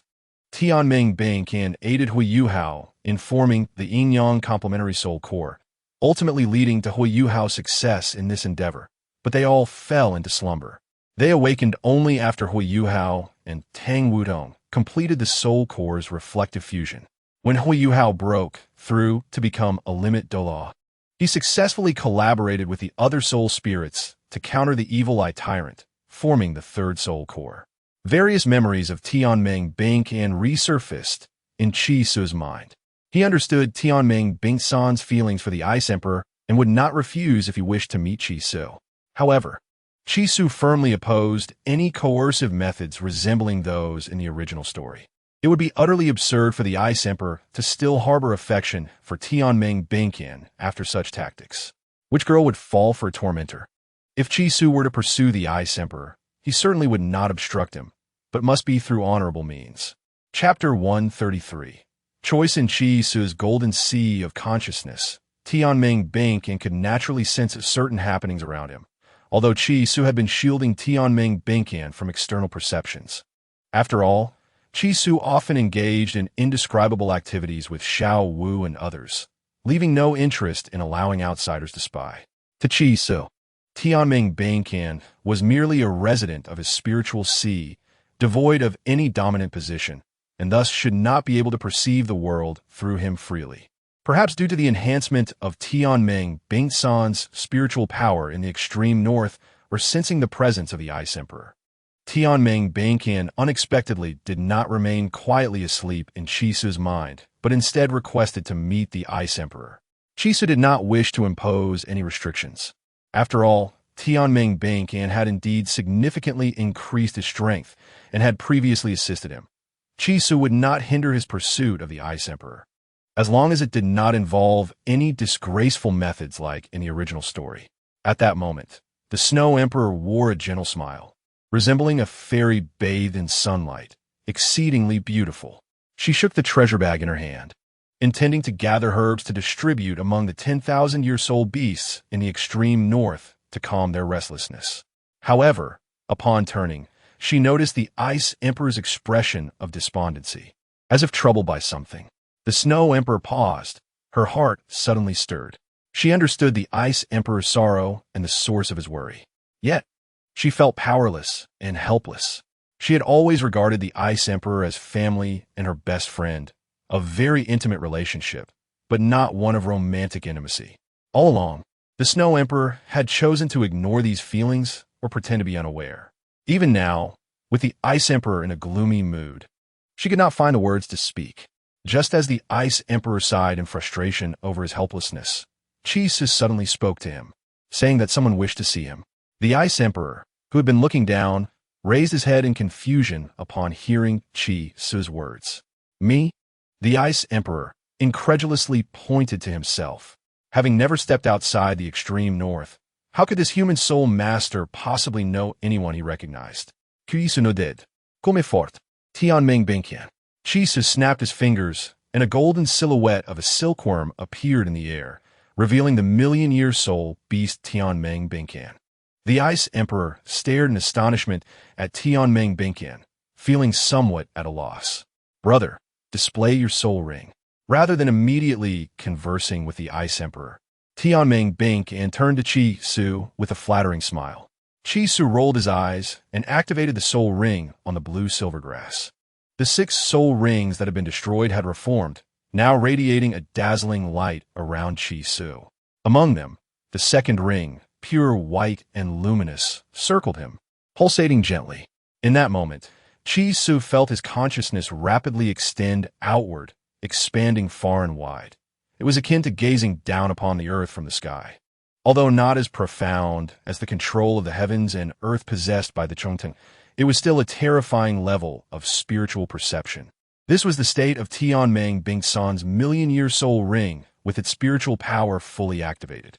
The vast expanse of the extreme north, covering over 10,000 square kilometers, suddenly dimmed, as if transitioning abruptly from day to night. An invisible majesty spread outwards, accompanied by an overwhelming spiritual power radiating from Chisu's body. Chisu had always exercised great restraint over his pressure, but under the full activation of Tianming Banqian's million-year soul ring, this pressure expanded outward, creating an atmosphere of terror. Even the Ice and Snow Emperors beside him found it difficult to breathe, let alone the 700,000-year-old beasts further away, who prostrated themselves beneath this overwhelming pressure. Chisu seemed to understand that Tianming Banqian intended to leverage his power to impress the Ice Emperor, much like in the story of the Peerless Tang sect, to transform her into his ice attribute, martial soul. Chisu had no objections, as he would be the benefactor. If the Ice Emperor were to become his martial soul, he would not only gain the Ice Emperor's 10,000-year soul ring, but also absorb the 10,000-year soul rings of the Titan Snow Demon King and the Ice Crystal Sword-Toothed Tiger subsequently. This would mean that upon the formation of his ice attribute martial soul, he would immediately possess 3 10,000-year soul rings, which was an astonishing prospect. If Tianming Banqian could persuade the Ice Emperor to transform into his soul ring, Chisu would welcome it. If not, it was of little concern, as he could still choose to absorb the Ice Crystal Sword-Toothed Tiger or the Titan Snow Demon King, both of which would not be inferior in quality to the Ice Blue Emperor Scorpion. At the moment of the mental power's manifestation, Chisu experienced a sensation akin to reigning over the world. The earth and the ice, completely submitted beneath his feet, evoked an exquisite feeling of having everything within his grasp, as if he could annihilate all with a mere gesture and judge all within his gaze. Dark clouds loomed above, accompanied by rumbling thunder, and upon glancing at his own form, Chitsa discovered that his body had transformed into a radiant golden hue. The luminous halo began to shift colors, transitioning from its original white to a soft gold, and finally to a brilliant gold. This golden brilliance was incomparable to any soul ring hues Chitsa had previously encountered. The white 10-year soul ring, the yellow 100-year soul ring, the purple 1,000-year soul ring, the black 10,000-year soul ring, and the red 100,000-year soul ring could only bow before the majesty of this golden soul ring. Chitsa could not help but sigh in astonishment. All along, he had somewhat underestimated the million-year soul ring of the Tangmen Bingtsan, for in comparison to the mental power conferred by his dual pupils, it seemed less significant. Yet, upon witnessing this resplendent golden light, he realized he had consistently undervalued this million-year wisdom soul ring. Indeed, this million-year soul ring was a unique existence in the realm, unparalleled by any other soul ring in its radiance. At this moment, as the energy sealed within the million-year soul ring unfurled, his true light illuminated the entire expanse of heaven and earth. Even the seasoned Ice Emperor and Snow Emperor gazed upon the dazzling golden 10,000-year soul ring with astonished eyes. As soul beasts, they understood the profound significance of that golden light. This was the true color of the one-of-a-kind million-year soul ring on the Douluo Continent. It was the first time the Tangmen Bingtsan allowed its brilliance to be revealed to the world.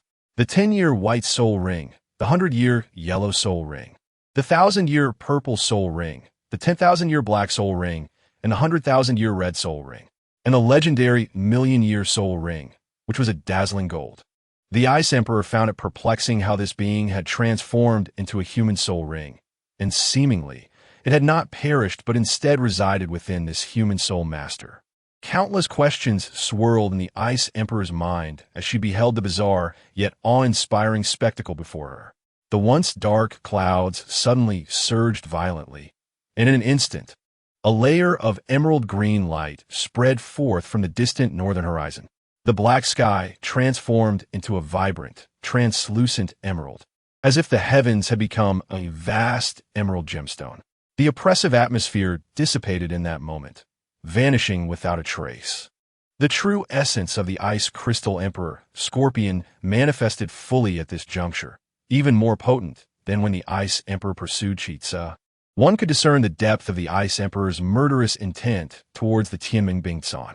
When the Ice Emperor had nearly brought the Tangmen Bingtsan to its demise, its cultivation had recently broken through 300,000 years, and now it seemed that it was not far from 400,000 years. The Ice Emperor had previously mentioned that upon reaching 300,000 years, it had reached its limit and had harmed its essence, making the breakthrough to 400,000 years impossible. Only by absorbing the vast and pure energy of the Tangmen Bingtsan could it hope to break free from those constraints and potentially surpass the Snow Emperor. Thus, the Ice Emperor had long regarded the Tangmen Bingtsan as a treasure trove of flesh, and its sudden emergence now intensified the Ice Emperor's murderous intent. Tangmen, you are still alive. You truly are the longest living being in our extreme northern lands. After a prolonged silence, the Ice Emperor finally spoke. Her clear voice resonated from all directions. The emergence of this voice brought with it a terrifying sound wave, causing the snow on the ground to rise nearly 3 meters high, akin to suddenly stirred waves. Only within a 100-meter radius of the Tangmen Bingtsan remained undisturbed, protected by the immense mental power it radiated. When battling Chitsa, the Ice Emperor had been solely focused on eliminating him, thus lacking the grandeur it now possessed. Ice Emperor, you have yet to perish. Why should I not survive? Do you remember what I once said? If I do not die, I shall one day become your companion. The voice of the Tangmen Bingtsan suddenly turned gentle, its sweetness causing even the thick-skinned Chitsa to break into goosebumps. You think that finding a human host renders me vulnerable? The Ice Emperor's eyes narrowed, brimming with murderous intent, showing no sign of concealment. She understood that she was not Chitsu's equal, but everything changed upon the arrival of the Tangmen Bingtsan. The Snow Emperor faced a calamity of 700,000 years, and the Tangmen Bingtsan arriving at this juncture, represented the perfect resource for the Snow Emperor. By absorbing the Tangmen San, both she and the Snow Emperor would no longer need to fear the impending calamity, but could instead look forward to attaining 900,000 years, or even becoming the next million-year soul ring. The host of the Tangmen San was formidable, but what of it? No matter how powerful he was, he could not surpass the combined strength of herself and the Snow Emperor. Together, they would be invincible in the extreme north, unless a rank 99 human soul master appeared, which was virtually impossible. Schwerer, the Tangmen San, is a million-year soul beast. Its immense energy is sufficient for us to weather any calamity. Prepare to act alongside me. The Ice Emperor's voice became sharp, directing her words towards the Snow Emperor. Upon hearing the Ice Emperor's declaration, the Snow Emperor was momentarily taken aback. Her heart filled with conflict. She gazed at the golden silhouette of the silkworm and Chitsa, feeling lost. As the sovereign of the extreme north, she recognized the identity of the Tangmen San as a million-year soul beast. She understood that absorbing the Tangmen San's energy would guarantee her safe passage through the forthcoming calamity of 700,000 years, allowing her to evolve into one of the most terrifying existences among soul beasts. Yet, Chitsa had just assisted her. Was she truly to seize the million-year soul beast residing within him? The Snow Emperor's eyes reflected her turmoil and confusion, akin to a traveler lost in a fog. Xuer, do not hesitate. This is our singular opportunity. The calamity is unpredictable. Who can ensure that we will safely overcome the next great trial? Only by absorbing the energy of the Tangmen San can we find true peace. The Ice Emperor's words echoed once more in the Snow Emperor's ears. Simultaneously, Chitsa watched the Snow Emperor with curiosity, eager to see what choice she would make. With his formidable mental power, he could naturally perceive every word and action of the Ice Emperor, yet he refrained from interrupting, quietly awaiting the Snow Emperor's decision. In the original tale, the Snow Emperor was ranked third among the 10 ferocious beasts, the foremost among the 3 great monarchs of the extreme north. Unable to transcend the bottleneck of 700,000 years to assume human form, she was captured during her transformation and, after numerous trials, became Huiyuhua's first spirit. After Huiyuhua attained divinity, she inherited the emotions of sorrow and ascended to the divine realm alongside him. The origins of it all lay in the Snow Emperor's inability to surpass the calamity of 700,000 years. Now, this opportunity lay before her.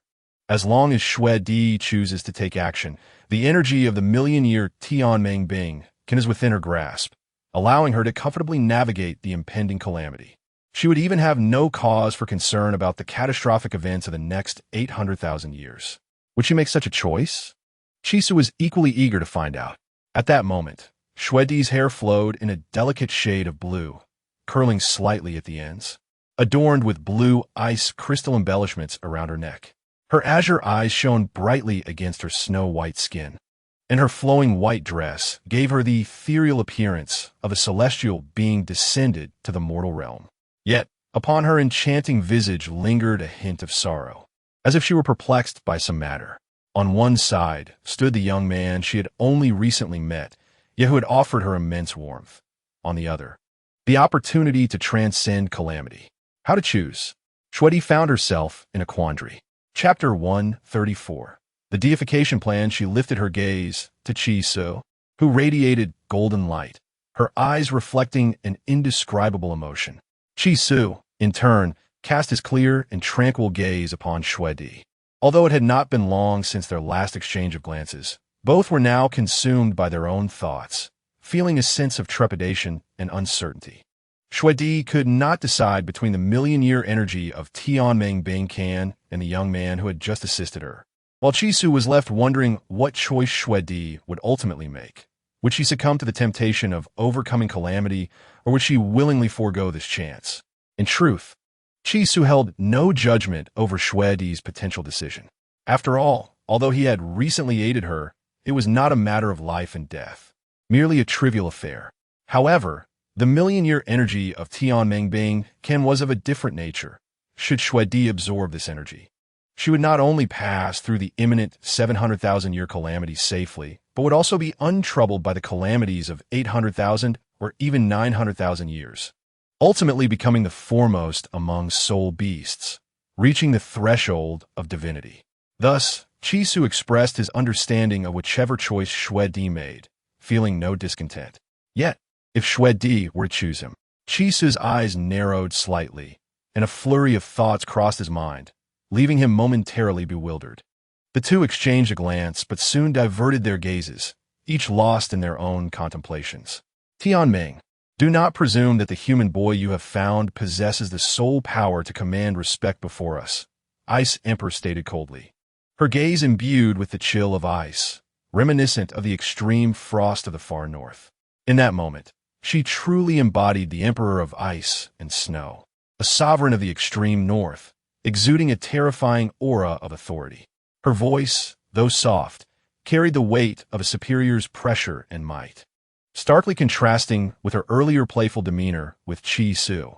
Despite the evident malice in Ice Emperor's words, Tianming Bing can remain undaunted.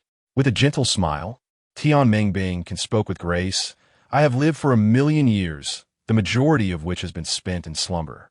Yet, within the depths of my heart, the only trace that stirs my emotions is you. In less than 10,000 years, you will face a life-and-death tribulation, one that is nearly insurmountable. I can no longer wait. The long stretch of life has lost its meaning for me, and my own existence is fleeting. My return is to ensure your survival, so that we may truly be together. Tianming Bing Can's words were heartfelt and profound, reminiscent of lovers reunited after many years, filled with emotion and concern. And what does that have to do with me? Ice Emperor retorted coldly. A glimmer of green light emerged in her palm, accompanied by a smirk that seemed to mock. As she provocatively continued, what a pity that you lack the qualification to love me. Nevertheless, I am touched that you would offer yourself as sustenance for me, allowing us to become one in such a manner. How could I not fulfill your wish? I will cherish you, savoring your body and energy until they become a part of me. Shue-Er, take action, Ice Emperor commanded. Her voice sharp as the green light in her palm surged forth in an instant, akin to a divine blow from the heavens, sending snow swirling across the vast, icy expanse.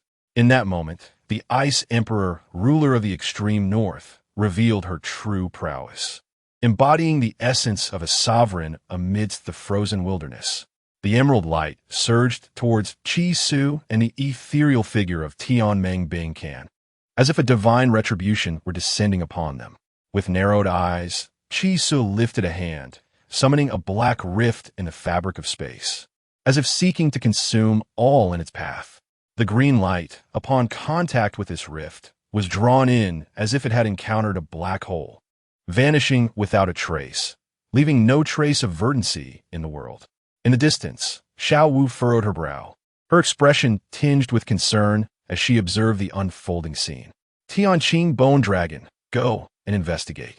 At her gentle command, the colossal Tianqing Bone Dragon soared towards Chi-Su, akin to a beloved pet rushing into its master's embrace. Meanwhile, Shue-Di stood frozen, watching the spectacle with an air of confusion. Even as the green light disappeared into the black rift, she showed no inclination to intervene. Ice Emperor turned to Shue-Di, her expression one of bewilderment, as if gazing at a stranger.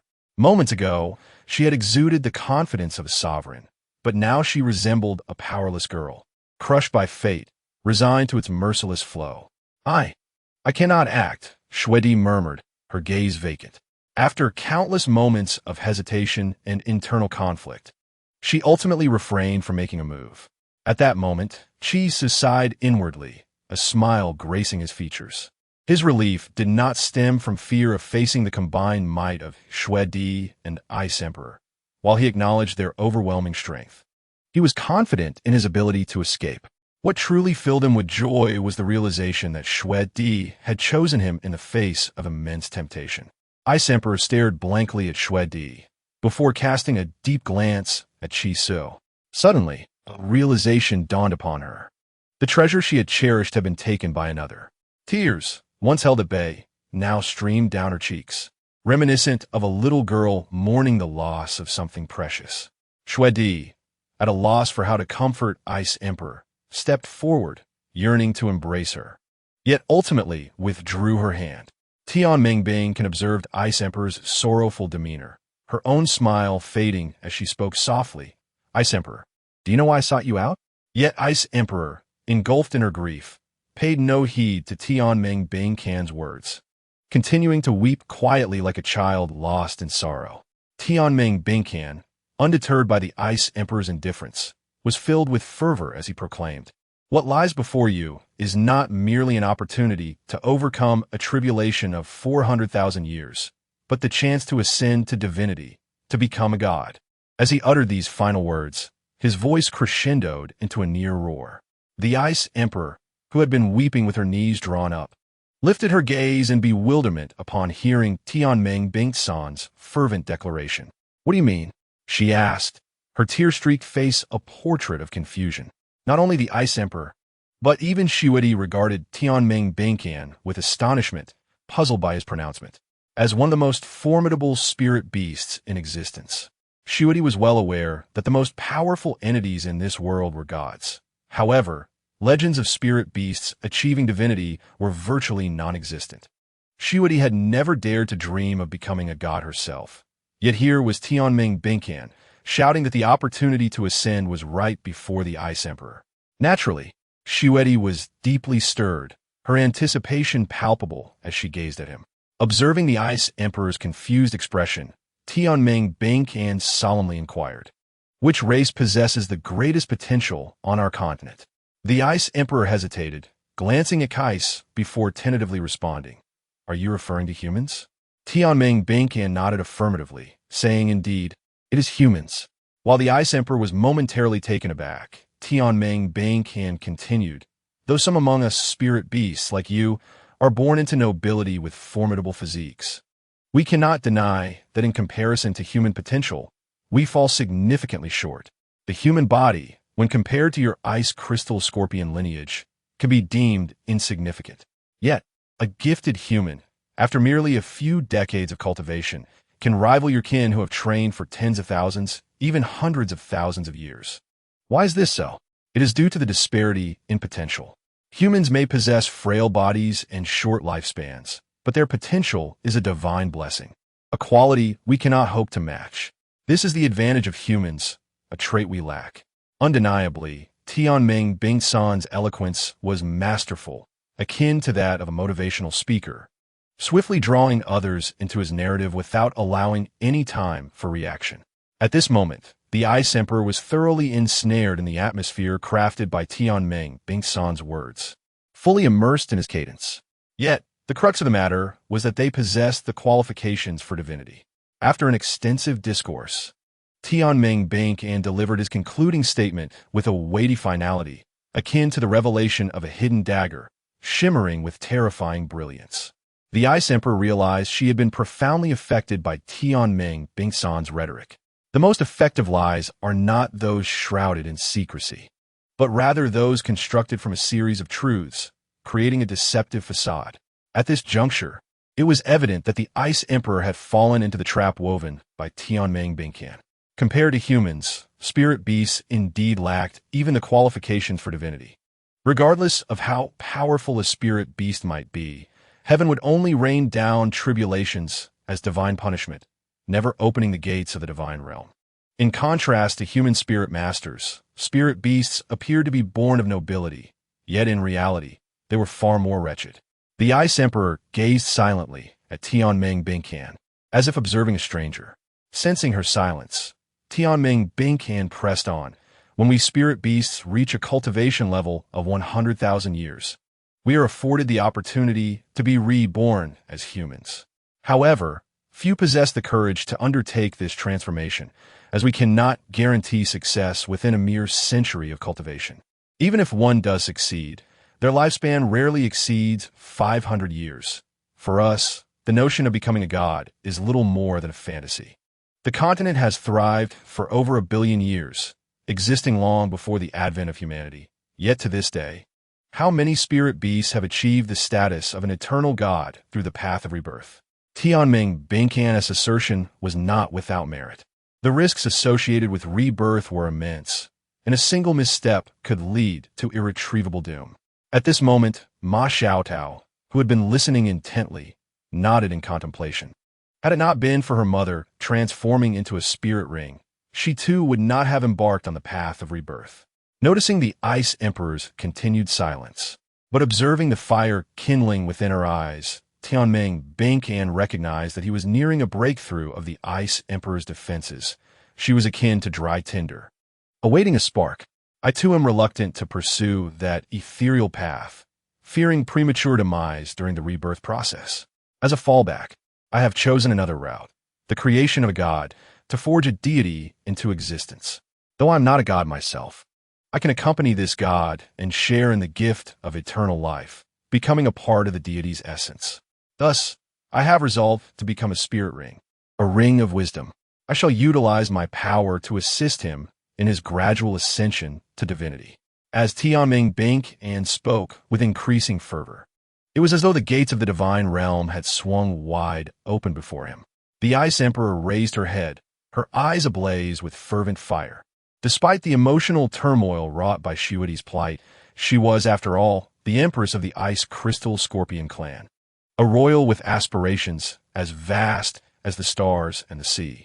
In the face of divinity, all external emotions seemed trivial and hollow. Only the existence of the divine, only the promise of boundless longevity, constituted the true essence of reality. You have witnessed his strength, yet that is not the most terrifying aspect. Can you guess his age? Tianming Bingkan asked with a light-hearted smile. The Ice Emperor swallowed hard, daunted by the prospect of estimating Kai's age. Like Shuedi, she had assumed Kais to be an ancient being of several hundred years. However, it now appeared that this was not the case. The youth before her, resembling a divine boy, seemed anything but an old monster. He was, in fact, genuinely youthful. 13 years old. He is but 13 years of age, Tianming Bingkan declared with an almost frenzied enthusiasm, as if he were a devout acolyte proclaiming the will of the divine. The Ice Emperor stood in stunned silence, finally grasping Tianming Bingsan's ultimate objective. Her crystalline yellow eyes fell upon Huo Yuhao, glimmering with a peculiar light. She felt a stirring within her heart. No, it was more than a mere stirring. It was a profound yearning. If what Tianming Bingkan claimed were true, and this boy was indeed only 13, then he was a veritable young god. Chapter 135. The Tragic Life of Huo Yuhao, 13 years? In the grand tapestry of her existence that spanned hundreds of thousands of years, what did that signify? If she were to condense her life into a single day, it would be akin to taking a breath just before her own demise, and thus, the world would gain a title de law. A 13-year-old possessing strength comparable to that of a title de law. Such a youth was beyond imagination in terms of future potential. What is your degree of certainty? The Ice Emperor cast a deep glance at Kais before turning her attention back to Tianming Bingkan. Although she had previously considered pursuing Kais with hostility, the enchanting vision of divine longevity rendered all else insignificant. Tianming Bingkan paused briefly, then replied with unwavering conviction, 90%. The Ice Emperor and Shuedi were both taken aback by this exceedingly audacious assertion. While they harbored great confidence in Kai's potential to ascend to divinity, they were still hesitant to arrive at such a staggering conclusion. At this moment, the resolute words of Tianming Bingsan instilled a profound sense of certainty in both individuals, leaving no room for doubt. He was not merely a promising genius of the future. He was a formidable force, a youthful deity, possessing strength that could rival any of them at the tender age of 13. Tianming Bingsan spoke with unwavering conviction and fervor. While the world is replete with talents, not all can safely evolve into true powerhouses. Before a genius fully matures into a true strongman, they remain, in the eyes of the truly powerful, a mere fragile entity, easily vanquished. The future is fraught with uncertainty. Even if someone currently stands as the continent's foremost genius, there is no guarantee they will ascend to become the strongest. However, Chitsa was different. He was both a genius and a powerhouse. At merely 13, Chitsa already possessed the prowess to contend with anyone on the continent. He could evade the most formidable foes and remained unyielding against those below them.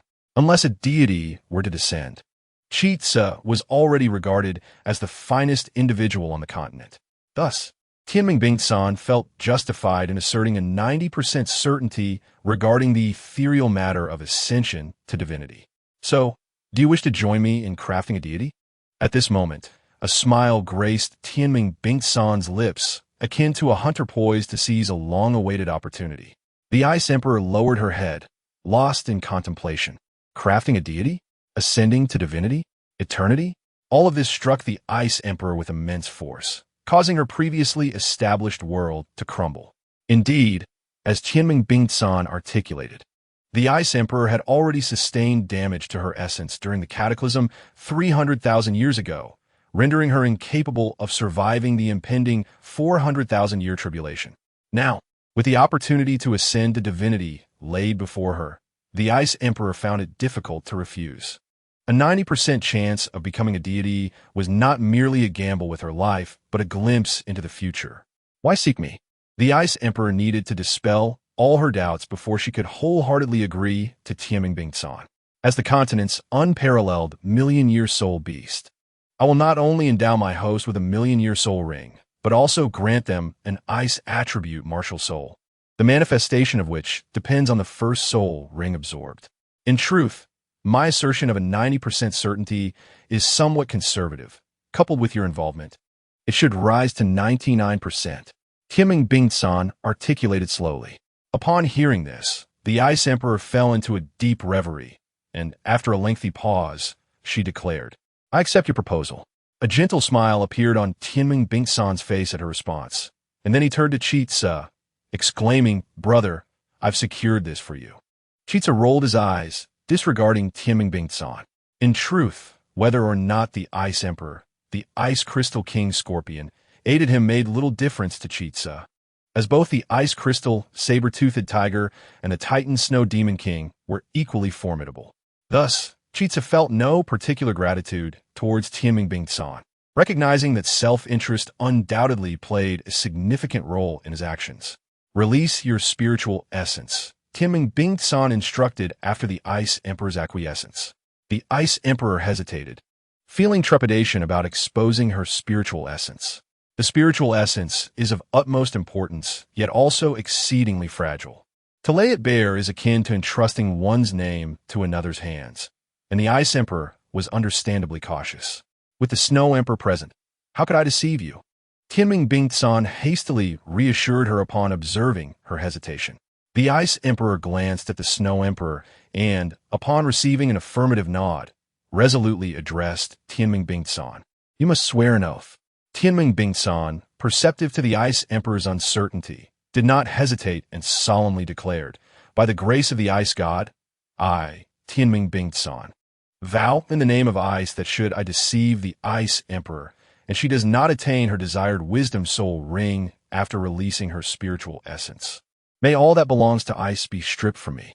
This is the most solemn oath of the far north, and with this promise, the Ice Emperor finally felt at ease, accepting the path presented by Tangmen San, choosing to become Chisu's wisdom soul ring and join him in crafting a deity. As brilliance flickered, countless ice crystals enveloped the Ice Emperor, and at the moment of their convergence and dispersal, her once graceful and proud form vanished, replaced by an Ice Crystal King Scorpion. This creature measured 1.5 meters in length and displayed two colors, one icy and the other of vibrant green. Its front end boasted 4 layered segments, each slightly exceeding half a foot in length, with the head situated atop the foremost layer, its silver-white mandibles glistening. The front half of its body was adorned with hexagonal protrusions, densely scattered across its anterior and along its 6 elongated legs. Each of its pincers extended 1 meter in length, similarly embellished with hexagonal, diamond-like protrusions, while the foremost pincers and mandibles shone like polished silver. Its eyes were yellow and hexagonal. Unlike ordinary scorpions with their long, multi-segmented tails, the Ice Emperor's tail contained only 5 segments, all a consistent green hue. The segment nearest the body was the widest, tapering towards the rear. At the final segment, a diamond-like tail hook gleamed with a silver mirror shine at its tip. This was the Ice Emperor's true form, a stunning ice crystal king scorpion. Although the ice crystal king scorpion took on a beastly shape, the beauty it exuded was no less than that of the Ice Emperor in her human form. In fact, perhaps due to its nature, the ice crystal king scorpion emanated a natural aura that the Ice Emperor's human form lacked. A soft green luminescence began to ripple from the base of the Ice Emperor's tail, ultimately coalescing at the tip of the tail hook. With a flash of emerald light, a small green orb detached and began to float gently upward. In that moment, the Ice Crystal King Scorpion's eyes dulled, losing their luster. This green orb represented the spiritual essence of the Ice Crystal King Scorpion, the sovereign of the far north. Although the process of releasing one's spiritual essence appeared straightforward, it was not something just any soul beast could accomplish. Only those who had transcended their limits and attained a cultivation level exceeding 100,000 years could perform such a feat. For unparalleled beings like Tangmen San and the Ice Crystal King Scorpion, it posed no challenge. At this moment, the radiant green orb emitted a dazzling glow throughout the realm. As Tangmen San's golden figure surged forward to consume the emerald spiritual essence, which then flowed seamlessly into Chi Su's body. Chi Tzu felt his spiritual sea swell and overflow with an overwhelming presence. Tangmen San, the Ice Emperor, and the undying catastrophe, Yalikizi alongside himself, formed a formidable quartet worthy of a game of mahjong. This configuration bore some resemblance to Huiyuhua's. Chi Tzu mused. However, I am not as unfortunate as Huiyuhua, who, despite being a protagonist in his own right, could not escape the clutches of Tang San. Reflecting on Tang San's actions towards Huiyuhua, Chi Tzu sighed, feeling a pang of sympathy for Huiyuhua, a talent reduced to a mere puppet in Tang San's grasp. It could be said that had it not been for Tang San's bewildering manipulations, Huiyuhua would have emerged as a peerless powerhouse, rivaling Tang San himself. Instead, after Tang San's meddling, Huiyuhua became a hapless son-in-law perpetually pursued and oppressed. In the extraordinary world of Juesher Tangmen, the illustrious Huiyuhua did not receive a single enhancement from the esteemed God King Tang San. Yet, it was a series of audacious maneuvers orchestrated by Tang San that transformed Huiyuhua's originally smooth journey to divinity into one fraught with hardship. Huiyuhua's configuration was remarkable, boasting the million-year soul beast Tangmen San as a mentor for spiritual power, the supreme ice-type soul beast Bingdi as a guide for soul skills, and the demigod-level powerhouse Elika as a mentor for martial souls and necromancy. These three mentors far surpassed the capabilities of your Tang San's mentor, Yu Shaojiang, who was not even at the 30th level. Huiyuhua's three martial souls eclipsed those of Tang San. The 40,000-year ferocious beast Di Huang Bingbixi was certainly more formidable than your mere 100,000-year Lanin Huang. Ultimately, Huiyuhua's mastery of the true divine artifact, the Spirit Eye, outshone the Haotian Hammer. While Huiyuhua managed to cultivate his martial soul into a true divine artifact, Tang San possessed two divine artifacts, both gifted to him, with none of his own making, a rather embarrassing state of affairs. Despite this, Huiyuhua ascended to the rank of a first-level god after 2 millennia. And one must ponder who would believe such an achievement without the suppression from Tang San. Looking at the events unfolding on the continent, had it not been for Tang San's daughter escorting Huiyuhua back to the Haotian clan, and the perilous incident involving the ice bed that nearly resulted in Huiyuhua's demise, culminating in the ultimate sacrifice of his strongest mentor, Elika, to save him, the narrative would have been vastly different. The continent's revered beast, Chioa, was destined to fall in love with Huiyuhua due to the influence of Xuan Lao, a Shrek Academy teacher, who connected Huiyuhua's spirit eye with the eye of fate of the auspicious beast, intertwining their fates. Had it not been for Tang San's machinations that wiped his daughter's memory and placed her in Huiyuhua's chamber, the female protagonist of Juesher Tangmen would have had no ties to the Tang family. If Elika had not perished, Chioa would not have needed to make sacrifice. Had Xiaoer survived, she would have rightfully pursued a romance with Hui Yuhao, with her adoptive father, the continent's foremost powerhouse Tian, ensuring Hui Yuhao's protection until his ascension to godhood. With the protection of both Eli Ke and Tian, what threats could Hui Yuhao possibly face? The demise of Eli Ke would render the annihilation of the Holy Spirit Church a trivial endeavor. The neighboring army of 1,000,000 undead would crumble at the sight of Eli Ke's eternal tower, rendering the evil soul masters of the Holy Spirit Church utterly inadequate. Yet, Tang San orchestrated the demise of Hui Yuhao's true benefactor, Eli Ke, only to position himself as Hui Yuhao's savior, demanding gratitude. He eliminated the true heroine Xiaoer to elevate his own daughter, further manipulating Hui Yuhao. In a final act of control, he compelled Hui Yuhao to severely injure his future father-in-law Tian before he could ascend to godhood. What a masterful maneuver by Tang San. Throughout the entirety of Douluo Juesher Tangmen, Tang San offered Hui Yuhao no assistance, only creating obstacles. Without Tang San and his deranged daughter, what configuration would Hui Yuhao possess?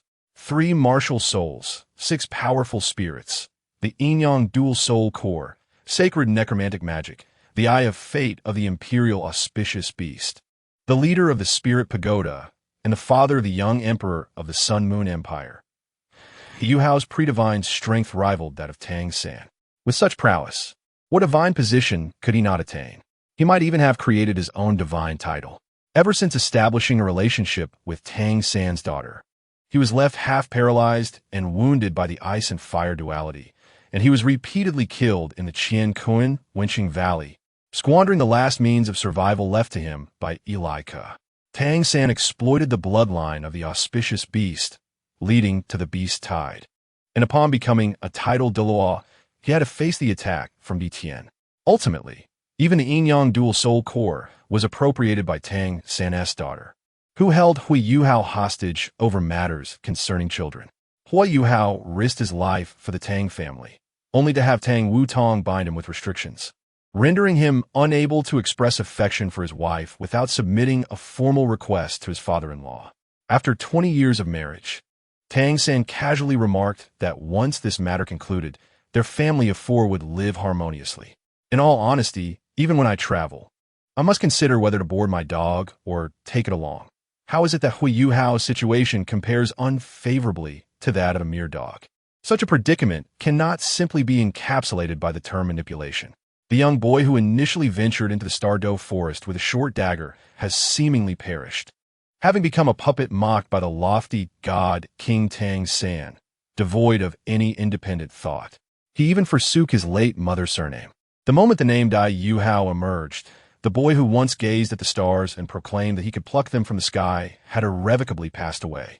The titles of the inheritor of the necromantic calamity, master of 1,000,000-year soul ring, owner of the supreme ice martial soul, and founder of the spirit pagoda faded into obscurity, leaving only the identity of Tang San's son-in-law, a mere pawn of the Tang family. Chapter 136. The boy becomes a god. Chi-tse was not Hui Yuhao. He could not possess the numerous advantages that Hui Yuhao had, yet ultimately live as Tang San's lapdog, a dispensable son-in-law of the Tang family. For him, Tang San currently represented his disciple. If he exhibited malevolent tendencies, Chi-tse could simply eliminate Tang San to prevent the emergence of a calamity that might plague the continent for millennia after departing this realm. However, should Tang San's mindset undergo a transformation, Chi-tse would not mind allowing him to assume the position of the future leader of the Tang sect. Regardless, Chi-tse would not entrust the entire continent to Tang San without ensuring a counterbalance to his power.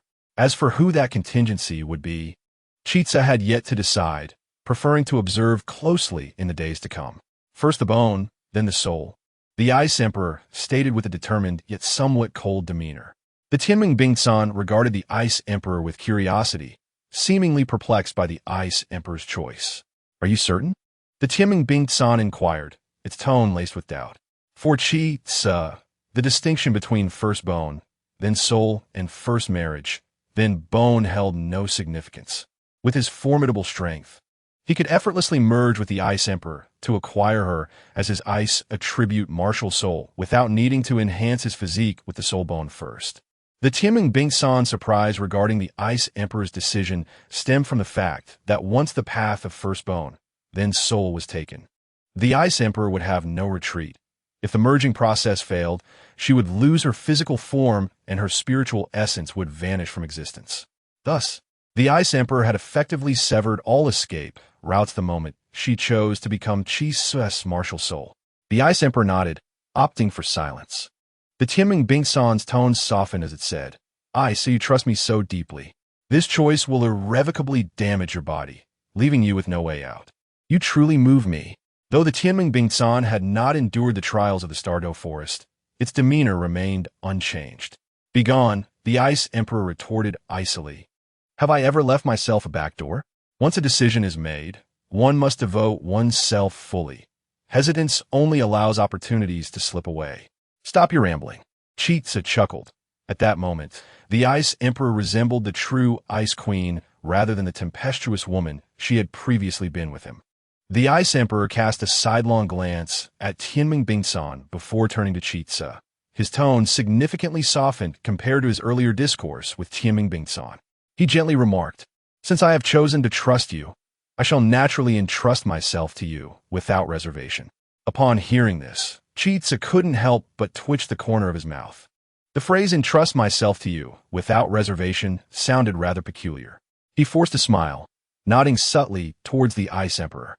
It was evident that the Ice Emperor's attitude had shifted dramatically. Previously, Chitsa was perceived as an invader challenging the dignity of the extreme north, a rival in love. Yet in a matter of moments, he was regarded as a comrade on the same side. The Ice Emperor continued, "Because it is my voluntary choice. The fusion of soul bones will not encounter issues. Under my guidance, the power contained within the soul bones will not leak. However, there is a significant caveat. You must endure immense suffering. I have deliberated, and I believe the most suitable form for my soul bone to take in relation to you is that of the vertebrae. Having cultivated for nearly 400,000 years, I am confident that during the fusion, I can replace your vertebrae along with all your ribs and sternum. Due to the overwhelming power of my soul bone, your existing skeletal structure must undergo my soul bone's transformation. This process will be lengthy and exceedingly painful, akin to dismantling your entire skeletal framework and reassembling anew. Can you withstand such agony? While our strength can protect your body, it cannot safeguard your mind. Should you falter and succumb to mental collapse, all our efforts will be rendered futile." Her tone was exceedingly solemn, as though she were imparting a matter of utmost importance. Chitsa nodded in response. Although he had contemplated interjecting during the Ice Emperor's lengthy exposition, he ultimately refrained. For Chitsa, possessing a physique that rivals only a few limit Douluos in the current continent, he harbored no fear regarding any unforeseen circumstances that might arise during the fusion with the Ice Emperor's martial soul bone. In fact, he anticipated not only the absence of mishaps, but rather a remarkably seamless process. After all, for Chitsa, merely possessing an ancient supreme being's Zhongtong was sufficient to withstand any force within the Douluo Continent. Regarding the calculations of the two world dimensions, Chitsa had also conducted meticulous assessments. It is known that the 99th level Bosexi, endowed with a divinely bestowed martial soul, corresponds to a divine level martial soul, yet remains incapable of wielding the 108,000 gene See God Trident, implying that the soul power of a 99th level divine martial soul is less than 100,000 gene. The exact figure remains uncertain, but it is unlikely to deviate significantly. After all, having reached the status of a title de law, one would expect a base power at least 500 to 600 times that of an ordinary individual. In the original narrative of Douluo Continent, Tang San and Qiandao Lu, having once journeyed together to See God Island, would undoubtedly engage in combat with Bosexi, given their personalities and the island's rules. Their combined strength would exceed that of Bosexi. And ultimately, due to geographical factors, it appeared that Bosexi reached a stalemate with Tang San and Qiandao Lu. Subtracting the geographical advantage would indicate that the two were indeed superior to both sexy, thus confirming that two ultimate martial souls surpass one divine-level martial soul. Tang San, possessing dual martial souls, exhibited a quality of martial soul approximately at the level of ultimate martial souls, with the soul power of his 99th level ultimate martial soul exceeding 100,000 gene. This implies that the soul power of a 99th level ultimate martial soul is at least greater than 50,000 gene. Thus, a 99th level dual ultimate martial soul would yield a soul power of 100,000 gene. The original text states that a 100th level soul power is twice that of a 99th level power, meaning Tang San's strength exceeds 200,000 gene. The 6-year-old Shi Hao was in the blood transfusion realm, and the text indicates he could muster a single-arm swing amounting to 108,000 gene. Yet the extent of his exertion remains unknown. Therefore, a variable emerges. Tang San's strength is pure arm strength, while Shi Hao's is kinetic energy. It is known that Tyson's pure arm strength is 100 kilograms, while instantaneous punching kinetic energy is 200 kilograms, and charge punches reach 400 kilograms. Assuming Shi Hao's single-arm swing is pure strength, then his punch might approximate 210,000 to 420,000 gene. However, the speed of his swing remains indeterminate, making calculations elusive. Tang San's strength, based on pure arm strength, could yield an estimated kinetic energy force of 40,800,000 gene if executed with full power. However, according to the original text, Tang San inherited divine status when wielding the sea god trident, suggesting he may not possess 100,000 gene of pure strength.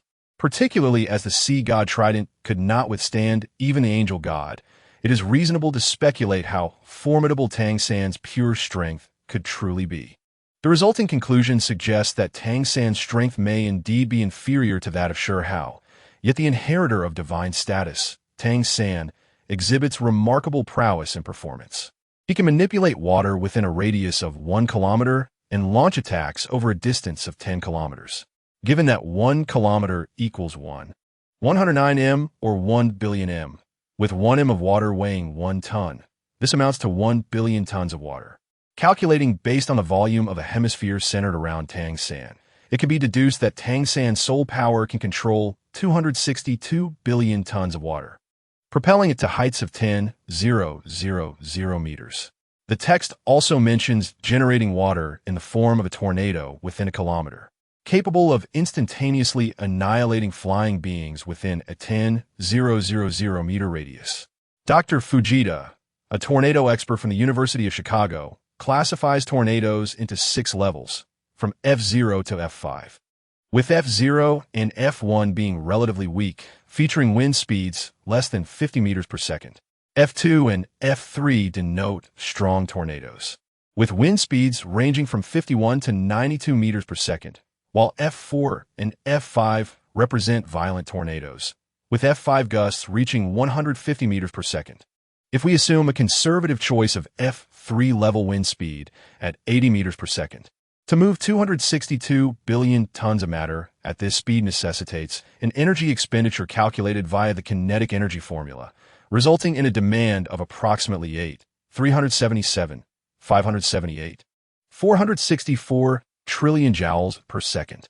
This energy equivalence surpasses the annihilation of 1 gram of matter, indicating an extraordinary level of force. Thus, the conclusion drawn is that the power of Tang San, utilizing the sea god's divine status, could amplify his combat prowess by a staggering 100 million times, transforming the ordinary strength of several hundred times into an overwhelming magnitude. Therefore, the 6-year-old Shi Hao would be unable to contend with Tang San. Was Shi Hao post 6 years? It can only be said he would wreak havoc upon the god-level Tang San. Even in the fateful clash against the Zhongtong wielder Shi Hao did not completely overcome his opponent, but instead exploited Shi's carelessness, leading to Shi's demise. This simplification allows for clearer calculations. The 6-year-old Shi Hao is less than the god-level Tang San, while the 7-year-old Shi Hao exceeds the god-level Tang San, and the 7-year-old Shi surpasses the 7-year-old Shi Hao. As a fellow wielder of the Chongtong, Zhongtong, Qi Tse, upon awakening, should ideally attain the pinnacle of power within this dimension. Yet perhaps due to dimensional constraints, he cannot fully manifest the brilliance of the Chongtong, Zhongtong, which lacks its inherent expressiveness. It is well known that in another dimension, the Chongtong, Zhongtong, is said to embody invincibility, rendering the need for reliance on others' bones unnecessary. This illustrates the formidable nature of such a gift. At this moment, within the realm of Douluo, the presence of elements not belonging to this dimension inherently face suppression, thus failing to manifest their true vibrancy. After uttering these words, the Ice Emperor paused for a moment of contemplation, while Qi Tse lowered his head in thought. Among the 6 most precious soul bones, the head and torso bones are considered the most valuable, followed by the limb bones. Here, the torso soul bone specifically refers to the vertebrae rather than all bones within the torso. Ribs and sternum, if fused with compatible soul bones, are categorized as external soul bones, their rarity comparable to that of a 100,000-year soul ring, bestowing unique and formidable abilities. Qi Tse was on the verge of gathering all his soul bones, possessing 3 external soul bones, the Baju spear, the right claw bone of the Njin Kong Zhua, and the left claw bone of the Njin Kong Zhua. He also held 3 ordinary soul bones, the explosive right arm bone from the one Nian Lai Yang Shi Feng, which carried a soul skill of localized explosive damage, the mental head bone from the one Nian Tan Yulang Wang, which bestowed the ability to create illusions, and the left arm bone from the one Nian Jiu Tu Di Wang Shi, which had the capacity to replicate soul skills. The left and right leg bones were acquired in recent battles against the Titan Snow Demon King, the Ice Crystal Saber-Toothed Tiger, and the repulsion of the Beast Tide. Thus, upon the Ice Emperor manifesting Qi Tse's torso bone, all of Qi Tse's soul bones would be completely assembled, potentially allowing the legendary soul bone armor to emerge. Qi Tse was filled with anticipation for this prospect. Moreover, the torso bone granted by the Ice Emperor was not merely a simple torso bone. It encompassed a complete entity, including the sternum and ribs as external soul bones, the Ice Blue Emperor Scorpion, the Ice Crystal Saber-Toothed Tiger, and the Titan Snow Demon King contributed 300,000-year soul bones and 3 corresponding soul rings. One could only imagine the terrifying extent of Qi Tse's growth upon absorbing the Ice Emperor's soul bones, merging with the Ice Blue Emperor Scorpion as his martial spirit, and subsequently devouring the soul bones and rings obtained from this battle. At that time, Qi Tse would not merely be the foremost among the Limit Doa, but the unequivocal champion of the entire Douluo. In the absence of divine beings, Qi Tse would stand as the sole god of Douluo. Are you prepared? The Ice Emperor softly inquired, her voice trembling with a hint of fear. Qi Tse responded with a gentle affirmation. Though uttered softly, it was imbued with unwavering resolve. Since the Ice Emperor chose to trust him, Qi Tse had no intention of disappointing her. Suddenly, his body shook violently as a surge of emerald green light lifted him from the ground, while the Ice Blue Emperor Scorpion swiftly maneuvered beneath him. The intense emerald light pulsated wildly towards the tail hook, and as the vibrant green transformed into a deep green, the Ice Blue Emperor Scorpion's tail hook abruptly lashed out, piercing sharply into Qi Tse's tailbone. Qi Tse's body quivered violently, feeling as though his tailbone had been punctured by something. The sharp entity pierced through his skin, fascia, and flesh, ultimately embedding itself fiercely into his very bones. Although Qi Tse believed his body could withstand the fusion process without issue, the pain of this merging far exceeded his expectations. Even with Qi Tse's remarkable physical resilience, he could not help but emit a soft groan. However, just as he felt the sting of pain, his closed eyes unexpectedly opened, revealing a swirling cosmos within. And in an instant, the agony vanished.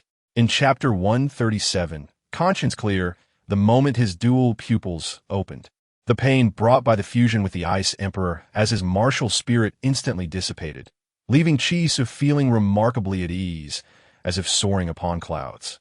Observing Qi Tse's rapid calmness, the Ice Emperor felt a twinge of envy. The innate talents and potential of humans were indeed unparalleled by any noble-blooded spirit beast. However, the Ice Emperor's envy was merely that, envy. Were she to trade places, she would never consent. Otherwise, upon reaching 100,000-year cultivation, she would not have chosen to break her limits and transform into a human to begin anew. After all, compared to spirit beasts, the lifespan of human soul masters is tragically brief, akin to a fleeting moment in the protracted existence of a spirit beast. Betting her immeasurable lifespan on an elusive future was not a gamble the Ice Emperor was willing to take. Ultimately, no matter how exceptional human talent may be, their lifespans are a stark limitation. Even the mightiest of humans cannot compare to the longevity of spirit beasts, unless they ascend to godhood. Despite the Ice Emperor's pride in her nobility and strength, she harbored no illusions of attaining divinity through her transformation into a human. Such hopes were exceedingly remote, bordering on impossible. Thus, Chisu's emergence profoundly astonished the Ice Emperor. Not only did the heavenly dream Ice Silkworm assert that Chi-Su had a 90% chance of achieving divinity, but the Ice Emperor herself genuinely sensed the immense possibility of Chi-Su attaining godhood. In other words, should Chi-Su fail to ascend, it would imply that no one else in existence could hope for such an elevation. As the liquid formed from the secret method of the soul bone was absorbed by the Ice Emperor and filtered into a vibrant green that surged into Chi-Su's body, he felt a gentle warmth enveloping him, reminiscent of the golden light of the heavenly dream Ice Silkworm, providing him with extraordinary comfort. A trickle of emerald liquid coursed down Chi-Su's spine, gradually spreading to his limbs. The liquid first enveloped the spine, and, as it ascended, Chi-Su's ribs began to transform into emerald green branches, slowly moving upward. Pains would occasionally flare, yet each moment of discomfort would be alleviated by the power of Chi-Su's dual pupils, until ultimately fading away. Once the emerald hue enveloped all the bones of Chi-Su's torso, the emerald radiance emanating from the Ice Blue Emperor's scorpion began to dim. The soul bone, transformed from the Ice Emperor's essence, represented a vital portion of its power, though the process of transformation was agonizing. The future benefits of this soul bone far surpassed that of others and would provide immense advantages for Chi-Su's growth. After all, among Chi-Su's current soul bones, the Ice Emperor's torso bone possessed the greatest age, although the soul skill derived from this bone might not wield the far-reaching impact of his other 100,000-year soul bone. The left hand of God, it was nonetheless a 40,000-year soul bone, the most critical of the 6 regular soul bones, thus promising a substantial enhancement for Chi-Su. While the heavenly dream Ice Silkworm was a million-year spirit beast, it could not provide the comprehensive advantages that the Ice Emperor could. The Ice Emperor, possessing a noble lineage and having undergone extensive cultivation, assuredly granted Chi-Su a holistic amplification that far surpassed the effects experienced during the absorption of the heavenly dream Ice Silkworm's soul ring. At this moment, Chi-Su's body emanated a potent wave of blood energy. His pale skin, combined with the visibly emerald green bones, painted a terrifying tableau. Only Chi-Su's eyes, swirling with starlight, shone exceptionally bright. As an hour of torment gradually passed, the transition from emerald to deep green stabilized, ultimately settling into a profound emerald hue, identical to that of the Ice Blue Emperor Scorpion's tail. At this moment, Chi-Su's physique underwent a profound transformation, under the nourishment of substantial nutrients. His skeletal structure visibly expanded, his shoulders broadened slightly, and his stature grew taller. His muscles, tendons, fascia, blood vessels, and organs became far more resilient than before. His skin emanated a luster akin to jade, radiating an air of nobility in this snow-blanketed world, as if he were a divine being traversing the realm. Exuding an aura of opulence, yet remaining shrouded in mystery, Chi-Su felt an extraordinary abundance of soul power, showing no signs of depletion from the consecutive battles he had fought. It was evident that merging with the Ice Emperor to adopt it as his martial soul, coupled with the integration of a 40,000-year-old skeletal frame, immensely benefited him. The overall augmentation he experienced was on par with the riches he had garnered from the tempering of ice and fire at the ice and fiery Yang, where he absorbed medicinal herbs. Chi Su sighed. From this moment forth, he had truly become the foremost individual on the continent. Countless soul masters spent their entire lives without acquiring a single piece of soul bone. Yet Chi Su not only gathered 6 pieces, but also possessed 3 external soul bones and 3 ordinary soul bones intended for devouring. Furthermore, he had access to the Tang sect's secret arts, the twin spirits, the sea god trident, the 4 life martial souls, and various soul rings and celestial herbs. The accumulation of these advantages enabled Chi Su, in the 7th year on the Douluo Continent, at the tender age of 13, to ascend to the pinnacle of supremacy. As long as no deity descended upon the world, Chi Su dared assert that no one on the continent could rival him. This was not arrogance, but rather self-assuredness. Though Chi Su had not engaged in many battles, his earliest life and death struggle was against the Emperor Nine-Headed Lion, followed by encounters with the greedy Moon Wolf King, the sword duel against Zhao Wujia, the confrontation with Douluo, the slaying of the Titan Snow Demon King, the Ice Crystal Saber-Toothed Tiger, and the repulsion of the Beast Tide Crisis. While his experiences were limited, his growth was substantial, thanks to the memories of his previous life. Chi Su did not require any significant emotional maturation. After all, he was a 40-something office worker who had awakened in the Douluo Continent. Psychologically, Chi Su was a true adult, rather than merely a 13-year-old boy. Consequently, he exhibited none of the typical issues one might expect at his age, which was a crucial reason for his ability to maintain his original intent. The original intent is paramount. A person who loses their original intent can become exceedingly terrifying. In the original narrative, Tang San clearly exemplified one who had lost his original intent. Many of Tang San's actions resembled those of a villain, entirely lacking the qualities of a protagonist in a novel. Typically, in a gratifying narrative, the protagonist would respond to provocations, leading to confrontations where they would triumph, creating a sense of justice in the process while employing a rhythm of tension and release. Thus, when the protagonist ultimately delivers a resounding rebuttal, readers experience a sense of satisfaction. However, Douluo contrarily allows the protagonist group to initiate provocations and deliver beatings. While the students of Songhui Academy had committed no wrongdoing other than dressing somewhat elegantly, instead, it was the protagonist group that insulted the opposing students and teased their female members during their provocations. In essence, the actions of Douluo's protagonist group mirrored those of villains found in other gratifying narratives. Of course, villainous protagonists do exist, but the behavior of Douluo's protagonist group, justified under the banner of not shying away from trouble as a sign of mediocrity, is quite off-putting. Another instance involves Zijin Zhu saving the injured 6 monsters, Tang San. Lacking knowledge of the special healing methods, violently assaulted Zijin Zhu, which could be forgiven as a misunderstanding, but upon learning that Zijin Zhu was saving someone, he proceeded to ridicule her techniques. It would not be surprising if one day, inviting Tang San to dinner would result in him attacking you afterward, claiming that cilantro was in the dish. Another detestable trait of Tang San is his extreme selfishness and double standards. The city of Slaughter resembles a prison, and after acquiring the domain of Slaughter there, Tang San destroyed it. Although the city of Slaughter publicly proclaims itself as a paradise for the fallen, most individuals within are merely fugitives seeking refuge. It is essential to clarify that once individuals enter the city of Slaughter, they cannot easily escape. Attempting to cross the enforcement teams of the Slaughter King without the ability to use soul skills is nearly impossible. Over a millennium, only 8 individuals have managed to leave through the path of hell. Even a genius like Hulaina would likely have failed without Tang San's assistance. Thus, as a prison, the city of Slaughter possesses adequate preventative measures. Moreover, the inhabitants face 2 choices: enter the inner city and participate in life and death duels where they must regularly choose one to survive, all while facing constant threats to their lives, or remain in the outer city, providing blood regularly, which renders any notion of enjoyment utterly unattainable. What, then, is Tang San's justification for destroying this place?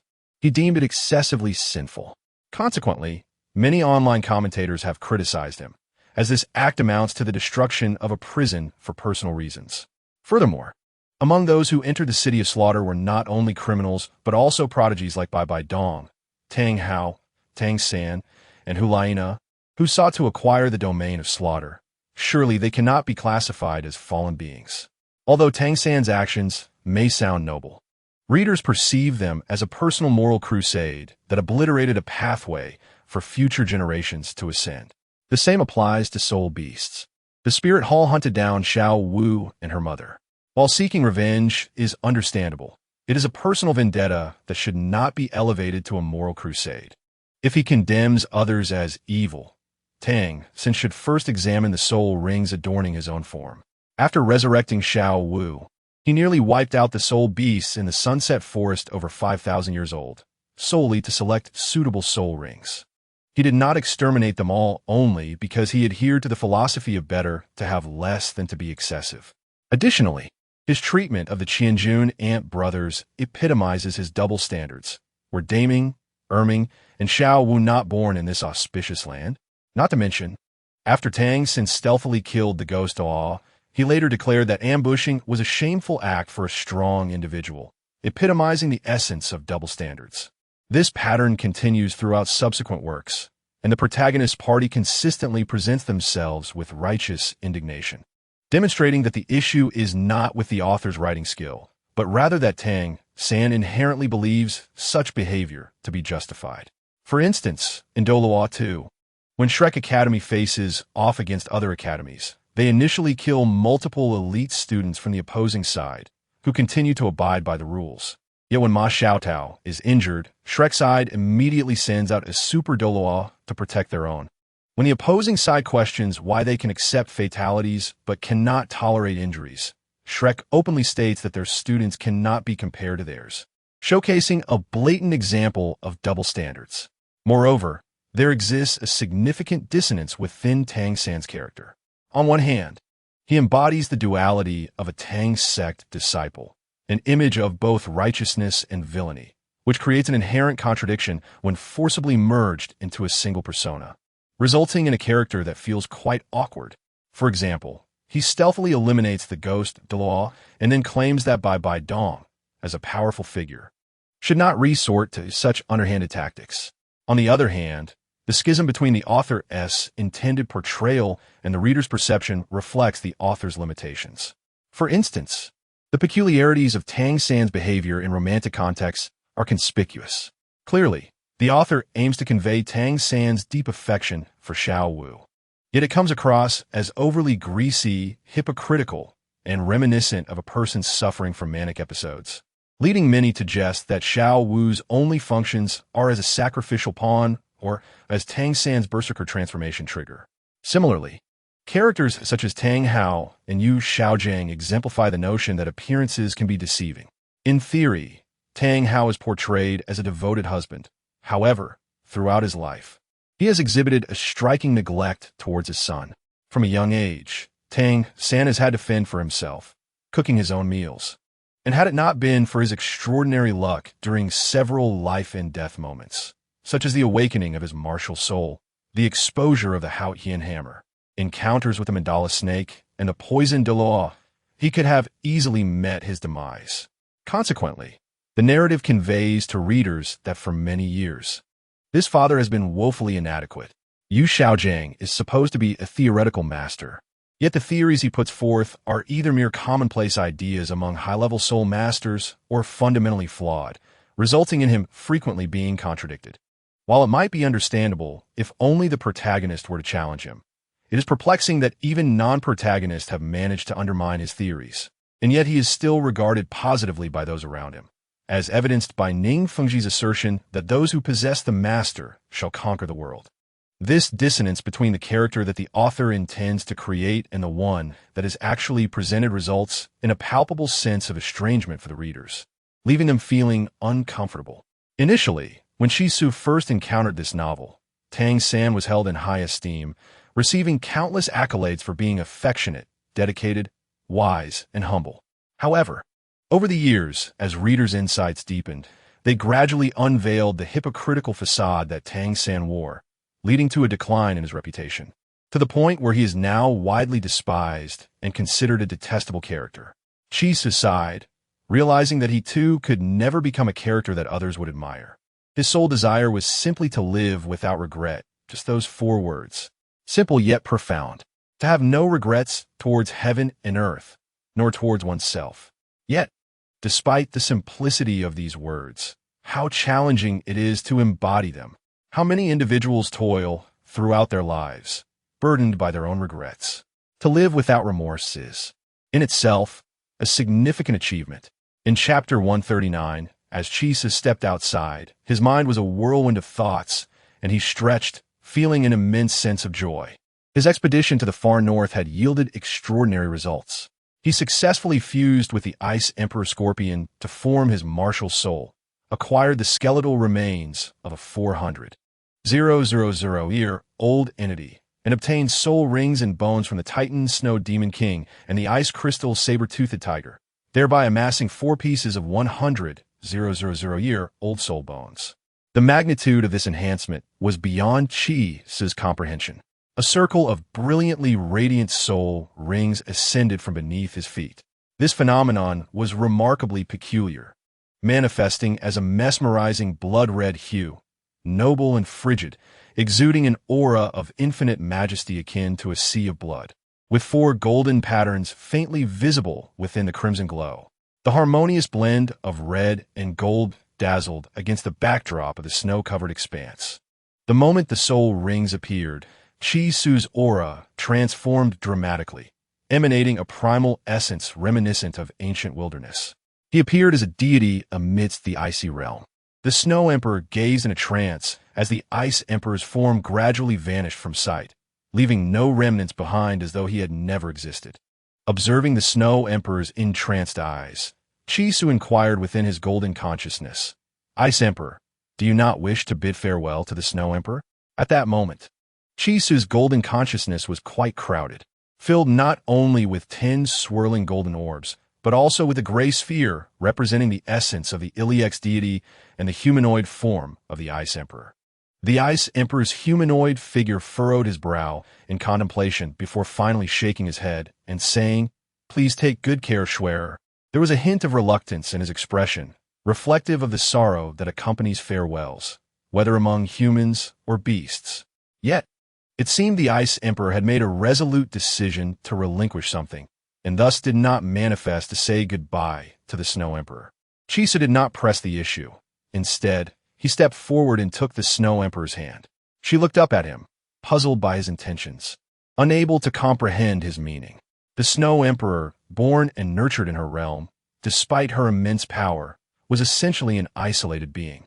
In a vast, desolate expanse of ice, it appeared that only the Ice Emperor could converse with her.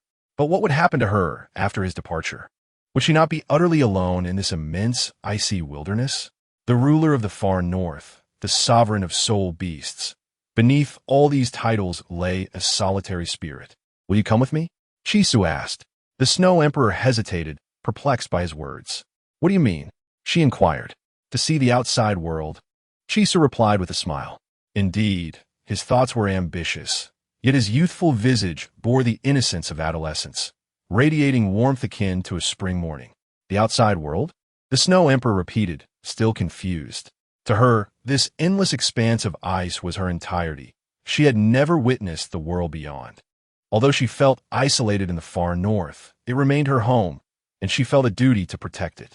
Even during the era when the 3 great sovereigns existed, the Snow Emperor had not yet come into being, let alone after one of the sovereigns, the Titan Snow Demon King, was slain, and another, the Ice Emperor Scorpion, chose a path never before traversed by soul beasts. Currently, the Snow Emperor represented the pinnacle of combat power in the far north. If she were to depart, no human soul master could withstand the might of the Super Douluo or Limit Douluo. Naturally, she could not abandon her responsibilities. While she did not relish her titles, she understood that such distinctions came with corresponding obligations. Protecting this expanse of ice was her duty. In this vast world, filled with wonders, the colors of existence are not merely white. Do you not wish to explore? Chisu spoke earnestly, akin to a young boy offering candy to a girl, sincerely asking, "This candy is delicious. Would you like some?" Not merely white. The Snow Emperor's gaze fell. Chi Su was correct. Her world had always been a blanket of white. Perhaps for someone who had never witnessed heavy snowfall, the sight of endless white might be breathtaking, but for one accustomed to it, it became monotonous, so tedious that it felt as though nothing existed. After a prolonged silence, the Snow Emperor ultimately shook her head and softly replied, "I cannot leave the far north. As the guardian of this icy realm, she could not abandon her people." Chi Su stepped closer, his tone tinged with regret as he said, "No one is irreplaceable." The Snow Emperor furrowed her brow, struggling to grasp Chi Su's words. Could this boy truly be as young as the Tianming ice silkworm claimed? Merely 13 years old? At this moment, more than his age. She found it hard to believe that a 13-year-old youth could possess such profound insight. This was not a mindset one would expect from someone of his tender years. "I understand your apprehension regarding the unguarded state of the Jibei after your departure. However, it is my belief that the Jibei has grown sufficiently robust. As far as I am aware, the prominent extreme Douluo of this era are ensnared in various matters, rendering their presence in the Jibei improbable, if not impossible. Moreover, the super Douluo's spirit rings have long been saturated, thus they would not dare to invade the Jibei. Chi Su, seemingly aware of the Snow Empress's concerns, spoke with candor. The Snow Empress furrowed her brow, recognizing that, according to Chi Su's assertions, she need not worry about the Jibei. As a spirit beast, do not you human spirit masters covet my spirit rings and spirit bones? The Snow Empress continued. The dynamic between spirit beasts and spirit masters remains fundamentally adversarial. Despite Chi Su's amicable demeanor towards her, the disposition of the spirit masters outside remains uncertain. "I am present." Chi Su smiled, as though declaring an unwavering truth. The Snow Empress was momentarily taken aback by Chi Su's statement, yet after a pause, she gently nodded in affirmation, uttering a soft good. She could not quite articulate why she felt such trust toward the human spirit master she had only recently met, yet she acquiesced without hesitation. Observing the Snow Empress's agreement, Chi Su's spirits soared, as though he had received a monumental reward. "I have selected several spirit bones for you, Xiao Wu, the old poison master. There are still a few spirit bones over there for you to choose from. I shall also proceed to absorb my spirit bones." Once the matters concerning the Snow Empress and Ice Empress were settled, Chi Su began his preparations to absorb the spirit bones. Xiao Wu graciously accepted the spirit bones from Chi Su without a word, planting a kiss on his cheek before embarking on the absorption process. Meanwhile, Du Gubo was momentarily stunned, struggling to process the situation. "How could one not be disdainful? Yet I have taken him for myself," Chi Su remarked, observing Du Gubo's prolonged silence with a smirk. Only then did Du Gubo burst into hearty laughter, assuring Chi Su that there was no disdain. Chi Su chuckled and suddenly recalled a question posed in a previous life, wherein someone asked whom among Yi Fan, Luo Feng, Xiao Yan, and Tang San would be the most suitable as a brother. In Chi Su's view, the foremost choice would be Xiao Yan, for he offers the highest safety quotient. At the very least, one would not find themselves at the mercy of a villain. He reached the Dodi rank before turning 40, and one would still have ample time to seek his companionship. He would undoubtedly provide some modest rewards and would likely regard you as a genuine friend. Potato's novels resemble youthful, spirited manga where protagonists strive for strength in order to protect, akin to Naruto, who also face challenges due to the Nine Tails. The lineage is equally illustrious, with the ancient Nine Clans and the Vortex Clan's orphan. One's childhood companions, Sun Er and Hinata, are both esteemed young ladies, alongside the reclusive Xiao Yixian and the regrettable Sakura, who share a striking resemblance in their healing and unique combat abilities. The antagonistic Spirit Hall relentlessly pursues Xiao Yan's ancient Imperial Jade, while the Akatsuki seeks Naruto's Nine Tails. Naruto's father, Minato, perished in the Nine Tails turmoil, just as Xiao Yan's father, Xiao Zhan, was captured by the Spirit Hall due to the ancient Imperial Jade. This narrative style is pure and vibrant. Upon returning, one remains youthful.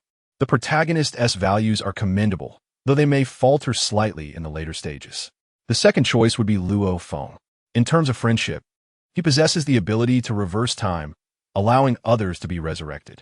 However, his strong sense of justice means that one must avoid wrongdoing, lest he enact righteous retribution, albeit with leniency.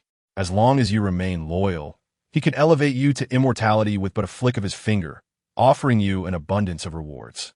Luo Feng embodies the ideal husband and father, having married his childhood companion, Su Exant, during the Earth Arc, and quickly welcoming several children. In contrast to other novels where protagonists often indulge in harems, Luo Feng remains steadfastly devoted to his family, balancing his cultivation with time spent alongside his beloved. Although he is nicknamed Madman in the narrative, he exudes a gentle and energetic disposition. Luo Feng also possesses a refined character. By the Earth Arc's conclusion, when faced with an alien invasion, he could have easily fled aboard his starship, yet he chose to confront the threat and perished alongside the alien behemoth. Thirdly, there is Yi Fan, whose world is fraught with peril. Even the mighty Wang Tung has met his demise countless times. Without a fortuitous encounter or exceptional cultivation talent, one may not survive long enough to witness Yi Fan achieving his sacred form.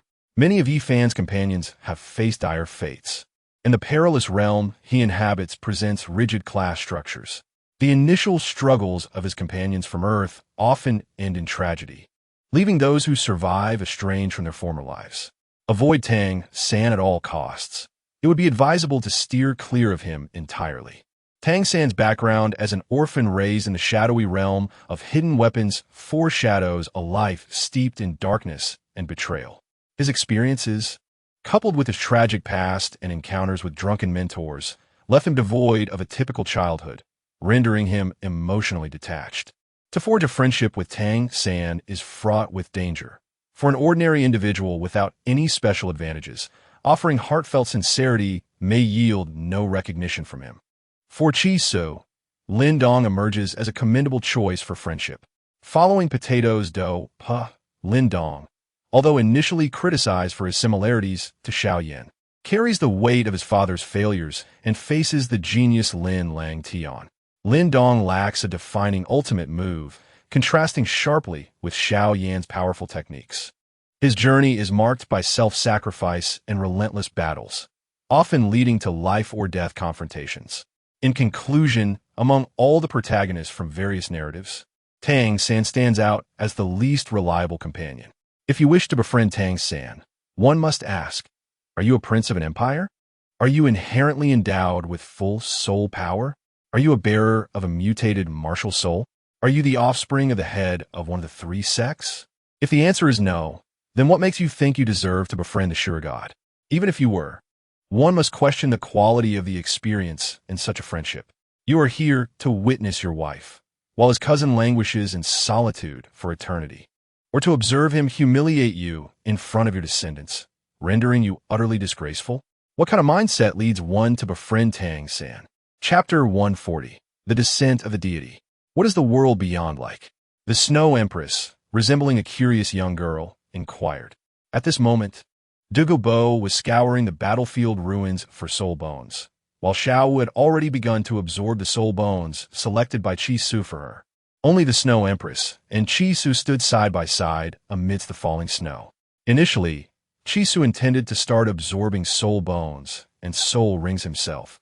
However, he feared that leaving the Snow Empress alone would seem cold and lonely, so he decided to let Xiao Wu and the others absorb the soul bones first, while he kept the Snow Empress company. As Xiao Wu sat quietly absorbing her soul bones and Douluo Bo searched for more, the Snow Empress began to relax. She seemed to exhibit signs of social anxiety. From the Snow Empress's perspective, Chi Su and Xiao Wu appear to have long been companions. Thus, inserting herself as a third party would naturally feel quite awkward. Therefore, the Snow Empress had no intention of forcing herself into Chi Su's circle. For her, this journey was akin to a dream. As for what might transpire along the way, she could only allow nature to take its course. She felt a faint, nebulous affection for Chi Su, yet this vague sentiment did not necessitate expression, nor could she ever take the initiative to reveal it. The Snow Empress, a born ruler, chose to hold her head high even in the humble game of love. As for Chisu's thoughts, she could only speculate. All she could do was quietly participate in this journey, hoping that all would unfold smoothly. The world outside is not particularly splendid, yet it possesses its charms.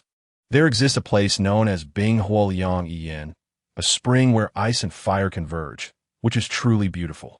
There are many delightful foods and entertainments, altogether absent from this extreme, northern icy expanse. Chisu himself was uncertain how to describe the outside world to the Snow Empress. After all, he had spent 6 of the 7 years on Douluo Continent in the Ficino province, and thus did not know much about the vastness of Douluo. Nevertheless, he wished to take the Snow Empress out to experience the world beyond, regardless of whether it was good or bad. For Chisu, this was a personal desire. The allure of beauty and power has always been a man's eternal poison. Chisu was no exception. Upon encountering these ethereal women, he naturally wished to keep them by his side. If he did not seize this opportunity to invite the Snow Empress away from the extreme northern ice field, he might never see her again. After all, Chisu's plans did not include any destinations related to the extreme north. Thus, the chance for a reunion with the Snow Empress would vanish. However, the present moment was different. Chisu still had an opportunity. He could openly invite the Snow Empress to join him as he departed the extreme northern ice field, allowing her to remain by his side. As for whether the Snow Empress would wish to integrate into his family, Chisu was reluctant to impose. After all, not everyone is willing to share their husband with others. Some accept, while others do not, and for Chisu, either outcome was acceptable. Yet on a personal level, he hoped the Snow Empress would become part of his family. Xiao Wu, Ning Rongrong, Hulaina, the Snow Empress, and Bibi Dong each held a special place in Chisu's heart, filled with affection. Even if his encounter with Bibi Dong was merely fleeting, accompanied by an intangible promise. Even though he had only met the Snow Empress for a day, he still yearned to protect her, much like a playful, comforting teddy bear for a girlfriend. The Snow Empress listened intently as Chisu described the world, lost in thought. Having never left the extreme northern ice field, her perception of the outside world seemed limited to the greedy and malevolent soul masters, and little else. However, as Chisu spoke, it appeared to be a rather appealing world. How do you possess such cultivation? The Snow Empress asked, squatting down with her chin resting on her hand. In that moment, she resembled a curious little girl, far removed from the regal image of an empress of ice and snow. Chisu chuckled softly, a hint of self-deprecation in his voice. It's a gift from the heavens. The heavens? What is that? A deity? The Snow Empress did not comprehend Chisu's reference to the heavens, interpreting it as a deity. If one were to think of it this way, it would not be surprising for this young man, chosen as the heir by a deity, to possess such cultivation. Chisu did not elaborate further. The memories of Blue Star had long been buried deep within him, surfacing only on rare nights when he gazed at the moon, bringing a twinge of homesickness. This place was pleasant. He was surrounded by beautiful women, and with the system's support, he found it quite agreeable. Yet, it also imparted a sense of unreality. He feared that all of this might be but a dream, leaving him as a solitary worker in an office until dawn. No, it is not a dream. Chisu shook his head vigorously, suddenly realizing he nearly succumbed to a whirlpool of despair. Such thoughts, if allowed to take root, could eventually grow into a towering tree, obscuring all the power he should possess and leading to his internal collapse. No, someone is influencing my thoughts. Chisu's eyes narrowed, a trace of killing intent emanating as if he were scanning for hidden warriors. With a flash of his gaze, countless stars twinkled in his eyes, resembling a resplendent galaxy. Why not reveal yourself? Chisu called out loudly to the expanse around him.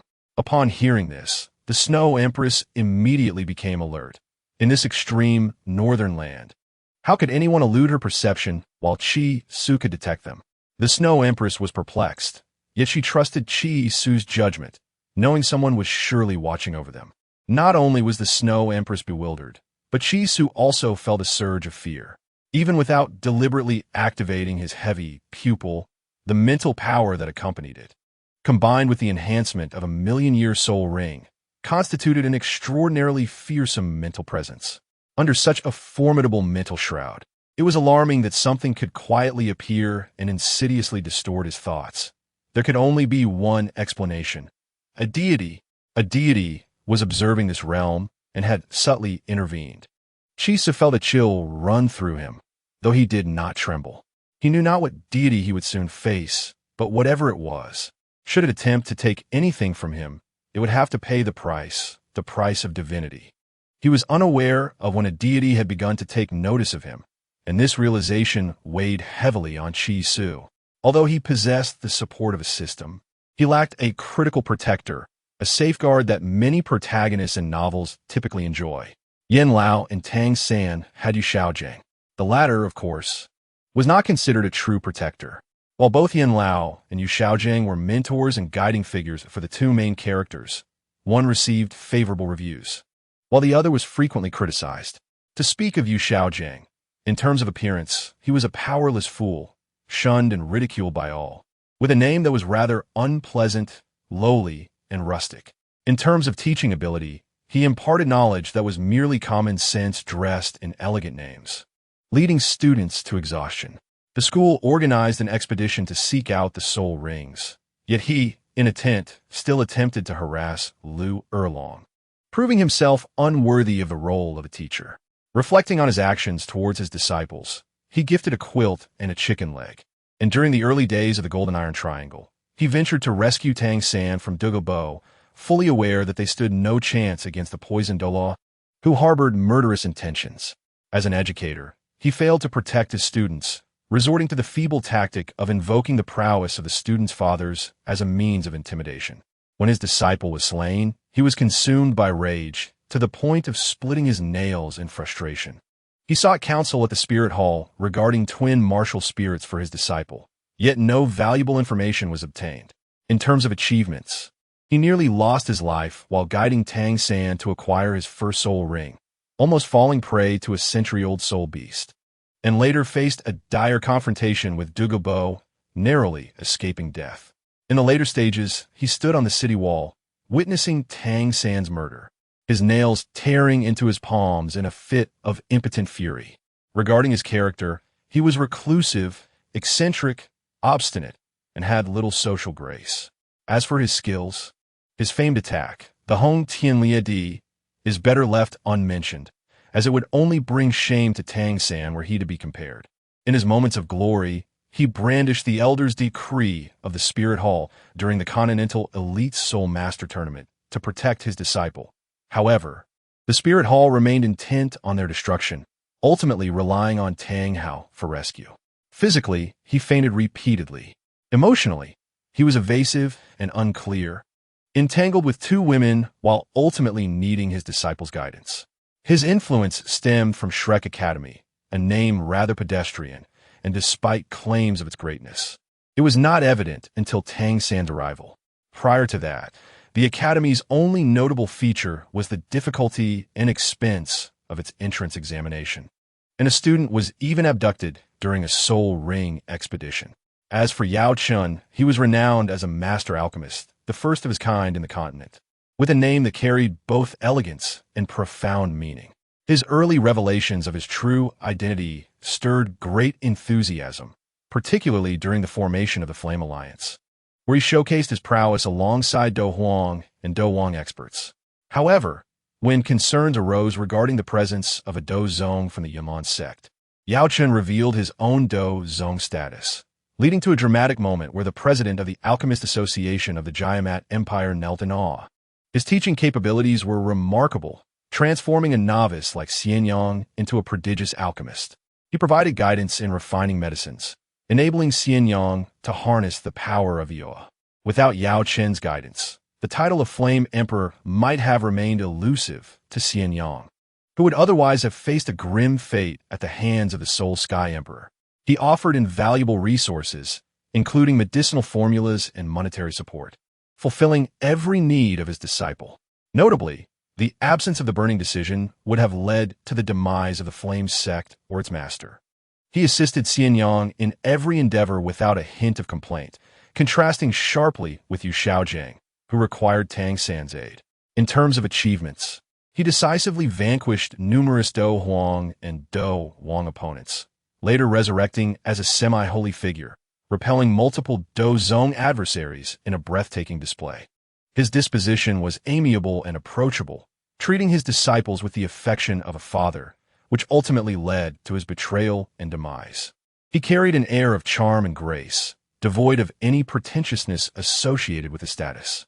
His skills included the Yin, Fen, Shilong, Qi, 8-level collapse, and the Bone Spirit Cold Fire, with even his humble flame palm far exceeding Master-S abilities. In moments of brilliance, he made striking appearances, with one of his most memorable declarations being that he could have annihilated the Yunlan sect with a mere word during his prime as a Do Zong. Later, as a resurrected semi-holy, he confronted Do Zong opponents with disdain. Physically, even after the demise of his corporeal form, his spirit remained unbroken. In terms of relationships, he remained focused on teaching Han Feng, unaffected by the affections of several women. His principles were clear and unambiguous, devoid of any entanglements. As the leader and founder of the Xingyun Pavilion, he stood as a formidable figure, championing the Tianfu alliance. The strength of his students, though few in number, was undeniable. When Xianyang faced peril from the Fenglai Pavilion, the vice leader of Xingyun Pavilion, Feng Zun, intervened protectively, declaring that no one could harm him. In contrast, Shrek Academy's declaration of protection ultimately proved futile when faced with the might of the Spirit Hall. In comparison, Yu Xiaojiang's research falls short of significance. The Spirit Hall has endured for so long that it has encountered instances where individuals, unaided, have persisted in their training, discovering soul rings beyond conventional limitations. The noble families and sects over generations have surely deduced the most suitable soul rings in their respective ages, exemplified by the Li family's decision to specialize in a singular type of soul beast to maximize their martial spirit's potential. He himself had barely reached the 30th level, his peak being merely a follower of Flinder and Lu Erlong, who were not even at the soul sage level at that time. With no research materials or insights from high-level soul masters, he was ill-equipped for scholarly pursuits. His achievements, though commendable, amount to little more than the perspective of a grassroots individual who reached the 40s. His so-called research was constrained by his limited insight and resources. Without Yu Xiaojiang, Tang San would remain unchanged, likely muddling through to level 40 or 50, with Tang Hao providing support and his own experiences guiding him. He would still be capable of shouldering the responsibilities of a protagonist. Conversely, Yu Xiaojiang would fade away, leaving no significant mark. This is the contrast between the respected Yao Chun and the criticized Yu Xiaojiang as teachers. However, for Qi Su, be it good or bad, he lacks any protector. His sole reliance is on himself, his sea god trident, and his dual pupils. Chapter 141. The Ice God Above Without a Protector. Qi Su felt a weighty apprehension upon the emergence of what seemed to be a divine entity. Logically, no divine being should intervene in worldly affairs at this juncture. Yet, the ability to so easily influence his thoughts while evading detection by his dual pupils indicated an entity of divine caliber. At that moment, the stars swirled within Qi Su's pupils, resembling a radiant galaxy, as the 6 soul rings of his lawn, Yin Sword Grass, ascended, with the second ring radiating an exceptionally brilliant golden light.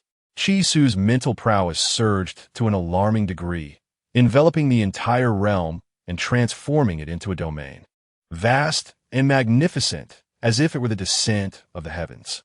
However, despite the grandeur of this probing domain, no anomalies were discovered, which only deepened Qi Su's sense of dread.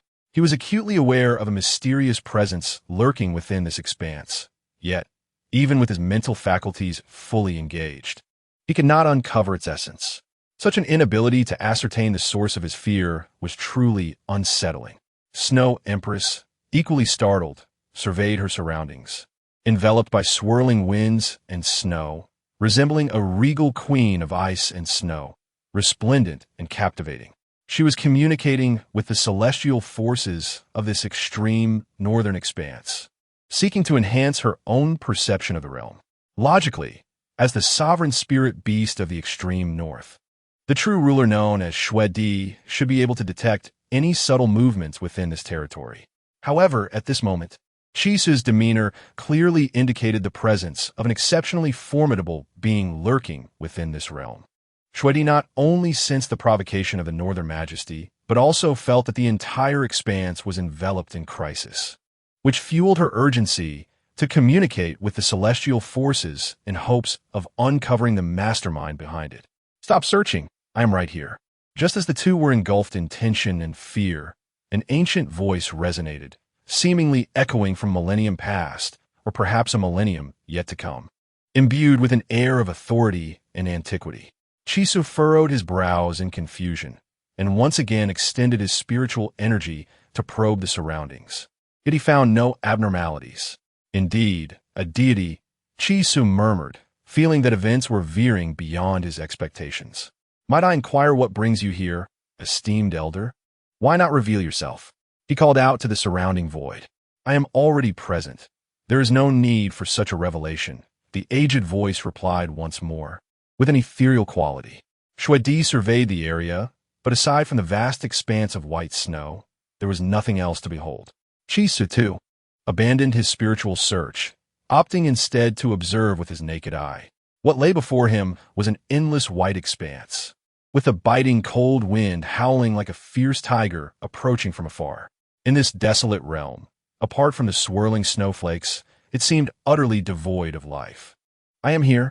What could that possibly mean?" Chisu pondered, his mind clouded with uncertainty.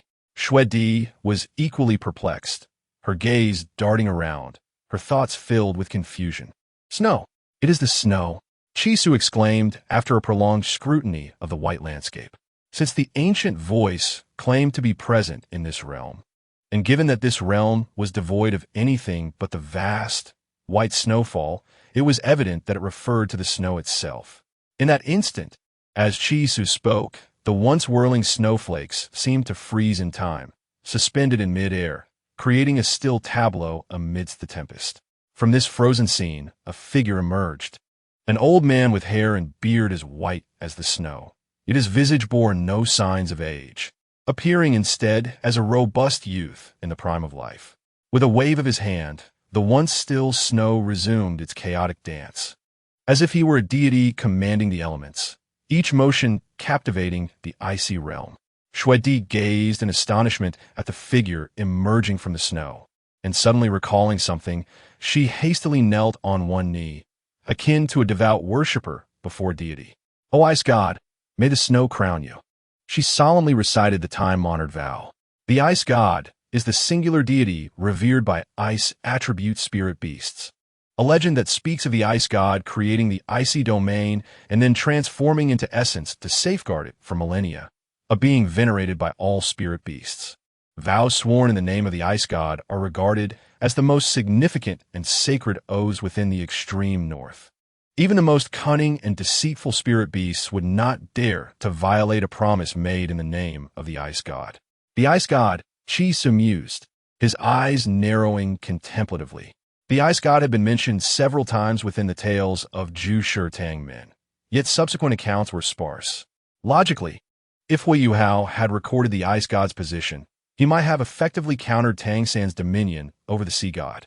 The final scene of Tangmen, wherein Hui Hao was relentlessly pursued by his father-in-law Tang San, left Chisu feeling quite unsettled. This persistent unease had led him to question the strength of the protagonists across generations, Tang San, Hui Hao, and Tang Wulin. After a prolonged contemplation, Chisu concluded that prior to achieving divinity, Hui Hao was likely stronger, while post-divinity, Tang San would reign supreme. Hui Hao's martial soul and Tang San's were comparable. Yet Hui Hao possessed the dual advantages of spirit and soul guidance, whose combat prowess and defensive capabilities arguably surpassed Tang San's pre-divine state. While Tang San's cultivation process prior to divinity was remarkably potent, the rewards from the sea god's 9 trials significantly enhanced his level and soul ring longevity. Hui Hao's rapid ascension in levels, though impressive, did not match the extraordinary nature of Tang San's enhancements, especially with the advantage of a 3rd soul core. Initially, Tang San focused solely on his martial soul, while Hui Hao pursued dual cultivation. From the legends of the divine realm, it was evident that Hu Yuhao's innate talent eclipsed that of Tang San, as evidenced by the elusive eightfold halo, an achievement Tang San could not attain.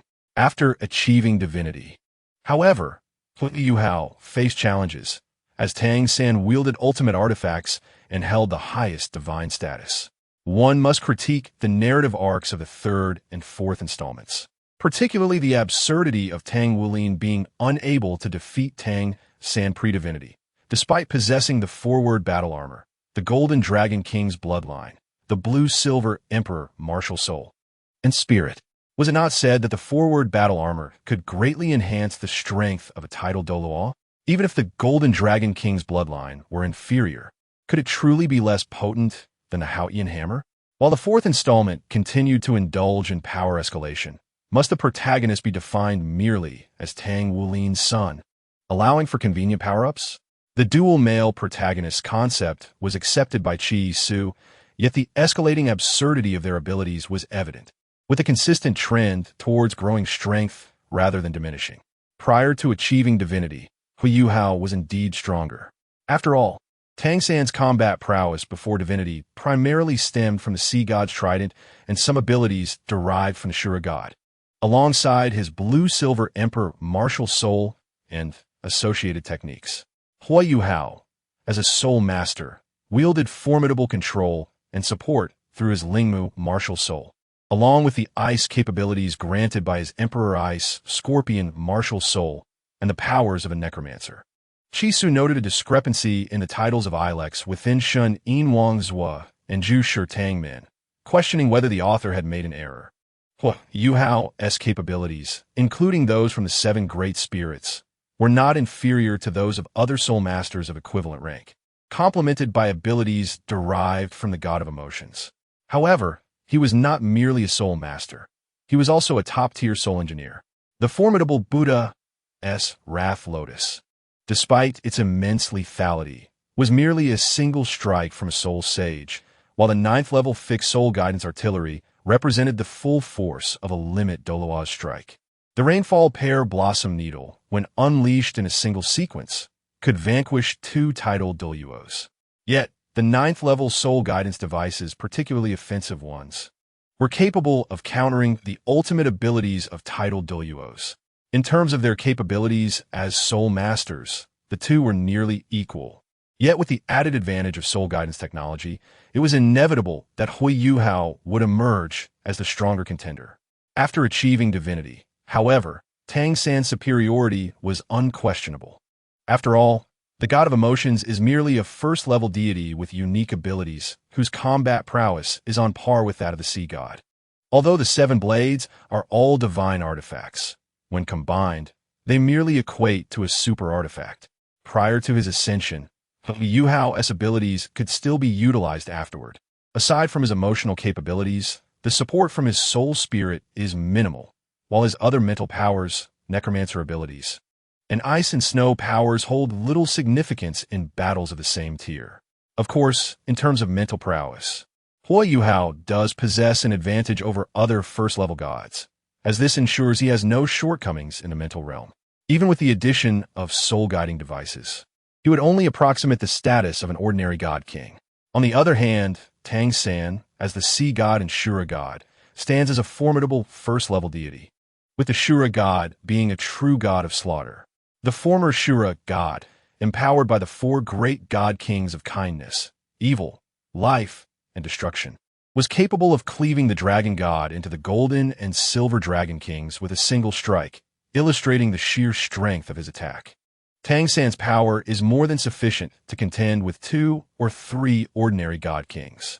If the 2 were to engage in combat, the outcome would be clear. Indeed, Hu Yuhao's strength, when compared to Tang San, serves merely as a flag in Tang San's hand. One can discern from the tales of the Douluo Continent's legends that Tang San regards his son-in-law, Hu Yuhao, with less affection than a typical person might show towards their pet. The timeline of the Divine Realm legends unfolds 20 years after the Second Douluo, during which Hu Yuhao and Tang San's daughter have been married for 2 decades. Remarkably, Tang San, as the father-in-law, can utter phrases like, After this matter concludes, our family of four can continue to live happily, which raises questions about his awareness. Is it not excessive to display such disdain so openly? If given a chance, Chi Su would inquire of Tang San what grievances he holds against Hui Yuhao, considering that Hui Yuhao's ancestor is a sworn brother to Tang San.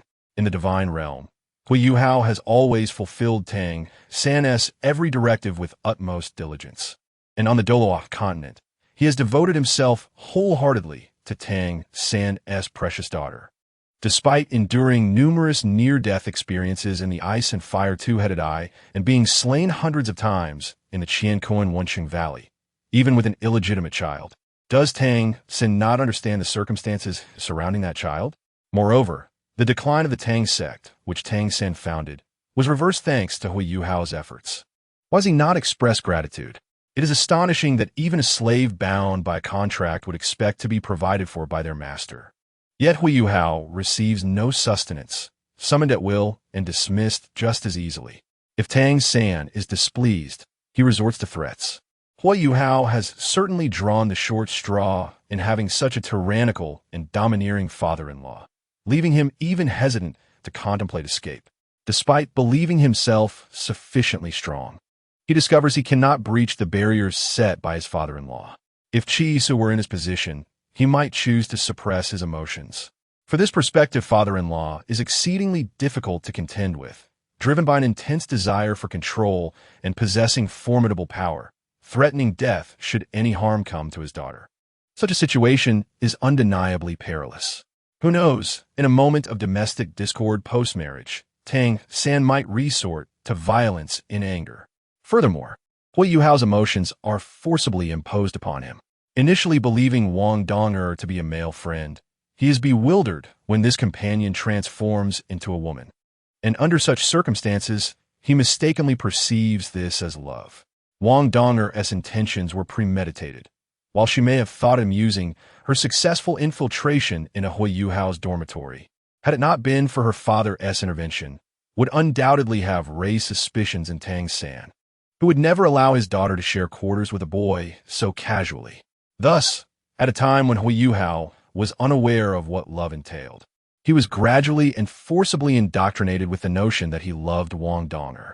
In a similar vein, Wang Dong'er was also coerced into believing she loved Hui Yuhao, transforming their camaraderie into an awkward semblance of romance. After all, for Tang San, it is imperative to find the most exceptional man in the lower realms for his daughter.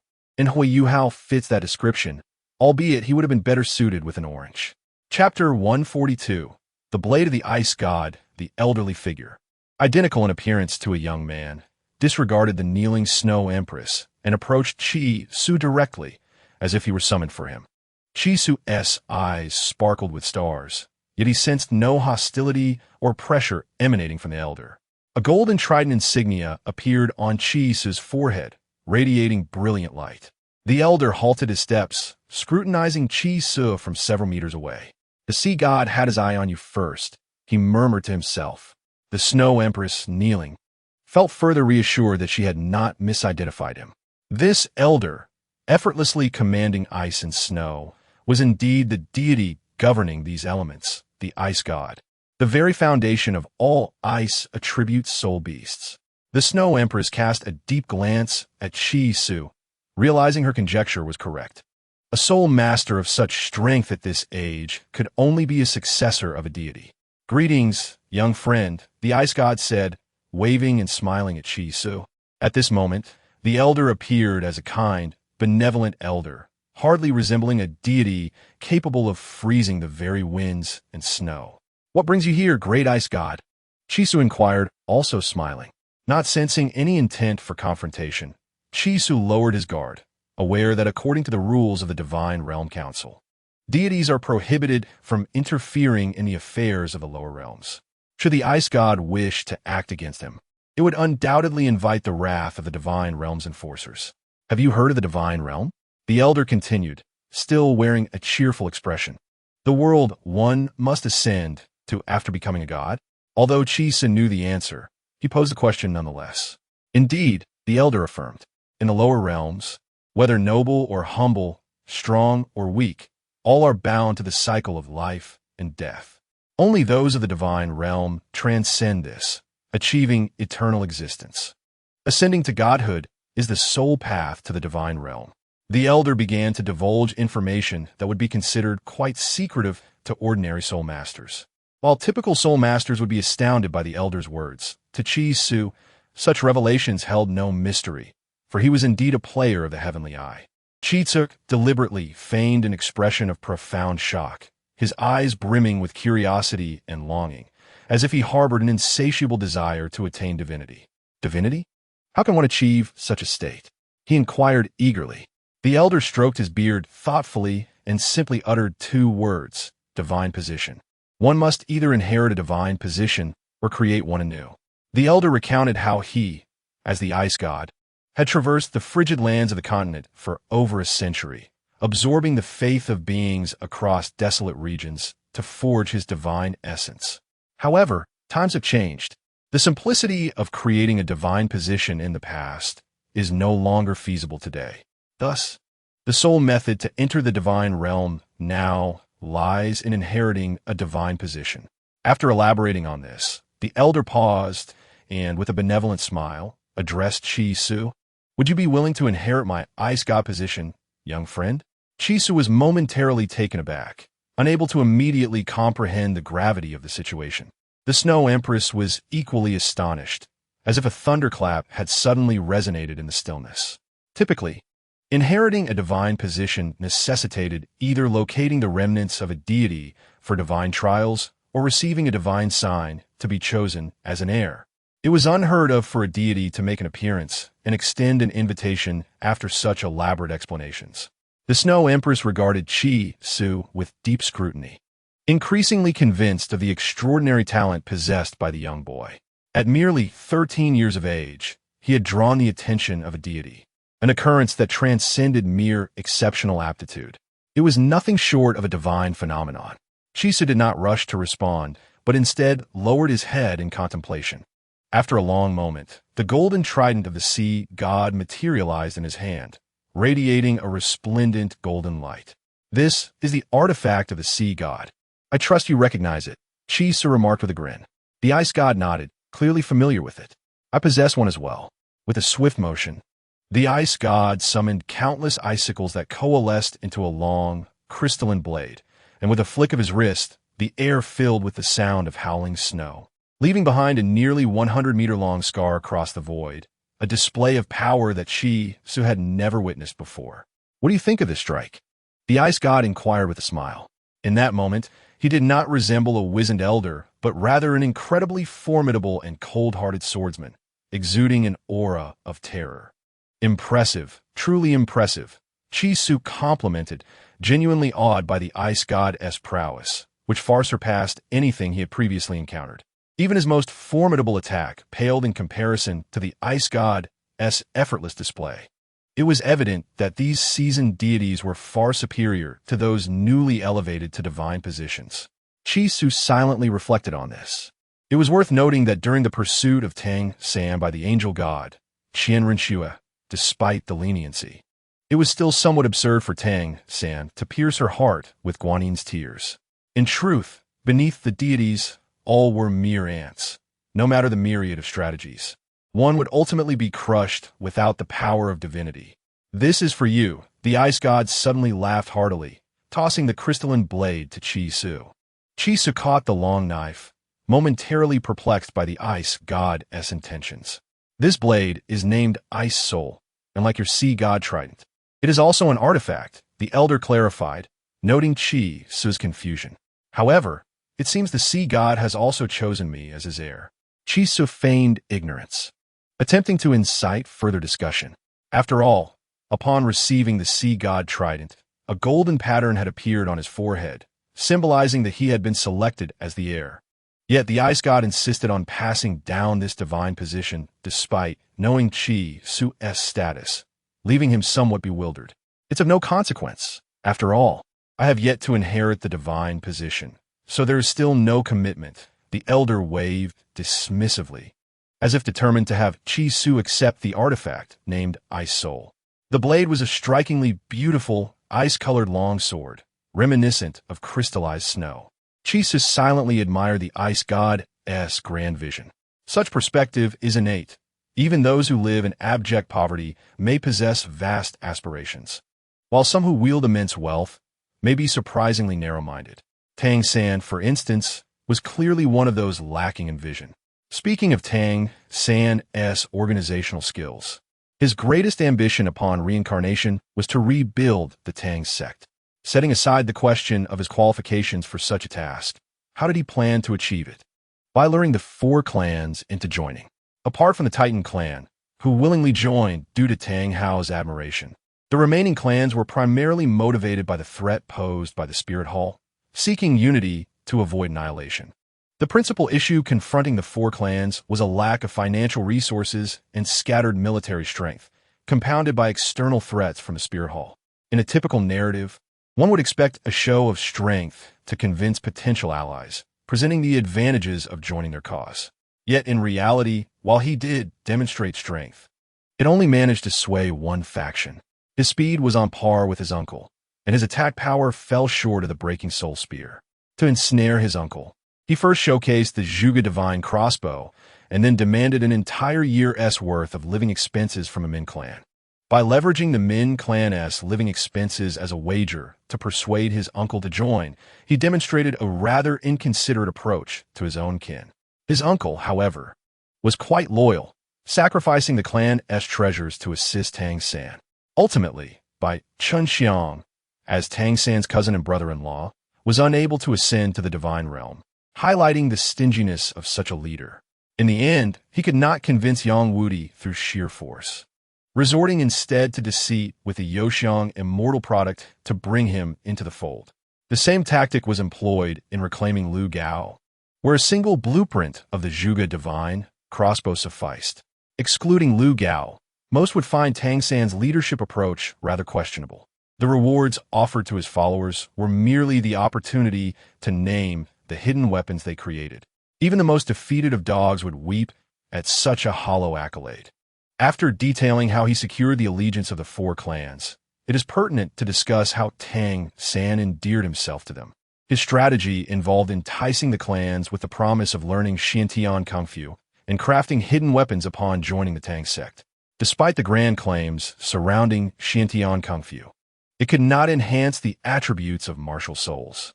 In a world where martial souls dictated everything, the utility of Xiantian Kung Fu was questionable, far less beneficial than the hidden weapons. High-quality martial souls could reach title Douluo without relying on Xiantian Kung Fu. As for the hidden weapons, the 4 clans, facing financial strain, could have easily surpassed Liuli's sect if they ventured into the arms trade.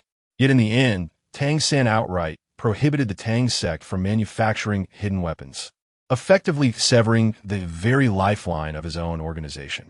In a sect like the Tang sect, aside from the Pa clan, which could profit from selling medicine, how could the other 3 clans sustain themselves financially? He had inadvertently closed off the path to sustainable development for the Tang sect. Furthermore, the Tang sect was initially funded by the Tiando Empire and Liuli's sect as a hands-off leader. Tang San had manipulated the 4 clans into gaining the Tang sect without contributing anything. It truly exemplified how easily the subordinates of the Douluo world could be swayed, as if they were the deities of fortune. The management of the Tang sect remains a mystery. How exactly was the sect leader chosen? If it was a democratic process, how would a leader with a useless martial soul gain support? Conversely, if it was not a democratic process, it raises the question of how the lineage of sect leaders was determined over the millennia, still favoring individuals with inferior martial souls. The 2 millennia of the waste martial soul's dominion raises questions about how its leader could govern those beneath him. How does Tang San manage his subordinates? As a vassal of the Sea God Island, when he ascended to divinity, he allowed the 6 monsters to gain experience. The spirit masters of the Holy Pillar were deprived of such opportunities. To Lu Gao, he merely provided a few topics and materials. Consequently, after Lu Gao's demise, he was posthumously credited for a work. The equipment of the Tang sect is forged by their own hands, while the resources and land are supplied by the Empire and the Liuli sect. In battles, the Tang sect is expected to exert its efforts, Isn't this tantamount to Tang San exploiting the Tang sect? When dealing with external matters, Tang San exhibits a more ruthless demeanor. The Liuli sect sought his assistance in crafting the Zhuge divine crossbow, yet he demanded that all parts be manufactured by the Liuli sect itself, with him merely overseeing the assembly and collecting payment. The cost of assembly surpassed that of the materials, revealing Tang San's mercantile cunning. He has drained the resources of the poisoned Douluo without a second thought. When it comes to his elders, he does not hesitate to impose his will upon them if they possess strength. Why should the elders of the Haotian sect be exempt from accountability for the troubles caused by Tang Hao? Is it not the duty of the Haotian sect to stand resolute rather than shrink away, as not everyone is fortunate enough to have Tang San's advantages? I do not recall the events in the divine realm that followed Chi Su, but I remember that Tang San eventually drove away destruction, bestowing both the divine positions of life and destruction upon his own. The divine realm essentially became a domain where Tang San's word was law. If Tang San were to assume the role of a proprietor, he would undoubtedly be more merciless than a demon. It is likely that he would demand that the factory provide the blueprints, expect you to construct the premises, procure the raw materials yourself, and exploit the workers he lured in, only offering recognition to those who perform well. Forget about wages, promotions, or healthcare. Such notions would be utterly inconceivable. If Tang San's character is merely mediocre, his vision is akin to that of a low-tier web novel protagonist. The aspirations of web novel protagonists typically revolve around the ultimate goal of cultivation, possessing grand ambitions, a broad perspective, and adept strategic skills. Unfortunately, Tang San's performance in these aspects is lacking. His cultivation goal in Douluo 5 was to seek Xiao Wu, while in Douluo 1, it was simply to grow stronger without any lofty ambitions. His mindset, if not petty, at least exhibits a propensity for vengeance. Tang San embodies extreme egoism with little regard for the bigger picture, as evidenced by his repeated confrontations with the martial Soul Hall and the City of Slaughter. One can glimpse Tang San's strategic shortcomings from the beginning of Douluo 5, a deity who took his own life merely to be reborn in the world where his beloved reincarnated. I ask, as a dignified God King, could you not have used your divine powers to locate your beloved instead? Surely, even dispatching a clone to seek her would have sufficed. What vision does Tang San truly possess? When a subordinate spoke out against the village leader Old Jack, he narrowly escaped a silent assassination attempt. Is it really necessary? He professed that a teacher is a father for life. Yet when Xiaojing witnessed his lethal intentions, he reacted violently. Is this a reasonable response? When Xiao Wu suffered even a minor injury, he sought to cripple the offender, and he resorted to extreme measures over trivial disputes. Is this truly warranted? Qian Xuanji led a pursuit against Tang Hao and Ayin, resulting in a yin sacrifice, while Tang San callously slaughtered the lower ranks of the martial Soul Hall without a thought. Is this justified? When Tang Hao brought him to Tang Yuehua to learn etiquette, he was halted by security for not being properly attired and brutally disabled. Is this acceptable? Upon returning to the Haotian sect at level 80, he boasted, questioning the sect's audacity. He then declared that Tang Hao was blameless, attributing fault to the Haotian sect, and proceeded to physically reprimand the elders. Is this how one conducts oneself? Tang San is clearly a self-serving individual, meticulously considering his own interests in every matter. He monopolized the ice and fire yin-yang eyes of Dugabo, ultimately refusing to share even a sliver with him until the toxicity surrounded it during Douluo 2, a place even the Tang sect was unaware of. Only his daughter and the dog he had chosen were permitted access. To seize the fortune of soul beasts, he divided his daughter into 3 parts and cast her down, usurping the auspicious beast and forcibly binding it to his predetermined canine. He imposed restrictions on his daughter, as if to say, a mere pup dares to approach the daughter of Tang, Shunwang. He manipulated the fate of the chosen one, Yu Hao, the dog he had designated, compelling it to support his daughter. He forcibly obstructed the unification of the Sun and Moon Empire, demanding it be renamed the Tiando Empire. In Chapter 143, My Heart is Not Cold, Chi Su curiously toyed with the Ice Soul while inquiring of the Ice God. Although his talent and prowess on Douluo Continent are unparalleled, it is not obligatory that he seeks out a super genius to inherit the divine position. Moreover, he already bears the sea god's mark, which should preclude other deities from considering him a candidate for divine inheritance. Because your heart is cold enough, the ice god stated, suddenly devoid of the earlier lightheartedness. Chisu was momentarily taken aback by this proclamation, questioning how such a conclusion could be drawn. He felt the ice god's assertion was perplexing. His heart was far from cold, or else he would have unleashed carnage in this frigid expanse long ago. Do you recall the illusion that lingered in your heart moments ago? The ice god's eyes narrowed like those of a cunning old fox. Chisu recollected the influence of a certain power that had led him to doubt the reality of his existence, fearing it was merely a dream. It became evident that this power originated from the ice god, who had intentionally unleashed it to sow doubt within him. Fortuitously, Chisu's conviction remained unwavering, preventing him from being ensnared by such thoughts. Had he succumbed to self-doubt, the outcome would not have been the divine invitation he received, nor the bestowal of a divine artifact. If Chisu had succumbed to uncertainty, he would have been consumed by his own doubts, leading to a collapse of his beliefs and rendering him a mere shell of his former self. Contemplating this, Chisu felt a chill of perspiration. A fleeting thought could lead one to paradise or plunge them into despair. He raised his gaze to the ice god, his expression now tempered, no longer exuding fervor. The ice god, witnessing Chisu's demeanor, erupted in a laughter. Excellent, excellent. It is precisely this frigid gaze and heart that I seek. If an ordinary person had succumbed to that fleeting thought, they might have already lost their way. For lower-ranked soul masters, such thoughts may hold little sway. But for a title Douluo, a super Douluo, or even a demigod, the impact is profound. They possess much more than the average person, thus they naturally fear loss. Fearing the relinquishment of their extraordinary power and status, ultimately leading to self-doubt and a descent into despair. To be candid, you are the fifth successor I have selected over these millennia. The previous four were driven mad by such thoughts, plummeting from the pinnacle of Douluo Continent to become mere fools. Fortunately, you have not become a fool. Chisu silently absorbed the elder's repeated declarations, feeling a surge of anger within. Though this was merely a tactic employed by the deity to select a successor, it was clear from Chisu's perspective that the god's lofty stance and disdain for mortals were palpable. As a deity, he had the prerogative to choose a successor, allowing him to manipulate the lives of others, casting them from heights to depths in an instant. But what are those chosen by him? Originally, the protagonist thrived and steadily ascended to the pinnacle of the mainland, yet the hubris of this deity shattered the lives of many. Indeed, on the continent of Douluo, the law of the jungle prevails.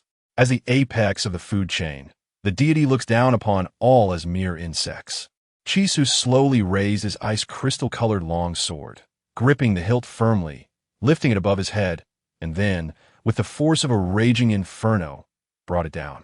A blade of light, 100 meters high, surged towards the sky, imbued with the might to cleave through the sun, moon, and stars, aiming directly at the ice god. A fleeting glimmer of coldness flashed in the ice god's eyes, quickly replaced by a hint of delight. With a wave of his hand, another blade mark materialized from thin air, and the two towering slashes collided, resulting in a cataclysmic eruption that sent rocks and snow flying in all directions. Having fully absorbed her soul bone, Xiao Wu sprinted towards Chisu with all her might at the moment the blade marks were about to collide. She recognized that the elderly figure before her, resembling a youthful man, was actually a deity of great power. Although Xiao Wu was unaware of Chisu's sudden aggression toward the god, she knew without a doubt that he was no match for such an entity. Beneath the deity, all are mere ants. Even Xiao Wu, who usually held unwavering confidence in Chisu, felt utterly despondent in that instant. That was a god. Thus, when the elder's hand carved the blade mark, Xiao Wu resolved, in that fleeting moment, to face death alongside Chisu.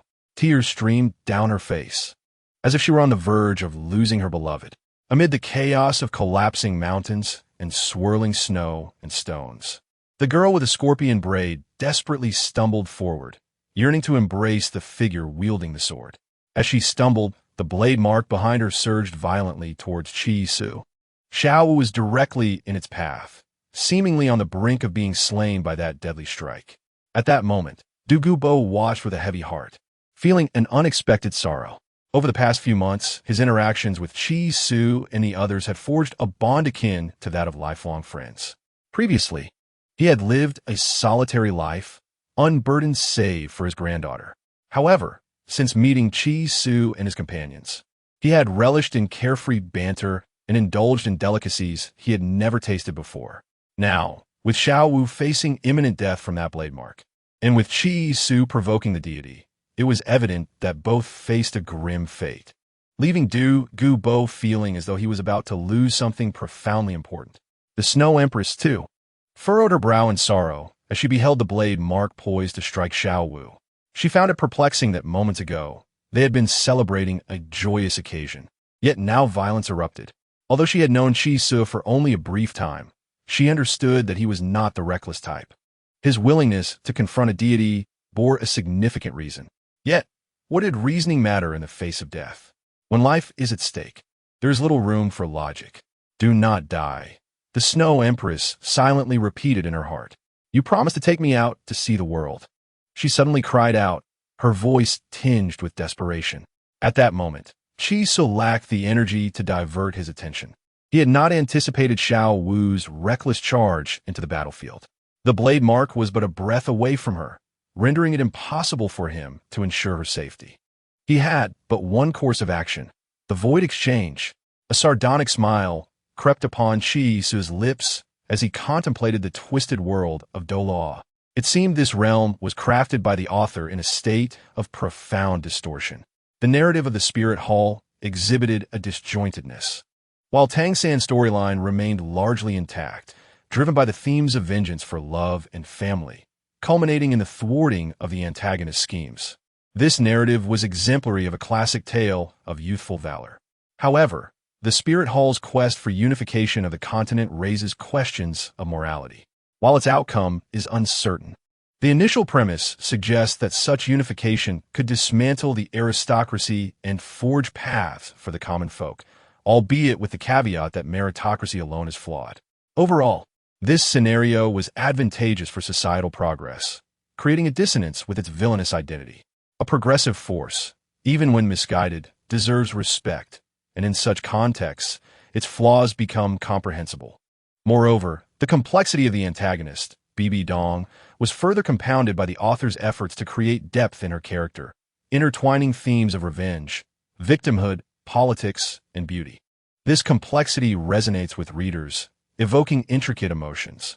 The same applies to her daughter, whose narrative arc, despite its later descent into absurdity, showcases a young prodigy who endures hardships and familial conflicts, making it difficult for readers to disengage from their emotional investment. What is crucial is that neither of them succeeded, which could be seen as a poignant beauty in their narratives.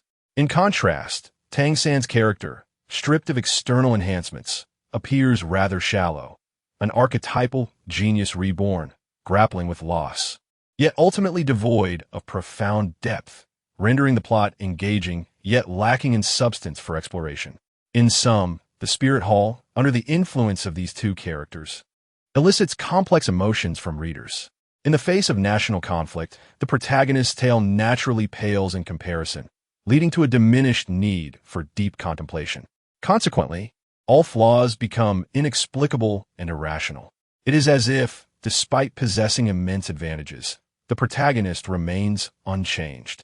Ironically, the protagonist embodies the correct worldview championed by the narrative, while the work itself cannot deviate from this moral compass.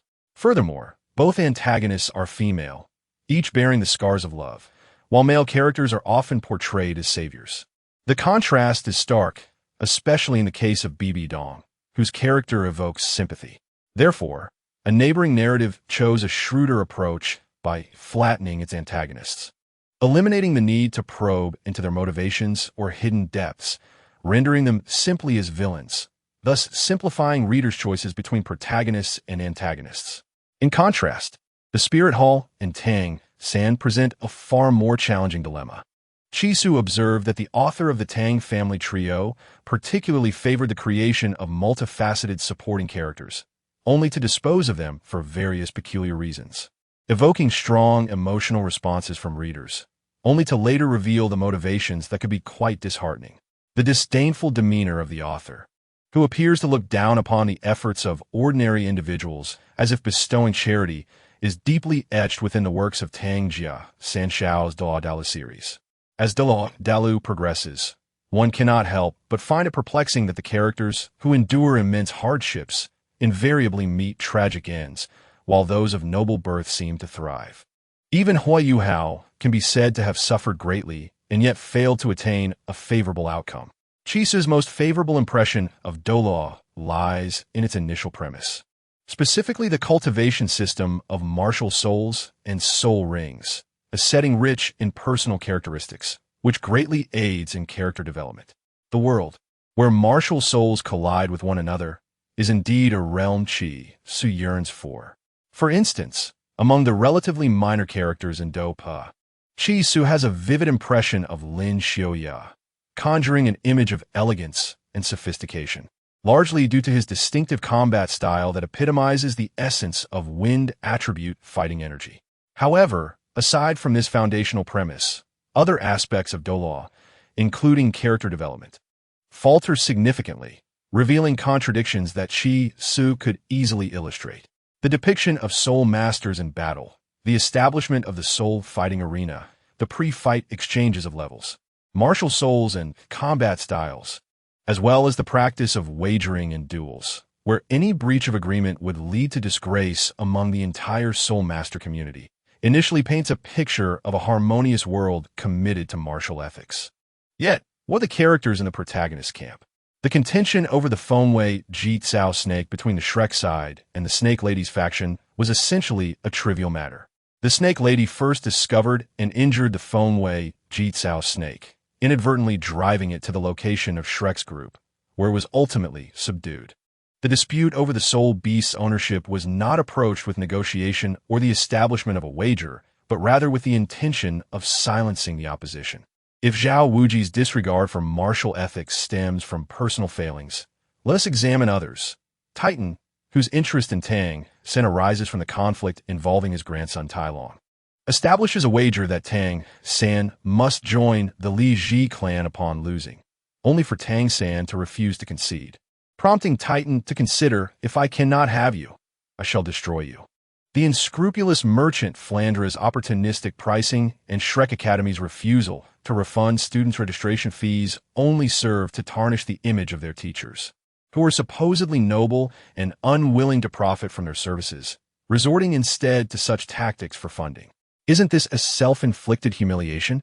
This world has always been a source of both admiration and aversion for Chisu, an admiration for its myriad extraordinary martial souls, and aversion for the vulgar underlying logic that constitutes it. The ice god, evidently, evokes bitter memories of this loathing. In chapter 145, "You killed him," as Chisu calls out for the void exchange. He and Xiao Wu instantaneously undergo the swap. The wound intended for Xiao Wu is instead borne by Chisu. Time zero. Chisu roars, attempting to slow the passage of time for the wound. Yet, at that moment, time zero, which has always been infallible, seems to falter, failing to delay the speed of the impending strike. The towering blade's momentum, poised to cleave the heavens and the earth, descends upon Chisu, with no means of evasion. He grits his teeth and takes the blow from the ice god head-on. Chisu's sea god trident and the ice soul are simultaneously sent flying, his garments torn asunder, leaving a grievous gash across his chest, blood gushing forth and staining the surrounding snow of vivid crimson.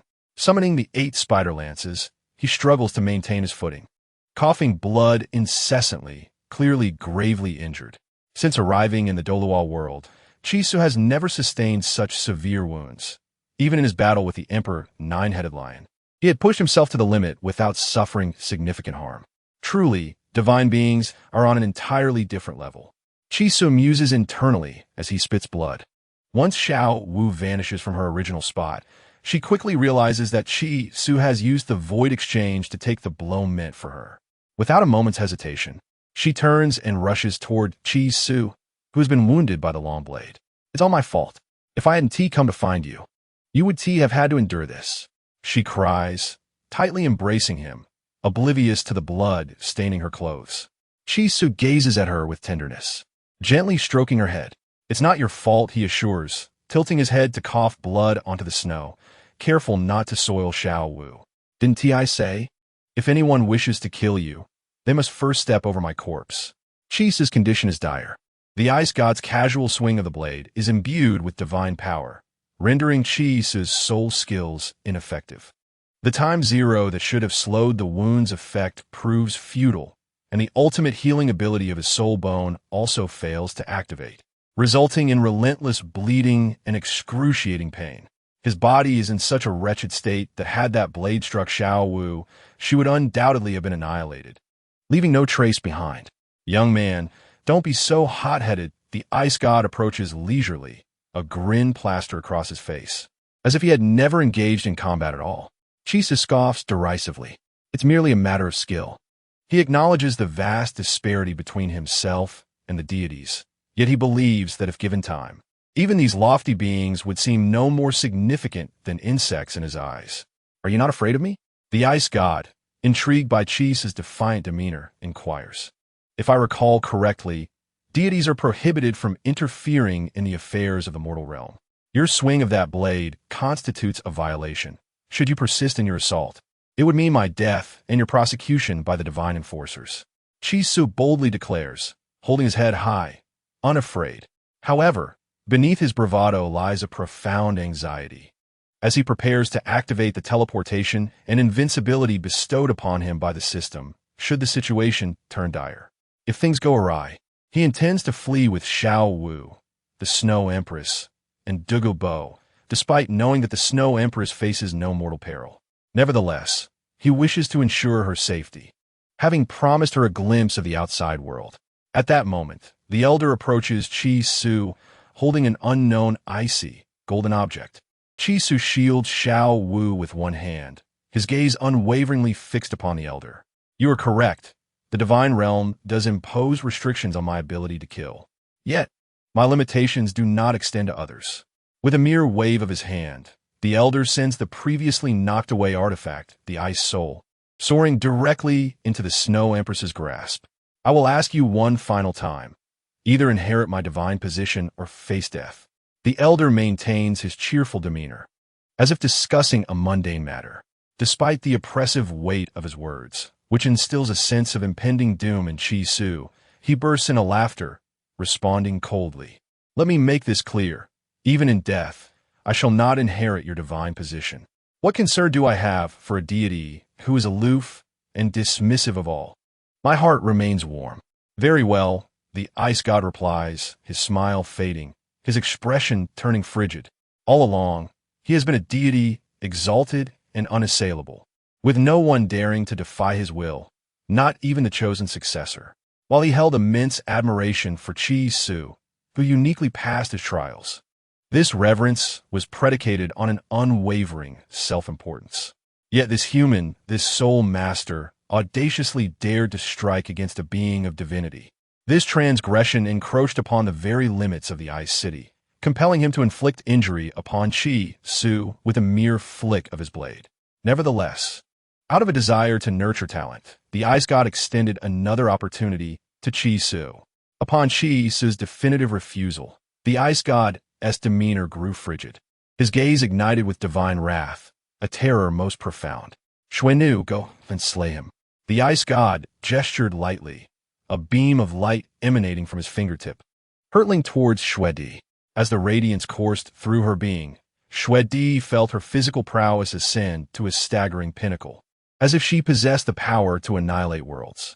Being an ancient soul beast nearing 700,000 years, she could rival even the most formidable of soul masters below the rank of Limit Douluo. With the divine power bestowed upon her, she sensed herself capable of contending with the apex of humanity as Limit Douluo. Yet, Xuedi was reluctant to harness such overwhelming might.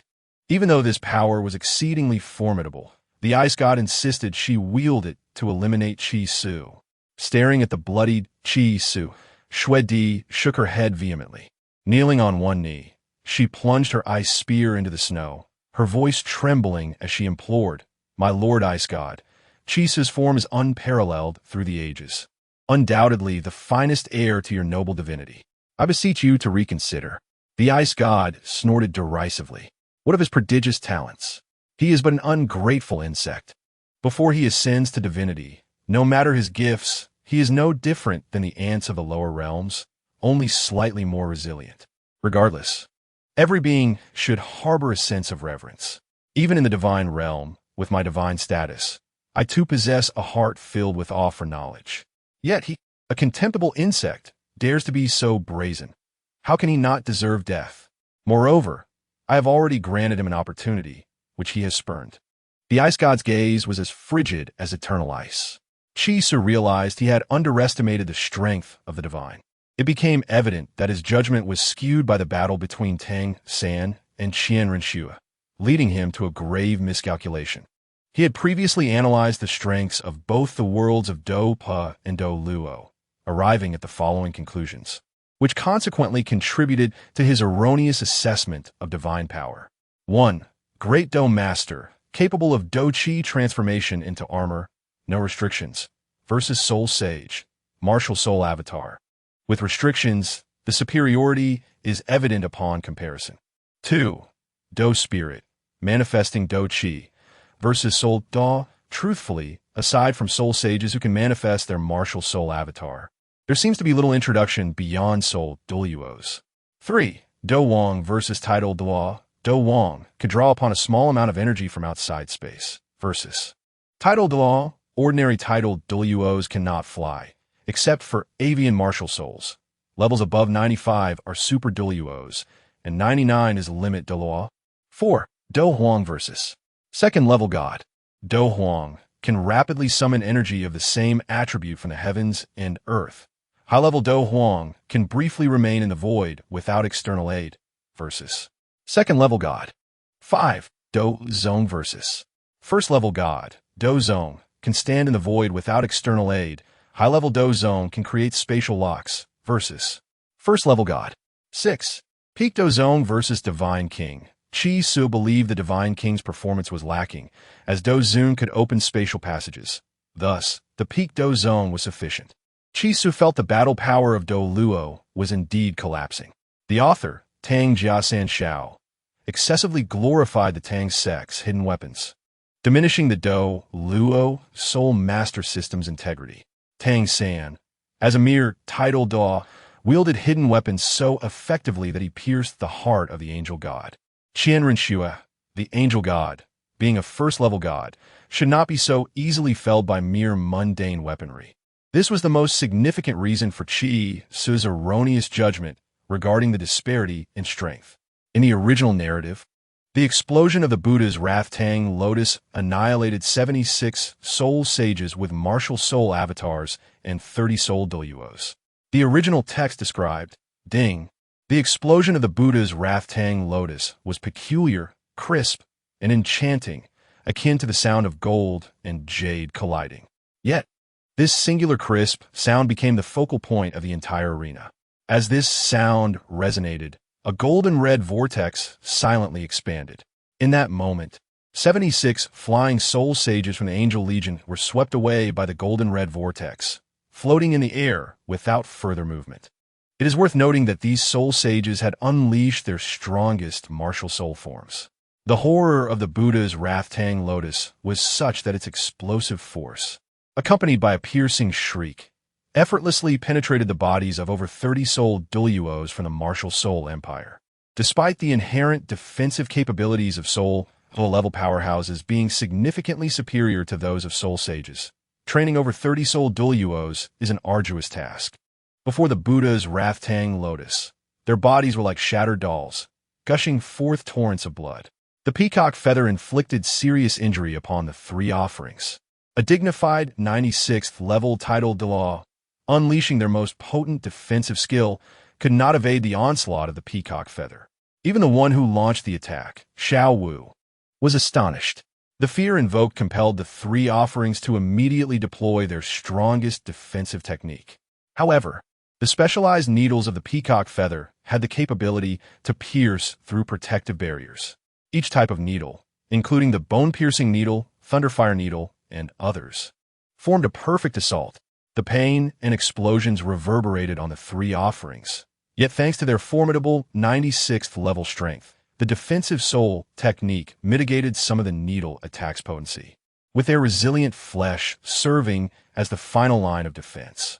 Nonetheless, the various destructive powers, including poison and explosions, plunged the three offerings into excruciating agony, their bodies drenched in blood from the peacock feather's relentless assault. Tang San's prior life as a proponent of the Tang sect's hidden weapons has undeniably undermined the integrity of the Douluo Soul Master system. Who can one blame for this?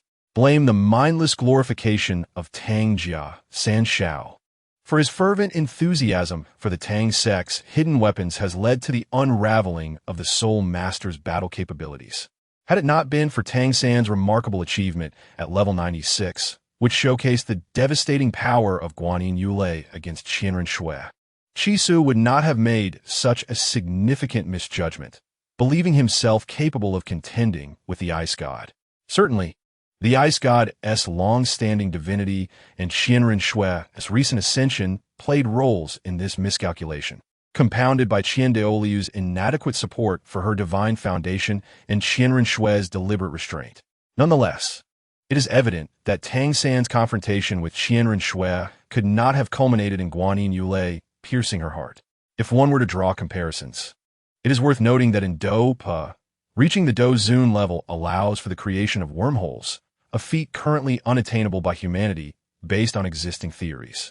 In the Douluo Continent, not only are breakthroughs in spatial technology lacking, but skills are also derived from the inheritance of martial souls, which can be seen as a legacy of ancestral abilities and knowledge. A Do Sheng in Do Pa can conjure a small world amidst chaotic spatial turbulence, while the divine realm of Douluo faces temporal storms that are not superior to spatial chaos. An understanding of physics reveals that time and space are interconnected. A shift in reference frames can lead to world expulsion. Chisu had previously concluded this, thus fostering a somewhat dismissive attitude towards his opponents. It was only upon confronting a true deity that he recognized the folly of his earlier speculations, understanding that genuine gods are indeed terrifyingly formidable. In Chapter 146, Burial of the Ice Field, Chisu dared to strike at the Ice God, having misjudged her power. In his estimation, Tang San could engage Qianren Shui for an extended period at level 96, severely wounding her with Guanyin Yulei. Therefore, he believed that his current strength, comparable to an ultimate Douluo, would enable him to exchange blows with the Ice God.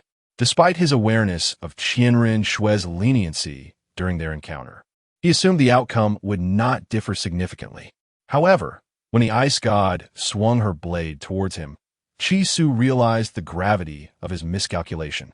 A mere casual strike inflicted upon him the most severe injury he had experienced since arriving on the Douluo Continent. His tried and tested ability for extreme healing proved utterly ineffective against the divine might he faced. Presently, although his strength was on par with an ultimate Douluo, he lacked any semblance of divine power, rendering him vastly inferior to a true deity. Had he been able to undergo the Sea God S9 trials, or the Shura S9 trials to acquire some divine power, he would undoubtedly not be in such a dire predicament. At this moment, Shuet Di stood frozen at the Ice God's command, momentarily at a loss. Are you truly willing to defy the will of a god for a mere human? The Ice God coldly inquired. Kill him, and you shall become the High Priest of the Ice God. The role of High Priest is of paramount importance in divine succession, typically held by the most powerful and loyal followers of the deity, predominantly humans, with few spirit beasts assuming this position. The Ice God's promise to make Shui Di the High Priest was evidently a tremendous temptation. With trembling hands, Shui Di withdrew the ice blade embedded in the ground and approached Chi Su. Du Gubo attempted to intervene on Chi Su's behalf, but Chi Su shouted, "Stay back. You'll die." Frowning, Du Gubo clenched his fists but ultimately heeded Chi Su's warning and refrained from confronting Shui Di. He was not her equal, especially now that she possessed divine power and a divine artifact. Any attempt to obstruct her would be tantamount to courting death. Xiao also wished to step forward, but was firmly held back by Qi Su, who would not allow her to intervene. Qi Su regarded Xue Di with calm eyes, accepting whatever choice she would make.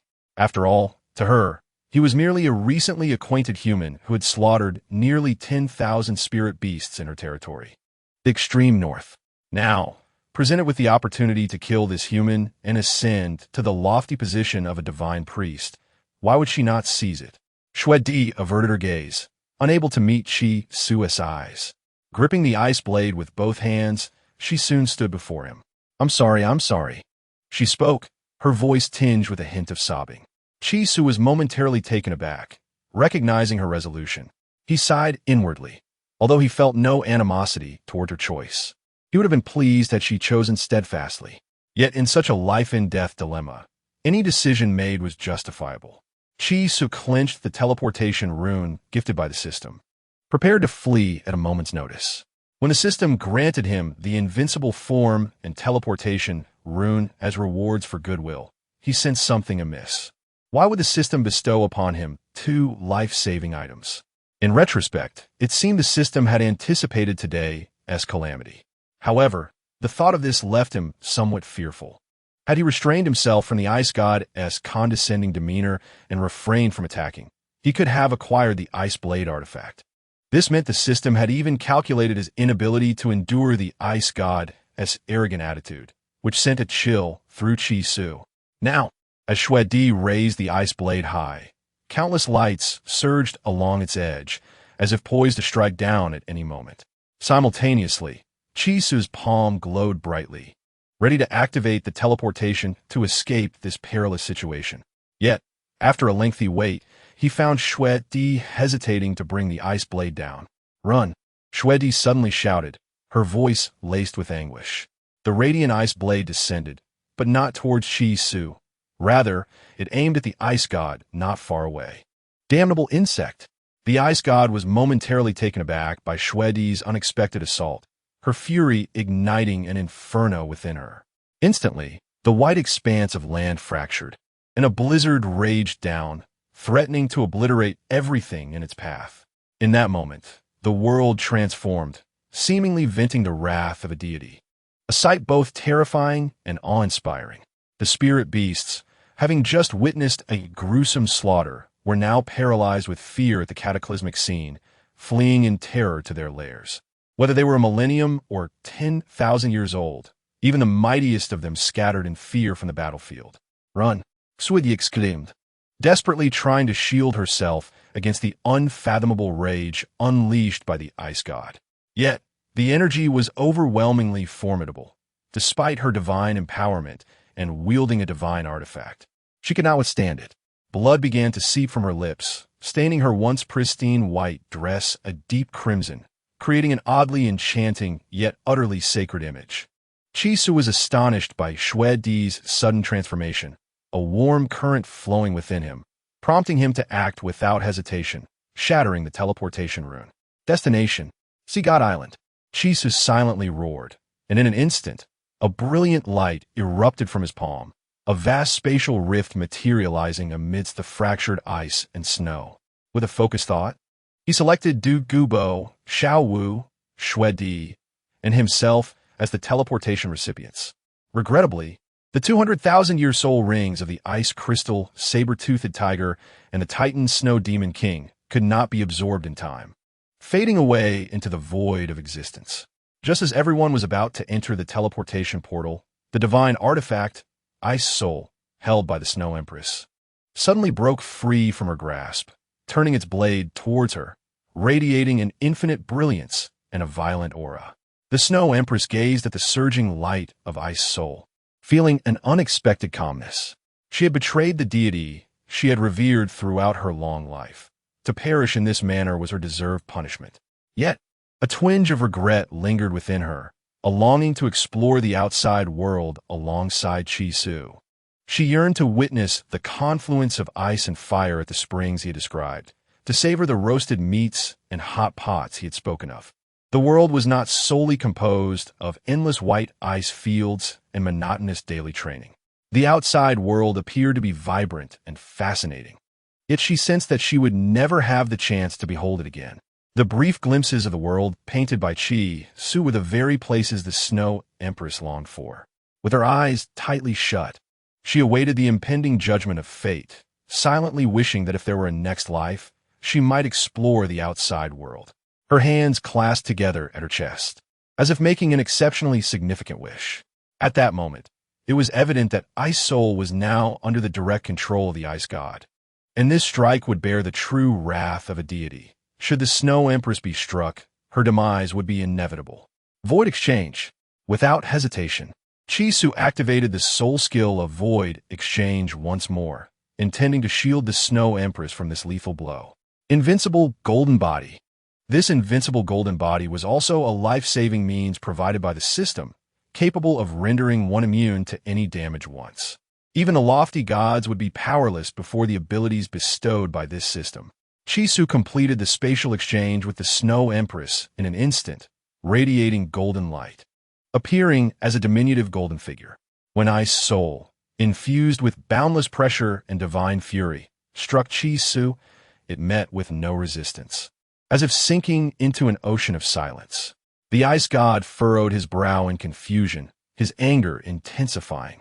These insignificant beings repeatedly defied the will of the divine, causing the Ice God's cold heart to stir for the first time in millions of years.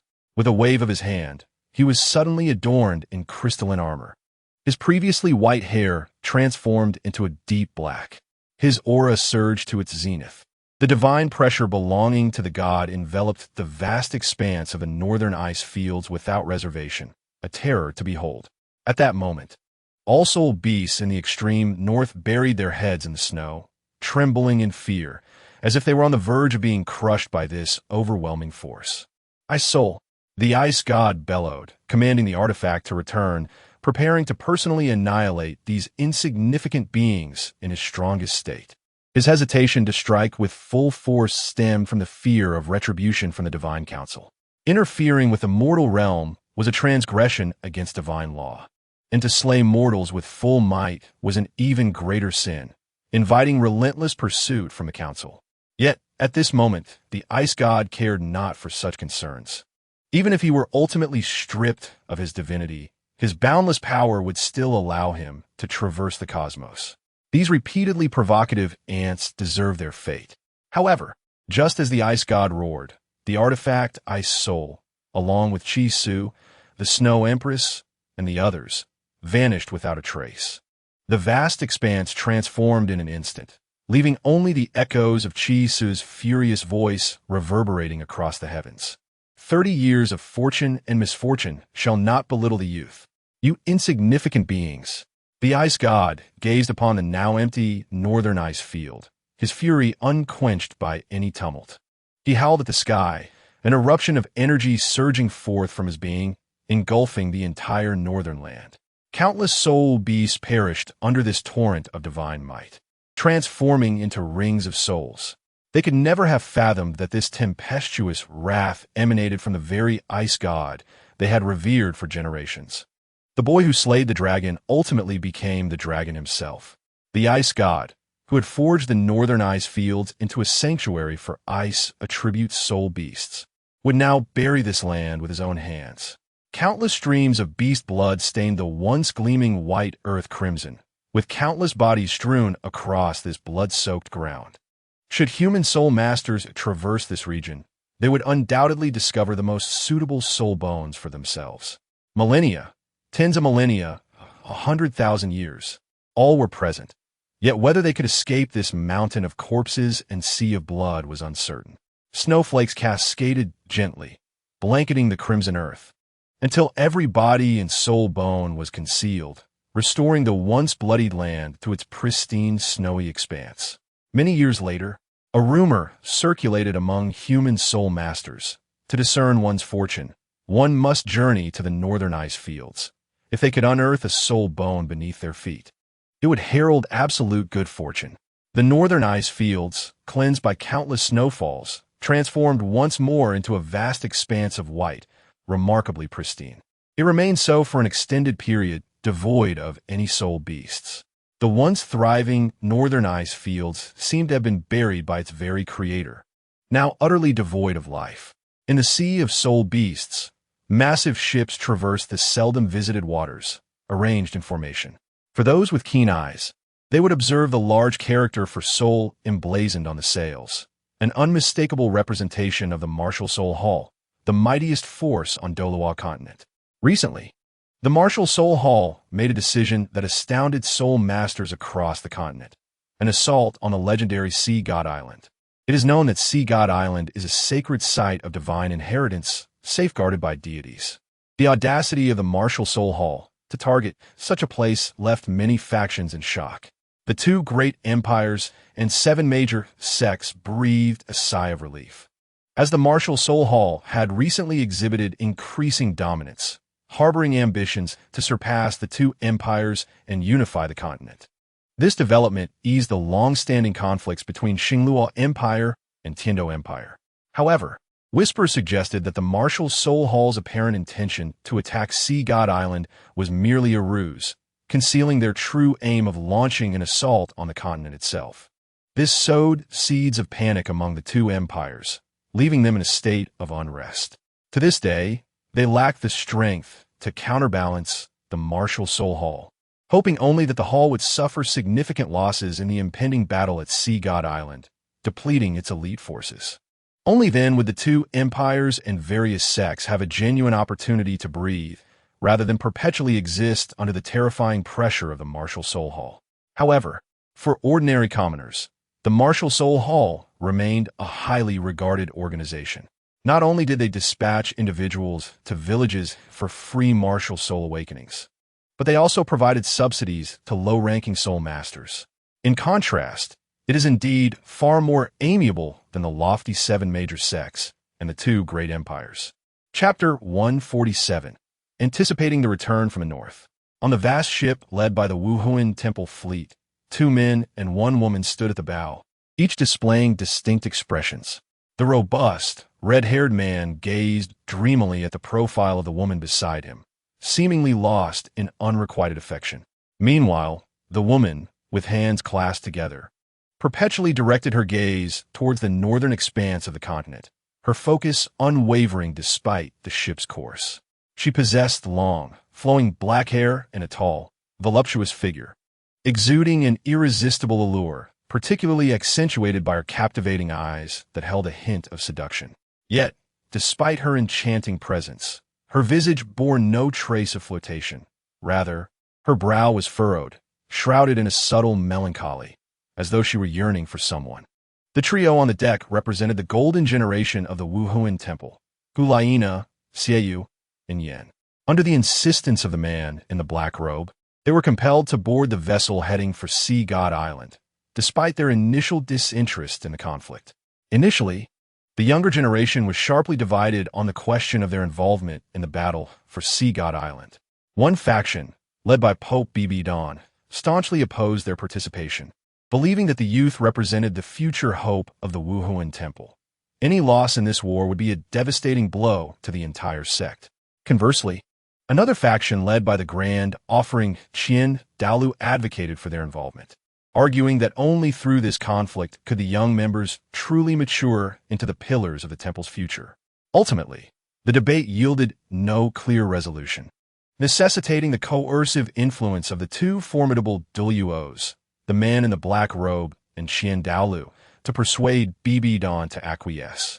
Consequently, the golden generation of the Wuhuan Temple found themselves aboard the grand vessel, joining the main forces to attack Sea God Island. Yen gazed adoringly at Hulaina, perceiving her beauty to be even more striking than he remembered. Previously, Hulaina had vanished for months while investigating the death of Zhao Wujia alongside the ghost Douluo and the chrysanthemum Douluo, inciting Pope Bibidon's wrath and leading to the confinement of the 2 elders. Had they not been titled Douluos and loyal to Bibi Don, Yen feared they might have faced lethal consequences. Naturally, Yen harbored deep concern for Hulaina during her absence, often neglecting food and sleep. Upon her return to the Wuhuan Temple, she was not only unharmed, but also significantly strengthened, emerging as the one with the highest soul power among the trio, which further endeared her to BB Dawn. However, for Yin, this was not fortuitous news. The growing chasm between them made his pursuit of Hulaina increasingly arduous. Throughout, Hulaina had remained oblivious or dismissive of his affections, causing Yin considerable heartache. After her return, this situation had not improved. On the contrary, it had intensified. Hulaina not only ignored him, but often gazed into the distance, her expression unmistakably one of longing for another, a sentiment Yin recognized all too well. Within a mere 3 months, the goddess he had longed for seemed to have developed feelings for someone else, her eyes reflecting profound affection, a love that was evidently unwavering. This revelation pierced Yan's heart with sorrow, yet he felt utterly powerless. In terms of soul power, the returning Hulaina had outpaced him considerably. In status, how could he compare to the saintess of the Wuhuan Temple, destined to become its future pope? Disheartened, all Yin could do was silently watch Hulaina from his side, hoping that one day she might turn her gaze towards him. Yet, for Hulaina, Yin had never occupied her thoughts. How could one who had been cherished by a lion ever consider a lapdog? Her heart was forever tethered to Qi Su, as she envisioned the day he would come to the Wuhuan Temple to wed her. Nevertheless, the Wuhuan Temple's plan to assault Sea God Island interrupted Hulaina's intentions. She had intended to introduce Qi Su to her teacher, Pope BB Dawn, upon his return from the far north, thus solidifying their engagement and future together.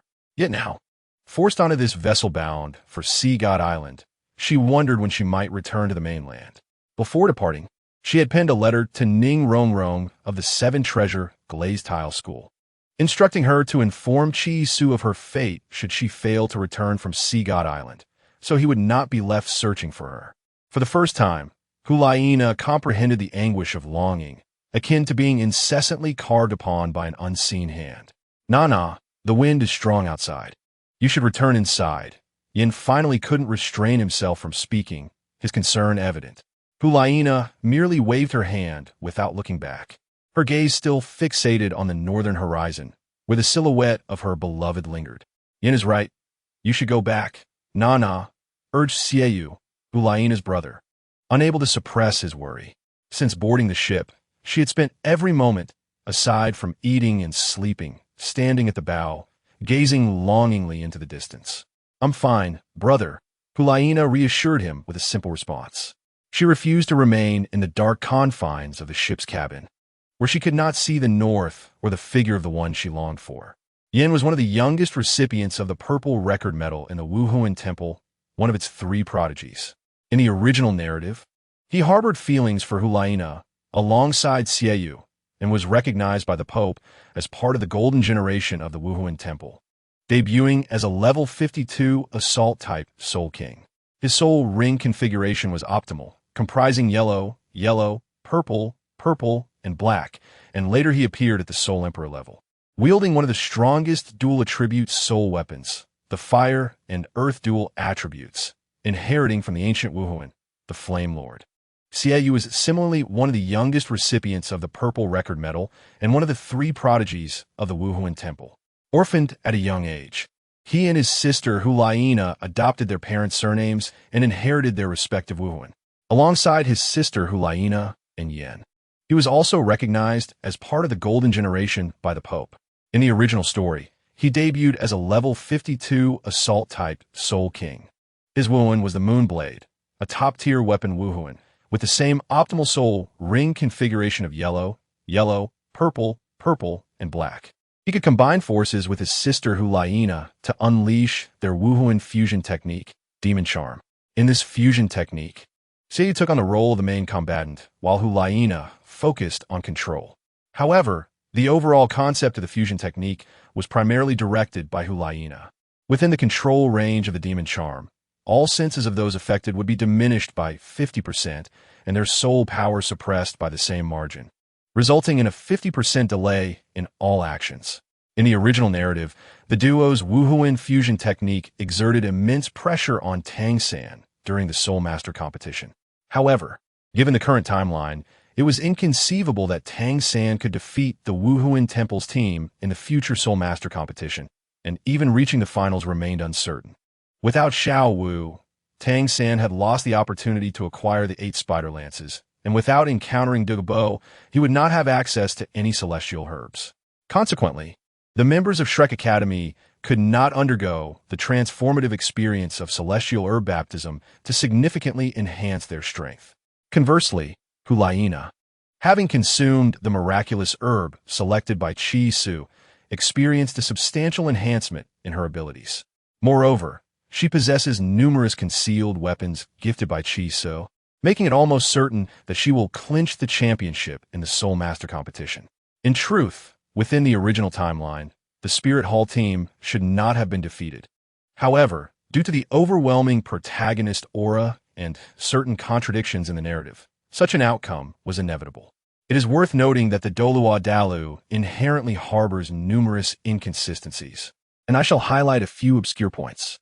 Firstly, why is it stated that a 100,000-year soul beast, upon taking human form and reaching level 70, is considered fully human? Even a titled Douluo cannot discern this, and the soul beast possesses neither soul bones nor soul rings. Yet Qiang Sunji still sought to eliminate Ayin, who had already surpassed level 70 and, logically, should have completely transcended her soul beast state, rendering her incapable of performing any sacrificial act. Secondly, upon realizing that Bibi Dong had fallen in love with Yu Xiaojiang, why was Qiang Sunji's initial reaction directed toward Bibi Dong rather than eliminating Yu Xiaojiang? Even if he harbored intentions to pursue Bibi Dong, what rationale prevented him from killing Yu Xiaojiang at that juncture when he had yet to encounter Huang Jin? The other 2 members of the Iron Triangle should have been easily dealt with. Thirdly, is the information summarized by Yu Xiaojiang truly sourced from the Spirit Hall? If so, how could the Spirit Hall's records neglect to mention that absorbing a 10,000-year soul ring would incur mental attacks? Conversely, if it was not from the Spirit Hall, why do so many assert that Yu Xiaojiang shamelessly appropriated the Spirit Hall's findings as his own? It raises questions about whether the criticism is aimed at Yu Xiaojiang's audacity or the subpar quality of the Spirit Hall's documentation. Fourthly, why does the Rorschach inheritance not require the High Priest's sacrificial rite to activate? It appears that Qian Daolu and Poseidon could both remain alive. Yet Qian Daolu seems intent on their demise. It seems the Shura inheritance also does not necessitate the High Priest's sacrifice. So why should Tang San's grandfather be expected to perish while others are spared? Fifthly, how does the Spirit Hall generate revenue? This is a point of great curiosity for me.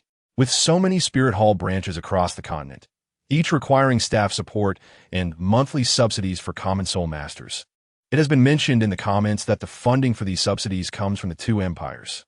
Yet what is the source of this wealth? The original text does not clarify, leading one to ponder whether it materializes from thin air. Additionally, the commercial ventures speculated upon are merely conjectures. Logically, the most lucrative endeavor across the continent would be soul masters, particularly the Great Soul Arena and the fees for auxiliary services. However, it is evident that the Spirit Hall does not operate through these methods, creating an air of perplexity. Sixthly, when did Bibi Dong and Lu Erlong become blind? You assert that they are not? If they are not, how could they possibly regard Yu Xiaojiang with any esteem? Who is Bibi Dong? She is the saintess of the Spirit Hall and a peerless titled Douluo, likely having encountered the finest among her kind. Before Qiang Sunji's transformation, he was also a commendable teacher. How could someone of such caliber find favor in Yu Xiaojiang, a mere educator? Furthermore, why does Lu Erlong not appreciate a man of Flanders' vivacious personality and formidable strength, yet finds herself drawn to the emotionally stunted and insecure Yu Xiaojiang? Lu Erlong, as a legitimate daughter of the Blue Lightning Tyrant Dragon sect, should have the strongest aversion to irresponsible men. If her father truly cared, would he allow a daughter with promising talent to wander the continent alone? Thus, upon Yu Xiaojiang's sudden departure, she should have harbored a deep-seated resentment towards him, and their subsequent reunion should have elicited a reaction of fury rather than lingering affection. Seventhly, given that the Spirit Hall operates under a hereditary system, why was Bibi Dong appointed as the saintess? Most importantly, The Spirit Hall is tasked with serving the angel god by gathering faith through acts of charity. Wouldn't it be more prudent to ensure that the angel spirit holds the position of pope? Qian Daoliu's intentions to compensate Bibi Dong seem trivial in comparison to working for the angel god. Eighthly, if direct confrontation could lead to victory, why did Qian Rinxue resort to poisoning Shui Yi? Furthermore, why utilize a slow-acting poison when faster-acting variants exist? Having been undercover for nearly a decade, why not seize the throne before taking action? The one administering the poison belongs to the Pa family, who should have been aware of the potential for antidotes, especially given the close ties between Douluo and Tang San. Did they not consider that Tang San could bring someone capable of counteracting the poison? Such a haphazard undercover operation seems utterly reckless. Ninthly, why is it that Shui Beng, feigning incompetence, is spared? Wouldn't his sudden display of weakness raise even greater suspicions? While it is understandable that Qian Rinxue, being young, might overlook this, surely the two titled Douluos of the Spirit Hall would be more vigilant. The most egregious inconsistency in the original narrative is that the Spirit Hall deliberately delayed its assault until Tang San and his companions had matured. In reality, following Qiang Sunji's demise and the seclusion of the Haotian sect, the Spirit Hall could have easily unified the Douluo Continent.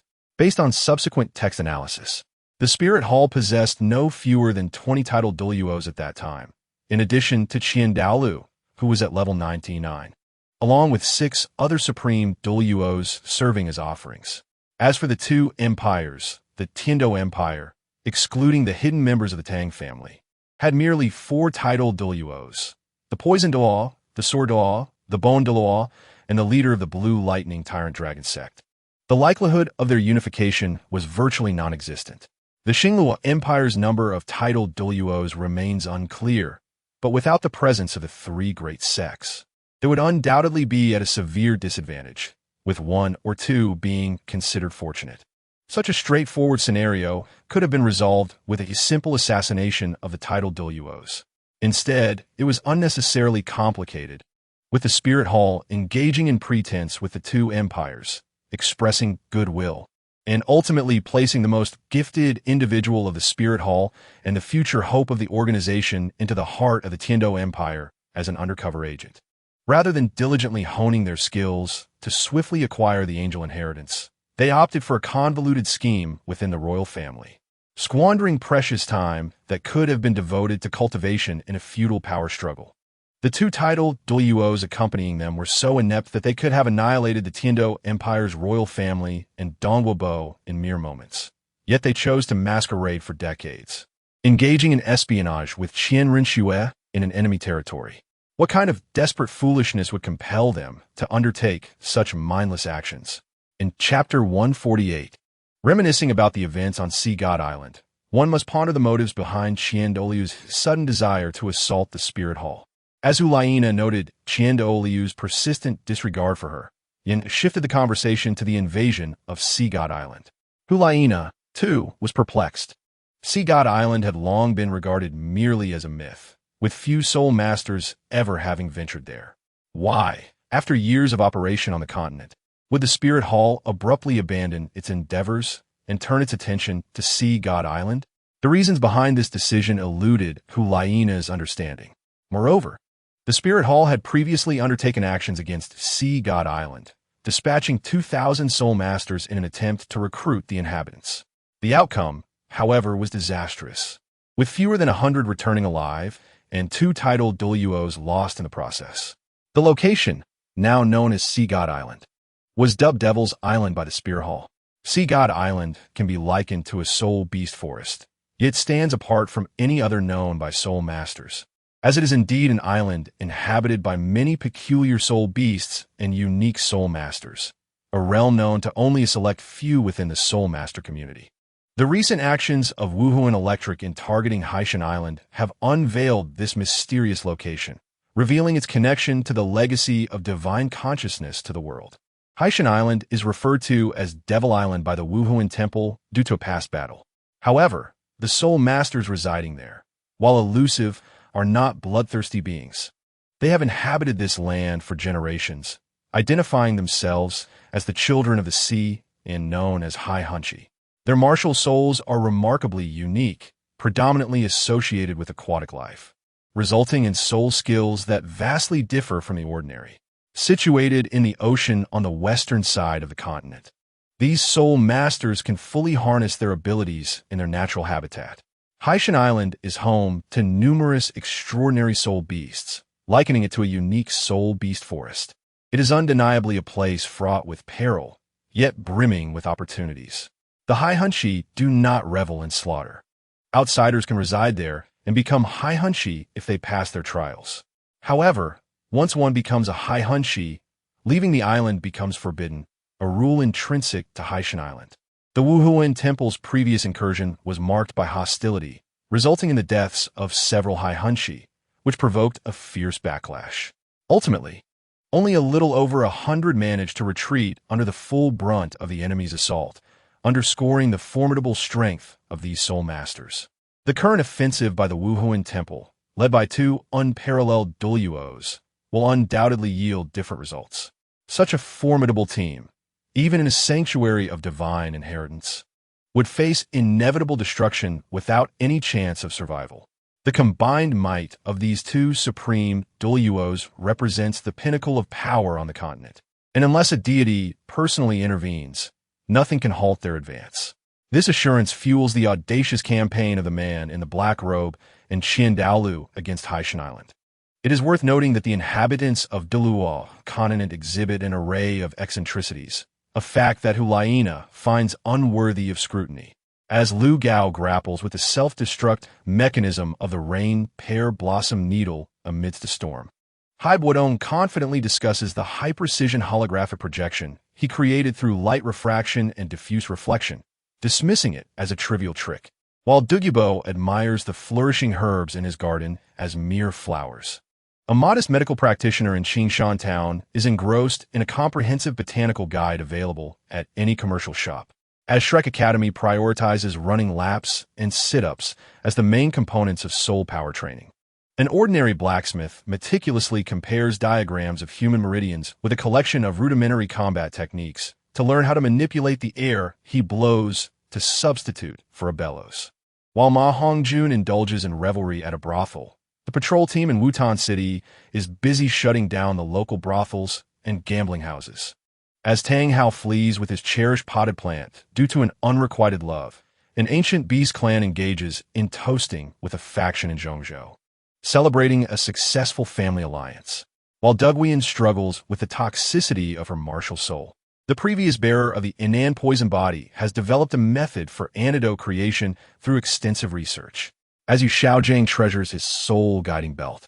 A remote town's market offers a cooling bracelet crafted using formation techniques for the price equivalent to 6 months of an ordinary person's living expenses. When Tang San's Tangmen hidden weapons astonish the locals, various security systems based on aura barriers proliferate even in remote towns. When Xiao Wu hears her father-in-law mention that if not for their son's affection, she would have transformed into a soul ring or soul bone, the elders of the small pill tower are scouring the world for the alchemy ancestor to review documents. Undoubtedly, Douluo Continent is, in Chi Su's eyes, a commendable work, albeit one filled with contradictions. At that time, the framework of martial souls, soul bones, soul rings, and soul power levels was undoubtedly revolutionary and transformative. The clever integration of Tangmen hidden weapons with Western fantasy elements was commendable in its early stages. Douluo did not succumb to the trite narrative of a sudden rise from obscurity, even with a seemingly useless martial soul. The dual martial souls and innate full soul power clearly indicated an intended narrative of a prodigy's journey, which is rare.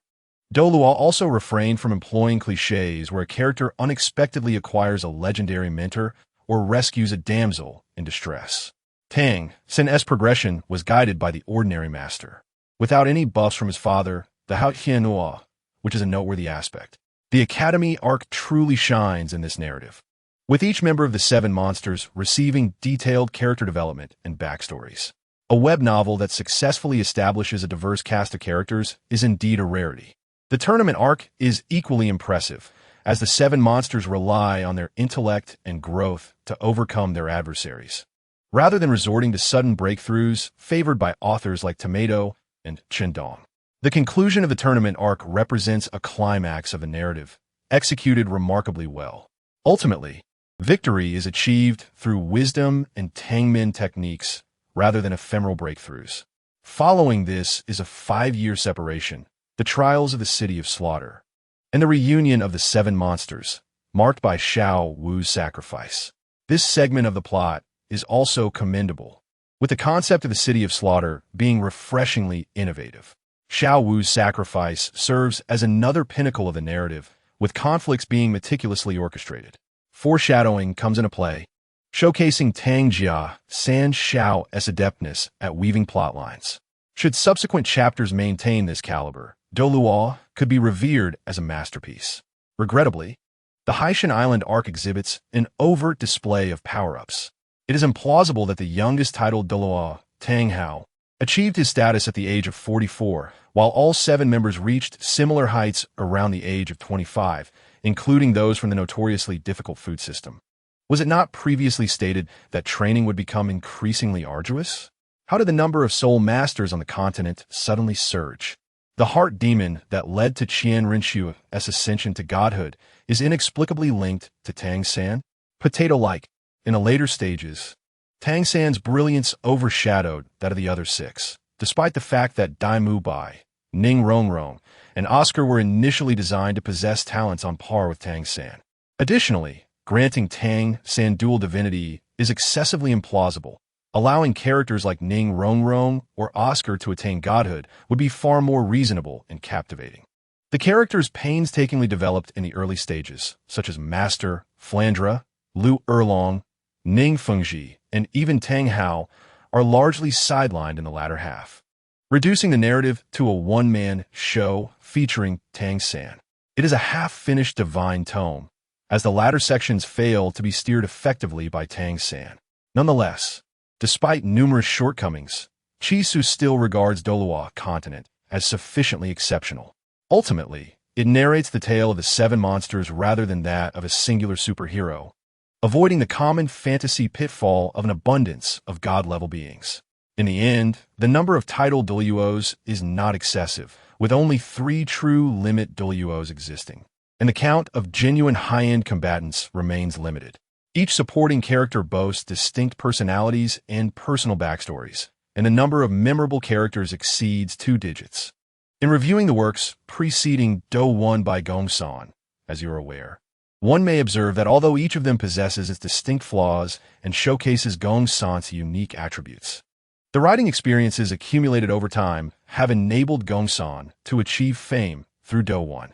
He adeptly captured the essence of writing in the era of online literature, garnering a substantial following.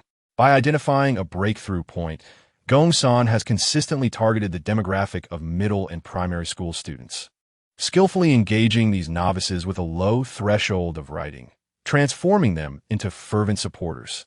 He established a reading barrier suitable for himself and has further developed it. The brilliance of his settings stands as Gong San's most pivotal writing strength.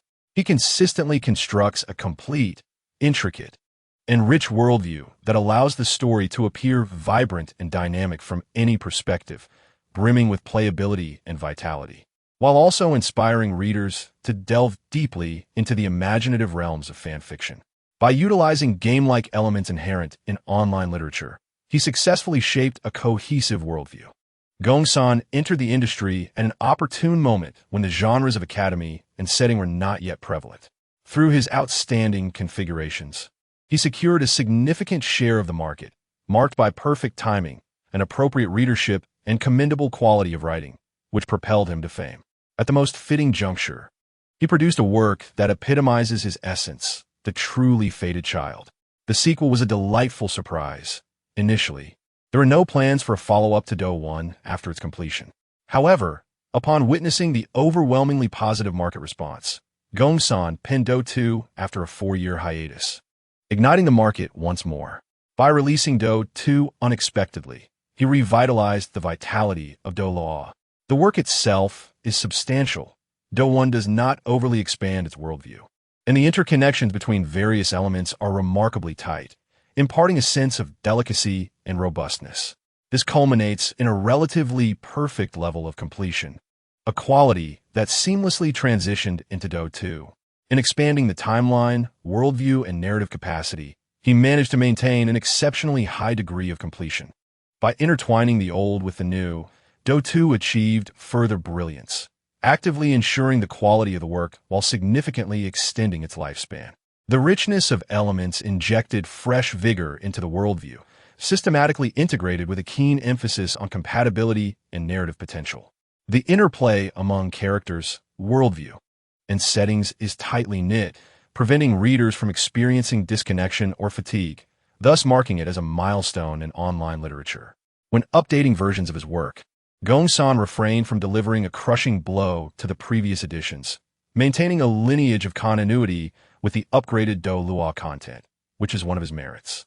However, there are numerous shortcomings as well, particularly evident in the chaotic portrayal of love. In Do 1, I found myself disillusioned by the love triangle involving the so-called Golden Iron Triangle, especially during Flanda's counsel to Master regarding accepting Leo or Loan. The illogical reasoning was bewildering to me. How could self-deception lead to a genuine emotional refuge? Only by addressing challenges can one truly confront issues. Yet, this narrative suggested we bypass such problems. Examining Gong-san's earlier works, one cannot help but admire the depiction of romantic ideals, especially considering he directly addresses a youthful audience. Is it truly appropriate to encourage children to learn how to transform their wives into soul rings through a series of steps? The factional conflicts appear pale and underdeveloped. How did the Wuhuan Dian establish its dominion? They amassed a significant number of mid to high-level soul masters, eliminated several opposing clans, and allied with numerous principality vassals. Yet they commenced with 2 aggressive fronts without seizing territory, resources, or effectively coordinating their military. Each faction was fighting independently, and their weaponry was outdated against Tiando's mechanization.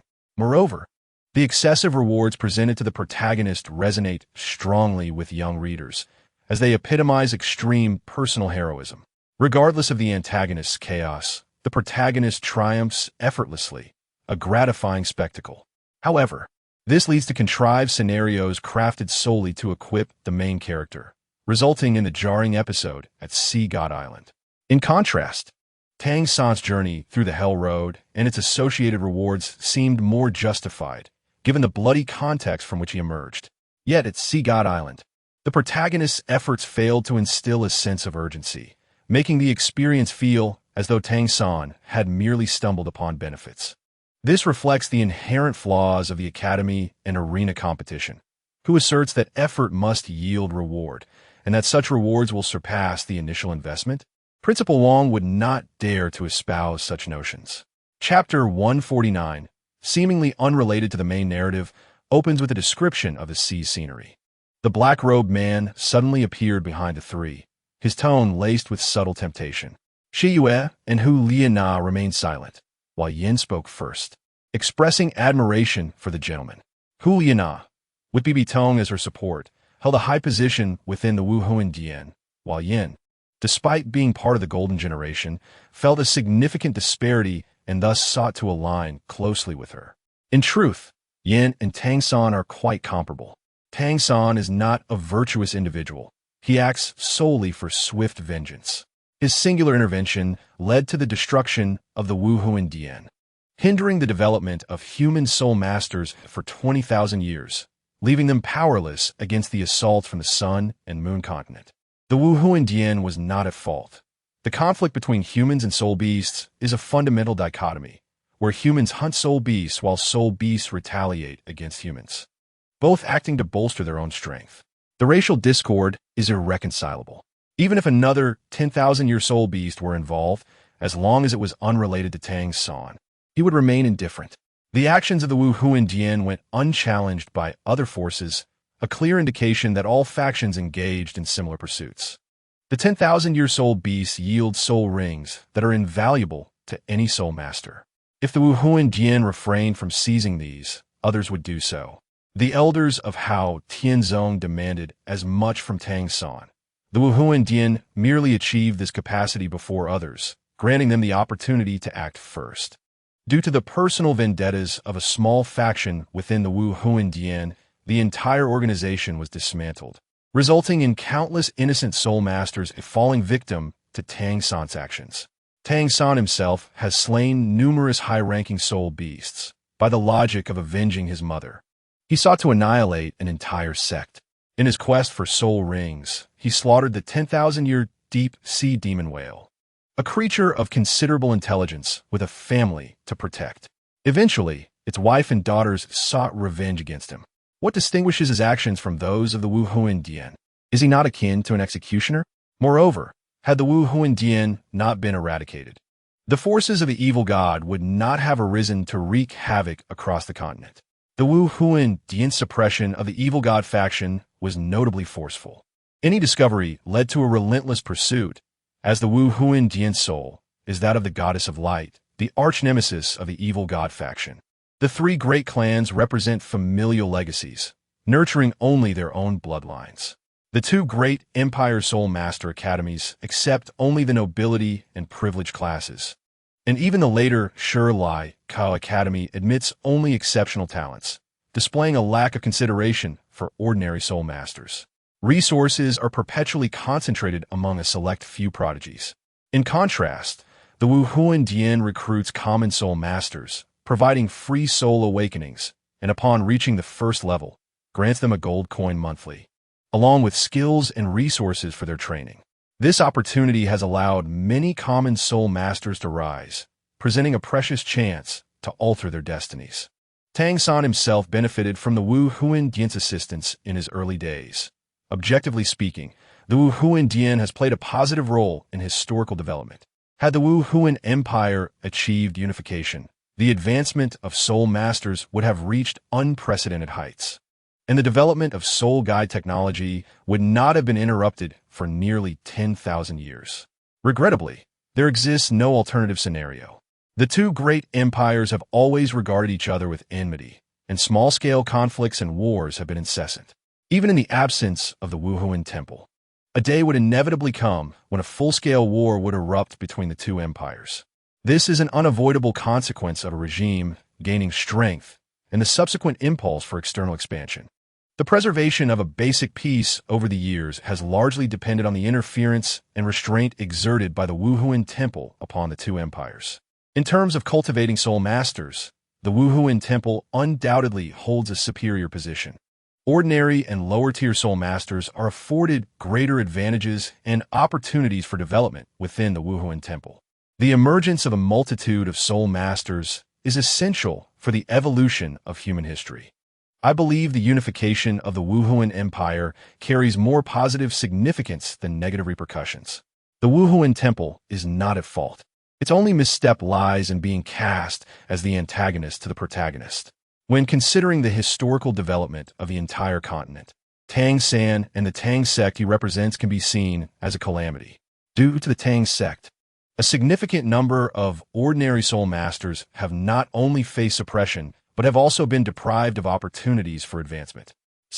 Moreover, Tang San's myriad of external advantages, his transmigration aside, are largely due to the gifts bestowed upon him, aside from his personal cultivation of Shantian Gong and Ziji magic eyes. Everything else is an external boon. The author seems to have crammed every powerful element into his character, which renders him rather unlikable.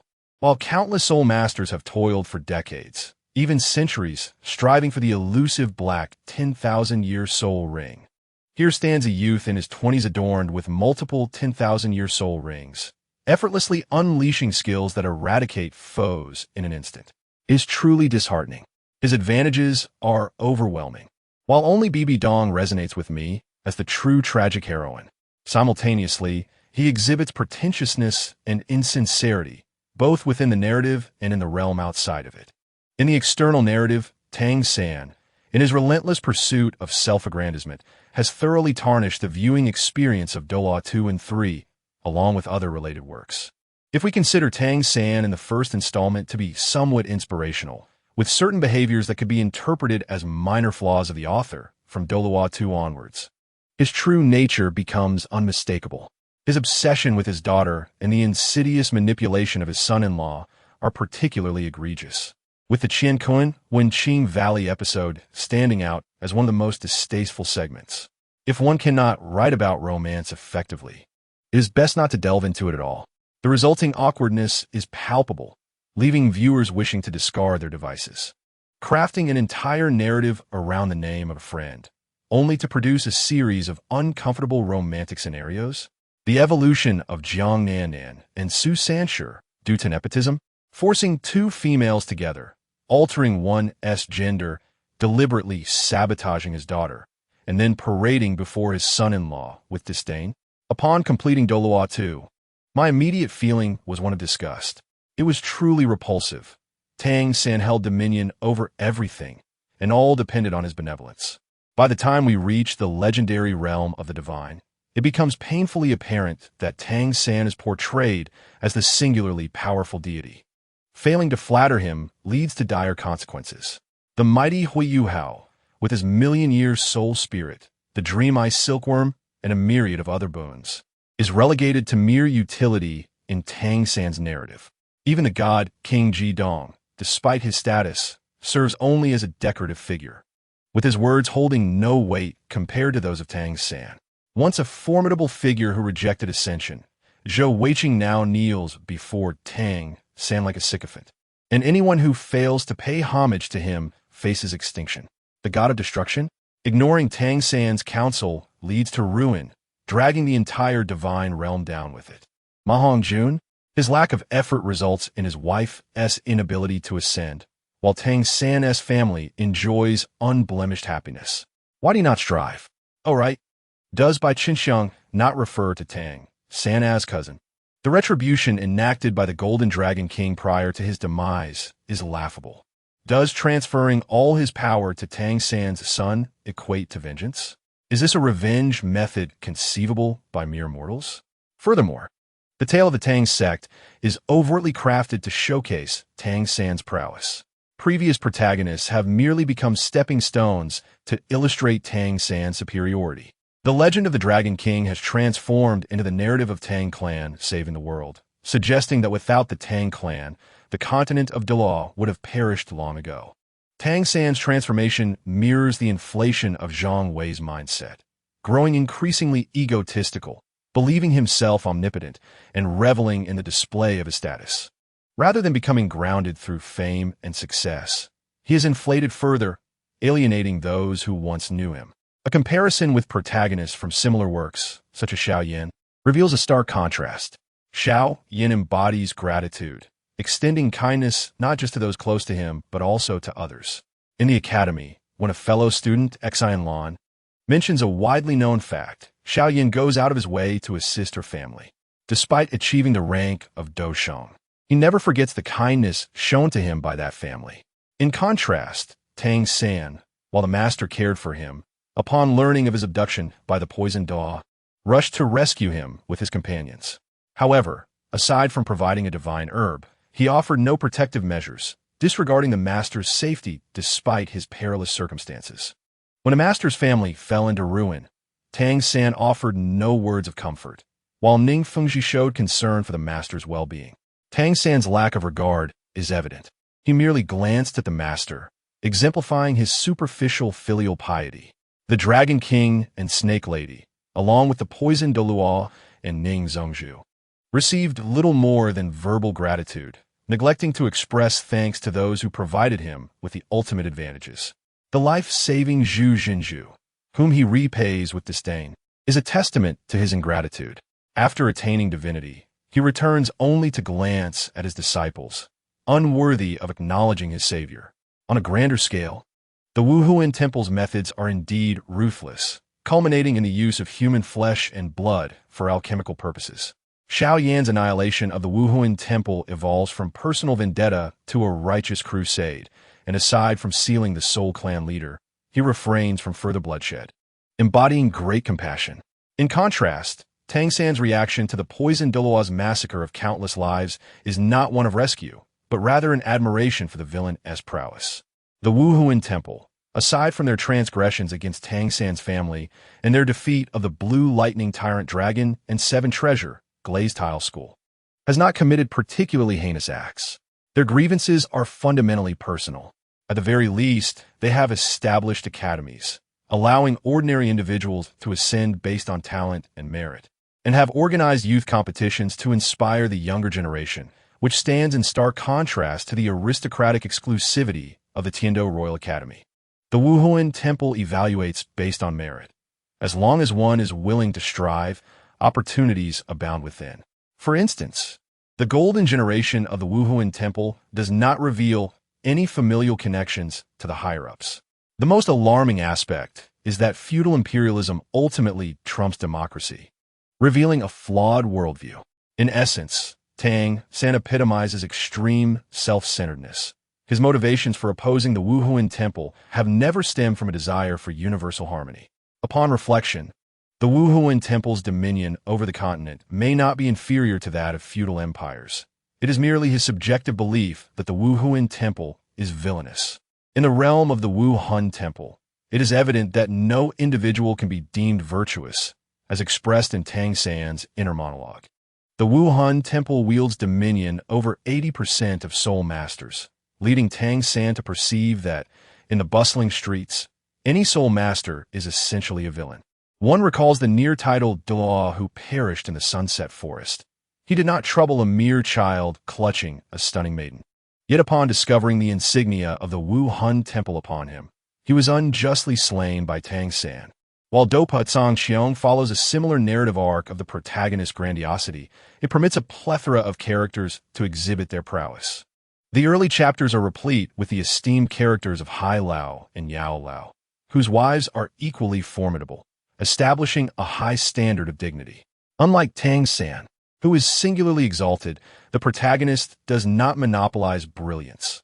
The author ensures that even minor characters, such as Lu Qing in the Academy, receive recognition, enhancing the protagonist's charm.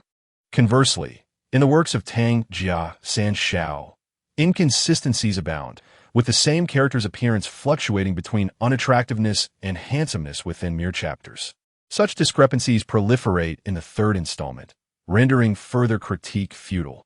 In Douluo, the grandeur is solely attributed to Tang San, with his father briefly enjoying the spotlight. The narrative's elevation is monopolized by Tang San, while Xiaoyan, in contrast, establishes foreshadowing of his unique flames and maps from the outset. Tang San, however, ascends the ranks effortlessly on Sea God Island, gaining levels with little effort, leaving others to ponder the notion of collective grandeur. Zhu Zhuqing and Xiao Wu can only lament their roles as mere supporting characters. In summation, Tang San embodies the traits of a selfish egotist, a character whose presence in the real world would be quite alarming. The readership of such stories often consists of adolescents lacking the discernment to distinguish right from wrong. The author endeavors to portray the protagonist in a more favorable light.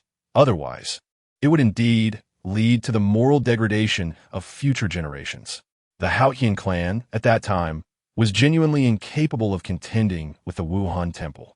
The Seven Treasure Glazed Tile School and the Blue Lightning Tyrant Dragon clan, while their combat abilities are questionable, were nonetheless compelled to shield against the formidable Qian Daolu, a powerhouse of level 99. The Haotian clan, after 20 years of survival, managed to produce 7 titled Douluo, which is commendable, especially considering that Tang Hao was left incapacitated after his battles, with his father perishing from rage. It is rather audacious of Tang San to reproach the Haotian clan. In the City of Slaughter, the survival rules mirror those of the Black Corner region from Do Pa Tsang Xiong, where the law of the jungle prevails. Consequently, despite the numerous deaths Tang San caused, no one brings it to light, for it is he who obliterated others, merely through hundreds of encounters. Is this not a reflection of evil? After all, he emerged from those very circumstances. Who is he to judge? In Chapter 150, the dual combatants exhibit a preference for the academy setting. Comparing Douluo and Do Pa, both protagonists find themselves in educational institutions. However, the academy experience in Tang San Shao's narrative is one of genuine structure, where daily lessons are imparted, knowledge is acquired, and teachers guide their students through training and experiences. In contrast, the narrative by Tu Do presents a more laissez-faire approach, where students are left to their own devices, with teachers resembling logistical overseers, dispensing resources only when necessary. It has been suggested that Tang San Shao's academy resembles compulsory education, revolving around teachers, possibly due to the author's tendency to depict younger characters. In comparison, Douluo's academy resembles a university, where students are not constantly bound to their instructors. After classes, students gravitate towards their seniors, exchanging tales of accomplishments rather than relying on teachers, who only emerge during critical moments.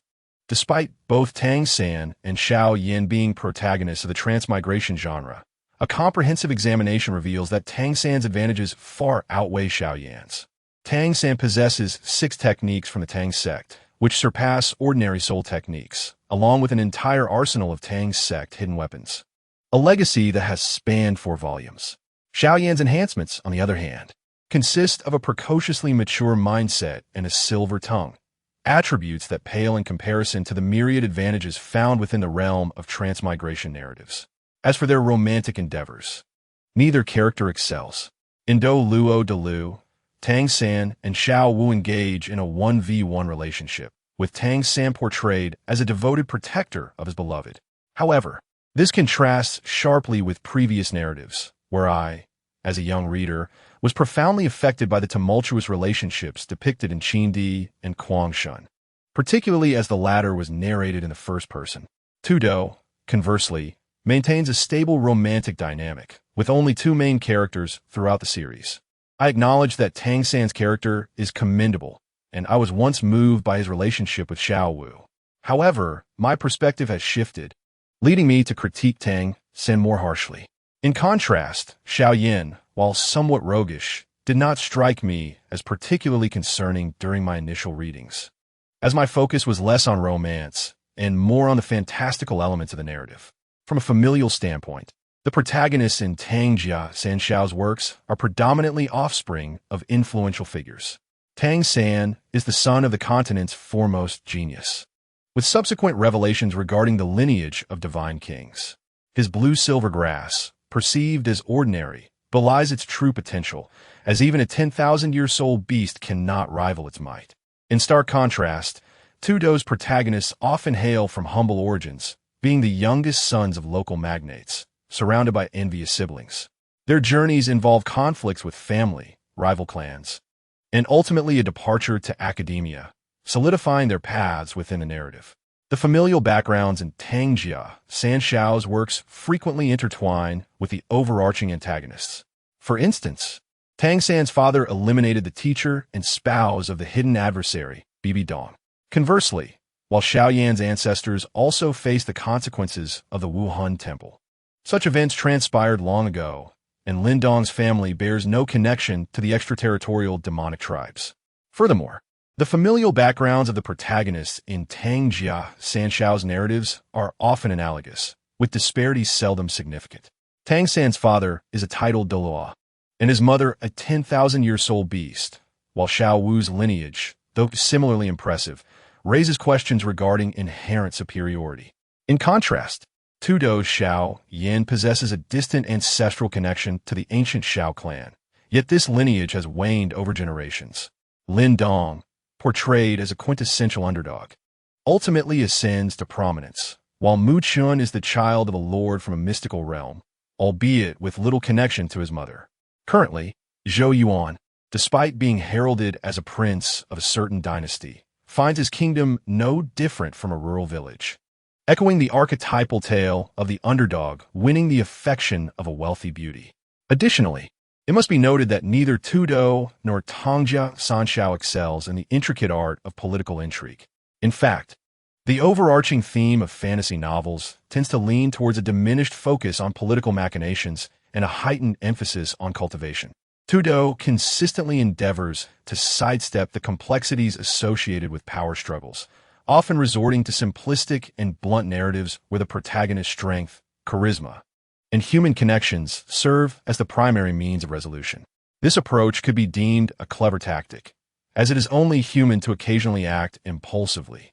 For those who do not succumb to such impulsive behavior, their dealings are often obscured from view, relegated to covert transactions that leave readers to fill in the gaps of how negotiations transpired and what exchanges were made. On the other hand, Tang San seems intent on flaunting these logical underpinnings, presenting aspects that could otherwise be left to the imagination in a manner that is regrettably simplistic and lacking depth. Upon reflection, one might question why they themselves are not in a position of power, perhaps attributing this to the absence of a benevolent father figure. It appears that the narrative often relies on the protagonist's halo to justify their actions. Tudo's focus does not rest on political strategy. Although his three works follow a similar trajectory, they are ultimately set in distinct realms, leaving readers uncertain of what challenges lie ahead. Conversely, the hierarchy established in the Douluo series is firmly defined, necessitating constant transcendence of levels. Initially, a 30-level character barely triumphs over a 50-level opponent, later finds parity with a 70-level adversary, and eventually overcomes a 90-level foe with ease, leading to an incessant cycle of consuming literature that becomes tiresome. Moreover, it seems Tudo leans towards depicting a paternal dynamic, as seen in characters like Xiao Yan, whose mother's whereabouts are unknown, or Lin Dong, whose mother is relegated to domestic duties while his father provides guidance and cultivation. Even Mu Chun, who ultimately reveals himself after a long absence, reflects this theme, as does Zhou Yuan, whose mother remains a peripheral figure. In contrast, Tang San's protagonists, such as Tang San, often embody a more solitary existence. Were it not for Tang San being a transmigrator, it could be argued that Tang Hao would neglect his son entirely, as evidenced by his expectation that a mere child should prepare his meals, much to the dismay of the village chief. Examining other characters, we find Hu Hao, whose father is a general oblivious to familial matters, and whose mother is a maid under the firm control of her mistress. The later assertion that Hu Hao's parents represent true love, while the general's wife serves merely as a strong background figure, lacks substance. It would be more compelling if the narrative embraced a more straightforward depiction of a carefree bachelor whose character simply resulted from an impulsive romantic encounter. As for Tang Wulin and Lan Xuanyu, we see Tang Wulin without parental figures, still yet to return to the divine realm to seek his mother and father. Lan Xuanyu, while having both parents present, experiences a mutual pretense of ignorance. Ultimately, the solitary archetype prevails, even as Tudo's later parental figures fade into relative obscurity.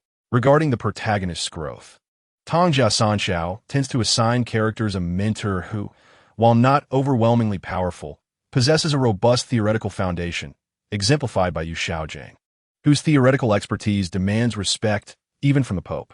In contrast, Tudo's mentors are often flawed, such as Yao Chun, who suffers due to his apprentice's betrayal, or the diminutive Ding, who is ambushed and loses his corporeal form. This inconsistency leads to a shift in Tudo's narrative, where the protagonist's support evolves from mentors to brothers, romantic interests, and eventually wives.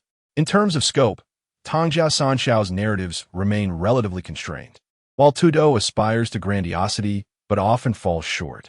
In other words, Tang San's landscapes seem limited from the outset, while Tudo presents a world brimming with undiscovered territories. In Douluo Dalu, the Wuhuan Dian emerges early as a prominent force, initially portrayed positively before gradually revealing a more sinister nature, whereas Tudo's antagonistic elements unfold at a slower pace, with Sun'er serving merely as a foreshadowing element, while the protagonists in Douluo Dalu confront formidable foes early on, such as the title Douluo when still a mere soul master, Xiao Yan, as a great dome master, engages only with lesser opponents. Tang San, in his early encounters, competes against contemporaries before entering Shrek Academy to contend with average yet skilled individuals, eventually rising to challenge true genius and elders of the Wuhuan Dian. In contrast, Dupo remains predominantly engaged in battles with contemporaries, albeit with increasingly elevated talents. Tang San demonstrates commendable generosity towards supporting characters, as all members of the Shrek 7 monsters ascend to divinity, while the second generation, despite not achieving godhood, attain the rank of title de law. By contrast, Tudo's antagonists possess superior talents, while his supporting figures languish, aside from those within his inner circle. Regarding character naming conventions, I ponder whether names were haphazardly selected from a dictionary. In Douluo, it seems peculiar for a village named Xinghuan to have a foreign-sounding village chief named Jieka, or for the Tiando Empire to have a king named Shuya, alongside a feudal domain called Balaki. Furthermore, the emperor's brother, Balaki Wang Kundela, seems at odds with the enigmatic Shuya. One must question how an emperor capable of naming his son Shue Qinghe would then choose to name another son Xuebing. In Dupo, the portrayal of the Xiao family, a quintessentially Chinese lineage, is marred by adversaries bearing names such as Jiaoye and Aoba, which seem incongruous. Moreover, the family name of Might or Temir reflects a foreign influence, as one would expect a name like Yafei might rather than placing the surname at the forefront. The presence of mercenaries with distinctly foreign names suggests a tendency to assign characters names that lack coherence with the narrative's cultural context. In conclusion, it is apparent that there is a marked inconsistency in character development and narrative pacing. Tang San, from level 60 onward, seems to coast effortlessly to level 90, adopting a pattern reminiscent of online gaming progression, while Xiao Yin manages to navigate through the trials of the Wuhuan Dian. The rapid ascension of protagonists leaves little room for narrative depth. Lastly, Tang Xiao's prose often evokes a juvenile sentiment, replete with excessive exclamation marks, rendering it arduous to engage with. It is akin to observing a primary school student earnestly reciting a press release, entirely oblivious to how to deliver the article effectively. Consequently, they employ a contrived tone, rendering the reading seemingly imbued with emotion, yet it entirely lacks the genuine sentiment of the text. The experience resembles that of reciting poetry in a monotonous fashion. The character Dug, a middle school student who has a penchant for writing in an ancient style, is perhaps the only one capable of coining such a terrifying term. Frankly, I recall a peer from middle school who made a similar blunder while composing an English essay, utilizing an exceedingly archaic and literary style. The teacher, rather than awarding him points, deducted them, citing the incongruity of an ancient text fragment surfacing in an otherwise straightforward narrative, an instance that seemed particularly jarring. In truth, the teacher was unfamiliar with the word and momentarily assumed it to be an error. Tudo embodies this sentiment, occasionally interjecting a couple of archaic phrases, yet they remain few and far between. Moreover, concerning the protagonist, the female lead of Sanshao must undoubtedly be the most stunning beauty in the world, while the male lead ought to possess a somewhat effeminate charm, often surpassing the female lead in allure. Take, for example, the evolved Tang San, while Weiho may not count. Tang Wulin is a quintessential character who appeals to both genders. Presently, Lanxu exemplifies this trend as well. Conversely, Dudo's male protagonist generally maintains a handsome appearance, whereas the female lead must be nothing short of breathtaking. Think of characters such as Shi, Maidusa, Ling Qingju, Ying Huan, and Bui, all of whom are paragon beauties ultimately relegated to the harem of the rather unremarkable male lead. In Chapter 151, I reflect on certain observations. Structurally, the primary focus lies in the aspect of design. Dudug is a writer with a notable deficiency in design sensibility. This is not intended as an insult, as many web authors share this trait. In simpler terms, they write as thoughts come to mind. In comparison, Tang San exhibits a slightly superior sense of design. Perhaps San Sao is inherently shrewd, as evidenced by the protagonists he crafts. Characters such as Xiaoyan and Lindong embody a righteous spirit, capable of vanquishing all manner of demons and evil with sheer force, often relying on various enhancements, such as and Tunshi Dufu. In contrast, Tang San and Dui Qing display a more cunning approach, particularly Dui Qing, who, despite also having many enhancements for overcoming challenges, predominantly relies on intellect and strategy. Returning to the issue of design sensibility, Tudo's most glaring flaw, or rather trope, lies in the collapse of the power system. The formula typically involves the protagonist encountering a formidable leader at the pinnacle of a given power tier, creating survival pressure, and subsequently defeating this boss to progress to the next level.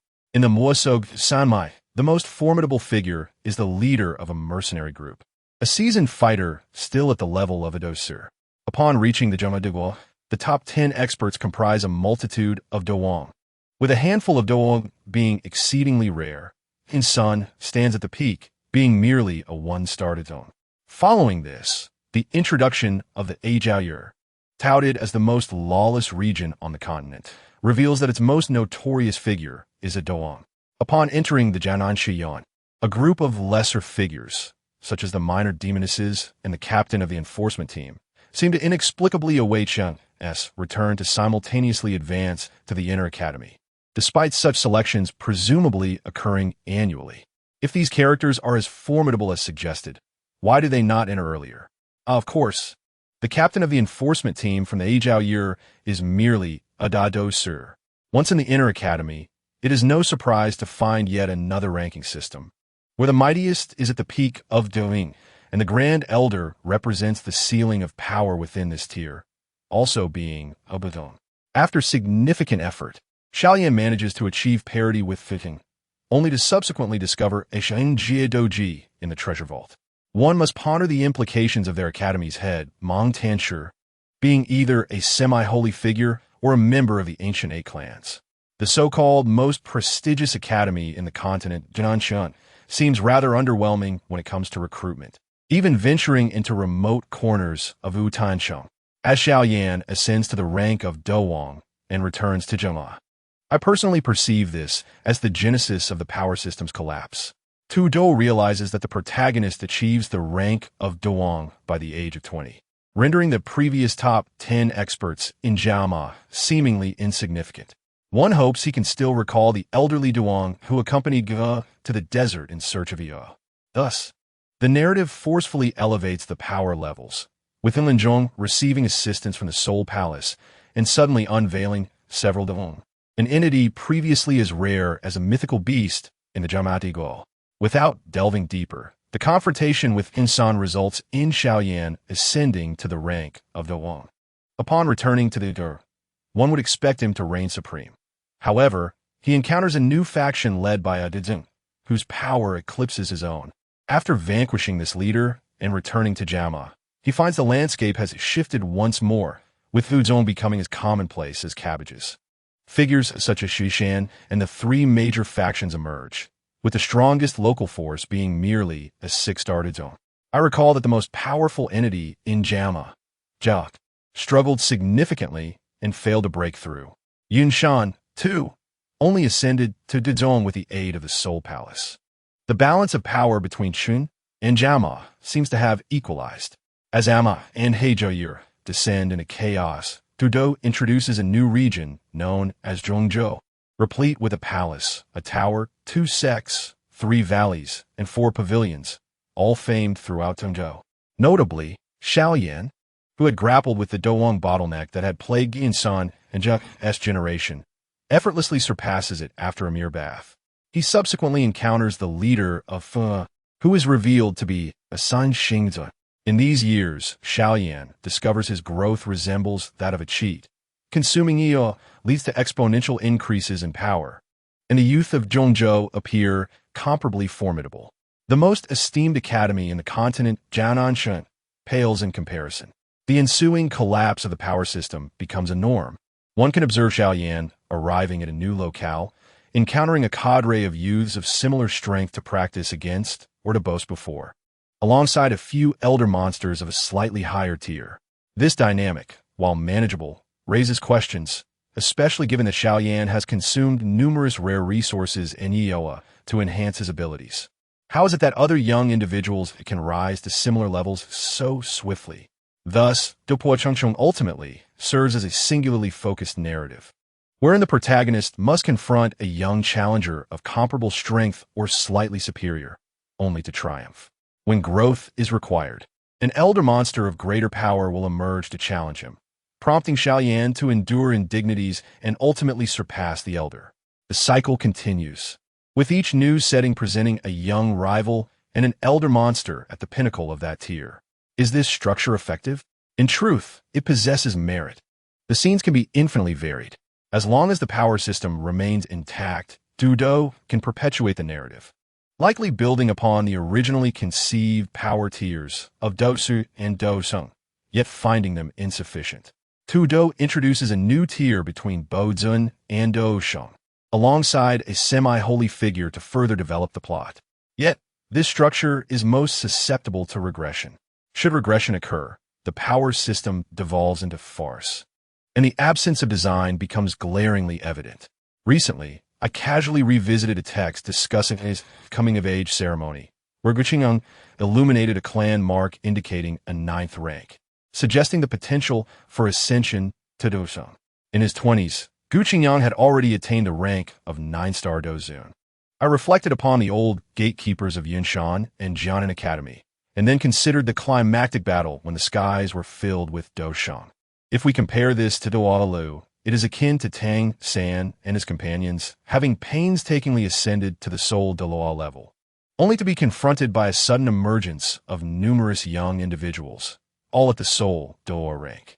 The situation escalated further when Xiao Yin broke through to Dosheng, prompting all the Dosheng from various factions, who had previously secluded themselves, to emerge. One might question why these factions had so many Dosheng at their disposal, while they had previously fought tooth and nail over a single Dosheng relic, appearing as though they had never encountered the world before. When Yao Lao achieved a breakthrough to half-saint, it led to invitations from ancient clans and space trading conventions. Yet during that time, no other factions were in sight. I genuinely believed that half-saints were significantly powerful. Furthermore, the leader of the Four Directions Pavilion, a 3-star Dozun, was less renowned in Zhongzhou than a mere puppet wielded by Xiao Yin later on. Speaking of that Dozun puppet, Guqingyang and Su Qian cursed and exited the live stream. Thus, in this realm, one cannot discern the correlation between age and power. After the establishment of the 1,100 level framework by the third young master, it became somewhat clearer how age corresponded with strength. The Shrek 7 monsters remained distinct. There were no inexplicable new creatures of similar age and power to challenge them. The distribution of forces was quite apparent, with the upper 3 sects each having around 2 title Douluo, while the lower 4 sects only had Soul Douluo. The 2 great empires each possessed 1 title Douluo, and only the Spirit Hall exhibited a rather chaotic system, later introducing dozens of title Douluo. However, considering it was later in the story, one could extend some leniency. In hindsight, I realize I may be exhibiting double standards, but I have stated that the third young master is just a tad superior to the potato. The narrative structure in the early stages of the third young master's work remains relatively clear. Moreover, he tends to favor established characters rather than introducing new prodigies to challenge the protagonist sporadically, as Potato occasionally does. The third young master prefers to repeatedly utilize a select few characters and adheres strictly to the original training pace he established. Thus, no matter how hard Wu and Yu Tianheng tried, they could never catch up to the 7 monsters.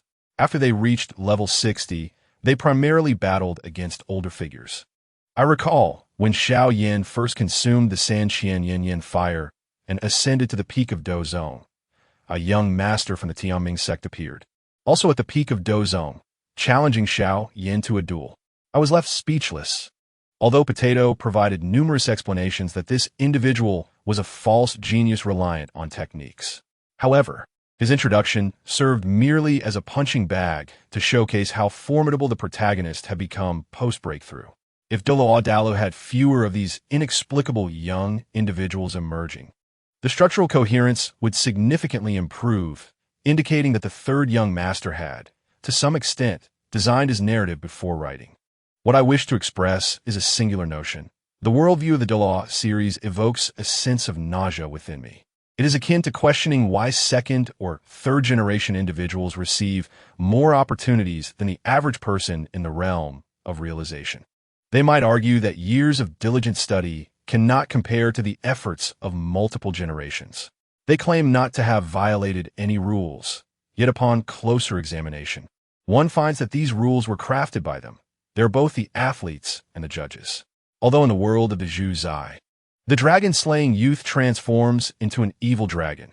In the realms of Dou, Pe, and Wudong, they exchange lives for the accumulation of power across generations. What truly leaves me despondent is the realization that, In nearly every narrative, the youth who slay dragons ultimately become dragons themselves. After dismantling the old world, they inevitably seize control of the new one, proliferating and strengthening their dominion, while desiring to share only within their own circles. However, outside these circles, the majority of individuals harbor desires, and as these desires grow in number, their expression becomes increasingly fervent. Ultimately, they will rise to overthrow everything, resembling a form of fate. This vicious cycle appears unsolvable in many novels I have encountered, and I have yet to witness a perfect resolution in reality.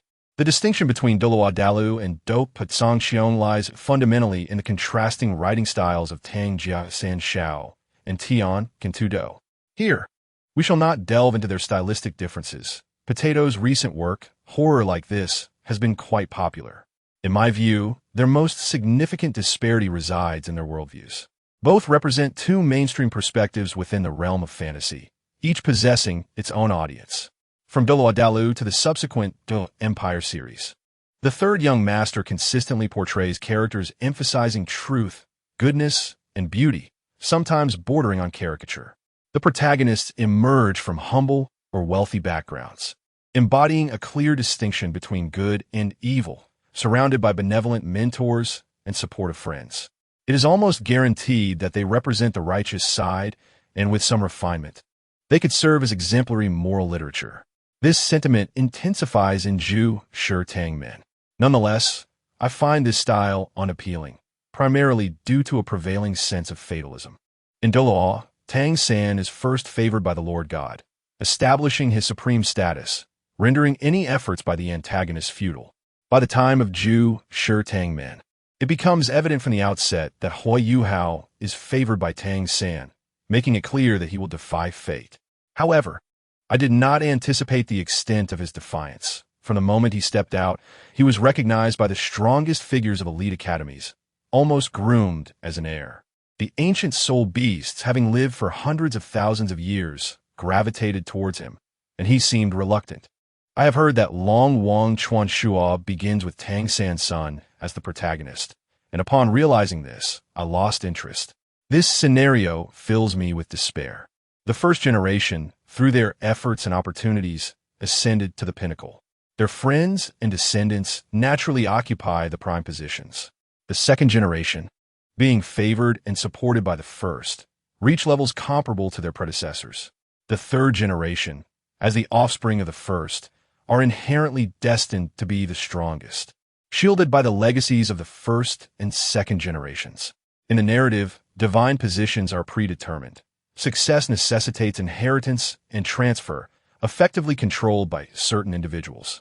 Moreover, in the second installment, his companions are, to varying extents, connected to Tang San's friends. It could be argued that the second generation is merely selected by the second generation. This is far more terrifying than any rigid viewpoint currently discussed.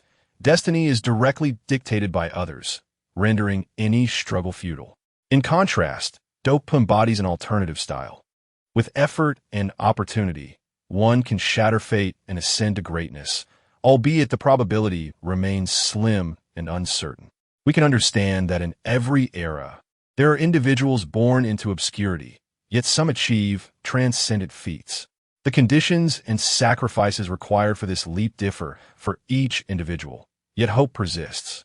Consequently, the characters crafted by Potato often rely on their own endeavors, even if they initially have guiding mentors. We witness their growth, with Xiao Yin and Lin Dong serving as prime examples. Their trajectories remarkably alike. Their most defining characteristic lies in the absence of moral dichotomy. No one can be evaluated through contemporary moral lenses. They resemble historical tyrants, having committed numerous transgressions, and, in modern terms, they would be incarcerated. However, within their world, this was their only path. Each possesses a selfish side, adhering to the principle of self-preservation, offering their affections solely to those close to them. This fundamental trait becomes especially evident when Lin Dong faces the invasion of the Yi Mo, preparing for sacrifice. Douluo represents the idealistic facet of this world, while Do Pa, to some extent, reflects its more realistic aspect. just as those deeply moved dedicate their entire lives to others. The vast majority of us can only gaze ahead and care for those dear to us. Chapter 152, Matters of the Heart. The romantic narrative in Douluo has often been criticized. The relationship between Tang San and Xiao Wu, having grown up together as childhood sweethearts, reveals that Xiao Wu, to some extent, serves merely as a narrative device in a male-oriented novel. However, one cannot overlook the profound depth of Tang San's feelings for her. While some may find it overly sentimental, I personally believe their emotional transition is relatively organic, especially considering the substantial role the male protagonist plays. Those with less screen time, however, suffer greatly. The character Dai Mo Bai and Zhu Zhuqing appear somewhat perplexing. In the physical book, the initial depiction of Dai Mo Bai's encounter with Zhu Zhuqing clearly indicates he does not recognize her, even if they had not seen each other for a long time, as a prince of the Qing Luo Empire, who had previously thrived and was undeniably a genius before meeting Tang San. It is difficult to accept that he would indulge in superficial pleasures simply due to a change in circumstances. Was it her beauty, her engagement, or the potential for soul fusion that sparked his interest? Had these attributes not existed before? The mirror comparison with Ma Hongjun is telling. As two of the most experienced members of the Shrek's 7 monsters, Ma Hongjun's motivation is ignited by his passion upon encountering the innocent Bai Qinxiang. After a brief period of disillusionment following her rejection, he finds renewed hope when she tends to his wounds, ultimately leading to a transformation towards fidelity. Though his storyline is concise, it remains coherent. If discomfort arises, it is more attributed to his somewhat excessive demeanor. Similarly, there is Oscar, whose initial attraction is similarly sparked. After a conflict involving Ning Rongrong and Flinder, he temporarily relinquishes hope, only to find it rekindled as Ning Rongrong undergoes her own transformation. Their relationship deepens over time, culminating in a 5-year adventure to win her heart. Now, let us discuss the female characters. The roles of the women are predominantly as supporting figures, primarily serving as admirable companions to the outstanding male leads, often lauded as monstrous geniuses or divine couples due to their beauty. If you reflect upon the narrative, one might question what significant moments these female characters possess, resolving vital conflicts or undergoing substantial transformations. Rarely do such instances occur, and when they do, they're merely glossed over. This renders the once celebrated personas into mere decorative ornaments, overshadowing the emotional depth of the male characters. Consider Xiao Wu, who embodies a close combat, assassin-like role, similar to Zhu Zhuqing. Their combat styles align, both being melee fighters, with Xiao Wu potentially holding a slight edge in single combat. However, the narrative does not feature female combatants, leading to the assumption that her prowess does not surpass Zhu Zhuqing's. In her youth, this may have been acceptable, but as she matures, the depiction of her attacking male spirit masters becomes increasingly uncomfortable, prompting Tang San to resort to using her hair as a whip. While she excels in her training, her effectiveness in actual combat pales in comparison to Zhu Zhuqing, who often serves as an auxiliary to Tang San. Ning Rongrong, initially designed as a top-tier support character, finds her role diminished due to the presence of Oscar, who possesses similar abilities and excels in output later on. Consequently, her significance within the group is naturally reduced, as is Tang San's potential for support later in the story. Zhu Zhuqing, as an assassin, does not match the offensive capabilities of Dai Mo Bai or Ma Hongjun. With Oscar acquiring the ability to replicate skills, her role as an output character is further diminished, while she can fuse her martial soul with Dai Mo Bai's.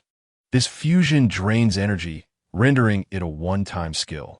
In team battles, both Xiao Wu and Zhu Zhuqing act as peripheral support, and due to their combat styles, Xiao Wu's contributions may even be less impactful than Zhu Zhuqing's. Despite the Shrek's 7 monsters' combined strength, they remain formidable even without the female characters.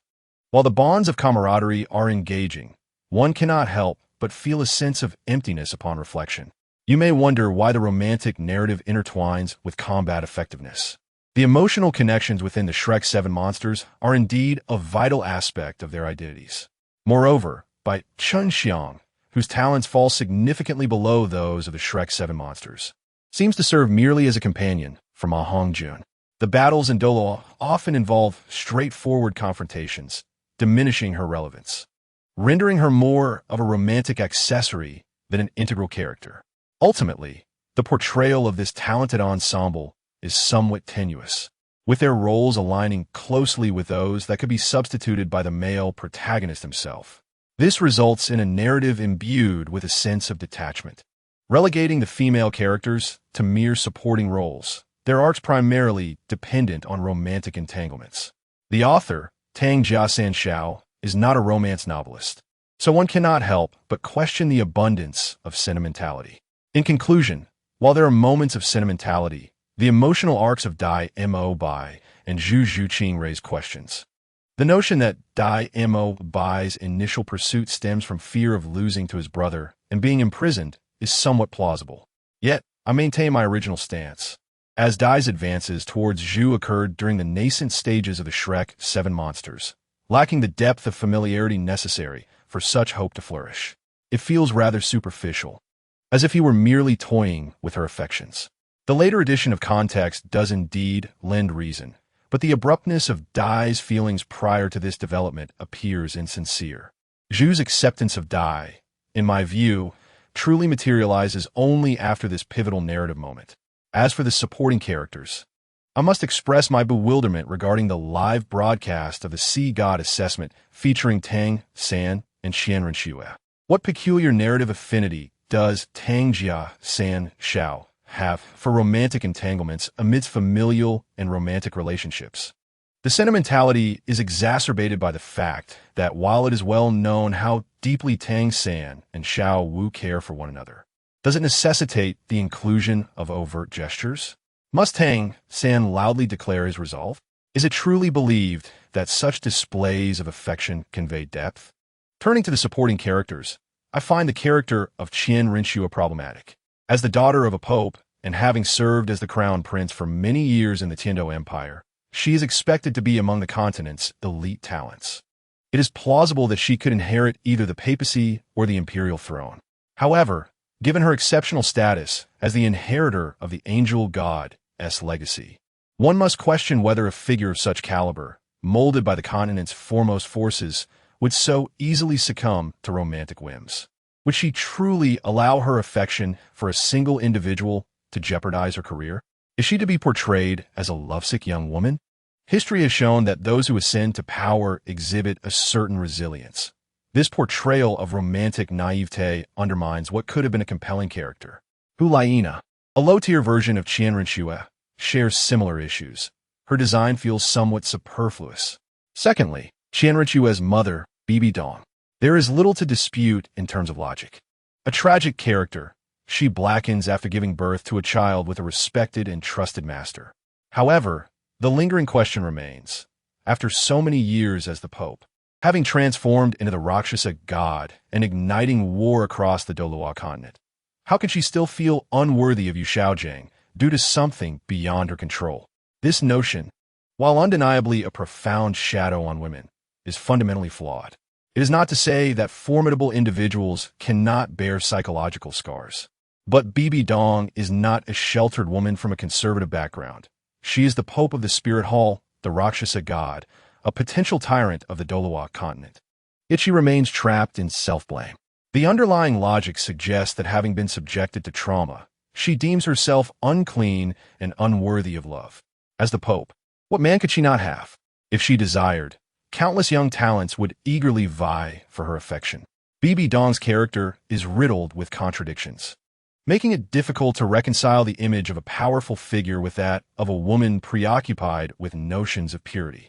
The emotional thread suggests that she believes herself unworthy of love, assuming that even her innocence cannot redeem her. Therefore, it seems Douluo Continent is steeped in ancient beliefs. Thirdly, Bibi Dong's despicable master, Qian Xuanji. Is this truly the conduct of a pope?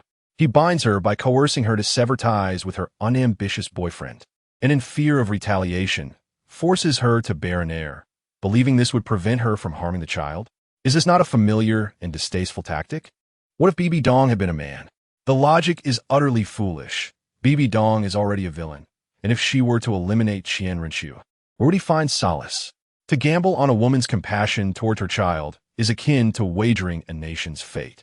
Such despicable means are revolting, portraying him as a scoundrel, yet he presents himself as a wise sage in the side stories, claiming to act for the greater good of the spirit hall. I find your deception hard to believe, you wretched old man.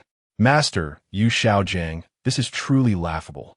His character is defined by weakness, which is starkly highlighted in the presence of Bibi Dong and Lu Erlong's deep affections. When expelled from the spirit hall, did he not consider what Bibi Dong had endured? Did he blindly accept her words? Even if he understood his own limitations, he should strive to achieve recognition from the spirit hall rather than relying on theory alone. Look at Oscar, a food-type spirit master at level 40, who fought valiantly for the 7-treasure glazed tile school's acknowledgement. It seems he did not care for Bibi Dong as much as he claimed. If Master possessed even a fraction of Oscar's resolve, he would not have waited for Tang San to provide him with herbs. He could have sought the ice and fire yin yang himself. Alas, only Tang San seems to know how to utilize it, such as the power of the protagonist's halo. The day of the grand wedding, when a wife becomes a sister, is indeed tragic. For all these years, I ponder whether he ever grasped the gravity of blood relations. How could one fail to comprehend the essence of a platonic relationship, especially when Lu Erlong dared to defy convention by joining him? I refuse to believe he was unaware of her feelings all this time. Was he merely evading reality and shirking responsibility? Reflecting on Douluo, one issue arises. Tang San is excessively powerful, overshadowed by the protagonist's aura. And everyone knows the caliber of Tang San Xiao's writing is elementary. He is not adept at crafting romantic narratives. Yet he devotes extensive passages to Tang San's profound affections, even attempting to imbue his comrades with the same loyalty. However, aside from a few pairs, the rest are scarcely depicted, with the manga resorting to dramatic embellishments to reconcile the narrative. In the novel, the romantic elements exist solely in concept. The relationship dynamics between Tang San, Qian Renxue, and Hulaina are painfully awkward, leaving me perplexed as to why Qian Renxue would be attracted to Tang San. After years of masquerading as a man, initiating a romantic connection seems excessively contrived. The romantic subplots indeed feel forced, as Tang San Xiao previously wrote female characters merely as tools, and now attempts to create a sincere male lead, but does so excessively, while still subconsciously including the tropes he adores. Thus, despite Tang San's insistence on his deep affections, he comes across as insincere. Long ago, others criticized the narrative design of Qian Renxue's chapter, rendering Tang San's character particularly disingenuous. The narrative of a wealthy heiress falling for a poor boy, where lovers ultimately become siblings, is trite. If you harm my beloved, I shall destroy your paradise. If you love him, I shall grant you my blessing. The fickle prince is subdued by the ice queen, and the chubby man is deemed worthy of love, while the brooding elder embarks on a whimsical journey with a headstrong girl. Is this not excessively melodramatic? Do you wish to witness such absurdity? It is indeed lacking in substance, and I am left wondering how Tang San Xiao conceived such romantic dramas. Years later, when revisited, they feel painfully awkward and shocking.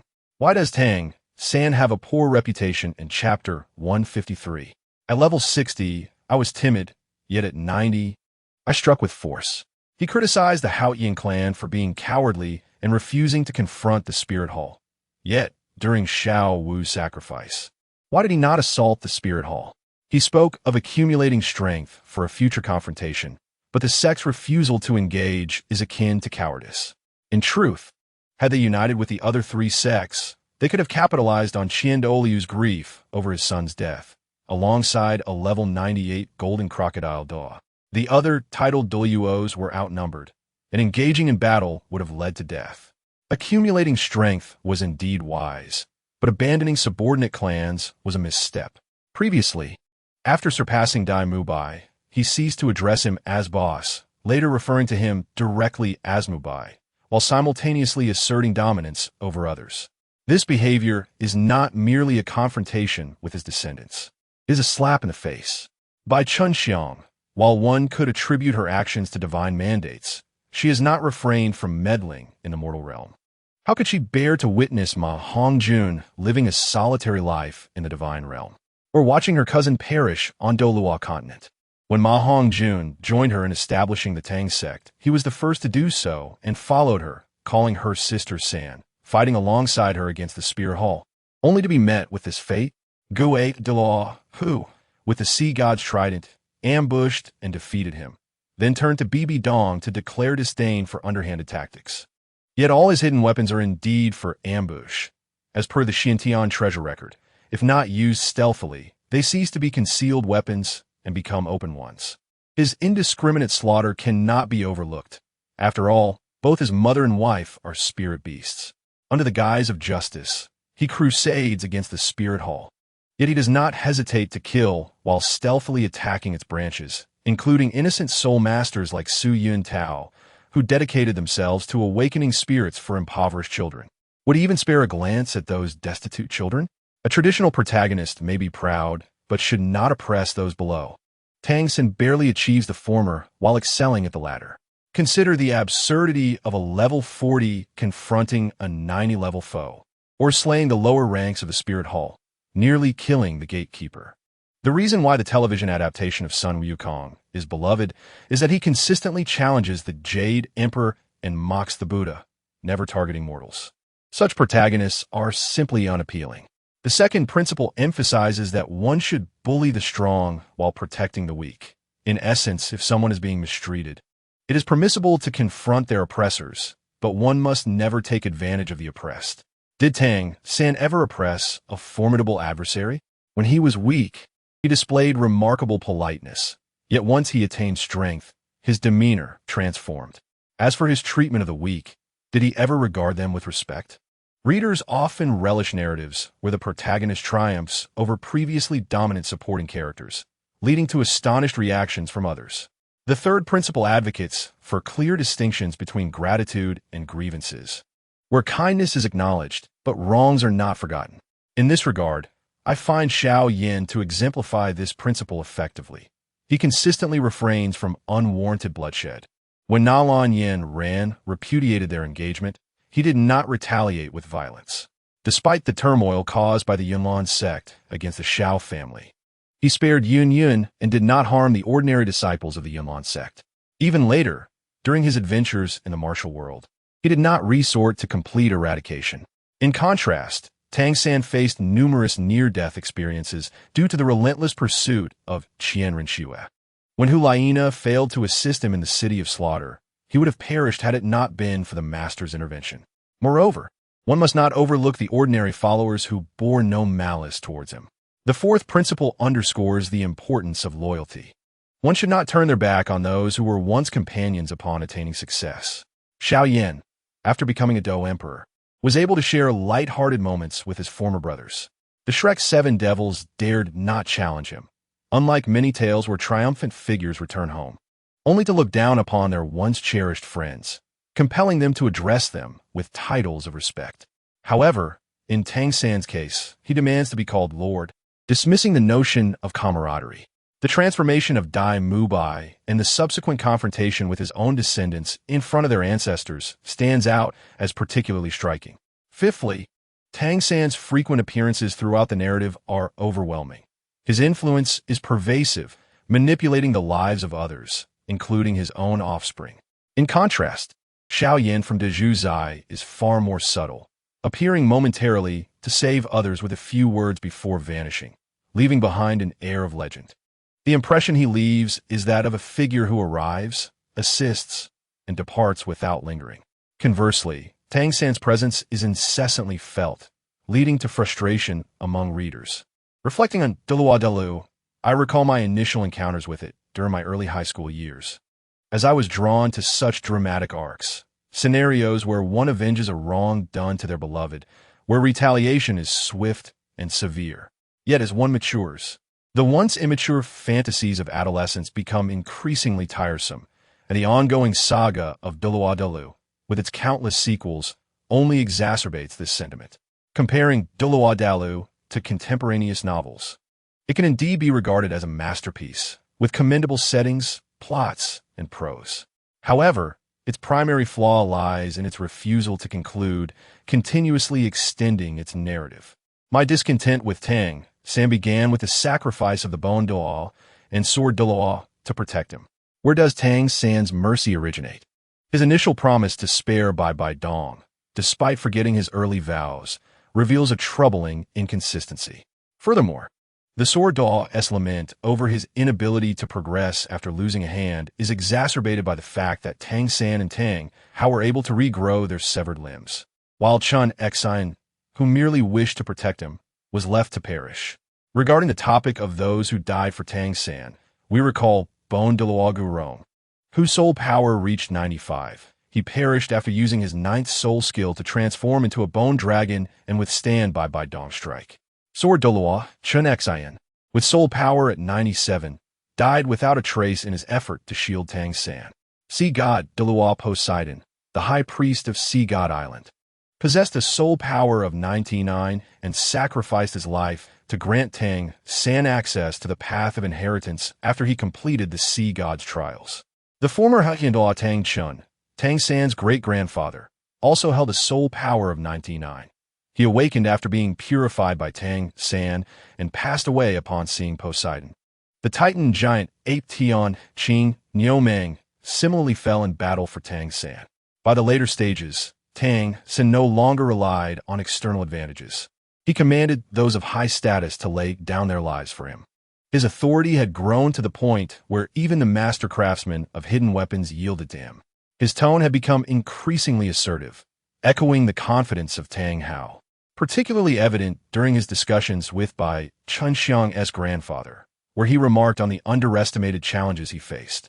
Upon returning to his sect, he displayed a tender demeanor while embracing Xiao Wu, a portrayal that may be influenced by the animated adaptation, as if he cradled not a rabbit, but a figure of divine beauty. His first return was marred by the necessity of atoning for his father's actions, which had brought misfortune to the sect. On his second return, he dismissed the Haotian sect, stating it was unworthy of his recognition while honoring his grandfather. Although perspectives may shift, the strength of one's convictions should not falter. Has the Haotian sect truly lost all dignity? With a heavy heart, Tang San raised his trident, declaring that neither he nor his father had ever erred. He did not intend to provoke the authority of the 5 elders, but sought to enlighten them, and every clan member that the actions of the Haotian sect over the past 2 decades had indeed been misguided. After attaining divinity, the leader of the Haotian sect had become a mere shadow of his former self. Some may perceive Tang San as merely self-preserving, yet I assert that one must possess integrity. Even if Xiao Yan, a mere great Dou master, can directly confront a Dou Zong, I have no words left to say. If a great Dou master were to grovel, while a Dou Wang unleashed their fury, I would express my disdain regardless. The sequence in which I read the Douluo series was 1, 2, 3, 1, 4. Upon my first encounter with Douluo 1, I found a world building captivating, and Tang San's character arc resonated with me.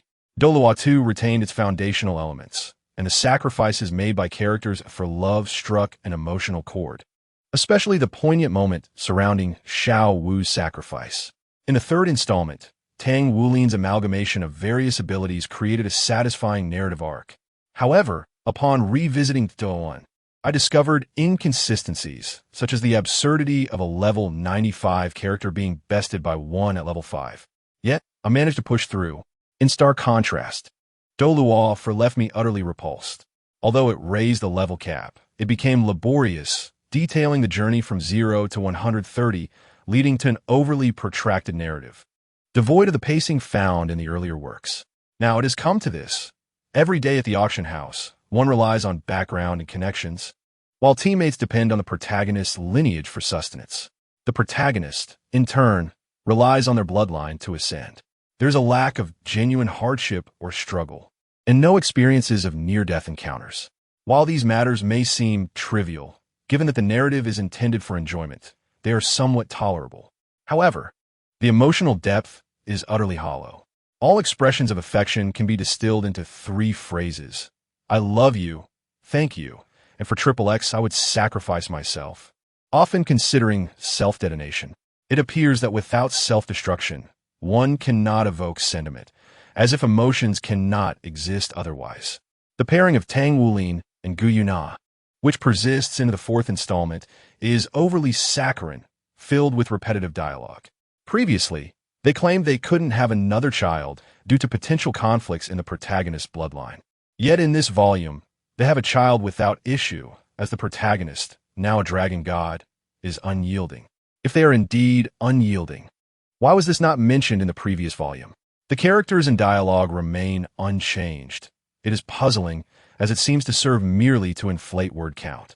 Furthermore, the constant admiration for the elder Tang San, while acknowledging his strength, is excessive. Some elements should serve as subtle highlights and not be reiterated to the point of diminishing impact on the reader's experience. Moreover, there's a blatant disregard for established lore. Initially, in the first installment, the divine realm consisted of 5 primary gods, yet in the third and fourth installments, it is portrayed as being solely crafted by the dragon god, who simultaneously holds the positions of all 5 major deities. This, while potentially justifiable for narrative progression, raises questions. In the third installment, it is stated that the golden and silver dragon kings govern destruction and creation, respectively, while in the fourth installment, it is claimed that the protagonist must eliminate the residual influences of destruction and creation to attain purity as a dragon god. Such inconsistencies abound. Additionally, there is a remarkable forgetfulness regarding previous events. In the last volume, the Tianfen divine hammer was auctioned by the Tianma clan, yet in this volume, it conveniently appears in the Tianha clan's warehouse for the protagonist to claim. If each volume were written by different authors, one might conclude that the author is either neglectful or extraordinarily forgetful. Lastly, addressing the divine realm. Initially, there were 5 primary gods, with Tang San as the primary god. His son-in-law has already ascended to the status of a primary god, albeit not among the original 5. Now, with the grandson at the pinnacle of godhood and the son and daughter-in-law likely to inherit the positions of destruction and creation, it is evident that, prior to the fusion of the Douluo divine realm and other divine realms, the Tang family effectively holds absolute power. The Douluo series is not meant to recruit only exceptional beings. It has become a realm of nepotism. The first installment features a father who is one of the Haoyan peaks. The second installment has a father-in-law who is the sea god. The third installment boasts a father who is the sea god Tang San. And the fourth installment again features a father who is the elder brother of the third installment's protagonist, paving an uninterrupted path. Such blatant favoritism transforms this narrative from a tale of enjoyment to one of distaste. The fourth installment reveals the author's tendency to impose preconceived notions or self-righteousness when crafting character personas. Perhaps the author believes that love must be vocalized to be poignant, resulting in a continuous loop of I love you. Gratitude is expressed through constant thanks, irrespective of the magnitude of the favor. Embraces are viewed as the ultimate expression of gratitude, leading to an incessant cycle of hugging. For instance, when Tang Wulin expresses his intent to propose to Gu Yuna, Ling Zichin, who has harbored feelings for a millennium, offers her blessings, prompting a joyous embrace from Tang Wulin. In light of Tang Wulin's existing relationship, embracing someone who is aware of their feelings for him raises concerns about the emotional turmoil it may evoke in that individual. Not to mention the confusion regarding his own positioning. A moment of silence reflecting depth and remorse would be more appropriate. Instead, the insistence on embracing as a means of gratitude is nauseating. Therefore, I implore the author to refrain from excessively indulging in the sentimental portrayal of the Tang Wulin couple and to cease writing about Tang San's rebirth as a loss of youth. Please expedite the conclusion of this narrative. The world awaits. As for Chapter 155's rating, setting aside Tang San's character flaws, such as being non-confrontational, the crux of the issue lies within his character design. As the son of Tang Hao and the blue silvergrass, and the husband to a soul beast, the backdrop of the Douluo Continent presents an irreconcilable contradiction between soul beasts and those who wish to cultivate. With only a limited number of divine bestowed soul rings, one must eliminate soul beasts to grow stronger. The scarcity of 100,000-year soul beasts further complicates matters, and the notion that a transformed soul beast cannot attain divinity is absurd. If the sole aspiration is to become a title de law, then it is evident that soul beasts, which may not even outlive the 100,000-year threshold, pose a risk of being slaughtered upon transformation.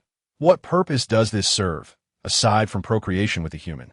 Such aspirations appear profoundly lacking in ambition, especially considering that not all transformed soul beasts can become Tang San sword sheath, and once in the divine realm, they face oppression, rendering the logic untenable. To further illustrate, Xiao Wu's primary objective was to avenge her mother, her adversary being Bibi Dong. As a 100,000-year soul beast, her potential should place her at the pinnacle of title de law. Yet upon transformation, if she encounters the protagonist, her chances of survival against a soul master of higher rank are slim, even if she avoids detection. The typical path to achieving title de law status would take her a century or more, and without encountering the protagonist, obtaining a 100,000-year soul ring is implausible. It is unrealistic to expect the Ming and Heir Ming to sacrifice themselves for her benefit. Examining the origins of grievances within the narrative, the decision by Qin Xuanji to team up to hunt soul beasts was not problematic given the context. Some argue that Yin's affection for Tang Hao, leading to her pregnancy, equated to her being Tang Hao's possession. However, this perspective lacks acceptance within the story's context. Tang Hao himself advised Xiao Wu that, from a soul master standpoint, one should first domesticate transformed soul beasts and only eliminate them when necessary for soul rings. As a husband, he expressed conflicting sentiments. Yet he alone is a Yin's husband, others are not. Yin represents a treasure trove for all soul masters, and thus, Tang Hao's inability to garner support from his contemporaries stems from this. Moreover, the subsequent acquisition of 100,000-year soul rings and bones by Tang Hao, and similarly for Xiao Wu, further complicates matters. Subsequently, Tang San is portrayed as having lineage from both soul beasts and humans, with a rabbit as his wife, creating an inherent contradiction. He cannot prevent others from killing soul beasts, as his own advancement necessitates it. Furthermore, several of his 18 soul rings are obtained through the slaughter of soul beasts. Yet, he seeks to stop others from harming the soul beast, his wife and mother-in-law. Many perceive his double standards as rooted in the fact that his mother, wife, and wife's kin are soul beasts. When a spirit hall threatens them, he feels compelled to annihilate the spirit hall. From Tang San's perspective, this may seem justifiable, but to many readers, it appears highly irrational. They believe Tang San has misaligned his moral compass, particularly as he labels soul beasts as evil and imposes blame for their deaths. This is particularly distasteful to readers. In accordance with the law of the jungle, soul beasts operate under the principle of survival of the fittest. The Ming and Heir Ming occupy prime territory in the Stardow Forest due to their prowess. In a sense, are they not the oppressors? Have they not engaged in territorial disputes and the slaughter of soul beasts themselves? Given this stance, Tang San's actions are inherently contradictory and reveal a double standard, as he exists within the confines of a flawed character design. If Yin were replaced by an ordinary human, and if Tang Hao were preparing to eliminate a 100,000-year soul beast when the spirit hall intervened, resulting in a Yin's demise, and if Xiao Wu were also a regular human who encountered the spirit hall hunting a 100,000-year soul beast, and they were attacked because they were the champions who had previously thwarted the spirit hall, only for Tang San to acquire a 100,000-year soul ring in the process, then his quest for vengeance against the spirit hall would resonate more profoundly with readers. The second point concerns the spirit hall, which is portrayed as either good or evil based on the characters' perspectives within the narrative. In the later stages, the Wuhuan Temple has evolved into the Wuhuan Empire. However, the Wuhuan Empire effortlessly manages a 1-against-2 scenario, not merely relying on its upper echelons for dominance. There exists a substantial number of soul masters at the grassroots level. The sentiments of the populace remain ambiguous. The origin of these soul masters raises questions. They cannot have traversed from Earth, and must have migrated from the regions of Tiando and Xinghua. It is rather disconcerting that these two self-proclaimed righteous nations cannot even retain their own citizens. How might the readers perceive this? Furthermore, the actions of the Tiando royal family, such as engaging in the slave trade, may not be morally superior to the misdeeds of the Wuhuan Temple. One faction is led by corrupt elites, while the other is run by petty tyrants. Judging by the subsequent climactic battles, had it not been for the intervention of the protagonist team, Tiando and Xingluo would have been utterly outmatched by the Wuhuan Empire in terms of strategy and strength, both of which pale in comparison to Bibidong. In contrast to the Wuhuan Temple, which primarily serves to hasten the protagonist's leveling up, it has committed numerous atrocities, culminating in the devastation of Zhongzhou. Under such dire circumstances, should the protagonist topple the Wuhuan Temple, no one would sympathize with it. Instead, they would applaud the downfall. The unwarranted interference of Tang San enabled Tiando to secure an improbable victory, yet it failed to improve the lives of the common folk and led to a regression in history. In the second installment, the plight of the common people deteriorated even further compared to the first. One could even liken it to colonial domination, as the overarching perspective feels somewhat lacking. Another point of contention is the classification of combat power. Before venturing to Sea God Island, a level 96 Soul Master possesses a 20% advantage over a level 95. This disparity cannot simply be compensated for by the quality of martial spirits or regular soul skills and soul bones, unless there is a fundamental difference in soul skills between both parties, according to these calculations.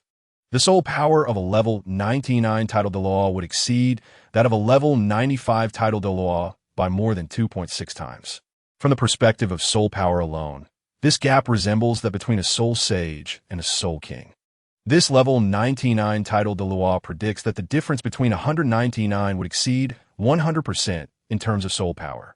If the mathematics holds true, a level 100 would be over 52 times that of a level 95, while level 96 would be 12 times that of level 95, establishing level 95 as a constant.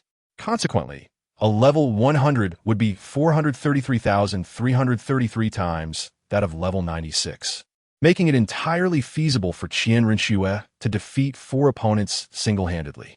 In terms of configurations, the Angel Martial Spirit slightly surpasses your Haotian Hammer and Blue Silver Emperor. Tang San cannot utilize 2 martial spirits simultaneously.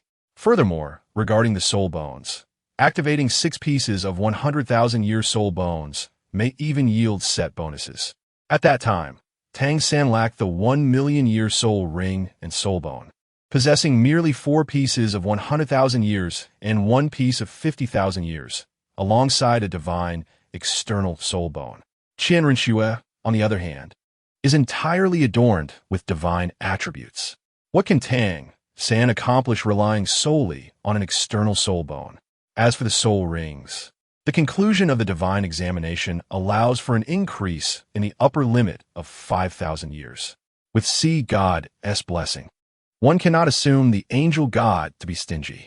At that time, Tang San, who had not yet ascended to divinity, despite possessing several 100,000-year soul rings and later supplementing them with 5,000-year soul rings from slaying evil soul beasts, merely achieved a 50-50 balance.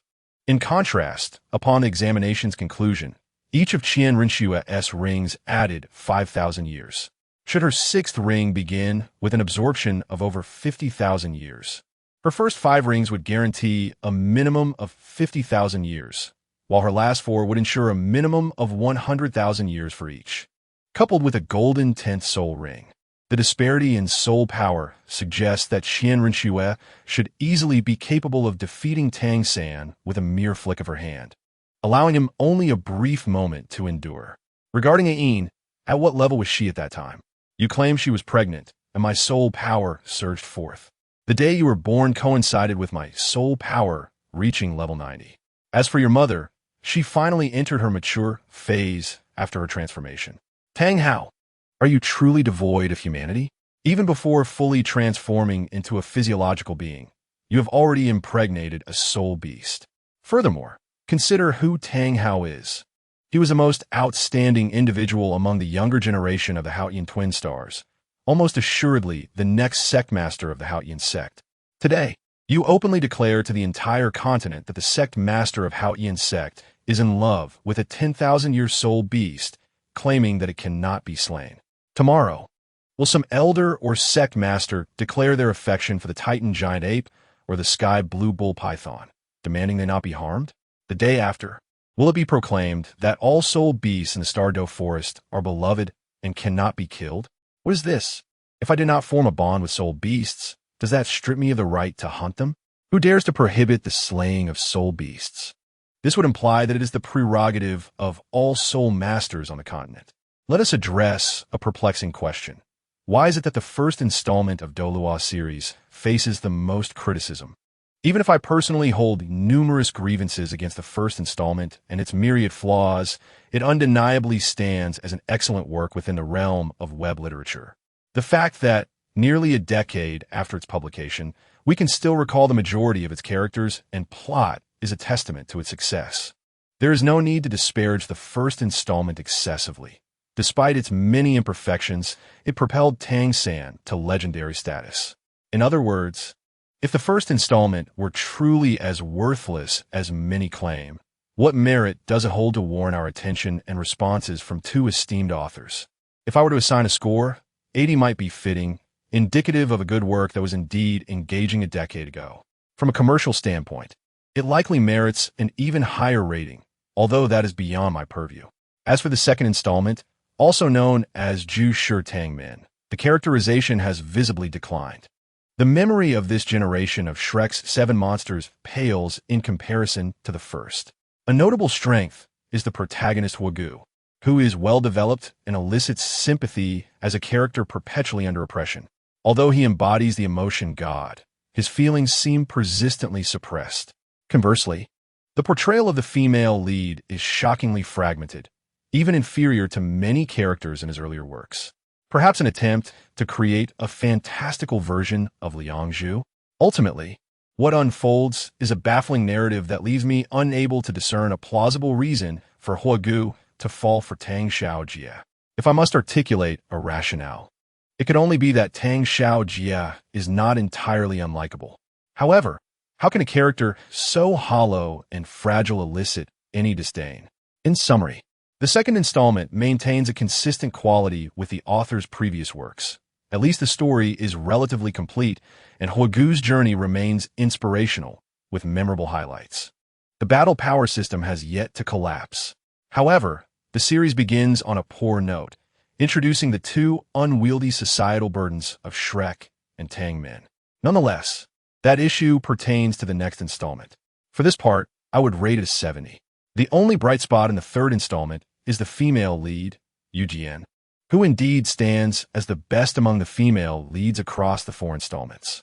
The concept of the Golden and Silver Dragon Kings consuming one another bestows this character with a sense of mission and struggle. Her dragon lineage grants her a remarkable purity of spirit, and when she falls in love with the male lead, it imbues her story with a tragic Greek fate. Beyond this, the narrative is riddled with shortcomings. Setting aside the relentless filler and the utterly chaotic battle power system, can one recall any characters besides the protagonists? Does this generation of Shrek possess even one individual whose story is memorable? These shortcomings in setting inheritance pale in comparison to the reckless decisions made. In an attempt to directly translate and perpetuate the so-called glory of Shrek and Tangmen, the author has allowed several old men from a single tree to dictate the future of a parliamentary nation as if it were a village committee. The nation's strategic weapons are treated like toys on display for whims to toy with, and astonishingly, the highest technological advancements reside with independent arms dealers and schools. Detached from the system, the spirit of Shrek can only be manifested through absolute obedience to the Academy, rendering national commands meaningless. All of this clearly indicates that Sea God has single-handedly dragged the societal level of Doa Star back 2,000 years, and this work is labeled as targeting a youthful audience. In terms of scoring, I would assign a 60 as I managed to complete the reading, barely granting a passing mark. It is indeed more challenging to commend dough for than to extract an egg from a bone. I shall leave it to a paid reviewer to tackle this task. Not only does it inherit all the shortcomings of its predecessors, but also lacks the most fundamental ebbs and flows found in a novel. Even someone like me, who is determined to explore the limits of Douluo, has been forcibly dissuaded. The protagonist, blissfully carefree, ascends to the rank of God King, and the assessment for such a title turns out to be merely watching a film? Ultimately, I find myself overpowering the God King boss, who is astonishingly my own self. As for the female lead, what? Does this book even feature a female lead? If it weren't for the obligatory sacrificial scene, I would genuinely question the significance of this character's existence. In terms of scoring, I can only give it a 30. It cannot be rated higher. If you were to open any Douluo fanfiction online, I dare assert that it would be quite difficult to find a work inferior to this one. According to my younger brother, even elementary school students have lost interest in it. Regarding Do 5, I spent a mere 20 seconds glancing through it. It is a book unrelated to Douluo, with the author seemingly entranced, convinced that the pure and virtuous Tang San is a reflection of himself, and shamelessly bestowing his own name upon the protagonist. Those who once enjoyed it in their childhood and have since grown older while feeling increasingly uneasy should feel free to chime in here. I noticed a comment from a dancing deity claiming that the readers of San Shao's works are teenagers who will later develop a sentimental attachment. I genuinely cannot agree with this notion. During my youth, I relished in the thrill of combat, yet certain pure and virtuous scenes in his writings struck me as peculiar, and it was only upon maturation that I understood the problematic worldview of the author. Under this premise, unless certain children grow up with distorted values, it is unlikely that they will cultivate any form of sentimentality. As for how Douluo is written, I can only state that early internet literature generally possesses a similar quality. Yet in his subsequent works, while others have progressed, he remains stagnant or even regresses. I harbor no doubts about his search for a ghostwriter, as many would likely find the writing quality of such a ghostwriter superior to his current Douluo series. Moreover, the presence of bizarre, personal agendas within the narrative creates an extremely uncomfortable reading experience. In Zhu's Zai, we witness Xiao Yin sharing a knowing smile. Yet in the works that follow Douluo, the presence of Tang San feels increasingly disconcerting. The synopsis: Chiso, a corporate worker who has traversed to the foreign realm of Douluo, awakens a system, thus embarking on an extraordinary journey beginning with his impersonation of a Tangmen elder to confront Tang San. In this realm, there are no advanced soul-guiding devices or battle armor. Only the purest clash between martial souls prevails, and martial souls remain the sole response for soul masters.